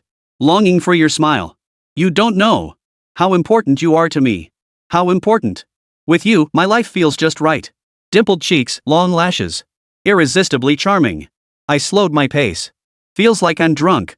Finally found the beauty of a soulmate connection. A lifetime of warm, tender love. I'll love you forever, till we're old. Happiness begins to show signs. Fate draws us closer, bit by bit. And loneliness is swallowed whole. Boredom turns into endless conversation. Wang Xinyi poured her whole being into the performance, singing with a heavenly voice brimming with deep emotion. She perfectly captured the sweetness and longing between lovers in this song, Love's Dimple, immersing listeners in a beautiful love story. Guest number 9 sounds like a total beauty. No way, sis, is that you, Wang Xinyi? Your voice is practically identical to Wang Xinyi's. That singing, that voice. It's Wang Xinyi herself. Wait, are you Wang Xinyi? Holy crap. No way, no way. Whoa. I have a bold theory. The moment Wang Xinyi spoke, the entire karaoke hall erupted in speculation. I'm a fan of Wang Xinyi. I sing by imitating my idol Wang Xinyi's voice. Seeing the comments flooding the screen, Wang Xinyi hurriedly typed out her message, afraid the audience might recognize her. Her voice was just too distinctive. She hadn't planned on singing seriously anyway. But unexpectedly, the moment Jiang Hao opened his mouth, he delivered a completely different interpretation of Wang Xinyi's signature song. Wang Xinyi's competitive spirit kicked in, and she threw herself into the performance wholeheartedly. I knew it. But guest number 9 is seriously amazing. That talent. They could totally go pro as a singer. Guest number 9 is so humble. Beautiful, what a wonderful voice. Guest number 9, I feel like if you sang with Wang Xinyi, you wouldn't be able to tell them apart. LOL emoji. Guest number 9, I'm cheering for you. Love listening to this, love it. My heart can't stop racing. I'll be your dog, okay? Get that dog out of the stream, okay? The song sung by guest number 9 reminded me of my past beautiful love life. Wah! My tears. Guests number 2 and number 9 are totally in sync. Just debut already, right here and now. I'm definitely voting all my votes go to them. This group is an absolute game changer. Wang Xini explained she was just a fan after all. If she were actually recognized, she might end up on the front page the next day. After hearing guest number 9 sing, Jiang Hao couldn't help but admire them inwardly. This guest number 9 truly had talent. If not for the system-awarded skill ballad king, Jiang Hao felt he couldn't keep up with Wang Xini's vocals. Dimpled cheeks, long lashes. Your most beautiful mark. I can't sleep at night. I miss your smile. You don't know how important you are to me. How important you are to me. With you, my life feels just right. Dimpled cheeks and long lashes. Irresistibly charming. I slowed my pace. It feels like I'm drunk. Finally found that beautiful connection. A lifetime of warm, tender love. I'll love you forever and ever. Jiang Hao and Wang Xini launched straight into a duet. An invisible emotional field seemed to envelop them, holding their voices close. Their duet grew more harmonious, intensifying the song's atmosphere of love. Why does this atmosphere feel so flirtatious? Their voices blend together perfectly. I can't take it anymore, I can't take it anymore. This duet reminds me of my past beautiful love. Why does this karaoke room feel so thick with romantic vibes? These two are singing so suggestively. They sound even better than the original singers. Even though Wang Xini is my idol, I feel like their duet is better than the original singer's solo performance. Totally agree, totally agree. Support, support. Seriously, you two should just form a group and debut right here. This duet feels like they're totally showering us with love. So full of love vibes. Save it. I'm recording this song to keep forever. Post it online tomorrow, it'll go viral for sure. Jiang Hao and Wang Xini's duet instantly set the entire karaoke hall ablaze, captivating audiences across adjacent rooms. Gasp. Just as Jiang Hao and Wang Xini were singing together, a jarring phone notification suddenly rang out. Wang Xini's phone alert sounded. Wang Xini quickly silenced the notification, but Jiang Hao's performance had already been inevitably disrupted. What to do? Wang Xini panicked inwardly. Their perfect duet had been disrupted by this sudden phone alert. Huh? What was this? Jiang Hao had actually altered the melody of the latter half of the song, transforming the original second part of Wang Xini's song into an unrestrained expression of love. Wang Xini was stunned by Jiang Hao. In such a short time, Jiang Hao had completely transformed the latter part of the song she was most proud of. The latter part of Wang Xini's song had been rooted in nostalgia and reminiscence about love. Jiang Hao directly incorporated the randomly recorded phone alert sound into the song, transforming its tone into a fearless, unrestrained pursuit of love. What incredible musical talent! What incredible talent for performing love songs! Wang Xini was utterly captivated by Jiang Hao. Dimpled cheeks and long lashes. Irresistibly charming. I slowed my pace. Feels like I'm drunk. Finally found that beautiful connection of kindred spirits. A lifetime of warm, tender love. I'll love you forever, till we're old. Wang Xini followed Jiang Hao's changes in the melody and completed the duet with him. Wow! Beautiful, truly beautiful. My ears are hearing heavenly music. These two sound better than professional singers performing live. So lucky coming to this karaoke place today was totally worth it. I'm not done listening yet. I really want to hear it again. I recorded it straight away. If you want it, DM me and I'll send it to you, okay? Godfather, please accept my bow. Awesome. You're the karaoke hall's saint. Love you to bits. But did anyone else notice the last part of Love Dimple sounds a bit different from the original version? Yeah, I get that too. The original version had this subtle, understated vibe, but after these two sang it, the last part felt bold and assertive. Did I just hear a random phone alert sound? Or was that my imagination? A notification sound? Wasn't that part of the final verse? I didn't hear it at all. The karaoke bar audience didn't notice the unexpected alert sound at all. Alright. A huge thank you to our audience member number 2 and guest performer number 9 for their rendition of Love's Dimple. It was like heavenly music. The moment the host finished speaking, the chat screen below the karaoke hall instantly filled with applause. Chapter 144, Wang Xini's shock. Ha ha ha. Looks like our audience here at the KTV really loved the song you two performed. Please hold on a moment. Now, let our KTV audience rate the songs you've performed. 10 is the highest score. Please begin your scoring, everyone. You have 5 minutes. The host of the karaoke lounge asked the audience to rate the song performed by Jiang Hao and Wang Xini. Rate it? That's gotta be a perfect score. 10 points. 10 points. I'm practically becoming a fan of these two. They sang so beautifully. I gave them 10 points because the highest score is only 10. If there were 100 points, I'd definitely give them 100. I can only give them 9 points. I deducted 1 point because they sang too sweetly. I'm starting to regret dumping my ex-girlfriend. Wah! Almost every viewer in the karaoke lounge flooded the screen with perfect score comments. Is it really that popular? Jiang Hao felt a weight lift from his shoulders, his face relaxing into a relieved expression. He had been worried that his last-minute changes to the latter half of the song might alienate the karaoke bar audience. After all, Love's Dimple had become a nationwide sensation, hailed by many as a classic song. He never expected such an enthusiastic response. The look of astonishment hadn't yet faded from Wang Jingyi's face. In all her years navigating the entertainment industry, Wang Xinyi had never witnessed a cover song receive such genuine audience feedback. From the moment her songs debuted, they garnered praise from countless industry veterans. Many even declared it flawless, not a single word needing alteration. She never imagined that today, in this small karaoke lounge, her partner, guest number 2, would adapt her song and so successfully simply because of a random notification sound from her phone. Wang Xinyi was now thrilled, her interest in Jiang Hao reaching its peak. What a surprise! Coming to this karaoke bar today was definitely the right choice. The 5-minute scoring period flew by as the host tallied the audience's ratings. Wow! Oh my god! An average score of 9.8? Holy cow! Congratulations to audience member number 2 and guest performer number 9 on stage. In all my time hosting duet performances at this karaoke bar, no one has ever broken 8 points, not even come close. Unbelievable! But it also shows that the song you two performed together resonated with every single audience member in our karaoke hall. The host's voice was filled with astonishment. How come it's only 9.8 points? I clearly gave it a 10. Didn't you all give it a perfect 10? I definitely gave it a perfect score. Then why? You idiot! You have to average it out for this kind of calculation. Oh, I see. I knew it. It'd be a crime not to get a high score with this level of skill. Well deserved. This score is spot on. That was incredible. Best performance I've heard all night. Full marks for this duo. Could guest number 9 be a professional singer? With this talent, they could totally release an album. And guest number 9 sounds just like Wang Xinyi, it's practically her. You're absolutely right, I get that feeling too. Guest number 9, could you imitate Wang Xinyi saying I love you? You're out of your mind. You've got some nerve. Get lost.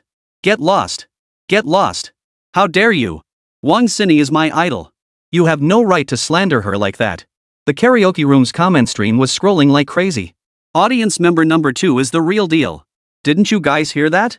Audience member number 2 is an absolute powerhouse singer. That crystal clear voice, he makes it sound like a brand new hit song. Exactly. Audience member number 2 is seriously impressive. Wang Xinyi's songs aren't something just anyone can pull off. Countless talented singers have tried performing Wang Xinyi's songs, but none have achieved good results. But this audience member nailed it. They made Wang Xinyi's song their own. I have a feeling that if audience member number 2 enters the music industry, they might just become the next king of love songs. Wang Xinyi is the queen of love songs, and this audience member number 2 is destined to be the king. Oh no, I'm shipping this pairing again. Don't even say it, you're absolutely right. No way, I gotta tag Wang Xinyi in the super topic with today's love song clips so she can hear it herself. Wonder how Wang Xinyi will react when she hears audience member number 2 sing her signature hit? I can't wait. Yeah, tag Wang Xinyi so she can hear it too. The audience below the karaoke hall went wild praising Jiang Hao, even planning to tag Wang Xinyi with the recording of his performance. Tag me? Wang Xinyi couldn't help but smile as she read the comments from the karaoke bar audience. Little did the karaoke bar audience know that the singer was none other than herself. But the comments from the KTV audience were spot on. Audience member number 2 truly had talent. Not only did they flawlessly perform my signature song Love Dimple, but they also infused it with their own unique flair. That's the most crucial part. Moreover, audience member number 2's ability to improvise on the fly was truly astonishing. When Wang Xinyi's phone alert suddenly interrupted, she was so furious she almost smashed it. A single notification nearly ruined a flawless performance. Unexpectedly, Jiang Hao seamlessly integrated the notification sound into the song, reworking the melody for the latter half of the performance. Terrifying. Truly terrifying. The awe Wang Xinyi felt toward Jiang Hao simply wouldn't subside. Thank you all for your kind words. Your kind words make me feel a bit embarrassed. Honestly, it's mostly thanks to guest teacher number 9 for coaching me so well. My voice was shaking like crazy when I first started singing. Jiang Hao turned on his microphone to express his gratitude to the karaoke bar audience. Thank you all. Wang Xinyi sent a thank you message in the chat without turning on her mic, afraid the karaoke hall audience might recognize her and cause unnecessary trouble. Ha ha ha. It's clear that our audience member number 2 and guest teacher number 9 are both very polite. Thank you both for performing such a wonderful rendition of Love's Dimple for us. Please calm your emotions, everyone in the karaoke hall. Let's continue with our program. Now, let's welcome our Team 2 duo to perform Good Brothers. Please welcome audience members number 3 and number 4 to the mic. The host's voice trembled with excitement, yet professionalism prevailed as they kept the karaoke show moving. Oh my goodness, I'm so nervous. The pair before us sang so well, I'm afraid I'll embarrass myself. As soon as audience member 3 took the mic, the karaoke hall was instantly filled with a voice thick with rural charm. Hey buddy, I'm scared too. I'm scared I won't sing well either. As soon as audience member number 4 opened his mic, his rough voice echoed through the room. Brother number 4, you. Don't copy my way of talking. I'm really nervous. Audience member number 3, who had just taken the mic, grew even more nervous. Sorry, I'm nervous too. Your deep voice totally threw me off. Hey buddy, let's both chill out. Let's just sing from the heart. I don't think the audience at the karaoke bar will laugh at us either. Audience member number 4, whose voice was equally rough, chimed in to comfort number 3. Exactly. We won't laugh at you. We're all here to have fun at the karaoke bar tonight. Just sing your heart out. This guy in seat 3 is so entertaining. He must be a blast in real life. Don't be nervous, guys number 3 and number 4, just sing your hearts out. Guys number 3 and number 4 are hilarious. Brotherhood is in the heart, just cheer each other on and sing your hearts out. Go. We're all brothers, what's there to be scared of? Just go for it. Exactly one word, just go for it. When Team 2's number 3 and number 4 took the mic, the audience was tense. Viewers below the karaoke stage flooded the chat with supportive messages, cheering them on. Thanks, everyone. Host, we're ready. Audience member number 3 informed the host upstairs that he and number 4 were ready. The instrumental track For Good Brothers began playing throughout the karaoke hall. You are heaven. You are the earth. You are my good brother. If heaven ever comes, I'd depart. Bury me deep within your heart. My good brother. Another season of blooming and fading. How long has it been since I felt this happy? Just drink. I know your temper. Let's see who's still so stubborn when we're drunk. Good thing you listen to everything I say. Let's cry together. Let's laugh together. Who could ever forget? Audience members number 3 and number 4 belted out the song Good Brothers in their raw, primal voices. Not bad at all. That was sung with genuine emotion. All emotion, no technique, laughing and crying emoji. What technique does this song need? It's all about genuine emotion. How nostalgic for those good brothers of the past. I first heard this song back in middle school. Now that we're middle-aged, all my old buddies have scattered to the four winds. Sigh, when will I get to sit down with my good brothers and talk about all the bitter and sweet experiences of these years? I silently memorize the bitterness of this path, nothing but step-by-step of mistakes and step-by-step of enlightenment. Who still remembers this line, the most iconic lyric from our good brothers back then? 10 years ago, we had so many brothers nothing scared us. I miss those good old days of gaming together, getting into trouble together, and admiring those gorgeous legs together. Those days are gone forever. Brotherhood lasts forever. Time can't be turned back, but our bond remains strong. Exactly. You're absolutely right. Brothers are always in my heart. The song Good Brothers moved the audience in the karaoke lounge to deep emotion, each reminiscing about their own days of striding alongside their best buddies. In the group chat between Jiang Hao, Hu Ming, and Gong Bu Fan. Hu Ming, brother Jiang, Bu Fan. Hu Ming, brothers for life. Hu Ming, grinning emoji. Gong Bu Fan, serious. Gong Bu Fan, I really don't want to be your brother. Gong Bu Fan, sarcastic emoji. Hu Ming, you little brat. Hu Ming, just you wait, I'll get you good at school. Hu Ming, I'll totally take down your old Beijing chicken wrap. Gong Bu Fan, oh my, I'm so scared. Gong Bu Fan, just wait till I take your candied hawthorn. Gong Bu Fan, I'll beat you to a pulp. Hu Ming, brother Jiang, look at Gong Bu Fan. Jiang Hao, you two are both my good brothers. Jiang Hao, good brothers don't need to say much more. The song Good Brothers performed at the karaoke bar struck a chord with Jiang Hao as well. Oh my. My brain suddenly isn't working right. I think I forgot the lyrics. I can't remember how it goes next. Halfway through the song, brother number 3, who'd taken the mic, was so nervous he not only went off key but also forgot the rest of the lyrics. Ha ha ha. Brother number 3, don't be nervous. Tap the 3 dots in the top right corner of the karaoke app, then swipe down for the lyric prompt. That's right, don't get nervous. You're doing great. Everyone here at KTV is family, no one's gonna laugh at you. Just finish the song. Go. I believe in you. This guy at table 3 totally cracked me up. The vibe at the karaoke bar is so lively today. Everyone's filled with laughter and joy. So happy we're all brothers here. The audience in the karaoke bar took turns comforting audience member number 3, who had forgotten the lyrics, and reminded him to turn on the teleprompter. Found it. I found the teleprompter. The voice of audience member number 3 gradually calmed down, and they resumed singing in harmony with audience member number 4. The moon waxes and wanes through another season. How long has it been since we were together? Let's drink. Even if we drink till we never wake. Life's path is rugged and uneven. I once tried to escape. I want to run away. Because of you. My good brother. You are heaven. You are the earth. You are my good brother. Even the wind. Even the rain.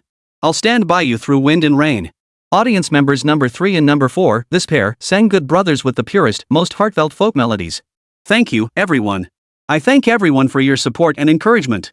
I was so nervous. I'm sorry for causing trouble. As soon as Good Brothers ended, audience member number 3 frantically apologized. Ha ha ha. This guy in seat 3 is hilarious. Brother number 3, no need to apologize. Forgetting your lines when nervous is no big deal. If I'd gone up there, I probably wouldn't have done any better than you. Exactly. The most important thing is you brought joy and memories to everyone in this karaoke bar. That's what really matters. Go for it, brother number 3. The audience below the karaoke stage went wild, comforting brother number 3 on stage. Chapter 145, Yushushin's defenses crumble. Oh my goodness, thank you all so much, everyone at the karaoke bar. I'm truly touched. My heart feels all warm and fuzzy right now. Audience member number 3 listened to the warm words of comfort from the karaoke hall crowd, his earnest voice brimming with gratitude toward them. Ha ha ha. Thanks to audience member number 3 and audience member number 4 for joining us on stage just now. Though their singing was a bit rough around the edges, the emotion in their performance was genuine. You guys really heated up the atmosphere in this karaoke hall. The host picked up the thread, speaking with a cheerful tone. Exactly. The host is absolutely right. Brothers number 3 and number 4 have brought life and passion to our karaoke hall. It appeals to both the refined and the common, appeals to both the refined and the common. The song may be cliché, but it captures true brotherhood. At home, you rely on your brothers. Away from home, you rely on your friends. Once you step into the karaoke hall, everyone here is family. Go for it. This karaoke place is absolutely buzzing tonight. No matter how off-key the singing gets, it's the genuine feelings that matter most, real, heartfelt emotions. True brothers in our hearts. The karaoke bar's audience chimed in, and soon the screen was flooded with words of praise. All right. Thank you to our audience members number 3 and number 4 for bringing us such a wonderful and joyful performance of Good Brothers. Now, let's have our KTV audience members rate their performance of Good Brothers. The maximum score is 10 points, and you have 5 minutes to do so. The karaoke host cheerfully took over, inviting the audience below to rate the song. Thank you, everyone. Thank you. I didn't sing well, so just give me a fair score. No need to give me a high score just to encourage me. I want the most honest scores possible. Audience member number 3, worried the crowd might give him inflated scores out of sympathy, quickly interjected. Ha ha ha. This guy's being so real. Relax, we'll all score you fairly. Bro, you're hilarious. Everyone, we must score fairly. The karaoke bar audience replied to audience 3 via comments, then continued the scoring session. These two guys are so entertaining. Even though they're a bit off-key, they make us happy listening. I'll give them a 7. Exactly. It's not about singing perfectly, it's about pouring your heart into it. That's the real joy of karaoke. This song Good Brothers was so energetic. I'll give them a 6. My phone was on speaker just now. The singing from number 3 and number 4 nearly blew the roof off my house. LOL emoji. So passionate, love it. They nearly blew the roof off with that passion, love it. Honestly, their singing skills could use some work, but they put so much passion into it. I'll give them 6 points. 5 points, honestly. They were a bit off key, but I'll bump it up a few points for their effort, haha. The audience below the karaoke stage gave their own scores, each with well-reasoned justifications. Alright, thank you to our audience members for their scores. The scores are in. The combined audience and 42 audience members gave a final score of 6. Not a bad score. Of course, it can't compare to the stunning 9.8 points delivered earlier by audience member number 2 and guest teacher number 9. The karaoke host announced the final score for audience 3 and guest 4. Well, 6 points is pretty good too. I'm just here for the fun of it. Thanks, everyone. Next time, me and number 4 will practice harder and aim to sing even better. Hee. Audience member number 3 didn't seem to care about their own score at all, just kept thanking the karaoke bar and the audience member who scored them. Ha ha ha. You can tell our audience member number 3 is quite humble. Next up is the performance by our third group guests number 1 and number 5 who just took the mic. The song they drew was Flying Fish. I'll activate the microphone permissions for guest 1 and guest 5.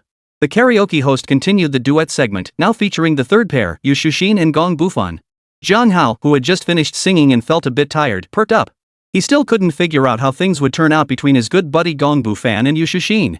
Are we there yet? Finally here. I've been waiting all night for this pairing of guest 1 and guest 5. What a soap opera. Guest 5 clearly has feelings for guest 1. How will their duet turn out? I'm dying of curiosity. Snacks, drinks, mineral water, and my little stool are all set just waiting for the drama to unfold. I don't have high hopes for guest number 5. I made my intentions toward the male contestant so obvious just now, yet this female contestant number 1 hasn't responded to number 5 at all. Looks like it's probably not going to happen. Now that you mention it, you're absolutely right. I hope the sincere heart of male guest number 5 won't be let down. Don't make a fool of yourself. Just wait and see how this plays out. Let them finish their duet first, see if there's any chemistry during the singing. Tough call, I think it's really tough. I'm really looking forward to this. The moment Gong Bufan and Yu Shushin were called up, the audience below the karaoke stage flooded the screen with gossip-filled comments. Hu Ming, brother Jiang, brother Jiang. Hu Ming, I'm so worried about Bufan. Hu Ming, will Bufan be affected? Hu Ming messaged Jiang Hao, his words dripping with concern for his good buddy Gong Bufan. Jiang Hao, worrying won't help. Jiang Hao, trust Bufan. Trust our good brother. Jiang Hao, let's see how things unfold. Jiang Hao typed back to Hu Ming, offering a brief reassurance. Guest number 5 is ready over here. Gong Bufan activated the microphone on KTV Listen, his voice trembling with nerves. Gong Bufan's emotions were mixed right now, partly nervous, partly excited. Nervous about singing poorly, yet hopeful about duetting with Yu Shushin. Go ahead. Yu Shushin turned on her microphone, her voice sounding half-hearted. The duet between Jiang Hao and Wang Xini earlier had completely shattered Yu Shushin's confidence. She didn't believe her group could surpass Jiang Hao and Wang Xini, and her attitude was decidedly negative. All her life, Yu Shushin had been the center of attention. Now, every eye in the karaoke hall was fixed on Jiang Hao and Wang Xini, leaving her feeling deeply hurt. Why wasn't guest number 2 singing with her? Yu Shushin privately messaged Jiang Hao multiple times, hoping he would partner with her for the duet. Jiang Hao never replied. Just get this over with and leave. That was Yu Shushin's current mindset. The backing track is ready. The stage is yours. The karaoke host began playing the music for Flying Fish. Silent waves drown the night in deep embrace. Over the corners where the sky ends. Great fish swim through the cracks of dreams. Gazing at your sleeping silhouette. Watching sea and sky merge as one. Hear the wind rise and rain fall. Holding your hand, we disperse the vast misty waves. The wings of the great fish. It has grown too vast. I loosen the ropes of time. Fearing you'll fly far away. Fear you'll leave me behind. More afraid you'll stay here forever. Every tear flows toward you, flooding back into the ocean beneath the sky. From the very start of the song, Gong Bufan sang with extraordinary intensity. Gong Bufan suppressed his hoarse voice, desperate to nail this rendition of Flying Fish. His voice was strained to the point of breaking, making the entire intro sound overly forced. Holy crap! Contestant number 5 is really going all out. You can tell guest number 5 is really trying to make an impression. Wonder what contestant number 1 is thinking. Contestant number 5 has a naturally deep voice. Honestly, this guy isn't cut out for singing such light-hearted songs. But guest number 5 has been forcing his voice to win over guest number 1, the girl he likes. Tough, really tough. Bro, let me light you a cigarette. That's really bad for your voice. Why bother? Seriously, why bother? Men who fall for love really do charge ahead recklessly, don't they? To be fair, that intro was really well sung. Though not as good as a professional singer, it's still better than most people sing. Keep it up. Male contestant number 5 got things off to a great start. Let's see how female contestant number 1 picks up the song. Exactly. Keep listening. Gong Bufan finished the intro with a strained voice, sparking a flurry of discussion among the karaoke bar patrons. Jiang Hao felt a bit worried for Gong Bufan. To sing the song well, Gong Bufan had been forcing his voice down, and singing like that for too long could easily damage his throat. Silent waves drown the night in deep embrace. Overflowing the corners where the sky ends. Great fish swim through the cracks of dreams. Gazing at the contours of your slumber. Beep beep beep beep. Yu Shushin began humming half-heartedly along with the rhythm. Is Miss number 1 even singing? I can't even make out the words. She's clearly just going through the motions. What's with girl number 1's attitude? That attitude 1T cut it. At least we're singing together. Being so half-hearted is just disrespectful. Guest number 1, you need to actually open your mouth and sing. You're in the same group as guest number 5. You can't make her feel so awkward. Exactly. Let the criticism flow. What on earth is guest number 1 singing? Stop wasting everyone's time. If you're going to sing, sing properly, okay? Contestant number 1, please sing properly. This guest number 1 messed up the key of the song during her solo performance earlier. And now she can't even sing properly? Such a half-hearted attitude, really. Yu Shushin's half-hearted performance drew a wave of complaints from the karaoke bar audience. What do you know? This lady sings if she feels like it. Whether it sounds good or not is none of your business. Bunch of jerks. Yu Shushin stared at the scathing comments flooding the screen, stopped singing, and fired back. The karaoke room instantly turned awkward, the entire atmosphere freezing over. I guess I just sang that badly. Made our guest singer not want to sing anymore. If you guys want to rant, just take it out on me. I'm sorry. Gong Bufan's voice was utterly submissive as he frantically apologized in the karaoke lounge. Oomph. I never wanted to sing in the first place. Bunch of good-for-nothings, oomph. Yu Shuxin finished speaking and immediately pulled the mic away. Holy crap. Who do you think you're talking about? This guest number 1 is being so unreasonable. I never would have guessed guest number 1 would be such an unreasonable person. You can never judge a book by its cover. Condemnation. Strong condemnation. You can't sing properly yourself, just humming along half-heartedly. Now she won't even let us speak, huh? You really think you're some big shot who gets adored everywhere you go? This guest number 1 couldn't even hit the right key during their solo, and now they're half-assing the duet truly beyond words. Either sing properly or don't sing at all. Guest number 1 is way out of line. They don't treat us like human beings at all. Guest 5, can you stop being so submissive? Guest number 1 has no respect for you, don't apologize for her sake. Exactly. Brother number 5, there are plenty of fish in the sea, why fixate on just one? Brother number 5, keep your chin up. The karaoke room's chat stream erupted with condemnation of Yu Shuxin's behavior. Yu Shuxin stepped away from the mic, leaving Gong Bufan awkwardly stranded at the microphone. He couldn't move forward or back. Host, let me finish the rest of the song with guest number 5. Jiang Hao pinned the comments and tagged the karaoke host. Jiang Hao had to find a way to help his brother Gong Bufan finish the song. The host, who had been fretting over how to resolve the awkward situation, saw Jiang Hao's mention and immediately granted him microphone access. Silent waves drown the night in deep embrace, overflowing the corners where the sky ends. Great fish swim through the cracks of dreams, gazing at the contours of your slumber. Watching sea and sky merge as one, listening to wind rise and rain fall. Holding your hand, we disperse the vast misty waves. The great fish's wings have grown too vast. I release the ropes of time. Watch you fly far away. Watch the sea and sky merge as one. Hear the wind rise and rain fall. Holding your hand, I disperse the vast misty waves. The wings of a great fish. Watch you leave me behind. It turns out you were born to belong to the horizon. Every tear flows toward you, flowing back to our first encounter. Jiang Hao adjusted his voice and finished singing the remaining song in harmony with Gong Bufan. Chapter 146, Wang Xini's Request. Holy crap! This guest number 2 is seriously talented. This flying fish is completely different in style from that earlier Dimples of Love. It's astonishing that guest number 2 could flawlessly master 2 songs with such completely different styles. They were halfway through the song, and he managed to seamlessly take over and deliver a flawless performance? That's terrifying. It's like adding a dog's tail to a weasel. What does dog's tail on a fox mean? Clearly you haven't studied your cultural lessons. Simply put, it means turning something bad into something better. Oh, I see. To be honest, this song sounds pretty good too. Guest number 2 totally nails both styles. Impressive. I'm seriously jealous of that voice. Thankfully, guest number 2 took the mic and didn't make guest number 5 look like a clown. Exactly, guest number 1 really went too far up there. The audience below the karaoke stage showered Jiang Hao with high praise, flooding the chat with compliments. Wang Xini's mood was now rather complicated, her curiosity about Jiang Hao growing ever stronger. Who exactly was this guest number 2, capable of seamlessly performing 2 songs with completely different styles back to back? Wang Xini had always been confined to releasing songs within her comfort zone of love ballads, unable to venture beyond it. But Jiang Hao not only reimagined his signature hit, he simultaneously mastered a completely different song. That level of skill was simply unimaginable. Wang Xini picked up her phone, tapped on Jiang Hao's profile picture, and contemplated whether to send him a private message.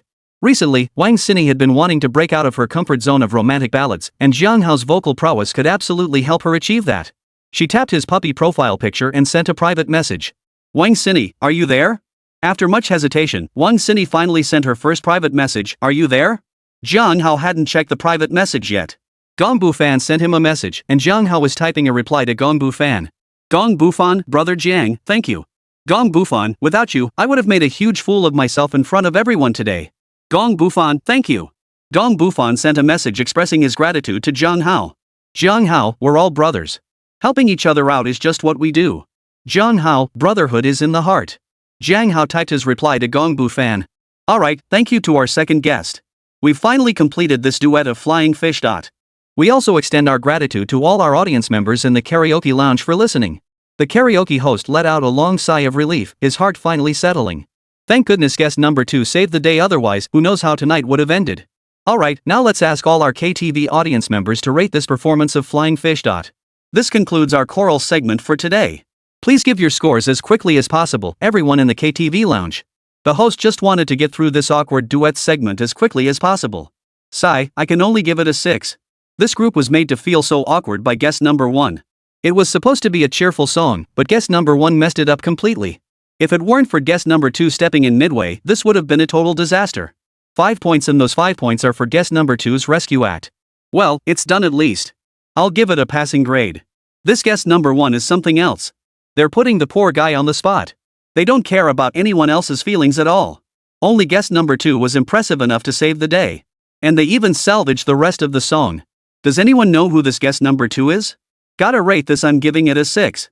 Guest number 2 is so awesome, I'm giving them a straight 6. I'm giving a 7, with the extra point as a consolation for guest number 5. Guest number 5 showed us through bloody reality that you absolutely must never be a suck-up. Otherwise you're just a clown, a loser.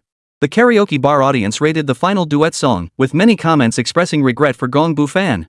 Alright. Thank you to our KTV audience for your ratings. After all the bumps and bruises, this song finally earned a score of 6. The host of the karaoke lounge announced the final score for the duet Flying Fish. Thank you, everyone at the karaoke hall. We apologize for any inconvenience caused. Gong Bu Fan took the mic, his voice sincere as he apologized to the KTV audience. No worries. Bro, you sang amazingly. It's not your fault anyway. You really wanted to nail this song. It's all that guest number 1's fault. She took advantage of you liking her and just left you hanging. She even spoke disrespectfully in the karaoke room. What a lack of manners. What a letdown, girl. Bro, move on. There's plenty of fish in the sea, why fixate on just one? A man should be able to let go when it's time. Polish your glasses, you'll find better. You should thank that guest number 2 who jumped on the mic, they saved your butt. It takes a village to raise a man, but it all depends on our big brother. Hang in there. Audience members in the karaoke lounge flooded the chat with messages comforting Gong Bu Fan. In the girls' dormitory of Yangcheng Conservatory of Music, Yu Shuxin stared at the audience comments, her face swollen and purple. Yu Shuxin had been banned and kicked out of the karaoke hall by the host for her rude remarks. Her roommate Cao Leilei's account remained logged in, allowing Yu Shuxin to see the audience's condemning comments directed at her. Xin, are you okay? Don't pay them any mind. No need to bother with those people in the karaoke room. Jalil tried to calm Yu Shuxin down. I can't take this crap anymore. Yu Shuxin had been the center of attention since childhood, showered with endless adoration. Now she couldn't stand the criticism from the karaoke bar audience. You bunch of jerks. All you know is to boo. What did I do wrong? Some people should take a good look in the mirror. It's like a toad trying to eat swan meat. I'm talking about that guy number 5 who wanted to duet with me. You guys at the karaoke bar deserve a good scolding. You're the ones who suck. You piece of hell. Yu Shuxin was going on a rant in the karaoke room using Cao Leilei's account. Is this the alternate account of that guest number 1 from earlier? Holy crap, this is insane. She even came to the live stream to get insulted. You've got zero manners. You ruined a perfectly good duet performance all by yourself. If you don't want to sing, don't participate. Half-assed effort, then just cut the mic at the end. Your behavior is truly disgusting. Guest number 5 has a crush on you, but you can't exploit someone's affection as an excuse to act however you please. Treating others like clowns, huh? Leaving someone stranded in the karaoke room, helpless and alone. Did I say something wrong when I called you pathetic? I've got even harsher words to say. But unlike some people, I have manners. I don't go around cursing all day. Host, kick this guy's alt account out of the karaoke room right now. Don't let this crazy stay here snapping at people like a mad dog. The karaoke hall audience united in condemnation, flooding the chat with messages denouncing Yu Shuxin. Gong Bu Fan saw the messages Yu Shuxin sent and silently turned off his microphone, tears welling up. Jiang Hao had originally intended to ignore Yu Shuxin, but he never expected her to treat his good friend Gong Bu Fan this way. Jiang Hao couldn't take it anymore. Host, please turn my mic back on. I have something to say. Jiang Hao typed, tagging the karaoke host. Don't make things worse. Forget it. The karaoke host turned on Jiang Hao's microphone. You just tried to invite me to sing with you? Let me tell you, you're dreaming. You're the one dreaming of a frog eating swan meat. Jiang Hao's retort hit Yu Shuxin hard. What's going on? Turns out, this female guest number 1 just wants to duet with big brother number 2. Ha ha ha. That guy number 2 is so satisfying. He totally hit her right back with her own insulting tactics. She called him a toad trying to eat swan meat, but isn't she doing the same thing? I support number 2's approach. Bro number 2 is absolutely amazing. Respect, man. Bro number 2's response was so satisfying. Guest number 1, get the hell out of this karaoke bar. Stop barking like a mad dog over here. Talk about others? You should take a good look in the mirror and see yourself for what you are. The karaoke bar audience rallied behind Jiang Hao's actions, collectively condemning Yu Shuxin. Karaoke lounge notice, user 131388063 has been banned and removed from the lounge. The host immediately kicked Yu Shushin's alternate account out of the live stream. Ha ha ha. Good. The host did the right thing. That shrew number 1 needs to be kicked out of the karaoke lounge. Support. The chat in the karaoke room erupted with cheers. Wang Xini had been watching Jiang Hao's every move, never expecting him to be such a man of principle. Wang Xini found herself increasingly intrigued by Jiang Hao. Great singing skills, great character. Perhaps Jiang Hao could help her break free from the comfort zone of love songs she'd been stuck in. Wang Xini took a sip of her honey grapefruit tea, her mind racing with thoughts. Jiang Hao, Bu Fan, are you okay? Jiang Hao, it's Yu Shushin's fault. Don't be upset. Hu Ming, Gong Dai Tu, it's just a woman, right? Hu Ming, I'll take you to normal university later. There are tons of girls there. Hu Ming, don't get hung up on one girl. Gong Bu Fan, brother Jiang, thanks for sticking up for me. Gong Bu Fan, Hu Ge, you don't need to console me either. Gong Bu Fan, I'm fine. Gong Bu Fan, I'm taking it in stride. I'll pull myself together. Jiang Hao and Hu Ming comforted Gong Bu Fan in the group chat. Hu Ming, brother Jiang is so badass. Hu Ming, you really taught that Yu Shushin a lesson for treating Bu Fan like a clown. Hu Ming, thumbs up emoji.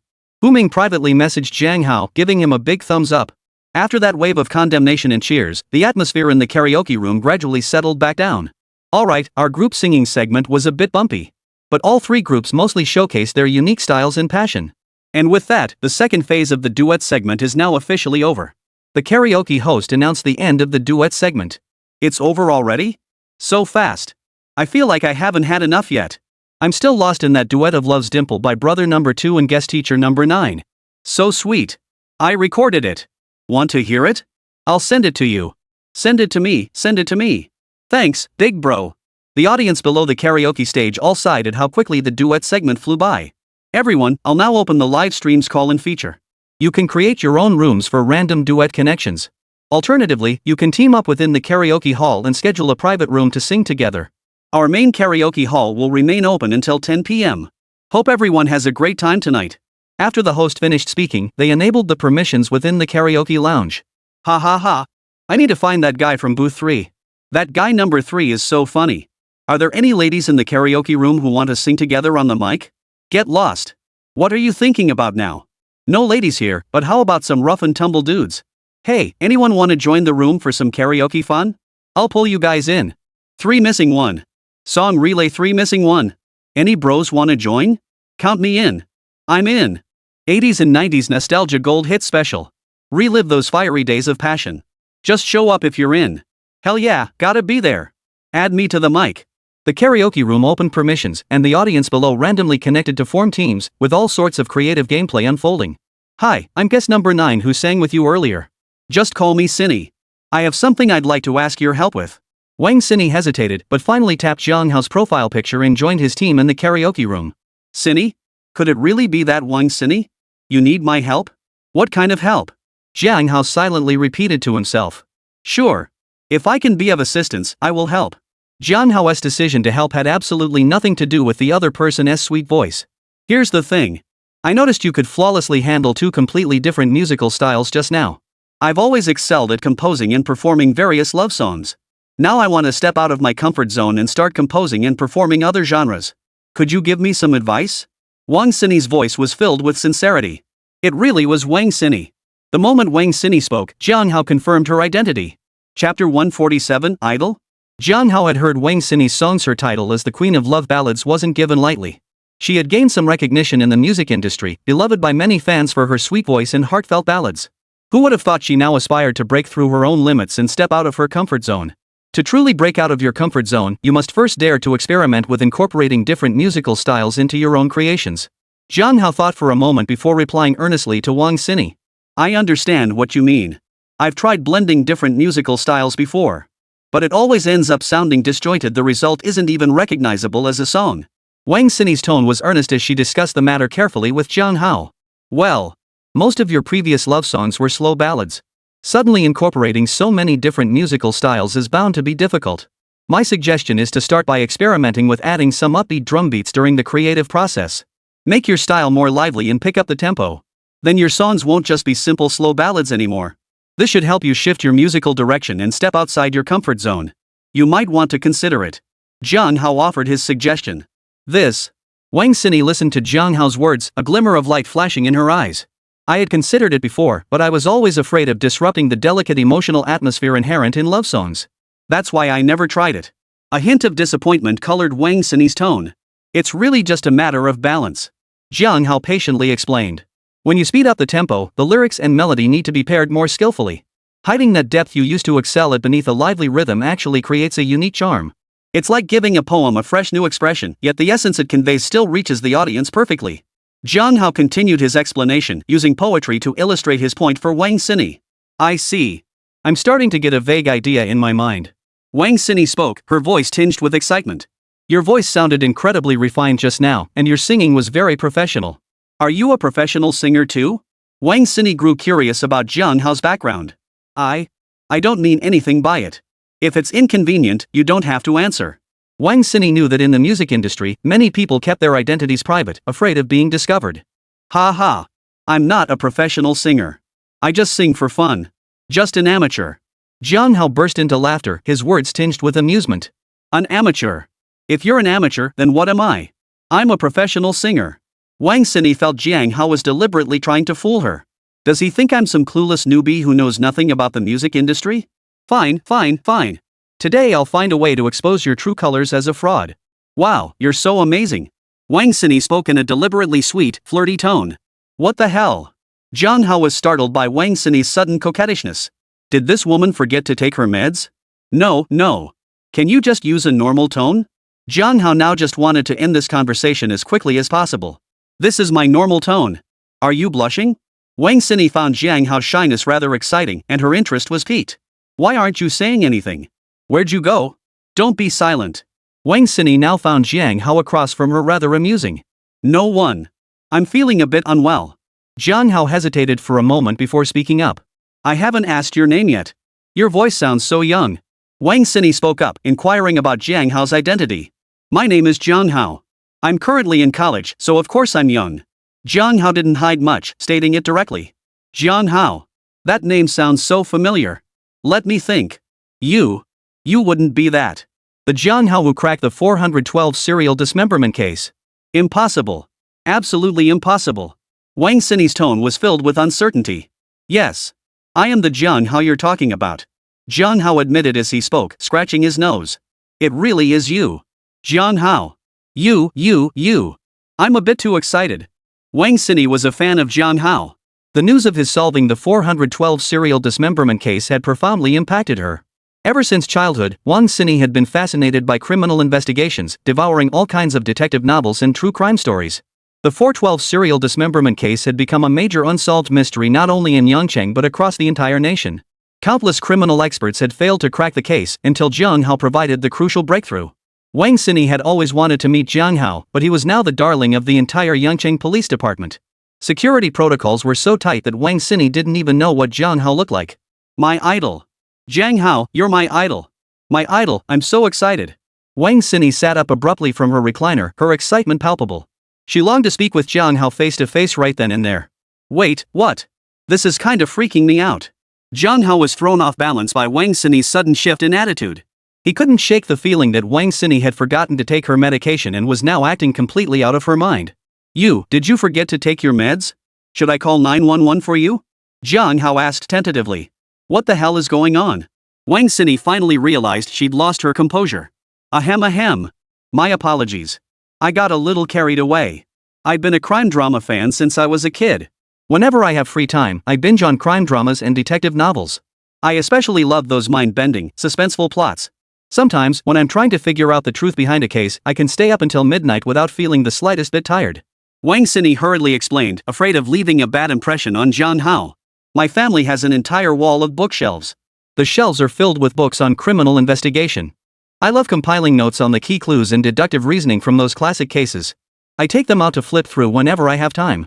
It feels like I'm solving cases alongside those legendary detectives. It's so fascinating. As Wang Sini spoke about her hobby, her whole demeanor became animated, breaking away from her previous reserved image. So that's why. Wow, so Wang Sini is a crime fiction enthusiast. Jiang Hao finally understood the reason behind Wang Sini's sudden change in attitude. Listening to Wang Sini enthusiastically describe her passion for criminal investigations, Jiang Hao's initial surprise gradually turned into admiration. Wang Sini really is a crime drama enthusiast. Ha ha ha. I never imagined you were so obsessed with criminal investigations. Solving cases is genuinely fascinating. The process of unraveling clues to uncover the truth is like solving a puzzle, it's utterly addictive. Jiang Hao laughed as he spoke. Exactly. I'm still fascinated by it to this day. How exactly did you crack the 412 serial dismemberment case? Almost everyone believed the killer in the 412 serial dismemberment case was a vicious male. How did you challenge conventional wisdom and ultimately identify a woman as the suspect? The news reports omitted so many crucial details. The 412 dismemberment case was such a sensation. So many experts were stumped. How did you find the crucial breakthrough? Wang Sini nodded repeatedly on the other end of the microphone, her eyes sparkling with curiosity. Well, Jiang Hao scratched his head, momentarily unsure where to begin. He couldn't exactly say he'd cheated his way through it. Jiang Hao had ultimately cracked the case by utilizing the god-tier psychological profiling skill rewarded by the system. Many investigators in the 412 serial dismemberment case fell into a critical thinking trap. I broke free from that trap and ultimately uncovered the clues left behind by the suspect. Jiang Hao began to explain. Mental trap? What kind of trap? Wang Sini was now like a curious child, eager to know how Jiang Hao had cracked the case. I'll type it out for you. Jiang Hao felt it was hard to put into words, so he typed it out and sent it to Wang Sini. This. It's not necessarily only men who can bring female victims to orgasm. Wang Sini saw the message Jiang Hao sent her, and her pretty face flushed slightly. Such keen insight. It really was a blind spot. If you hadn't pointed it out, I never would have thought of it. Wang Sini gave an embarrassed smile.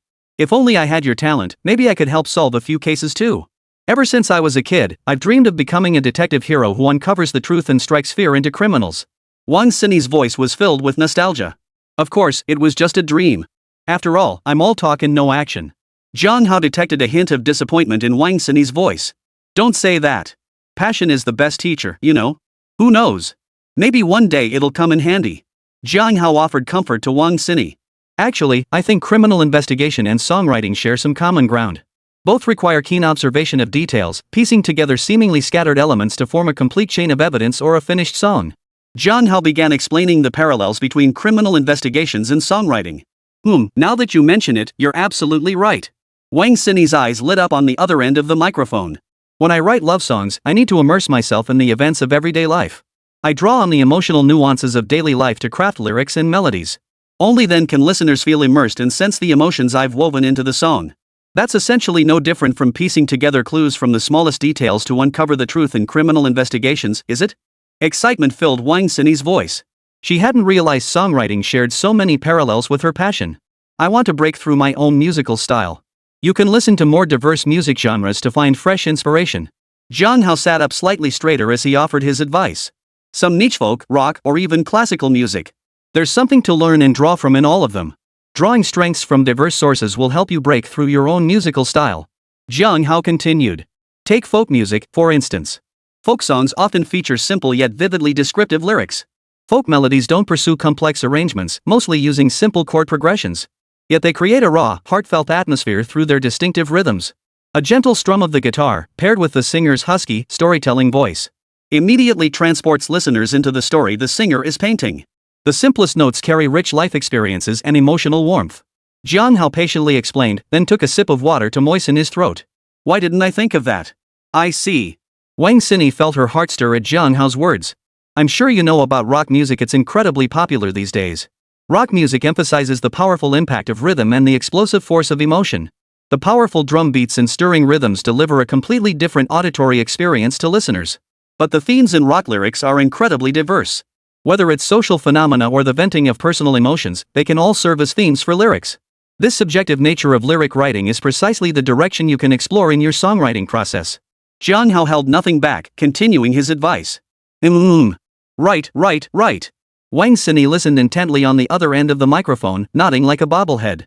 Take your favorite crime dramas as an example.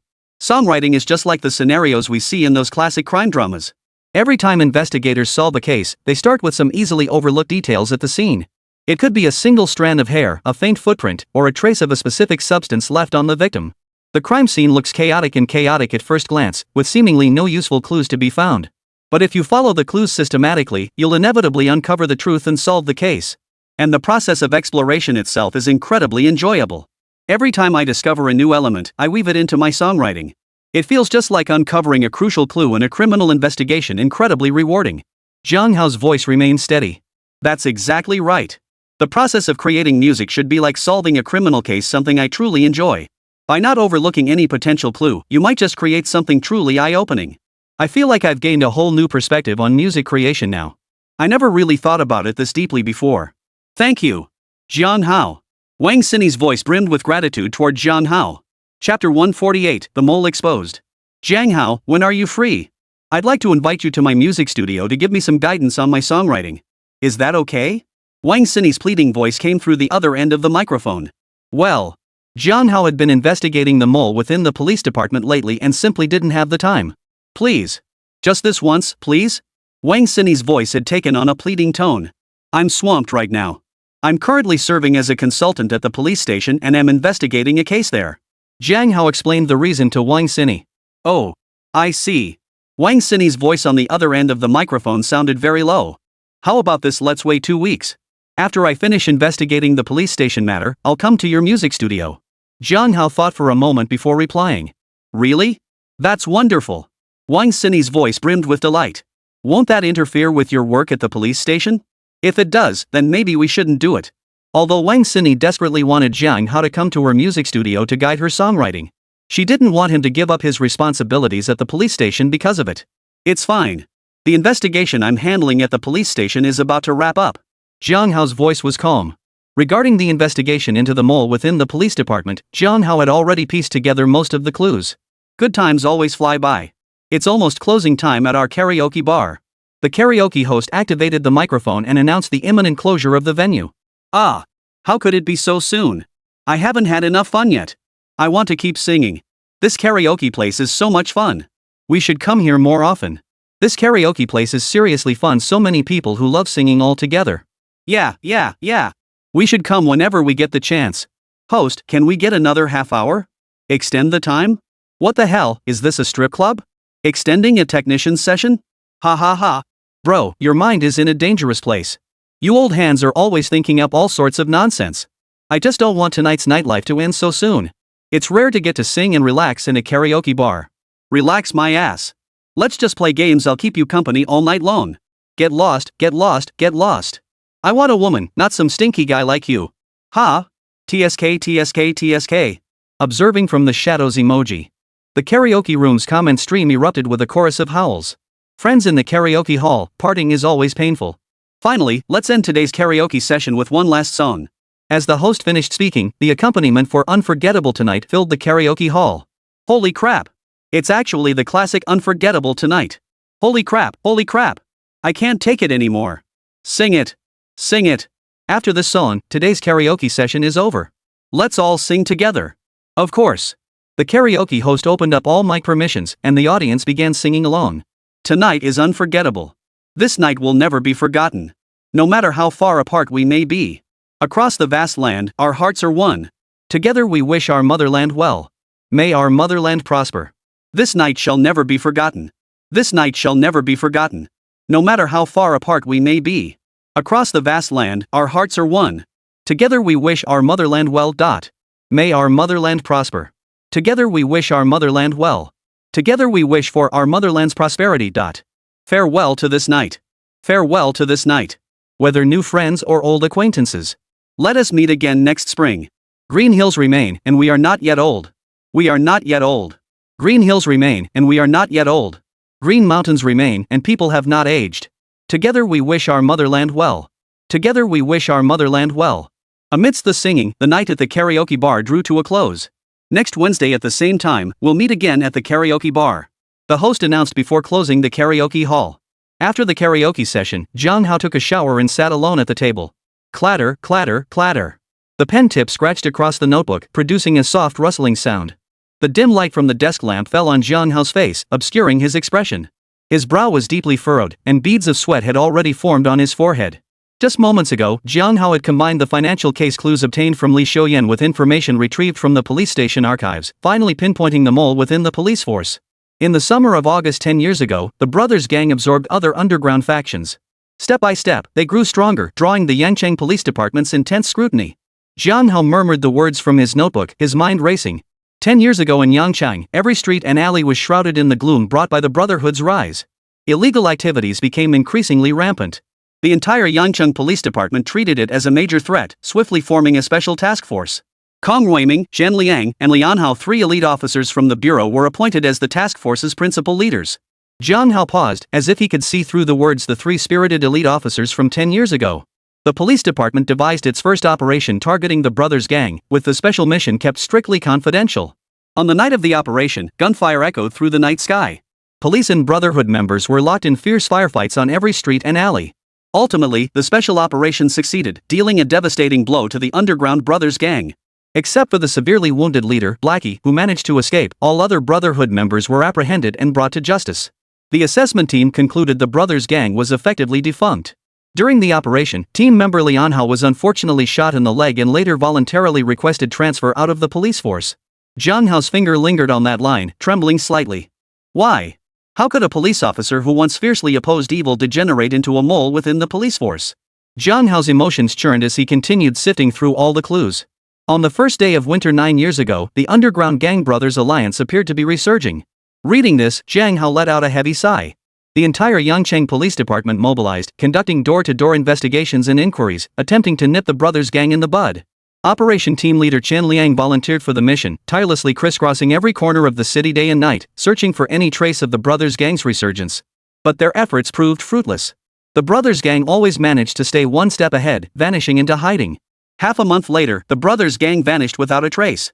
Jiang Hao paused briefly with his pen after reading this sentence. In October 6 years ago, a major controlled substances smuggling case erupted in Yangcheng. Police informants received confirmed intelligence that the Brotherhood's leader, Blackie, had appeared in Yangcheng. In November, the Yangcheng Police Department established a special operations team. The squad was led by Captain Kong Ruiming, with Chen Liang serving as deputy captain. Based on the informant's tip, the task force set up an ambush in advance, waiting for the target to walk into their trap, preparing to capture Blackie in one fell swoop. During the operation, the inspection team led by Jiang Hao proceeded to the docks to seal off and investigate illegal smuggling activities. Hilo was alerted in advance, fled the scene, and vanished without a trace once again. The brothers' gang vanished without a trace once more. Jiang Hao bit his fingernail and used the pen in his hand to mark the information in bold red. Clues often lie hidden in the most inconspicuous corners. Jiang Hao murmured the phrase to himself, deeply moved. The 3 transfer records Li Xiuyan provided me, the timing of each is quite interesting. The first was 10 years ago, after Jiang Hao was injured and left the police force. The second was 9 years ago, just before the brothers' gang vanished. The last one occurred precisely 2 months after Jiang Hao led the investigation team to seal off the illegal smuggling dock. The timing, it all lines up. Jiang Hao exclaimed excitedly, though his excitement carried a hint of disappointment. The cryptocurrency transfer times from the information Li Xiuyan provided all match up. Jiang Hao felt his heartbeat suddenly quicken, as if an invisible hand had clenched tightly around his chest. No! There was still no decisive, direct evidence. All the circumstantial evidence gathered so far wove a vast net, with the most suspect figure, Jiang Hao, right at its center. Jiang Hao's mind began to replay the image of Jiang Hao from the hospital. Square face, dressed in plain black clothes, treating him with great friendliness. Jiang Hao truly refused to believe that inspection team captain Jiang Hao could be the mole. But this was the reality. He picked up his phone and dialed the number for Yangcheng Police Bureau Chief Kong Ruiming. Are you certain? Send me the evidence you've compiled. I'm looking at it. I don't believe it. Ha! I see. Let me think. Kong Ruiming sounded as if all the strength had been drained from his body, his voice thick with vanity. Jiang Hao, you. Come to the police station tomorrow. We're going ghost hunting. Beep beep beep. Kong Ruiming hung up after speaking. The next day, Yangcheng Police Station. Jiang Hao, what brings you to the police station? You really are my special guest. I've been out working on cases lately. I've been hoping you'd come to the station every day to help me analyze the case direction. At the station entrance, Chen Liang bumped into Jiang Hao, who had just arrived, his face beaming with excitement. Captain Chen, it's been a while. Jiang Hao gave a brief reply to the enthusiastic Chen Liang. It seemed Kong Ruiming hadn't yet informed Chen Liang that the mole had been identified. Jiang Hao, any progress on the mole? Has that rotten worm been found yet? I'd love to tear that mole apart. Tear him limb from limb. Chen Liang gritted his teeth in fury.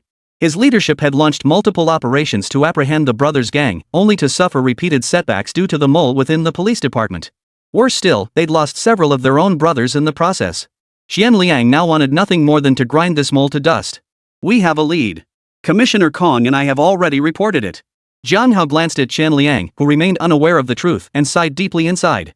He wondered if Qian Liang could bear the brutal truth that the mole was a former comrade in arms who had once shared life and death experiences with him.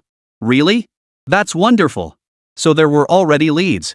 I knew there was a reason Director Kong pulled me out of the operation. Jiang Hao, can you give me a hint? I really want to know who the mole is right now. Qian Liang leaned in close to Jiang Hao, eager to uncover the mole's identity ahead of time. Just wait a bit. Director Kong will tell us. Jiang Hao simply couldn't bring himself to tell Qian Liang the harsh truth. Oh dear. Fine. I'll go with you to see Director Kong. Qian Liang grabbed Jiang Hao's arm and pulled him toward Director Kong Weiming's office. Inside Kong Weiming's office, Lian Hao sat across from Kong Weiming. An Hao, it's been ages since we sat together like this. Since the day you, I, and Qian Liang joined the task force together. Then you got injured, left the police force, and joined the Internal Affairs Division. It must have been 8 or 9 years since we last worked together. Kong Weiming looked at Lian Hao across the table with a sigh. Yes, Director Kong. 9 years. 9 years ago, during an arrest operation, I was injured and left the police force. Lian Hao's square face also wore a look of reminiscence. An Hao, my good brother. There are no outsiders here. Don't call me Director. Just call me Weiming like you always did. Kong Weiming's gaze fixed on Lian Hao, as if trying to see into his true intentions. Commissioner Kong, did you summon me today for some urgent matter? Lian Hao met Kong Weiming's gaze, his expression suggesting he had anticipated this. Ah. His once close brother had truly changed. Kong Weiming sighed inwardly. There's a special investigation file on my desk. This special investigation file concerns a mole within our police department. The mole who's been tipping off our brothers. As Kong Weiming spoke, his eyes fixed intently on Lian Hao, a complex mix of emotions churning within him. A mole? What mole? Is there a mole within our police department? How could such a thing be possible? Across the table, Lian Hao's heart skipped a beat, yet his expression remained impassive as he forced himself to hold it together. An Hao, my good brother. You really have nothing to tell me? Kong Weiming stared intently at Lian Hao, searching his eyes for a flicker of remorse. Ha? Director Kong.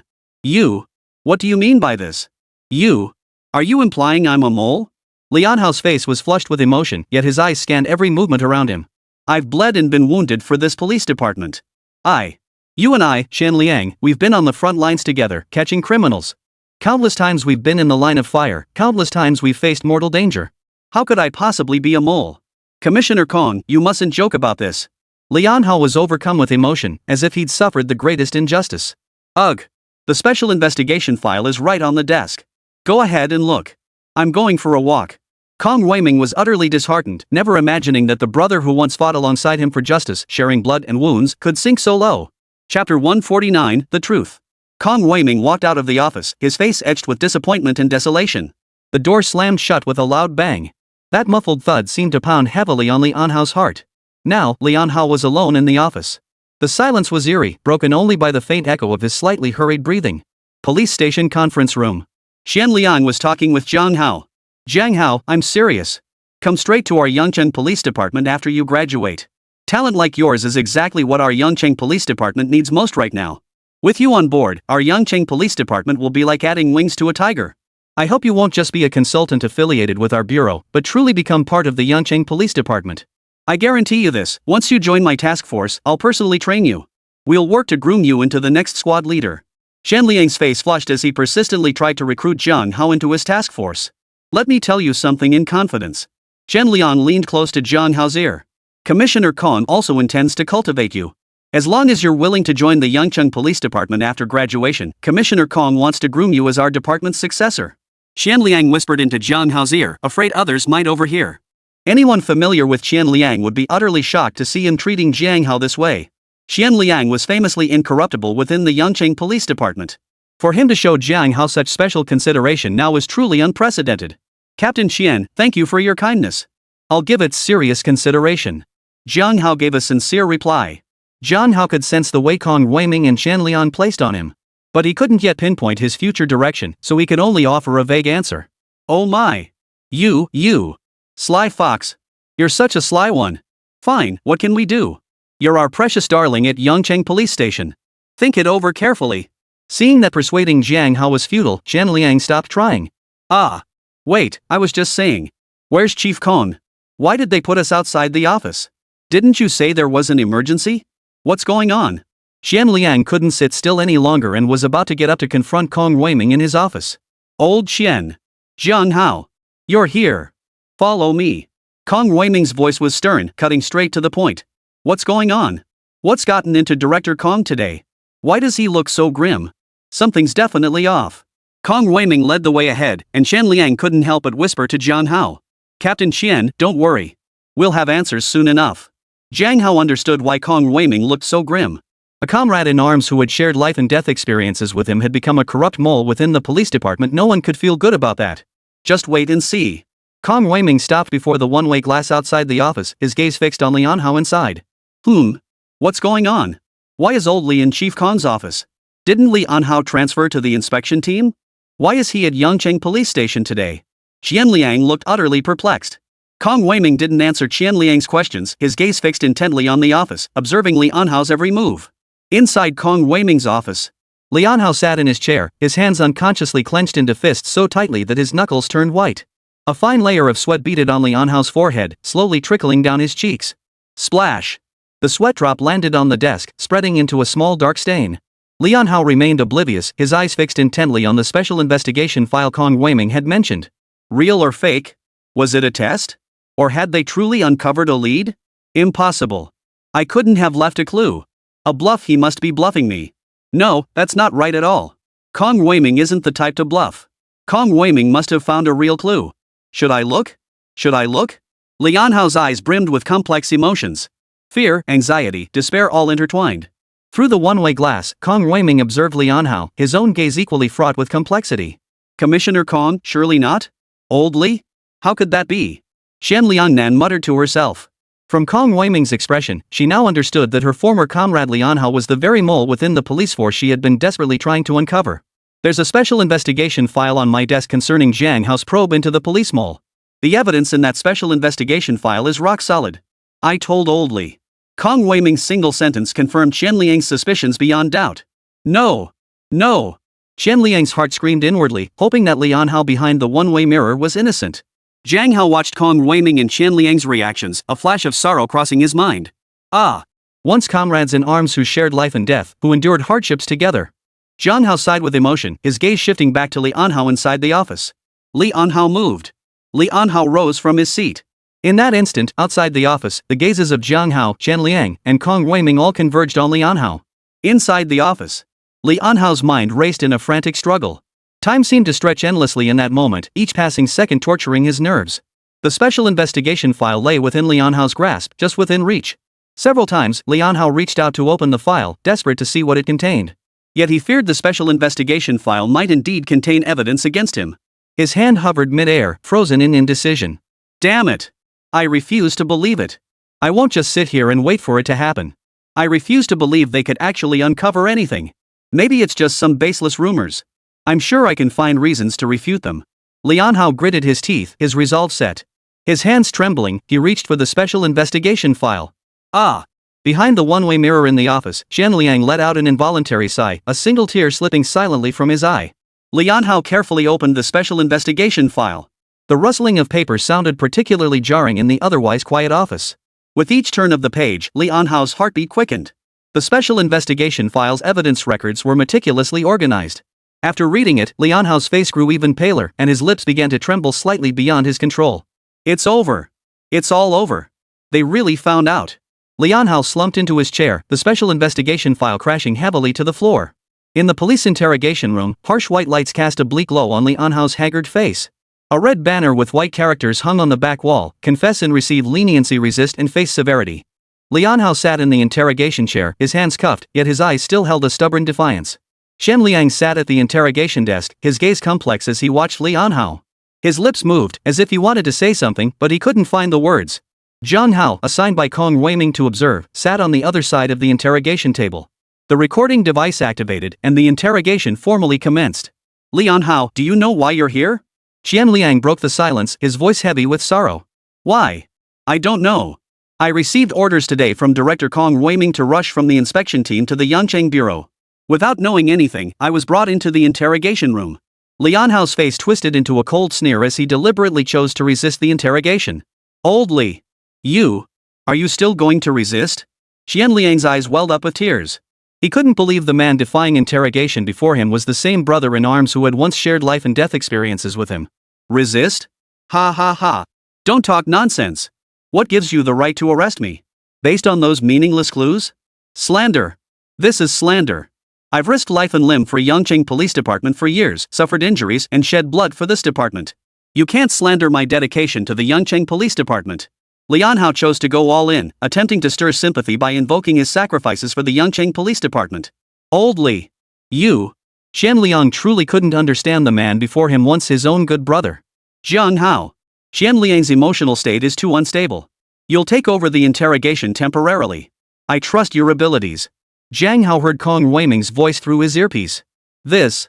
What an honor. Jiang Hao didn't dwell on it. He needed to interrogate Brother Gang to uncover the truth behind his father Jiang Zetian's mining accident years ago. To do that, he had to complete the interrogation of Lian Hao right in front of him and try to find clues about the brothers' gang. Captain Lian Hao. I have several files here. Take a look. Jiang Hao opened the files before him expressionlessly, pulled out copies of the transfer records, and slid them toward Lian Hao. Can you explain these cryptocurrency transfer records? The first one occurred 10 years ago, after you left the police force due to injury. A transfer from a suspicious account entered your secret account, amounting to 500,000 yuan. The second one was 9 years ago. Before the Brotherhood went underground and vanished. An anonymous account received a deposit of 600,000 yuan. Investigation confirmed this anonymous account belonged to your spouse. And the final one. It occurred precisely 2 months after you led the inspection team to seal off the illegal smuggling dock. Another transfer to an anonymous account, from the same suspicious source. With such coincidental timing, Captain Li, do you have anything to explain? Jiang Hao remained expressionless, his eyes fixed intently on Lian Hao, observing his every move. Beside him, Chen Liang had also regained his composure, his eyes equally fixed on Lian Hao. Jiang Hao, you uncovered all these leads, correct? I knew it. From the moment I first saw you in the hospital, I knew you were no ordinary man. I never imagined you'd end up investigating me. Lian Hao avoided answering Jiang Hao's question directly. Lian Hao. Answer the question directly. Chen Liang slammed his fist on the table, demanding Lian Hao's response. Oomph. Always the same tired interrogation tactics. They don't work on me. Lian Hao spoke expressionlessly, completely unfazed by Qian Liang's tactics. Qian Liang, control your emotions. Hand the interrogation over to Jiang Hao. Kong Weiming's voice came through the earpiece again, instructing Qian Liang to maintain his composure and hand over the interrogation of Lian Hao to Jiang Hao. Captain Li, tell us about leaving the police force. Your injury 10 years ago. Jiang Hao spoke calmly. He had already thoroughly investigated Lian Hao and identified the breakthrough point long ago. 10 years ago? I've long forgotten. Aren't you here to interrogate me? What does this have to do with 10 years ago? Lian Hao's face betrayed a look of tension. Then let me tell you. 10 years ago, during Captain Li's special operation against the brothers' gang, he suffered an unfortunate leg injury that left him disabled. Half a year later, Captain Li left the tactical unit and was transferred to the Internal Affairs Division. Jiang Hao recounted the story calmly. The reason for Lian Hao's transformation stemmed precisely from that leg injury 10 years ago. Shut up. Don't say another word. Lian Hao grew visibly agitated, struggling in his interrogation chair. A young man who'd aspired since childhood to be a crime-solving hero suddenly sidelined by injury. Forced into the logistics department at such a young age, what a stark contrast. Jiang Hao's words laid bare the truth of that year. Ha ha ha. You've certainly gone to great lengths. You've uncovered quite a bit, haven't you? Lian Hao's mood quickly settled, seemingly unaffected. I know that ever since he lost the use of his leg, Captain Li has harbored resentment. But given Captain Li's integrity over the years, that wasn't the main reason you fell into corruption and became a mole. Jiang Hao spoke calmly and deliberately, as if chatting casually with Lian Hao. Old Li, you. Ah. Qian Liang, listening nearby, was momentarily stunned by Jiang Hao's words. Captain Li, how's your daughter's heart condition recovering? Does she still need regular checkups at the hospital? Jiang Hao turned to Lian Hao and dropped a bombshell. What? Jiang Hao, what did you say? Nuan has heart disease? Old Li, why didn't you tell us? Don't you consider me and Kong Weiming brothers? You really are. Qian Liang was utterly stunned by Jiang Hao's words. Qian Liang never imagined that his good friend Lian Hao's daughter, Nuan, would have a heart condition. Lian Hao had never mentioned it to him or Kong Weiming. I'll venture a guess after that first operation against the brothers' gang was a huge success. The severely injured Blackie, leader of the brothers' gang, learned about Captain Li's daughter's heart condition and directly provided Captain Li with a life-saving sum of money. The cost of heart surgery was astronomical, far beyond what the upright and incorruptible Captain Li could have afforded on his salary back then. Subsequently, Captain Lee's daughter required annual follow-up examinations and treatments for her heart condition. This required a substantial amount of money. Captain Lee had no way to refuse Blackie's bribe. His daughter needed this money to stay alive. Jiang Hao looked at Jiang Hao with a complex expression. Was Jiang Hao's approach wrong? Jiang Hao couldn't find the answer to that question for the moment.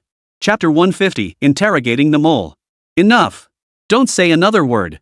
Lian Hao's face instantly drained of color when he heard Jiang Hao mention his daughter's illness and speculate about the reasons behind his bribery. His lips trembled as if he wanted to protest, yet no words came to him. A flicker of pain and struggle crossed his eyes, and his once stubborn demeanor weakened. You! Don't talk nonsense! None of this is true! Lian Hao forced himself to steady his composure and barked at Jiang Hao. But his voice trembled, betraying his lack of conviction. Jiang Hao! Keep asking!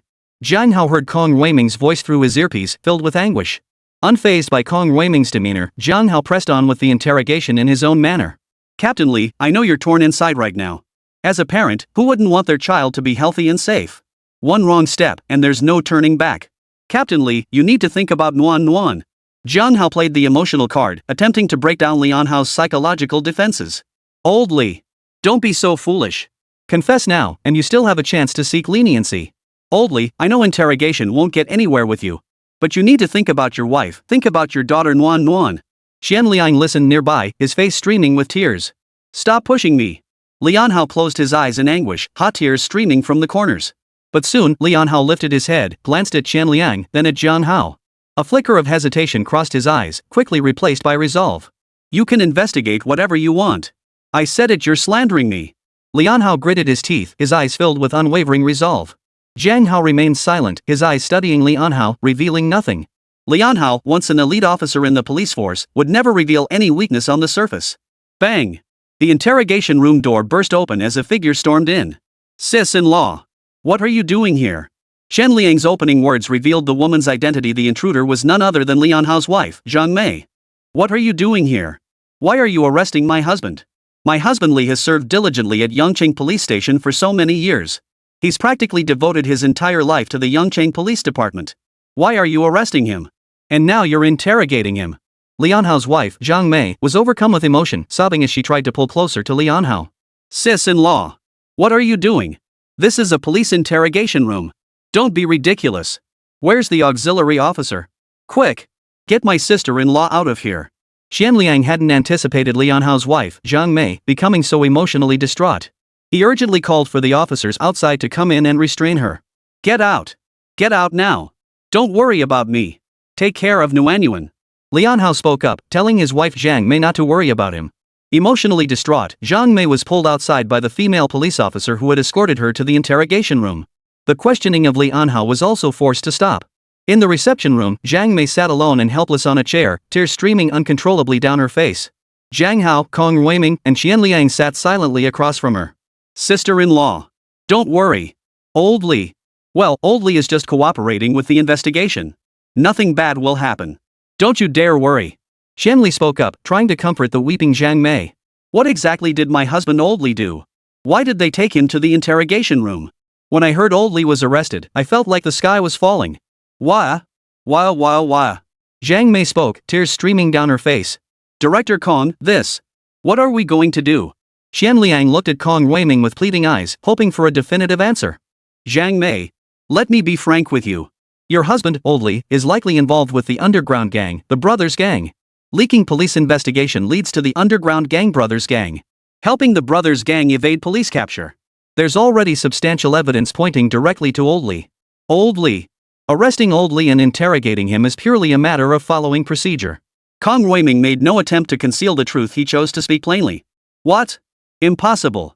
My Old Li, he's a law-abiding officer. How could he be secretly colluding with the underground gang, the Brothers Gang? Impossible. You must have the wrong person. Commissioner Kong, you have to believe my Old Li. My husband Li couldn't possibly do something illegal like this. Zhang Mei was visibly agitated, utterly refusing to believe her husband, Lian Hao, could be involved in criminal activities. Jiang Hao watched the distraught Zhang Mei, his own emotions equally complex. In the eyes of his wife and daughter, Lian Hao was a righteous man. Yet now, his illegal actions would inflict immense pain upon them. I too refuse to believe Old Li would commit such crimes. But the evidence is crystal clear now. Old Li is the mole who leaked police information and colluded with the brothers' gang. After delivering this news, Kong Weiming closed his eyes in anguish. Impossible. Absolutely impossible. They've got it wrong. It must be a mistake. Old Li couldn't possibly. Old Li wouldn't be that kind of person.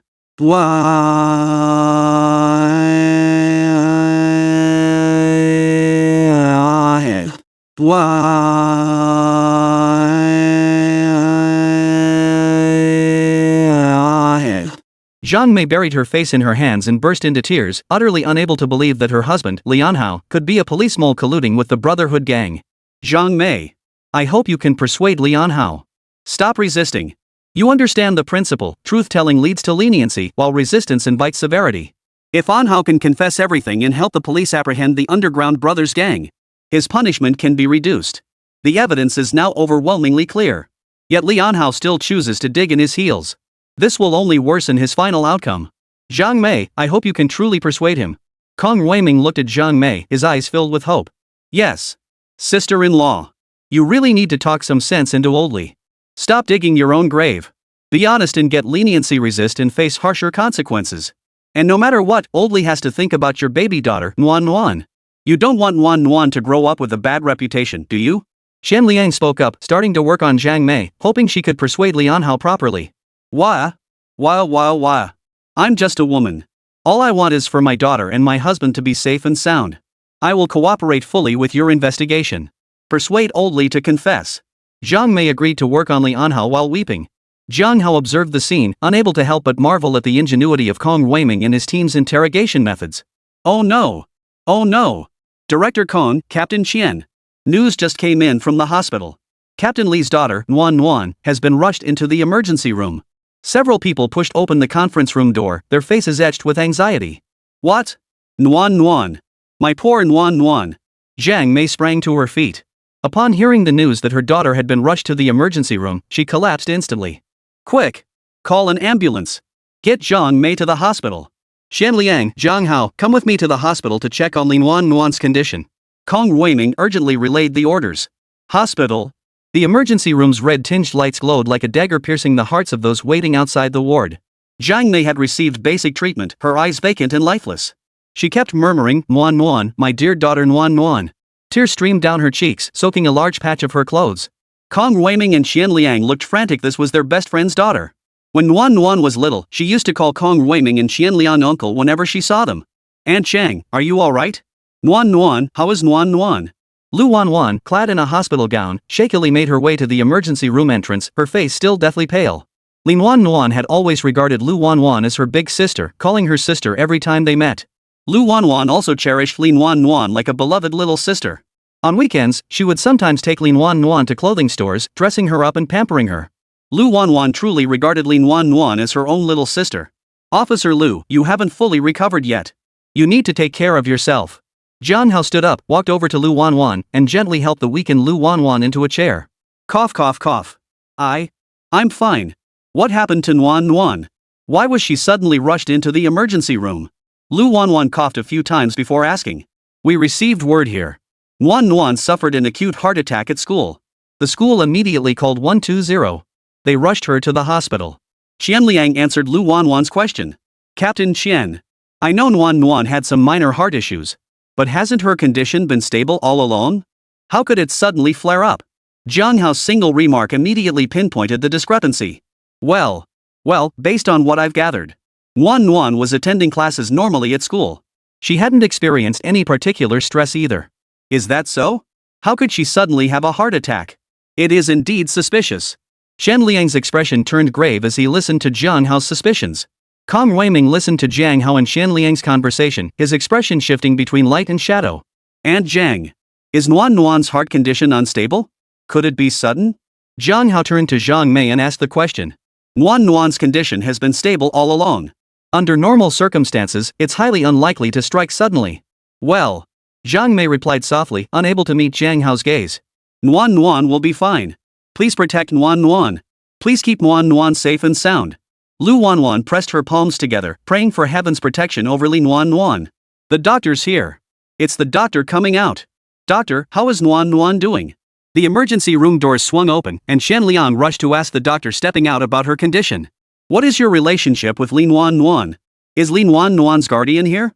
The doctor's expression was visibly anxious as he asked directly. I'm a friend of Lin Wan Nuan's father, Jiang Hao. The woman on the bench is Lin Wan Nuan's mother, Zhang Mei. The others here are all colleagues from our police station. Doctor, what exactly is Lin Wan Nuan's condition? Chen Liang sensed the doctor's urgency and quickly replied. The patient's condition is currently very unstable.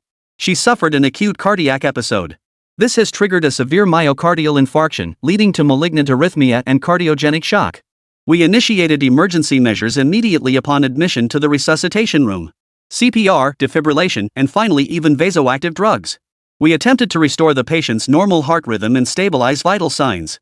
However, the patient's myocardial cells were severely damaged. The heart's pumping function continues to deteriorate, and none of our interventions have yielded an effective response. The patient is now in the irreversible stage of cardiac arrest. In other words, perhaps it truly is time to accept fate and await the inevitable. The emergency room doctor's face was grim as he delivered the devastating news with great difficulty. Ah. No. No. Nuan Nuan. My poor Nuan Nuan. My poor Nuanyuan. Upon hearing the devastating news about her daughter Nuanyuan, Zhang Mei collapsed from the bench onto the ground, overcome with grief. How could this happen? How could this happen? Doctor, please do something. Do something to save Nuanyuan. Nuan Nuan was such a sweet little girl. She's barely lived 10 years of her life. She had so many wonderful years ahead, so much life left to discover. Save her, doctor. Cough cough cough.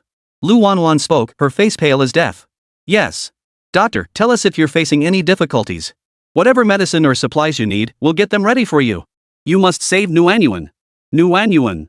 She's only 10 years old. I beg you. Doctor. Shen Liang dropped to his knees on the floor, desperate for the doctor to save Lin Wan Nuan. Don't do this. I truly did everything I could. My entire team in the resuscitation room gave it everything we had. We've practically exhausted every possible treatment. But with the hospital's current medical capabilities, there's simply no way to improve the patient's condition. I'm so sorry. The doctor's voice was deeply somber. Failing to save a patient is an unforgettable experience for every physician. Chapter 151, Treating Lin Wan Nuan. For a moment, the atmosphere in the corridor became unbearably heavy. The emergency doctor's helpless and heavy words seemed to have sentenced Lin Wan Nuan's life to death. Nuan Nuan. My Nuan Nuan. Please save my Nuan Nuan. Zhang Mei collapsed onto the floor, her eyes vacant. Her tears had long since dried up, and she could only mechanically murmur her daughter's name. There must be a way. There must be a way to save Lin Wan Nuan. We can't give up. We absolutely cannot give up. Lu Wanwan clutched her chest, her face as pale as paper. Officer Lu, you need to take care of yourself. Your own injuries haven't fully healed yet. Commissioner Kong spoke up, reminding Lu Wanwan to take care of her injuries. Lu Wanwan was Lu Jialiang's precious granddaughter, the apple of his eye. Kong Weiming certainly didn't want anything to happen to Lu Wanwan too. Doctor. Find a way. Find a way to save Nuan Nuan. Xian Liang collapsed onto the floor, pleading with the doctor to save Lin Wan Nuan. Ah. You. Don't do this. I truly have no other options. Ah. The doctor lowered his head, his voice filled with despair. Let me try. Just as despair settled over the crowd in the hallway, Jiang Hao's voice suddenly rang out. Who are you? Who are you? Young man, don't joke around. I know you're worried about the patient's injuries. But there's truly no treatment for a sudden heart attack. Please don't cause trouble. The doctor frowned deeply, utterly unconvinced by Jiang Hao's words. After all, if modern medical technology couldn't save Lin Wan Nuan, what possible solution could this young man offer? The doctor understood Jiang Hao's urgency, but causing a disturbance now served no purpose whatsoever. That's right. Jiang Hao. Jiang Hao knows medicine. Jiang Hao must have a way. Officer Lu's massive bleeding was stopped by Jiang Hao. Jiang Hao managed to pull Officer Lu back from the brink of death, so he must have a way to save Lin Wan Nuan. Xian Liang was visibly shaken. Jiang Hao was usually so low-key that Xian Liang had almost forgotten the medical skills he demonstrated when treating Lu Wanwan last time. Jiang Hao. Jiang Hao, I beg you. Save Nuan Nuan. Xian Liang knelt before Jiang Hao, tears streaming down his face. Jiang. Brother Jiang Hao. You. I beg you. Save my Nuanyuan. Jiang Mei, who had been expressionless until now, clung to Jiang Hao like a drowning person grasping at a straw. Jiang Hao. Cough cough cough. Please save Nuanyuan. I've always treated Nuanyuan like my own sister. Please save her. Lu Wanwan coughed incessantly, speaking urgently. Don't worry. I'll do everything in my power. Jiang Hao made his promise. No? I said? What's going on? What are you guys doing? I've already said I understand your concern for the patient. You want to save the patient. But I've already explained there's nothing that can be done to treat the patient's sudden cardiac arrest. You can't resort to desperate measures. How can just anyone be treated like some miracle healer who can bring the dead back to life? I really don't understand you people. The doctor's face showed utter bewilderment, as if the crowd in the hallway were grasping at straws in desperation. This Jiang Hao doesn't look like a doctor at all. Isn't this just nonsense? Hey, what are you doing? This is the emergency room. You can't go in. The doctor blocked the entrance to the emergency room, refusing to let Jiang Hao pass. Hey! What are you doing? How dare you force your way into the emergency room? Someone, help! Security! Security! Time waits for no one. Jiang Hao barged straight into the emergency room. It wasn't his first time breaking in, he'd practically developed a knack for it. Who are you? What do you want? Get out! Get out now! This is the emergency room. Don't cause trouble here. Security! Security! Call security immediately. Get this intruder out of here. We're still performing life-saving procedures. What if your sudden intrusion interferes with our life-saving efforts? Who's going to take responsibility for that? Quick, quick, get out, get out! Jiang Hao burst into the resuscitation room, prompting a chorus of medical staff to demand he leave. Hold on. You! Are you Jiang Hao? I think I've seen your videos. A medical staff member recognized Jiang Hao, their voice filled with shock. Who? Who's Jiang Hao? Who is Jiang Hao? Why haven't I heard of him? Is Jiang Hao a famous doctor? I've been in medicine for years, how come I've never heard of him? Are you sure you've got the wrong person? Or maybe you're so exhausted from the emergency that you're hallucinating? Yeah, I've never heard of him either. Other medical staff chimed in, creating a sudden clamor. Shut up. All of you, shut up. Keep monitoring Lin Nuan's vital signs. I'll handle the treatment. No more nonsense. Jiang Hao had no time to deal with these medical staff, immediately shutting them up. On the hospital bed, Lin Nuan lay with an oxygen mask over her face, her eyes tightly shut.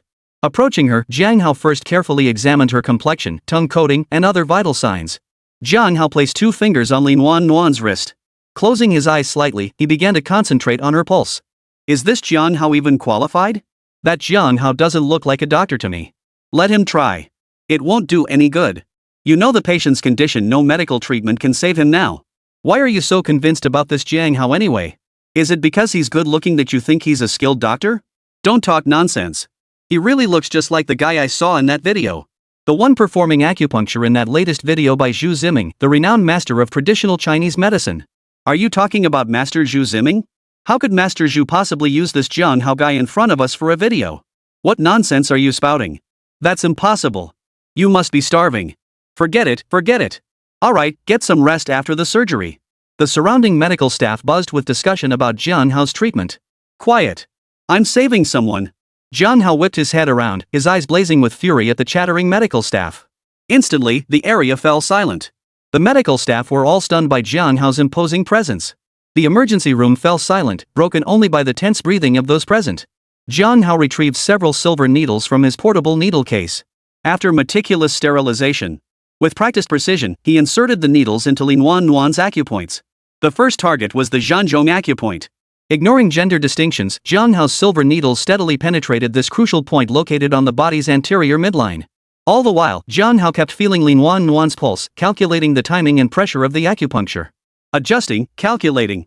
Ensuring each acupuncture session produced results, Jiang Hao constantly observed Lin Nuan's condition on the bed, making sure not to cause her any adverse effects. Beads of sweat gathered on Jiang Hao's forehead, eventually sliding down his cheeks and dripping onto the floor. The readings are returning to normal. What am I seeing? The medical staff monitoring his vital signs were stunned by the readings on the monitors. What? This.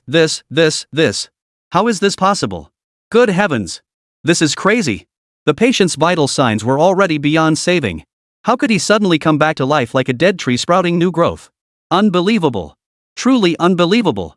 You must understand, this patient's heart condition wasn't just a simple arrhythmia. It was cardiogenic shock.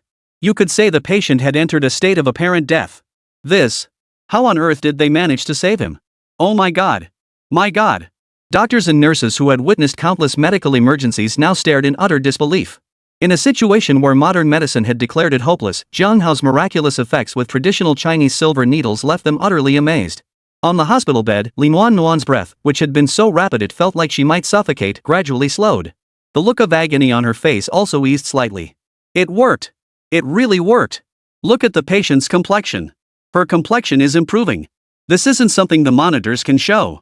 The patient's breathing has stabilized. That's a good sign, a really good sign. Shoo! Everyone, keep it down. Please don't interfere with Jiang Hao's treatment. We absolutely must succeed with this treatment.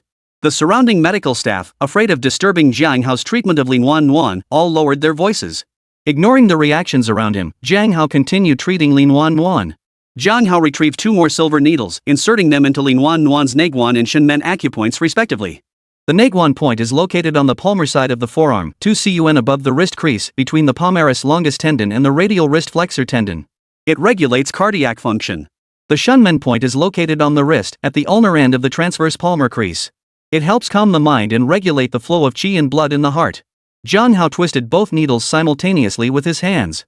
Each twist felt like an intense battle. There was no other way. Lin Nuan's heart condition was truly critical. Beads of sweat gradually formed on Jiang Hao's forehead, yet his expression remained utterly focused, not daring to let his attention waver for even a moment. He applied acupuncture with complete concentration, aiding Lin Nuan's heart in slowly resuming its rhythm.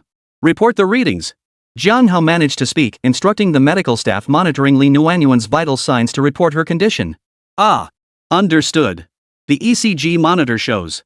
The patient's heart rate is returning to normal. Normal rhythm. Blood pressure is decreasing from the systolic reading. Oxygen saturation has returned to the normal level of 20. In other words, the patient who was declared dead has truly been pulled back from the brink of death. Good heavens! The medical staff monitoring the patient's vital signs couldn't believe the readings on the monitors, even suspecting a malfunction. But the situation before their eyes told them otherwise. It was undeniably true. Lin Nuan had truly been pulled back from the brink of death by Jiang Hao. That's wonderful. This is truly wonderful. Wow. Truly astonishing. What kind of medical skill is this? It's like Hua Tuo has returned to life, and Bian Ke has been reborn. He pulled a patient who was declared dead right back from the brink of death. I'm at a loss for words to describe how I feel right now. The surrounding medical staff were all stunned into silence by Jiang Hao's feat. Outside the emergency room, Lu Wanwan watched through the glass as Jiang Hao treated Lin Nuan. Her eyes widened to perfect circles as she stared intently at his every move, trying to pierce through the mystery surrounding him. Memories flooded Lu Wanwan's mind, her own near-fatal bleeding when Jiang Hao had saved her. Back then, she too had been clinging to life by a thread, with all the doctors at a complete loss. It was Jiang Hao who pulled her back from the brink of death with his miraculous and mysterious medical skills. Now, witnessing Jiang Hao's medical prowess firsthand, Lu Wanwan was utterly speechless, overwhelmed by his skill. I knew it. I knew that kid Jiang Hao was capable. Nuan really was saved by Jiang Hao. Shen Liang let out a deep sigh of relief. Sis-in-law. Don't worry anymore. Nuan is safe now. Jiang Hao saved Nuan. Shen Liang spoke, comforting the weeping Zhang Mei. Wah! That's wonderful. It's such a relief that Nuan is safe. I really need to thank this Jiang Hao. Jiang Hao saved my Nuan's life. Old Li is under investigation now. The situation is unclear. If anything happens to Nuan again, I'll never live to see another day. Wah! Wah wah wah wah wah wah wah. Zhang Mei wept, releasing the pent-up pressure in her heart. With her husband under investigation and her daughter nearly dying, Zhang Mei desperately needed to release the pressure weighing on her heart. Divine healer, what else do you need? I. Is there anything I can do to help? The doctor who had tried to stop Jiang Hao at the emergency room door spoke, no longer the same as before. Prepare a bowl of warm water for me. Then go to the herbal pharmacy and get me a few doses of Chinese medicine. I'll write it on the prescription. Jiang Hao had no intention of arguing with the doctor. Jiang Hao's decision to treat Nuan stemmed partly from a sense of moral duty. He wouldn't stand by and watch someone die. On the other hand, he also aimed to breach Li Anhao's psychological defenses through Lin Nuan. Dr. Jiang. This prescription consists entirely of heat-clearing and toxin-eliminating Chinese herbs. Honeysuckle, cold in nature and sweet in taste, clears heat, detoxifies, and disperses wind heat. Forsythia, bitter and slightly cold in nature, clears heat, detoxifies, reduces swelling, and disperses nodules. And Ophiophagon, sweet and slightly bitter with a cool nature, nourishes yin, generates fluids, moistens the lungs, and clears the heart. I'm a bit confused by this prescription. The doctor who had stopped him earlier wore a smile, hoping to secretly learn Jiang Hao's medical skills. Chapter 152, Poisoning. I didn't realize you knew traditional Chinese medicine. Go get the herbs and have them simmered over low heat for half an hour. After changing the water, boil it vigorously for 1 hour. Administer twice daily thereafter. Until Lin Wan recovers. Jiang Hao had no time to answer the doctor's questions. Jiang Hao was preoccupied with a question, the very reason he prescribed this unusual remedy. During Lin Wan's treatment, Jiang Hao had discovered that her condition wasn't a typical heart attack. It seemed more like some kind of toxin was corroding her heart, causing her previously stable condition to suddenly deteriorate into such a critical state. While instructing the doctor to procure and prepare the herbs, Jiang Hao continued the treatment. "Get me a plastic bucket. I need it. I need to perform bloodletting on the patient," Jiang Hao commanded, directing the surrounding medical staff to find him a plastic bucket. "Right away. I'll go get one right away." The medical staff, not daring to delay, hurriedly fetched a plastic bucket. Bloodletting? Good heavens! This bloodletting acupuncture isn't easy to perform if done improperly. It can easily lead to serious complications. I've studied some traditional Chinese medicine theory. Bloodletting can promote blood circulation and increase blood flow. It can clear stagnant qi and blood flow. So many benefits? I haven't studied traditional Chinese medicine, so I had no idea about any of this. Don't just focus on the benefits of bloodletting. Bloodletting and acupuncture are extremely challenging. The practitioner performing the bloodletting must be exceptionally skilled, steady, precise, and decisive. Many veteran practitioners won't perform bloodletting, fearing it could cause worse problems. Hurry up, hurry up. Steal the technique, steal it. What you learn is what you gain. The surrounding medical staff, seeing Jiang Hao about to perform bloodletting therapy, buzzed with discussion.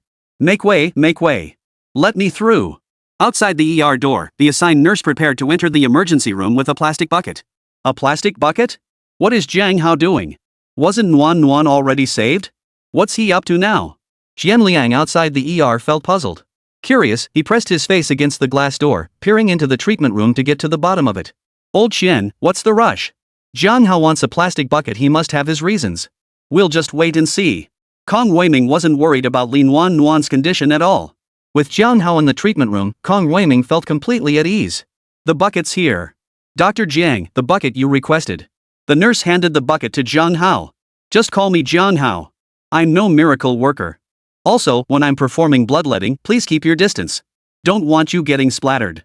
After speaking, Jiang Hao immediately prepared to perform bloodletting on Lin Wan.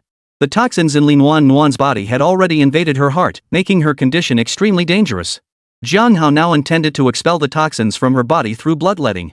The heart choke point, located on the back, is situated 1.5 cun lateral to the spinous process of the fifth thoracic vertebra. It is a crucial point for the transmission of the heart's qi. Jiang Hao gently turned Lin Wan onto her side, located the acupoint, and steadily inserted the silver needle. Within 10 seconds, Jiang Hao performed 2 consecutive insertions. That acupuncture technique. It's the yin-yang needling technique mentioned in Master Zhu Ziming's videos. Good heavens! I've seen it in real life. What exactly is this yin-yang needling technique? Is it that powerful? You don't know? Powerful? It's more than just powerful. The yin-yang needling technique is an ancient acupuncture method long lost to history. Yin-yang needling requires inserting silver needles into the same acupoint on the patient twice. Each insertion must be performed with identical needle angle and force.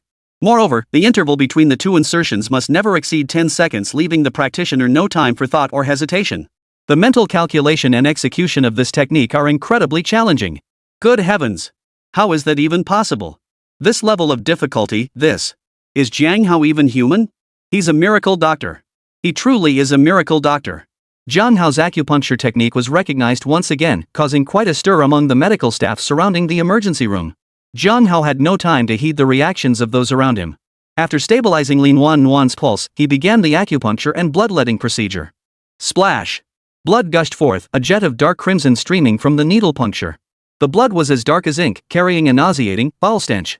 The surrounding medical staff instinctively covered their noses, trying to block the pungent stench. Drip, drip. Drops coalesced into a thin stream, winding its way down Lin Wan's back. Like a vicious little black snake, it eagerly slithered toward the plastic bucket. Inside the plastic bucket, the dark, viscous blood pooled and grew.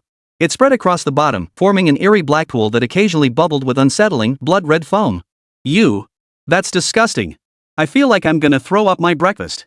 Is this even blood? It looks like a pool of foul-smelling venom. Stop talking about it, stop. It's too painful to look at. I can barely handle this. How can acupuncture bloodletting produce such a pool of pitch-black blood? Isn't the patient supposed to have heart disease? How can bloodletting from acupuncture produce such a pool of pitch-black, foul-smelling blood? Get rid of it, get rid of it. Dispose of it immediately. The foul-smelling blood flowing from Lin Wan's body was unbearably pungent. Outside the emergency room, Xian Liang watched the entire acupuncture bloodletting process through the glass door. Chief Kong, Chief Kong. Jiang Hao was bleeding nuan nuan. Sis-in-law, sis-in-law. Don't worry, I'm watching. It's okay, it's okay. The blood has all been released. Jiang Hao looks perfectly normal to me. Nuan nuan should be fine now. Xian Liang relayed the progress of Jiang Hao's treatment to the people outside through the glass in the door. Slam! The emergency room door swung open and Jiang Hao stepped out. Lin Wan Nuan was out of danger and had been transferred to a regular ward by the nurses. Seeing her best friend Lin Wan Nuan out of danger, Lu Wan Wan finally relaxed. Accompanied by medical staff, she returned for follow-up rehabilitation treatment. Phew! Finally over. Jiang Hao wiped the sweat from his forehead and let out a long sigh of relief. Dr. Jiang. Dr. Jiang. Could I get your contact information? If I have questions, can I consult you? Make way, everyone. Make way. I was here first. I was here first. This is ridiculous. What kind of scene is this? Step aside, let me speak with Dr. Jiang. No way. I was here first. You were here first, my ass. Jiang Hao had just stepped out, followed by a crowd of emergency room medical staff eager to learn from him. Medical staff, everyone. Let's give Jiang Hao a chance to rest first, okay? Jiang Hao just finished treating a patient and is exhausted. Xian Liang stepped in front of Jiang Hao, motioning for Director Kong and Lu Wanwan to escort him out first. Jiang Hao didn't hesitate long and left the emergency room with Director Kong and Lu Wanwan. Oh no! Don't go! Don't leave! Dr. Jiang, come back! Who are you? Don't stop us! Many medical staff didn't want Jiang Hao to leave. In Lin Wan Nuan's regular ward. On the hospital bed, Lin Wan Nuan's complexion gradually regained some color and the bruises on her back began to fade. Nuan Nuan. My Nuan Nuan is okay now. Jiang Mei sat by the bedside, murmuring to herself. Jiang Hao. Thank you. Your kindness is something our family will never forget. As she spoke, Jiang Mei began to kneel and kowtow to Jiang Hao. Aunt Jiang, please don't do that. How could I possibly stand by and watch such a sweet little girl like Nuan Nuan suffer? Now Nuan Nuan needs rest and recuperation. If any other issues arise later, feel free to reach out to me anytime. Jiang Hao quickly reached out to support Jiang Mei as she tried to kneel. All right. Thank you.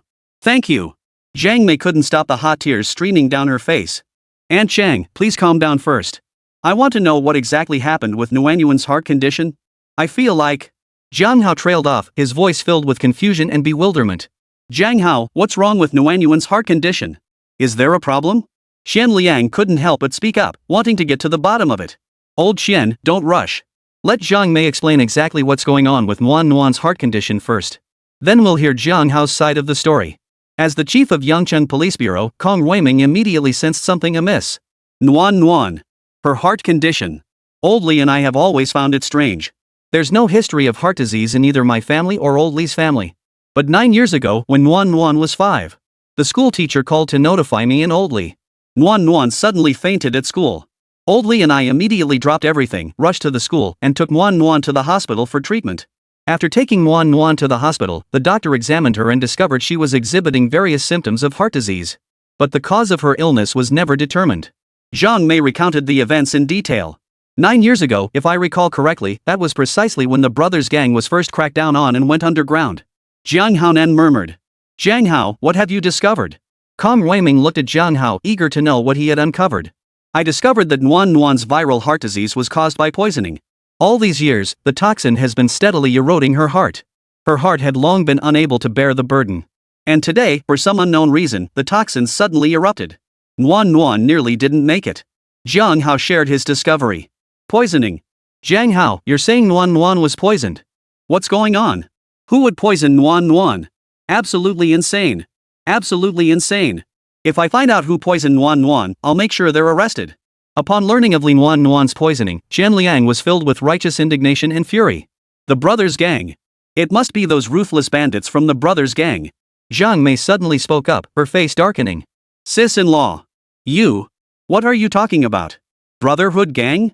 How could Nuan Nuan be involved with the Brotherhood? Sis, for Nuan Nuan's safety. Stop holding back. Tell me everything you know, every last detail. Xian Liang spoke urgently, hoping Jiang Mei would reveal the truth. Jiang Hao also looked at Jiang Mei, wanting to understand the truth behind it all. It's like this. 9 years ago, Nuan Nuan's symptoms indicated heart disease. But they never managed to pinpoint the cause of her illness. Doctors in the provincial capital consistently treated her as if it were heart disease. Yet the treatment showed almost no effect. Nuan still experienced episodes of unconsciousness and seizures. On the winter solstice 9 years ago, He Lao found my husband, Oldly, claiming he had a way to cure my daughter Nuan's heart condition. After saying that, he pulled out a bottle of so-called miracle drug he claimed to have obtained from abroad. He claimed this wonder drug could cure Nuan's heart condition. Oldly and I didn't believe him at all. We wanted to call the police and arrest Black Guy. But then Nuan suddenly had an attack. She was clearly about to pass away.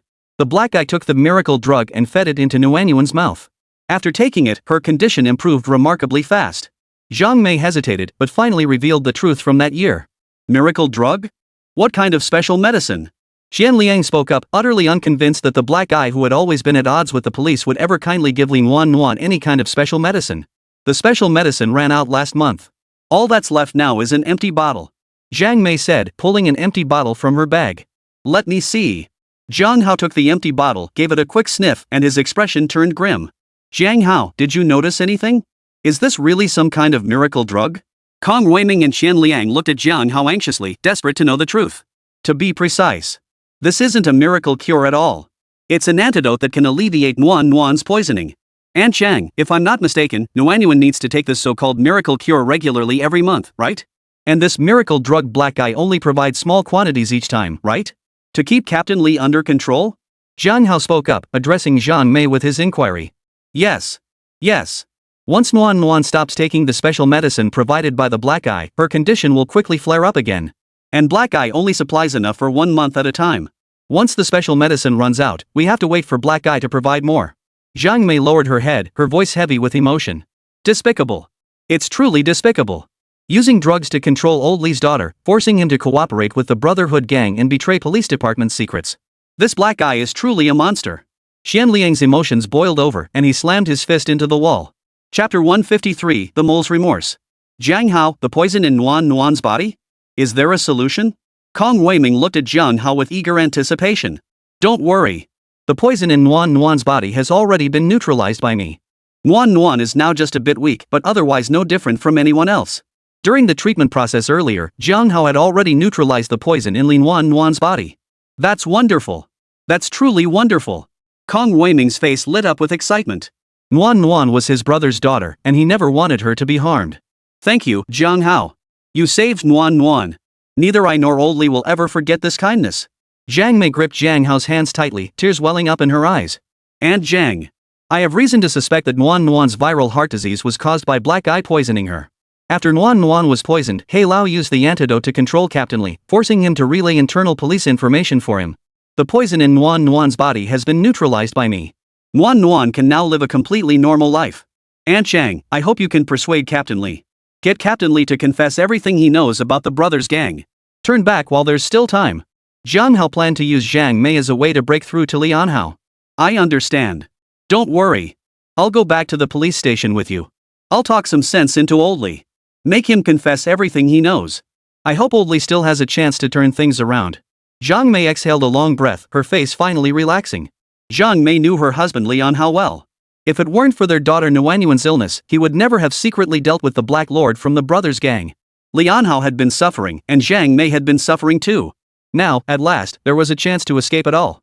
Jiang Mei felt she could finally breathe easy. Sis-in-law. Don't worry. As long as Old Li cooperates with our plan, we'll definitely secure a lighter sentence for Old Li. Shen Liang knew that Lian Hao had been forced to provide internal police information to the gangster due to his daughter Nuan's illness. Now, his focus was on how to help mitigate Lian Hao's punishment. Jiang Mei. Don't worry. As long as Captain Li is willing to cooperate with our operation, I will personally petition higher-ups to reduce Captain Li's punishment. Kong Weiming made the promise, attempting to ease Jiang Mei's worries. Cough cough cough. Mom. Dad did it all for me. You need to talk to Dad and get him to cooperate with the police. Your daughter will always be proud of that righteous Captain Daddy. Lying in the hospital bed, Nuan murmured a few words in her hazy state. Okay. Don't worry, Nuan. Mom will talk to Dad. Nuan, rest well and get better soon. Jiang Mei held her daughter's hand, hot tears streaming uncontrollably down her cheeks. Yancheng Police Station Interrogation Room. Lian Hao sat slumped in the interrogation chair, eyes tightly shut, his expression twisted in agony. Memories flashed through his mind like a galloping horse. Lian Hao thought of his adorable daughter, Nuan, and his devoted wife, Jiang Mei. He thought of his old teammates Qian Liang and Kong Ruiming, who had once fought side by side with him on the front lines. Tears welled up in his eyes.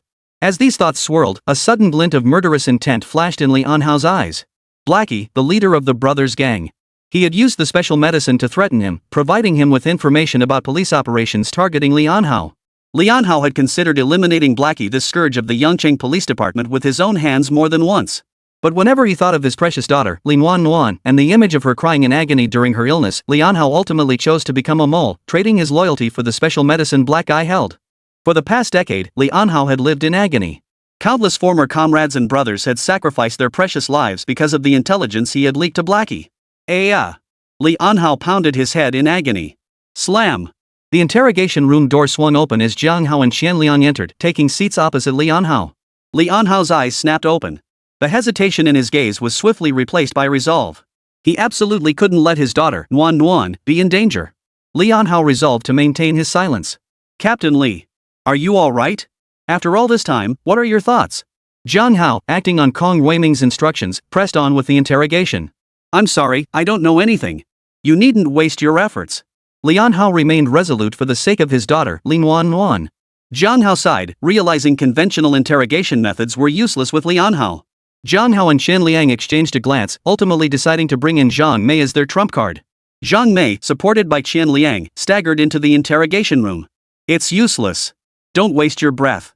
I know all the police procedures. Bringing in my wife, Zhang Mei, won't change anything. Zhang Mei doesn't know anything. Don't even think about using Zhang Mei to make me talk. Lian Hao finished speaking and turned his head away. For the safety of his daughter Lin Nuan, Lian Hao had to steel his heart. Old Li. Stop pretending you're okay. Look at me. Look at me. Our precious daughter Nuan's poison has been neutralized by Jiang Hao. Our daughter is safe now. She'll never have to endure that black bastard's threats again. Zhang Mei hurried over to Lian Hao, dropped to her knees with a thud, and clasped his hands tightly. Her voice trembled with tears as she spoke. You? What are you saying? What do you know, you woman? Get back inside this instant. Stop making a scene here. Don't use my daughter as a bargaining chip. My daughter has a heart condition, it's not poisoning at all. Lian Hao, believing his wife Zhang Mei had been deceived by Qian Liang and the others, barked harshly. Old Li. You're being foolish. Nuan really was cured. Look, I have a photo of her on my phone right now. Look at her complexion now. Apart from being a bit weak, she's no different from anyone else. Zhang Mei tremblingly pulled out her phone to show the photo of Nuan. Mei. You. Is what you're saying true? Nuan. Our precious daughter Nuan, is she really cured? Lian Hao's eyes were filled with disbelief. Lian Hao had taken his daughter Nuan to hospitals all over the country, yet none could cure her illness. Left with no other choice, Nuan had to rely on the special medicine provided by the old man to cling to life. Now, his daughter Nuan was cured. Lian Hao was so stunned he couldn't speak, frozen in place as if struck by lightning. It's true. Our daughter is truly cured. The hospital doctors confirmed it repeatedly. Now, our daughter Nuan can live just like anyone else from now on. Zhang Mei stroked Lian Hao's white hair, her eyes clouded with tenderness. That's wonderful. Wonderful. Heaven has eyes. Heaven has eyes. Lian Hao shouted excitedly. Jiang Hao watched silently, not disturbing the couple Lian Hao and Zhang Mei, though his heart couldn't help but be moved.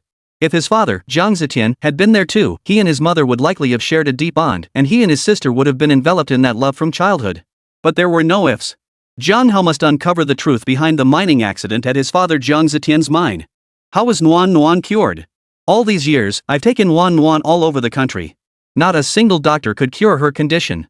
Otherwise, I wouldn't have been forced to. Lian Hao trailed off. It was Jiang Hao. Jiang Hao saved our daughter. Zhang Mei looked at Lian Hao and spoke Jiang Hao's name. Jiang Hao? Jiang Hao saved our daughter? How could that be? Does Jiang Hao even know medicine? Lian Hao felt his worldview crumbling. Jiang Hao is a miracle doctor. Our daughter, Nuan, suddenly had an episode at school today. After being rushed to the emergency room, all the doctors were helpless.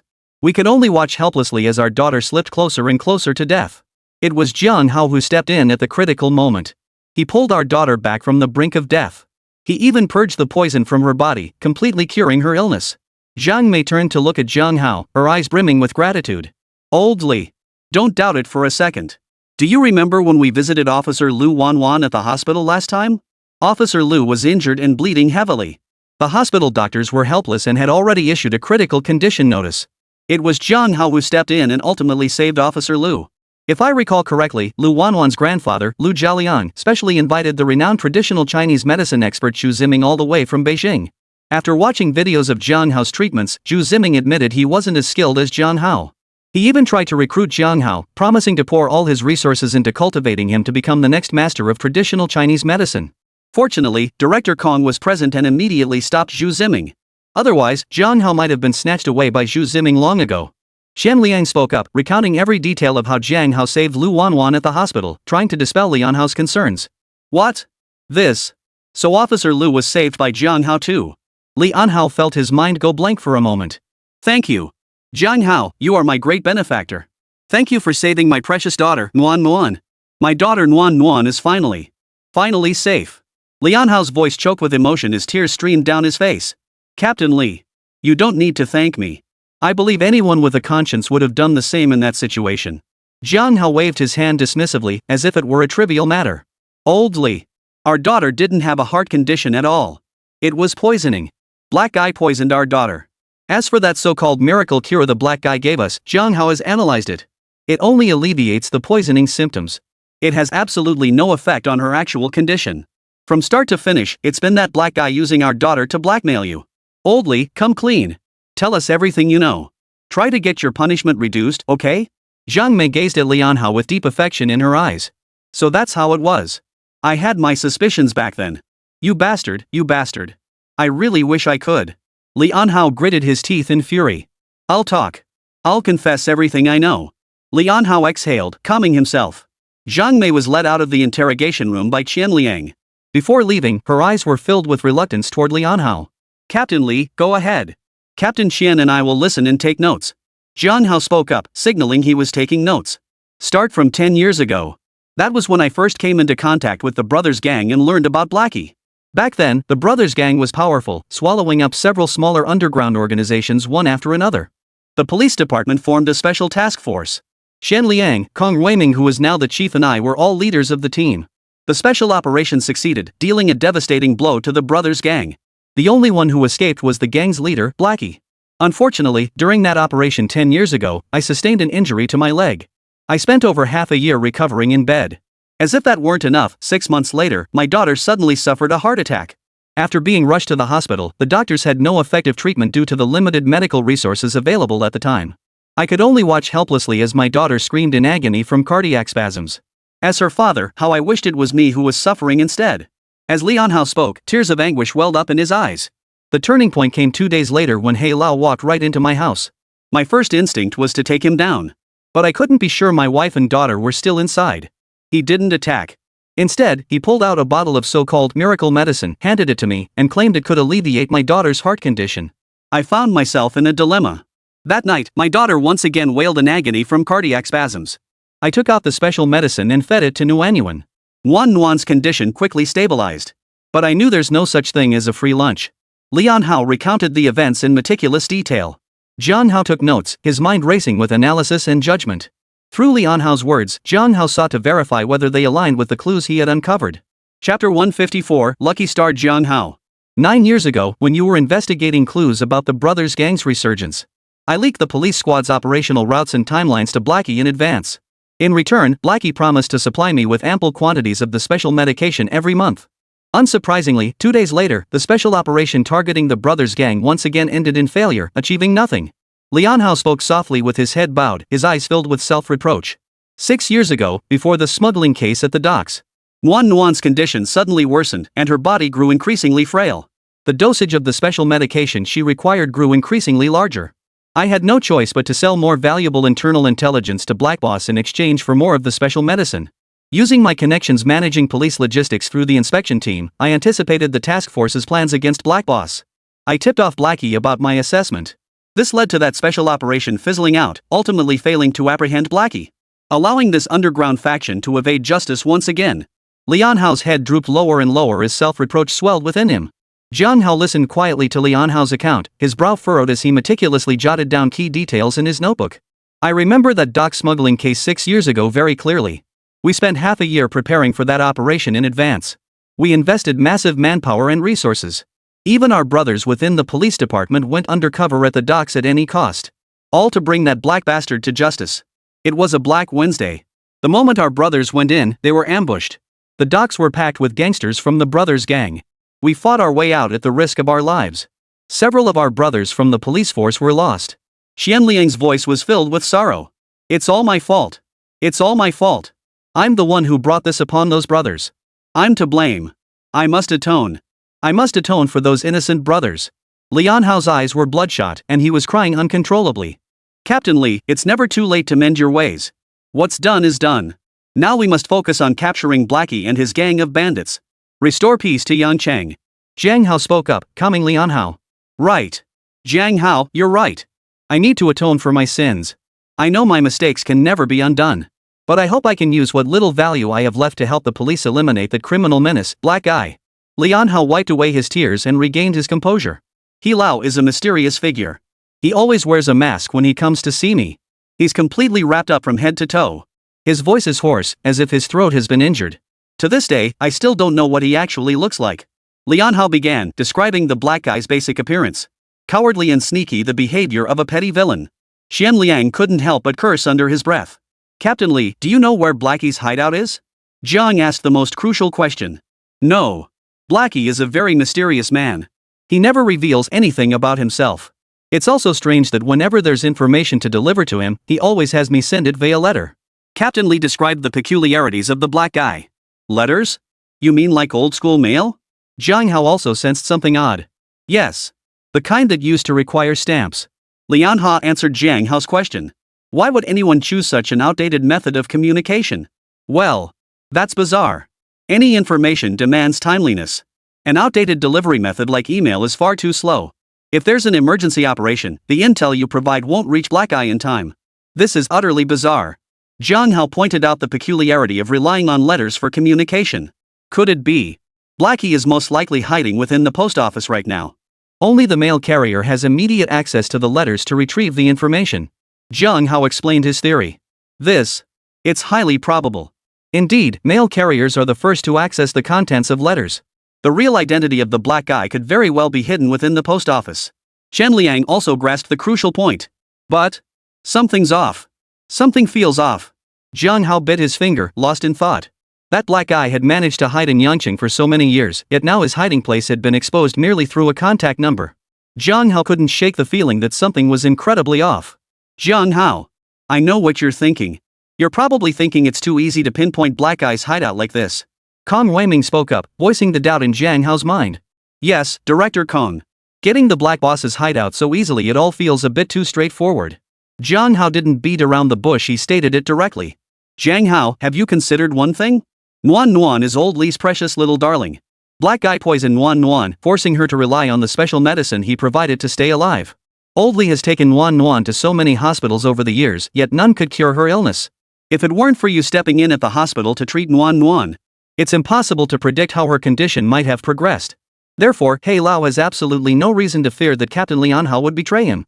So many doctors have been unable to cure Nuan Nuan's illness. Hilo has control over the special medication that alleviates Nuan Nuan's condition, effectively keeping Captain Li firmly under his thumb. Captain Li will voluntarily keep Black Boss's secrets, ensuring his hideout remains secure. Kong Weiming's words instantly cleared up the confusion. Exactly. Jiang Hao, that is, you possess such extraordinary medical skills. Any other doctor would have been utterly unable to save Nuan Nuan. In the end, I had no choice but to submit to Black Boss, keeping his secrets indefinitely in exchange for the special medicine he held. Lian Hao spoke up, revealing his former plan. It's true. Thank goodness for Jiang Hao. Jiang Hao was like a blessing sent from heaven. He directly neutralized the poison in Nuan Nuan's body. Xian Liang looked at Jiang Hao, his eyes brimming with relief. Then arrest them. I'll personally lead the team to the post office. Now that we know Blackie's hideout, I'll make sure he's brought to justice. Eliminate this thorn in our side and restore peace to the people of Huayang City. Xian Liang abruptly stood up, his voice brimming with righteous indignation. Hold your horses. We must prepare thoroughly beforehand this time. And we must maintain strict secrecy. This time, we will bring Blackie to justice. Kong Weiming's voice trembled with emotion, yet he maintained his composure. Captain Qian, Director Kong. Discuss the specifics of capturing Black Guy. I'm feeling a bit tired. I'll take a break first. Jiang Hao still sensed something was off. Moreover, he lacked the proper credentials to participate in the operation to apprehend the Black Boss, so he made an excuse to take a break. All right.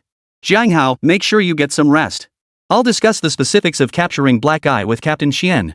In the break room, Jiang Hao lay on the bench, trying to clear his mind. A wave of perfume drifted over, and a woman in plain clothes sat down beside him. Li Xiuyan, Captain Li. What brings you to Yangcheng Police Station? Jiang Hao opened his eyes and recognized Li Xiuyan sitting across from him. Jiang Hao was quite puzzled. When they had met earlier, Li Xiuyan had explicitly stated she didn't want to get involved in Yangcheng Police Station's messy affairs. Why had she suddenly appeared here today? What's going on? Yangcheng Police Station isn't your personal fiefdom. I come and go as I please. Is it any of your business? Li Xiuyan's tone toward Jiang Hao was decidedly unusual. Captain Li? Are you feeling unwell? Or is it that? Is it that time of the month? Why are you talking so harshly? Jiang Hao's confusion deepened. He thought to himself, I haven't done anything to offend Li Xiuyan, so why is she being so abrupt? You're the one who's on your period. Besides, where exactly did I speak harshly? Li Xiuyan shot Jiang Hao a withering look, her eyes brimming with resentment.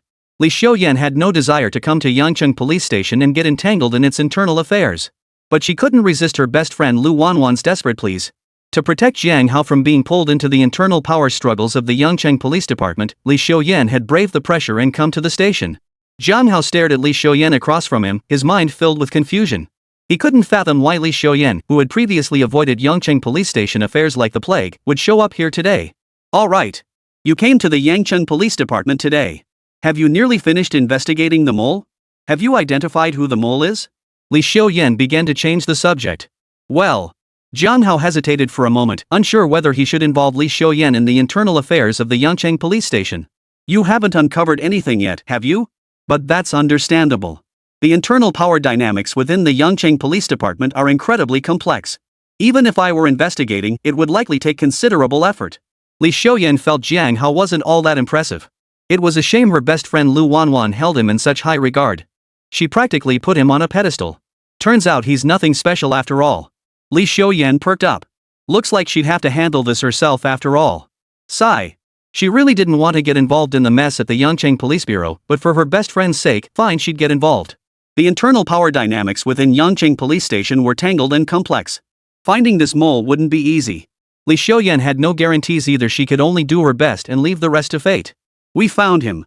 It's Li Anhao, the deputy captain of the Yangcheng Police Department's Internal Affairs Unit. Li Anhao has been apprehended. Jiang Hao paused briefly before stating it plainly. You found him? Li Anhao, right? Li Xiuyan hurriedly took a sip of water, trying to ease the awkwardness. Captain Li, the cup you're drinking from it looks like the one I used earlier. Jiang Hao pointed out. But what? Li Xiuyan immediately spit out the water she'd just taken a sip of. Never mind, these are all minor matters. Trivial matters. It's fine, I don't mind.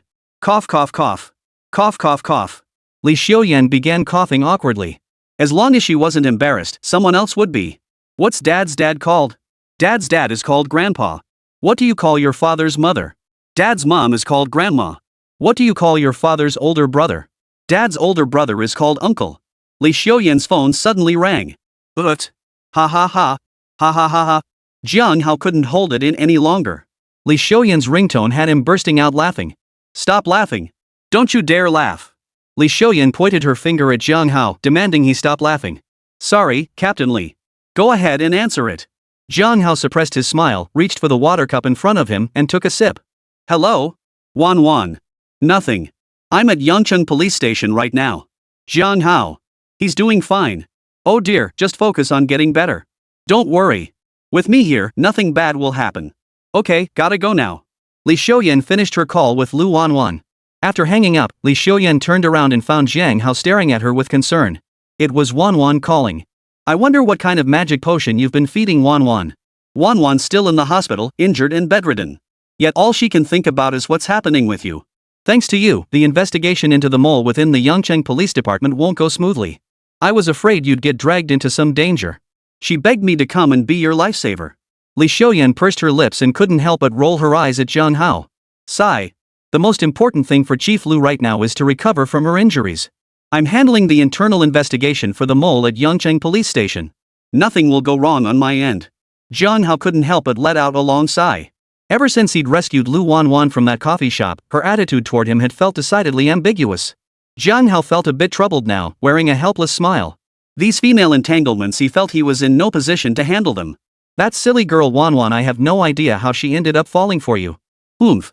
You better keep your eyes open, kid. Stop making Wanwan worry all the time. Wanwan is still recovering from her injuries. Excessive worry is extremely detrimental to her physical recovery. Li Xiuyan gave a cold snort, issuing a warning to Jiang Hao. I know, Captain Li. Jiang Hao knew Li Xiuyan meant no harm and responded to her. Chapter 155, Operation. Has the Yangcheng Police Department decided how to handle Li Anhao internally? I advise you investigate the mole, but don't get involved in deciding how to deal with Li Anhao. Li Anhao is currently the deputy captain of the Internal Affairs Division. The interests involved behind the scenes are substantial. Li Xiuyan, fearing Jiang Hao might stir up unnecessary trouble, spoke up to warn him. I understand. Captain Li, thank you. Jiang Hao appreciated Li Xiuyan's concern and thanked her. The one you should thank is Wanwan. If it weren't for Wanwan's request, who'd want to deal with this mess? Li Xiuyan pursed her lips, declining Jiang Hao's gratitude. Ha? Li Xiuyan? Captain Li, what brings you to Yangcheng Police Station? What an honor to have you here. My apologies for not greeting you properly. Kong Weiming spoke, his words filled with courtesy. Li Xiuyan was the senior instructor's top disciple at the headquarters, so Kong Weiming dared not be disrespectful. I'm here to shield Jiang Hao from the bullets. To prevent him from misjudging the situation and getting caught in a hail of bullets from the shadows. Li Xiuyan stated bluntly. Ah. Captain Li. What hidden dangers are you talking about? You really know how to joke around? Kong Weiming chuckled, trying to ease the awkwardness. All right. Director Kong, if you need anything from Jiang Hao, just tell Li Anhao. Just pretend I'm not here. Li Xiuyan spoke bluntly, unconcerned about the impact. This. Ha ha ha. Nothing much. Nothing major. Kong Weiming could only laugh awkwardly, though inside he was curious when had Jiang Hao become friends with Li Xiuyan? Could it be? Had Li Xiuyan discovered Jiang Hao's uncanny investigative abilities? Had she come straight to Yangcheng Police Station to recruit him? The more Kong Weiming doubted it, the more certain he became. No way. Yangcheng had finally produced a promising detective prodigy. He absolutely couldn't let Li Xiuyan poach him. Captain Li. I need to discuss some internal matters at Yangcheng Police Station with Consultant Jiang. Take a look. Kong Weiming's words directly revealed Consultant Jiang Hao's identity. No problem. You two talk. Actually, it's been a while since I've been back to Yangcheng Police Department. I'll take a look around. Li Xiuyan spoke, a flicker of surprise and suspicion crossing her eyes. Jiang Hao is highly regarded by Kong Weiming. It's rare to see Kong Weiming express his stance so directly. Li Xiuyan thought for a moment, then left the room. Her stance on becoming Jiang Hao's protector had been made clear. She trusted Kong Weiming would take it into consideration. Li Xiuyan gave Jiang Hao one last meaningful look before exiting the room. Jiang Hao, you're quite the enigma, aren't you? When did you meet Captain Li Xiuyan? Kong Weiming asked Jiang Hao with a cheerful smile. Captain Li is a friend of Officer Lu Wanwan. Officer Lu mentioned her to me, and that's how we met. Jiang Hao didn't hide anything. Oh. I see. Kong Weiming nodded and spoke. Jiang Hao, There's one thing I'm not quite sure about. Could you help me think it through? Kong Weiming's eyes fixed on Jiang Hao, seeking his assistance. Here's the thing. The police have launched multiple special operations targeting the brothers' gang. But none of them managed to completely wipe out the brothers' gang or the criminal syndicate led by Blackie. You heard the interrogation of Li Anhao in the interrogation room just now. Li Anhao deeply regrets his actions, now regrets leaking information from within the Yangcheng Police Department. Li Anhao now wants to make amends for his mistakes. He proposed meeting Blackie himself to lower his guard. Act as an informant within the police department, waiting for the opportunity to arrest Black Boss and bring him to justice. What do you think? Kong Weiming spoke up, his face brimming with anticipation as he saw Jiang Hao's opinion. Kong Weiming hoped Jiang Hao would become involved in the internal affairs of the Yang Police Station, strengthening his sense of belonging. Li Anhao's proposal has some merit. But we must proceed with caution. After all, Li Anhao has a history of betraying the police bureau. Jiang Hao pondered for a long time before speaking slowly. You're absolutely right. The plan Li Anhao proposed might be a ploy to escape the police station. We must be wary that after Li Anhao makes contact with the Black Boss, they might join forces and threaten the stability of Yangcheng. This is a risky gambit. Hesitation flashed across Kong Weiming's face as he fell silent, his mind racing with thoughts. Jiang Hao stood quietly by, also analyzing the feasibility of Li Anhao's proposal. Only by capturing Blackie could Jiang Hao uncover the truth behind his father Jiang Zetian's mining accident years ago. Sniffle, sniffle. The sound of Kong Weiming's breath echoed in his nostrils. Frowning deeply, Kong Weiming paced back and forth in the room, weighing the pros and cons of Li Anhao's plan in his mind. Go for it. It's a risky move. But we truly have no better option at the moment. The brothers' gang has evaded justice for so many years, posing an ever-growing threat to Yangchang. We must find a way to capture Black Lord. He Lao is an extremely cautious man. We can only use Lian Hao, the mole he planted, to lower his guard. Only then can we break the deadlock and crush the Black Brothers gang. Kong Weiming halted in his tracks, fixing his gaze on Jiang Hao with a resolute look. Commissioner Kong, I understand your meaning. But if we're going to implement this plan, we must prepare thoroughly to ensure absolute success. Jiang Hao nodded slightly, signaling his support for Kong Weiming. Jiang Hao understood Kong Weiming's predicament. Over the years, the Yangcheng Police Department had sacrificed far too much in their relentless pursuit to eradicate the brothers' gang. There could be no room for error now. I'll arrange undercover support personnel to closely monitor every move of the target throughout the operation. I'll immediately assemble a special task force and prepare contingency plans for every possible scenario. Kong Weiming made his decision. Outside the interrogation room, Kong Weiming and Jiang Hao entered one after the other. Commissioner Kong, Advisor Jiang. You're back. The officer guarding Lian Hao greeted Jiang Hao and Kong Weiming. Where's Captain Qian? Noticing Qian Liang's absence from the interrogation room, Kong Weiming inquired. Commissioner Kong, you left the interrogation room not long ago. An officer came looking for Captain Qian. Apparently, someone reported misconduct by one of his officers. Captain Qian went out to handle it. The officer assigned to guard Lian Hao answered Kong Weiming's questions. Those bastards. They're truly despicable. How despicable? A bunch of parasites. Kong Weiming's expression darkened considerably. Forget it. Let Qian Liang handle the poorly disciplined members first. Jiang Hao, you and I will go inside. Have a talk with Lian Hao. After speaking, Kong Weiming led Jiang Hao back to the interrogation table. Lian Hao, who had been resting his eyes on the interrogation chair, suddenly opened them. Commissioner Kong. How's it going? My proposal. Is it feasible? Lian Hao now desperately wanted to atone for his mistakes. Oldly, I've reviewed your proposal. We've decided to proceed with your plan. Kong Weiming looked at Lian Hao seated in the interrogation chair and spoke. Ha! All right. I will atone for the mistakes I've made. Lian Hao exhaled deeply, a hint of relief flickering in his eyes. Oldly, I'll protect your family's safety. Be careful when meeting with the black guy. Safety comes first. Kong Weiming glanced at Lian Hao, his former comrade in arms, and couldn't help but feel a pang of sympathy. Blackie had dominated Yangcheng's underworld for years. His cunning was not to be underestimated.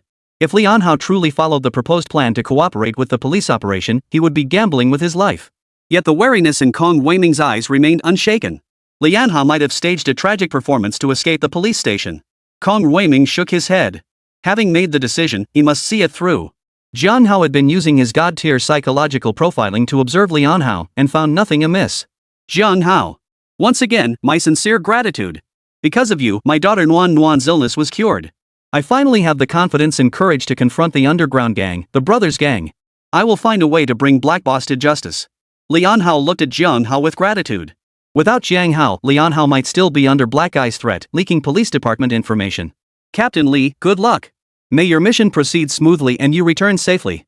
Jiang Hao spoke, wishing Lian Hao success in his mission. Jiang Hao. Advisor Jiang. Ah. What's the situation? Some officers at the local police station have been corrupted. I'm handling it. What's the situation inside now? Outside the interrogation room, Jiang Hao had just stepped out when he bumped into Chen Liang, who looked utterly exhausted. Commissioner Kong Weiming approved Lian Hao's plan. He's currently inside discussing the specifics of the operation with Lian Hao. Leave the professional work to the professionals. Jiang Hao could only offer advice. The specific operational details still rested with Kong Weiming to decide. That's great. Hopefully, Old Li's proposal will succeed. That way, Old Li can also reduce some of his criminal liability. A hint of relief flashed across Qian Liang's face. Qian Liang and Lian Hao had once been comrades in arms through thick and thin. Naturally, he hoped Lian Hao could redeem himself through his actions and lessen his culpability. Jiang Hao. You still know Li Xiuyan? Li Xiuyan submitted evidence of a retired officer from the local precinct colluding with criminal gangs. I just handled it. After I finished, Li Xiuyan kept asking me about your situation. Qian Liang gave him a knowing wink, his expression pure curiosity. This. So that's why Li Xiuyan said she was going out for a walk earlier. She was actually submitting evidence. Captain Li Xiuyan and Officer Lu Wanwan graduated from the same academy. That's how they met. Jiang Hao spoke up, afraid of causing Qian Liang to misunderstand. Oh, I see. That's good. That's good. I thought that female demon Li Xiuyan had her sights set on you. If a normal guy gets liked by a female demon. I dare not think about it. Can't even imagine. Too painful to watch. Chen Liang breathed a sigh of relief for Jiang Hao. Li Xiuyan was a female demon. The thought of being dominated by such a woman was terrifying. Qian Liang. Who are you calling a female demon? Li Xiuyan suddenly appeared behind Qian Liang, giving him quite a fright. Ah! Captain Li Xiuyan. You nearly scared the life out of me. You must have misheard. You must have misheard. No one called you a female demon. Qian Liang blurted out, feeling like he'd been caught red-handed. Oomph. I'm not going to bother arguing with you. Did you even look at the materials I submitted to you? There's a retired officer at your local precinct named Zhang Jia. He's colluding with a bunch of petty thugs, constantly helping them evade legal consequences. You need to deal with this seriously. Li Xiuyan compiled the details of her encounter. Retired officer Zhang Jia, whom she encountered with Jiang Hao at the barbecue stall, had helped thugs evade legal punishment. She compiled this into a report and submitted it to Qian Liang. Captain Li, rest assured. We will deal with the corrupt officer Zhang Jia seriously. As soon as I received your report, I immediately dispatched personnel to verify the details. Results will be forthcoming shortly. Qian Liang spoke through gritted teeth. What Qian Liang hated most right now were these internal parasites within the police department. Captain Qian, we've confirmed it. The allegations reported by Captain Li Xiuyan are true. That Zhang Jia is a retired officer from one of our subordinate precincts. While still on duty, Zhang Jia repeatedly used his police status to help petty criminals evade punishment. After retiring, Zhang Jia started hanging out with a gang of petty criminals. He's been scheming with those hoodlums, plotting crimes. The officer in charge of the investigation replied breathlessly. Severe punishment. He must be dealt with severely. This scum. Absolutely. This infuriates me. Qian Liang slammed his fist on the table, his voice filled with rage. Qian Liang could not tolerate the repeated moral decay and corruption among his own people. Outside the police station, Jiang Hao had just left Yangcheng police station and was about to head back when Li Xiuyan stopped him. Jiang Hao, let's go. To that barbecue stall from last time. I want to eat the skewers you grill. This lady here is quite fond of your cooking skills. Once outside the station, Li Xiuyan seemed like a different person. The cool, aloof aura she'd carried inside vanished instantly, replaced by her usual greedy appetite. Right? Captain Li. Are you Sakura from Cardcaptor Sakura? You weren't like this at the station earlier. Jiang Hao felt that Li Xiuyan was truly a woman of many faces. Just moments ago at the station, she had been cold and aloof beyond belief. What's wrong? Isn't it normal for women to be fickle? Besides, you should have seen what I'm like last time at the bubble tea shop, right? I'm on vacation right now. When you're on vacation, you should be in vacation mode, okay? Do whatever feels good. Besides, I'm here to help you at Wanwan's request. Asking you to be my barbecue chef isn't too much, is it? Li Xiuyan made it sound perfectly reasonable. Chapter 156, Li Xiuyan's Surprise. Yangcheng Night Market, where the aroma of various delicacies filled every street and alley. Unable to resist Li Xiuyan's craving for grilled meat, Jiang Hao brought her back to the same barbecue stall as last time. Jiang Hao stood before the grill, flipping skewers with practiced ease. With his system-awarded barbecue master skill, preparing these grilled delicacies was a breeze. Charcoal grilled pork belly, cumin lamb skewers.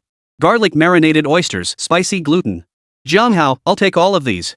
Li Xiuyan found a familiar spot to sit down and called out loudly to Jiang Hao, who was preparing ingredients and skewering meat. Li Xiuyan seemed like a completely different person. The cool, stern demeanor she wore at the police station was nowhere to be seen. Instead, she was a complete glutton, her face radiating anticipation and pure joy. Jiang Hao, make sure to grill extra big squid. My mouth has been watering for days, just waiting for this bite. Jiang Hao, I've been waiting for your barbecue skills. Her eyes sparkled like stars in the night sky, and the corners of her mouth turned up in a playful smile. Captain Li, this. I get the feeling you're not here to back me up, more like you're here for my grilling skills. Jiang Hao lit the charcoal grill, grinning as he spoke. Ah. No way. Jiang Hao, don't be ridiculous. Do I look like the type to be so greedy? Li Xiuyan retorted stubbornly. Isn't that exactly what you are? Jiang Hao grew amused and began teasing Li Xiuyan. Ah. You're lying. Li Xiuyan sprang to her feet, clawing and lunging toward Jiang Hao. Jiang Hao dodged effortlessly, smearing Li Xiuyan's face with soot. Now you're just a little gray cat. But. Ha ha ha. Jiang Hao couldn't help but laugh at the sight of his handiwork on Li Xiuyan's face. You. Jiang Hao. You. What have you done? I'll be damned. I'll fight you to the death. Li Xiuyan felt the marks on her face and was about to explode with rage at Jiang Hao. Whoosh. Taking advantage of Jiang Hao fiddling with the grill, Li Xiuyan launched a sudden takedown attack. Damn it, even if I go without barbecue today, I'll teach Jiang Hao a lesson he won't forget. Li Xiuyan's heart was burning with rage. Captain Li. Need some help? Jiang Hao instantly pinned Li Xiuyan's attacking right hand, immobilizing her completely. Ha! Ha! A flicker of surprise crossed Li Xiuyan's face. She was the internal martial arts champion at the police station. How could Jiang Hao have pinned her right hand so easily, leaving her completely immobilized? Let go. Jiang Hao, let go of me. Jiang Hao, what are you doing? No, don't. Ah. Li Xiuyan frantically covered her face as Jiang Hao pulled out his phone and started snapping pictures of her flushed cheeks. Say cheese. Captain Li, look at the camera. Jiang Hao wasn't about to indulge her. He firmly grasped her right hand and snapped a close-up of her face. Not bad. Captain Li. You look great on camera. Jiang Hao snapped a photo of Li Xiuyan's flower-patterned face. Delete it. Delete it. Jiang Hao, delete it for me. I'm in charge of so many people. If my team members see that close-up photo you took, I'll never live it down. Li Xiuyan struggled, trying to break free from Jiang Hao's right hand, but she couldn't escape. Jiang Hao. Don't. Delete it. Just delete it. Li Xiuyan gave up struggling. Deleted. Deleted. Just kidding, Captain Li. Jiang Hao swiped through the album and deleted the photo of Li Xiuyan with her painted face. Deleted is deleted. I can just restore it from the phone's recycle bin later. No offense, kid. Don't flaunt your affection in public. Mind your image, mind your image. I brought my kid here for barbecue, and now I'm stuck watching this PDA. Mind your manners. Don't corrupt the children. Why? I'm just a single person. Why? I'm gonna draw a circle and curse you both. Damn it. Hey, gorgeous. What a fierce beauty. This guy's name is Jiang Hao, right? Damn, the Jiang Hao got the girl he wanted. The hatred of having my wife stolen, I'll never forgive him. Actually, a married woman is a plus. Ha! The legacy of the Chancellor lives on. Great minds think alike. Hold on, bro, this isn't the middle of nowhere. There are people around. Mind your manners. Mind your manners. Other customers at the barbecue stall couldn't help but whisper about the flirtatious banter between Jiang Hao and Li Xiuyan. Li Xiuyan flushed crimson upon hearing the murmurs around them. Let go of me. Li Xiuyan wriggled free from Jiang Hao's grasp. Jiang Hao also realized he'd gone too far and had already let go, turning his attention back to grilling the skewers. The barbecue master skill the system had rewarded Jiang Hao with was no joke. Soon, with Jiang Hao's arms moving constantly, the sizzling sound of grilling meat filled the air. The aroma filled the air, making everyone's mouth water. Holy crap! What is that? How can it smell so good? Slurp slurp slurp. Who's grilling meat? That aroma, This is insane. I can barely handle it. So delicious. Are you sure this isn't some high-tech magic? Ha! It's actually that guy flirting with the girl earlier. Holy crap, this guy's barbecue skills are seriously on point. I'm ruined. I have zero interest in the skewers I'm holding now. Compared to the skewers this kid grilled, mine are absolute garbage. Gulp gulp. I want to eat the skewers that Jiang Hao grilled. I haven't eaten in 3 days and nights, have mercy. Can't you show some backbone? How can you stoop so low for a single bite? Gurgle. If you've got the guts, stop swallowing your saliva. The aroma of Jiang Hao's grilled skewers filled the air, whetting the appetite of every customer at the barbecue stall. Gulp. Li Xiuyan swallowed hard, her eyes fixed on the skewers in Jiang Hao's hands. That's the taste. Li Xiuyan transformed into a gluttonous creature, her eyes brimming with craving for the skewers. Captain Li, here you go. The lamb skewers are ready. Jiang Hao sprinkled cumin over the cooked skewers and handed them to Li Xiuyan. Thanks. Li Xiuyan took the skewers and said her thanks. Captain Li, take it easy. Be careful not to choke. Li Xiuyan took a bite, swallowing the entire skewer whole. Delicious. This is the most delicious lamb skewer I've ever had. Li Xiuyan didn't care about her image, shoving the entire skewer into her mouth and swallowing it whole. Wow! How amazing are these skewers Jiang Hao grilled. Even the gorgeous lady is wolfing it down without a care for her image. I'm drooling like crazy. Gulp gulp. I can't stop drooling. Stop talking. I can't take it anymore. It smells so good. How come Jiang Hao's lamb skewers smell so irresistibly good? Oh no, I won't be able to eat dinner tonight. How frustrating. Now I'm jealous of the beauties around Jiang Hao. They get to eat his grilled lamb skewers. Jiang Hao has truly conquered women's stomachs. The surrounding customers began to envy Li Xiuyan, wishing they could taste the lamb skewers she was sharing. Hurry up. I want some. I want more. Li Xiuyan transformed into a glutton, devouring Jiang Hao's grilled skewers at an astonishing rate. For a moment, Jiang Hao's grilling pace couldn't even keep up with Li Xiuyan's consumption. Young man, are you selling these skewers? I'll pay for them. A bald, burly man, utterly captivated by the aroma of Jiang Hao's grilled skewers, offered to pay for them. Whoa! This bald guy's got some nerve. Yeah. Why didn't I think of that? I want to buy some too. If it means getting to eat Jiang Hao's grilled skewers, I wouldn't care how much it costs. What can you do? Jiang Hao skewers are just too damn delicious. They've got me completely hooked. Absolutely, absolutely. Jiang Hao's grilling skills are simply incredible. I've tried countless grilled meats Michelin-starred places, 5-star restaurants, you name it. None of them compare to Jiang Hao's skewers. Ah. Don't push me. I'm first in line. I want to buy skewers from Jiang Hao too. Some customers nearby even voiced their desire to buy some. Sorry about that. I'm just grilling these for friends today, never plan to sell them. Jiang Hao froze upon hearing the bald man's sweaty plea to buy skewers. Young man. It's not just me, look around. Some folks here are eager to sample your cooking. Just do me a favor and name your price. I won't haggle. The bald giant still wouldn't give up, leaning close to Jiang Hao before speaking. Yeah. I'd love to sample Jiang Hao's grilling skills too. But this bald brother beat us to it. Jiang Hao, you have to agree. You're getting so worked up someone might think you're up to something. Jiang Hao's grilling skills, it's like he's infused ordinary skewers with soul. I'm dying to take a bite. Wonder what it tastes like. Surrounding customers couldn't help but comment on the bald man's sweaty antics, murmuring in small groups. Delicious. So delicious. Li Xiaoyan felt like she was the most unique person there, eating with grease dripping from her mouth. The other customers around her, witnessing her showy display, were filled with nothing but envy and resentment. Hey. What's going on here? Why are so many people gathered around here? Tell us what's going on, bro. We're curious too, bro. A rough, grating voice came from the outer edge of the crowd. Jiang Hao looked in the direction of the voice and recognized the group of punks who had been involved in the fight at the barbecue stall last time. Yo! Holy crap!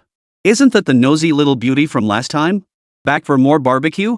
Can't seem to forget us guys, huh? Bro Chen, we're quite the charmers, aren't we? The lady can't stop thinking about us. Ha. Some of the thugs chimed in, their lecherous eyes fixed on Li Xiaoyan, their minds filled with wicked thoughts. Hey, everyone. Guys. Here's this month's protection money. Don't give the customers a hard time. Cut us some slack. The barbecue stall owner humbly pleaded, begging the thugs not to hassle the customers. Who the do you think you are? Shouldn't you be paying us tribute? Get lost. Don't ruin my mood. The gang leader, Brother Chen, slapped the stall owner hard across the face. Holy. These punks are way too arrogant. They actually dare to bully people in broad daylight, and they even demand protection money from the barbecue stall owner. They're truly arrogant and tyrannical. Seriously, call the cops. Call the cops now. Teach these punks a lesson. Shut up, keep it down. Don't let them hear us. It's useless. These punks know Officer Zhang Jia, who used to patrol this beat. No one's gonna come. What? This is actually happening? This is truly. Under the clear blue sky, such filthy deeds could actually happen. I refuse to believe it. I'm calling the police. The police won't do anything. They'll just hide when the cops show up. If they keep committing crimes later, the surrounding vendors are too scared of them to come forward as witnesses. Enough. Just pay the protection money and let them go. A customer from the barbecue stall tried to intervene but was held back by patrons who knew the situation. Stop it. You bunch of punks. Come with me for questioning. Li Xiaoyan was furious. She tossed the bamboo skewer in her hand and shouted angrily. Jiang Hao also set down his skewers and subtly blocked the thugs' escape route. Last time these punks fought at the barbecue stall, Jiang Hao feared harming innocent customers nearby and let them escape. Little did he expect these punks would come knocking again. This time, he wouldn't let them get away. Seeing the tense situation, nearby customers quickly backed away, afraid of getting caught in the crossfire. Oh my. Young man. Why did you have to pick a fight with these punks? Now you've really pissed off these punks, who knows what they might do next. Quick, call the police. Hope nothing bad happens. These punks don't hold back. I hope nothing happens to that young man. The elderly man familiar with the barbecue stall hurriedly called the police. Oh ho, pretty lady, you got away last time, but now you're acting all tough here? What's that? Still want to stick your nose in other people's business? The thugs froze at Li Xiaoyan's sharp rebuke before bursting into raucous laughter. Their leader, Chen Fei, approached her with utter contempt, his mouth spewing filth. Chapter 157, The Unspoken Bond Between Li Xiaoyan and Jiang Hao. You bunch of punks, causing trouble all day long. Today, I'm going to teach you a lesson. Li Xiaoyan's eyebrows shot up in anger as she glared at them. Oh my goodness. I'm so scared. Hey, pretty lady, wanna give big bro a shoulder massage?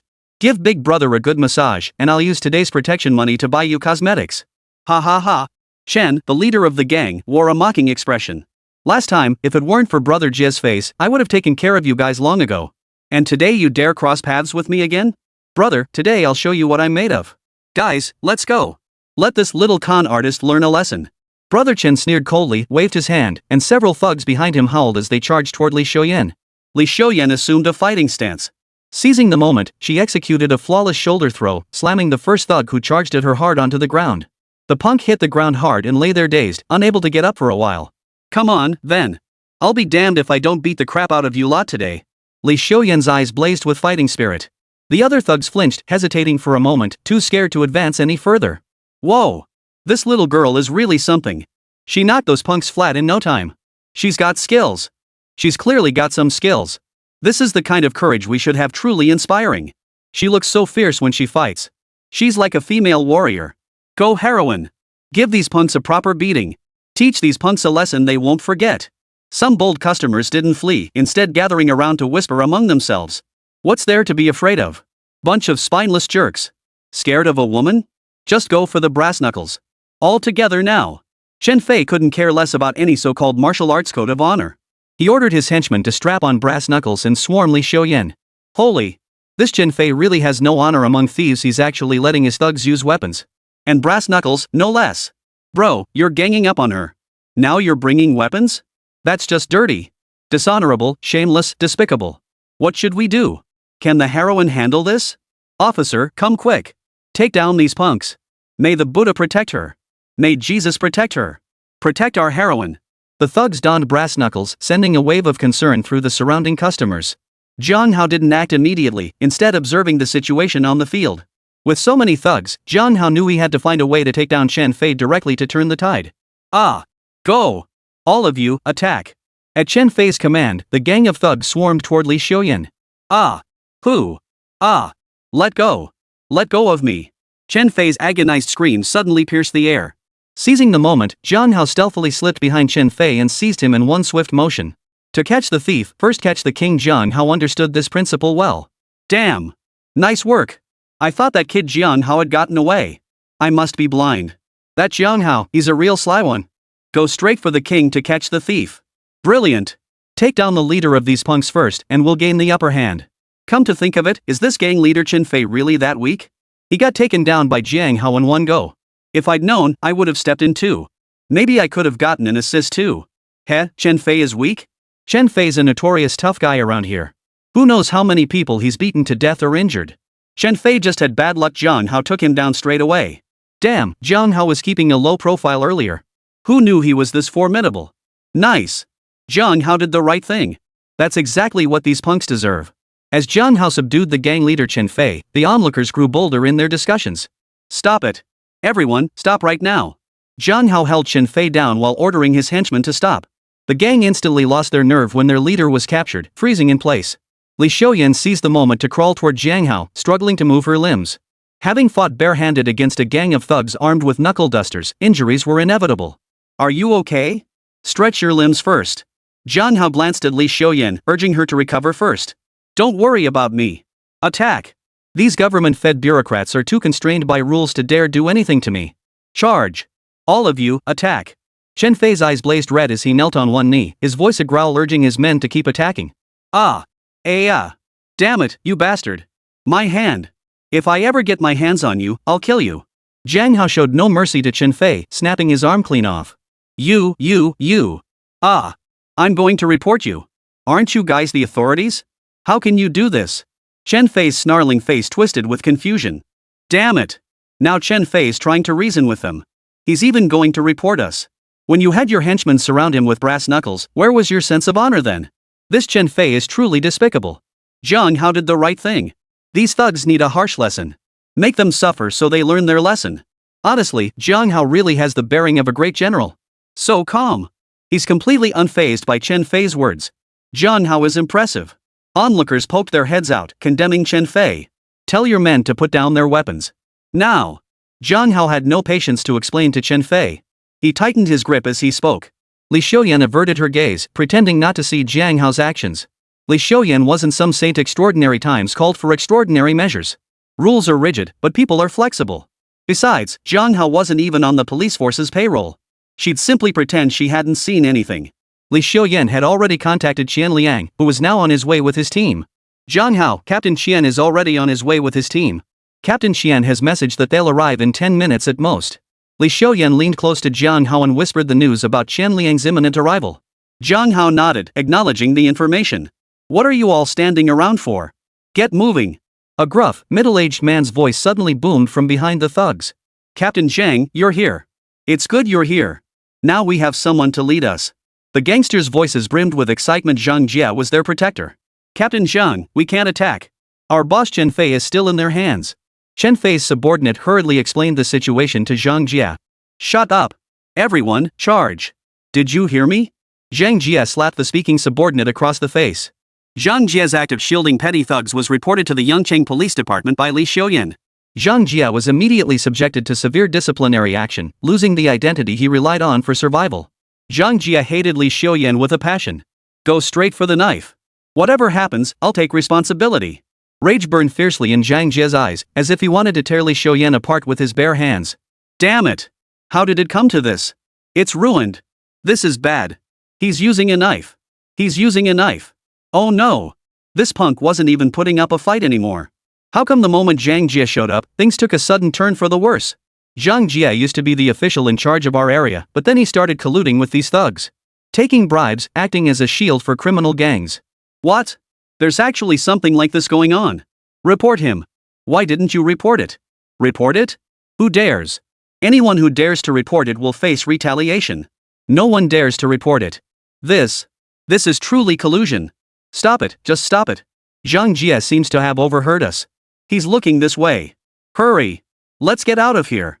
Our lives come first. They've drawn their knives, someone could get killed today. Run now. The customers who had been watching scattered in fear as the thugs drew their knives. Ah. Guys. Charge. Follow Captain Zhang's lead. Go straight for the knife. A gang of thugs drew their knives, their eyes filled with malice, charging straight at Jiang Hao and Li Xiaoyan. Ha ha ha ha. Ha ha ha ha. Alright. Take these two down. Kill these two bastards. Chen Fei laughed maniacally, utterly heedless of his own life. Shut up. Jiang Hao struck Chen Fei unconscious with a palm strike, his expression grim. He had planned to use Chen Fei to control this gang of thugs, then have Qian Liang and his team arrive to round them all up. He never expected Zhang Jia to suddenly show up. Worse still, he provoked these thugs into drawing knives, threatening both his and Li Xiaoyan's lives. Jiang Hao's eyes scanned the surroundings constantly as his mind raced. Zhang Jia, you disgrace to the police force. Hanging around with lowlifes, conspiring with scum. Disgraceful.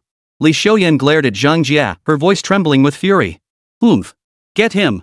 Knowing he was in the wrong, Zhang Jia ordered his gang of thugs to attack Jiang Hao and Li Xiaoyan. Watch out. Jiang Hao had been ready.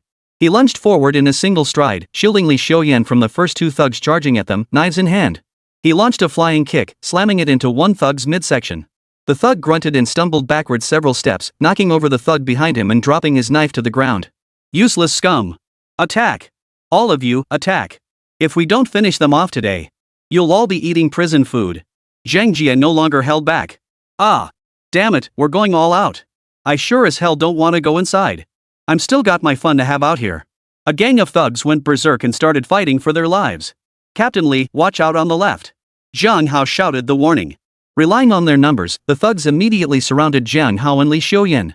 One thug took advantage of Li Xiaoyan's distraction fighting others, swinging a knife from behind toward Jiang Hao. Jiang Hao reacted with lightning speed, lunging toward Li Xiaoyan. He yanked her toward him. Taken aback by the sudden pull, Li Xiaoyan stumbled backward, landing directly in Jiang Hao's arms.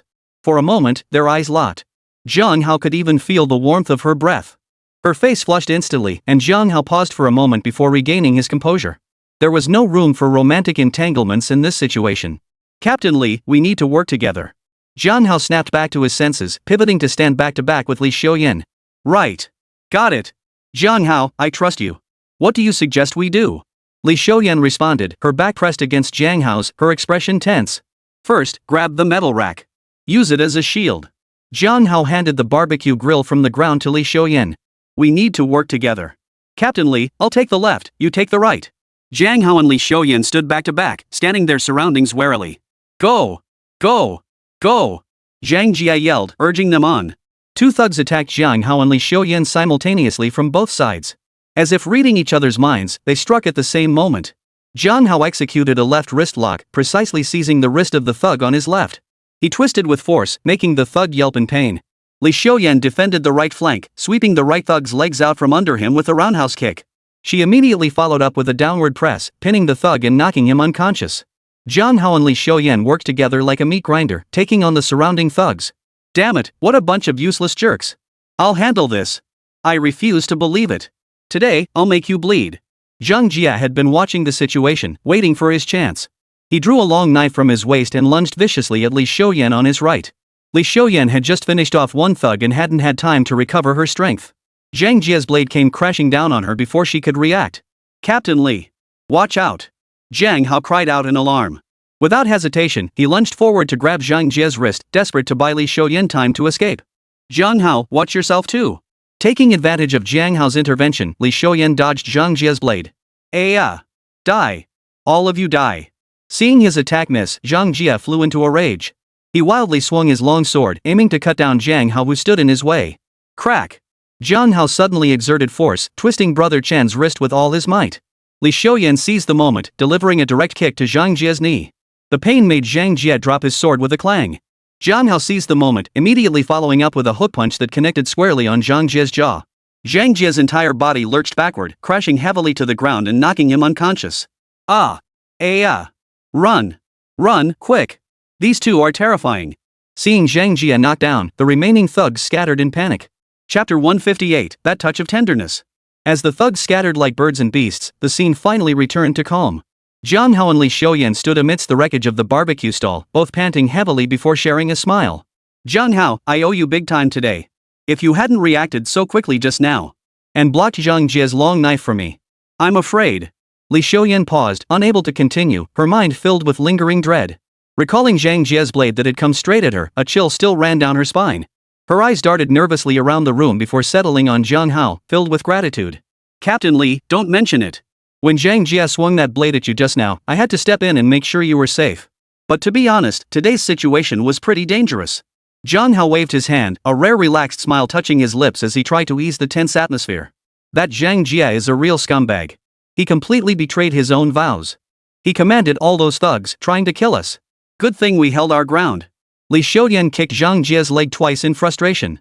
Captain Li, Advisor Jiang. Are you two alright? I rushed over with my team the moment I got the news. As Li Xiuyan and Jiang Hao spoke, the wail of sirens grew louder in the distance. Qianliang and his team were arriving. Qianliang leaped out of the vehicle, surveying the scene with a furrowed brow. Any injuries? Qianliang asked urgently, scanning both of them for signs of injury. Li Xiuyan was the apprentice of the police force's chief captain, and Jiang Hao was Yangcheng Police Department's sharpest investigative tool. Qianliang certainly didn't want either of them injured. Captain Qian. Captain Li and I are fine. Just some superficial injuries. Just need some simple treatment. Jiang Hao took the disinfectant swab handed to him by a team member and began cleaning the wound on his hand. That's good. Glad to hear it. Qianliang relaxed. After quickly bandaging her own wound, Li Xiuyan stepped forward and recounted the entire incident to Qianliang. What? That Zhang Jia. Despite being disciplined by the police department, he still shows no remorse. Colluding with criminal gangs, wielding knives to commit violence, attempting to harm police officers. He's got some nerve. Take action. He must be dealt with severely. I'll make sure that scumbag Zhang Jia ends up behind bars. Qianliang's face darkened. Zhang Jia, that scumbag, was truly a disgrace to the police department. Captain Qian. Have you surrounded the fleeing thugs? We absolutely cannot let them get away. Or they'll cause even greater harm. Jiang Hao spoke up, reminding Qianliang to focus on apprehending the fleeing thugs.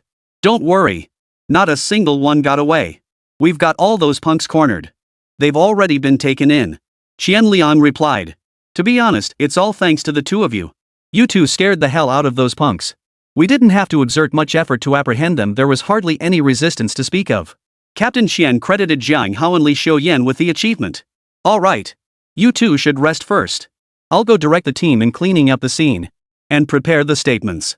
After speaking, Qianliang turned to direct his team in the follow-up work, collecting evidence and taking statements. Jiang Hao. Are you okay? Why are you always stammering in the messages you send me? What happened to your hand? Did you get hurt? After finishing his statement with the police team, Jiang Hao took a taxi back to his rented apartment. As soon as he started up the stairs, he bumped into his landlady, Lu Keqing, who had been waiting there for some time. Sis Keqing, why are you out here? Jiang Hao looked up at Lu Keqing on the stairs and saw the worry in her eyes. I'm fine.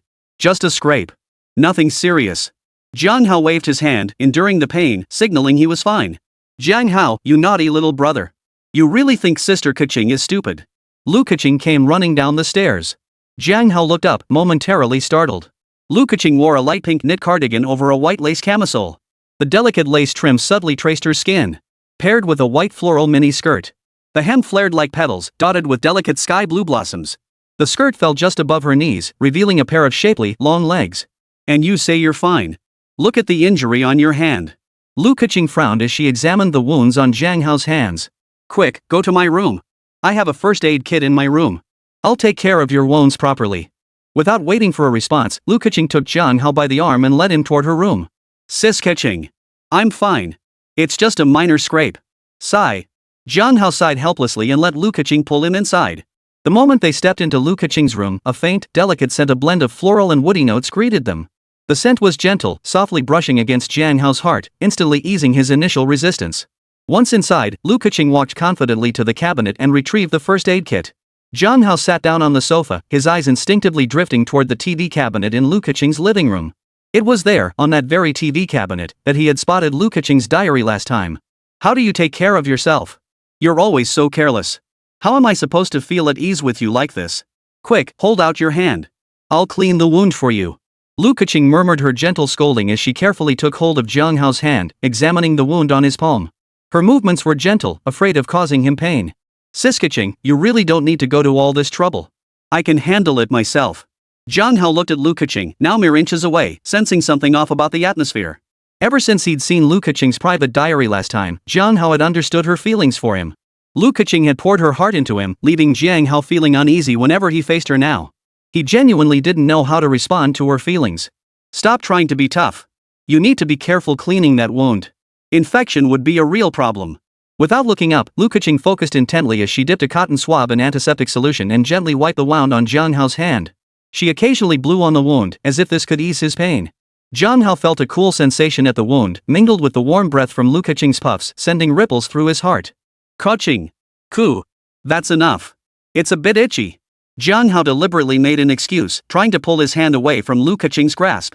If Lu Kaching kept blowing like this, Jiang Hao felt something was about to happen. Be a good boy, Jiang Hao. Be a good boy. Wait until Sister Kaching finishes. Lu Kaching clasped Jiang Hao's arm tightly, leaving him no chance to pull away.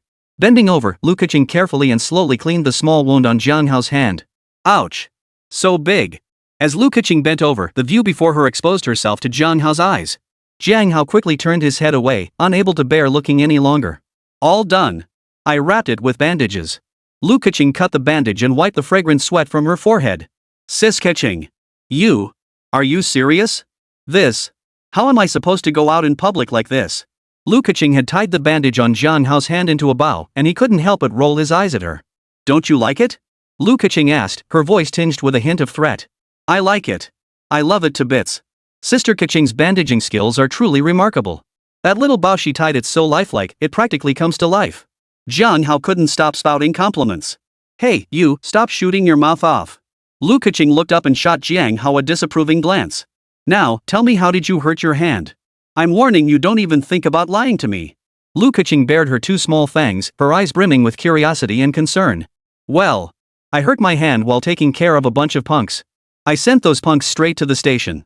Jiang Hao hesitated for a moment, but ultimately chose to tell Lu Kaching the truth rather than hide it. Of course, he deliberately downplayed the danger involved in dealing with the punks and minimized Li Xiuyan's role. Oh my god. That's so dangerous. Thugs don't think twice about what they do.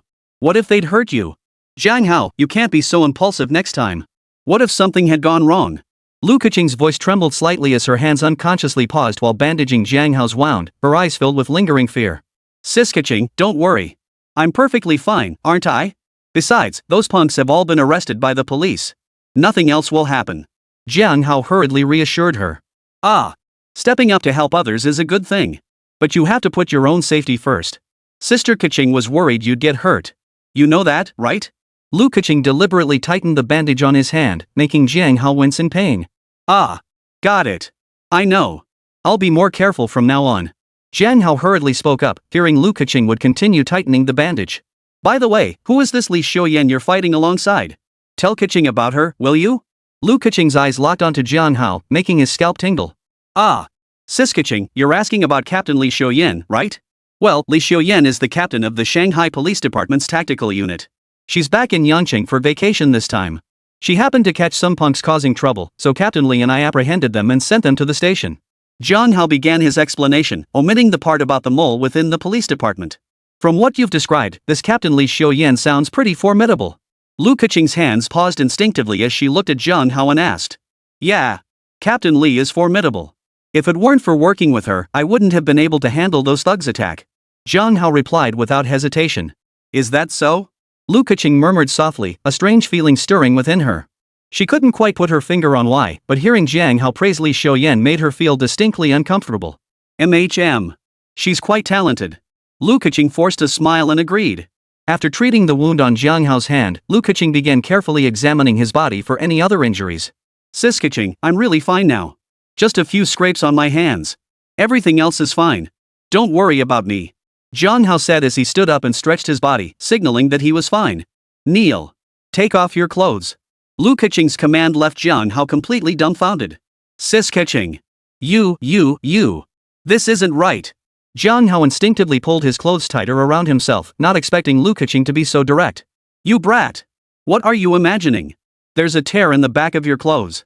Didn't you feel a chill on your back? Take it off. I'll sew it up for you. Lu Keqing shot Jiang Hao a disapproving look, but to him, she radiated irresistible charm. Ah. Oh, I see. I thought. Only then did Jiang Hao realize he'd misinterpreted the situation. When he'd come back earlier, he'd felt a chill down his spine. It hadn't been his imagination after all. Take off your shirt. Let me see how best to mend this tear. Lu Keqing retrieved a sewing kit from the cabinet and beckoned to Jiang Hao. Jiang Hao froze for a moment, a barely perceptible blush flushing his cheeks. Though Jiang Hao and Lu Keqing were fairly familiar with each other, often teasing and joking around, the idea of undressing in front of her still made him feel somewhat embarrassed. He glanced at Lu Keqing, who was intently threading the needle and preparing to sew. His awkwardness faded. He hesitated no longer and slowly slipped off his shirt. The room was bathed in a soft, warm glow, casting a gentle light into every corner, as if draping the air in a sheer veil. As the shirt fell away, Jiang Hao's solid, well-proportioned upper body came into view. 8 defined muscle lines shimmered faintly under the light, each patch of skin radiating a healthy glow boyfriend material through and through. Lu Keqing feigned a casual glance, but upon seeing Jiang Hao's 8-pack abs, her heart skipped a beat. A faint blush crept up her cheeks. Fearing Jiang Hao might notice, she quickly lowered her head, pretending to focus intently on the needlework in her hands. Yet the trembling in her fingers was impossible to suppress. Her heart pounded like a frightened deer, and her once deft needlework now felt clumsy and awkward. Jiang Hao watched Lu Keqing's futile attempts to conceal her reaction and found it rather amusing. Chapter 159, Lu Keqing cooks. Jiang Hao found Lu Keqing's nervous and bashful demeanor rather amusing. Sis Keqing, why are your hands suddenly so clumsy? Could it be that my figure has stunned you?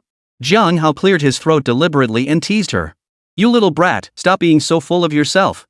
I was just looking at the needle in my hand, afraid I might prick myself. Who's looking at you? You little rascal. Lu Keqing's face flushed crimson instantly. She shot Jiang Hao a reproachful glare in feigned anger as she spoke. After speaking, Lu Keqing took a deep breath, trying to calm herself down. Picking up her clothes, Lu Keqing began to carefully inspect the damage on the back of Jiang Hao's shirt. Cough cough cough. Sis Keqing. Your hands are so cold. Jiang Hao dared not move, standing awkwardly in place. As Lu Keqing's small hands kept moving across his back, he felt inexplicably uncomfortable. Sis Keqing. Does it hurt? Jiang Hao spoke, his voice trembling slightly. Lu Keqing's hands touching him so closely left Jiang Hao feeling a bit dazed. You little rascal. Stand still, don't move around. Lu Keqing chuckled at Jiang Hao's teasing and playfully tapped his back. Keep fidgeting, and I'll stab you right in the back. I wouldn't mind playing the role of Lady Roan for once. Lu Keqing teased Jiang Hao playfully. Jiang Hao dared not respond, standing still like a robot as Lu Keqing worked on his back. Behind him, Lu Keqing threaded the needle and began sewing with meticulous care. Jiang Hao sat back down, and the distance between him and Lu Keqing instantly closed significantly. So close that Jiang Hao could even catch the faint fragrance emanating from Lu Keqing's body. The scent lingered at his nostrils, making his heartbeat quicken. A subtle, uncontrollable warmth spread through his body. Behind him, Lu Keqing's face was nearly pressed against his skin as she concentrated on mending the garment. Lu Keqing could even feel the masculine energy emanating from Jiang Hao. An invisible force seemed to make her hands increasingly uncontrollable. Itchy. So itchy. Jiang Hao blurted out in frustration. Lu Keqing's manicured nails dug into Jiang Hao's back, sending a wave of itchiness through him. He instinctively twisted his body. Ouch. Lu Keqing let out a sudden soft cry. She hadn't expected Jiang Hao to shift so abruptly, and the needle in her hand stabbed straight into her own finger. Sis catching. It's all my fault. Does it hurt? Jiang Hao quickly turned around, anxiously grabbing Lu Keching's hand. Seeing the pricked finger, a wave of heartache washed over him. It's fine. It's fine. It was just an accidental prick. It doesn't hurt. Lu Keching stammered out. Lu Keching gazed at Jiang Hao's face mere inches away, feeling the warmth radiating from his hand. Her heart raced wildly, and she instinctively lowered her head, her face flushing crimson. It's all my fault. It's all my fault. Jiang Hao felt deeply guilty. I'll disinfect it for you. We absolutely can't let it get infected. Otherwise it'll be a real hassle. Jiang Hao kept muttering as he pulled Lu Keching toward the sofa and helped her sit down. Jiang Hao dashed to retrieve the first aid kit, preparing to disinfect Lu Keching's wound. Lu Keching sat motionless on the sofa, watching Jiang Hao's busy silhouette. Her heart pounded like a frightened deer trapped inside her chest. The unexpected physical contact with Jiang Hao left her heart racing long after. Her mind was now filled with images of Jiang Hao's anxious concern for her. Recalling the warmth of his hands, a peculiar emotion quietly spread through her heart. Sis Keching. Bear with it. It might hurt a little. It'll be over soon. Jiang Hao returned with a disinfectant swab and band-aid, gently grasping Lu Keching's finger as he carefully cleaned the wound. I told you, it'll be fine. Look how nervous you are, you've got sweat on your forehead. Lu Keching reached out with her other hand, pulled out a tissue, and gently wiped the sweat from Jiang Hao's forehead. Jiang Hao didn't refuse, focusing intently on cleaning the small wound on Lu Keching's hand. All done. Sis Keching, all done.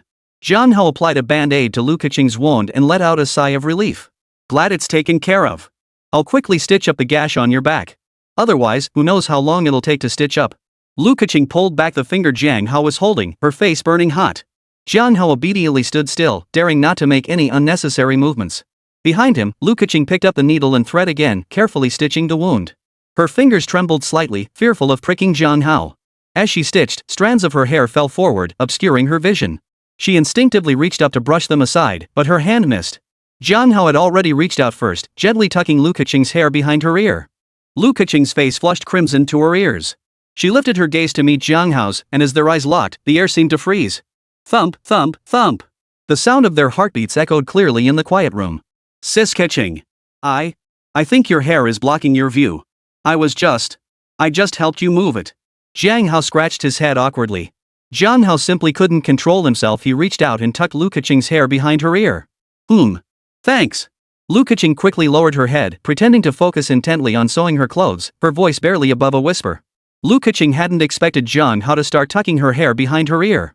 For a moment, her mind went blank, unsure how to handle this slightly ambiguous atmosphere. All done. The back of your dress is mended. Stand up and try it on. See if it fits. As Lu Keching spoke, she bit off the loose thread in her hand. Clang! Lu Keching wasn't paying attention and knocked over the water cup sitting on the table. Water spread rapidly, creeping toward Lu Keching. Ah! Startled, Lu Keching hurriedly pulled back her chair to retreat. Losing her balance, she stumbled straight into Jiang Hao's arms. Jiang Hao quickly reached out and wrapped his arms around Lu Keching's waist to protect her from harm. Thump! Thump! Thump! Jiang Hao and Lu Keching's bodies pressed tightly together, their breaths and heartbeats intertwining. I. Jiang Hao, let go of me.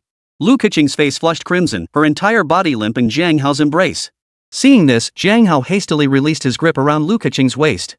I really was so busy I lost my head. I actually bumped into the water glass on the table. I'm so clumsy. Lu Keching's voice trembled with panic, desperate not to reveal her clumsiness to Jiang Hao. Kaching. Don't be like this. You were so busy mending my clothes you didn't even notice the glass on the table. Ultimately, it's all my fault. Jiang Hao took the blame upon himself. No. That's not true. Never mind. I'll go clean out the water stain first. Lu Keching watched Jiang Hao take the blame upon himself, and her feelings grew complicated for a moment. Kaching. Put on a jacket first. Jiang Hao spoke awkwardly. Her white blouse was soaked through, revealing the pink lining beneath. The damp fabric clung to her body, creating a hint of wet look allure. You. Turn around. Lu Keching frantically covered her chest with her hands, trying to shield the exposed view. Too bad Jiang Hao had already sized her up. No helping it, old hands like him have that kind of photographic memory. As Jiang Hao and Lu Keching were talking, Jiang Hao's stomach suddenly growled loudly, instantly making the atmosphere awkward. Ever since he'd been busy manning the grill at the barbecue stall, and then dealing with those punks before returning to his rented room, Jiang Hao hadn't had a chance to eat. Feeling embarrassed, he could only scratch his head awkwardly. Are you hungry? Your stomach's practically protesting. Sis Kaching will go make you something to eat. Lu Kaching burst out laughing, washing away the earlier awkwardness. Sis Kaching, no need to trouble yourself. I'll just order takeout. Something light will do. It won't take long. Jiang Hao waved his hands hurriedly, not wanting to trouble Lu Kaching any further. You can't eat takeout every day. A lot of takeout comes from small workshops, it's not safe at all. Just sit down. Let Sister Kaching show you what she can do, demonstrate her cooking skills. Lu Kaching slipped on her coat and turned toward the kitchen. Don't you dare run away. If you dare run away. I'll never speak to you again. Fearing Jiang Hao might flee, Lu Kaching issued a direct warning. Jiang Hao had no choice but to obediently sit at the dining table, watching Lu Kaching bustle about in the kitchen. In the kitchen, Lu Kaching felt a bit flustered. She rarely cooked at home and was a complete novice in the kitchen. But thinking about cooking for Jiang Hao and showing off her skills, she steeled herself and began fiddling around in the kitchen. I'll fry an egg. Frying an egg should be easy. It definitely won't go wrong. Fearing disaster, Lu Kaching decided to make the simplest fried egg. Sizzle. Sizzle. Sizzle. The oil hit the pan and instantly splattered, crackling loudly. Startled, Lu Kaching stumbled backward, frantically grabbing the lid to shield herself. Sis Kaching? I heard a noise coming from the kitchen. Need help? Jiang Hao heard the commotion in the kitchen and got up to investigate. No. No need. Just wait here. The food will be ready soon. Lu Kaching didn't want to lose face in front of Jiang Hao and hurriedly spoke up. Yikes. It's hot. So hot. So hot. So hot. Lu Kaching cried out. She had just cracked an egg into the hot oil when the splattering grease hit her hand. Sis Kaching. Are you really okay? Jiang Hao heard Lu Kaching's cry and hurriedly got up, pushing open the door to enter the kitchen. Sis Kaching. What on earth? Put. Ha ha ha ha. Sis Kaching, you've got grease smeared all over your face, you look just like a little kitten. Jiang Hao burst out laughing upon seeing Lu Kaching with grease smeared across her face. Stop laughing. Ugh. Stupid Jiang Hao, you're not allowed to laugh. Lu Kaching pouted, feeling too embarrassed to show her face. Ha ha ha. Sis Kaching. Your cooking style is really something else. If someone knew you were cooking, they'd think you were slaughtering a chicken. Jiang Hao couldn't help but laugh at Lu Kaching's appearance. Sis Kaching. Watch yourself. Hot oil is very hot. Quickly wipe it off with a tissue. Jiang Hao picked up a tissue, instinctively wanting to wipe Lu Kaching's face, but quickly realized the gesture was too intimate and decided against it. And you're still laughing. If you keep laughing, I won't do this anymore. I'll kick you out and let you starve. Lu Kaching took the tissue Jiang Hao offered, wiping her face while baring her fangs in a threatening growl. Fine, fine, fine. I'm not laughing anymore. I won't laugh anymore. Sis Kaching, go on. I'm looking forward to tasting your cooking. Go for it, Sister Kaching. Jiang Hao quickly wiped the smile off his face and cheered Lu Kaching on. Oomph. Get out. Get out now. Get out of the kitchen. Don't bother this chef. Lu Kaching snorted and shooed Jiang Hao out of the kitchen. Jiang Hao didn't dampen Lu Kaching's enthusiasm for cooking and promptly exited the kitchen. Hurry. Lu Kaching, what should I do? Got it. I'll put what I just learned into practice. I'll search online for cooking tutorials. Let me see. Got it. If you've got hands, you can do it. Stir-fried bok choy. You can handle it. Simple and quick tomato and egg soup. Takes just 5 minutes. Lu Kaching muttered to herself before finally opening an online tutorial. Sizzle. The kitchen filled with smoke and fumes. Lu Kaching battled in the kitchen's war zone. Done. Stir-fried bok choy. Scrambled eggs. Stir-fried pork with chili peppers. Tomato and egg soup. 3 dishes and a soup, all done. Wearing oven mitts, Lu Kaching beamed as she carried the finished dishes to the table. Jiang Hao, come taste it. Try my cooking. Lu Kaching looked at Jiang Hao expectantly. Actually, I'm not really hungry. Jiang Hao glanced at the so-called meal laid out on the dining table, a sense of foreboding rising in his heart. This. Is this really edible? Jiang Hao stared wide-eyed at the so-called dishes on the table. Stir-fried bok choy whose bok choy leaves are charred black? These greens look like they'd been through a fire. Jiang Hao leaned in for a whiff. A pungent, burnt odor mixed with what might be greasy oil fumes assaulted his nostrils. Then there were the fried eggs. Shouldn't fried eggs be golden and plump, crispy on the outside and tender on the inside?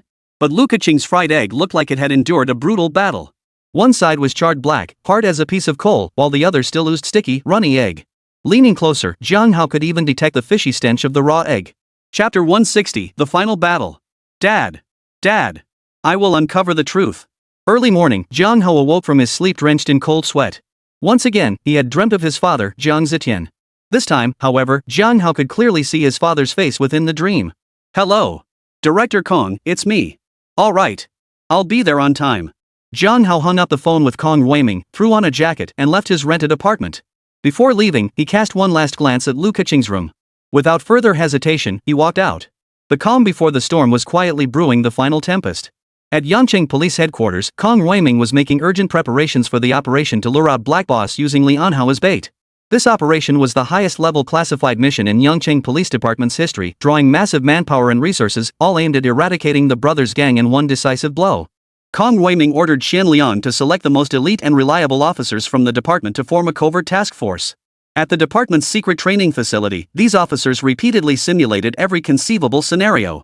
Over the past few days, Jiang Hao and Kong Weiming had devised several comprehensive contingency plans, all aimed at delivering a decisive blow to utterly destroy the brothers' gang. Police Station Interrogation Room. Lian Hao sat with his eyes closed, his mind racing. As the police department's inside man, Lian Hao was the most critical element of the operation.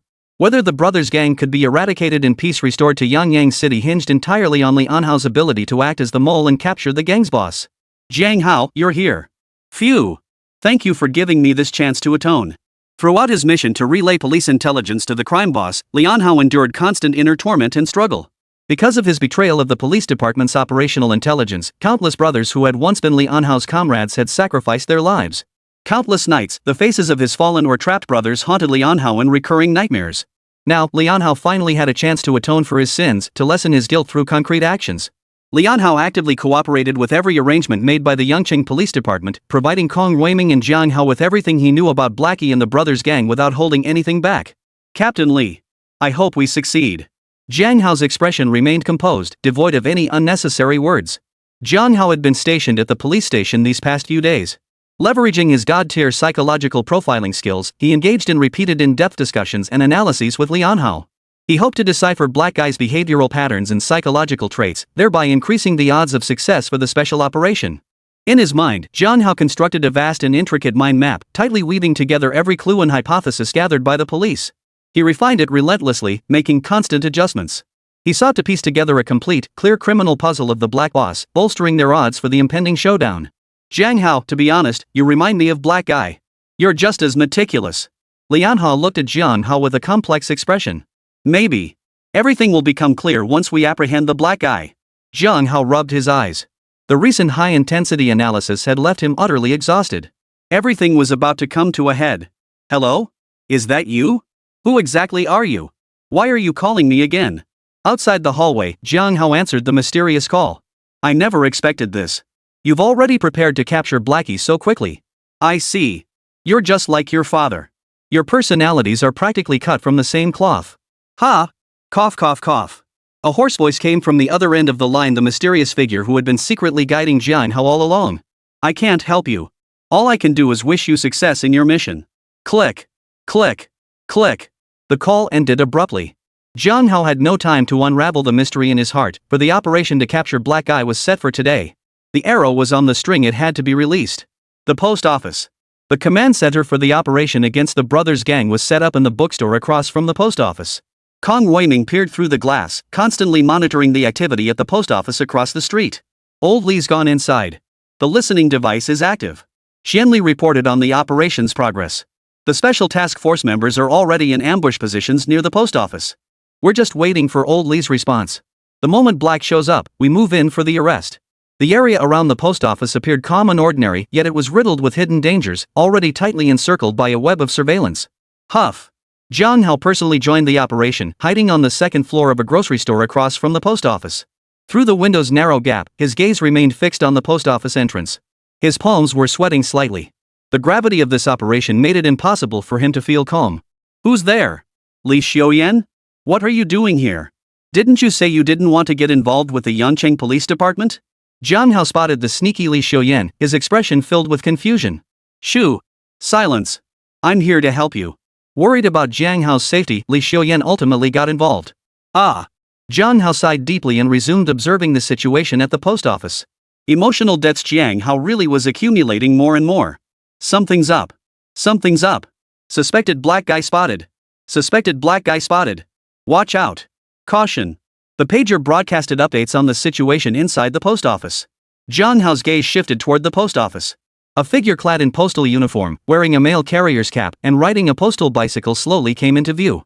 Jiang Hao narrowed his eyes, trying to see through the disguise hidden beneath the uniform. According to the plan, Lian Hao was now nonchalantly approaching the post office entrance, pretending to check mail delivery information while waiting to make contact with Black Eye. The mailman slowly approached Lian Hao, stopping his bicycle not far behind him. Jiang Hao's eyes instantly narrowed, his gaze fixed on the mailman. Suddenly, the mailman suspected to be Black Eye seemed to notice something. He abruptly spun around and darted into the post office. Oh no! Chief Kong, that mailman is He Lao. He's trying to escape. Jiang Hao shouted the warning over the walkie-talkie to Kong Weiming, who was in charge of the operation. As soon as he finished speaking, he darted out, with Li Xiuyan close behind.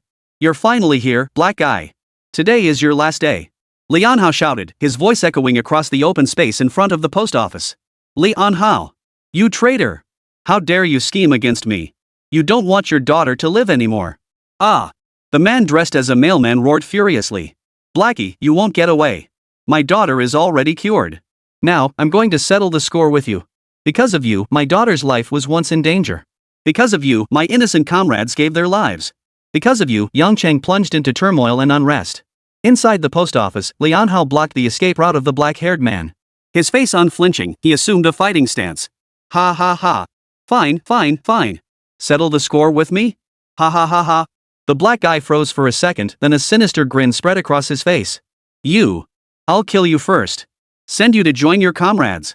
As the words left his mouth, the black guy drew a dagger from his backpack and lunged at Lian Hao. Ah! Though Lian Hao had been prepared, dodging the fatal blow by sidestepping, his hand still took an unavoidable hit. Blood spattered across the floor. Don't even think about running. Lian Hao fought back desperately, leaving the black guy no chance to escape. With you? You! I've been crawling through the seedy underbelly of Yangcheng for years. What storms haven't I weathered? Go to hell! Spotting an opening, the black guy plunged his dagger deep into Lian Hao's chest. Thud! Blood instantly stained Lian Hao's clothes crimson, pooling on the ground. You won't get away. I must avenge my fallen brothers. I must make amends for my mistakes. Lian Hao clenched his teeth against the excruciating pain, mustering his last ounce of strength to clamp down on Blackie's legs, denying him any chance of escape. Ah! Madman! Let go! Let go of me, damn it! I'll kill you! The black guy stabbed Lian Hao like a madman. Blood pooled on the floor, spreading faster and faster. Blackie! Stop it! Jiang Hao finally arrived, delivering a flying kick that sent the black guy sprawling. Jiang Zetian?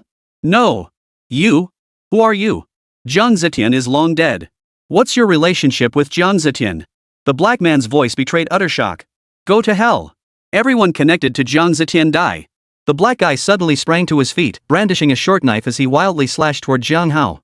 Jiang Hao could only retreat for now, searching for an opening to counterattack. Jiang Hao, I'm with you. Li Xiuyan rushed over, drawing the baton she carried. Watch out! Jiang Hao shouted, fearing Li Xiuyan might get hurt. But Li Xiuyan had no time to respond. She swung her baton, locking eyes with the black eye. Black eye, you're surrounded. Give up peacefully. Jiang Hao tried to persuade the black man to surrender. Oomph. Ha ha ha. You think you can arrest me? Black guy snorted coldly and lunged straight at Li Xiuyan, his dagger flashing toward her face. Jiang Hao, seeing this, charged forward without hesitation. Clang! Jiang Hao collided head-on, using his body to forcefully knock the black guy away. Both men crashed to the ground, the knife slipping from the black guy's grasp and landing on the floor. Xiuyan, move now! Jiang Hao pinned the black guy down with his body, rendering him completely immobilized. Li Xiuyan seized the moment, stepping forward to deliver a vicious blow to the thug's leg with her baton. The black guy's movements abruptly halted as he let out a pained scream. Bang! A gunshot echoed through the darkness. Jiang Hao and the black man both collapsed in pools of blood, their fates unknown.